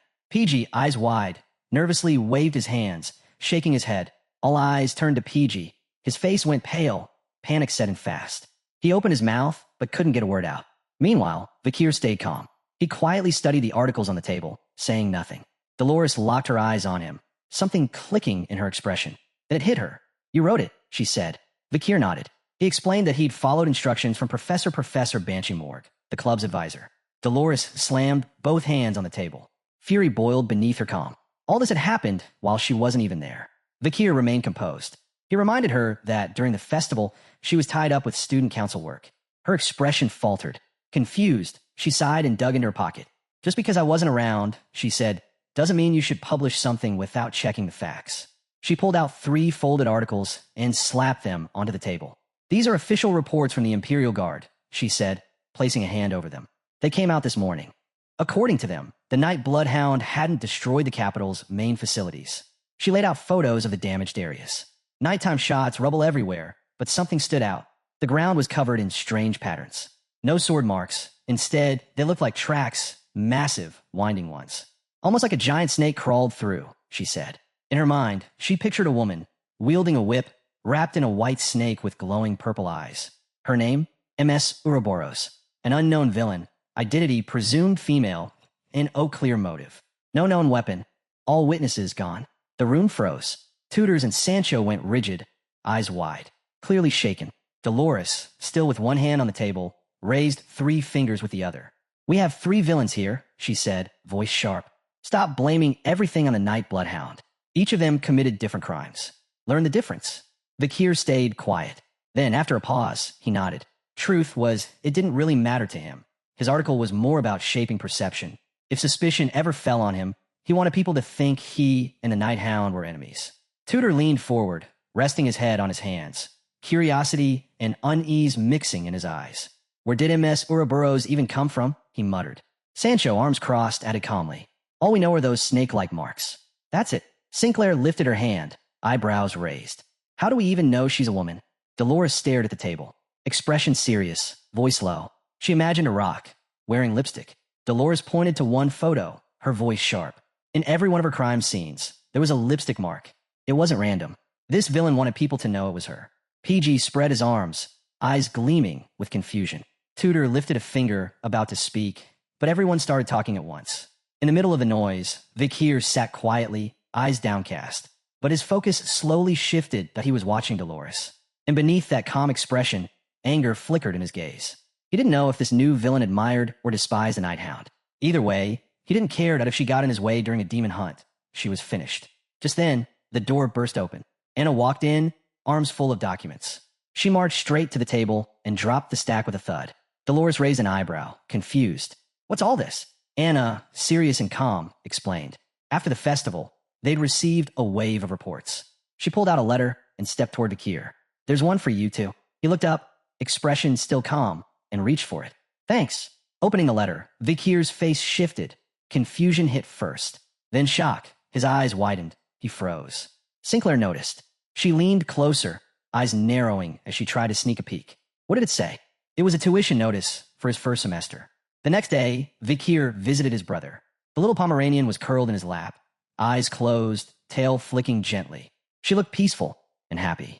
Osiris sat across from him, sipping tea in the morning light. He offered the solution without hesitation. "If it's tuition you need, I'll cover it." Sunlight filtered through the windows as he studied Vakir closely. "But something else is bothering you, isn't it?" Vakir didn't answer right away. He stared at the floor, thoughtful, then reached out and gently stroked the doll's head. With a calm voice, he said, "I don't want anyone at the academy to know I'm a Baskerville." The Pomeranian placed her paws over his hand, smiling gently, feeling his warmth. The truth was, he just wanted a normal life. Simple, uncomplicated. But now, with rumors flying and suspicions rising, things were getting harder. Ever since people learned he had access to the Baskerville family's fortune, he kept imagining Sinclair, Bianca, and Dolores offering him ridiculous disguises, each with doting, eager smiles. He only had a week left before the enrollment deadline, but he didn't want to take any of the odd jobs the girls had suggested. Vakir shut his eyes, anxiety creeping in. Missing the full scholarship, because of his behavior, had created problems he couldn't ignore. Osiris took a slow sip of tea, still watching him. And then, his eyes lit up with sudden realization. Could it be? Was Vakir trying to become one of those legendary figures? A powerful hero, hiding his true strength?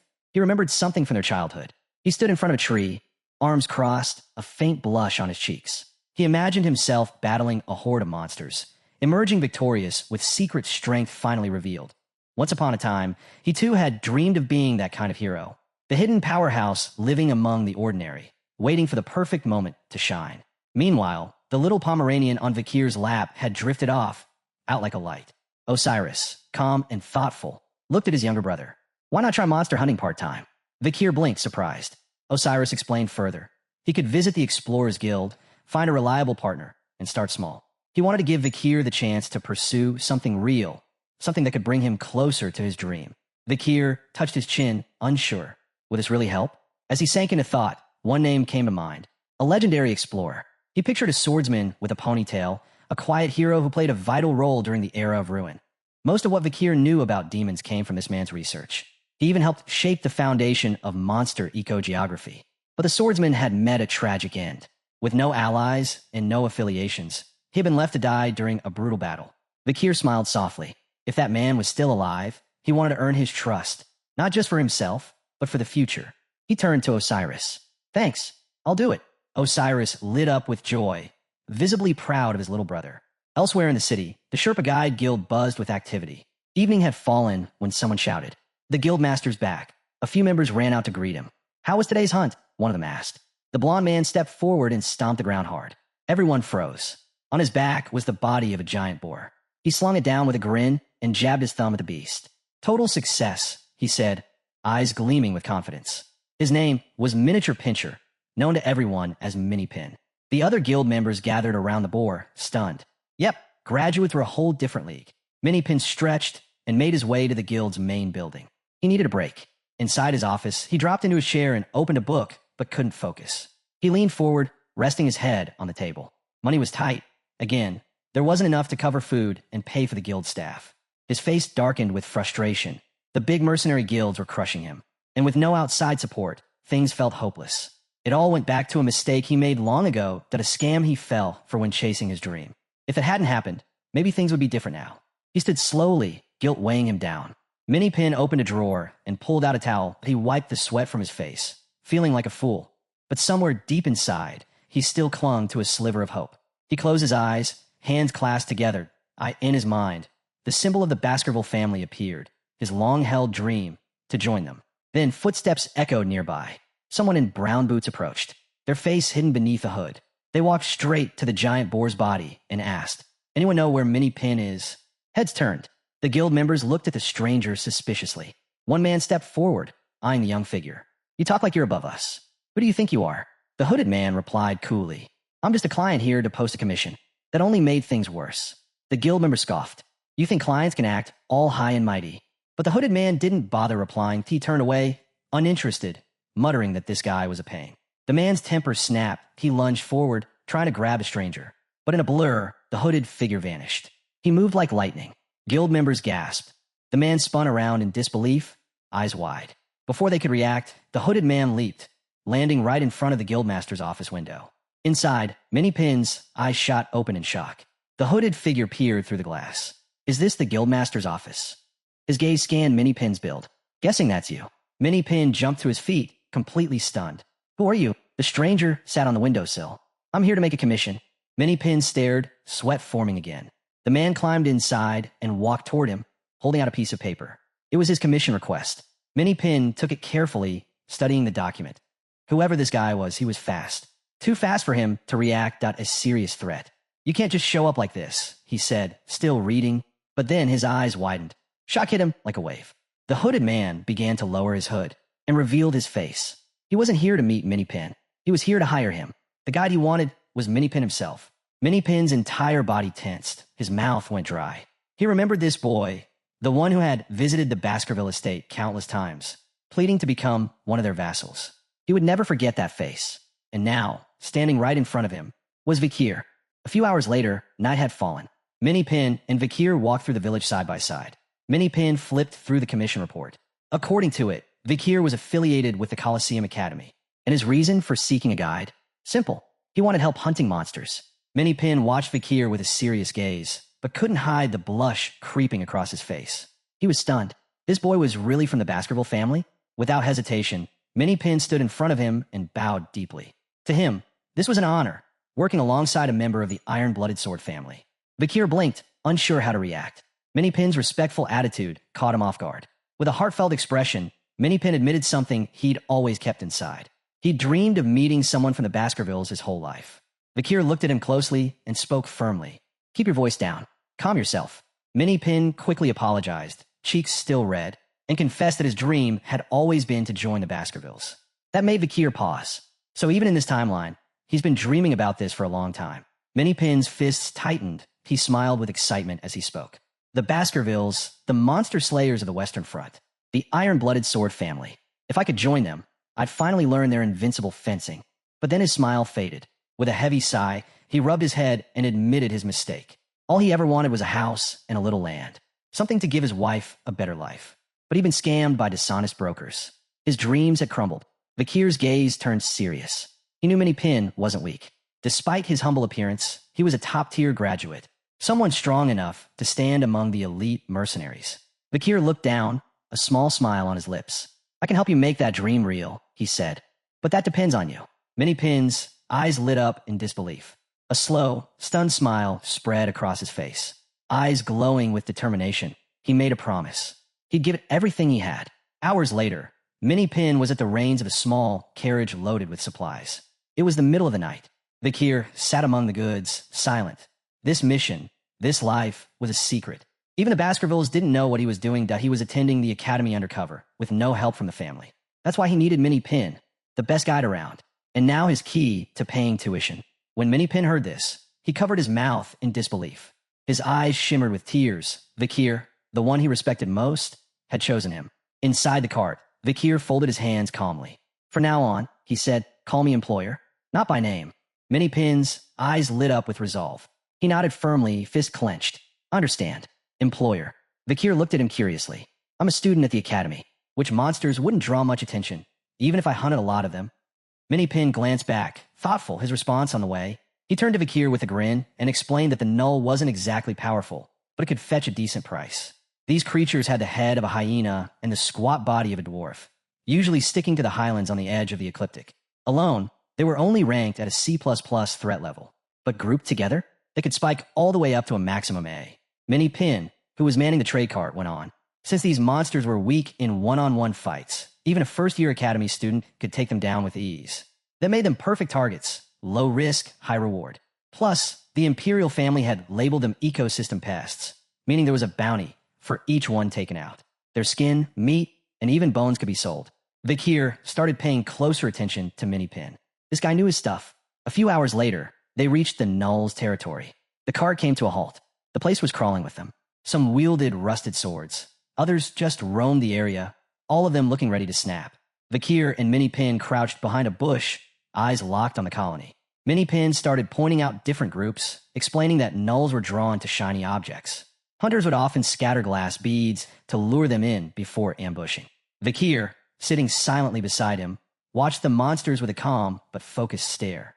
He realized that this tactic only worked for small packs, not the kind of numbers they were facing now. Minnie-Pin turned to him, eyes wide in surprise. Vakir's assessment was spot on. Suddenly, a snake hiding in the tree above locked onto them, poised to strike. But before it could make a move, a brutal slash came out of nowhere, slicing its head clean off. Minnie-Pin froze, stunned. Vakir didn't even have a sword. How did he do that? As the snake's head hit the dirt, Vakir casually pointed behind him with his thumb. Then, with a curious look, he asked if there was oil in the barrels on the cart. Still sweating from shock, Minnie-Pin nodded. Blood oozed from the snake's body. Vakir's strike had been surgical. A small grin played on his lips. Those barrels of oil were all they needed to wipe out the entire colony without a drawn-out fight. Minnie-Pin stared at him, speechless. The Imperial punitive force had abandoned this area, yet Vakir planned to take down the whole nest with nothing but oil? It sounded insane. Vakir's eyes gleamed as he focused on the monsters, his grin growing wider. Minnie-Pin was baffled. He had no idea what Vakir was planning, but it clearly wasn't normal. Following Vakir's lead, Minnie-Pin hauled a few oil barrels toward the cave where the Nulls had taken shelter. The monsters hadn't sensed Vakir's presence and wandered deeper inside. He crept toward the entrance, keeping low and hidden, observing every move. Moments later, the Nulls turned around, eyes flaring with rage. Minnie-Pin's heart pounded. He had no clue how Vakir planned to deal with all of them, especially without a real plan. If they didn't act fast, the Nulls could spill into nearby villages. Vakir stood at the cave entrance, deep in thought. Minnie-Pin watched him, curiosity flickering in his eyes. He knew Vakir wouldn't overlook something that's serious. Under the moonlight, Vakir began walking toward the cave. Minnie-Pin followed closely, wondering how he planned to wipe out an entire colony of Nulls. They placed the oil barrels right at the mouth of the cave. No words were exchanged, just silence, tension, and Vakir's eyes burning with intensity. He looked down at the ground, recalling that this was only one of 3 entrances to the Null's lair. This path led to the weaker ones. Closing his eyes, he crouched down and pressed his palm to the earth. A wave of mana surged from his body, flowing beneath the surface. His focus sharpened. In his mind, visions of a grand banquet and flying wine glasses danced, images tied to the power of swordmasters. As his energy seeped into the ground, nothing seemed to happen at first. Then, small explosions rumbled across the mountain peak. The ground quaked. Minnie-Pin stiffened, eyes wide with confusion. What had Vakir just triggered? Moments later, angry Nulls burst out of the cave, charging straight at them, their eyes wild with fury. Minnie-Pin didn't hesitate. He hurled the barrels of oil directly at them. The monsters froze, jaws dropping in disbelief as the barrels struck and burst, dousing them in oil. One after another, Minnie-Pin kept flinging barrels, each splash soaking the incoming swarm. Vakir stood there with a lit torch, a smirk creeping onto his face. It was the same trick he'd once tried in the forest, though back then it had failed. But this time was different. These weren't the Madam's beasts. These were just Nulls. With the horde drenched in oil and closing in fast, Vakir tossed the torch. The moment the flame touched the ground, fire erupted. The blaze roared to life, engulfing the monsters. Screams tore through the night. In a confined space like this, fire was deadly. Smoke choked the air, and with no escape routes left, it swept through the entire den. The cave burned. From outside, Vakir and Minnie-Pin stood in silence, watching the fire do its work. Minnie-Pin stared, stunned. Vakir hadn't hesitated for even a second. He had incinerated an entire colony without blinking. That cold precision shook him. This man was far more ruthless and more calculated than he'd ever imagined. Sensing the gaze on him, Vakir turned slightly. His eyes were calm, unreadable. Minnie Pin felt something shift inside. Awe, respect, maybe both. He's kinda cool, he muttered to himself, his eyes gleaming. Vakir glanced over, confused, and awkwardly scratched his head. Hours passed. Smoke poured from the mountain. When they finally ventured inside with a torch, the cave was nothing but scorched remains. Null corpses were everywhere. Minnie Pin stepped forward and began inspecting them carefully, his expression turning serious. Minnie Pin noted that the Nulls had likely died from smoke inhalation, a conclusion drawn from his years of experience in monster hunting. It was something he'd picked up for Vakir over time. With a calm demeanor, Vakir started walking deeper into the cave, reminding Minnie Pin not to get too comfortable. Some Nulls could still be alive, so they had to stay alert. Minnie Pin clutched his chest, oddly touched by Vakir's concern. Meanwhile, Vakir looked at him and felt a strange sense of déjà vu.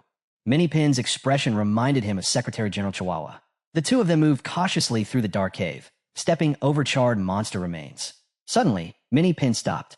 His eyes locked on a peculiar rock formation. Without hesitation, he swung his sword at it. Vakir turned, raising an eyebrow. "What is it?" he asked.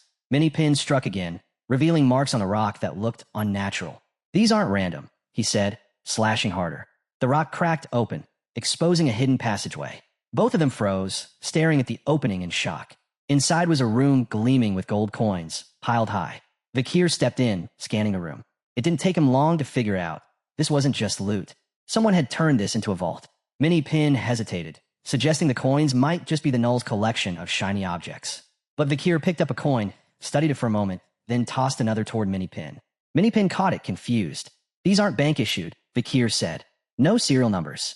The Nulls couldn't have gotten these on their own." Minnie Pin blinked, unsure what to say. Who in their right mind would store treasure here? Vakir dropped the torch to the ground and stood tall. One thing was clear, someone had stashed these coins here. And that someone was powerful enough to slaughter an entire Null colony and take the lair for themselves. Just then, a sharp clicking sound echoed from the cave entrance.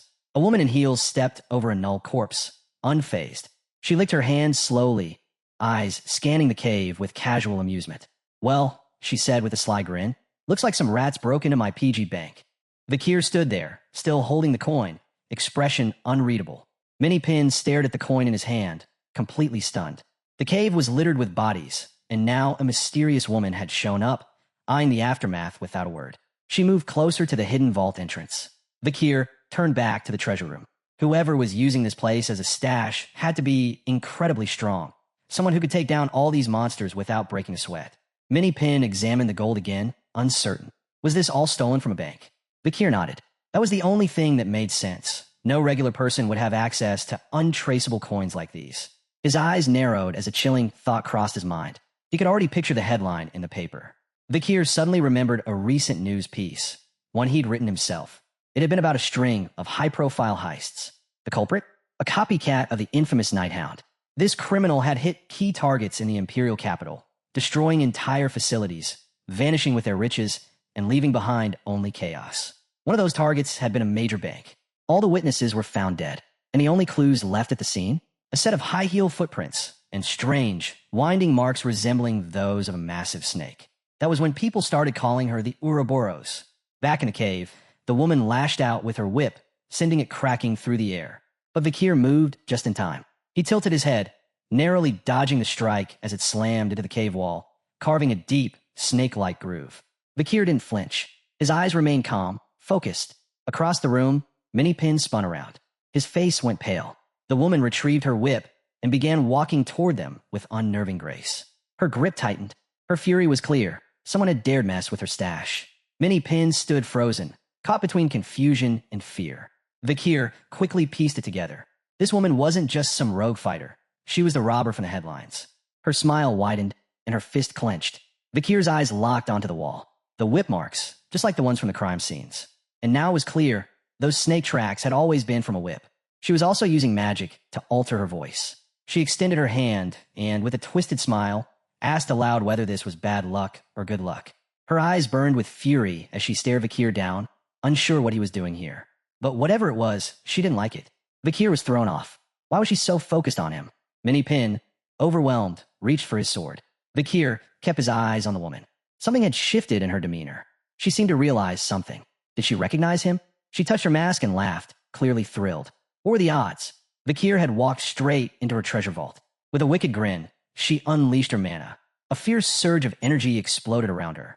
Minipin drew his blade, confused but ready. Vakir, still calm, analyzed her power. It was intense, well beyond the level of a graduator. Minipin didn't stand a chance. Vakir knew it had to be him. He was the only one here who could face her. But new worry crept in. If he revealed his full strength now, and she survived, she'd know exactly who he was. And that could bring even greater danger later. Vakir stood motionless, unsure of his next move. The Ouroboros' aura pulsed through the cave like a storm, thick with pressure. But even with the tension crackling in the air, Vakir stayed calm, eyes thoughtful as he silently weighed his options. Minipin glanced over at him and frowned. Vakir looked distracted, like his mind was racing. It was true. Vakir had been hailed as a genius, a hero. But facing a foe stronger than a graduata, that was no small thing. Minipin stepped forward, placing himself between Vakir and the advancing enemy. His voice was steady, sincere. The Imperial Guard should be patrolling near the mountain base by now. Vakir snapped out his thoughts. His eyes widened. That was it. They had a chance. Drawing his sword, Minipin summoned his mana. Golden energy surged around him, swirling with fierce intensity. He gritted his teeth, gaze locked forward. "I'll buy you time," he said, filled with determination. "Get to the entrance, call for help. I'll hold her off." Vakir hesitated, confused by the sudden bravery. Minipin just smiled. "Even if it was short, I'm glad I met you." And with that, he charged. His mana flared bright as he rushed the Ouroboros, sword ready. She didn't move. She just stood there, watching. Minipin swung with everything he had. But she ducked at the last second, and his blade slammed into the ground. He growled, frustrated, and attacked again, only for her to leap back, dodging cleanly once more.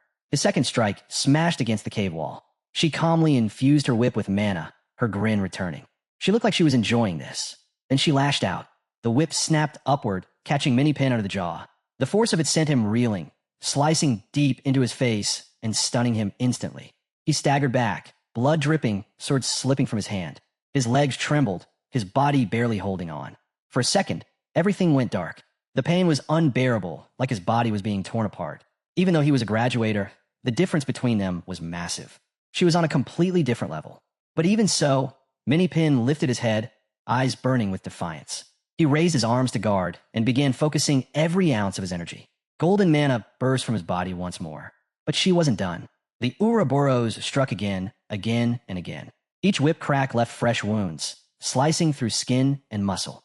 Still, Minipin didn't move. He stood tall, enduring it. In that moment, all he could think of was Vakir.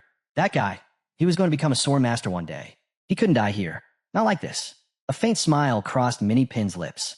The Ouroboros froze. Her eyes widened in confusion and, just for a moment, fear. She didn't understand. Why was he smiling? Minipin's eyes were blazing with fury and purpose as he stared her down. Minipin charged one last time, ready to give his life for Vakir. But just as he committed to the strike, Vakir's voice cut through the air. "Don't throw your life away." At that moment, Vakir launched a string of spider silk. It flew through the air and stuck to the Ouroboros' mask, catching her off guard. She panicked. Minipin froze, jaw clenched. He didn't know what Vakir had just done, but it was working. The Ouroboros grabbed at her mask, snarling. She didn't know what this sticky mess was, but she knew she had to get it off fast. While she was distracted, Vakir appeared behind her. His eyes flared with cold resolve. Without hesitation, he delivered a brutal kick to her ribs. The impact made her stagger, teeth gritted in pain as blood spilled from her mouth. The force of the blow hurled her into the cave wall, shrouding the space in smoke and shaking the whole mountain. Vakir placed a steady hand on Minipin's shoulder. "You're strong," he said quietly. Minipin turned, stunned. He didn't expect praise. Not now, not from him. On the ground, coughing up blood, the Ouroboros clutched her side. She couldn't believe it. His strength wasn't normal, far beyond what she'd anticipated. Minipin was too injured to move. Without a word, Vakir lifted him onto his back. His eyes were sharp. He knew this wasn't over. One strike wasn't enough to bring her down, and he couldn't afford to reveal his true level. Not to her, not even to Minipin. He made his choice. With Minipin on his back, Vakir headed toward the cave's exit. The Ouroboros, still grounded, hissed after them. "Where do you think you're going?" They didn't stop. Moments later, the moonlight broke through the trees as they emerged from the cave. Vakir turned and looked back. eyes glinting with defiance. You should run. We'll be back, with the Imperial Guard. Trembling with rage, the Ouroboros clawed at the dirt. She could feel her fury bubbling over. Vakir smiled calmly. Next time, if you plan on touching my coin box, you better be ready to pay for it. With that, he turned away. Still reeling, she clenched her teeth. Bastard, she muttered through the pain. Minutes passed. Minnie-Pin had fallen unconscious. Vakir continued walking through the forest under the glow of the moon, carrying his injured companion on his back. A faint smile touched his lips. He had thought he'd already lived enough, but here he was, still discovering parts of himself he didn't know existed. As he walked, memories of Chihuahua and Minnie-Pin flickered in his mind, reminders of the people who had stood by him. And then, like a quiet whisper, the image of his past self surfaced. Under the moonlit sky, he made his way toward the area where the Imperial Guard was stationed. Minnie-Pin, so loyal and unflinching, reminded him of who he used to be. Night had fallen completely. It wasn't long before the knights of the Imperial Guard reached the cave entrance. What they saw left them speechless. The cave was swarming with knights. On the floor lay a massive pile of null corpses. The sight left everyone speechless. Someone had taken down an entire colony of monsters. In the shadows, Vakir stood quietly, his hood pulled low, observing the scene with a calm gaze. The operation to destroy the null nest officially concluded with the Imperial Guard arrival. By the time they reached the site, Miss Ouroboros was gone, leaving behind a fortune in gold. The knights wasted no time. With carts in tow, they began collecting the treasure, stuffing bags full of coins and hauling them out of the cave. Throughout the night, the loot was loaded into their carriages. Just like that, everything was confiscated by the Empire. Morning came. Minnie-Pin lay in bed, his face wrapped in bandages, but his eyes sparkled with quiet joy. A small smile tugged at his lips. Not long after, Vakir walked in carrying 2 heavy bags full of coins. He greeted Minnie-Pin cheerfully and explained that the money came from selling the loot, plus a hefty reward for eliminating the nulls. Minnie-Pin blinked in surprise, still processing everything. Vakir sat down beside him and went on to explain that while the fire and smoke had damaged some of the leather, the bones, claws, and teeth had fetched a good price. Minnie-Pin's attention locked on Vakir. He couldn't help but smile. Vakir, with a hint of concern, asked about his condition. Minnie-Pin clasped his hands and answered honestly. Every joint aches, he said, but the doctors told me I'll recover fully. I'll be able to live normally again. Hearing this, Vakir nodded in understanding. It made sense why Minnie-Pin had earned his rank. He had the resolve to match it. Vakir reached into one of the bags and handed Minnie-Pin a pouch of gold. It dropped into his lap with a satisfying clink. Minnie-Pin opened it, and his jaw dropped. Shimmering gold coins filled the bag. The gift covered both his help in the mission and his upcoming medical expenses. Vakir knew Minnie-Pin wouldn't be able to work for a while. Minnie-Pin stared at the coins, speechless, as sunlight streamed in through the window. He clenched his fist, then finally asked, "Are you heading back to the academy now?" Vakir gave a calm nod. Minnie-Pin didn't look up. He just sat there, quietly satisfied that he'd stood beside the hero of Baskerville, if only for a little while. Vakir tilted his head, curiosity flashing in his eyes. He recalled something. Minnie-Pin knew a lot about monster ecology. Minnie-Pin perked up, eyes wide in surprise. With a proud grin, he lifted his hands and explained that in his youth, he'd traveled across the entire continent. He knew all about monster behaviors, their nesting grounds, and even the unique traits of subspecies variants. Minnie-Pin proudly explained that he didn't just know about monster habitats. He could also identify subtypes and superior species without hesitation. Vakir listened in silence, then slowly stood from his chair. With a distant look, he turned his back and began walking toward the door. Minnie-Pin's eyes followed him, puzzled. But then Vakir stopped and looked over his shoulder. "Wait here," he said. Minnie-Pin's eyes welled with tears. He couldn't hold back the emotion. Vakir gave a warm glance. "I'll need your help again." Minnie-Pin was left speechless, his heart pounding with pride. Meanwhile, back at the academy, Professor Mr. Banshee Morg was buried in paperwork. His desk was stacked with reports and petitions.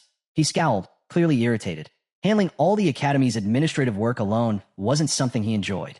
Just then, a knock at the door pulled him from his frustration. "Enter," he grumbled. The door opened, and Dollars walked in, holding a stack of documents.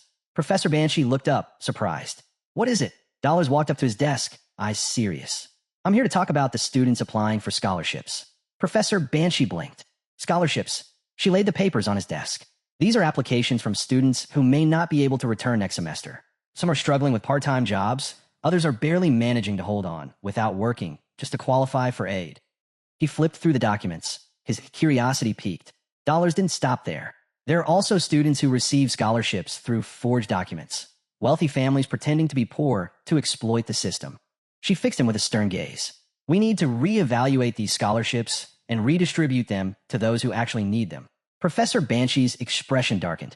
His patience was wearing thin. Pointing at her, he snapped, scholarships are awarded based on regulations. As student council president, it's your job to uphold them. Dollars slammed her hand on the table. Then maybe it's time we re-examine those regulations. Some students are falling through the cracks.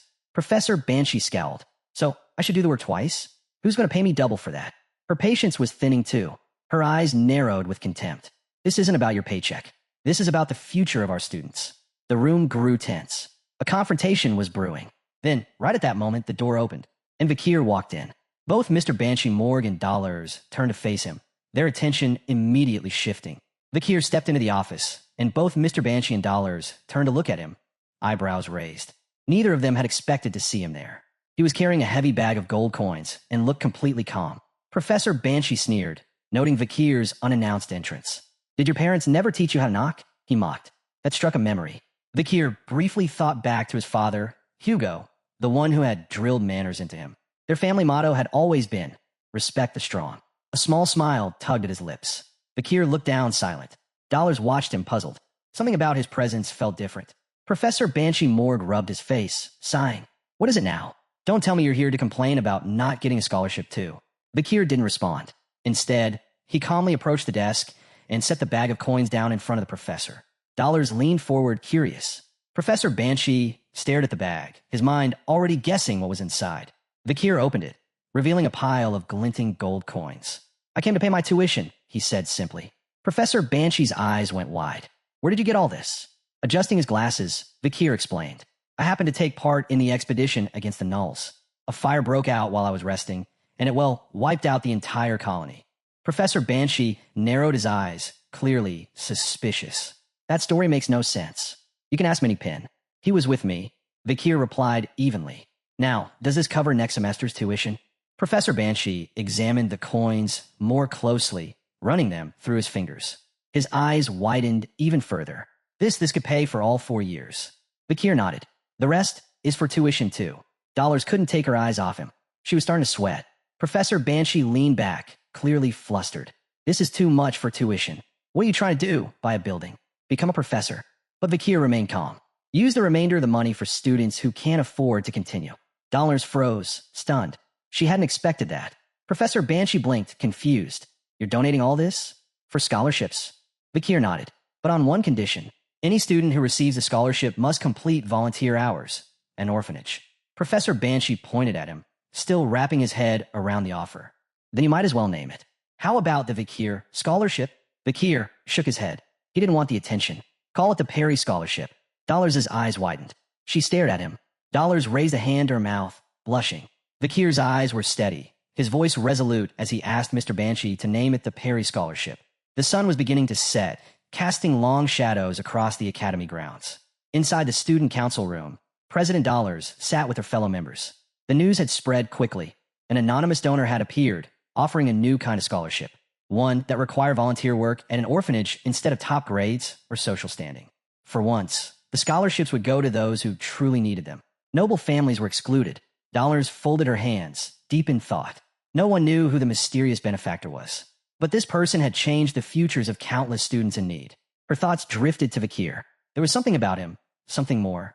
He had topped the written midterms, performed among the best in practicals, and always carried himself with quiet discipline. A model student. Still, there was a mystery about him. She recalled seeing him in Professor Banshee Morg's office. Behind those glasses were eyes that seemed cold, yet she sensed warmth behind them. A memory came to her. Vakir sitting beside Perry, the girl who died during the battle against Danilin. Vakir still remembered her. That meant something. Dollar stood up and began to walk. Her heart was full of questions, of emotion. Vakir's kindness, though hidden, was real. Her cheeks warmed, and she found herself blushing again. She arrived at his door and hesitated, hands slowly reaching for the knob. This wasn't just curiosity anymore. It felt like a sense of duty, like someone who had witnessed the end of Perry and the Night Bloodhound during the battle with Danilin. Just then, the door swung open. PG stood there, scratching his neck. His eyes widened in surprise. The two stood in awkward silence for a moment. Is Vakir here? She asked. PG turned to glance into the room, then looked back with a gentle nod. You came to see Vakir? The room behind him was empty. He's not here. He's always out at night, PG said. Dollars blinked, then noticed something that made her eyes sparkle with interest. PG rubbed the back of his head and admitted, he doesn't keep much stuff here. It's like he's always ready to leave. Her curiosity deepened. PG turned his head slightly, lowering his voice. It feels like something's bothering him. As his roommate, I just worry he might disappear. As he turned away, he caught sight of Dollars again. She was already walking down the hallway, her back to him. He scratched his head, visibly puzzled. Sunlight poured into the corridor. Dollars walked away in silence, her mind spinning with one question. Could Vakir be the night bloodhound? Elsewhere in the Empire, crowds bustled at a packed train station, Wango Station. On platform 999 stood a girl in a flowing summer dress, a wide-brimmed hat shading her face. A purse rested on her shoulder. In her other hand, she clutched her carry-on with both hands, cheeks slightly flushed, unable to hide her excitement. It had been a long time since she'd left the academy. Behind her stood Sancho, Tutor Sinclair, and PG, all dressed in their academy uniforms. Tutor gave them a puzzled look. If someone sees us, they'll think we're headed for a vacation spot, he muttered. Don't forget, we're going into battle. Bianca's calm gaze didn't falter. Then let's at least pretend we're a little nervous. She pointed off to the side. Not far away, a group of students stood chatting among themselves. Bianca gestured toward them, her eyes glowing with confidence. Anyway, in this Olympic survival competition, our Colossio Academy is going to come out on top again. The Olympic survival competition had officially begun. It was a grand event where the 4 most prestigious academies of the Empire gathered to compete. First was their own, the elite Colossio Academy, known for excellence in every field. Then came Colossio Boot Camp, a powerhouse for training warriors in melee combat. Swords, spears, axes, bows. Though different in focus, its structure and curriculum mirrored that of Colossio.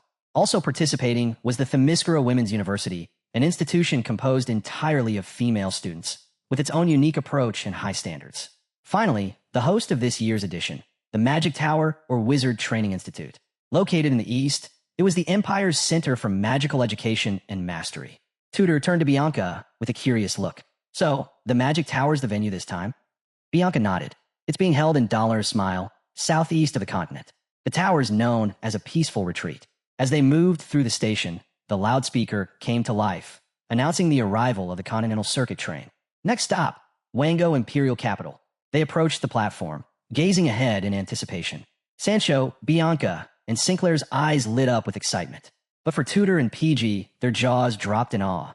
The train thundered in at high speed, emitting a trail of glowing blue smoke. A large, gleaming magic circle spun in front of its engine. The train came to a halt. PG clenched his fists, practically trembling. It was his first time riding a magic train. Sancho put his hands on his hips, grinning. I rode this one when I first enrolled. PG stared in amazement.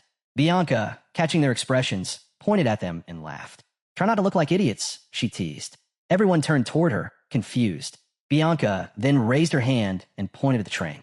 Students from Colossio and Themyscira already boarded at the last stop. They're inside. Her tone sharpened. Let's not give our rivals any reason to look down on us. As they spoke, several students stepped off the train. Among them, a man with a scar across his face and a sharp-eyed woman drew attention immediately. PG and the others stared alert. Not long after, the rest of the Colossio Academy students followed, each with a serious expression. One by one, the students from Colossio Academy stepped off the train, their faces grim and focused. Not long after, a wave of laughter and chatter followed. The girls from Themyscira Women's University had arrived, stepping off the train with smiles and elegance.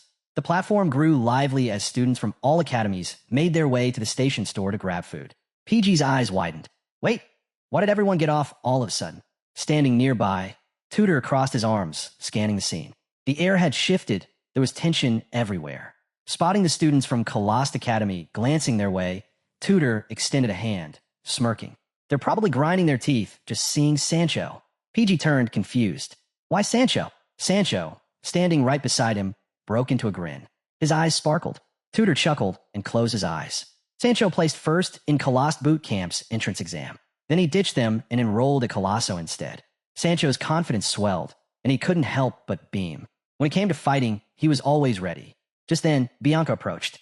Is Sinclair in serious trouble? She asked. Sinclair blinked, caught off guard. Her eyes widened. Bianca remembered.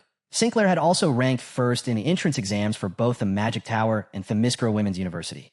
Sinclair's cheeks flushed a deep red, and she smiled shyly. Being first always came with pressure. If she won, people would say it was expected. If she lost, it would be shameful. They boarded the train again, finding their seats.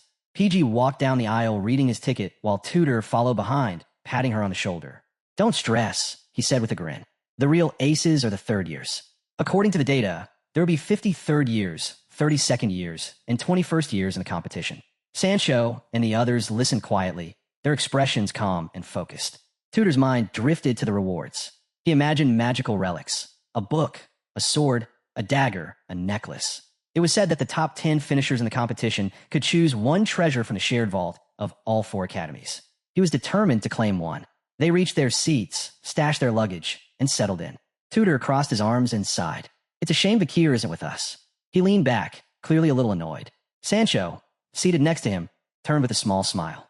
He had something to take care of, right? A prior promise. He respected that. Vakir, keeping his word, only made him seem more admirable. Bianca rested her head on her hand and gazed out the window. She recalled that Vakir's seat was in a separate car. Would he be okay? Would students from other academies cause trouble for him? Sinclair's eyes lit up with worry. Now she was concerned too. PG turned around, face already sweaty. His nerves were kicking in. He wasn't worried about the enemies. What really bothered him was that boy being with Vakir. Meanwhile, in another train car, a purple-haired boy sat quietly, eyes empty, staring at the floor. That boy was Grenouille Leviathan, the third son of the deadly poison Leviathan family, one of the Empire's 7 great houses. Raised as a prodigy, he had always been seen as the brightest in his clan, never letting anyone outshine him. Under a cherry blossom tree, he once saw her, Sinclair. Watching her from a distance, he remembered that painful moment. He had placed second in the entrance exam, and the one who beat him was a girl with no name, no noble lineage, just Sinclair, a commoner. Grenouille clutched his chest, his face turning red. His first defeat, delivered by someone from the lowest class. But something began to stir inside him. Something strange. Sinclair stood beneath the cherry tree, watching the petals fall, her eyes sparkling. That feeling, whatever it was, had started the moment he first saw her. Her snow-white hair, porcelain skin, wide, deer-like eyes, delicate features. She looked like something out of a dream. While she was lost in thought, Grenouille and his companions stared at her, completely smitten. It hit him then. He was in love. He tried to deny it, but he couldn't. Grenouille approached her, pointed a finger, and called her a commoner. Smirking, he asked if she'd found a team. She turned around, surprised. He stepped closer, trying to say more, but all that came out were sharp, clumsy words. Then, with a thumb pointed at his chest, he offered to let her join his team. Sinclair's eyes lit up, but instead of answering him, she waved at someone else. Beaming, she took off running, right past Grenouille. His eyes widened, confused, shocked, his teeth clenched in frustration. Standing just behind him was Vakir, deep in thought. Sinclair had reached out to him, smiling as she began to chat. Back in the train car, Grenouille sat with Vakir and the Baskerville triplets. He stretched out his legs, clearly tired. The others noticed, and it was awkward. Acting like he owned the place, Grenouille casually placed his feet on Vakir's knees. Our boy looked down, unsure how to respond. Grenouille glared at Vakir, full of scorn. He couldn't understand what Sinclair saw in him. Was it because they were both from the lower class? But Grenouille knew one thing. This time, he had to crush Vakir. That's why he joined the team. Vakir looked away, calm as ever. Grenouille pulled a bottle from under his clothes and gave Vakir a hard glare. He made it clear he was going to lead this team. Did Vakir have a problem with that? Vakir, still calm, said he didn't care as long as Grenouille did his part. Then he asked why Grenouille had put his feet on him in the first place. The Baskerville triplets glared, eyes burning with fury. Someone had just disrespected Vakir, and they weren't having it. Grenouille said he was just stretching his legs, but needed a place to rest them. Then, looking straight at Vakir, he asked if a noble resting his feet on a commoner was a problem. The triplets' jaws tightened, their eyes blazing. Grenouille smirked and asked Vakir if he wanted a fight, and if he had ever felt the agony of poison. As he raised the bottle to his lips, he pointed at Vakir and warned him, eyes burning with fury. From now on, Vakir better stay in line, or Grenouille would slip a venomous insect into his body. With a hand glowing with poison and eyes glinting with malice, he called Vakir a commoner again and demanded if he understood. As the poison trickled from Grenouille's hand, Vakir said nothing. He just stared at the floor, lost in thought. Then, without a word, he stood up, brushed Grenouille's legs off his knees, and headed toward the restroom. Grenouille's eyes flared with anger. "Where do you think you're going?" he snapped. Vakir paused, turned around, and placed a finger to his lips. His gaze locked with Grenouille's, a silent command. "Be quiet." The triplets had seen enough. Their rage erupted. They were ready to pounce. Granui gritted his teeth. This was madness. Was Vakir out of his mind?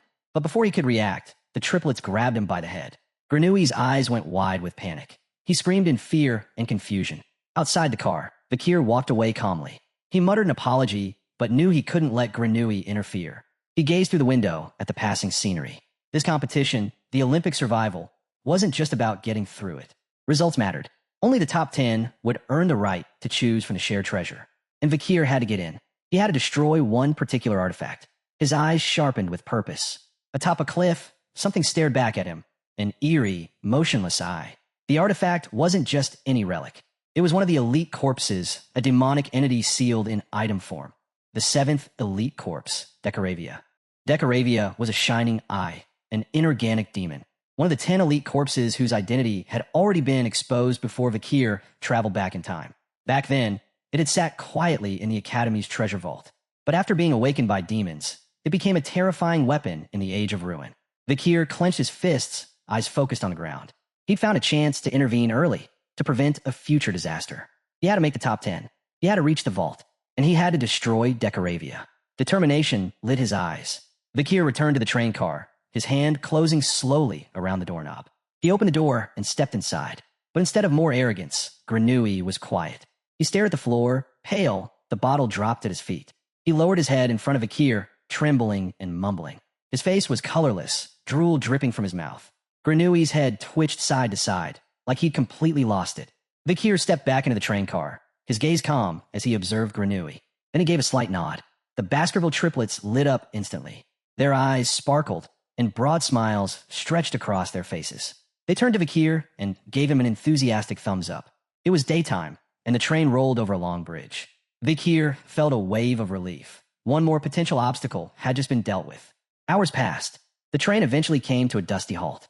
One by one, the students disembarked, chatting and laughing with their friends. Vakir and the triplets followed, stepping off the train. While Vakir remained silent, lost in thought, the triplets stretched their arms, clearly worn out from the ride. Not long after, Granui stumbled off the train too, looking completely drained. Just then, something caught Vakir's eye. His expression brightened.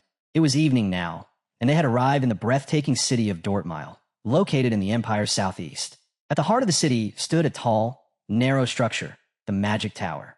Its form twisted upward, enveloped in ancient spatial magic that even modern wizards couldn't explain. Vakir's thoughts drifted to the Andromaeus ring. He wondered, did this tower hold the same kind of power? The ring, glowing purple, had the ability to create barriers. Maybe the tower shared its secrets. Suddenly, a group of men carrying imperial flags arrived, smiling warmly. A green-haired man stepped forward and extended a hand, greeting them like old friends. This year, he was reunited with the students again, this time as an academy representative. His attention turned to Dollars, whose eyes gleamed with resolve. With a soft smile, she placed her hands on her stomach. She represented Colossio Academy. Next was a man wearing a wolf pelt on his head, arms crossed, eyes gleaming. He was Jurassico, the fierce representative of Boot Camp Colost. Then came a brown-haired woman with one hand on her hip. She smiled as well. This was Lovegood Malini from Viziro Women's University. Dollars approached, smiling brightly. "How's everyone doing?" Lovegood Malini glanced her way. "Looks like you haven't changed at all," she replied with a grin. Jurassico nodded. "It's been just under a year." The green-haired man raised a finger. "Actually, 11 months, 3 days, 11 hours, 43 minutes, and 12 seconds. Jurassico chuckled, eyes sparkling. "Still calling yourself Arrogant Smart Pant, huh?" The name clearly amused him. Arrogant Smart Pant adjusted his glasses, gaze sharp. A name like mine is tough for muscle-bound brains to grasp. He was the Magic Tower's representative. Bianca looked at them, visibly puzzled. She couldn't believe someone was actually named Arrogant Smart Pant. Sinclair, her face a mix of fear and disappointment, leaned in and explained. "It's tradition at the Magic Tower. The elders give you a baptismal nickname." She continued. They wanted to call him Little Soft Cotton, but he threatened to quit if they did. His real name's probably something like Hohenheim. Still confused, Arrogant Smart Pant raised his finger. Arrogant Smart Pant poked a finger into his ear and casually glanced to the side. His real name? Philippus Aurelius Theophrastus Bombastus von Hohenheim. But honestly, Arrogant Smart Pant had a better ring to it. Just then, PG, nose buried in a book, walked over with a surprised look. All these school representatives, they're no joke. Bianca and Sinclair turned toward him, eyes wide with curiosity. Jurassico's grin spread across his face, his eyes gleaming. The stories about him were legendary. Back in his first year, he'd knocked out all the fourth years and taken over the academy. Some even whispered that his grandparents were mountain barbarians from Adika and Heck. Philippus gave a calm smile. He was the Magic Tower's star, never once losing to President Dollars throughout the entire university league. Rumor had it, the moment he graduated, he'd become a professor, and likely the youngest master the tower had ever seen. Lovegood Malini, still poised with her hand on her waist, watched them all. The Themyscira Women's University rep wasn't just skilled. She had the charisma to lead. They called her the Peak of Themyscira. On top of that, she danced for a renowned theater company. PG flipped a page, eyes scanning the book. According to it, this tournament would come down to Philippus and Jurassico for the top 2 spots, with President Dollars taking third. Fourth place? Lovegood Melini from Nemesis. Sinclair silently watched PG, unsure what to say. Bianca, visibly confused, finally asked, "Where did you get all this?" Before he could answer, a hand reached out, Philippus again. Standing in the sunlight, one hand on his waist, he gave them a confident look. "Getting here was a hassle. Let me take you to your lodgings." Several hours later, night had fallen. Stars dotted the sky. Sinclair, Bianca, PG, Sancho, and Tudor arrived at their accommodations. Their heads tilted up, and their eyes lit up with wonder. A massive mushroom-shaped lodge stood before them. It was stunning. None of them expected to stay somewhere like this. Soon after, the Magic Tower chefs served up a feast. Meats, fish, sweets. Everything looked incredible. Tudor had changed into fresh clothes, and now sat with fork and knife in hand, grinning as he eyed the buffet. It was way better than he'd expected. PG, sitting next to Sinclair, looked around, puzzled. "Hey, has anyone seen Vakir?" he asked, starting to sound worried. Bianca, now serious, pointed across the room. Vakir was there, quietly sitting at the table. Tudor put his fork down. "Don't worry about Vakir," he said. "Worry about yourself." All around, students ate quietly. Each academy had brought a total of 100 students, 21st years, 32nd years, and 53rd years. Out of the 400 total participants, only the top 10 would earn the right to claim an artifact. Bianca rested her head on her hand, eyes narrowing to the side, clearly irritated. Tudor caught her expression and tilted his head, puzzled by her sudden mood. At that moment, one student walked up to the buffet, only to find it empty. A smug-looking guy from Boot Camp Colossio had piled every last bite onto his own plate and walked off, smiling. The Colossio students were stuffing their plates full, acting like they owned the place. Bianca's gaze locked onto them. She was fuming. Sharing the lodge with these brutes was bad enough. Their lack of basic manners made it worse. With wide grins, the Colossio crew shoved others aside and lined up for seconds. According to them, meals were about rotation, fast and constant. Meat had to keep coming non-stop. They believed the first 5 minutes were all that mattered. Miss that window, and you go hungry. For them, more always beat better. One girl was nearly knocked to the ground, until Sancho appeared, catching her by the shoulder, just in time. She looked up at him gratefully. Seizing the moment while the Vangians were distracted, Sancho stepped forward. Calm but firm, he told them straight. If they took everything, there'd be nothing left for anyone else. The Vangians turned, curious at first, then serious. Sancho held out his hand. "You're cutting the line," he said, "and making it hard for everyone." Tudor and PG froze, eyes wide, jaws hanging. They didn't expect that. One guy with a ponytail raised the kitchen tongs and pointed them at Sancho. He stared hard. "What line?" he scoffed. "And why are Colossio Academy kids whining like this?" The girl ducked behind Sancho, but he stayed calm. Even as his anger bubbled, he kept it in check. Losing his cool might cost him muscle, and he couldn't afford that. The Colossio guy's expression darkened. He clenched his jaw, staring at Sancho. He hadn't recognized him at first. Sancho's academy uniform had thrown him off. Then, with a sneer, he called Sancho a coward. He ran off after the Colossio entrance exam. Sancho sighed, gently pushing the tongs aside. "Actually," he said, "I placed first at Colossio, but fifth at Colossio. I chose to come here because I knew I'd learn more." He folded his arms, eyes steady. "Now, who are you?" The Colossio student clenched his fists, rage building. "I'm Balison," he snapped. "We met during the exam." Tudor, still stunned, muttered under his breath. Like Sancho would remember someone like that. Bianca stepped forward with a half-smile, extending her hand. Even the top of Colossio has things to learn at Colossio. Sancho closed his eyes and chuckled. "Let's stop mocking the weak." That was the final straw. Balison crushed the tongs in his hand, face red with fury.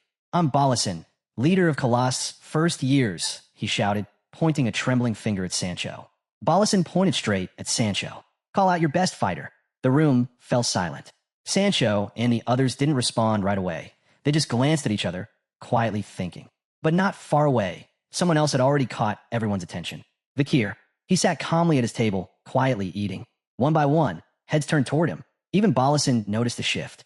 Vakir hadn't flinched or looked up. Still, Balasin marched over and slammed his hand down on the table, right in front of him. The noise echoed, but Vakir didn't react.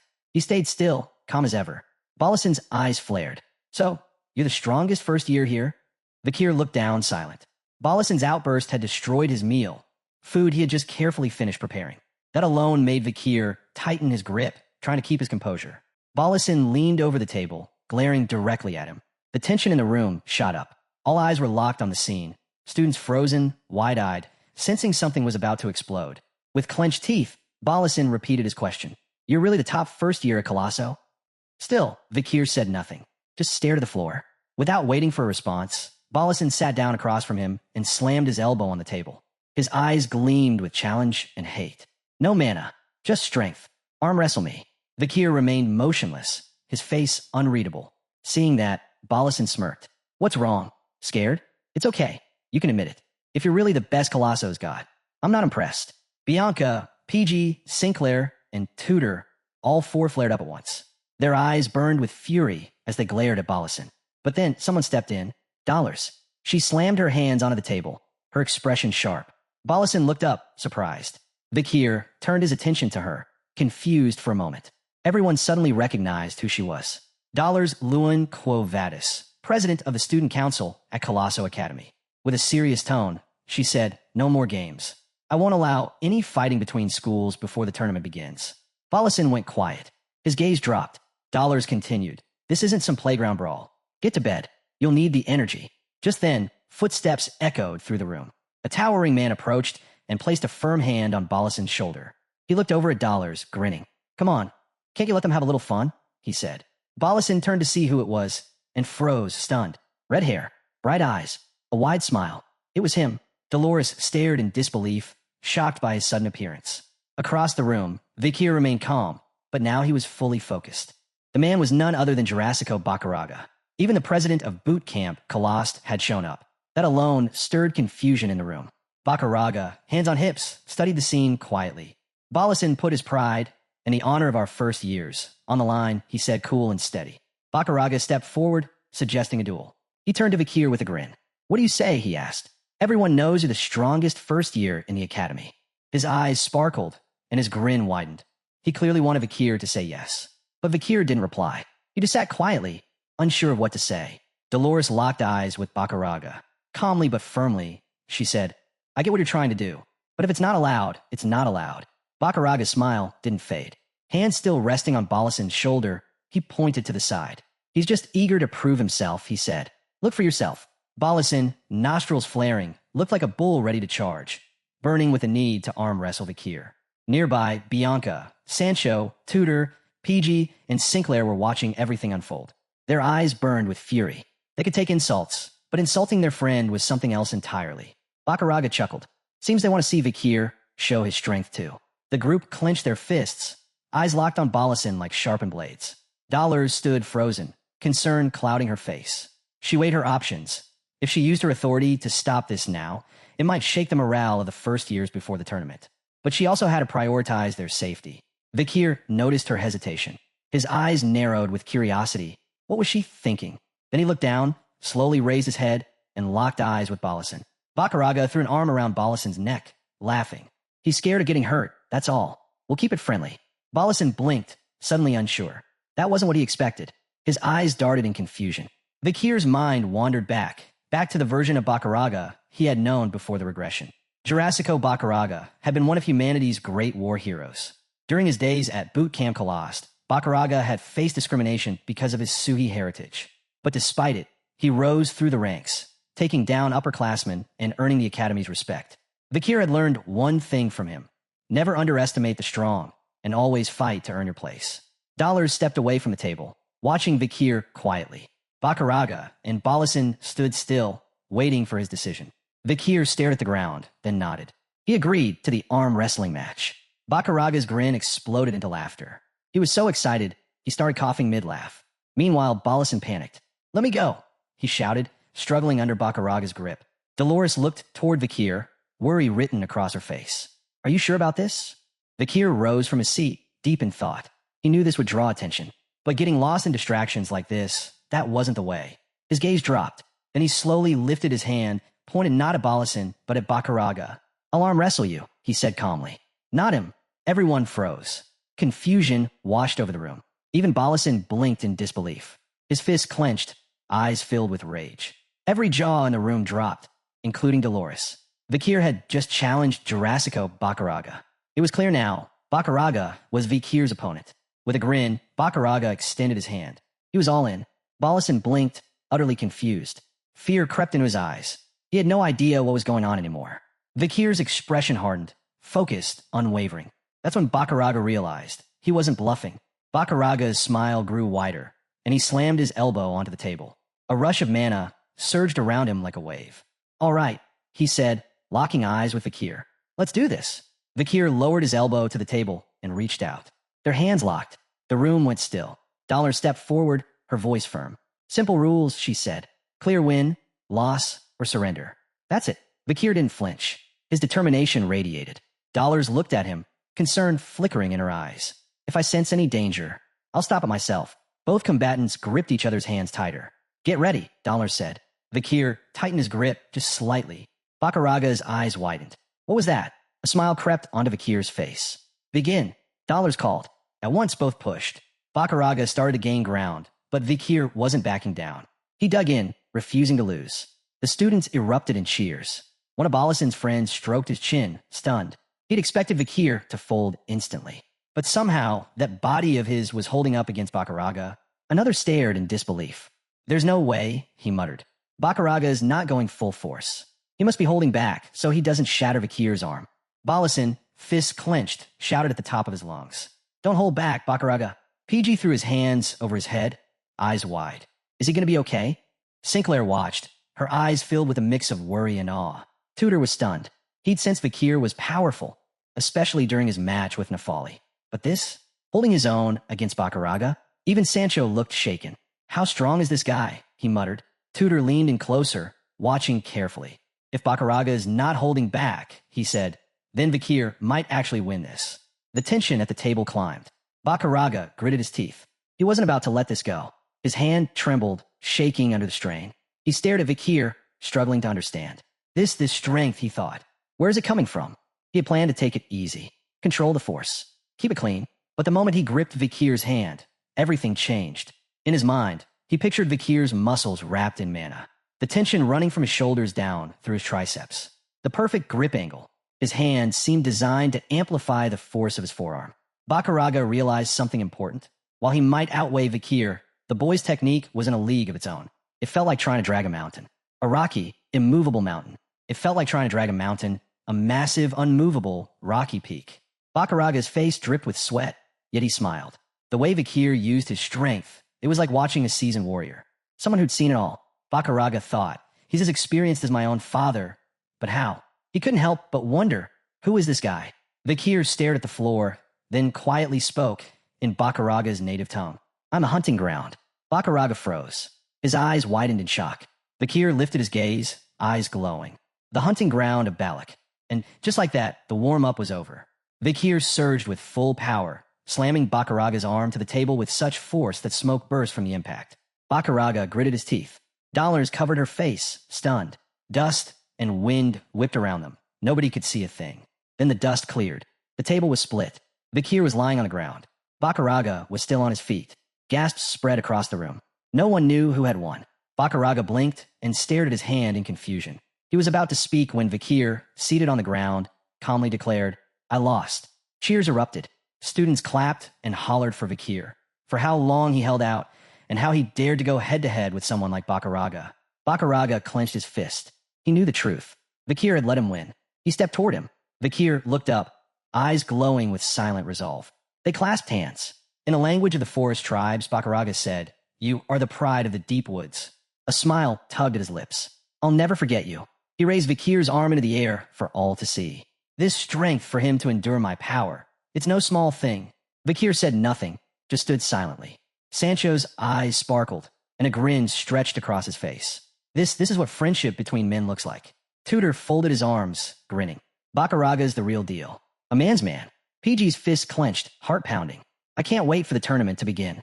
Night fell. The first day, full of heat, pride, and raw energy, finally came to a close. And at last, the University League was about to begin. Inside the tower, in the office of the Magic Tower's administration, the atmosphere was heavy with anticipation. The master of the Magic Tower, Bearded Whale, gently stroked his beard. It's an honor to have you all here this year, he said. Seated before him were the academy heads, a brown-haired woman, Hippolyte, director of Themyscira Women's University, a rugged, scar-faced man, Vachilios, general of boot camp Colost, and Banshee Morg, deputy director of Colossio Academy. They all sat around a glowing hologram. Bearded Whale nodded. Thank you for coming to the Magic Tower. I truly appreciate it. Hippolyte pointed at the hologram. That extra eye of the Magic Tower, she said. It's always incredible. Vachilios couldn't hold back a smile. Through the glowing hologram, they could see all the students inside. Bearded Whale smiled. It's true. You can see everything all 400 of them are doing. On the hologram, red dots lit up the map. This year's survival arena was clear, the red and black mountain. Everyone leaned in, watching closely. Somewhere on that chaotic battlefield was Vakir. Behind him, monsters lurked in the shadows, eyes gleaming with hunger. Bearded Whale turned to the others. Aren't you curious? He asked. To see how they'll survive in a place like that. It was daytime. The sun hung high above. This was it, the first day of the Survival Olympiad. The tournament had begun inside the Magic Tower, a realm of endless dimensions where space itself twisted beyond comprehension. This year's map was brutal, the jungle of the Red and Black Mountain. Night fell. Sancho and the others grabbed their weapons and dashed through the dense jungle. Determination flashed in their eyes. Each of them had an assigned HP shield. If it hit 0, they were out. Teams from each academy had been scattered randomly across the terrain. And the most important rule? Adapt, survive, and keep that shield intact. Suddenly, the ground shook. A massive stomp echoed. Something heavy was gaining momentum. PG turned toward the noise, eyes widening in fear. A giant monster burst through the trees, its eyes blazing with fury. It roared. Sancho and the others skidded to a halt, staring it down. The beast clenched its fists and charged. It slammed into the ground with tremendous force, shattering the earth. Sinclair stepped forward, eyes sharp. With a swift motion, she raised her staff and summoned a barrier, shielding the team from the devastating blow. Sancho gripped his axe, standing firm in front. He was the tank. Sinclair, the healer. PG, the strategist. Tutor, the DPS. Bianca, the archer.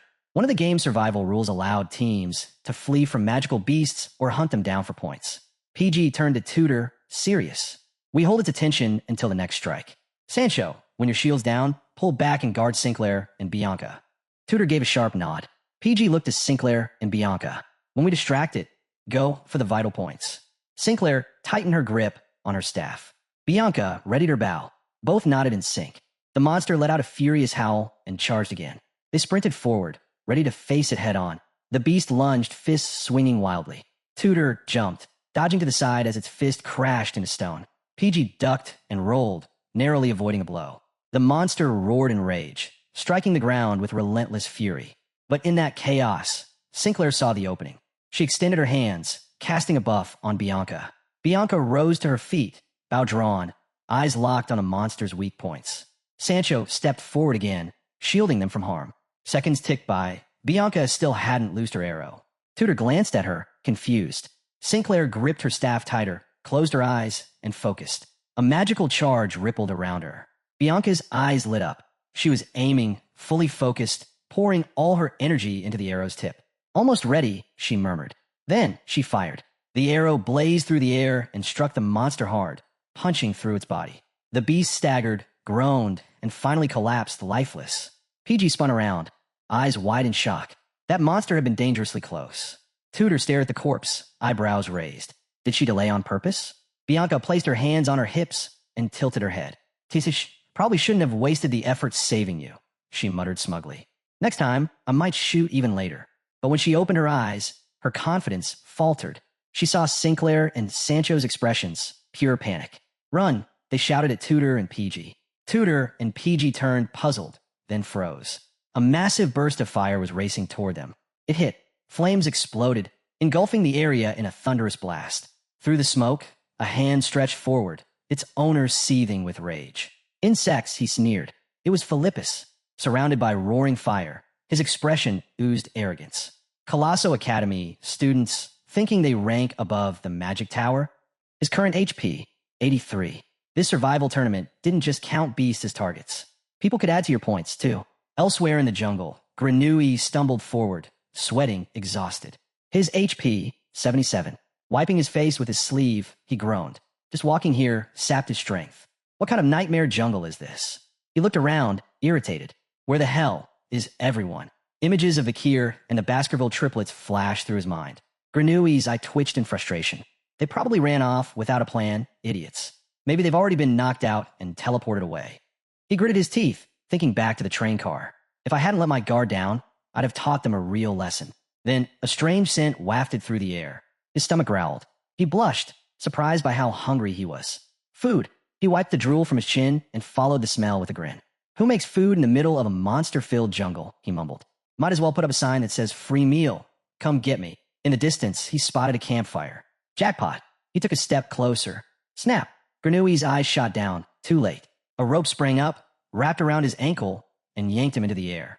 Upside down and flailing, he screamed, No, no, no. Let me down." Grenouille thrashed like a madman, dangling upside down. Who the hell set this trap? Get me down right now. An archer stepped out of the shadows, puzzled to see who had triggered it. Grenouille's eyes locked on them, and then widened in disbelief. It was Vakir and the Baskerville triplets. Shock hit him hard. Vakir stood there with 100 HP. The triplets, 95, 96, and 97. Vakir looked down, calm and unreadable.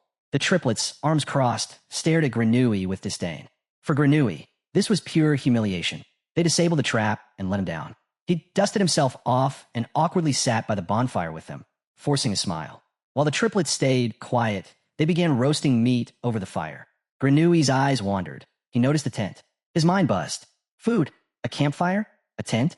Who set all this up? The triplets caught him staring. High Burrow answered his unspoken question. The commoner. Vakir did all of it. Middle and Low Burrow nodded in agreement. Grenouille pointed at Vakir, scoffing. A commoner did this? Come on, don't joke. He couldn't believe it. Vakir said nothing, still gazing at the ground. The triplets glared, their eyes flaring with anger. Grenouille quickly raised his hands. I'm just asking how he managed it. The aroma of meat drifted to him, and his stomach growled. He clenched his teeth in frustration. Why am I, a member of one of the 7 great houses, worrying about a damn commoner? He thought bitterly, and those idiotic triplets are actually backing him up. Grenouille let out a long sigh, hand over his stomach. Vakir and the others silently observed. The triplets started laughing. The humiliation burned inside Grenouille. He wanted to disappear. Then Vakir held out a piece of roasted meat, right to his face. We're cooking it to lure monsters, he said. But if you're hungry, we've already eaten. Grenouille stared, stunned. His mouth watered. Slowly, he reached out and took it. Why are you being generous? Vakir's eyes twinkled with a sly glint. He smiled. Because you're the team leader. Grenouille blinked, confused. But Vakir knew what he was doing. He understood Grenouille's poison abilities could be useful in the jungle. If nothing else, he might come in handy later. Grenouille lowered his gaze, eyes misting over. That damn commoner, he thought. Maybe he's better than I gave him credit for. He took a bite of the meat, tears streaming down his cheeks. His HP jumped from 77 to 90. Vakir and the triplets stood watching him quietly. Then, thwack, an arrow sliced through the air, striking a monster's leg as it tried to flee. The arrow that pierced the fleeing monster's leg. It came from Vakir. Beside him stood Grenouille, hands raised, pouring poison into the air with fierce determination. The triplets' eyes gleamed with energy. Without hesitation, they charged. The monster, a hulking horned bear, let out a furious roar. It turned to face them, but the triplets were already slicing into it, fast and ruthless. Blood spilled. Wounds opened. Moments later, the beast dropped to the ground dead. Vakir glanced at the body. That's the 30th, he said calmly. The triplets grinned. This is too easy. But Vakir kept his eyes on the ground. 30 beasts wouldn't be enough. If I want to make top 10, he thought, I'll need to hunt more. Grenouille tilted his head, puzzled. Why is he going after monsters? Students are worth more points. He stared at Vakir, whose gaze had gone distant. What's he thinking? Grenouille wondered. Vakir's eyes narrowed, glowing with quiet intensity. This felt familiar. The survival system. The monster scores. The penalties for falling behind. All of it, just like before. Even back then, he'd avoided attention, hunted in silence, and ended up ranked first. That testing ground had felt like home. But now, things were different. Stronger. Sharper. Since becoming a Swordmaster, his senses had grown. And from a moment he entered the red and black mountain, something had been nagging at him. A warning. He looked back at the ground. Something's wrong. Suddenly, his instincts flared. Something was coming. Fast. The triplets moved without needing a word. Swords drawn, they stepped in front of Vakir, eyes locked ahead. Vakir raised his bow. Grenouille, still confused, lifted his hands and prepared to strike too. But when he saw who it was, he froze. His eyes widened. It was Sinclair. Her HP, only 38. Her body was scratched and torn, her clothes in tatters. She dropped her knees, gasping for air, hands trembling. She looked inside the operations room of the Magic Tower. Tension runs high as the Academy survival competition unfolds. Vashilios, chief of Varangian, remarks on Colossio Academy's grim misfortune this year. With fewer students than any other school to begin with, their numbers have already been cut down drastically. The reason is clear: Hohenheim. His overwhelming strength has turned the battlefield into his stage, leaving audiences stunned. For Colossio, this year offers no luck, only loss. Standing beside him, the master of the Magic Tower, known as the Long White Bearded Whale, shifts his gaze toward Vinci Morg, deputy principal of Colossio Academy. Curious, he asks what Vinci thinks about the situation. Vinci doesn't hesitate. He reminds the master that the venue chosen for this year's competition is his responsibility. And then he strikes with a sharp question. Was this battleground ever truly safe? He lays out his concerns. Normally, the Magic Tower generates a standard force for these events, filled with manageable monsters fit for students to fight. But this time, the chosen battleground isn't ordinary. It's a restricted zone. A volatile land where the environment itself twists and shifts. Monsters evolve unpredictably, and with time, even stronger entities begin to appear. This isn't just challenging, it's dangerous, far beyond what young competitors should face. Vinci recalls a tragedy from years ago. According to reports from his own family, an S-rank monster once surfaced in this very zone, claiming countless lives. If such a creature were to emerge again, he warns, the system of the Magic Tower may not be able to contain it. His demand is straightforward. Are there real countermeasures in place if the worst should happen? But the master dismisses his warnings without hesitation. To him, that S-rank monster is nothing more than a rumor, an exaggerated tale spread by the Morg family, who just so happen to oppose the Magic Tower. He insists that their current system guarantees balance. Every summoned creature is scaled to the student's level, without the presence of a Swordmaster or a mage of the Seventh Circle. Summoning a being too powerful is impossible, and if danger ever crosses the line, the safeguards will trigger. Once a student's shield reaches 0, they're instantly teleported back to the lobby. And should the system detect an irregularity, the entire event will be suspended. To the master, this proves there's no risk worth worrying about. Vinci refuses to back down. He continues pressing on the flaws and hidden dangers, but the Magic Tower's master doesn't budge. Their words clash like their factions have always done, revealing the deep rivalry that's been simmering for years. Meanwhile, far inside the forest battleground, Colossio's remaining students. The situation only grows worse. Vakir soon learns that many of his comrades, Tudor, PG, Bianca, and Sancho, have already fallen. Sinclair explains that Tudor and PG were struck down by Hohenheim, who attacked them mercilessly while they were unarmed. Vakir isn't surprised. The name Hohenheim is one he knows well. Even during the Great Fall, Hohenheim was celebrated as one of the heroes. But even among heroes, there are levels, and today, Hohenheim's superiority is on full display. Despite the losses, Sinclair takes comfort in finding Vakir again. She notices something remarkable. His health remains untouched, still at full strength, while her own has already been worn down simply by moving through this forest. His stamina and control are beyond compare. Watching from the side, Grenouille leans against a tree, bitterness creeping in. He can't help but feel jealous. If he had chosen to hide deep in the forest and hunt patiently as Vakir had, perhaps his own condition would be just as perfect. But his jealousy ends abruptly. Vakir raises his bow without warning and releases an arrow straight toward Grenouille.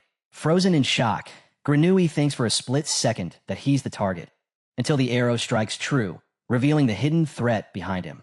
Out from the shadows, the students of Themyscira step forward. At their head is Lovegood Malini, their president. She acknowledges Vakir with genuine surprise. Even under the cover of silencing magic, he had sensed them the instant they approached. The air thickens as the two groups face off. Lovegood wastes no time. She declares openly that she intends to wipe out every last Colossio student. At her side, Anna sneers when she recognizes Sinclair. Once the pride of Themyscira, Sinclair had placed first in their entrance exams before abandoning them to join Colossio. Lovegood, intrigued, presses for the reason. Why leave Themyscira? She mocks Colossio, calling it worthless, a place that can't even boast attractive men. Her words drip with scorn until her eyes land on Vakir. Suddenly, her voice falters. His presence catches her off guard, his appearance unlike anyone she has seen. For a brief moment, she is captivated. But before she can say more, Sinclair steps in front of him. The gesture is enough to flip admiration into fury. Gripping her staff, Lovegood snarls that she will kill Sinclair where she stands. Elsewhere, chaos reigns across the battlefield. Hohenheim cuts through students like they're nothing. He taunts Dolores, mocking her for standing alone. Without allies, he says she can never defeat him. Dolores knows his words are true, yet her resolve does not waver. Retreat is not an option. Then, the clash shifts dramatically. Bakaraga bursts onto the scene, hurling himself at Hohenheim with crushing force. The impact forces Hohenheim back, teeth gritted against the pressure. For the first time, he questions whether his opponent might be a graduate. Bakaraga laughs coldly, mocking him instead. To him, Hohenheim is nothing more than a fourth circle mage, and Bakaraga vows he won't be left behind. Back with Vakir's group, the standoff against the Themyscira escalates into open combat. As attacks are exchanged, Vakir studies Lovegood's spells. The patterns in her magic feel familiar. They echo the triplets' feared technique. 3. Vakir recognizes the spell almost instantly. Lovegood's magic mirrors the triplets' dreaded technique, 3 flowers. That she can wield it even in her fury leaves him astonished. Before the clash can escalate, a bone-chilling force sweeps through the forest. A suffocating pressure rattles the ground, leaving every student shaken. Confusion spreads. No earthquake had been part of this battleground. Then their eyes widen in horror. Out of the shadows emerges not a monster they've seen before, but a towering figure, the infamous Madam. The moment the Madam appears, fear consumes the battlefield. The air itself feels heavier, pressing down on the students until every instinct screams at them to flee. Lovegood's teammates react first, rushing to shield her, but Vakir immediately understands what they face. The unease he had felt since the very beginning. It all came from this creature. The Madam's very presence unsettles even the strongest hearts. In Vakir's previous life, the Madam had been nothing more than a scattered tale, half-remembered myths passed down through fragmented records. Only after decades of study and countless revisions was she finally acknowledged in the Empire's monster dictionary. Even then, she remained nothing more than ink on paper. No one, not even the Magic Tower scholars, had ever seen her. For her to appear here, in the middle of this competition, is beyond abnormal. This is the result of Vakir's very presence, an unpredictable shift no one else could have foreseen. Lovegood is the first to feel the weight of that reality. As the Madam steps forward, her body locks up, paralyzed with dread. She cannot move. She cannot even raise a hand.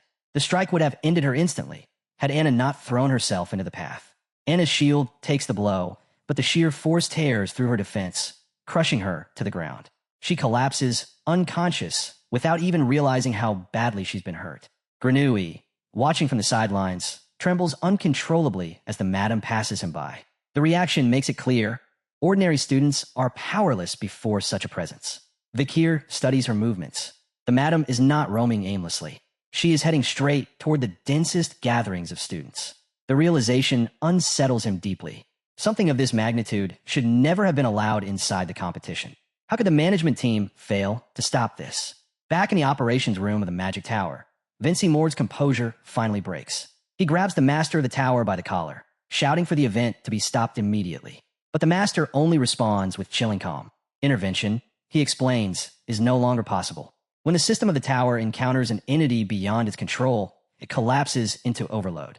At that point, nothing can be pulled out and nothing from outside can reach in. The competition has already reached that stage. The only way forward is for the system itself to stabilize, and that will only happen once. The tower's master finishes. The only way the system can stabilize is for the students themselves to eliminate the monster. Once the Madam falls, the tower will return to normal. On the battlefield, Dolores crouches beside Anna and checks her over. After a quick assessment, she reports that Anna will survive. The worst of the blow was absorbed when her shield collapsed, and though she's unconscious, rest will bring her back. Lovegood allows a brief exhale, but the relief is small. They watch the Madam move on, and Dolores points out the problem. The creature is heading straight for where many students are still clustered. Vakir studies the Madam closely, scanning every detail. She moves on 8 legs, each step reverberating through the soil. Classified S rank, she carries the same destructive potential as a natural disaster. Yet Vakir notices discrepancies compared to the madam he once faced outside the tower. This one emits no poison, dozens of eyes are missing, and her armored shell is full of gaps and weaknesses. From that, Vakir concludes she isn't the original madam, but an imitation, an image summoned by the magic tower. Even so, this imperfect copy is far beyond what unprepared students should face. They lack the raw power. First and foremost, they lack the will. If fear holds them frozen, strategy will be useless. Something changes when Lovegood stands. Seeing Anna felled for her sake forces her into action. She steps forward and commits to stopping the madam from hurting others.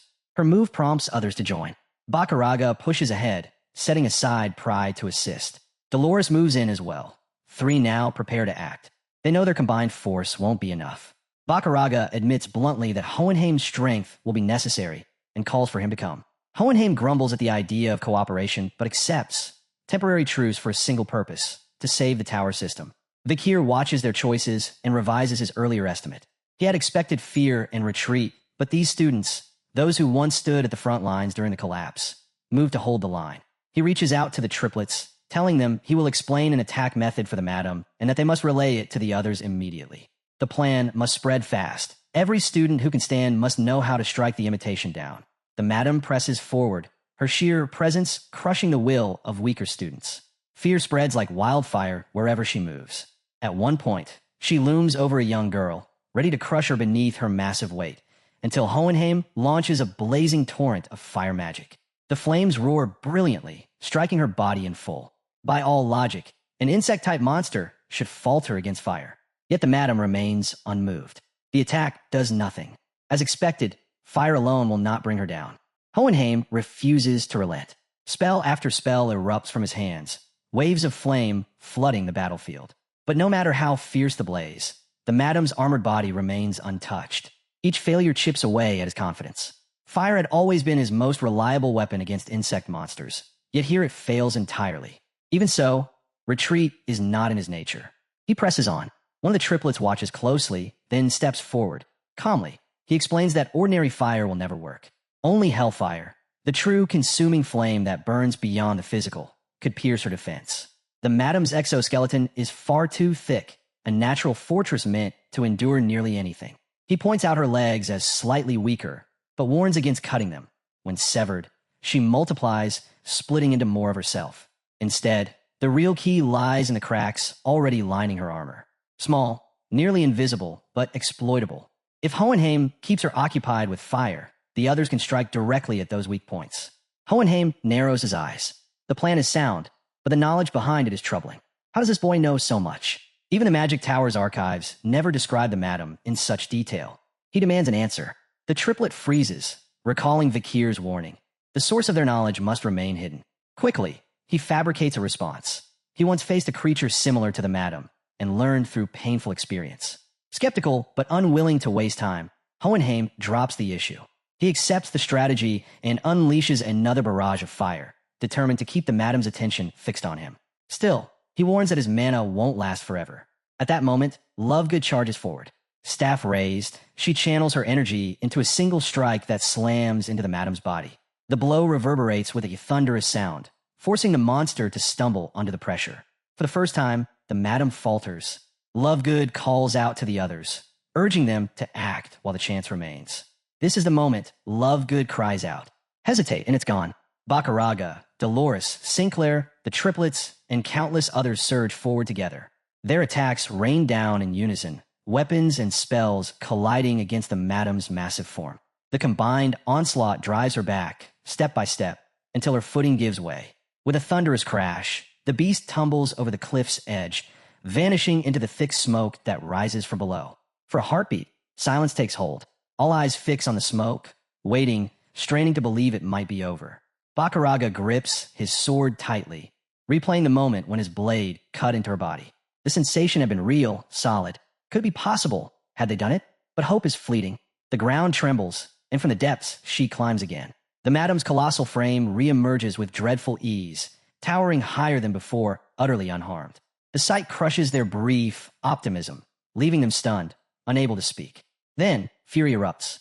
The madam unleashes a blast of raw energy, a wave that rips through the battlefield.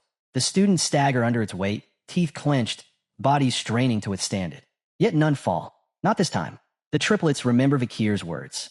He had warned them this would happen, that ordinary strikes could never end her. That victory was nearly impossible, but he had also reminded them of a truth. Everyone fears death, but worse than death is standing by, doing nothing, while comrades fall. To carry strength and refuse to use it, that is the heavier sin. That is why they must fight, no matter the odds. Clinging to that truth, the students rise again. Lovegood steps forward first, pouring every shred of her magic into a merciless assault. The ground quakes beneath the madam's weight, cracks splitting the earth, explosions of power bursting outward. Bakaraga and the triplets watch with wide eyes. Could this be an aura explosion? The signal is coming. When Vakir gives the word, they must all strike together. No hesitation. Vakir's calm voice cuts through the chaos. The signal is given. The triplets carry his command across the field, calling every student into formation. The plan is simple. While the madam falters, every single one of them must unleash their greatest attack at once. They steel themselves. The final cue comes. And then they charge. Blades flash. Spells ignite. Every reserve of strength, every ounce of determination, slams into the madam in a single, united storm of power. For the first time, their strikes do not scatter. They converge. Vakir watches as their courage lights the battlefield. In their eyes, he sees no retreat, no despair. They do not flee from the impossible.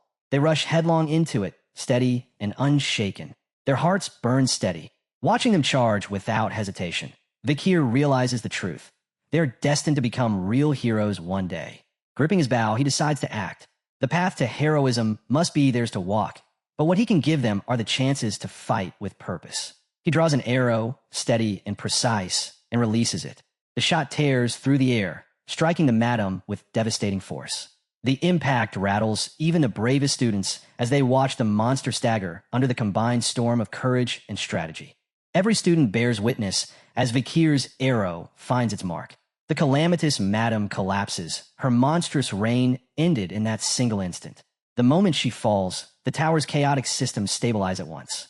Order returns, and the tournament concludes immediately. One by one, the students vanish in waves of light, teleported back to the central lobby. There, they're met by professors and fellow participants. Relief sweeps across the room as the truth settles in. Against all odds, not a single life was lost. To many, it feels like a miracle, but those who know better understand. It was thanks to the 10 young students who stood against an enemy far beyond their reach. The results stunned the academics. Several of the top 10 are first years, and even more astonishing, every single one hails from Colossio Academy, the very academy that confronted the madam head-on. The official report later confirms what everyone feared. The madam was no ordinary monster, but an S-rank calamity, a being so powerful her presence alone forced the tower's systems into overload, cutting off outside observation. That she appeared inside a student competition is declared an unprecedented disaster. And yet, doubts remain. The strongest among the survivors was only a fourth circle mage. Most were far weaker. For such combatants to slay an S-rank defies reason. Their testimonies claim the battlefield itself collapsed at a decisive moment, giving them a rare opening to strike. Officials accept this explanation, ruling the madam's fall as an accident of circumstance rather than a legitimate victory. The weight of responsibility lands squarely on the tower's master, the long, white-bearded whale. He issues a formal apology and announces his resignation at the end of the tournament cycle. Publicly, the matter is closed. Privately, unease lingers. Back in the lobby, however, the students celebrate. Survival itself is worth honoring. Tudor raises his voice, praising Vakir and Sinclair for reaching the top 10, something no one expected from first years. Sancho admits the encounter left unseen scars, but he joins in the pride as tankards are lifted high. Laughter and cheers fill the air as names are called out in triumph. When Vakir and Sinclair's placements are announced, 8th and 9th place, the room erupts in astonishment and applause. But the celebration does not last. Two nobles step forward, their eyes fixed firmly on Vakir. The nobles offer their thanks to Vakir and Sinclair for saving them, but their gratitude drips with arrogance. They remark how unusual it is for commoners, people without noble upbringing or refinement, to have been their protectors. Their condescension sparks outrage. Bianca, unwilling to tolerate such disdain, lashes out. She grabs one of the nobles by the collar, fury burning in her words, until Sancho pulls her back to keep the situation from exploding further. The nobles retreat in haste, but Bianca's voice cuts after them. She condemns their hypocrisy, declaring that those who value status above life itself are unworthy of being saved. Vakir notices something unusual. Sinclair remains silent. Normally, she would joke or brush off insults like these. But now, her downcast eyes and unspoken thoughts reveal how deeply the noble's words cut her. For once, her silence speaks louder than anything she might have said. Attention soon shifts as the results are finalized. With the first stage over, the top 10 advance to the next trial. This stage centers on the apprentice system, where participants must take on quests tied to the Empire's 7 great families. Success brings rewards, artifacts of immense power, safeguarded by the universities. Normally, students have no choice in which family they serve to prevent favoritism. But Vakir and Sinclair, unaffiliated with any house, are exceptions. Bianca cautions them about one family in particular, the Baskervilles, the Iron-Blooded Sword. Their reputation is notorious, ruthless, unrelenting, their trials known to end in death. Many challengers never returned. Despite her warning, Vakir chooses them without hesitation, stepping willingly onto one of the most dangerous paths. Not long after, he boarded a train bound for his assignment. In his hand, the parchment details a challenge of the highest order. The shocked faces of his companions linger in his memory, but his resolve does not waver. This trial is more than survival. It is the last step toward facing Decarvia of the 7th Elite Corps and toward earning recognition from Hugo, the Baskerville Patriarch himself. In his pocket rests a letter from Hugo, delivered by his brother Osiris. It contains guidance on the path to becoming a Swordmaster, yet its message unsettles him. Why would a man he once deceived offer support instead of punishment? The Hugo he remembers before regression and the one he now sees feel like two different men. And yet, it was Hugo's influence that helped Vakir rise to supremacy. To find the truth, Vakir knows he must face him directly. When that meeting comes, Vakir is taken aback. Hugo's appearance has softened, his hair carefully styled with a feminine touch. The reason is soon revealed. His granddaughter, Pomerian, delights in arranging it, and her presence lingers throughout his office. She had wanted to meet Vakir, but had fallen asleep before the chance came. Hugo indulges her fully, determined that she experience the youth and happiness she deserves. The discussion returns to the letter. Vakir realizes the truth. Hugo discovered his hidden power because supreme mastery brings perception beyond ordinary senses. At that level, no secret can remain concealed. The thought lingers in Vakir's mind. Perhaps Hugo is testing him, measuring how far he can climb. But when praise comes, something inside him shifts. Until now, he has only stood before Hugo as a subordinate to his patriarch. Yet in this moment, the rigid distance fades. For the first time, he sees not only the head of the Baskervilles, but also a father.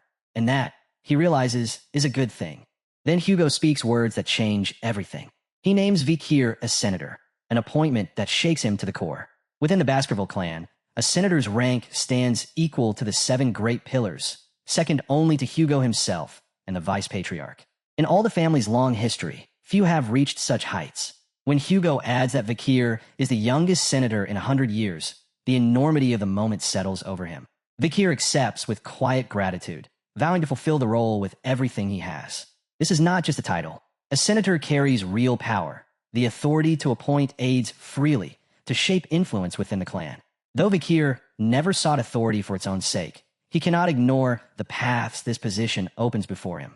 Yet even as the honor sinks in, he notices the weight on Hugo's shoulders. Their conversation drifts toward Pomerian, the granddaughter who has become the center of his world. Vakir mentions the rumors of her tantrums cautiously, but Hugo answers with calm acceptance. Such challenges are natural, he says, part of raising a child. Whatever stress she causes, the joy she gives far outweighs it. Still, he admits she has grown distant of late, hiding herself away in the 10,000 epistle library. She barely comes out, even when he leaves his hair styled the way she last arranged it, hoping the small gesture might draw her back. If not for the promise of Vakir's visit, she might not have left her room at all. As Vakir watches him, he sees how fragile Hugo truly looks. The burdens of leadership, the strain of family, the delicate effort of caring for a child who needs both patience and love, all of it weighs heavy on him. Their reflections are cut short by a sudden scream. Both rush toward the library, only to find Pomerian not in danger, but alive with excitement. She has found the book she has been searching for, her joy lighting up the room. Spotting Vakir, she runs to him eagerly, clutching her discovery. Within its pages lies the image of the tree of departed souls. With innocent determination, she declares that she wants it. But the tree is no ordinary relic. Legends describe it as born from the realm of the mind, a mythical existence bound to death and black magic. References to it are scarce and fragmented, yet Pomerian has pieced them together from countless texts. Her fascination is no passing whim, it is an obsession. Pomerian's talent in black magic is undeniable, and Vakir instantly grasps the deeper pull behind her obsession. Hugo, on the other hand, claims to know nothing about the tree. Yet his devotion to Pomerian leaves no hesitation. If she desires it, then it must be obtained. With startling certainty, he commands Vakir to retrieve it. To Vakir, the order borders on absurd, but the word of the Patriarch is law. The mission falls to him. His journey takes him to the forests of Le Rouge et Le Noir Mountain, specifically to Western Front Hill 207. Records name this as the only place where the tree of departed souls might exist, hidden within a white sand desert buried deep in the forest. Vakir remains skeptical. In his previous life, before regression, he had found almost no information about the tree at all. Most dismissed it as mere legend, supposedly planted by some forgotten mythical figure. But he also remembers Beelzebub, too, had once been considered nothing more than myth until the day it proved real. By that logic, the tree could exist as well. He does not travel alone. Concealed beneath his hood is the baby madam, still sulking after being sealed during the survival competition.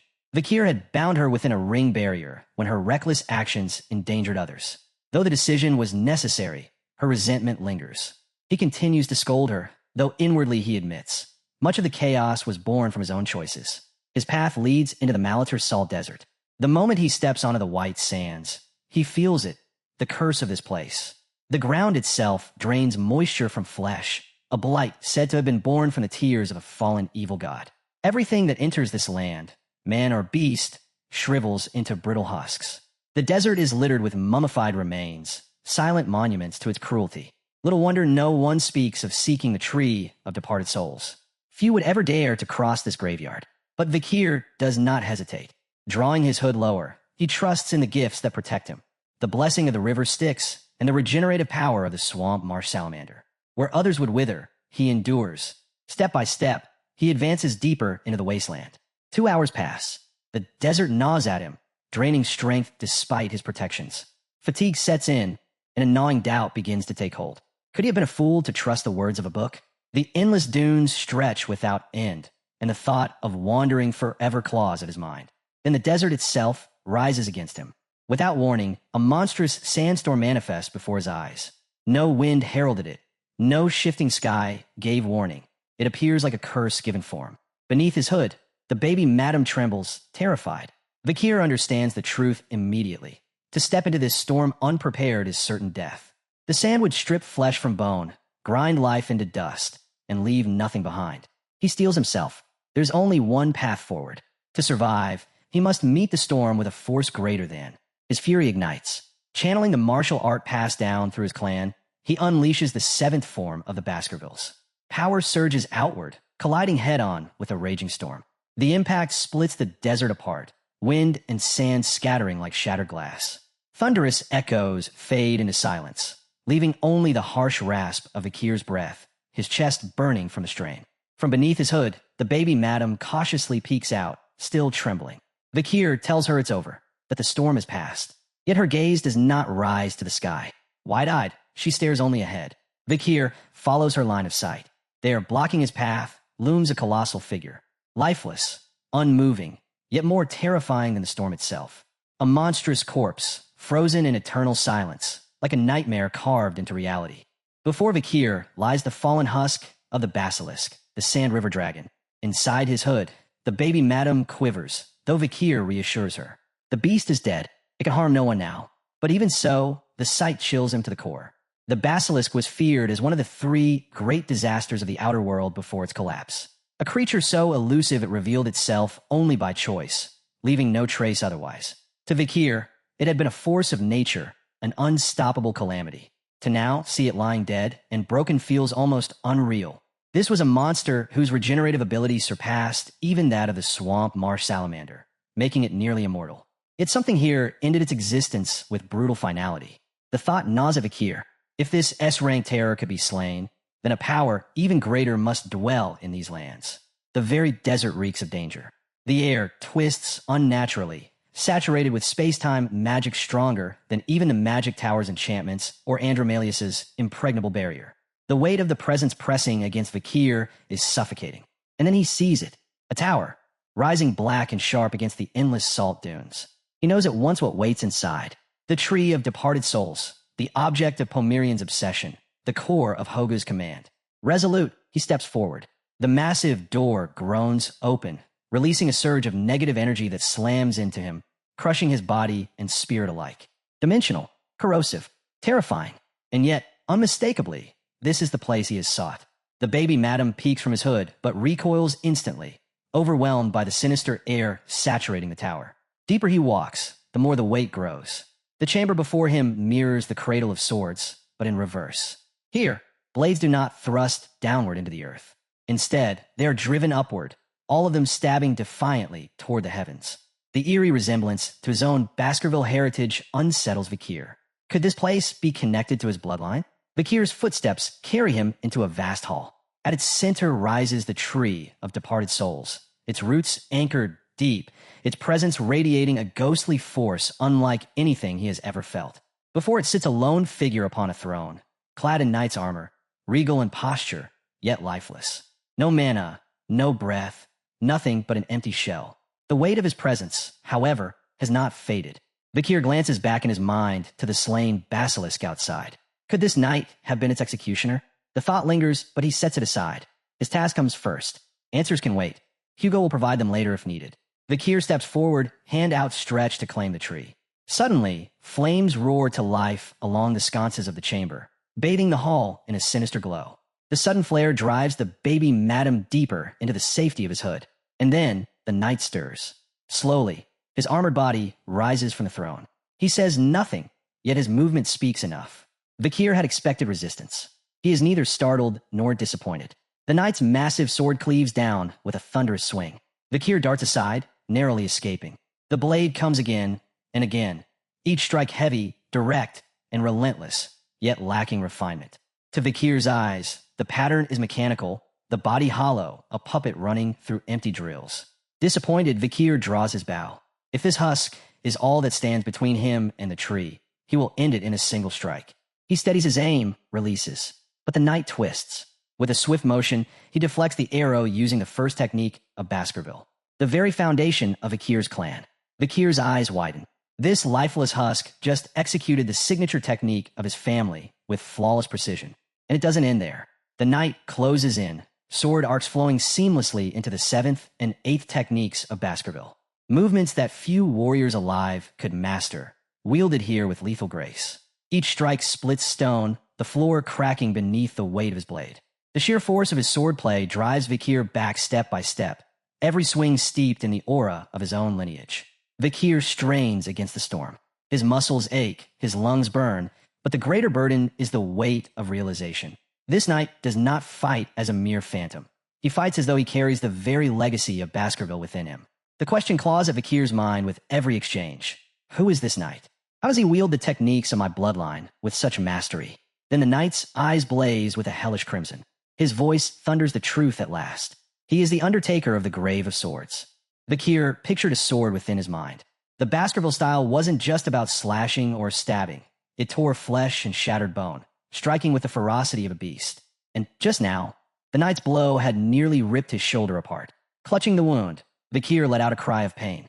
Blood poured, yet his eyes never left the knight. His resolve blazed hotter with every heartbeat.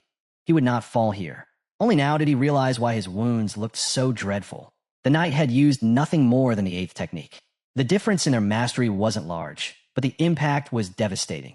Even with the regenerative power of the basilisk flowing through him, his body struggled to recover. In his grip was the Beelzebub sword. 3 powers rested within it. The venomous legs of the S-rank madam, the immortality of the basilisk, and the deadly force of Mashizu from Silent Hill. The knight's gaze remained fixed on him, silent and unyielding. Smoke curled from Vakir's torn flesh as he ground his teeth, rage simmering. He could not deny it. This opponent was formidable. The knight lifted his blade once more, turning slightly as an ominous aura bled into the hall. Vakir pressed his hand against his wound, but his eyes stayed locked on the figure before him. How could one man wield such overwhelming might? Then the knight turned back, his eyes glowing with sinister light.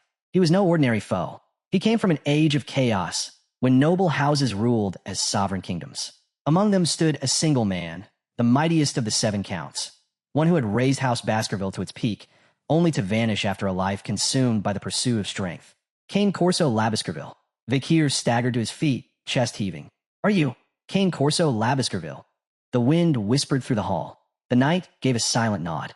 His gaze sharpened with curiosity, as though demanding to know who dared stand before him.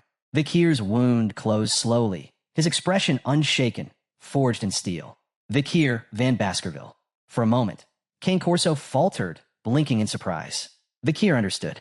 A son of the Van bloodline, not of the direct L line, had already reached the supreme stage before adulthood.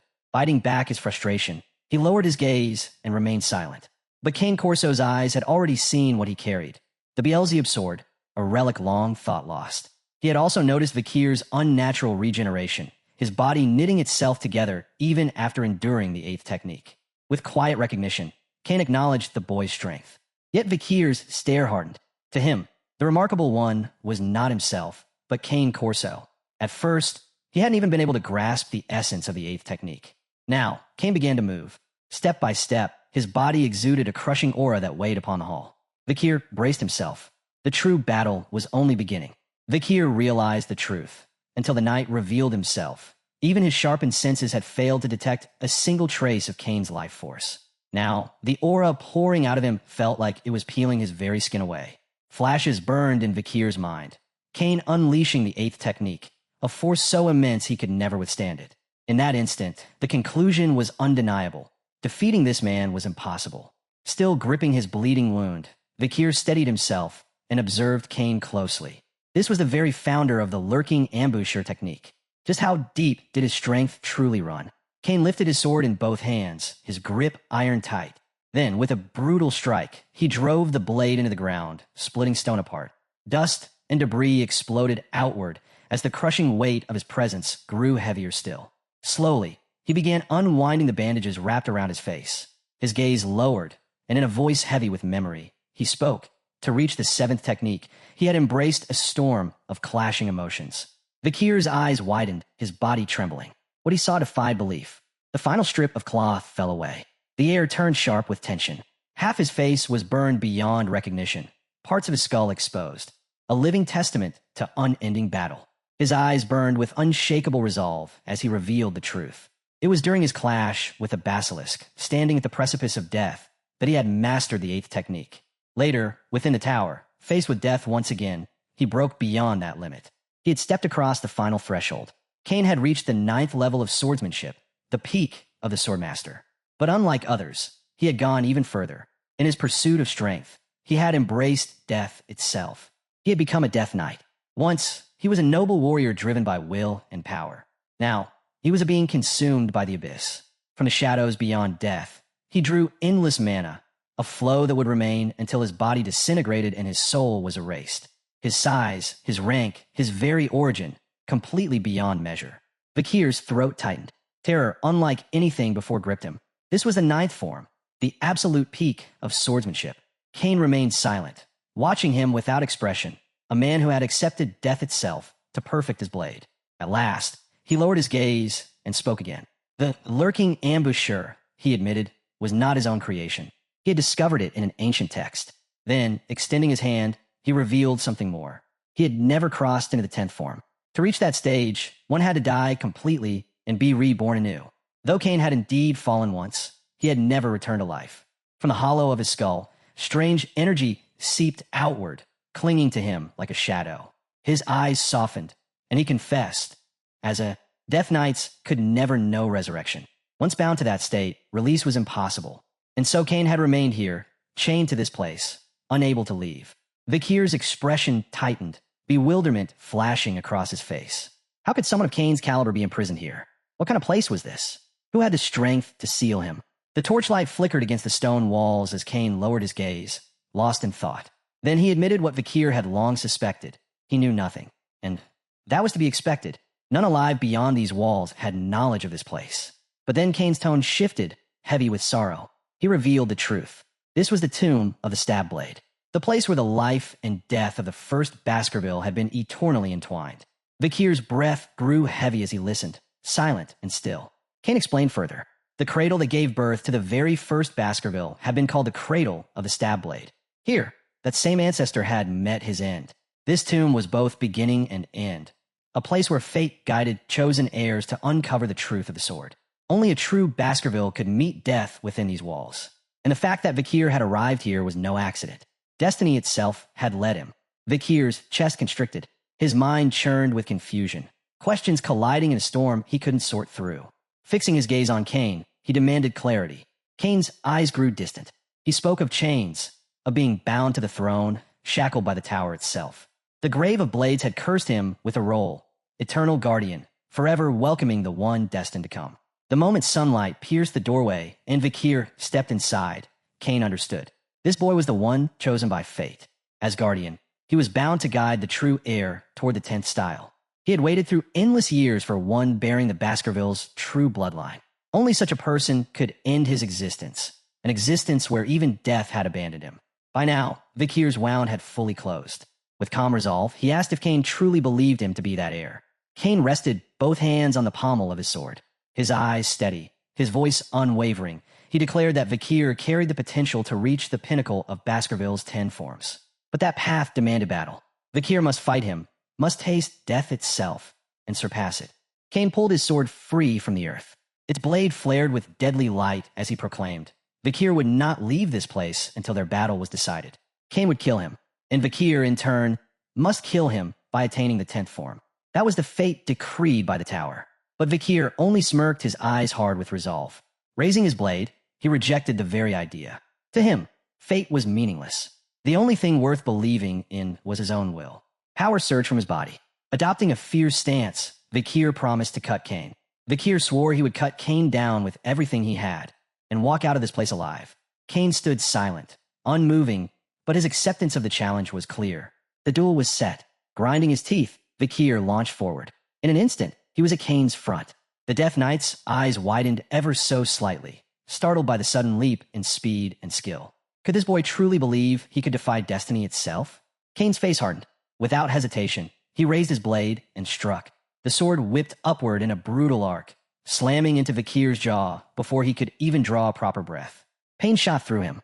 Vakir clenched his teeth, fury igniting in his gaze. Kane had countered him effortlessly, barehanded. It was humiliating. But the Death Knight didn't relent. He tightened his grip and swung again, each strike sharper than the last, his voice thundering. Did Vakir truly think he could run from fate? Vakir managed to lift his sword in time, blocking, but the impact blasted him backward. He staggered, breath ragged, confusion clouding his mind. Not even a sudden strike had worked. Then Kane's voice cut through the silence, sharp and merciless. Do you think you can pause to breathe in the middle of a battle for your life? Vakir's heart jolted. By the time he looked up, Kane was already on him, moving like lightning, his blade a hair's breadth from cutting him down. Steel met steel as Vakir barely managed to intercept with the Beelzebub sword. His arm shook, teeth grinding. Kane's speed was unreal. The gulf between them felt impossible to close. But surrender wasn't an option. If the difference was too great, then he would close it with the one technique he had always relied upon, through both lives, before and after his return. Vakir's gaze sharpened. He unleashed the 4th Baskerville technique. Kane noticed instantly. His grip tightened, and with flawless precision he answered with the 5th technique, raw power bursting from his blade like a raging storm. Before Vakir could steady himself, Kane's strike came crashing down. The devastating slash ripped into him, as if to declare destiny itself unavoidable. Agony tore through Vakir's body. His mouth opened in a raw scream.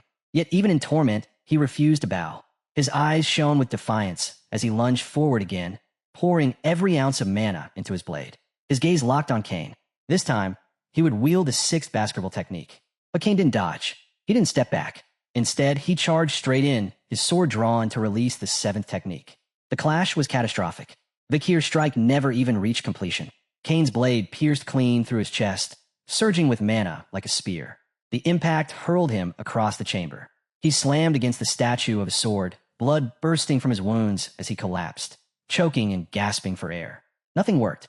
Every move, every strike, Kane dismantled them with ease. Raising his sword, Kane surged forward again, his aura condensing into a tide of. Mana burst from Kane like a tidal wave, a power so vast Vakir had never witnessed anything close to it. This was no man, this was a monster. Kane's eyes burned with cold fury as his voice cut through the storm. Stop this strike with your sword, if you can. Vakir's teeth clenched. Giving up was never an option. His body was carved with cuts, blood pouring from deep wounds, yet he charged forward head-on. Summoning the last of his strength, he unleashed the 7th Baskerville technique. But Kane stood above him still. His blade radiated crushing dominance as he invoked the 9th technique. The entire chamber shook. An ocean of mana roared outward, swallowing space hole.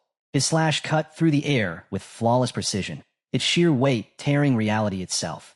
Vakir's chest tightened. His heart thundered. He knew instantly this was something he could not block. Panic seized him as the strike descended. The blade collided.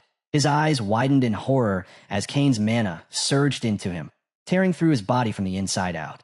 Every vein, every nerve, every inch of flesh burned in searing agony. A scream ripped from his throat.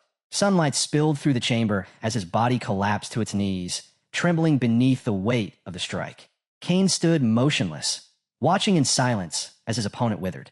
Vakir's form was torn and bloodied, gashes covering him from head to toe. Crimson poured across the stone like a river. Even as one who had endured countless trials, here before Kane, he was utterly powerless. Moments later, his strength failed. His body toppled, crashing against the cold floor. Kane's gaze lingered, quiet, questioning, and disappointed. Vakir's back and shoulders were torn wide open, blood pooling beneath him until the battlefield itself felt like a river of death. Time blurred. Then, slowly, his eyes opened again. He was no longer on the stone floor. His body drifted in an endless sea of blood. And there, before him, stood a door. He had no idea what this place was. Submerged in crimson, Vakir's eyes flickered open. Confusion churned in his mind, weighed down by sorrow and unanswered questions. He was completely alone, swallowed by the red tide, stretching endlessly in every direction. Memories surged. Kane Corso's slash, flawless and absolute. He remembered the 9th technique, cutting so swiftly he hadn't even had time to react. His gaze fell to his own hand. A heavy sense of despair settled over him. His 7th technique had been shattered without effort. He had taken Kane's 9th head-on and lost. Then something stirred. A jolt struck through him, his eyes widening in shock. He couldn't comprehend where he was or what had happened. Trembling, he braced his hands against the surface and pushed himself up, gasping for air. The thought crept in. Was this death? Slowly, he raised his head, and then he saw it. A light. In this endless ocean of red, a single glowing door shimmered in the distance. His body froze, fear coursing through him as Kane Corso's words echoed in his mind. The line of death. Kane had spoken of it. How, during his clash with the Basilisk, standing on that edge had awakened the 8th Baskerville technique. Driven by sheer will to survive, Vakir forced himself upright. Each step through the thick crimson liquid was heavy, dragging him down, but he pressed forward, eyes locked on the glowing door ahead. At last, he reached it, his hand curled into a fist, a spark of determination flaring to life. If this door marked death, then the fact he had not yet crossed it meant only one thing. He was still alive.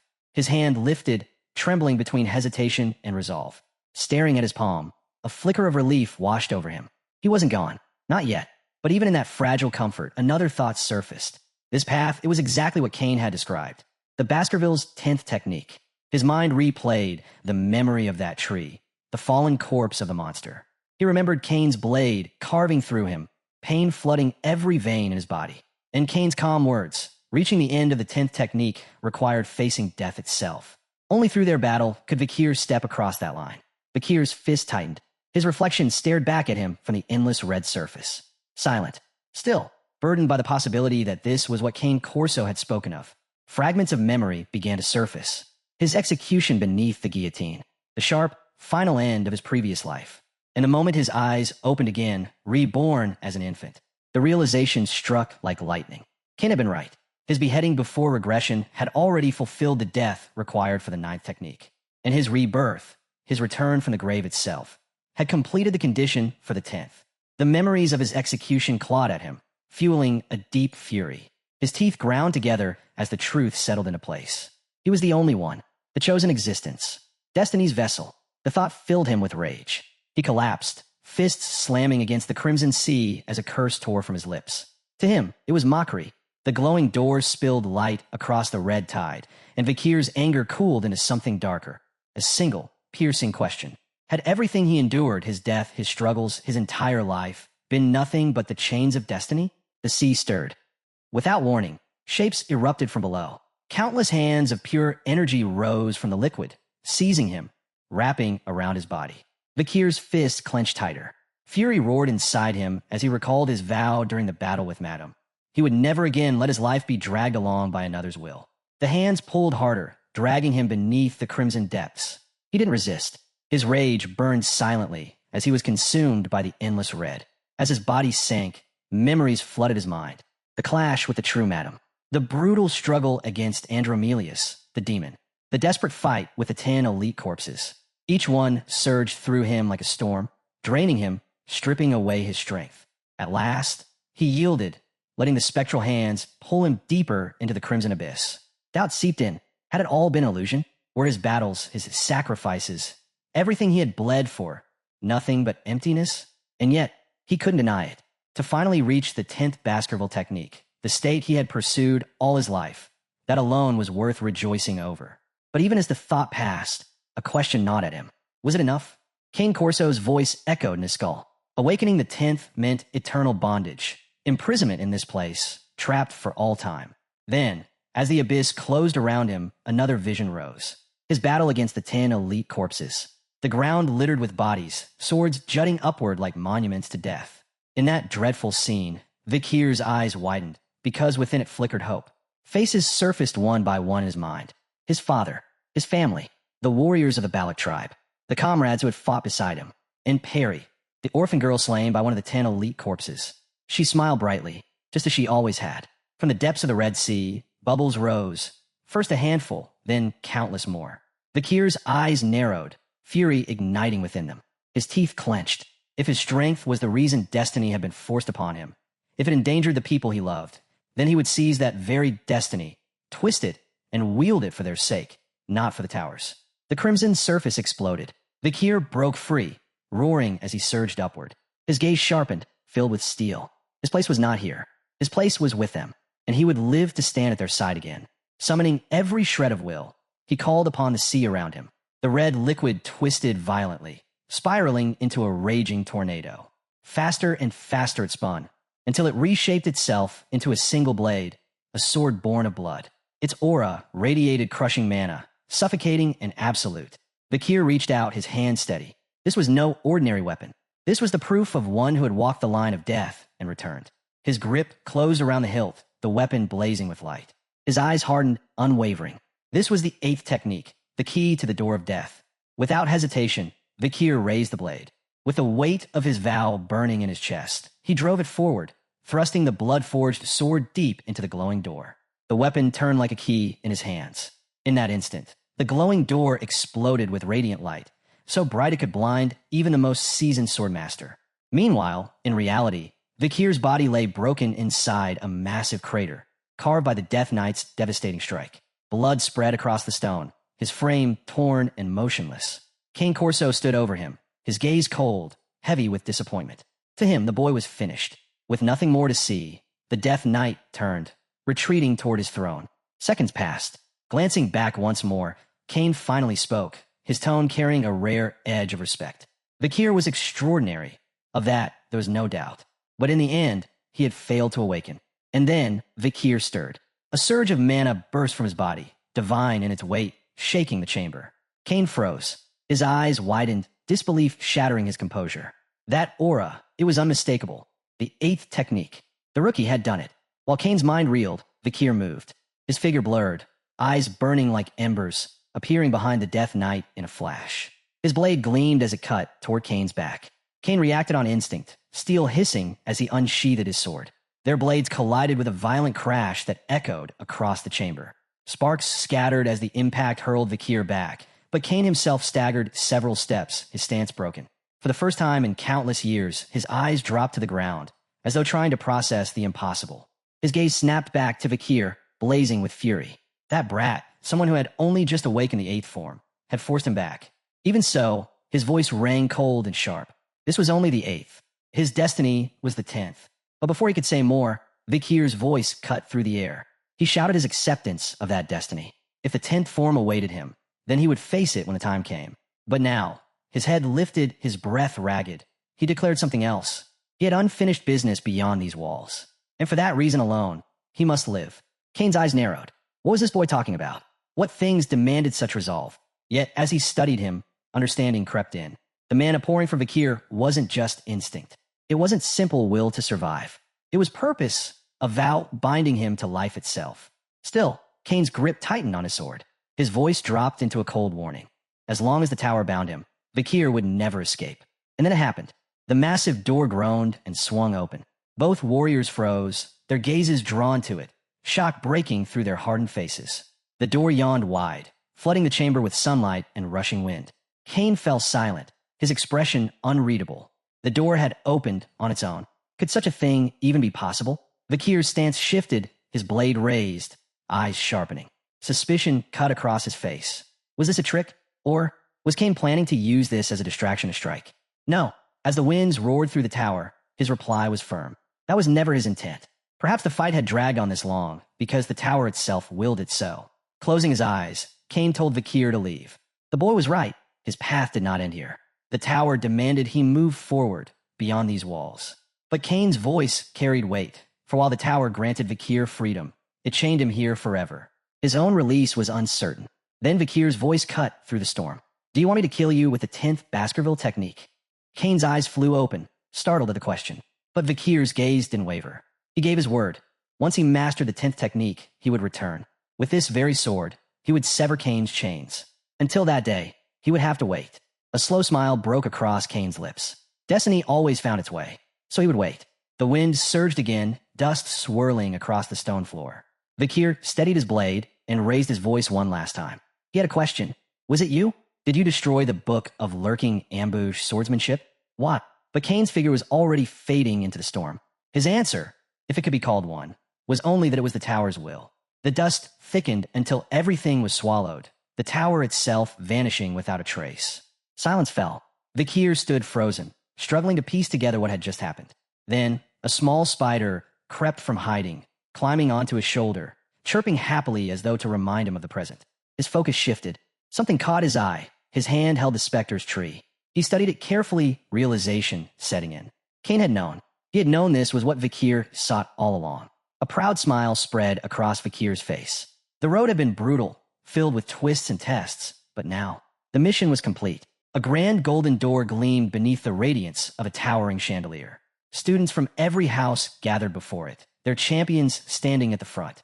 Blue Whale spread his arms wide, congratulating the 10 who had cleared their house trials. Among them, Vakir stood in silence, his eyes fixed on the ground.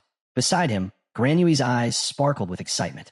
Across the way, Sinclair clenched her fists, her face flushed with anticipation.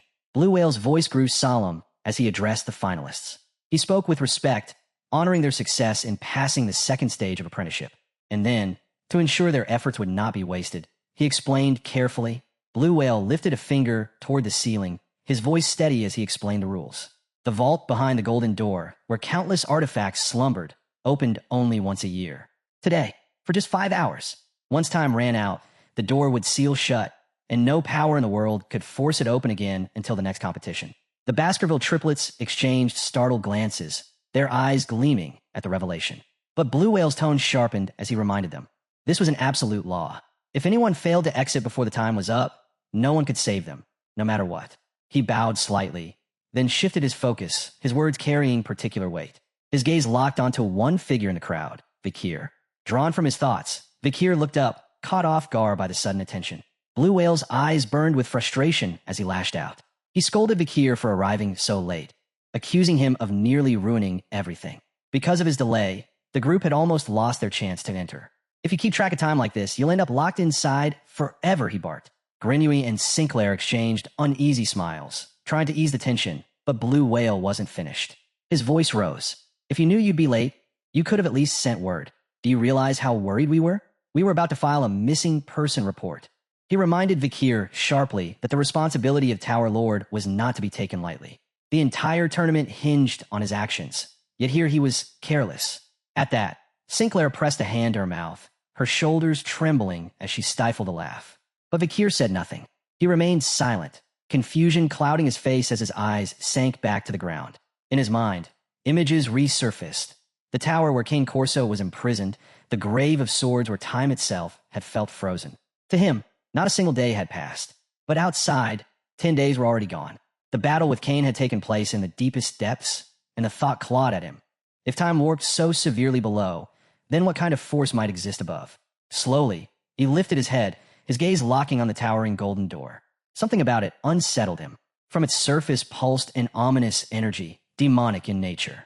Vakir stepped forward, approaching the corpses of the 10 elites sprawled before it.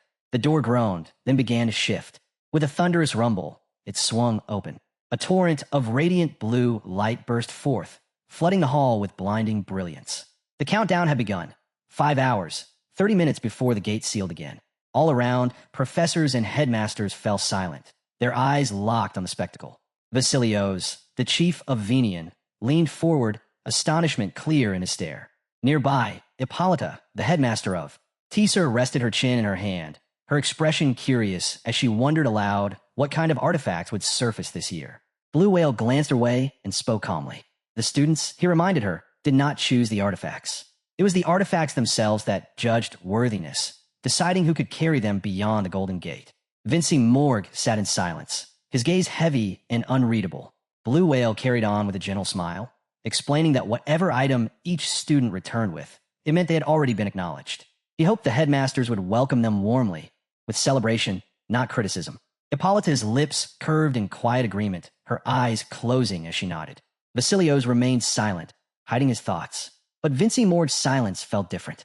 His hands clenched tightly as he recalled Blue Whale's desperate plea during Madame's appearance. The way he had begged for victory for the Mage Tower. Now, hearing him speak as though he supported all houses equally, it fell off. Uneasy, Blue Whale caught the look and faltered briefly, sensing the tension. But Vinci Morg only leaned back, his eyes glinting with curiosity as he wondered just how many would be chosen this year. The silence was broken at last as figures stepped out of the glowing portal. First was Philippus, gripping a radiant staff.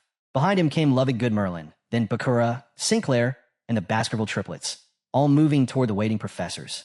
Hippolyta leaned forward, eager, and asked them to report their artifacts' abilities. Philippus proudly lifted his staff, its surface shimmering faintly. His voice brimmed with excitement as he declared it had been forged from the scale of a pink dragon, amplifying his mana to staggering levels. Next, Lovig Goodmerlin stepped up, grinning as she revealed a delicate, heart-shaped hairpin.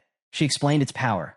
It could block a single mind-affecting spell, but only if someone she truly loved stood beside her. Bakira followed, raising both hands to display a pair of steel gauntlets, the Madong Wong hand. With them, his physical strength would soar far beyond human limits. Then came Dolores, holding a gleaming golden mirror. She named it the Mirror of Truth, a chilling artifact that could strip away any disguise, forcing the true face to surface. But its reach, she warned, was limited by her own control. The Baskerville triplets raised their swords together. The blades that had chosen them were the Samjido triplet swords. Each weapon was formidable alone, but when united, their power multiplied exponentially. Finally, Sinclair turned with a bright smile, pointing to the odd hat hanging from her back. With pride, she introduced it as the Money Hat, a bizarre artifact that bolstered her magic, but only if she continuously fed it money. Hippolyta crossed her arms, her sharp gaze fixed on Sinclair's hat. She looked almost incredulous. Every student had been chosen. This year's class was unlike any other. Vasilios tilted his head, his tone thoughtful as he remarked that the artifacts must have seen immense potential in these students. Then he asked if perhaps everyone had already returned. But Blue Whale's eyes dropped to the floor. His voice was quiet. 20 seconds remain. Hippolyta's expression changed instantly, shock flashing in her widened eyes. She didn't understand. Vasilios, calm as ever, turned to Blue Whale. Then why? He asked evenly. Are you sweating so much? Blue Whale pressed a trembling hand to his forehead, beginning to count the seconds. His voice quivered with each word. Vinci Morg's gaze sharpened. With his fingers still locked together, he spoke firmly. One student was still missing. His tone carried both disappointment and anger as he revealed the name. It was Vakir, the one from his academy. Blue Whale's body shook violently. He clutched his face, panic rising. He shouted that only seconds remained. Never before had a student failed to escape the treasure room. Even those unchosen by artifacts had always made it out before the gate sealed. The portal blazed with white-hot light. Professors whispered urgently, voices cutting sharp through the tension. If Vakir wanted to live, He had to emerge right now. Sinclair's eyes locked on the portal, confusion flickering in her gaze. Dolores spun suddenly, worry gleaming in her eyes. The Baskerville triplets turned as well, panic overtaking them as realization struck. Vakir was still inside. Philippus stood frozen, speechless. Loving Good Merlin's eyes widened with dread. Even Bakira, usually steady, could only stare in disbelief. The seconds slipped away. 4 remained. Then at the very last instant, a figure stepped through the glowing portal. Fists clenched, breath ragged. But it wasn't Vakir. It was Granui. His teeth ground together as he stumbled forward, his chest heaving. He had chosen survival. He would not let himself be trapped in the treasure room. Granui staggered on, eyes squeezed shut as though he couldn't believe he'd truly made it. His knees buckled, and he collapsed face first onto the stone floor. At that precise moment, the golden door slammed shut with a thunderous finality. Soaked in sweat, Granui dragged himself upright. Panting hard, he forced a grin and laughed with bravado. The protagonist always enters last, he declared, but the hall gave him no applause. Sinclair and Dolores froze, unease filling their eyes. The Baskerville triplets stood in stunned silence. The air was heavy, the smoke settling into a suffocating quiet. Granui frowned at their reactions, his voice low and confused. What's with this atmosphere? Meanwhile, Vincy Morg's face drained of color. His eyes widened in horror as realization struck. Vakir hadn't made it out. Yet inside the treasure room, Vakir stood calm and steady. The sealed door didn't matter. From his perch atop a pillar, he felt the long-awaited relief of solitude. Without hesitation, he leapt down, landing with quiet resolve. His gaze hardened. He knew his. Vakir knew his mission. One task remained. The 7th corpse hidden in this vault had to be destroyed before it could once again scheme against the world. He rose to his feet, scanning the immense chamber. Artifacts of every kind filled the hall. Potions, relics, weapons, all faintly glimmering under pale moonlight filtering through cracks above. But their brilliance only made the search harder. Then he froze. His eyes narrowed, burning with fury. The stench of a demon clung to the air. It was said that when an artifact found its chosen one, the bond was instant, signaled by a glow of light. But Vakir wasn't looking for treasures. His prey was something else, the husk of a demon, one of the 10 supreme corpses. And it was here. His gaze swept across a display. A mace, a shield, a bow, and a sword. His attention locked onto the blade. He knew the 7th corpse, Decorabia, was lurking nearby. The sword's shine was flawless, almost too perfect. Vakir's lips curled bitterly. The brightest light often masked the deepest darkness. With teeth clenched, he drew his weapon and leveled it at the display. His voice came low, sharp with rage. Enough of this game of hide and seek. In the next breath, he moved. His blade flashed, a storm of ruthless, precise strikes tearing through the stand. Shards of wood and metal scattered across the chamber floor. But he didn't relax. His grip only tightened. And he was right. From behind the wreckage, something stirred. The demon Decorabia awakened. Its massive eye snapped open, glowing with sickly light. Malice poured into the chamber as its gaze locked onto him, the air thickening under its killing intent. Vakir steadied himself, refusing to give even an inch. The demon's eye burned brighter, and a mocking voice rolled through the chamber, dripping contempt. It called him weak, ignorant, demanding to know if he was the fool who dared disturb its slumber. This was the 7th corpse, Decorabia, an S+ ranked calamity, a sworn enemy of humanity, one of the 10 disasters that could never be slain by ordinary means. Vakir finally arrives at the resting place of the 7th corpse.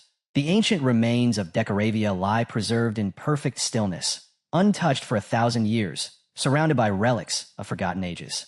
Without hesitation, Vakir raises his sword and brings it down. Steel slices through the silence. The corpse, dormant for centuries, begins to stir. A body that should never have moved again trembles, awakening as power surges back into it. Vakir studies the creature closely. It is not what it once was. Its strength has grown beyond measure, not by its own nature alone, but through centuries of feeding. The relics that surrounded it have poured their mana into the corpse, swelling its form and deepening its aura. It had hidden this truth all along, waiting for the moment of revival to reveal its true might.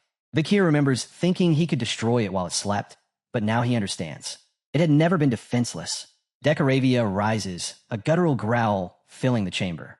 His voice follows, declaring that his power has returned, that he can now open the abyssal gate and bring ruin to mankind.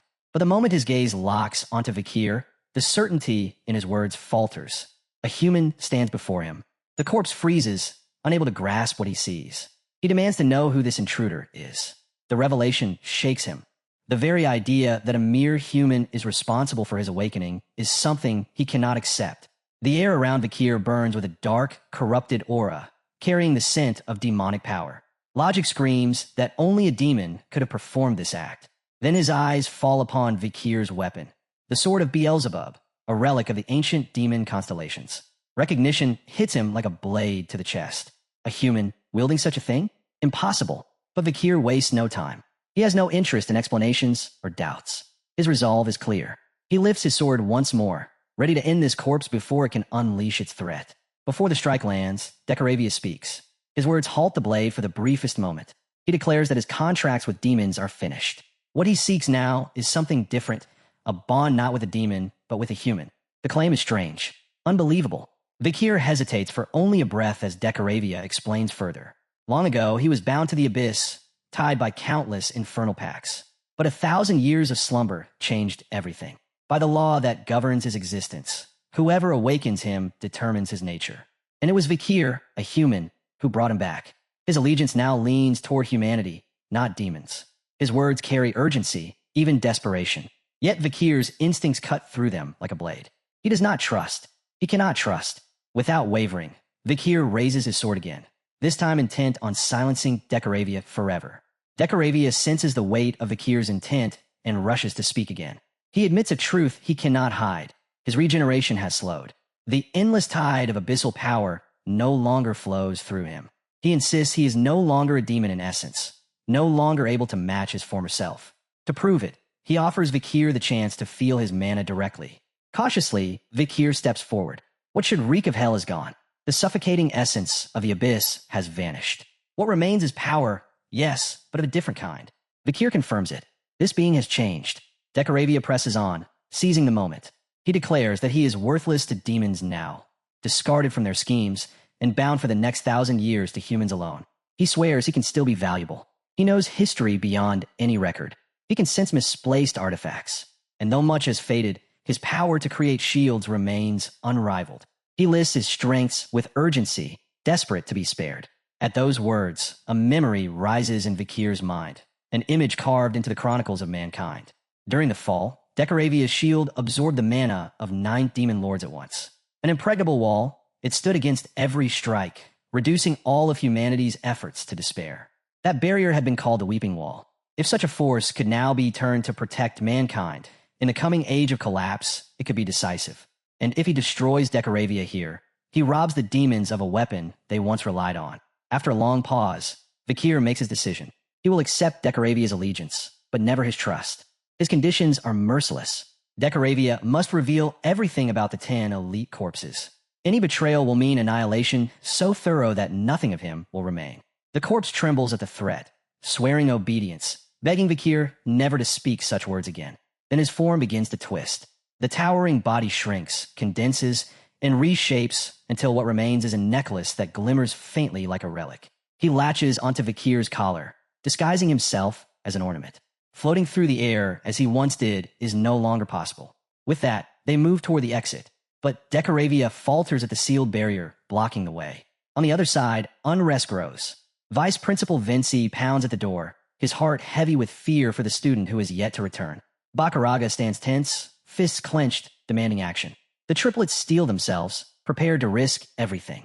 Sinclair and Dolores whisper prayers without pause, their voices filled with hope. But the master of the magic tower shakes his head, his tone grim. The barrier cannot be broken. It is absolute. Despair settles over the gathered crowd. Then, suddenly, the silence ruptures. Stone explodes outward, dust scattering through the air. From the shattered wall steps Vakir, alive, composed, untouched by the ruin around him. The crowd freezes in disbelief, eyes wide at the sight before them. Vakir steps calmly from the wreckage, dust settling around him. He explains in an even tone that he had only meant to dent the barrier, but his strike shattered it entirely. Their astonishment grows deeper when he lifts the necklace from his collar, revealing it as an artifact capable of breaking barriers. Relief sweeps through the group. Sinclair rushes forward, tears streaming as she clings tightly to him, certain she had nearly lost him forever. Bakaraga and the others gather close, their voices filled with joy and congratulations. Vakir studies their faces. None of them question how the barrier truly fell. Vice Principal Vinci simply commends his survival with quiet dignity before walking away without another word. As Vakir returns Sinclair's embrace, he realizes everything has gone exactly as he planned. The destruction of the artifact treasure room's barrier was no trivial event. The managers and headmasters of the barrier wasted no time in inspecting the inverse star, the artifact responsible for the breach. Yet what shocked the most was its silence. It showed no reaction to mana. The artifact's owner explained that once its power is spent, it cannot be fueled again. With no further answers, the discussion ended with one conclusion. The artifact had become nothing more than an ominous necklace. With that, the incident was closed, and so too came the end of the University League. Later, stepping out of the shower, Vakir notices a poster waiting for him. It is an invitation to a mock investment competition aimed at students confident in their skills at handling money and predicting the economy. Hosted by the bourgeois family, it will take place in the economy's backbones. Participants must RSVP within a week, after which the poster itself will dissolve. Reading it, Vakir wonders with dry amusement if there's a competition for everything these days. His thoughts drift when PG enters, holding something. With innocent cheer, he explains that Vakir must have left it behind in the washroom. It is the artifact. The moment Vakir takes it back, a low chuckle escapes from within. Decoravia's voice taunts, remarking how entertaining it was to observe him there. Vakir's eyes narrow, bloodshot with warning. He tells Decoravia plainly, overstep again, and it will mean death. The corpse, humbled, quickly insists he had only found the dormitory facilities curious. PG, unaware of the exchange, assumes Vakir is speaking to him. Embarrassed, Vakir shifts the artifact out of sight and steers the conversation to the poster on the table. PG explains eagerly. The competition is about predicting future stocks and sectors, and since the bourgeois family stands behind it, the winner will gain immense benefits. With a nervous laugh, he admits his weakness in combat means he has no choice but to chase points wherever he can. PG finishes with a sheepish grin, admitting that competitions like these are the only way he can prove himself. Combat may not be his strength, but he excels in everything else, absorbing information, analyzing details, seeing what others miss. Vakir quietly agrees. That's precisely why he keeps the artifact hidden from him. If Cindy Wendy ever laid eyes on PG, she would do anything to recruit him. Meanwhile, Decoravia squirms uncomfortably. Baby Madam has crawled up to Vakir's hand, happily gnawing and drooling over the artifact. But PG pays no attention. His focus is sharp. He declares with unusual determination that this time, he will defeat Sinclair. Curious, Vakir asks why. Softy admits he's lost to her before, and her skill with economics makes her an overwhelming rival. That defeat drives his desperation now. But before Vakir can reply, the clock strikes 6. PG bolts from the dorm, changing clothes in a flash as he hurries to meet his professor. Behind him, Decoravia groans, begging Vakir to get the slobbering beast off the artifact. Night falls. Elsewhere, Edward Bourbon Jr. runs through the streets, breath ragged. His mind burns with frustration. If not for Ouroboros, he would already rule the capital. But his thoughts freeze when a voice calls from behind. Panic shoots across Edward's face. He spins, demanding to know who dares approach him. His eyes widen as the figure steps from the shadows. He never sensed his presence. The night bloodhound stands before him. Vakir's gaze burns with cold fury, locking onto his prey. Edward stammers, questions spilling out. Was he sent by Ouroboros? Is he truly the night hound Ouroboros hunts? Vakir's eyes narrow. His reply is sharp. He has no idea what Edward is talking about. But then, with deliberate weight, he adds, perhaps Edward should be addressed by his priestly name, Saint Bourbon. The words strike like a blade. Edward freezes, stunned. He cannot comprehend how this stranger knows. Vakir steps closer, voice steady. He lays bare Edward's hidden life. A high-ranking graduate, a priest of the northern pseudo-cult known as Ohm. 25 years ago, he murdered his cousin, desecrated her, and offered her as sacrifice for his first demon pact. Since then, he spread ruin across countless families, climbing the cult's ranks before joining the demon army to strike against Quo Vadis. Edward grips his axe tighter, his silence heavy. His weapon rises high into the air. Vakir does not stop. He continues. Edward, armed with deep knowledge of scripture, infiltrated the temple itself, using faith as his disguise, scripture as his weapon, betrayal as his creed. Vakir doesn't stop there. He lays it all bare. Edward wasn't just a traitor in life, but a serpent during the Holy War itself.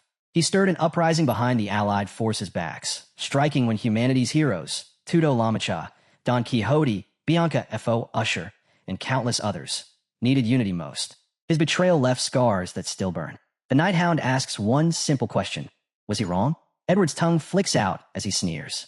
He admits the truth about being a priest, about his cousin and the vile act that began his path. But the rest? Lies, he claims. He denies it all. Before his words even fade, he lunges forward, axe raised high. But Vakir is faster. In a blur, his blade sings. Edward's head falls, severed clean in a single strike. To Vakir, the verdict is simple. Even setting aside crimes yet to unfold, Edward was filth. As he turns to leave, a scent halts him. Faint, but unmistakable, the stench of a demon. Searching Edward's corpse, he finds a poster tucked into his pocket. An exemption issued by the Old Testament faction. Confusion grips him. These exemptions should have ceased when he killed the ninth corpse, Dantalion. Yet this reeks of demon energy. Thick potent. Even Decoravia reacts, confirming it belongs to the sixth corpse, Dantalion's closest ally. Vakir's thoughts sharpen. This trail leads him back to the Quo Vadis family. He'll have to face them again. But Edward's last words linger. Ouroboros hunting the Night Hound. Claims of ruling the capital, if not for her presence. That woman isn't simply prowling for power. She's chasing criminals, and she wants him. To Vakir, the meaning is clear. She's relentless, dangerous, perhaps even unhinged. Hours later, silence returns to the city. High heels click softly on the rooftop above the bloodstained street. Ouroboros appears, shadow draped in moonlight. Her eyes fall on Edward's body, and she smiles faintly. She knows.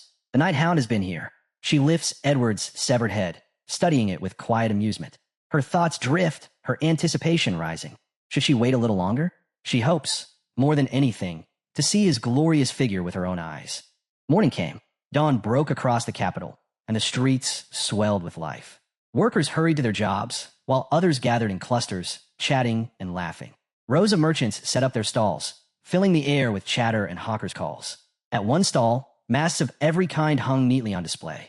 A cloaked man stepped forward, scanning them. Something catch your eye? The vendor asked warmly. Without hesitation, the man chose one, paid, and left with a polite smile. The vendor waved him off, none the wiser. That man was Vakir. Arms folded, he strolled leisurely down the bustling street. A faint smile tugged at his lips. He hadn't expected the capital to be this crowded. But then again, it was the weekend. Something ahead caught his attention. He slowed, gaze fixed on a temple overflowing with people. It was the Quoitus Temple, the second branch of the Old Testament faction. A priest stood at the entrance, planting a sign in the ground as he proclaimed a special offer. For that day only, confessions and forgiveness would be granted at half the usual price. The crowd stirred instantly, murmurs spreading in surprise. Vakir drew closer, curious. Just then, a couple exited the temple. The man wore a relieved smile, his voice light as he admitted he had carried unbearable guilt until now. But after today, he finally felt free. The woman beside him tilted her head, calm and curious. Because of something in the past, the man's grin sharpened. Yes, it was about the time he had been drunk, driving a carriage, and ran over a child. Vakir froze mid-step, his body tensing. Was he hearing this correctly? The woman frowned. But didn't the child die? The man extended his hand, his eyes gleaming coldly. The death, he said, was simply bad luck. It had haunted him for years, stealing his sleep. So he came here to repent. And today, of all days, indulgences were on sale. His twisted smile widened as he boasted about buying an expensive one. To him, that meant the debt was gone. The grieving family was owed nothing. To him, it was worth celebrating. The woman's lips curved as well. She reassured him softly that everything was fine now, and no matter what had happened, her beloved was still a good man. Around Vakir's neck, even the pendant drabia stirred uneasily. Its voice whispered to him, could such people even be called human? Aside from appearances, they were no different than demons. What had this world become? At the gates, a long line stretched across the courtyard. Everyone wanted their chance to buy indulgences at a discount. A man at the entrance read names from a list, one by one. Vakir stepped closer, watching silently, his thoughts heavy. When his turn came, he entered. Inside, before the statue of Christ, a priest greeted him warmly. Arms extended, smile gentle. He remarked that Vakir must have waited quite a while. Then came a question, what's in wait on him? Was there a particular indulgence he sought? Vakir's gaze locked onto the man. His voice was calm, but deliberate as he asked something unusual. If forgiveness covered past sins, could it also apply to sins not yet committed? The priest did not flinch. Instead, he leaned forward, smile unwavering. Yes, it was possible, he said. All it took was purchasing indulgences in advance. His tone grew probing, eager. What kind of crime was Vakir planning for the future? That smile, it never shifted, never cracked. But the more it held, the more wrong it felt. Too perfect, too inhuman. Vakir pressed his palms firmly on the table, leaning forward. His voice was heavy, final. The sin I speak of is no ordinary one. It's monstrous, unforgivable. For a moment, the priest blinked, caught off guard. Then his composure returned, and he clasped his hands together with practiced confidence. He assured Vakir he had come to the right place. But if the crime was truly monstrous, the indulgence would be expensive. Very expensive. He asked if Vakir was prepared for that cost, then invited him to wait in the VIP lounge, where tea would be served.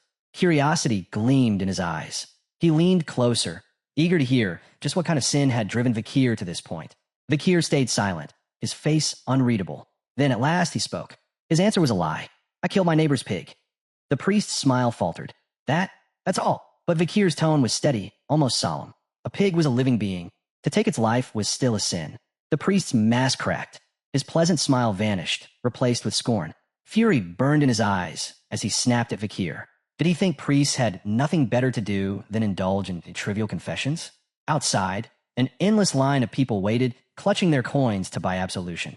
He had heard it all. Drunkards who ran children down with carriages, arsonists who reduced families to ash. And this boy came here, over a pig, grinding his teeth. The priest scrawled the seal onto Vakir's indulgence. Muttering curses under his breath, he crumpled the parchment and hurled it at him, barking for payment in gold. He ordered Vakir to take it and leave, and warned him never to return to this temple again. Unmoved, Vakir picked up the indulgence. His face betrayed nothing. He already knew the truth hidden in this place. Offering a polite thanks, he turned and walked out, his gaze fixed on the parchment in his hand. The heading read indulgence. Beneath it, all sins of the devout holder are absolved. And at the bottom, the words, issued and guaranteed by the Old Testament. Forgery will be punished without mercy. None of this surprised him. The parchment itself carried the faint taint of demons, and so did the temple. Drabia's voice murmured low, confirming the same. It, too, could sense the aura of the sixth corpse. The source wasn't here, but the connection was undeniable. Somewhere in this imperial capital, the answer was buried. Then movement caught his eye.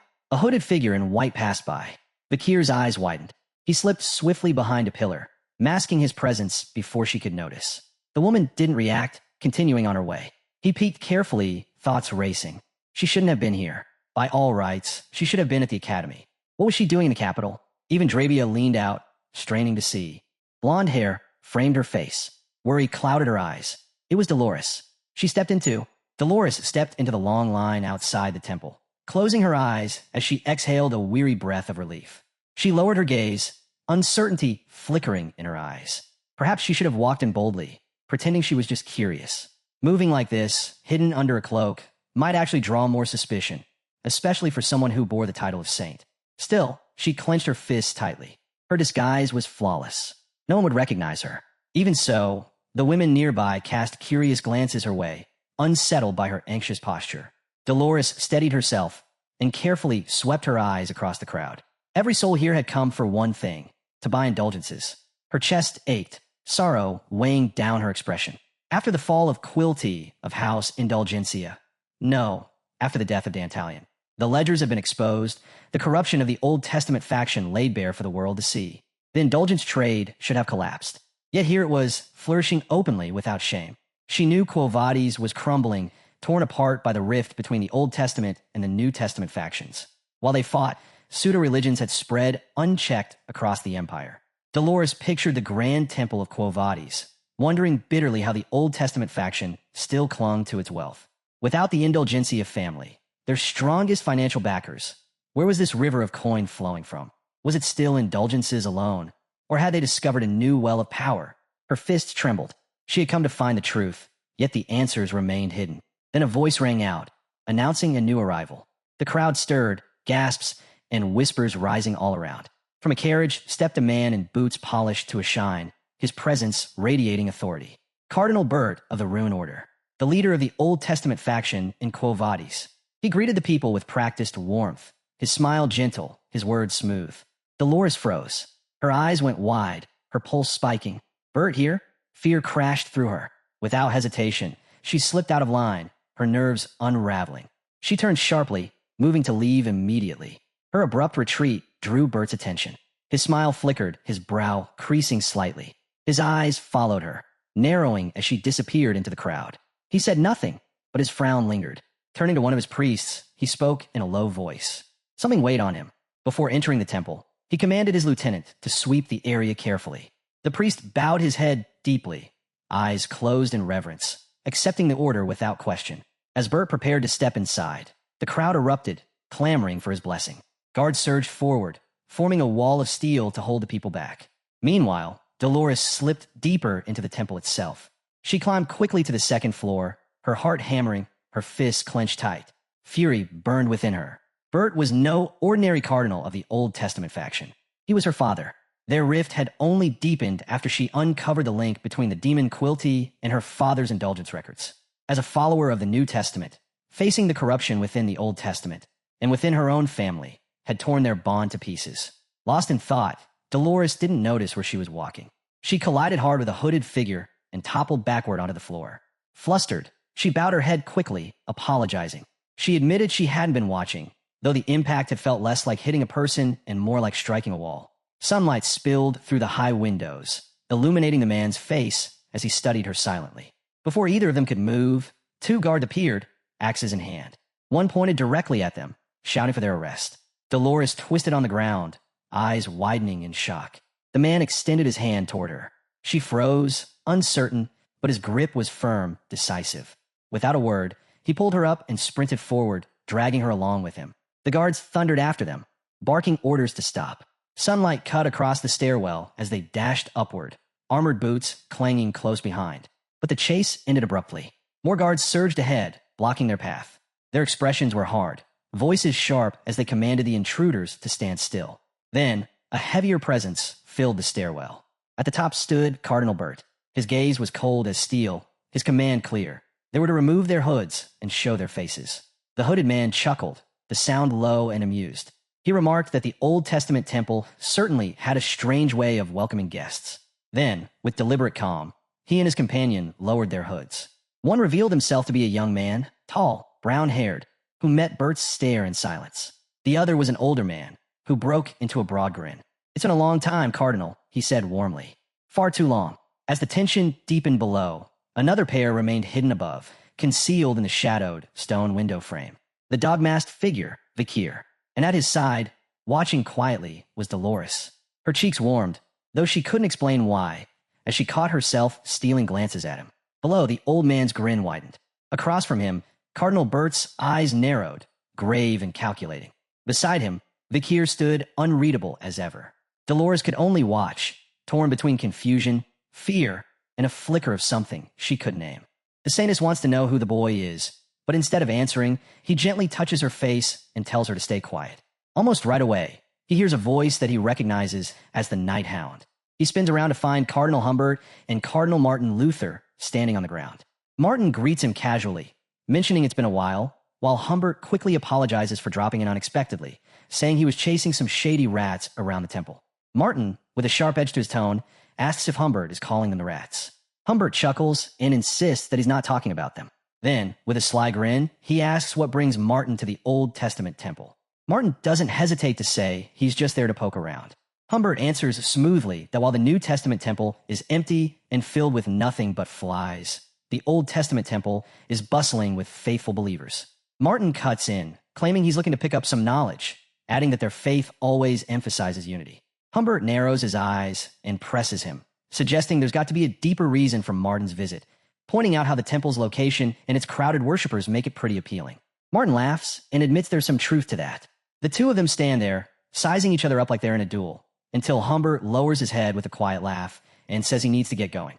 Martin politely acts like he feels bad for taking up too much of Humbert's time. Then, Humbert gestures for his knight to escort Martin and his group out of the temple. The knight bows and agrees. As they leave, Martin raises his voice and declares with serious conviction that demons swarm the land trying to divide them, but truth will win out. He adds that even if they lose kin, wealth, honor, and life, truth will stick around, and the empire will stand strong. Humbert, unable to hide his anger, glares at Martin, thinking bitterly that these guys should just get out while they still can. The scene shifts back to the Saintess and the boy. He reassures her that they've already left the temple grounds and won't be chased anymore. Grateful, she thanks him and, while taking off her veil, asks how he recognized her. He calmly explains that her disguise was way too obvious, though he's surprised no one else caught on. She chuckles softly, finding his confidence amusing, and admits there's some truth in what he says. Trying to hold back her laughter, she finally turns serious when he asks what she finds so funny. She apologizes, saying she didn't mean to offend him. It just seems like he's making jokes now, and he feels different somehow. Deep down, she remembers that time he held her, and it sparked something from her past. It reminded her of Vakir, like when she ran into him on the school stairs or when she was hiding from Quilty. Her thoughts get interrupted when the boy gets serious, pointing out she's clearly the saintess of the New Testament faction. He wants to know why she's sneaking around in disguise at the Old Testament temple. She honestly admits that the conflict between the factions and the rise of heresies and cults has forced her to act covertly. She reveals that while the Old Testament faction is getting rich off the chaos, she's here to dig into their financial schemes. With the Pope showing signs of dementia, she's left without guidance. And, as the saintess in name only, she has no real authority. So, she feels like she has to take this on herself. He listens closely and responds that it's way too heavy for her to handle alone. He reassures her that even though she might be seen as a hero one day and have great power, right now, she's just a young girl. Her story makes her vulnerability obvious. He puts together the puzzle pieces, Humbert's funding sources, the indulgences, the heresies, and the cults. All of them connect. He figures that the Old Testament faction has probably sold off their religious freedoms to the cults and heresies, masking it as indulgences and at a huge cost. That's likely why Cardinal Martin Luther is checking things out for himself. She's shocked and can't believe he recognized Cardinal Luther's intentions. She calls him Hound, realizing his investigation goes deeper than she thought.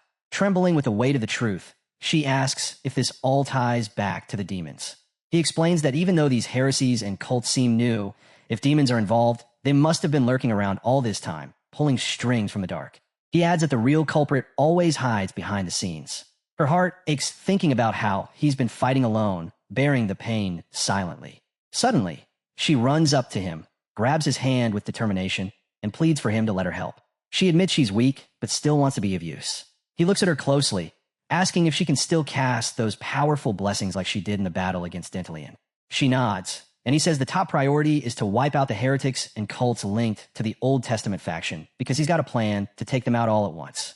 She's taken aback, wanting to know how he plans to do that. Without a second thought, he lifts a finger towards her and says he'll need her body. Shock waves through her, and she instinctively wraps her arms around herself, trembling at his words. But he just looks at her with steady resolve. The scene kicks off at the Quo Vadis' New Testament sect temple, located just outside the main city. Suddenly, someone pipes up, saying it's been a minute since they all gathered. A guy in a white outfit steps up and praises his leader, claiming he seems to get younger every day. Another person chimes in, saying the leader's presence looks even more powerful, but he does seem a bit thinner now. With a cheeky grin, he asks if the weight loss is due to his new girlfriend. Charles, the head of the Manson sect, sheepishly admits she was already married, but when he whispered sweet promises of freedom through their beliefs, she ditched her vows to follow him. OM, the leader of the Aum sect, laughs and brags that just by talking, people throw gold and food at him, making life easy for him. Then El Mani, the head of the New World sect, jumps in, saying nobody would dare to go against God's words. He waves around a page with an invite to a sacrament feast from the Quo Vadis' New Testament sect, claiming it means they're finally recognized as an official group. OM backs this up, saying the feast, where they eat bread and drink white wine, represents sharing the saints' flesh and blood, and it basically means they're teaming up. Charles pipes in, saying it's about time the New Testament folks came around and reached out for support, calling it a lucky break. El Mani sneers, adding that these supposedly righteous New Testament people have figured out they can't beat the Old Testament sect without some cash backing. The three leaders head deeper into the temple, and suddenly, they stop in shock as a girl steps into view. She's wearing a mask and is tangled up in a rope that looks like a snake. With a sharp voice, she asks why there's so much junk piled up in one spot. Knights quickly surround her along with the leaders, while a boy watches quietly from the shadows. Then, the saintess realizes who she is and whispers the name, Ouroboros, remembering the Hound of the Knight's prophecy about her. The sect members want to know how she got here, and she responds with disdain, saying she came following reports of the Hound but only found a bunch of rotting garbage. Her insult really ticks off the leaders, and they order their knights to take her down. The soldiers charge at her with their weapons up, but the rope in her hand whips around and sends them flying before smashing them down to the ground. Everyone gasps in shock as she laughs, calling them rebels not even worth their titles. OM tries to say something, but Charles interrupts, raising a hand and declaring that she's got some nerve acting so boldly in front of the gods. He claims to be the divine leader of the Manson sect and tells her that she can become his 21st wife if she wants to avoid punishment. Without missing a beat, she lashes out with her rope, crushing him instantly as blood spills everywhere. She mocks him for pretending to be a god when he can't even defend himself against one attack. Elmani yells back, insisting he fears no one and that he's the true god reborn in this world. He lifts his hand, ready to unleash his power, but she just calmly splashes a vial of something on him.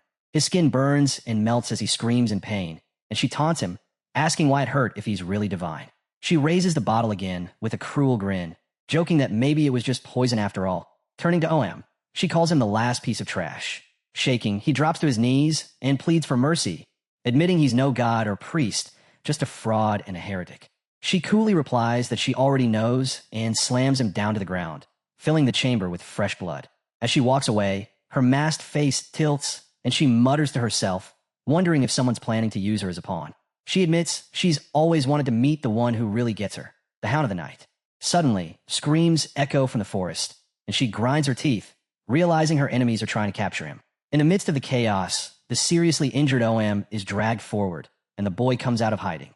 He says he'll interrogate Oam while she searches for the sex documents. Reaching into his pocket, he pulls out a pendant that looks like a coin and holds it up in front of Oam. It glows as he warns that keeping quiet won't help him and demands answers. Under its influence, Oam starts to talk and reveals that the ledgers are hidden under the carriage floor, containing records of money trails and secret papers. Shock hits them as they hear the knights outside shouting orders to seize everything. They rush out, but they're too late. The saintess curses under her breath, realizing their target has slipped away. The boy asks if she found the leader, and she confirms that she did. He shows her a book, and she explains that the people killed outside the temple were villains who exploited faith for personal gain. As harsh as it sounds, she believes their destruction is justified, a cleansing that the Hound of the Night represents. Still feeling uneasy, she asks how he knew Ouroboros would show up there. He reveals that it was the bourgeois family pulling the strings from the shadows. As she looks over the transactions in the ledger, her eyes widen in surprise. It shows the bourgeois family funding both cults and heretics while secretly buying indulgences from the Old Testament sect, fueling the fierce rivalry between faiths.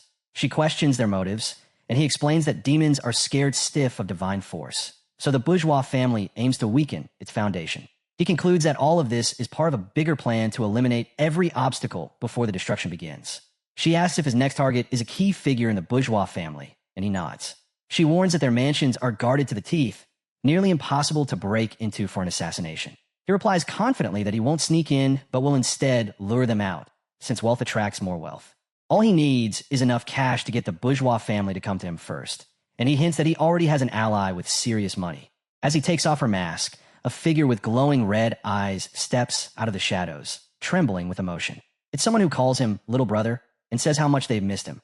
He freezes in dread, thinking bitterly that this twist of fate can only lead to trouble. A few days later, Vakir found himself regretting that statement. A woman's voice rang out, bright and teasing. "Ah, my little brother, you didn't even write to me." Before he could respond, she grabbed his cheeks and began stretching them mercilessly. Her long dark hair shimmered as she leaned in, grinning from ear to ear. "I've missed you so much," she said, her tone dripping with playful affection. Vakir's face was caught between her fingers, his patience visibly unraveling. "Let go," he muttered flatly. She only laughed, ignoring his protests completely. From the side, Sancho, Tudor, and PG stood frozen, mouths slightly open, unable to process what they were seeing. Vakir groaned, resigned to his fate, while the woman continued to ruffle his hair like a mischievous older sister. As her laughter echoed through the room, Vakir sighed deeply and muttered under his breath. "This isn't what I meant." Tudor blurted out the thought that had been sitting on everyone's tongue. "I can't believe Vakir actually has a family." PG immediately leaned toward him and whispered, "You probably shouldn't say that out loud." Sancho, still trying to piece things together, added, "It's just..." Vakir's never mentioned anything about himself before, not even once. So seeing this, it's kind of surreal. Tudor scratched the back of his neck, flustered. "Yeah, I don't even know why I'm this surprised." Meanwhile, the woman was still going strong, leaning in close, her teasing relentless. "Well," she said, eyes glinting mischievously, "should we share a kiss? It's been so long, little brother." Vakir's expression didn't change. His patience, however, was clearly at its limit. When his friends finally decided to leave, still whispering and throwing him stunned glances as they slipped out, the entire room seemed to exhale. The laughter vanished. The atmosphere shifted. The woman sat across from Vakir at a wooden table, the playfulness gone from her eyes. "So," Vakir said flatly, "they're gone." She nodded, resting her chin on her hand. I had to come in person, she said, sounding tired. The message I brought was too important to send through anyone else. Then she flinched, pressing a hand to her forehead. For a brief moment, her face flickered, her features aligning perfectly with Cindy Wendy's, the faint red bump on her forehead glowing in irritation. She grumbled under her breath. Honestly, what kind of brother hits his visiting sister just for being affectionate? Vakir didn't answer. Before he could, she continued, her tone now calm and practical. I had to act over the top earlier. It was the only way to keep suspicion off us. No one could suspect we're actually related. Her posture straightened. She crossed one leg over the other, the arrogance returning like armor. Anyway, you should be grateful I even came. I had other things to do, you know. Vakir's reply was sharp, cutting through her theatrics. That's enough, he said. His voice turned cold. How's the trade with the sea natives? The shift in tone made her sit up immediately, expression turning serious. It's going smoothly, she replied. 3 major trades so far, no problems. Vakir nodded once. Good. The silence that followed hung heavy between them. Then his red eye flickered faintly in the dim light. Any word from the Balak tribe? Cindy Wendy closed her eyes, shaking her head slowly. Nothing. They vanished. They used to show up at every exchange, but this time, not even a trace. We're still searching. Vakir leaned back, thoughtful. Something wasn't right. A memory rose in his mind. The piercing, commanding gaze of the white-haired leader of the Balak tribe. With a figure like that leading them, disappearance seemed unthinkable. Still, something had happened. Cindy Winnie broke the silence again. She reached into her bag and set a heavy pouch on the table between them. Here, as requested, the war funds. When Vakir untied it, golden light spilled across the table. The coins shimmered, catching the faint glow of the candlelight. Once the matter of gold was done, Cindy Windy folded her hands together, her expression darkening. The air around her shifted once more. No longer playful, no longer businesslike. There's one more thing, she said, her voice low. Something you need to hear. Her crimson eyes gleamed sharply as she spoke the name. The head of the bourgeois family, Bartholomew de Bourgeois, a hard-faced man with a thick beard. Her words lingered in the air like a curse, heavy and final. Her next words hit like a hammer. Bartholomew de Bourgeois is the demon. Vakir froze. His hands clenched together as the weight of her words sank in. He had long suspected that the corruption within Quo Vadis, one of the Empire's 7 great families, had to stem from a source of immense power, someone seated high above the rest. Still, hearing it confirmed made the truth settle cold in his chest. Cindy Wendy's voice remained steady, though the tension in her tone was clear. The bourgeois family is the wealthiest in the entire empire, she said. If you plan to approach them, that bag of gold won't even make them blink. I can bring more funds if you need it. Vakir shook his head. This will do, he said evenly. It's just seed money. Seed money. Cindy Winnie echoed, brow furrowing. The bourgeois family doesn't care about wealth, he explained. They care about how wealth is earned. To catch their attention, you have to make money in a way that intrigues them. Only then will they look your way. A subtle grin tugged at the corner of his mouth as he reached into his coat and unfolded a flyer. Bold letters stretched across the page. Mock investment tournament, hosted by the bourgeois family. That's where I'll start, Vakir said calmly. I'll use this money to enter, and I'll win. Cindy Wendy's reaction was instant. Her eyes widened, disbelief twisting her face. Blue lightning flickered faintly around her, energy crackling in the air. Have you completely lost it? She shouted. That plan is insane. That's outright fraud. The scene shifts. Under the glow of the moon, a towering building rose over the city, its windows shimmering like faint stars. Inside, in a dimly lit office, the air was thick with authority. A man with long, wavy blue hair stepped through the door after a quiet knock. Principal Smith, you called for me? He asked respectfully. Behind the desk stood a tall man with broad shoulders and golden hair cascading down his back. At his side rested a magnificent blade, the sword of winter. Winston Smith, principal of Colossio Academy, turned slowly to face him, his presence commanding yet calm. For a moment, Vinci Morg, the man who had entered, let his gaze settle on the sword. The fact that the well was unsheathed could mean only one thing. The principal had just returned from the field. Inwardly, Vinci recalled the legends surrounding the man before him. A swordsman whose strength was said to rival the patriarchs of the Empire's greatest warrior clans. Winston gave a faint, knowing smile. It seems your vacation ended earlier than planned, he said. Please take a seat. Vinci obeyed, though tension lingered in his shoulders. The principal wasted no time. I've heard that Professor Sadie has been causing quite a bit of trouble during my absence. Vinci's composure cracked instantly, frustration flashing in his eyes. Trouble, he repeated, his tone edged with disbelief. That's putting it mildly.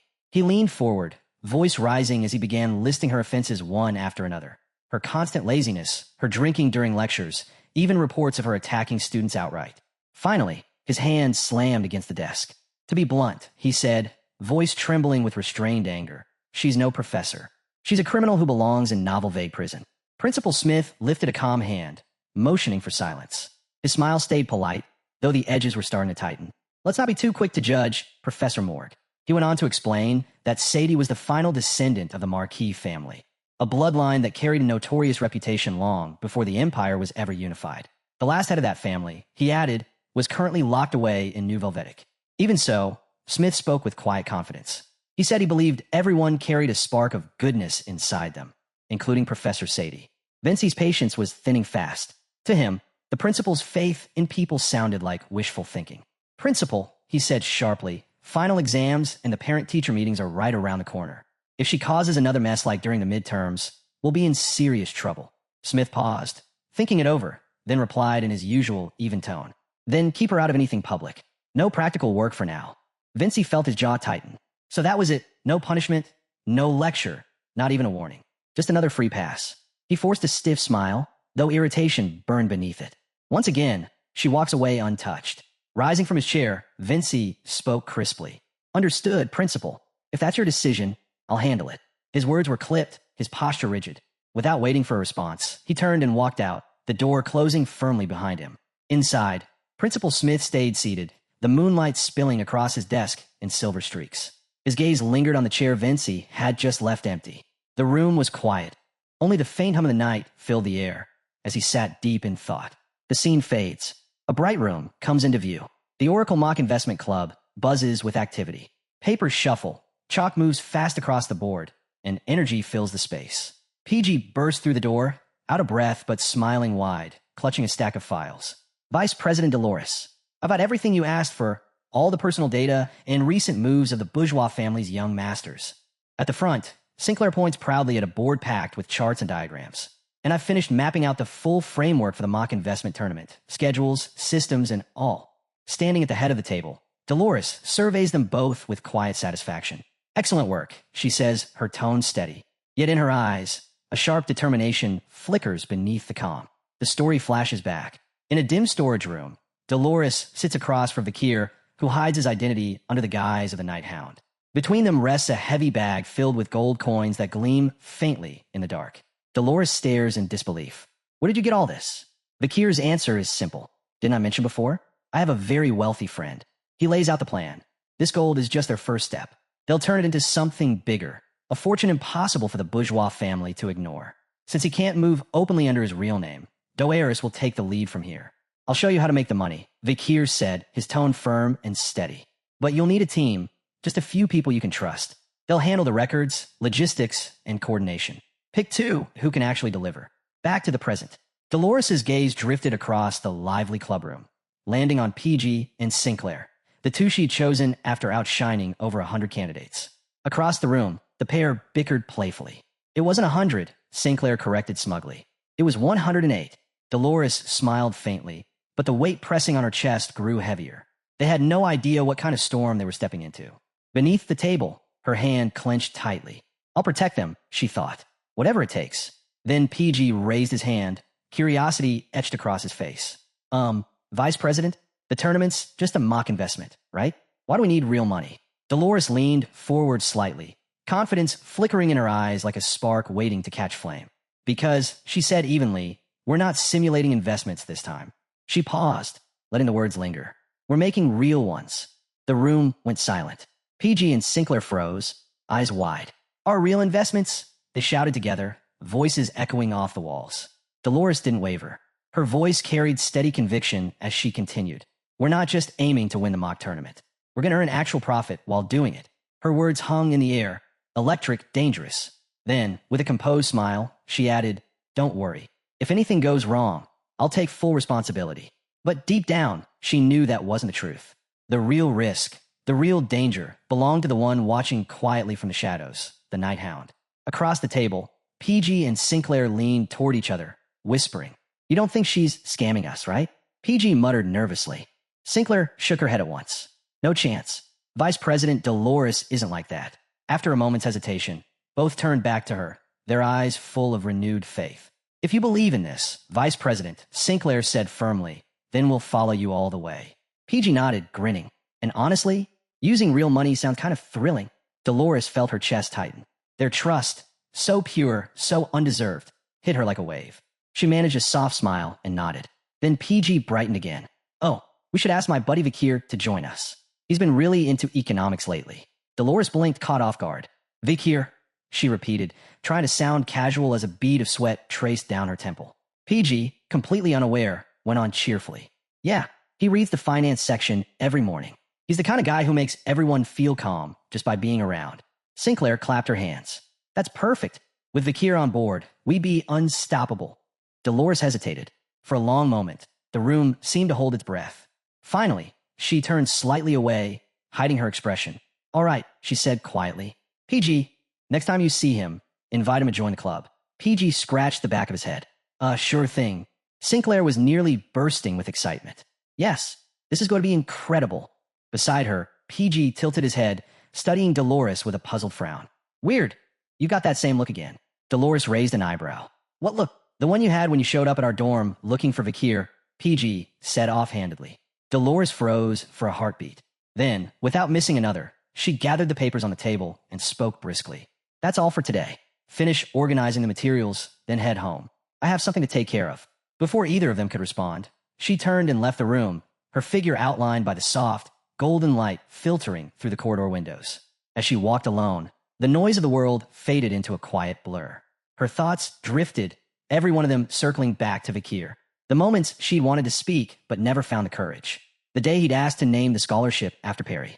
How she wanted to thank him, knowing he had been there in Perry's final moments. She remembered the steady way he defended her, the calm strength in his voice during the student council elections, the hand he'd offered when she needed it most. A faint smile crossed her lips. I just wanted to thank you, she thought. Even once would have been enough. Her memories flickered like scenes from a life that had passed too quickly. Days in the frozen northern forests, where they'd stood side by side against the wind, the desperate fight against the demon Andromaeus, when every breath had felt like borrowed time. Each moment had given her the chance to speak, and every time, she let slip away. She sighed quietly. The truth was simple. Whenever she faced him, her thoughts tangled, her composure vanished. Even when she spoke with the masked night hound, that same steady calm reminded her of Vakir. Before she knew it, her heart would find its way back to him again. Now, bathed in the golden light of late afternoon, she made a quiet promise to herself. No more hesitating. Maybe today would be different. Maybe today, she'd finally say the words she'd held back for so long. Her steps slowed, lost in thought. She hadn't noticed where she was until she stopped, standing face to face with Vakir himself. He blinked in surprise. Dolores? What's wrong? Her pulse raced. Every line she'd rehearsed vanished from her mind. She looked down, drew a steady breath, and clenched her fists tightly at her sides. Then she lifted her head. Her cheeks were warm, but her eyes burned with determination. Vakir, she said, her voice trembling only slightly. There's something I need to tell you. The hallway went utterly still. The world seemed to hold its breath as the moment hung, suspended between them. Vakir froze. His crimson eyes locked onto Dolores, the world narrowing to the space between them. She stood there, cheeks faintly flushed but gaze steady, gathering her courage as she began to speak. Her voice trembled softly. There was something she needed to tell him. But before she could continue, Vakir suddenly spoke. Wait. He stepped closer. Dolores blinked, startled, and instinctively took a step back, but his quiet voice stopped her in place. Don't move. The space between them disappeared in an instant. Her pulse raced, her thoughts scattering. Why is he so close? Then, without warning, his hand lifted, not toward her face, but to the top of her head. His touch was gentle as he brushed through her hair and gave a light pat. Dolores froze, eyes wide, then slowly closed them. Her breath catching as confusion flooded her mind. When he finally pulled his hand away, the reason became clear. Dangling between his fingers was the pendant decoravia, and clinging to it, a tiny, trembling spider. Both looked as though they'd just seen a ghost. Vakir's gaze turned cold. His demonic artifacts squirmed in his grip, visibly uncomfortable under the weight of his silent fury. He said nothing, but the message in his eyes was unmistakable. What kind of nonsense were they trying to pull this time? The little spider, quivering, squeaked out a desperate excuse, insisting it had only been sightseeing with the perverted decoravia, trying, and failing, to shift the blame. Vakir's eyes narrowed further. The quiet promise of retribution glimmered there, a warning of what awaited them once they were back in his room. Completely unaware of any of this, Dolores tilted her head, her voice soft. Vakir, in an instant, his hand dropped behind his back, hiding both the pendant and the spider. His expression smoothed into calm neutrality. There was a bug on your head, he said evenly. Sorry if I startled you. Dolores blinked, blushing again as she touched her hair. Oh, it's fine. Really. Thank you. For a moment, she stood there, trying to recall what she'd meant to say. But the courage that had carried her this far was gone. When Vakir asked what it was she wanted to tell him, panic set in. Her face turned crimson as she waved her hands frantically. It's nothing. Really. Nothing weird at all. Inside, she scolded herself. Idiot. What are you thinking? Desperate to steer the conversation elsewhere, she blurted, are you interested in the mock investment tournament? Vakir tilted his head slightly. The one that's coming up soon? Why, yes, she replied quickly. PG, Sinclair, and I form a club for it. We were hoping you might want to join us. He shook his head once. I appreciate it, but I already have responsibilities with the newspaper. I don't have time for other clubs. Dolores' smile faltered, her voice softening. I see. Then you must be really busy. He gave a quiet nod, turned, and started down the hall, the pendant and spider still hidden behind his back, both shaking in terror at what awaited them later. Dolores forced her tone to stay cheerful as she called after him. Take care, Vakir. He lifted a hand in silent acknowledgement without turning back. Their paths split, footsteps fading in opposite directions, leaving only the echo of what might have been. Just as they were about to part ways completely, Vakir's voice cut through the quiet hallway. Dolores. She stopped, turning in surprise. He looked back over his shoulder, his tone calm and even. Good luck in the competition. For a heartbeat, she just stood there, frozen. Then her face flushed red as the words sank in. Teach, thank you, she stammered softly, her hand brushing through her hair as she tried to hide her smile. Her chest felt light, fluttering with a nervous but unfamiliar warmth. 2 weeks later, a blinding shimmer of gold filled the great hall. Coins glittered under the morning light, piled into shining mountains that seemed to stretch forever. Dolores, PG, and Sinclair stood at the center of it all, completely speechless. PG was the first to break the silence, his voice cracking in disbelief. This is insane. I've never seen this much money in my life. Dolores, how did you pull this off in just 2 weeks? Dolores didn't answer right away. Her eyes reflected the gold around her, as if trying to convince herself it was real. I didn't think the Nighthound's plan would actually work this well. The scene flashed back. In a dimly lit room, Dolores sat across from the Nighthound. His voice was low but steady, his instructions precise. First, he began, you'll need 960 investors, the gullible kind. Then divide them into 2 groups of 480 each. He leaned forward slightly, shadows cutting across his mask. To the first group, tell them a certain stock will rise. To the second, tell them it will fall. Dolores listened intently, her pen flying across the page as she took notes. Then, he continued, wait for the results. One prediction will be right. Keep the group that got it correct and repeat the process. Split them again, half one prediction, half the opposite. Do this 5 times. He paused before adding, after 5 rounds, only around 30 investors will remain, the ones who always got the right answer. They'll believe the Oracle Club's predictions are perfect. Dolores frowned slightly. And the others? They'll lose faith and walk away, he said flatly. But those last 30, they'll become true believers. To them, it'll look like you never make a mistake. A faint smile curved his lips. Once word of your perfect record spreads, you won't need to chase investors anymore. They'll come to you, throwing money at your feet. And that was exactly how it happened. The Nighthound's final words echoed in her memory, clear as if he were still in the room. When the money starts flooding in, gather it all, along with the seed funds I gave you, and invest everything into the Cindy Merchant Group. Dolores had hesitated back then, her voice tight with unease. All of it? That's too risky. If it fails, we lose everything, and the investors will come after us. Her concern had been genuine, but the Nighthound's calm never faltered. His confidence was absolute. His plan, sharp, dangerous, and methodical, had worked. At least for now. The flashback continued. Dolores's hesitation lingered, but the Nighthound's voice carried absolute certainty. His crimson eyes glimmered faintly in the dim light. Don't worry, he said evenly. The Cindy Winnie Merchant Group is in capable hands. I can vouch for the one managing it. Their skill in business is second to none. Leaning back slightly, he continued, his tone calm yet assured. The profits you'll see from this investment will exceed anything you've ever imagined. Back to the present. Dolores stood motionless, staring at the golden mountains piled high before her. The plan had worked, exactly as he'd said it would. The success felt almost unreal, like a dream she hadn't yet woken from. PG and Sinclair, however, were far from calm.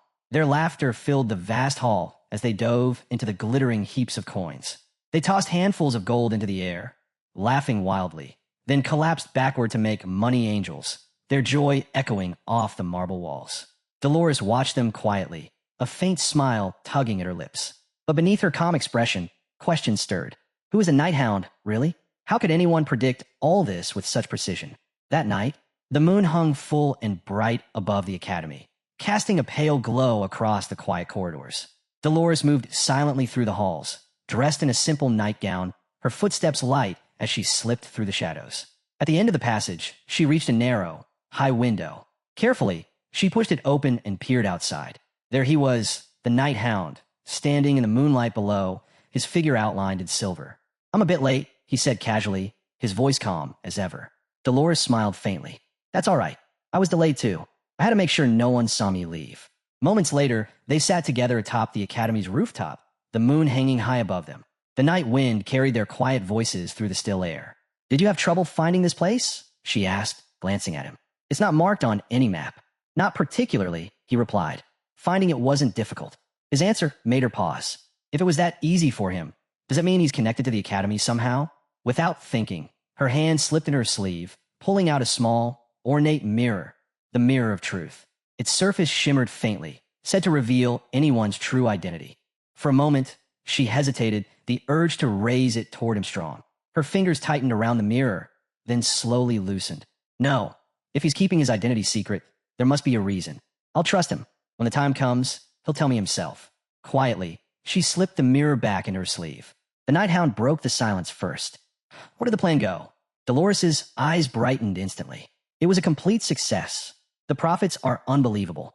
I never thought it would work so perfectly. He gave a slow nod, his expression unreadable beneath the moonlight. "You really are something," she said, her voice filled with genuine awe. "I knew you were strong, but I didn't realize you had such a talent for finance too." He turned his gaze toward the glowing rooftops below, his voice calm but laced with quiet resolve. "Don't get too comfortable," he said. "There's still one final step before the real battle begins." Dolores blinked, taken aback. "Final step? What do you mean?" The night hound's tone deepened, his words carrying quiet weight. "To bring down the bourgeois family, we'll need someone on the inside, a person close enough to know their secrets, yet opposed to the current family head, Bartholomew." His crimson eyes glimmered under the moonlight as he gazed out over the sleeping city. "Find that person," he said softly, "and the bourgeois family will fall." Dolores frowned, doubt flickering in her eyes. "Someone that high up?" she asked. "They'd be living comfortably, protected, even. Why would anyone like that turn against their own family head? Does a person like that even exist?" The night hound didn't respond right away. Instead, he reached into his cloak and drew out a rolled newspaper, its edges yellowed with age. Wordlessly, he handed it to her. Dolores unrolled it carefully. It was an old financial issue, the ink faded but still clear enough to read. Her eyes traced the lines of the article he pointed to, an account of a long-past succession struggle within the bourgeois household. The bourgeois family, she murmured as she read. At the time, the strongest candidate for family head was the eldest son, Bartholomew de Bourgeois. She kept reading until her gaze stopped on another name. Her breath caught. Damien Bourgeois. The night hound gave a slow nod. The second son. He competed for the position of family head, but came in second, the runner-up in their family's little power game. His arms folded across his chest, his tone as calm as ever. He lost that fight, and with it, most of his political influence. But now, he's the director of the Imperial Mint. That makes him the perfect insider. Powerful, well-placed, and likely still holding a grudge. Dolores's eyes widened in disbelief. "Damien, I know that name." She looked up quickly. He was the one overseeing the bourgeois family's quest during the second round of the University League. Her voice softened, thoughtful. "I never imagined he once fought his own brother for control." She looked back at the night hound, her expression now focused, resolute. "If he's our key," she asked quietly, "then how do we reach him?" The scene shifted. The night sky burst into color, fireworks painting the horizon with streaks of red, gold, and violet. Beneath that dazzling canopy, the capital city glowed with life. Inside a grand ballroom draped in silk and marble, music filled the air. Laughter rippled through the crowd as nobles and officials in elegant attire mingled beneath the sweeping chandeliers.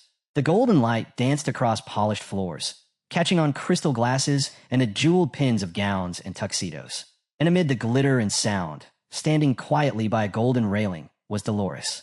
Her gown shimmered pale blue under the chandelier's glow, each movement catching the light like rippling water. Her hair was neatly pinned, a single rose choker resting at her throat. For a brief moment, she simply stood there, taking all in. The perfume, the laughter, the distant music, the world of the wealthy and powerful, spinning around her like a dream. A soft flush touched her cheeks as she exhaled and whispered to herself, "So, I made it. I'm here." Her gaze swept across the glittering sea of faces below, her pulse quickening. She was no longer just a guest tonight. She was hunting for the man who could turn the tide, Damien de Bourgeois. The scene opens inside the Grand Castle, where colorful fireworks light up the night. Preparations for the big event are almost done, and inside, the place is buzzing with chatter. Guests are standing around, talking and laughing, when suddenly someone taps a spoon against a wine glass to get everyone's attention. The noise quiets down, and two people step forward, greeting the crowd. The host for tonight's party and members of the Oracle Club introduce themselves as PG and Sinclair. PG smiles and thanks everyone sincerely for coming, then announces that their club president, Dollars, will now give her welcome speech. As Dollars walks up to the center between them, the entire hall turns its focus to her. She closes her eyes for a brief moment, takes a deep breath, and begins to speak. She thanks everyone again for being there, explaining that this event is dedicated to the respected seniors of the business community. She says they arranged this gathering because it's a great chance to meet, connect, and build relationships that she hopes will last long after tonight's party ends. As her speech finishes, golden energy suddenly bursts through the hall, dazzling everyone. The crowd gasps in awe, excitedly watching the shimmering light spread. Someone whispers that it must be the saint's blessing. It's so beautiful. Nearby, the Night Hound is quietly standing with a tray of wine glasses, watching everything unfold. His mind drifts back to when Dollars was first shocked by his suggestion about the party. Back then, he had told her to host a grand event and invite the Empire's top tycoons, including Damien. He explained that since rumors about the Oracle Club were already circulating among the business elite, status wouldn't be a problem. The real issue was money. She had hesitated, saying they didn't have enough funds.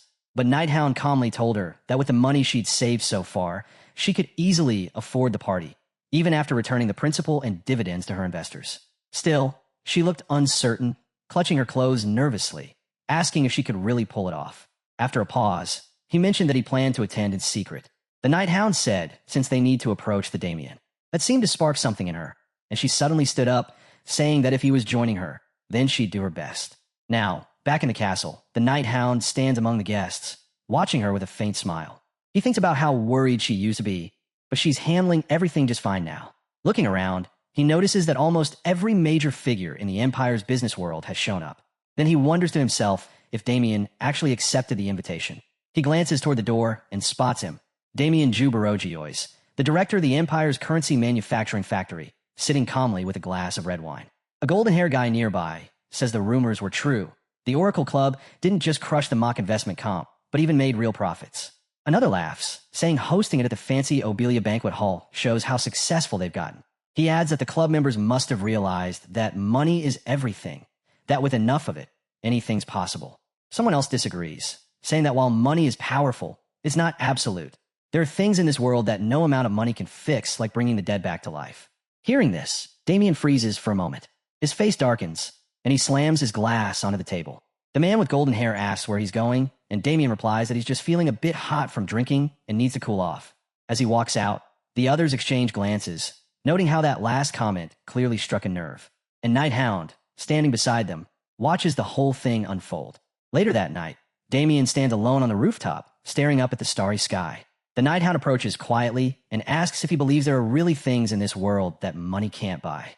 Damien turns his head slightly, curious why he's asking now.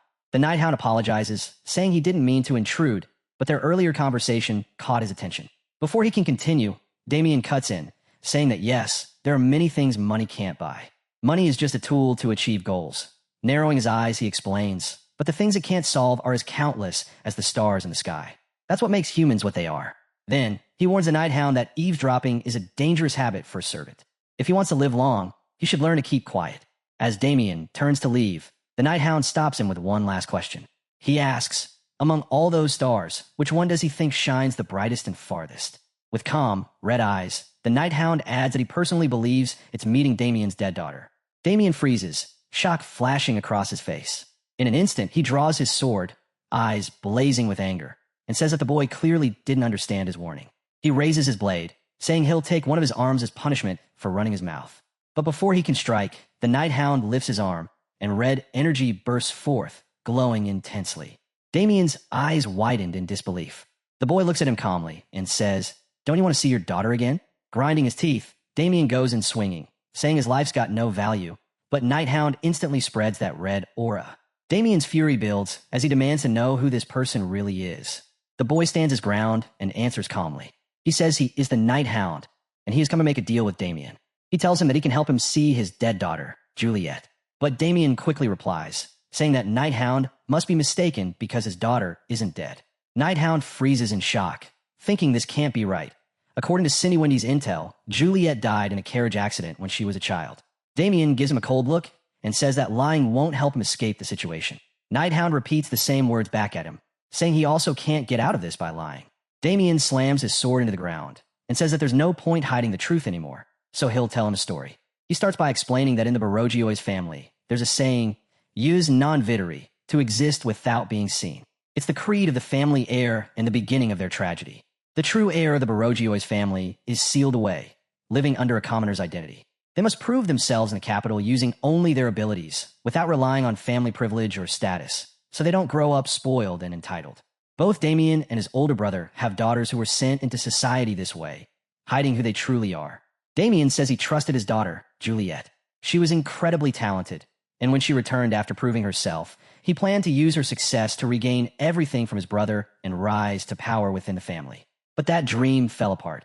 Juliet came to him one day, begging for money to treat Romeo, a poor soldier she'd fallen in love with while volunteering. She was ready to give up her position as heir for him. Damien remembers being furious. He thought Romeo had ruined his daughter's future, the very future he'd built for her. He recalls her crying and begging him, saying Romeo would die without treatment. But instead of helping, Damien ordered his men to take Romeo away. That day it was raining. In his anger, Damien beat Romeo nearly to death, thinking that Juliet would come to her senses if she saw the man she loved suffer. He shouted at her, telling her that because of her childish and reckless choices, she had thrown away her chance to be the heir and would live branded as a failure.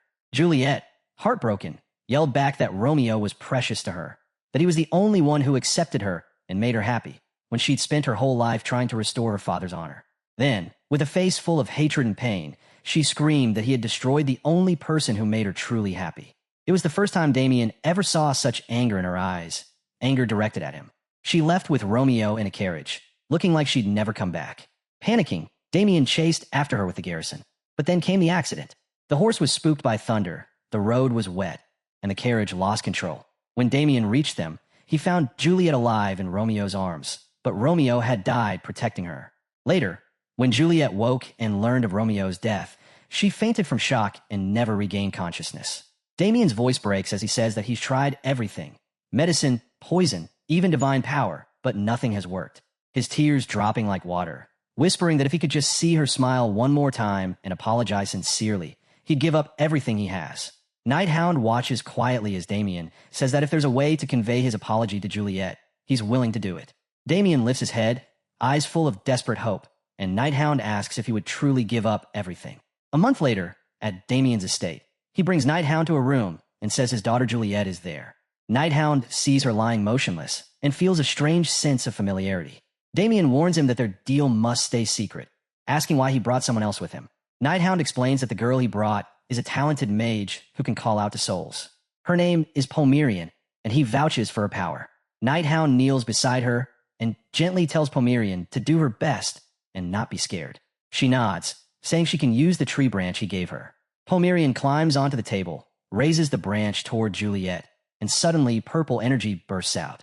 Candles around the room flare to life as the air fills with magic. Damien watches in disbelief as the energy gathers around his daughter, and slowly, Juliet's consciousness starts to awaken. Then Damien gasps. Juliet's form flickers with light, and beside her, another figure appears. Damien falls to his knees and whispers, "Juliet, Romeo, is it you?" Both figures stand surrounded by glowing purple energy. Tears stream down Damien's face as he breaks down, saying he was wrong, that he ignored Juliet's feelings and destroyed her happiness because of his pride. He calls himself trash, unworthy of forgiveness, but begs Juliet to live and wake up. Palmyrian suddenly speaks up and says that Juliet's soul has answered. She's refusing to return. She's planning to find Romeo and die.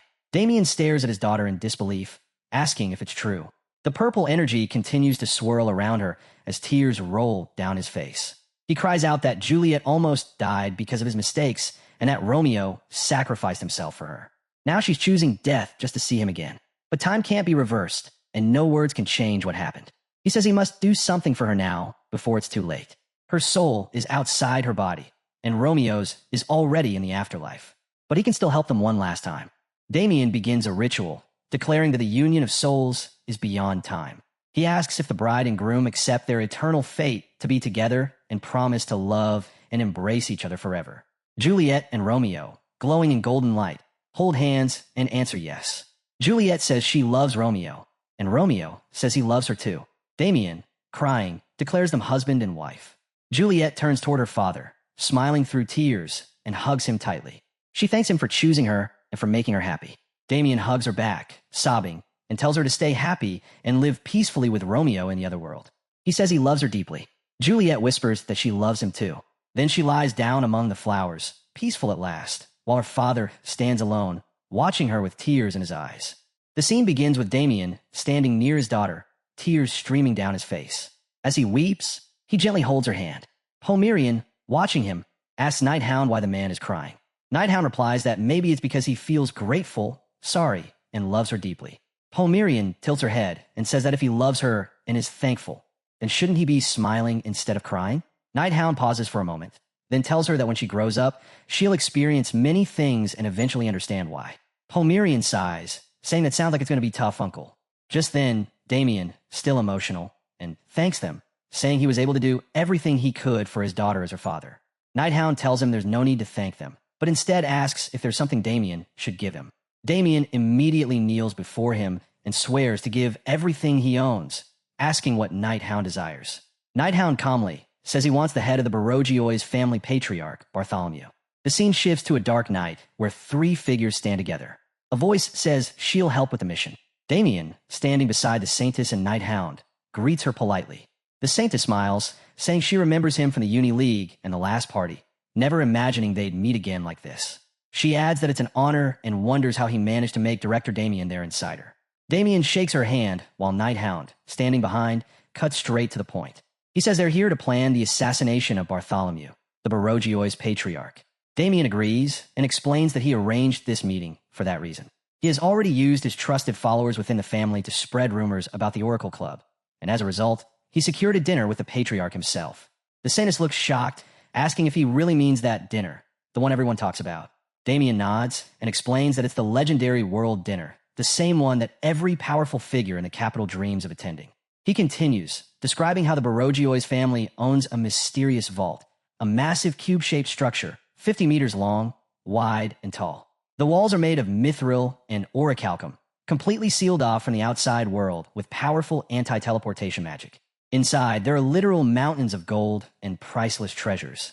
Whenever Bartholomew hosts an important meeting or dinner, he always does it inside that vault, and each session only lasts 1 hour. The Saintess immediately says that since no one can see or hear what happens inside, that one uninterrupted hour is their best shot. But she then wonders aloud, wouldn't the Patriarch still worry about being assassinated in such a place? Damien admits it's a fair question, but strangely enough, his brother never seems concerned about that. Nighthound thinks for a second, realizing that must mean something deeper, and then pulls something out of his coat. He says that Bartholomew probably isn't worried because he's a demon who wields absolute power. When Nighthound shows some information to Damien, Damien looks completely stunned, asking what he's seeing. Nighthound tells him not to worry about that, and instead focus on what really matters, the outside part of their plan. He explains that while they're inside the vault meeting the Patriarch, Damien has a critical job to do outside. This is the key step that will bring Bartholomew down once and for all. Damien looks confused, asking why it's so important, but before Nighthound can explain further, both Damien and the Saintess read the news and are horrified. Damien says that this isn't something that will just end with the Baroggioi's family. This could bring down the entire empire. The scene switches again to a carriage rolling down the road. Inside, someone is talking excitedly, saying he still can't believe their club came first in a mock investment competition and got invited to dinner with the Patriarch of the Baroggio's family. He says he can't wait and asks Sinclair if she's excited. Sinclair nods, saying she is, and then mentions that it would have been nice if Vakir could come along. The boy curiously asks about Vakir, and Sinclair explains that Vakir was supposed to visit her house, but it didn't work out. The boy teases her a little, saying it's rare they even get to eat together nowadays, and Sinclair laughs it off. Then the boy proudly shows her a paper filled with questions he wants to ask the Patriarch. Things like how to find new business opportunities, merge small and medium guilds, and even whether rich people eat chicken. He laughs at his own list, and Sinclair smiles. Meanwhile, the Saintess sits quietly, watching them all with a serious expression. She apologizes softly, saying they've arrived. The carriage stops, and they step out, walking toward a grand castle. A servant greets them and politely asks them to wait while he informs the Patriarch of their arrival. The Saintess thanks him, and he offers them a seat. The boy sits down on the couch, amazed at how luxurious the place looks, saying this sofa is 100 times softer than their dorm beds. Sinclair agrees. The boy then asks Sinclair what she plans to ask the Patriarch. She says she can't tell him, but there's one thing she really wants to know. The boy jokes that she's wasting her chance, since this is a once-in-a-lifetime opportunity to learn from the wealthiest man in the Empire. As they talk, the Saintess stands silently, her hands trembling and tears forming in her eyes. She pours something quietly into a jug, thinking to herself that she needs to put them to sleep before dinner begins. As she finishes, the boy starts talking about the gifts they brought and says they should check if everything's okay. The Saintess panics and yells for him to wait. The boy looks confused. Then she says she will check the trunks. Trying to calm him, the Saintess offers them tea, saying they should rest and drink before dinner. They both sit and sip in their cups. A few moments later, Sinclair says she's suddenly feeling sleepy. The boy agrees, saying it must be from exhaustion. The Saintess smirks quietly to herself, thinking, yes, it's working. Sinclair tries to fight it off, saying she'll drink some cold water to stay awake. But before she can move, the Saintess stands up as the door opens. A servant appears, saying the Patriarch is ready to meet them. The Saintess tells him that her clubmates are just tired from nerves, so they fell asleep after having tea. She says she'll represent the club and attend the dinner alone. The man nods respectfully and agrees to escort her. As they walk through the grand hallway, the Saintess suddenly stops in front of gigantic doors. Her heart races as she realizes this must be the vault. The doors themselves feel almost alive, like they were made for something not human. The man tells her that she'll have to enter alone and that he'll leave the gifts outside. She nods nervously as the massive doors creak open. Inside, everything is pitch dark. She takes a cautious step and calls out, asking if anyone's there. Then, out of nowhere, she trips and falls hard, landing on the ground with a groan, complaining about her butt. She touches something cold and realizes she's holding coins. Her eyes widen as the lights slowly flicker on, revealing mountains of gold coins surrounding her in every direction. She stands there frozen, stunned by the overwhelming sight. Then a voice echoes through the vault, calm and heavy. Bartholomew steps forward, his presence almost unreal, and says, "Welcome, Saintess," or should I say, President of the Oracle Club. The candlelight spreads across piles of gold coins, jewels, and all kinds of expensive golden items scattered everywhere. The scene opens inside a huge dining hall where the Saintess sits across from him. She's nervous, her hands slightly shaking.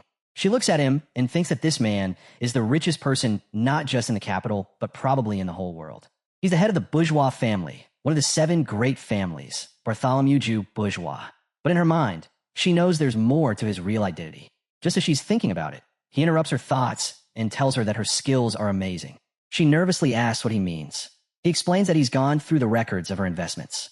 While calmly eating with his fork, he tells her she invested a huge amount of money into Cindy Wendy, a trader farm in the western jungle. Most people would hesitate before making such a risky move, but her boldness and sharp judgment seriously impress him. He even says the person he should learn from is right in front of him. She panics a bit, thanks him awkwardly, and remembers the Nighthound's warning that Bartholomew is extremely good with words, so she needs to stay focused or she'll end up getting swept into his smooth-talking trap. She snaps out of it, realizing she almost fell for it, and tells him he's exaggerating. Bartholomew pauses and looks at her. Then he mentions that Cardinal Humbert just visited him. He adds that lately he's been meeting key figures from the Quo Vadis family. The Saintess panics inside, thinking about how Humbert is secretly connected to cults and heretics, and now Bartholomew has added the bourgeois family to that list. He asks if she's uncomfortable. She apologizes, but he continues anyway, saying she's affiliated with the New Testament faction, right? She confirms it. He tells her he has a deep relationship with priests from the Old Testament faction, and he's upset thinking that's the reason she keeps her distance from him. He says he wants to become closer to the New Testament priests too. But the New Testament faction sees his connections with the old faction and the wealth his family has gathered as something evil and horrible. Because of that, none of their good deeds get acknowledged. He urges her to think about it and asks if using a large amount of money for a great cause isn't meaningful on its own. She questions what he means by cause and then says that apparently humans and demons have completely different meanings for that word. Bartholomew is shocked and asks what she means. She slams her hand on the table and starts listing everything he has done. Quilty, no, that's not the right. What he really did was join forces with the Demon Dantalion and use orphans as prey. He abused a ridiculous exemption system, corrupted the Quo Vadis family from the inside, controlled countless heretics and cults to create internal division, and is trying to seize full control over the holy Quo Vadis family. She yells by saying the only reason he can call all that a noble cause is because he's a demon. Bartholomew's eyes turn pitch black as he closes them, and then suddenly he bursts out laughing. His laughter shakes the entire hall. The piles of gold tremble violently, coins sliding everywhere. The sound pierces into her head. She yells and asks if he isn't afraid of someone who came here knowing his real identity. Bartholomew laughs harder and says afraid? Of course not. There isn't a single human in the world who can scare him. While saying this, he starts transforming into his demon form. He walks closer to the saint, his eyes changing, and as he stands right in front of her, suddenly a carriage breaks and a pair of glowing red eyes appear behind him. He turns quickly, confused by the sudden, overwhelming pressure. From the massive piles of gold, a dark red aura bursts out. It's the Night Hound. He tells Bartholomew the human he should fear is already standing right here. The saintess panics again, shocked that a human can release such a terrifying aura. She can even smell demon blood on him. She wonders if this means what she thinks it means. Bartholomew recognizes him and asks if he's the Night Hound, the one wreaking havoc across the capital. The Night Hound lifts his hand and throws a punch, saying he's here to kill Bartholomew, head of the bourgeois family. Energy surges upward from the mountains of coins. The Night Hound charges at him and says, or should I call you the Sixth Corpse? A huge blast erupts between the piles of gold. The saintess shuts her eyes as the force explodes around them. Bartholomew grits his teeth and says he understands now. The Night Hound can use a blade. The Night Hound, glaring, keeps attacking with his red aura blade. Then Bartholomew grabs his own sword tightly in front of the Night Hound's blade and says he's also very skilled with the blade. The Night Hound doesn't slow down at all. His strikes keep coming non-stop, red energy spreading everywhere as their swords clash. The Night Hound notices Bartholomew's sword and thinks it's so sharp it can cut steel just by resting on top of it. But the sword corrupts whoever uses it, turning them into a tyrant. It's the legendary sword bombong. It's a weapon from the Baskerville family and is supposed to be locked away deep under the estate. Bartholomew starts talking about its previous owner, a talented young swordsman. The former Baskerville Patriarch had admired his skills so much that he offered to make him a disciple and gifted him the sword. But when the Patriarch pointed his sword at someone like Bartholomew, he was unlucky. Bartholomew then attacks the Night Hound. He lunges at the Night Hound, golden energy bursting out as their swords clash. Both of them keep using their swords non-stop, golden and red energy spreading everywhere, making the environment tense. In his demon form, Bartholomew's eyes shift as he asks how a mere human knows about them, the 10 elite corpses.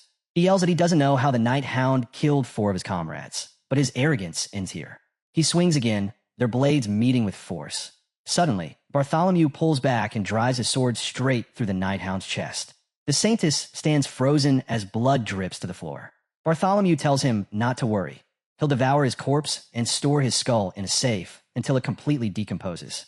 But the Night Hound grabs the blade and says it's an honor. Bartholomew calls him pathetic but instantly freezes when the Night Hound speaks again. The Night Hound glares at him and says someone like Bartholomew, whose swordsmanship is sloppy even with the Baskerville family's greatest treasure and the Patriarch who gave him this sword. Both of them are pathetic. Bartholomew says that Night Hound can't even clash swords with him, that he can't keep up, and that he's basically all talk. But right away, Night Hound grabs the sword. Bartholomew is sure the blade won't even move, but then Night Hound activates his arm blade and asks if Bartholomew still thinks he's all talk. He instantly swings a punch with the blade arm and turns toward Bartholomew. Bartholomew panics. His eyes shift into demon-like lenses, and he thinks that this solid aura proves the boy is actually a swordmaster. At the same time, Night Hound activates his Basharelli 7th technique. 7 powerful energy lines shoot toward Bartholomew, and the blast hits like a shockwave with a spreading wind ring. The force is so strong that the coins scatter through the air like flying birds. The Saintess is shocked and thinks that Hound has gotten way stronger than when he fought Dantalion. She wonders what on earth happened to him. Hound stands firm, glaring at Bartholomew. Meanwhile, Bartholomew is gripping his sword tightly while lying on the ground, badly injured. Hound walks closer and tells him that even though he pulled his foot back in that moment and managed to endure the attack, it looks like he won't be able to continue. Bartholomew tries to speak while blood pours from his head. He says that it wasn't just luck that Hound killed his comrades, but he asks if Hound really thinks he's safe. He explains that the safe can't be opened from the inside. It only opens after a certain amount of time has passed. When that happens, soldiers will flood in immediately, and they'll be able to report Hound to the Imperial Garrison Holy Light. He ends up by laughing. Right after that, the Saintess raises both her hands. She is holding a mirror and says that Bartholomew's people won't trust him after seeing his true self. The mirror shows a person's real face. Bartholomew starts yelling as he begins transforming into his demon form. He screams that she has that item. Then he completely shifts into his giant form. He grinds his teeth and says that they were way more prepared than he expected. He lifts his giant hand with yellow nails and slams it into the ground. He comments that he expected this much from Hound, but didn't expect the Saintess to be involved too. He says the whole situation has gotten very interesting. Bartholomew grabs his sword and says he can't believe his true form has been revealed to regular humans. His giant form makes his back look messy and monstrous. Suddenly, a red blade appears on his back. Hound has thrown his arm blade, and the blade explodes with red energy spreading everywhere. But Bartholomew is now fully transformed. He has dragon wings. His face looks like a huge orc. His eyes glow with golden energy, and his teeth turn yellow. Then a sudden blast erupts from him, and as he roars, the echo shakes everything around them. The Saintess is shocked and says this is the true form of the virtuous family's head. Bartholomew is now in full giant mode. A screen appears showing 6th Corpse Belial, risk rating S+, and labeled as a discovery from deep inside the gate of Destruction Snake's form. Golden coins start lifting into the air and flying around. The Saintess says the coins are gathering toward the demon. Bartholomew raises his hand, and the coins spin toward him, completely covering him. She notices the wound Hound inflicted is healing. Bartholomew glares and says this ability is called Gold Bloodline. In a world ruled by plutocracy, money is power, and all the wealth stored in this safe is his life and strength. He shouts that as long as his wealth still has value, he cannot die. His power can grow infinitely. The Saintess starts trembling, her legs shaking hard. Hound stands beside her and says her name. She looks at him, and he tells her there's no need to be scared. He reminds her she awakened in Dantalion's imaginary world by overcoming negativity. To avoid fear now, she needs to trust herself. He also asks if she can do that buff again. She panics and clasps her hands together, saying she tried doing it alone after that incident, but it never worked. She wonders if she'll be able to do it now. Soul's resonance with the Hound, she remembers his past, fighting when he alone with everything he had. She thinks she needs to do her part too. She can't let him fight alone anymore. She opens her eyes and promises herself that she won't let Hound fight by himself again. She opens her arms and says she will do whatever she can. She will try. She closes her eyes, and energy starts spreading as she prays. She calls God Luna's strong castle, saying he becomes the shield and sword that saves them from hardship. She admits she'll fail if she relies only on her own strength. With her hands together, she says someone stronger needs to fight in her place. She wonders who it will be. She calls out the holy name, but then pauses. She opens her eyes and says the buff will probably work only if Hound tells her his real name. Hound is shocked. He asks if she really means his name. Meanwhile, Giant Bartholomew turns toward them. Hound says he can't tell her his name. As he lifts his head, he realizes Bartholomew has already recovered. The demon giant starts roaring again, his energy twisting toward Hound in a symmetrical pattern. The scene shifts. Hound is on the ground, badly wounded, blood pouring from his chest and head. Bartholomew raises his sword and says Hound's name. He steps toward the Saintess with his massive body, and then he yells with full force, telling her to die. The instant Belial steps closer, the Saintess's heart nearly stops. Inside her mind, panic explodes. No, no, no. Her body locking up as fear surges through her veins. But before Belial can even reach her, a sudden force erupts. A barrier flares to life between them, its presence absolute, cutting him off completely. Belial freezes mid-step. His eyes narrow, and for a brief moment, confusion flickers across his face. Then he starts muttering, almost to himself, that it's been a long time. His voice rises as he shouts, asking if that's really Belial standing there. But just as quickly, his tone shifts again. His brows knit together, and he growls, questioning whether it's actually Decoravia instead. Anger twists his expression into something feral. He roars at Decoravia, demanding to know if he's forgotten their grand mission, the opening of the gate. His voice trembles with fury as he accuses him of betrayal, of abandoning their cause to side with a mere human. From within the barrier, a single glowing eye opens. Its voice answers calmly, almost lazily, as if Belial's rage is nothing more than background noise. It says betrayal isn't the right word. It never truly belonged to anyone in the first place. But now, it explains it exists under a contract with this human, and its purpose changes entirely based on the contractor's needs. Behind the barrier, Sentis stands frozen. Shock drains all color from her face, her lips parting, but no words coming out.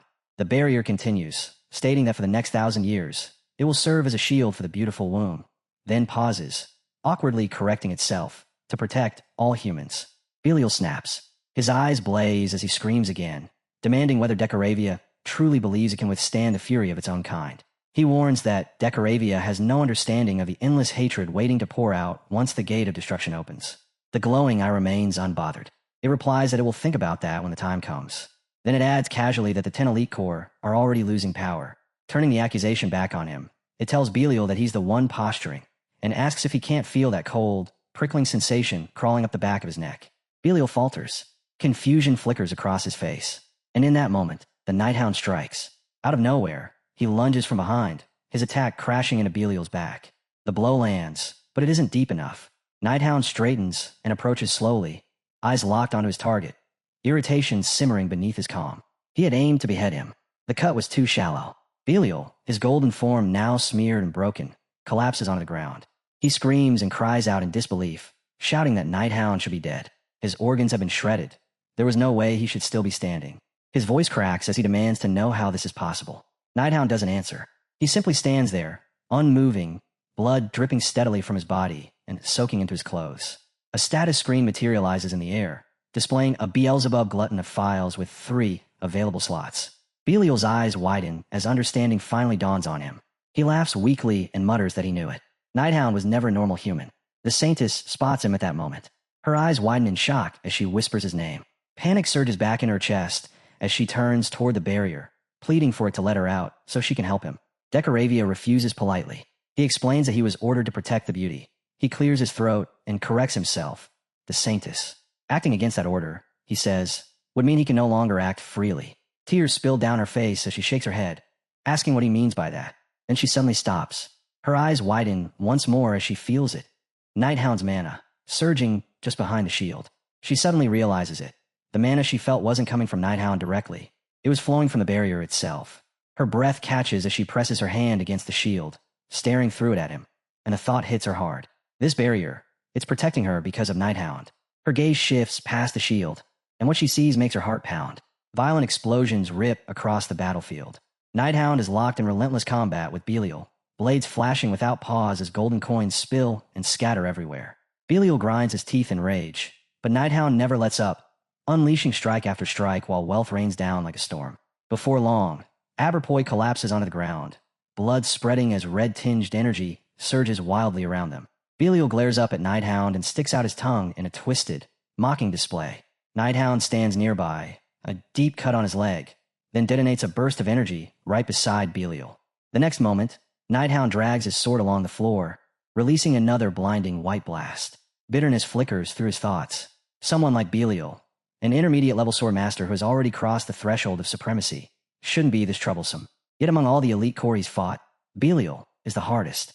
Every strike only feeds him more wealth, making him stronger, and the gold filling this entire vault doesn't seem to diminish at all. Gripping his knife cutter tightly, Nighthound knows he has to end this quickly. Dragging things out only works against him. Still, compared to monsters like King Corso or Baskerville, the Undertaker of the Grave of Swords, Belial is at least beatable. He just needs to hold on a little longer. For once, time is on his side. The Saintess raises her hand and shouts a divine prayer, declaring that even if demons cover the land, there is no need for fear. Truth will stand, and the land will endure. A wall of divine fire erupts in front of Nighthound. Belial scoffs, convinced her magic is meaningless against him, and releases a roaring blast of sound that slams into the flames. The fire cracks violently. She strains, pushing her power to its limits, refusing to yield as fractures spread through the wall. She chants again, her voice trembling but firm, speaking of truth and standing resolute. Belial shrieks back at her, calling her annoying and vowing to kill her first. In an instant, Nighthound appears behind him. He tells Belial coldly that his opponent is him, not her. The massive golden monster snarls, grinding his teeth. Then golden chains explode outward, wrapping around Nighthound from head to toe. Shock flashes across his face as he screams, the chains tightening mercilessly around his body. The towering figure raises its hand, and even more chains surge forward, coiling and twisting around Nighthound as if they're alive. Belial turns toward the Saintess and laughs mockingly. He asks if she sees it now, the wealth she despises, born from human greed, crushing both her and Nighthound. He boasts that neither her divine fire nor Nighthound's strength means anything before this corrupt power. Lifting his hand once more, he commands the chains to tear her apart. The chains shoot toward the Saintess. She panics, squeezes her eyes shut, and braces herself for death. A few sharp scratches rake across her shoulder, her knees, and even her backside. She feels something warm splash against her face. A drop of blood. Her breath catches as she slowly opens her eyes. What she sees makes her mind go blank. Nighthound is standing right in front of her, his back turned toward her, his body forming a shield. Every golden chain that was meant for her is embedded deep into him instead. Blood pours down his frame in thick streams, soaking the ground beneath his feet. The giant golden monster freezes, staring at the scene in disbelief. Even now, Nighthound chose to protect her. The sight is unbearable. Nighthound is barely standing, blood leaking from his body like water spilling from a cracked vessel. And yet, he doesn't retreat. He remains upright as the golden chains surge toward him again and again, relentless and merciless. The Saintess panics the moment she sees his state. She stares at his back, his name echoing endlessly in her mind. Realization crashes down on her, and the fear only grows.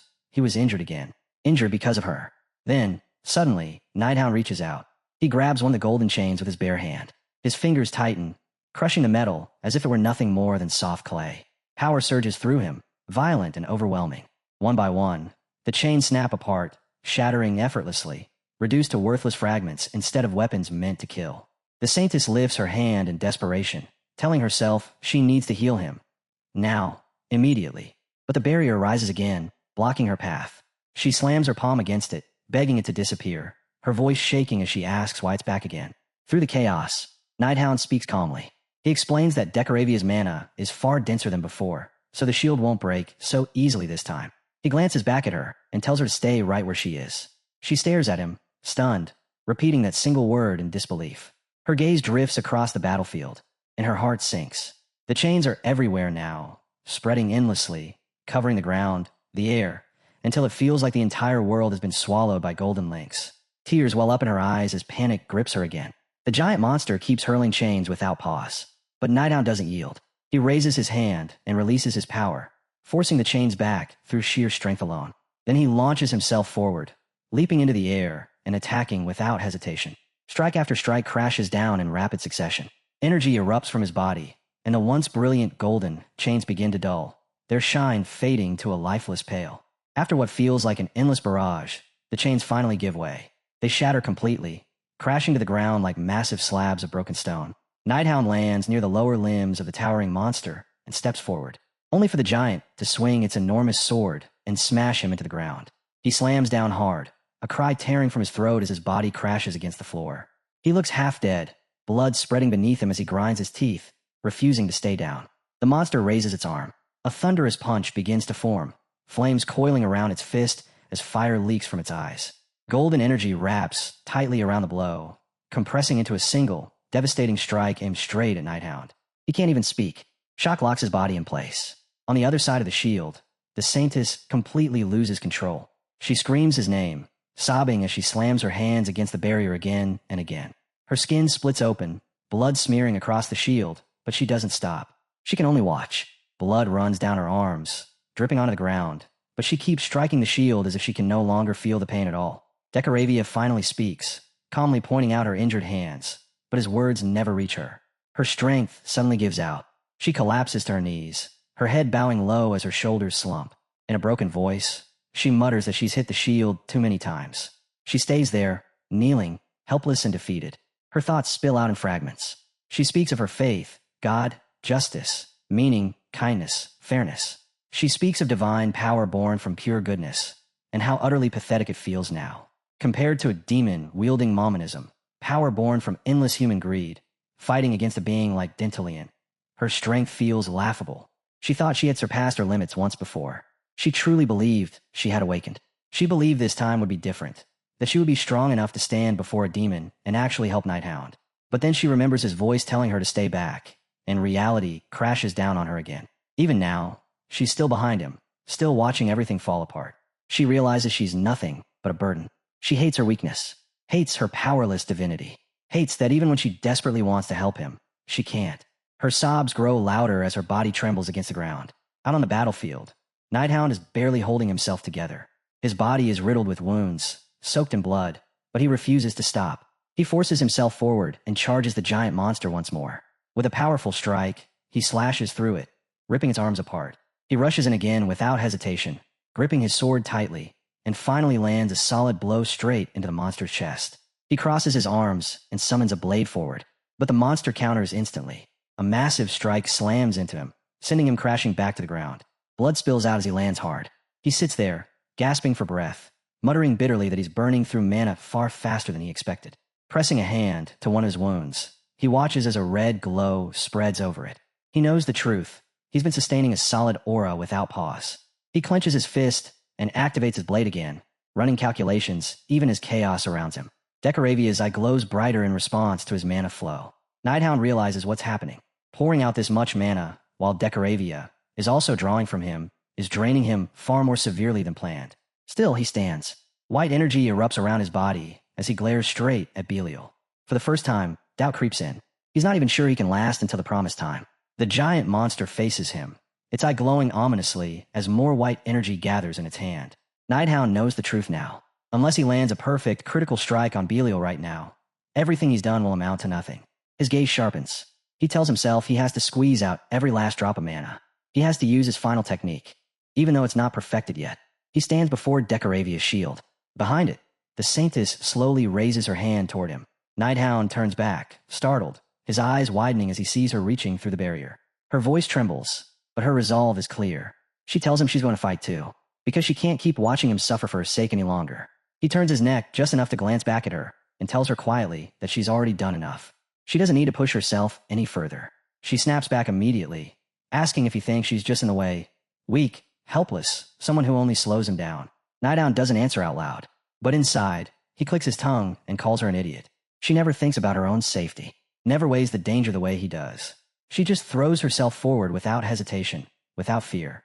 And meanwhile, he's the one hesitating, calculating every move like a fool. He clenches his jaw and reminds himself that there's no choice left. No matter what happens, he has to push through everything and protect her. He steps forward and speaks clearly, leaving no room for doubt. She's not in the way. Since she awakened alongside him, she's become a valuable companion, someone he must protect at all costs. Her eyes widen in shock, and suddenly, her mind drifts far away. She remembers herself running down a staircase long ago, tears streaming down her face as she throws herself into a man's arms. She tells him about a nightmare, one where a great evil swallowed the entire world, dragging everyone into misery. She remembers crying as she admitted she was afraid that her divine power was too weak to save anyone. The man held her gently and told her she felt that way because she cared deeply about others. He said divine power is born from faith in God and belief in oneself. He explained that this kind of power is lonely, painful, and slow to build. But one day, when her trust in others meets her faith in herself, when she meets a true companion who walks beside her instead of ahead of her, her power would reach heights she could never imagine. Reality crashes back in. The piles of stone tremble. Mountains of gold shake violently as coins scatter across the battlefield. Belial roars in irritation, declaring that this touching little exchange is over. A massive wave of golden energy surges forward, rolling toward Hound like a tidal flood. Belial mocks him, laughing that no amount of pathetic strength could ever stop an endless tide of gold. Hound stands his ground. Behind him, the Saintess watches silently. She thinks about Godloon's strength. Then another thought follows. Leon is both a shield and a weapon sent to protect the world from disaster. And finally, she understands. As long as she relies only on her own strength, she will always fall short. She wants to share the weight he carries. She wants to become someone he can rely on, just as much as she relies on him. A true general doesn't fight alone. A true general fights beside her, not always ahead of her. And if he truly believes in her, if he truly sees her as an ally instead of someone fragile he must protect, Then she wants to know his true name.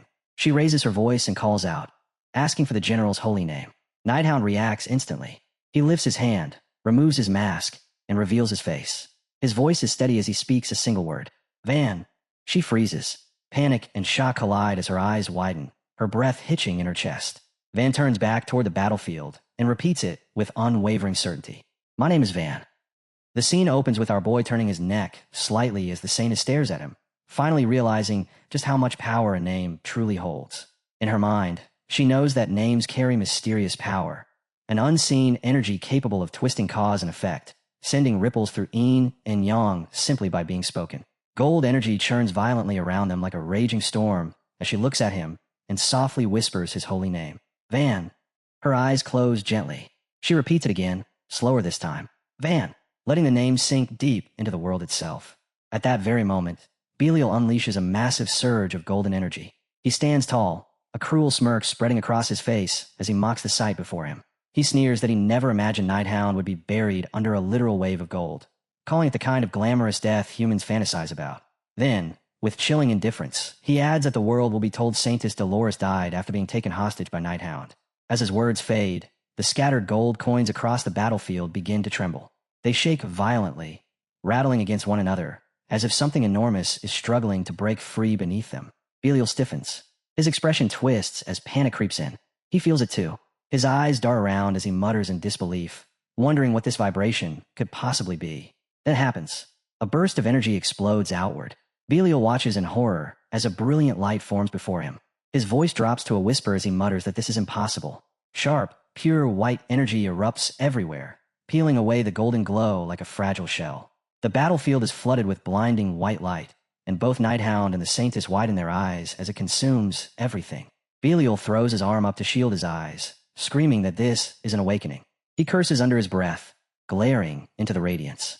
Stomping his paw into the ground, he roars that this is the true light of an awakened Saintess. He shouts that he can't even look straight at it, that it's brighter than gold itself. His voice cracks as he yells and struggles, but then he forces a twisted grin, trying to regain his composure. He declares that nothing can ever surpass gold. As long as human greed exists, wealth will rule and control the world. Gold, he insists, is still the brightest thing on earth. But standing before him, our boy gathers a calm, yet overwhelming purple energy around himself as the Saintess watches in silence. He speaks evenly. Belial is wrong. There are things money can never buy. There are memories that shine brighter than any pile of gold. Images flood his mind, his family, their love, their pain, all glowing together as one. He looks straight at Belial and says that gold always loses its luster in the end. Raising his blade, he tells him plainly that he's about to disappear before a sorrowful light and vanish without meaning. Belial screams back, furious, shouting that Nighthound was on the brink of death just moments ago. He braces himself, the golden cavern looming behind him, and spits out a rage-filled command to stop talking nonsense. Our boy glares back. Behind him, the Saintess's chest tightens with emotion. She tells him not to worry about her anymore. Her voice trembles as she calls him Sir Nighthound, then corrects herself. Sir Van. He closes his eyes for just a moment. Quietly, he tells her he'll be back, and then he leaps forward, launching himself straight toward the towering form of Belial. I'll return, he tells Dolores. She watches him soar upward, fingers clenched together so tightly they tremble, her heart hammering in her chest. High above, Nighthound feels it clearly, her blessing sharpening his eighth technique, making it clearer and more complete than ever before. He remembers why he hesitated to use it. He had never activated it once. Baskerville techniques were never meant to be used lightly. They didn't exist for show or growth alone. They were the final moves of a bloodhound born to hunt and slay demons. Purple Baskerville energy erupts around him, violent and overwhelming, shredding the golden mountain beneath as he releases the eightfold technique. His body shoots upward, completely wrapped in raging power. The battlefield shifts into the heaven-defying Fawn, the domain where two monstrous forces collide head-on. Belial's eyes widen in shock. For the first time, doubt pierces him. How could his life suddenly be in danger? He was supposed to be the apex predator, the one who stood above all others. Nighthound's eyes blaze as energy pours out of them. His voice is cold and absolute as he declares he will kill him. A massive purple lion crashes into Belial's golden lion. The impact detonates into a catastrophic explosion, purple energy tearing across the battlefield in every direction. When the dust finally settles, Belial lies sprawled on the ground, his body ruined, blood spilling endlessly around him. Nearby, Nighthound stands with the Saintess, both staring down at the fallen demon. Then Belial starts screaming. He cries and thrashes on the ground, panic twisting his face as he realizes something is wrong. His wounds aren't healing. His power keeps leaking out, slipping away no matter how desperately he tries to grasp it. He stares at Hound in disbelief, shouting that this can't be happening, that it's impossible. Gold coins spill and roll across the ground as his strength collapses completely. In the distance, people watch with shaken expressions, fear still lingering, but relief slowly setting in. The scene shifts. Outside the city where golden energy once flooded the sky, someone holds up a newspaper. The headline speaks of mysterious notes and gold coins discovered all across the capital, labeled as a warning. A man explains that the value of money has plummeted to rock bottom. Another adds that the director of money manufacturing was forced to produce massive amounts of counterfeit currency and gold coins, and that this group had been ordered to distribute them everywhere.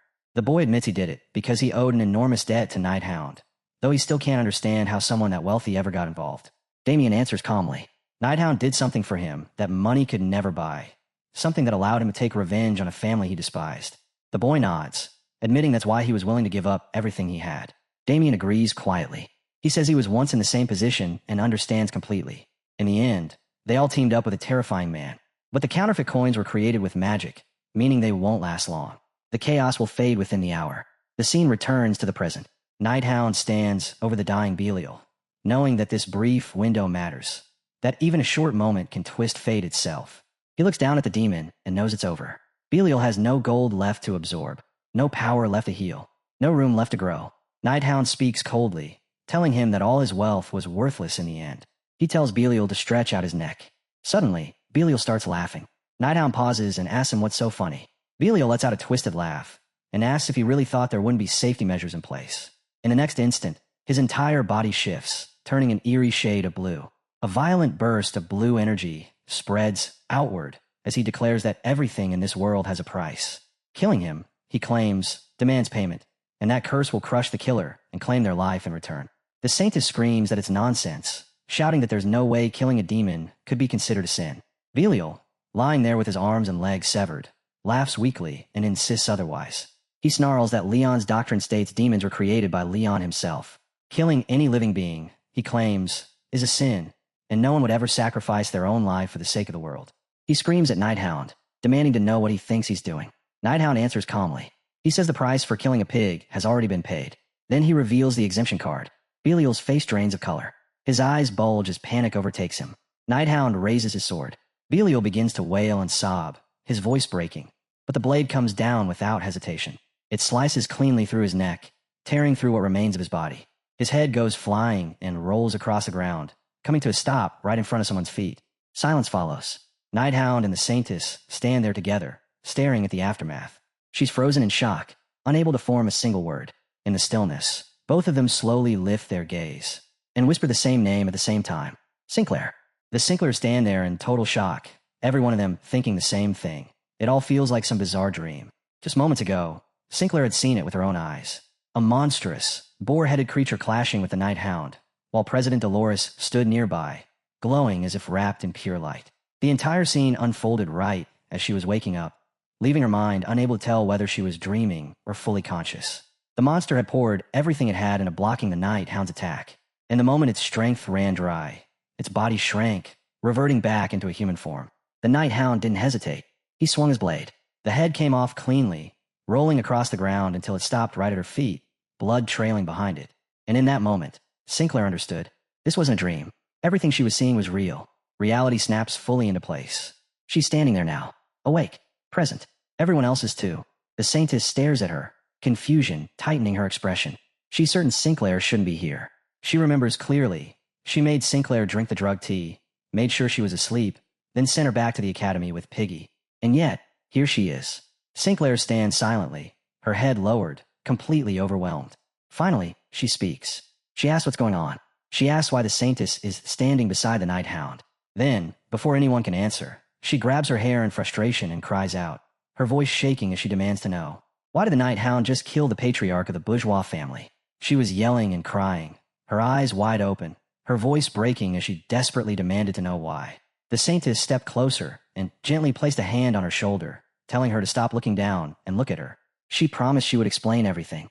She admitted she didn't know when Sinclair had woken up or how much she had seen, but she told her the truth as calmly as she could. that the Patriarch was actually a demon disguised as a human, someone who had hurt many people. Sinclair snapped. She shouted at the Saintess to get away from her. The Saintess froze on the spot, shock crashing over her so suddenly that she couldn't even process what had just happened. After a brief pause, she tried again, softly calling Sinclair's name. Our boy had been standing there in silence, watching the situation spiral out of control. The moment he sensed how dangerous things were becoming, he spoke up. He said the door to the safe would open soon and that they needed to leave immediately. The Saintess turned to him, then looked back at Sinclair. She tried one last time, telling her it was too dangerous for her to stay here, that she needed to come with them. Sinclair shouted back, her voice sharp and shaking. She asked if the Saintess wasn't actually the one in the most danger right now. She said that if she stayed here and told everyone what she had seen, everything could change. Our boy stepped forward. He said it plainly. He was the one who killed the Patriarch. The Saintess knew nothing. She had only been taken hostage by him. That was what would be written in the papers. Sinclair's hand began to glow. Energy gathered around her fingers as she warned him that if he kept talking, she would stop him herself. Anger flared through our boy. Zinc-colored energy erupted from his body as he fired back, asking if she was really planning to kill him. A circular field of that dull, metallic energy spread around him as he stood there, stunned by how far things had escalated. And then, memories flooded his mind. Everything from before his regression came rushing back. He remembered what little he had known of Sinclair's future. She had always been called a genius, an elite among elites. She graduated from the academy, and then vanished completely from history. No records, no traces. That was all he had known. But now, deeper memories surfaced. He remembered her approving him, smiling as she said she wanted to get closer to him. Remembered her saying she was a year younger, but didn't care. Remembered her wondering aloud if what they shared was fate. He said her name softly. Sinclair. Her strength crumbled instantly. She broke down, crying, confessing that she truly believed he would never come back. He stood there, frozen. A cold thought crossed his mind. Should he kill her? What if she became an obstacle? What if she ruined everything? Should he end it here, before things went any further? His fist clenched, energy tightening as he prepared to strike. Night Hound. The Saintess called out from behind him. Before he could react, the door burst open. Sinclair was still standing in front of him, her zinc circle blazing brightly. A man stormed inside, locked eyes with our boy, pointed straight at him, and demanded to know what the Night Hound was doing there. Both the Saintess and our boy turned toward the intruders. And then Damien rushed in right behind them, his expression tense as he asked what the hell was going on. Voices immediately rose around him. Sir Damien, why are you here? Damien stepped forward, and the moment his eyes landed on the severed head lying on the floor, his breath caught. He recognized it instantly. Bartholomew. So it was true. The Night Hound really had done it. Our boy met his gaze without flinching. Damien straightened and raised his voice, shouting that this was an assassination. He pointed directly at the Night Hound and declared that he had taken the Saintess hostage and murdered the Patriarch. Turning sharply, he ordered the guards to rescue the Saintess at once and capture the Night Hound. As our boy shifted to move, Sinclair stepped in front of him again, blocking his path. He told her calmly that he wasn't going anywhere. He asked her to decide what to believe based only on what she had seen and heard with her own eyes. Then he activated his sword. Red energy burst outward, flooding the space. He brought the blade down, releasing a massive wave of white energy that detonated through the safe. Smoke and debris exploded in all directions, swallowing everything. Shouts rang out instantly. People yelled that he had disappeared, ordering everyone to seal the exits and not let him escape. Sinclair remained standing where she was, hands clenched so tightly they trembled. Only now did the weight of it hit her. She was in real danger. Damien approached her and asked if she was all right after everything that had happened. The head butler reported that the other students had already returned to the academy. Damien paused, thinking it over. The Night Hound had never specified which students would visit, but he dismissed the thought. It didn't matter now. He told Sinclair that the area would soon collapse or be sealed off, and that guards were waiting outside the safe to escort her back. She turned away without a word. Damien watched her back and wondered if she was traumatized. It would make sense. She had just witnessed the Patriarch's death with her own eyes. He couldn't help but think about it. The man who ruled over the family, who stood at the very top of the world looking down on everyone else, had died like this. Then Damien's expression hardened. The thing that had been inside that vault, it wasn't human anymore. He stared at the ruined safe, flames and smoke rising from twisted metal. The Night Hound had destroyed a vault reinforced with mithril and orichalcum, materials designed to withstand the strongest impacts in existence. He remembered something the Night Hound once told him, that he was a demon with absolute power. If Bartholomew truly possessed a demon's power, then enough. A voice cut in from behind him. Sinclair spoke, her tone sharp as she accused Damien of being the one who brought the Night Hound and the Saintess into the safe to assassinate the Patriarch. Damien reacted instantly. He drew his sword and slashed through the air, shouting at her, demanding to know what nonsense she was spouting. Then he froze. Something about her face struck him. A name surfaced in his mind. Juliet. His grip tightened as he stared at Sinclair. She looked like her, but she wasn't Juliet. She was his brother's only daughter, Sinclair Jew Bourgeois. Sinclair immediately turned toward Damien, her gaze sharp as a blade, and called him out without hesitation. It had been him all along. He was the one who brought the Night Hound and the Saintess into the safe. Damien didn't answer right away. He simply stared back at her, unreadable. Then, slowly, he lowered his sword and spoke calmly, claiming it was all just a misunderstanding. He explained that the imperial capital was in chaos, struck hard by inflation as counterfeit notes and fake gold flooded the markets. That was the only reason he had come to see his brothers, to discuss this urgent crisis. He told her not to misunderstand his intentions. Inside his mind, Damien acknowledged that her instincts were frighteningly sharp. Still, he told himself that instincts were nothing more than speculation without proof. He needed to be careful. He couldn't give her even the smallest reason to doubt him further. As soon as that thought settled, he turned away. When she said, "Fine," she stepped closer to her father's lifeless body and said that none of this truly mattered right now. Her thoughts drifted back to the boy's question from earlier, when he had asked what she would say to her father once she met him again. The memory pierced her heart. She said there had only ever been one thing she wanted to ask him. Her eyes trembled, filling with pain, as she admitted she would never get her answer now. She wanted to know why he had abandoned her. The moment those words left her mouth, Damien spoke again, asking if that was all. He said Juliet had asked him the exact same question when he had thrown her out into society with nothing but the identity of a commoner. Sinclair froze. "Juliet," she repeated, her eyes widening in shock. Damien clenched his teeth and continued. He said her father, and the entire family, had never abandoned her. He spoke of the Barogius family creed, ease non viteri, existing without revealing oneself. It was their tradition. The next leader had to prove themselves alone in the imperial capital, without relying on their parents. Damien said she should have known this long ago. He genuinely didn't understand why Bartholomew had never explained it to her. Sinclair's eyes widened once more. No words came out. In her mind, she whispered, "Father," and a terrible doubt crept into her chest. What if the one who had cast her away wasn't truly her father, but the demon? The father she remembered had been a demon. But that couldn't be right. Demons didn't exist. And if everything she had seen or heard back then was nothing more than hallucinations, then what was real? She couldn't tell anymore. The only person who might know the truth was the Night Hound. She remembered his words, telling her to decide what she believed based on what she herself had seen and heard. That memory pushed her forward. She said she needed to see him again. Moving closer to her father's body, she whispered a quiet goodbye. Then she straightened herself and declared that from this moment on, she would take over the family. The scene shifted. Outside, voices rang out as orders were shouted in every direction, telling the guards to search every corner. The culprit couldn't have left the territory yet. They couldn't let him escape. Above them all, hidden on the roof, the Night Hound and the Saintess remained perfectly still. The boy murmured that the longer they waited, the tighter the net would become. The Saintess hesitated before speaking, her voice low. She wondered if leaving Sinclair behind had truly been the right choice. The Night Hound told her not to worry about Sinclair's safety. It was extremely unlikely she would be treated as an accomplice just for being present at the scene. Damien had already insisted that he alone was responsible. On top of that, someone had begun spreading the rumor that the Night Hound had taken the Saintess hostage and assassinated the Patriarch. Even so, the Night Hound said Sinclair was smart.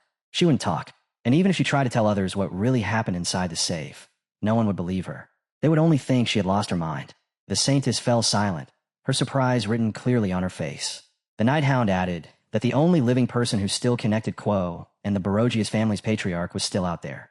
She reacted with a small, confused hum.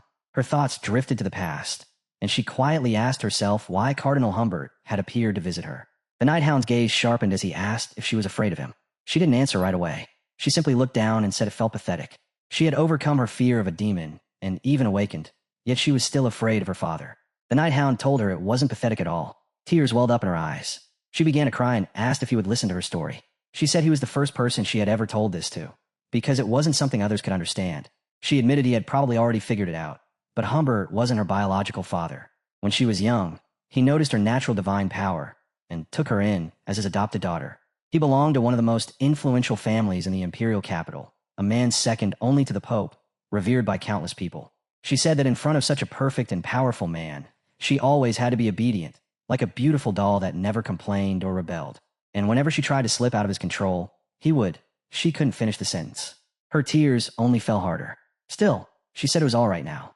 She had met the Night Hound, and because of that, she finally found the courage to break free from Humbert's grasp. The Night Hound looked at her quietly, thinking that despite growing up in completely different worlds, her life wasn't all that different from what he had seen in the Bloodhound before his regression. Back then, He too had lived with no purpose of his own, existing only to follow orders. She was living that same chain life, realizing that he understood what he had to do. He needed to face Humbert himself, and end their twisted relationship once and for all. The scene shifted. Humbert was running through the area. A wound split open on his head as blood streamed down his face. He glared wildly, yelling and crying at the same time, panic overtaking him as he repeated over and over that he didn't know, that he truly didn't know. The Night Hound thought calmly about the situation. With the cult leaders dead, all the crimes tied to the Old Testament faction and the Borges family were coming to light. And if the royal family decided to dig any deeper, Humbert would inevitably be forced to shoulder all the blame. The Night Hound had once warned him that if he were ever arrested, everything would be exposed. But now, that threat hardly mattered. Humbert didn't feel human anymore. He felt like a genuine demon. The scene abruptly cut to the moment Humbert collapsed to the ground, sobbing and begging for mercy. A man stood over him, fist clenched, telling him that if he ever truly needed help, he should use the gift he had been given. Bartholomew had handed him an unknown object and spared his life. Humbert clutched that mysterious gift tightly, rolling it in his palm as he muttered that it was a gift from a demon. At that moment, a snake slithered through the bushes. An arrow flew out of nowhere and pierced straight through Humbert's hand, tearing it clean off.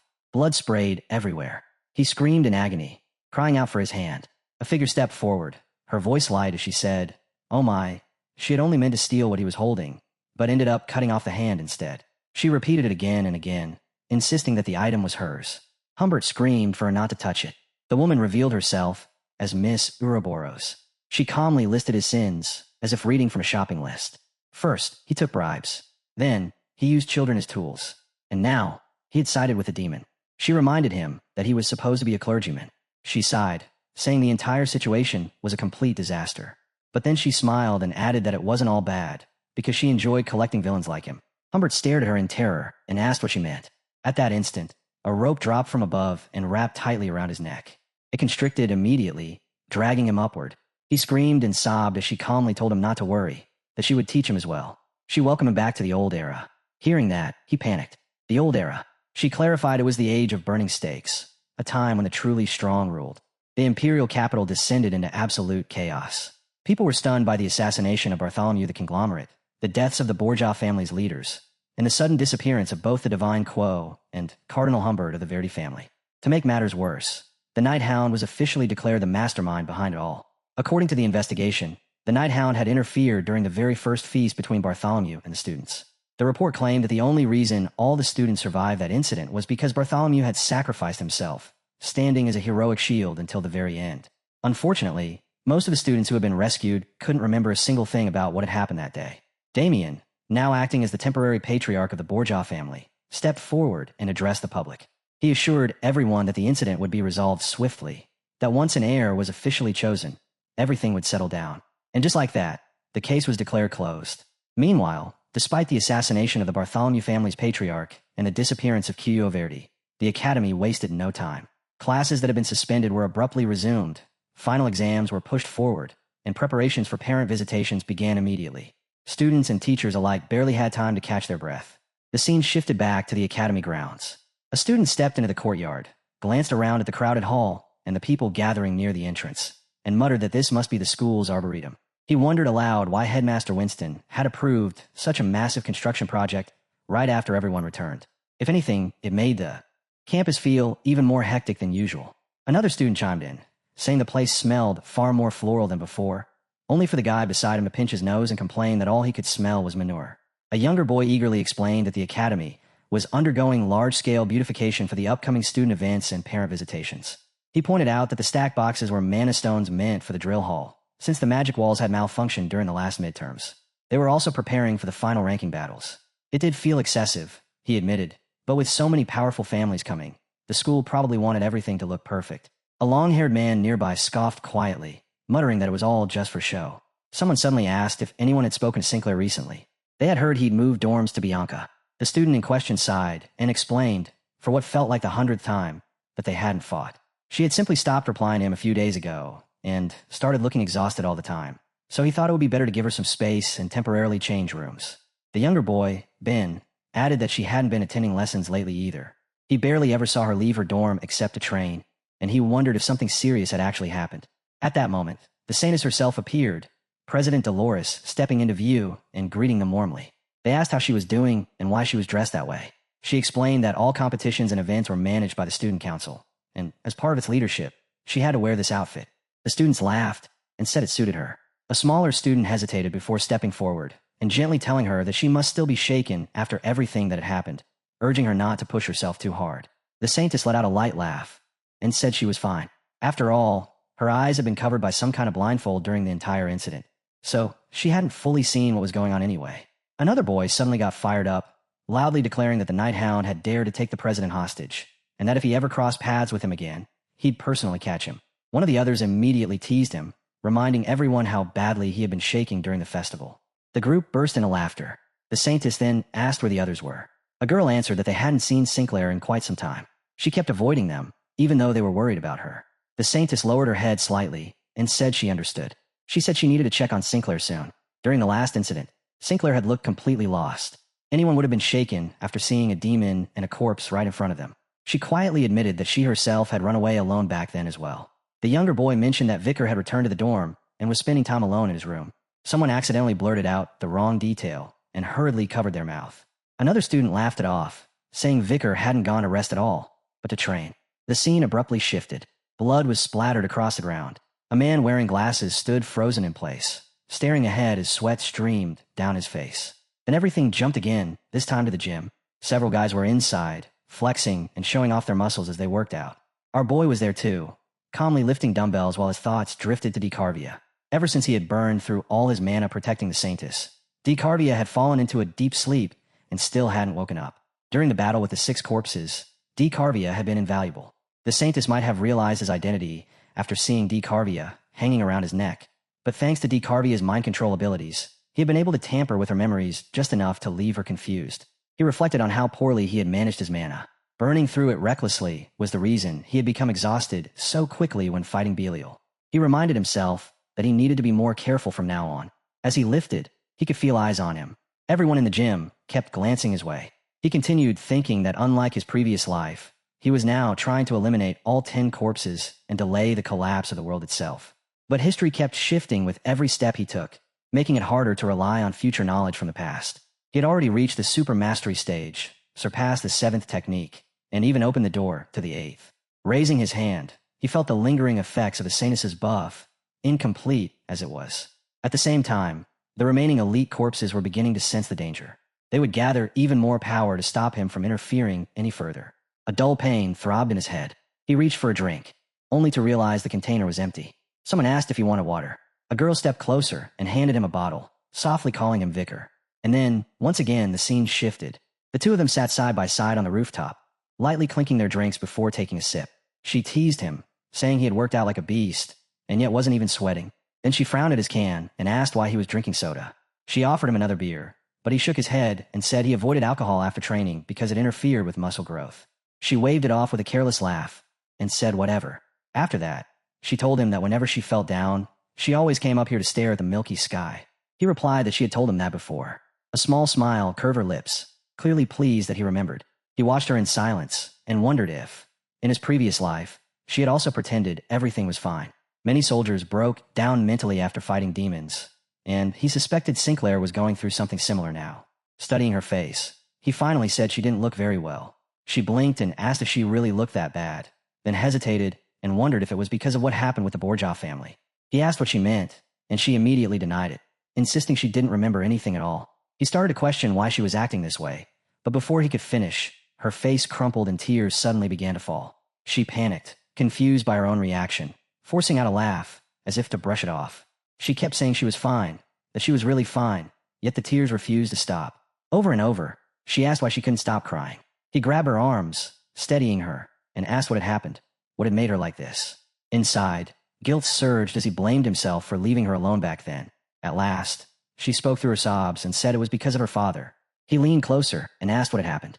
Clutching his hands tightly, she finally said the truth she had been holding in all this time. The Night Hound killed her dad. Vakir froze at her words, his hand still gripping her wrist as he asked who the Night Hound had killed. Tears spilled down Sinclair's face as she finally said the name she had been holding back. Bartholomew, the patriarch of the bourgeois family. She looked straight into his eyes, her voice breaking as she delivered the truth she could no longer endure alone. The Night Hound killed her father. The moonlit rooftop fell into a crushing silence.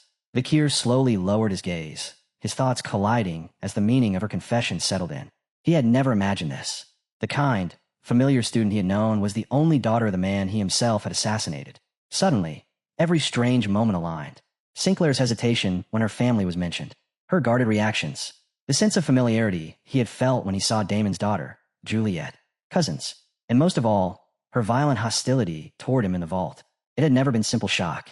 It was hatred. Hatred born from watching the man who murdered her father stand before her. As the realization tore through him, Sinclair wiped her tears away. She apologized for deceiving him, admitting she had sworn never to reveal her identity to anyone. But with him, hiding the pain had become impossible. Then, in a low, steady voice, she dropped another truth. She was leaving the academy. Vakir listened, unmoving. She explained that her entire life had followed one clear path: excellence at the academy, becoming the top student, winning every competition, taking the seat of student council president. She had given her youth to those ambitions, but now they fell hollow, meaningless. Something else had taken their place, something far more important, something that had reshaped how she saw the world. The night air swallowed her words as she looked at him again, her eyes burning with quiet resolve. Before she left the academy, there was one last thing she wanted. Turning fully toward him, she confessed that the most valuable thing in her life now was him. She wanted a relationship with him.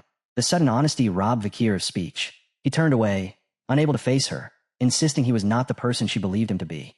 But Sinclair stepped closer, her voice firm as she told him he was wrong. Smiling through her tears, she said that to her. He was more admirable than anyone she had ever known. She spoke of the freshman welcome party, when he had helped a trembling piggy without hesitation.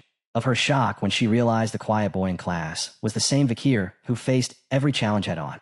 She remembered him diving into a filthy sewer without a second thought, enduring brutal punishment without betraying his principles.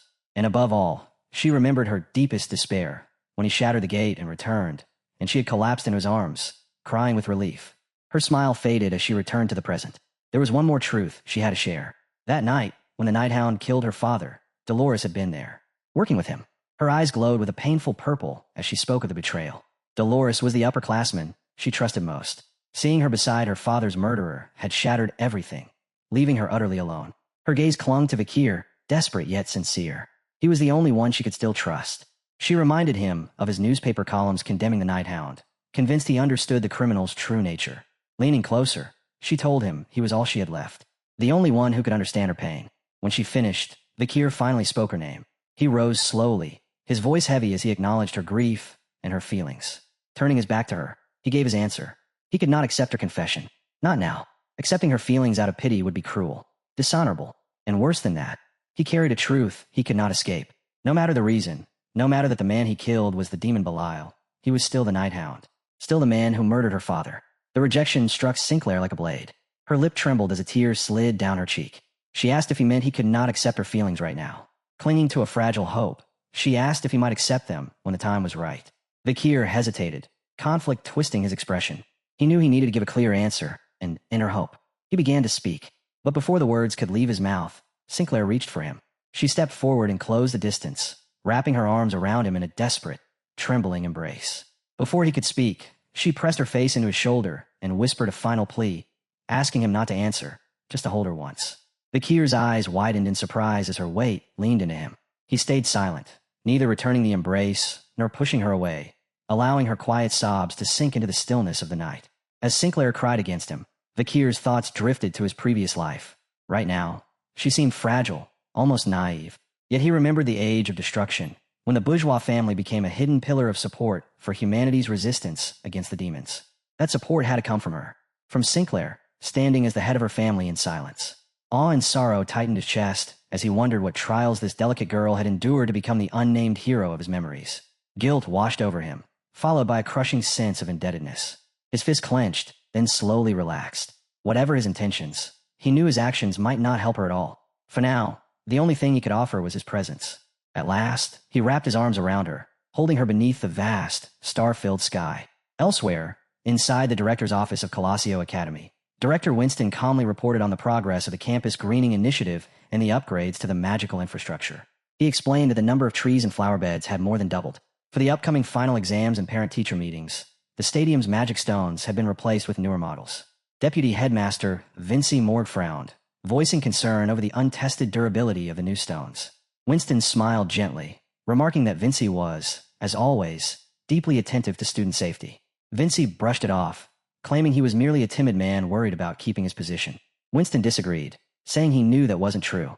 Sliding a small, ornate box across the desk, he added that he had worked hard to meet Vinci's expectations. Vinci opened the box, his eyes widening in surprise. Inside lay a green bracelet set with a softly glowing purple gem. Winston explained it was a special key capable of bypassing the Academy's new magical barriers, suggesting students wear them to avoid security issues. Vinci examined the artifact, noting its magical structure, and asked whether it could be mass-produced. Winston confirmed that student versions were already completed, and that more could be made for professors if resources permitted. Though it didn't fully resolve his concerns about durability, Vinci admitted it was a useful precaution and accepted the plan, placing the bracelet back into the box. The mood shifted as Winston's expression grew serious. He said there was another matter to discuss, one not included in the official report. The tension in the room thickened as he revealed it concerned Professor Sada's dismissal. Vinci stiffened, asking why the issue was being raised again, believing it had already been settled. Winston explained that a formal complaint had been filed against a Capitol Guard officer for dereliction of duty. The accusation ignited Vinci's anger. He slammed his hands on the desk, ranting that the officer endlessly filed reports while avoiding real work like searches and arrests, even losing critical security information. This, he declared, was more than negligence. It disgraced both the guard and the Academy, and he demanded severe punishment. Winston raised a hand, calmly stopping him. He agreed that punishment was necessary, but when Vinci suggested firing the officer outright, Winston turned toward the window. His voice hardened as he stated that while discipline was required, he alone would decide the outcome. Furious at being overruled, Vinci shouted that it was absurd. Winston cut him off without turning around, firmly ending the meeting and instructing him to leave for the day. Vinci stormed out, his mind racing as he marched down the corridor. His suspicions solidified. Director Winston was hiding something, and his refusal to allow Vinci control over the matter was a clear warning to stay away. His determined stride halted when a group of men appeared ahead of him. One asked if he had found what he was looking for. A man wearing a brown jacket with a fur collar handed Vinci a folder, telling him to read the documents inside. Vinci opened it to a historical report. It detailed a bloody incident from 35 years ago, shortly after the Empire's unification. A massive coup, led by the heads of 47 noble families. His expression darkened as he read about the massacre and the invasion of the Imperial Palace. The rebellion failed. 46 of the family heads were executed, while the survivors were imprisoned in the high-security prison known as VAG. Vinci looked up and asked why this particular record mattered. The man answered with a chilling conclusion. He believed both Director Winston and Professor Sod were connected to the incident of the 47 families, the most horrific event in the Empire's history.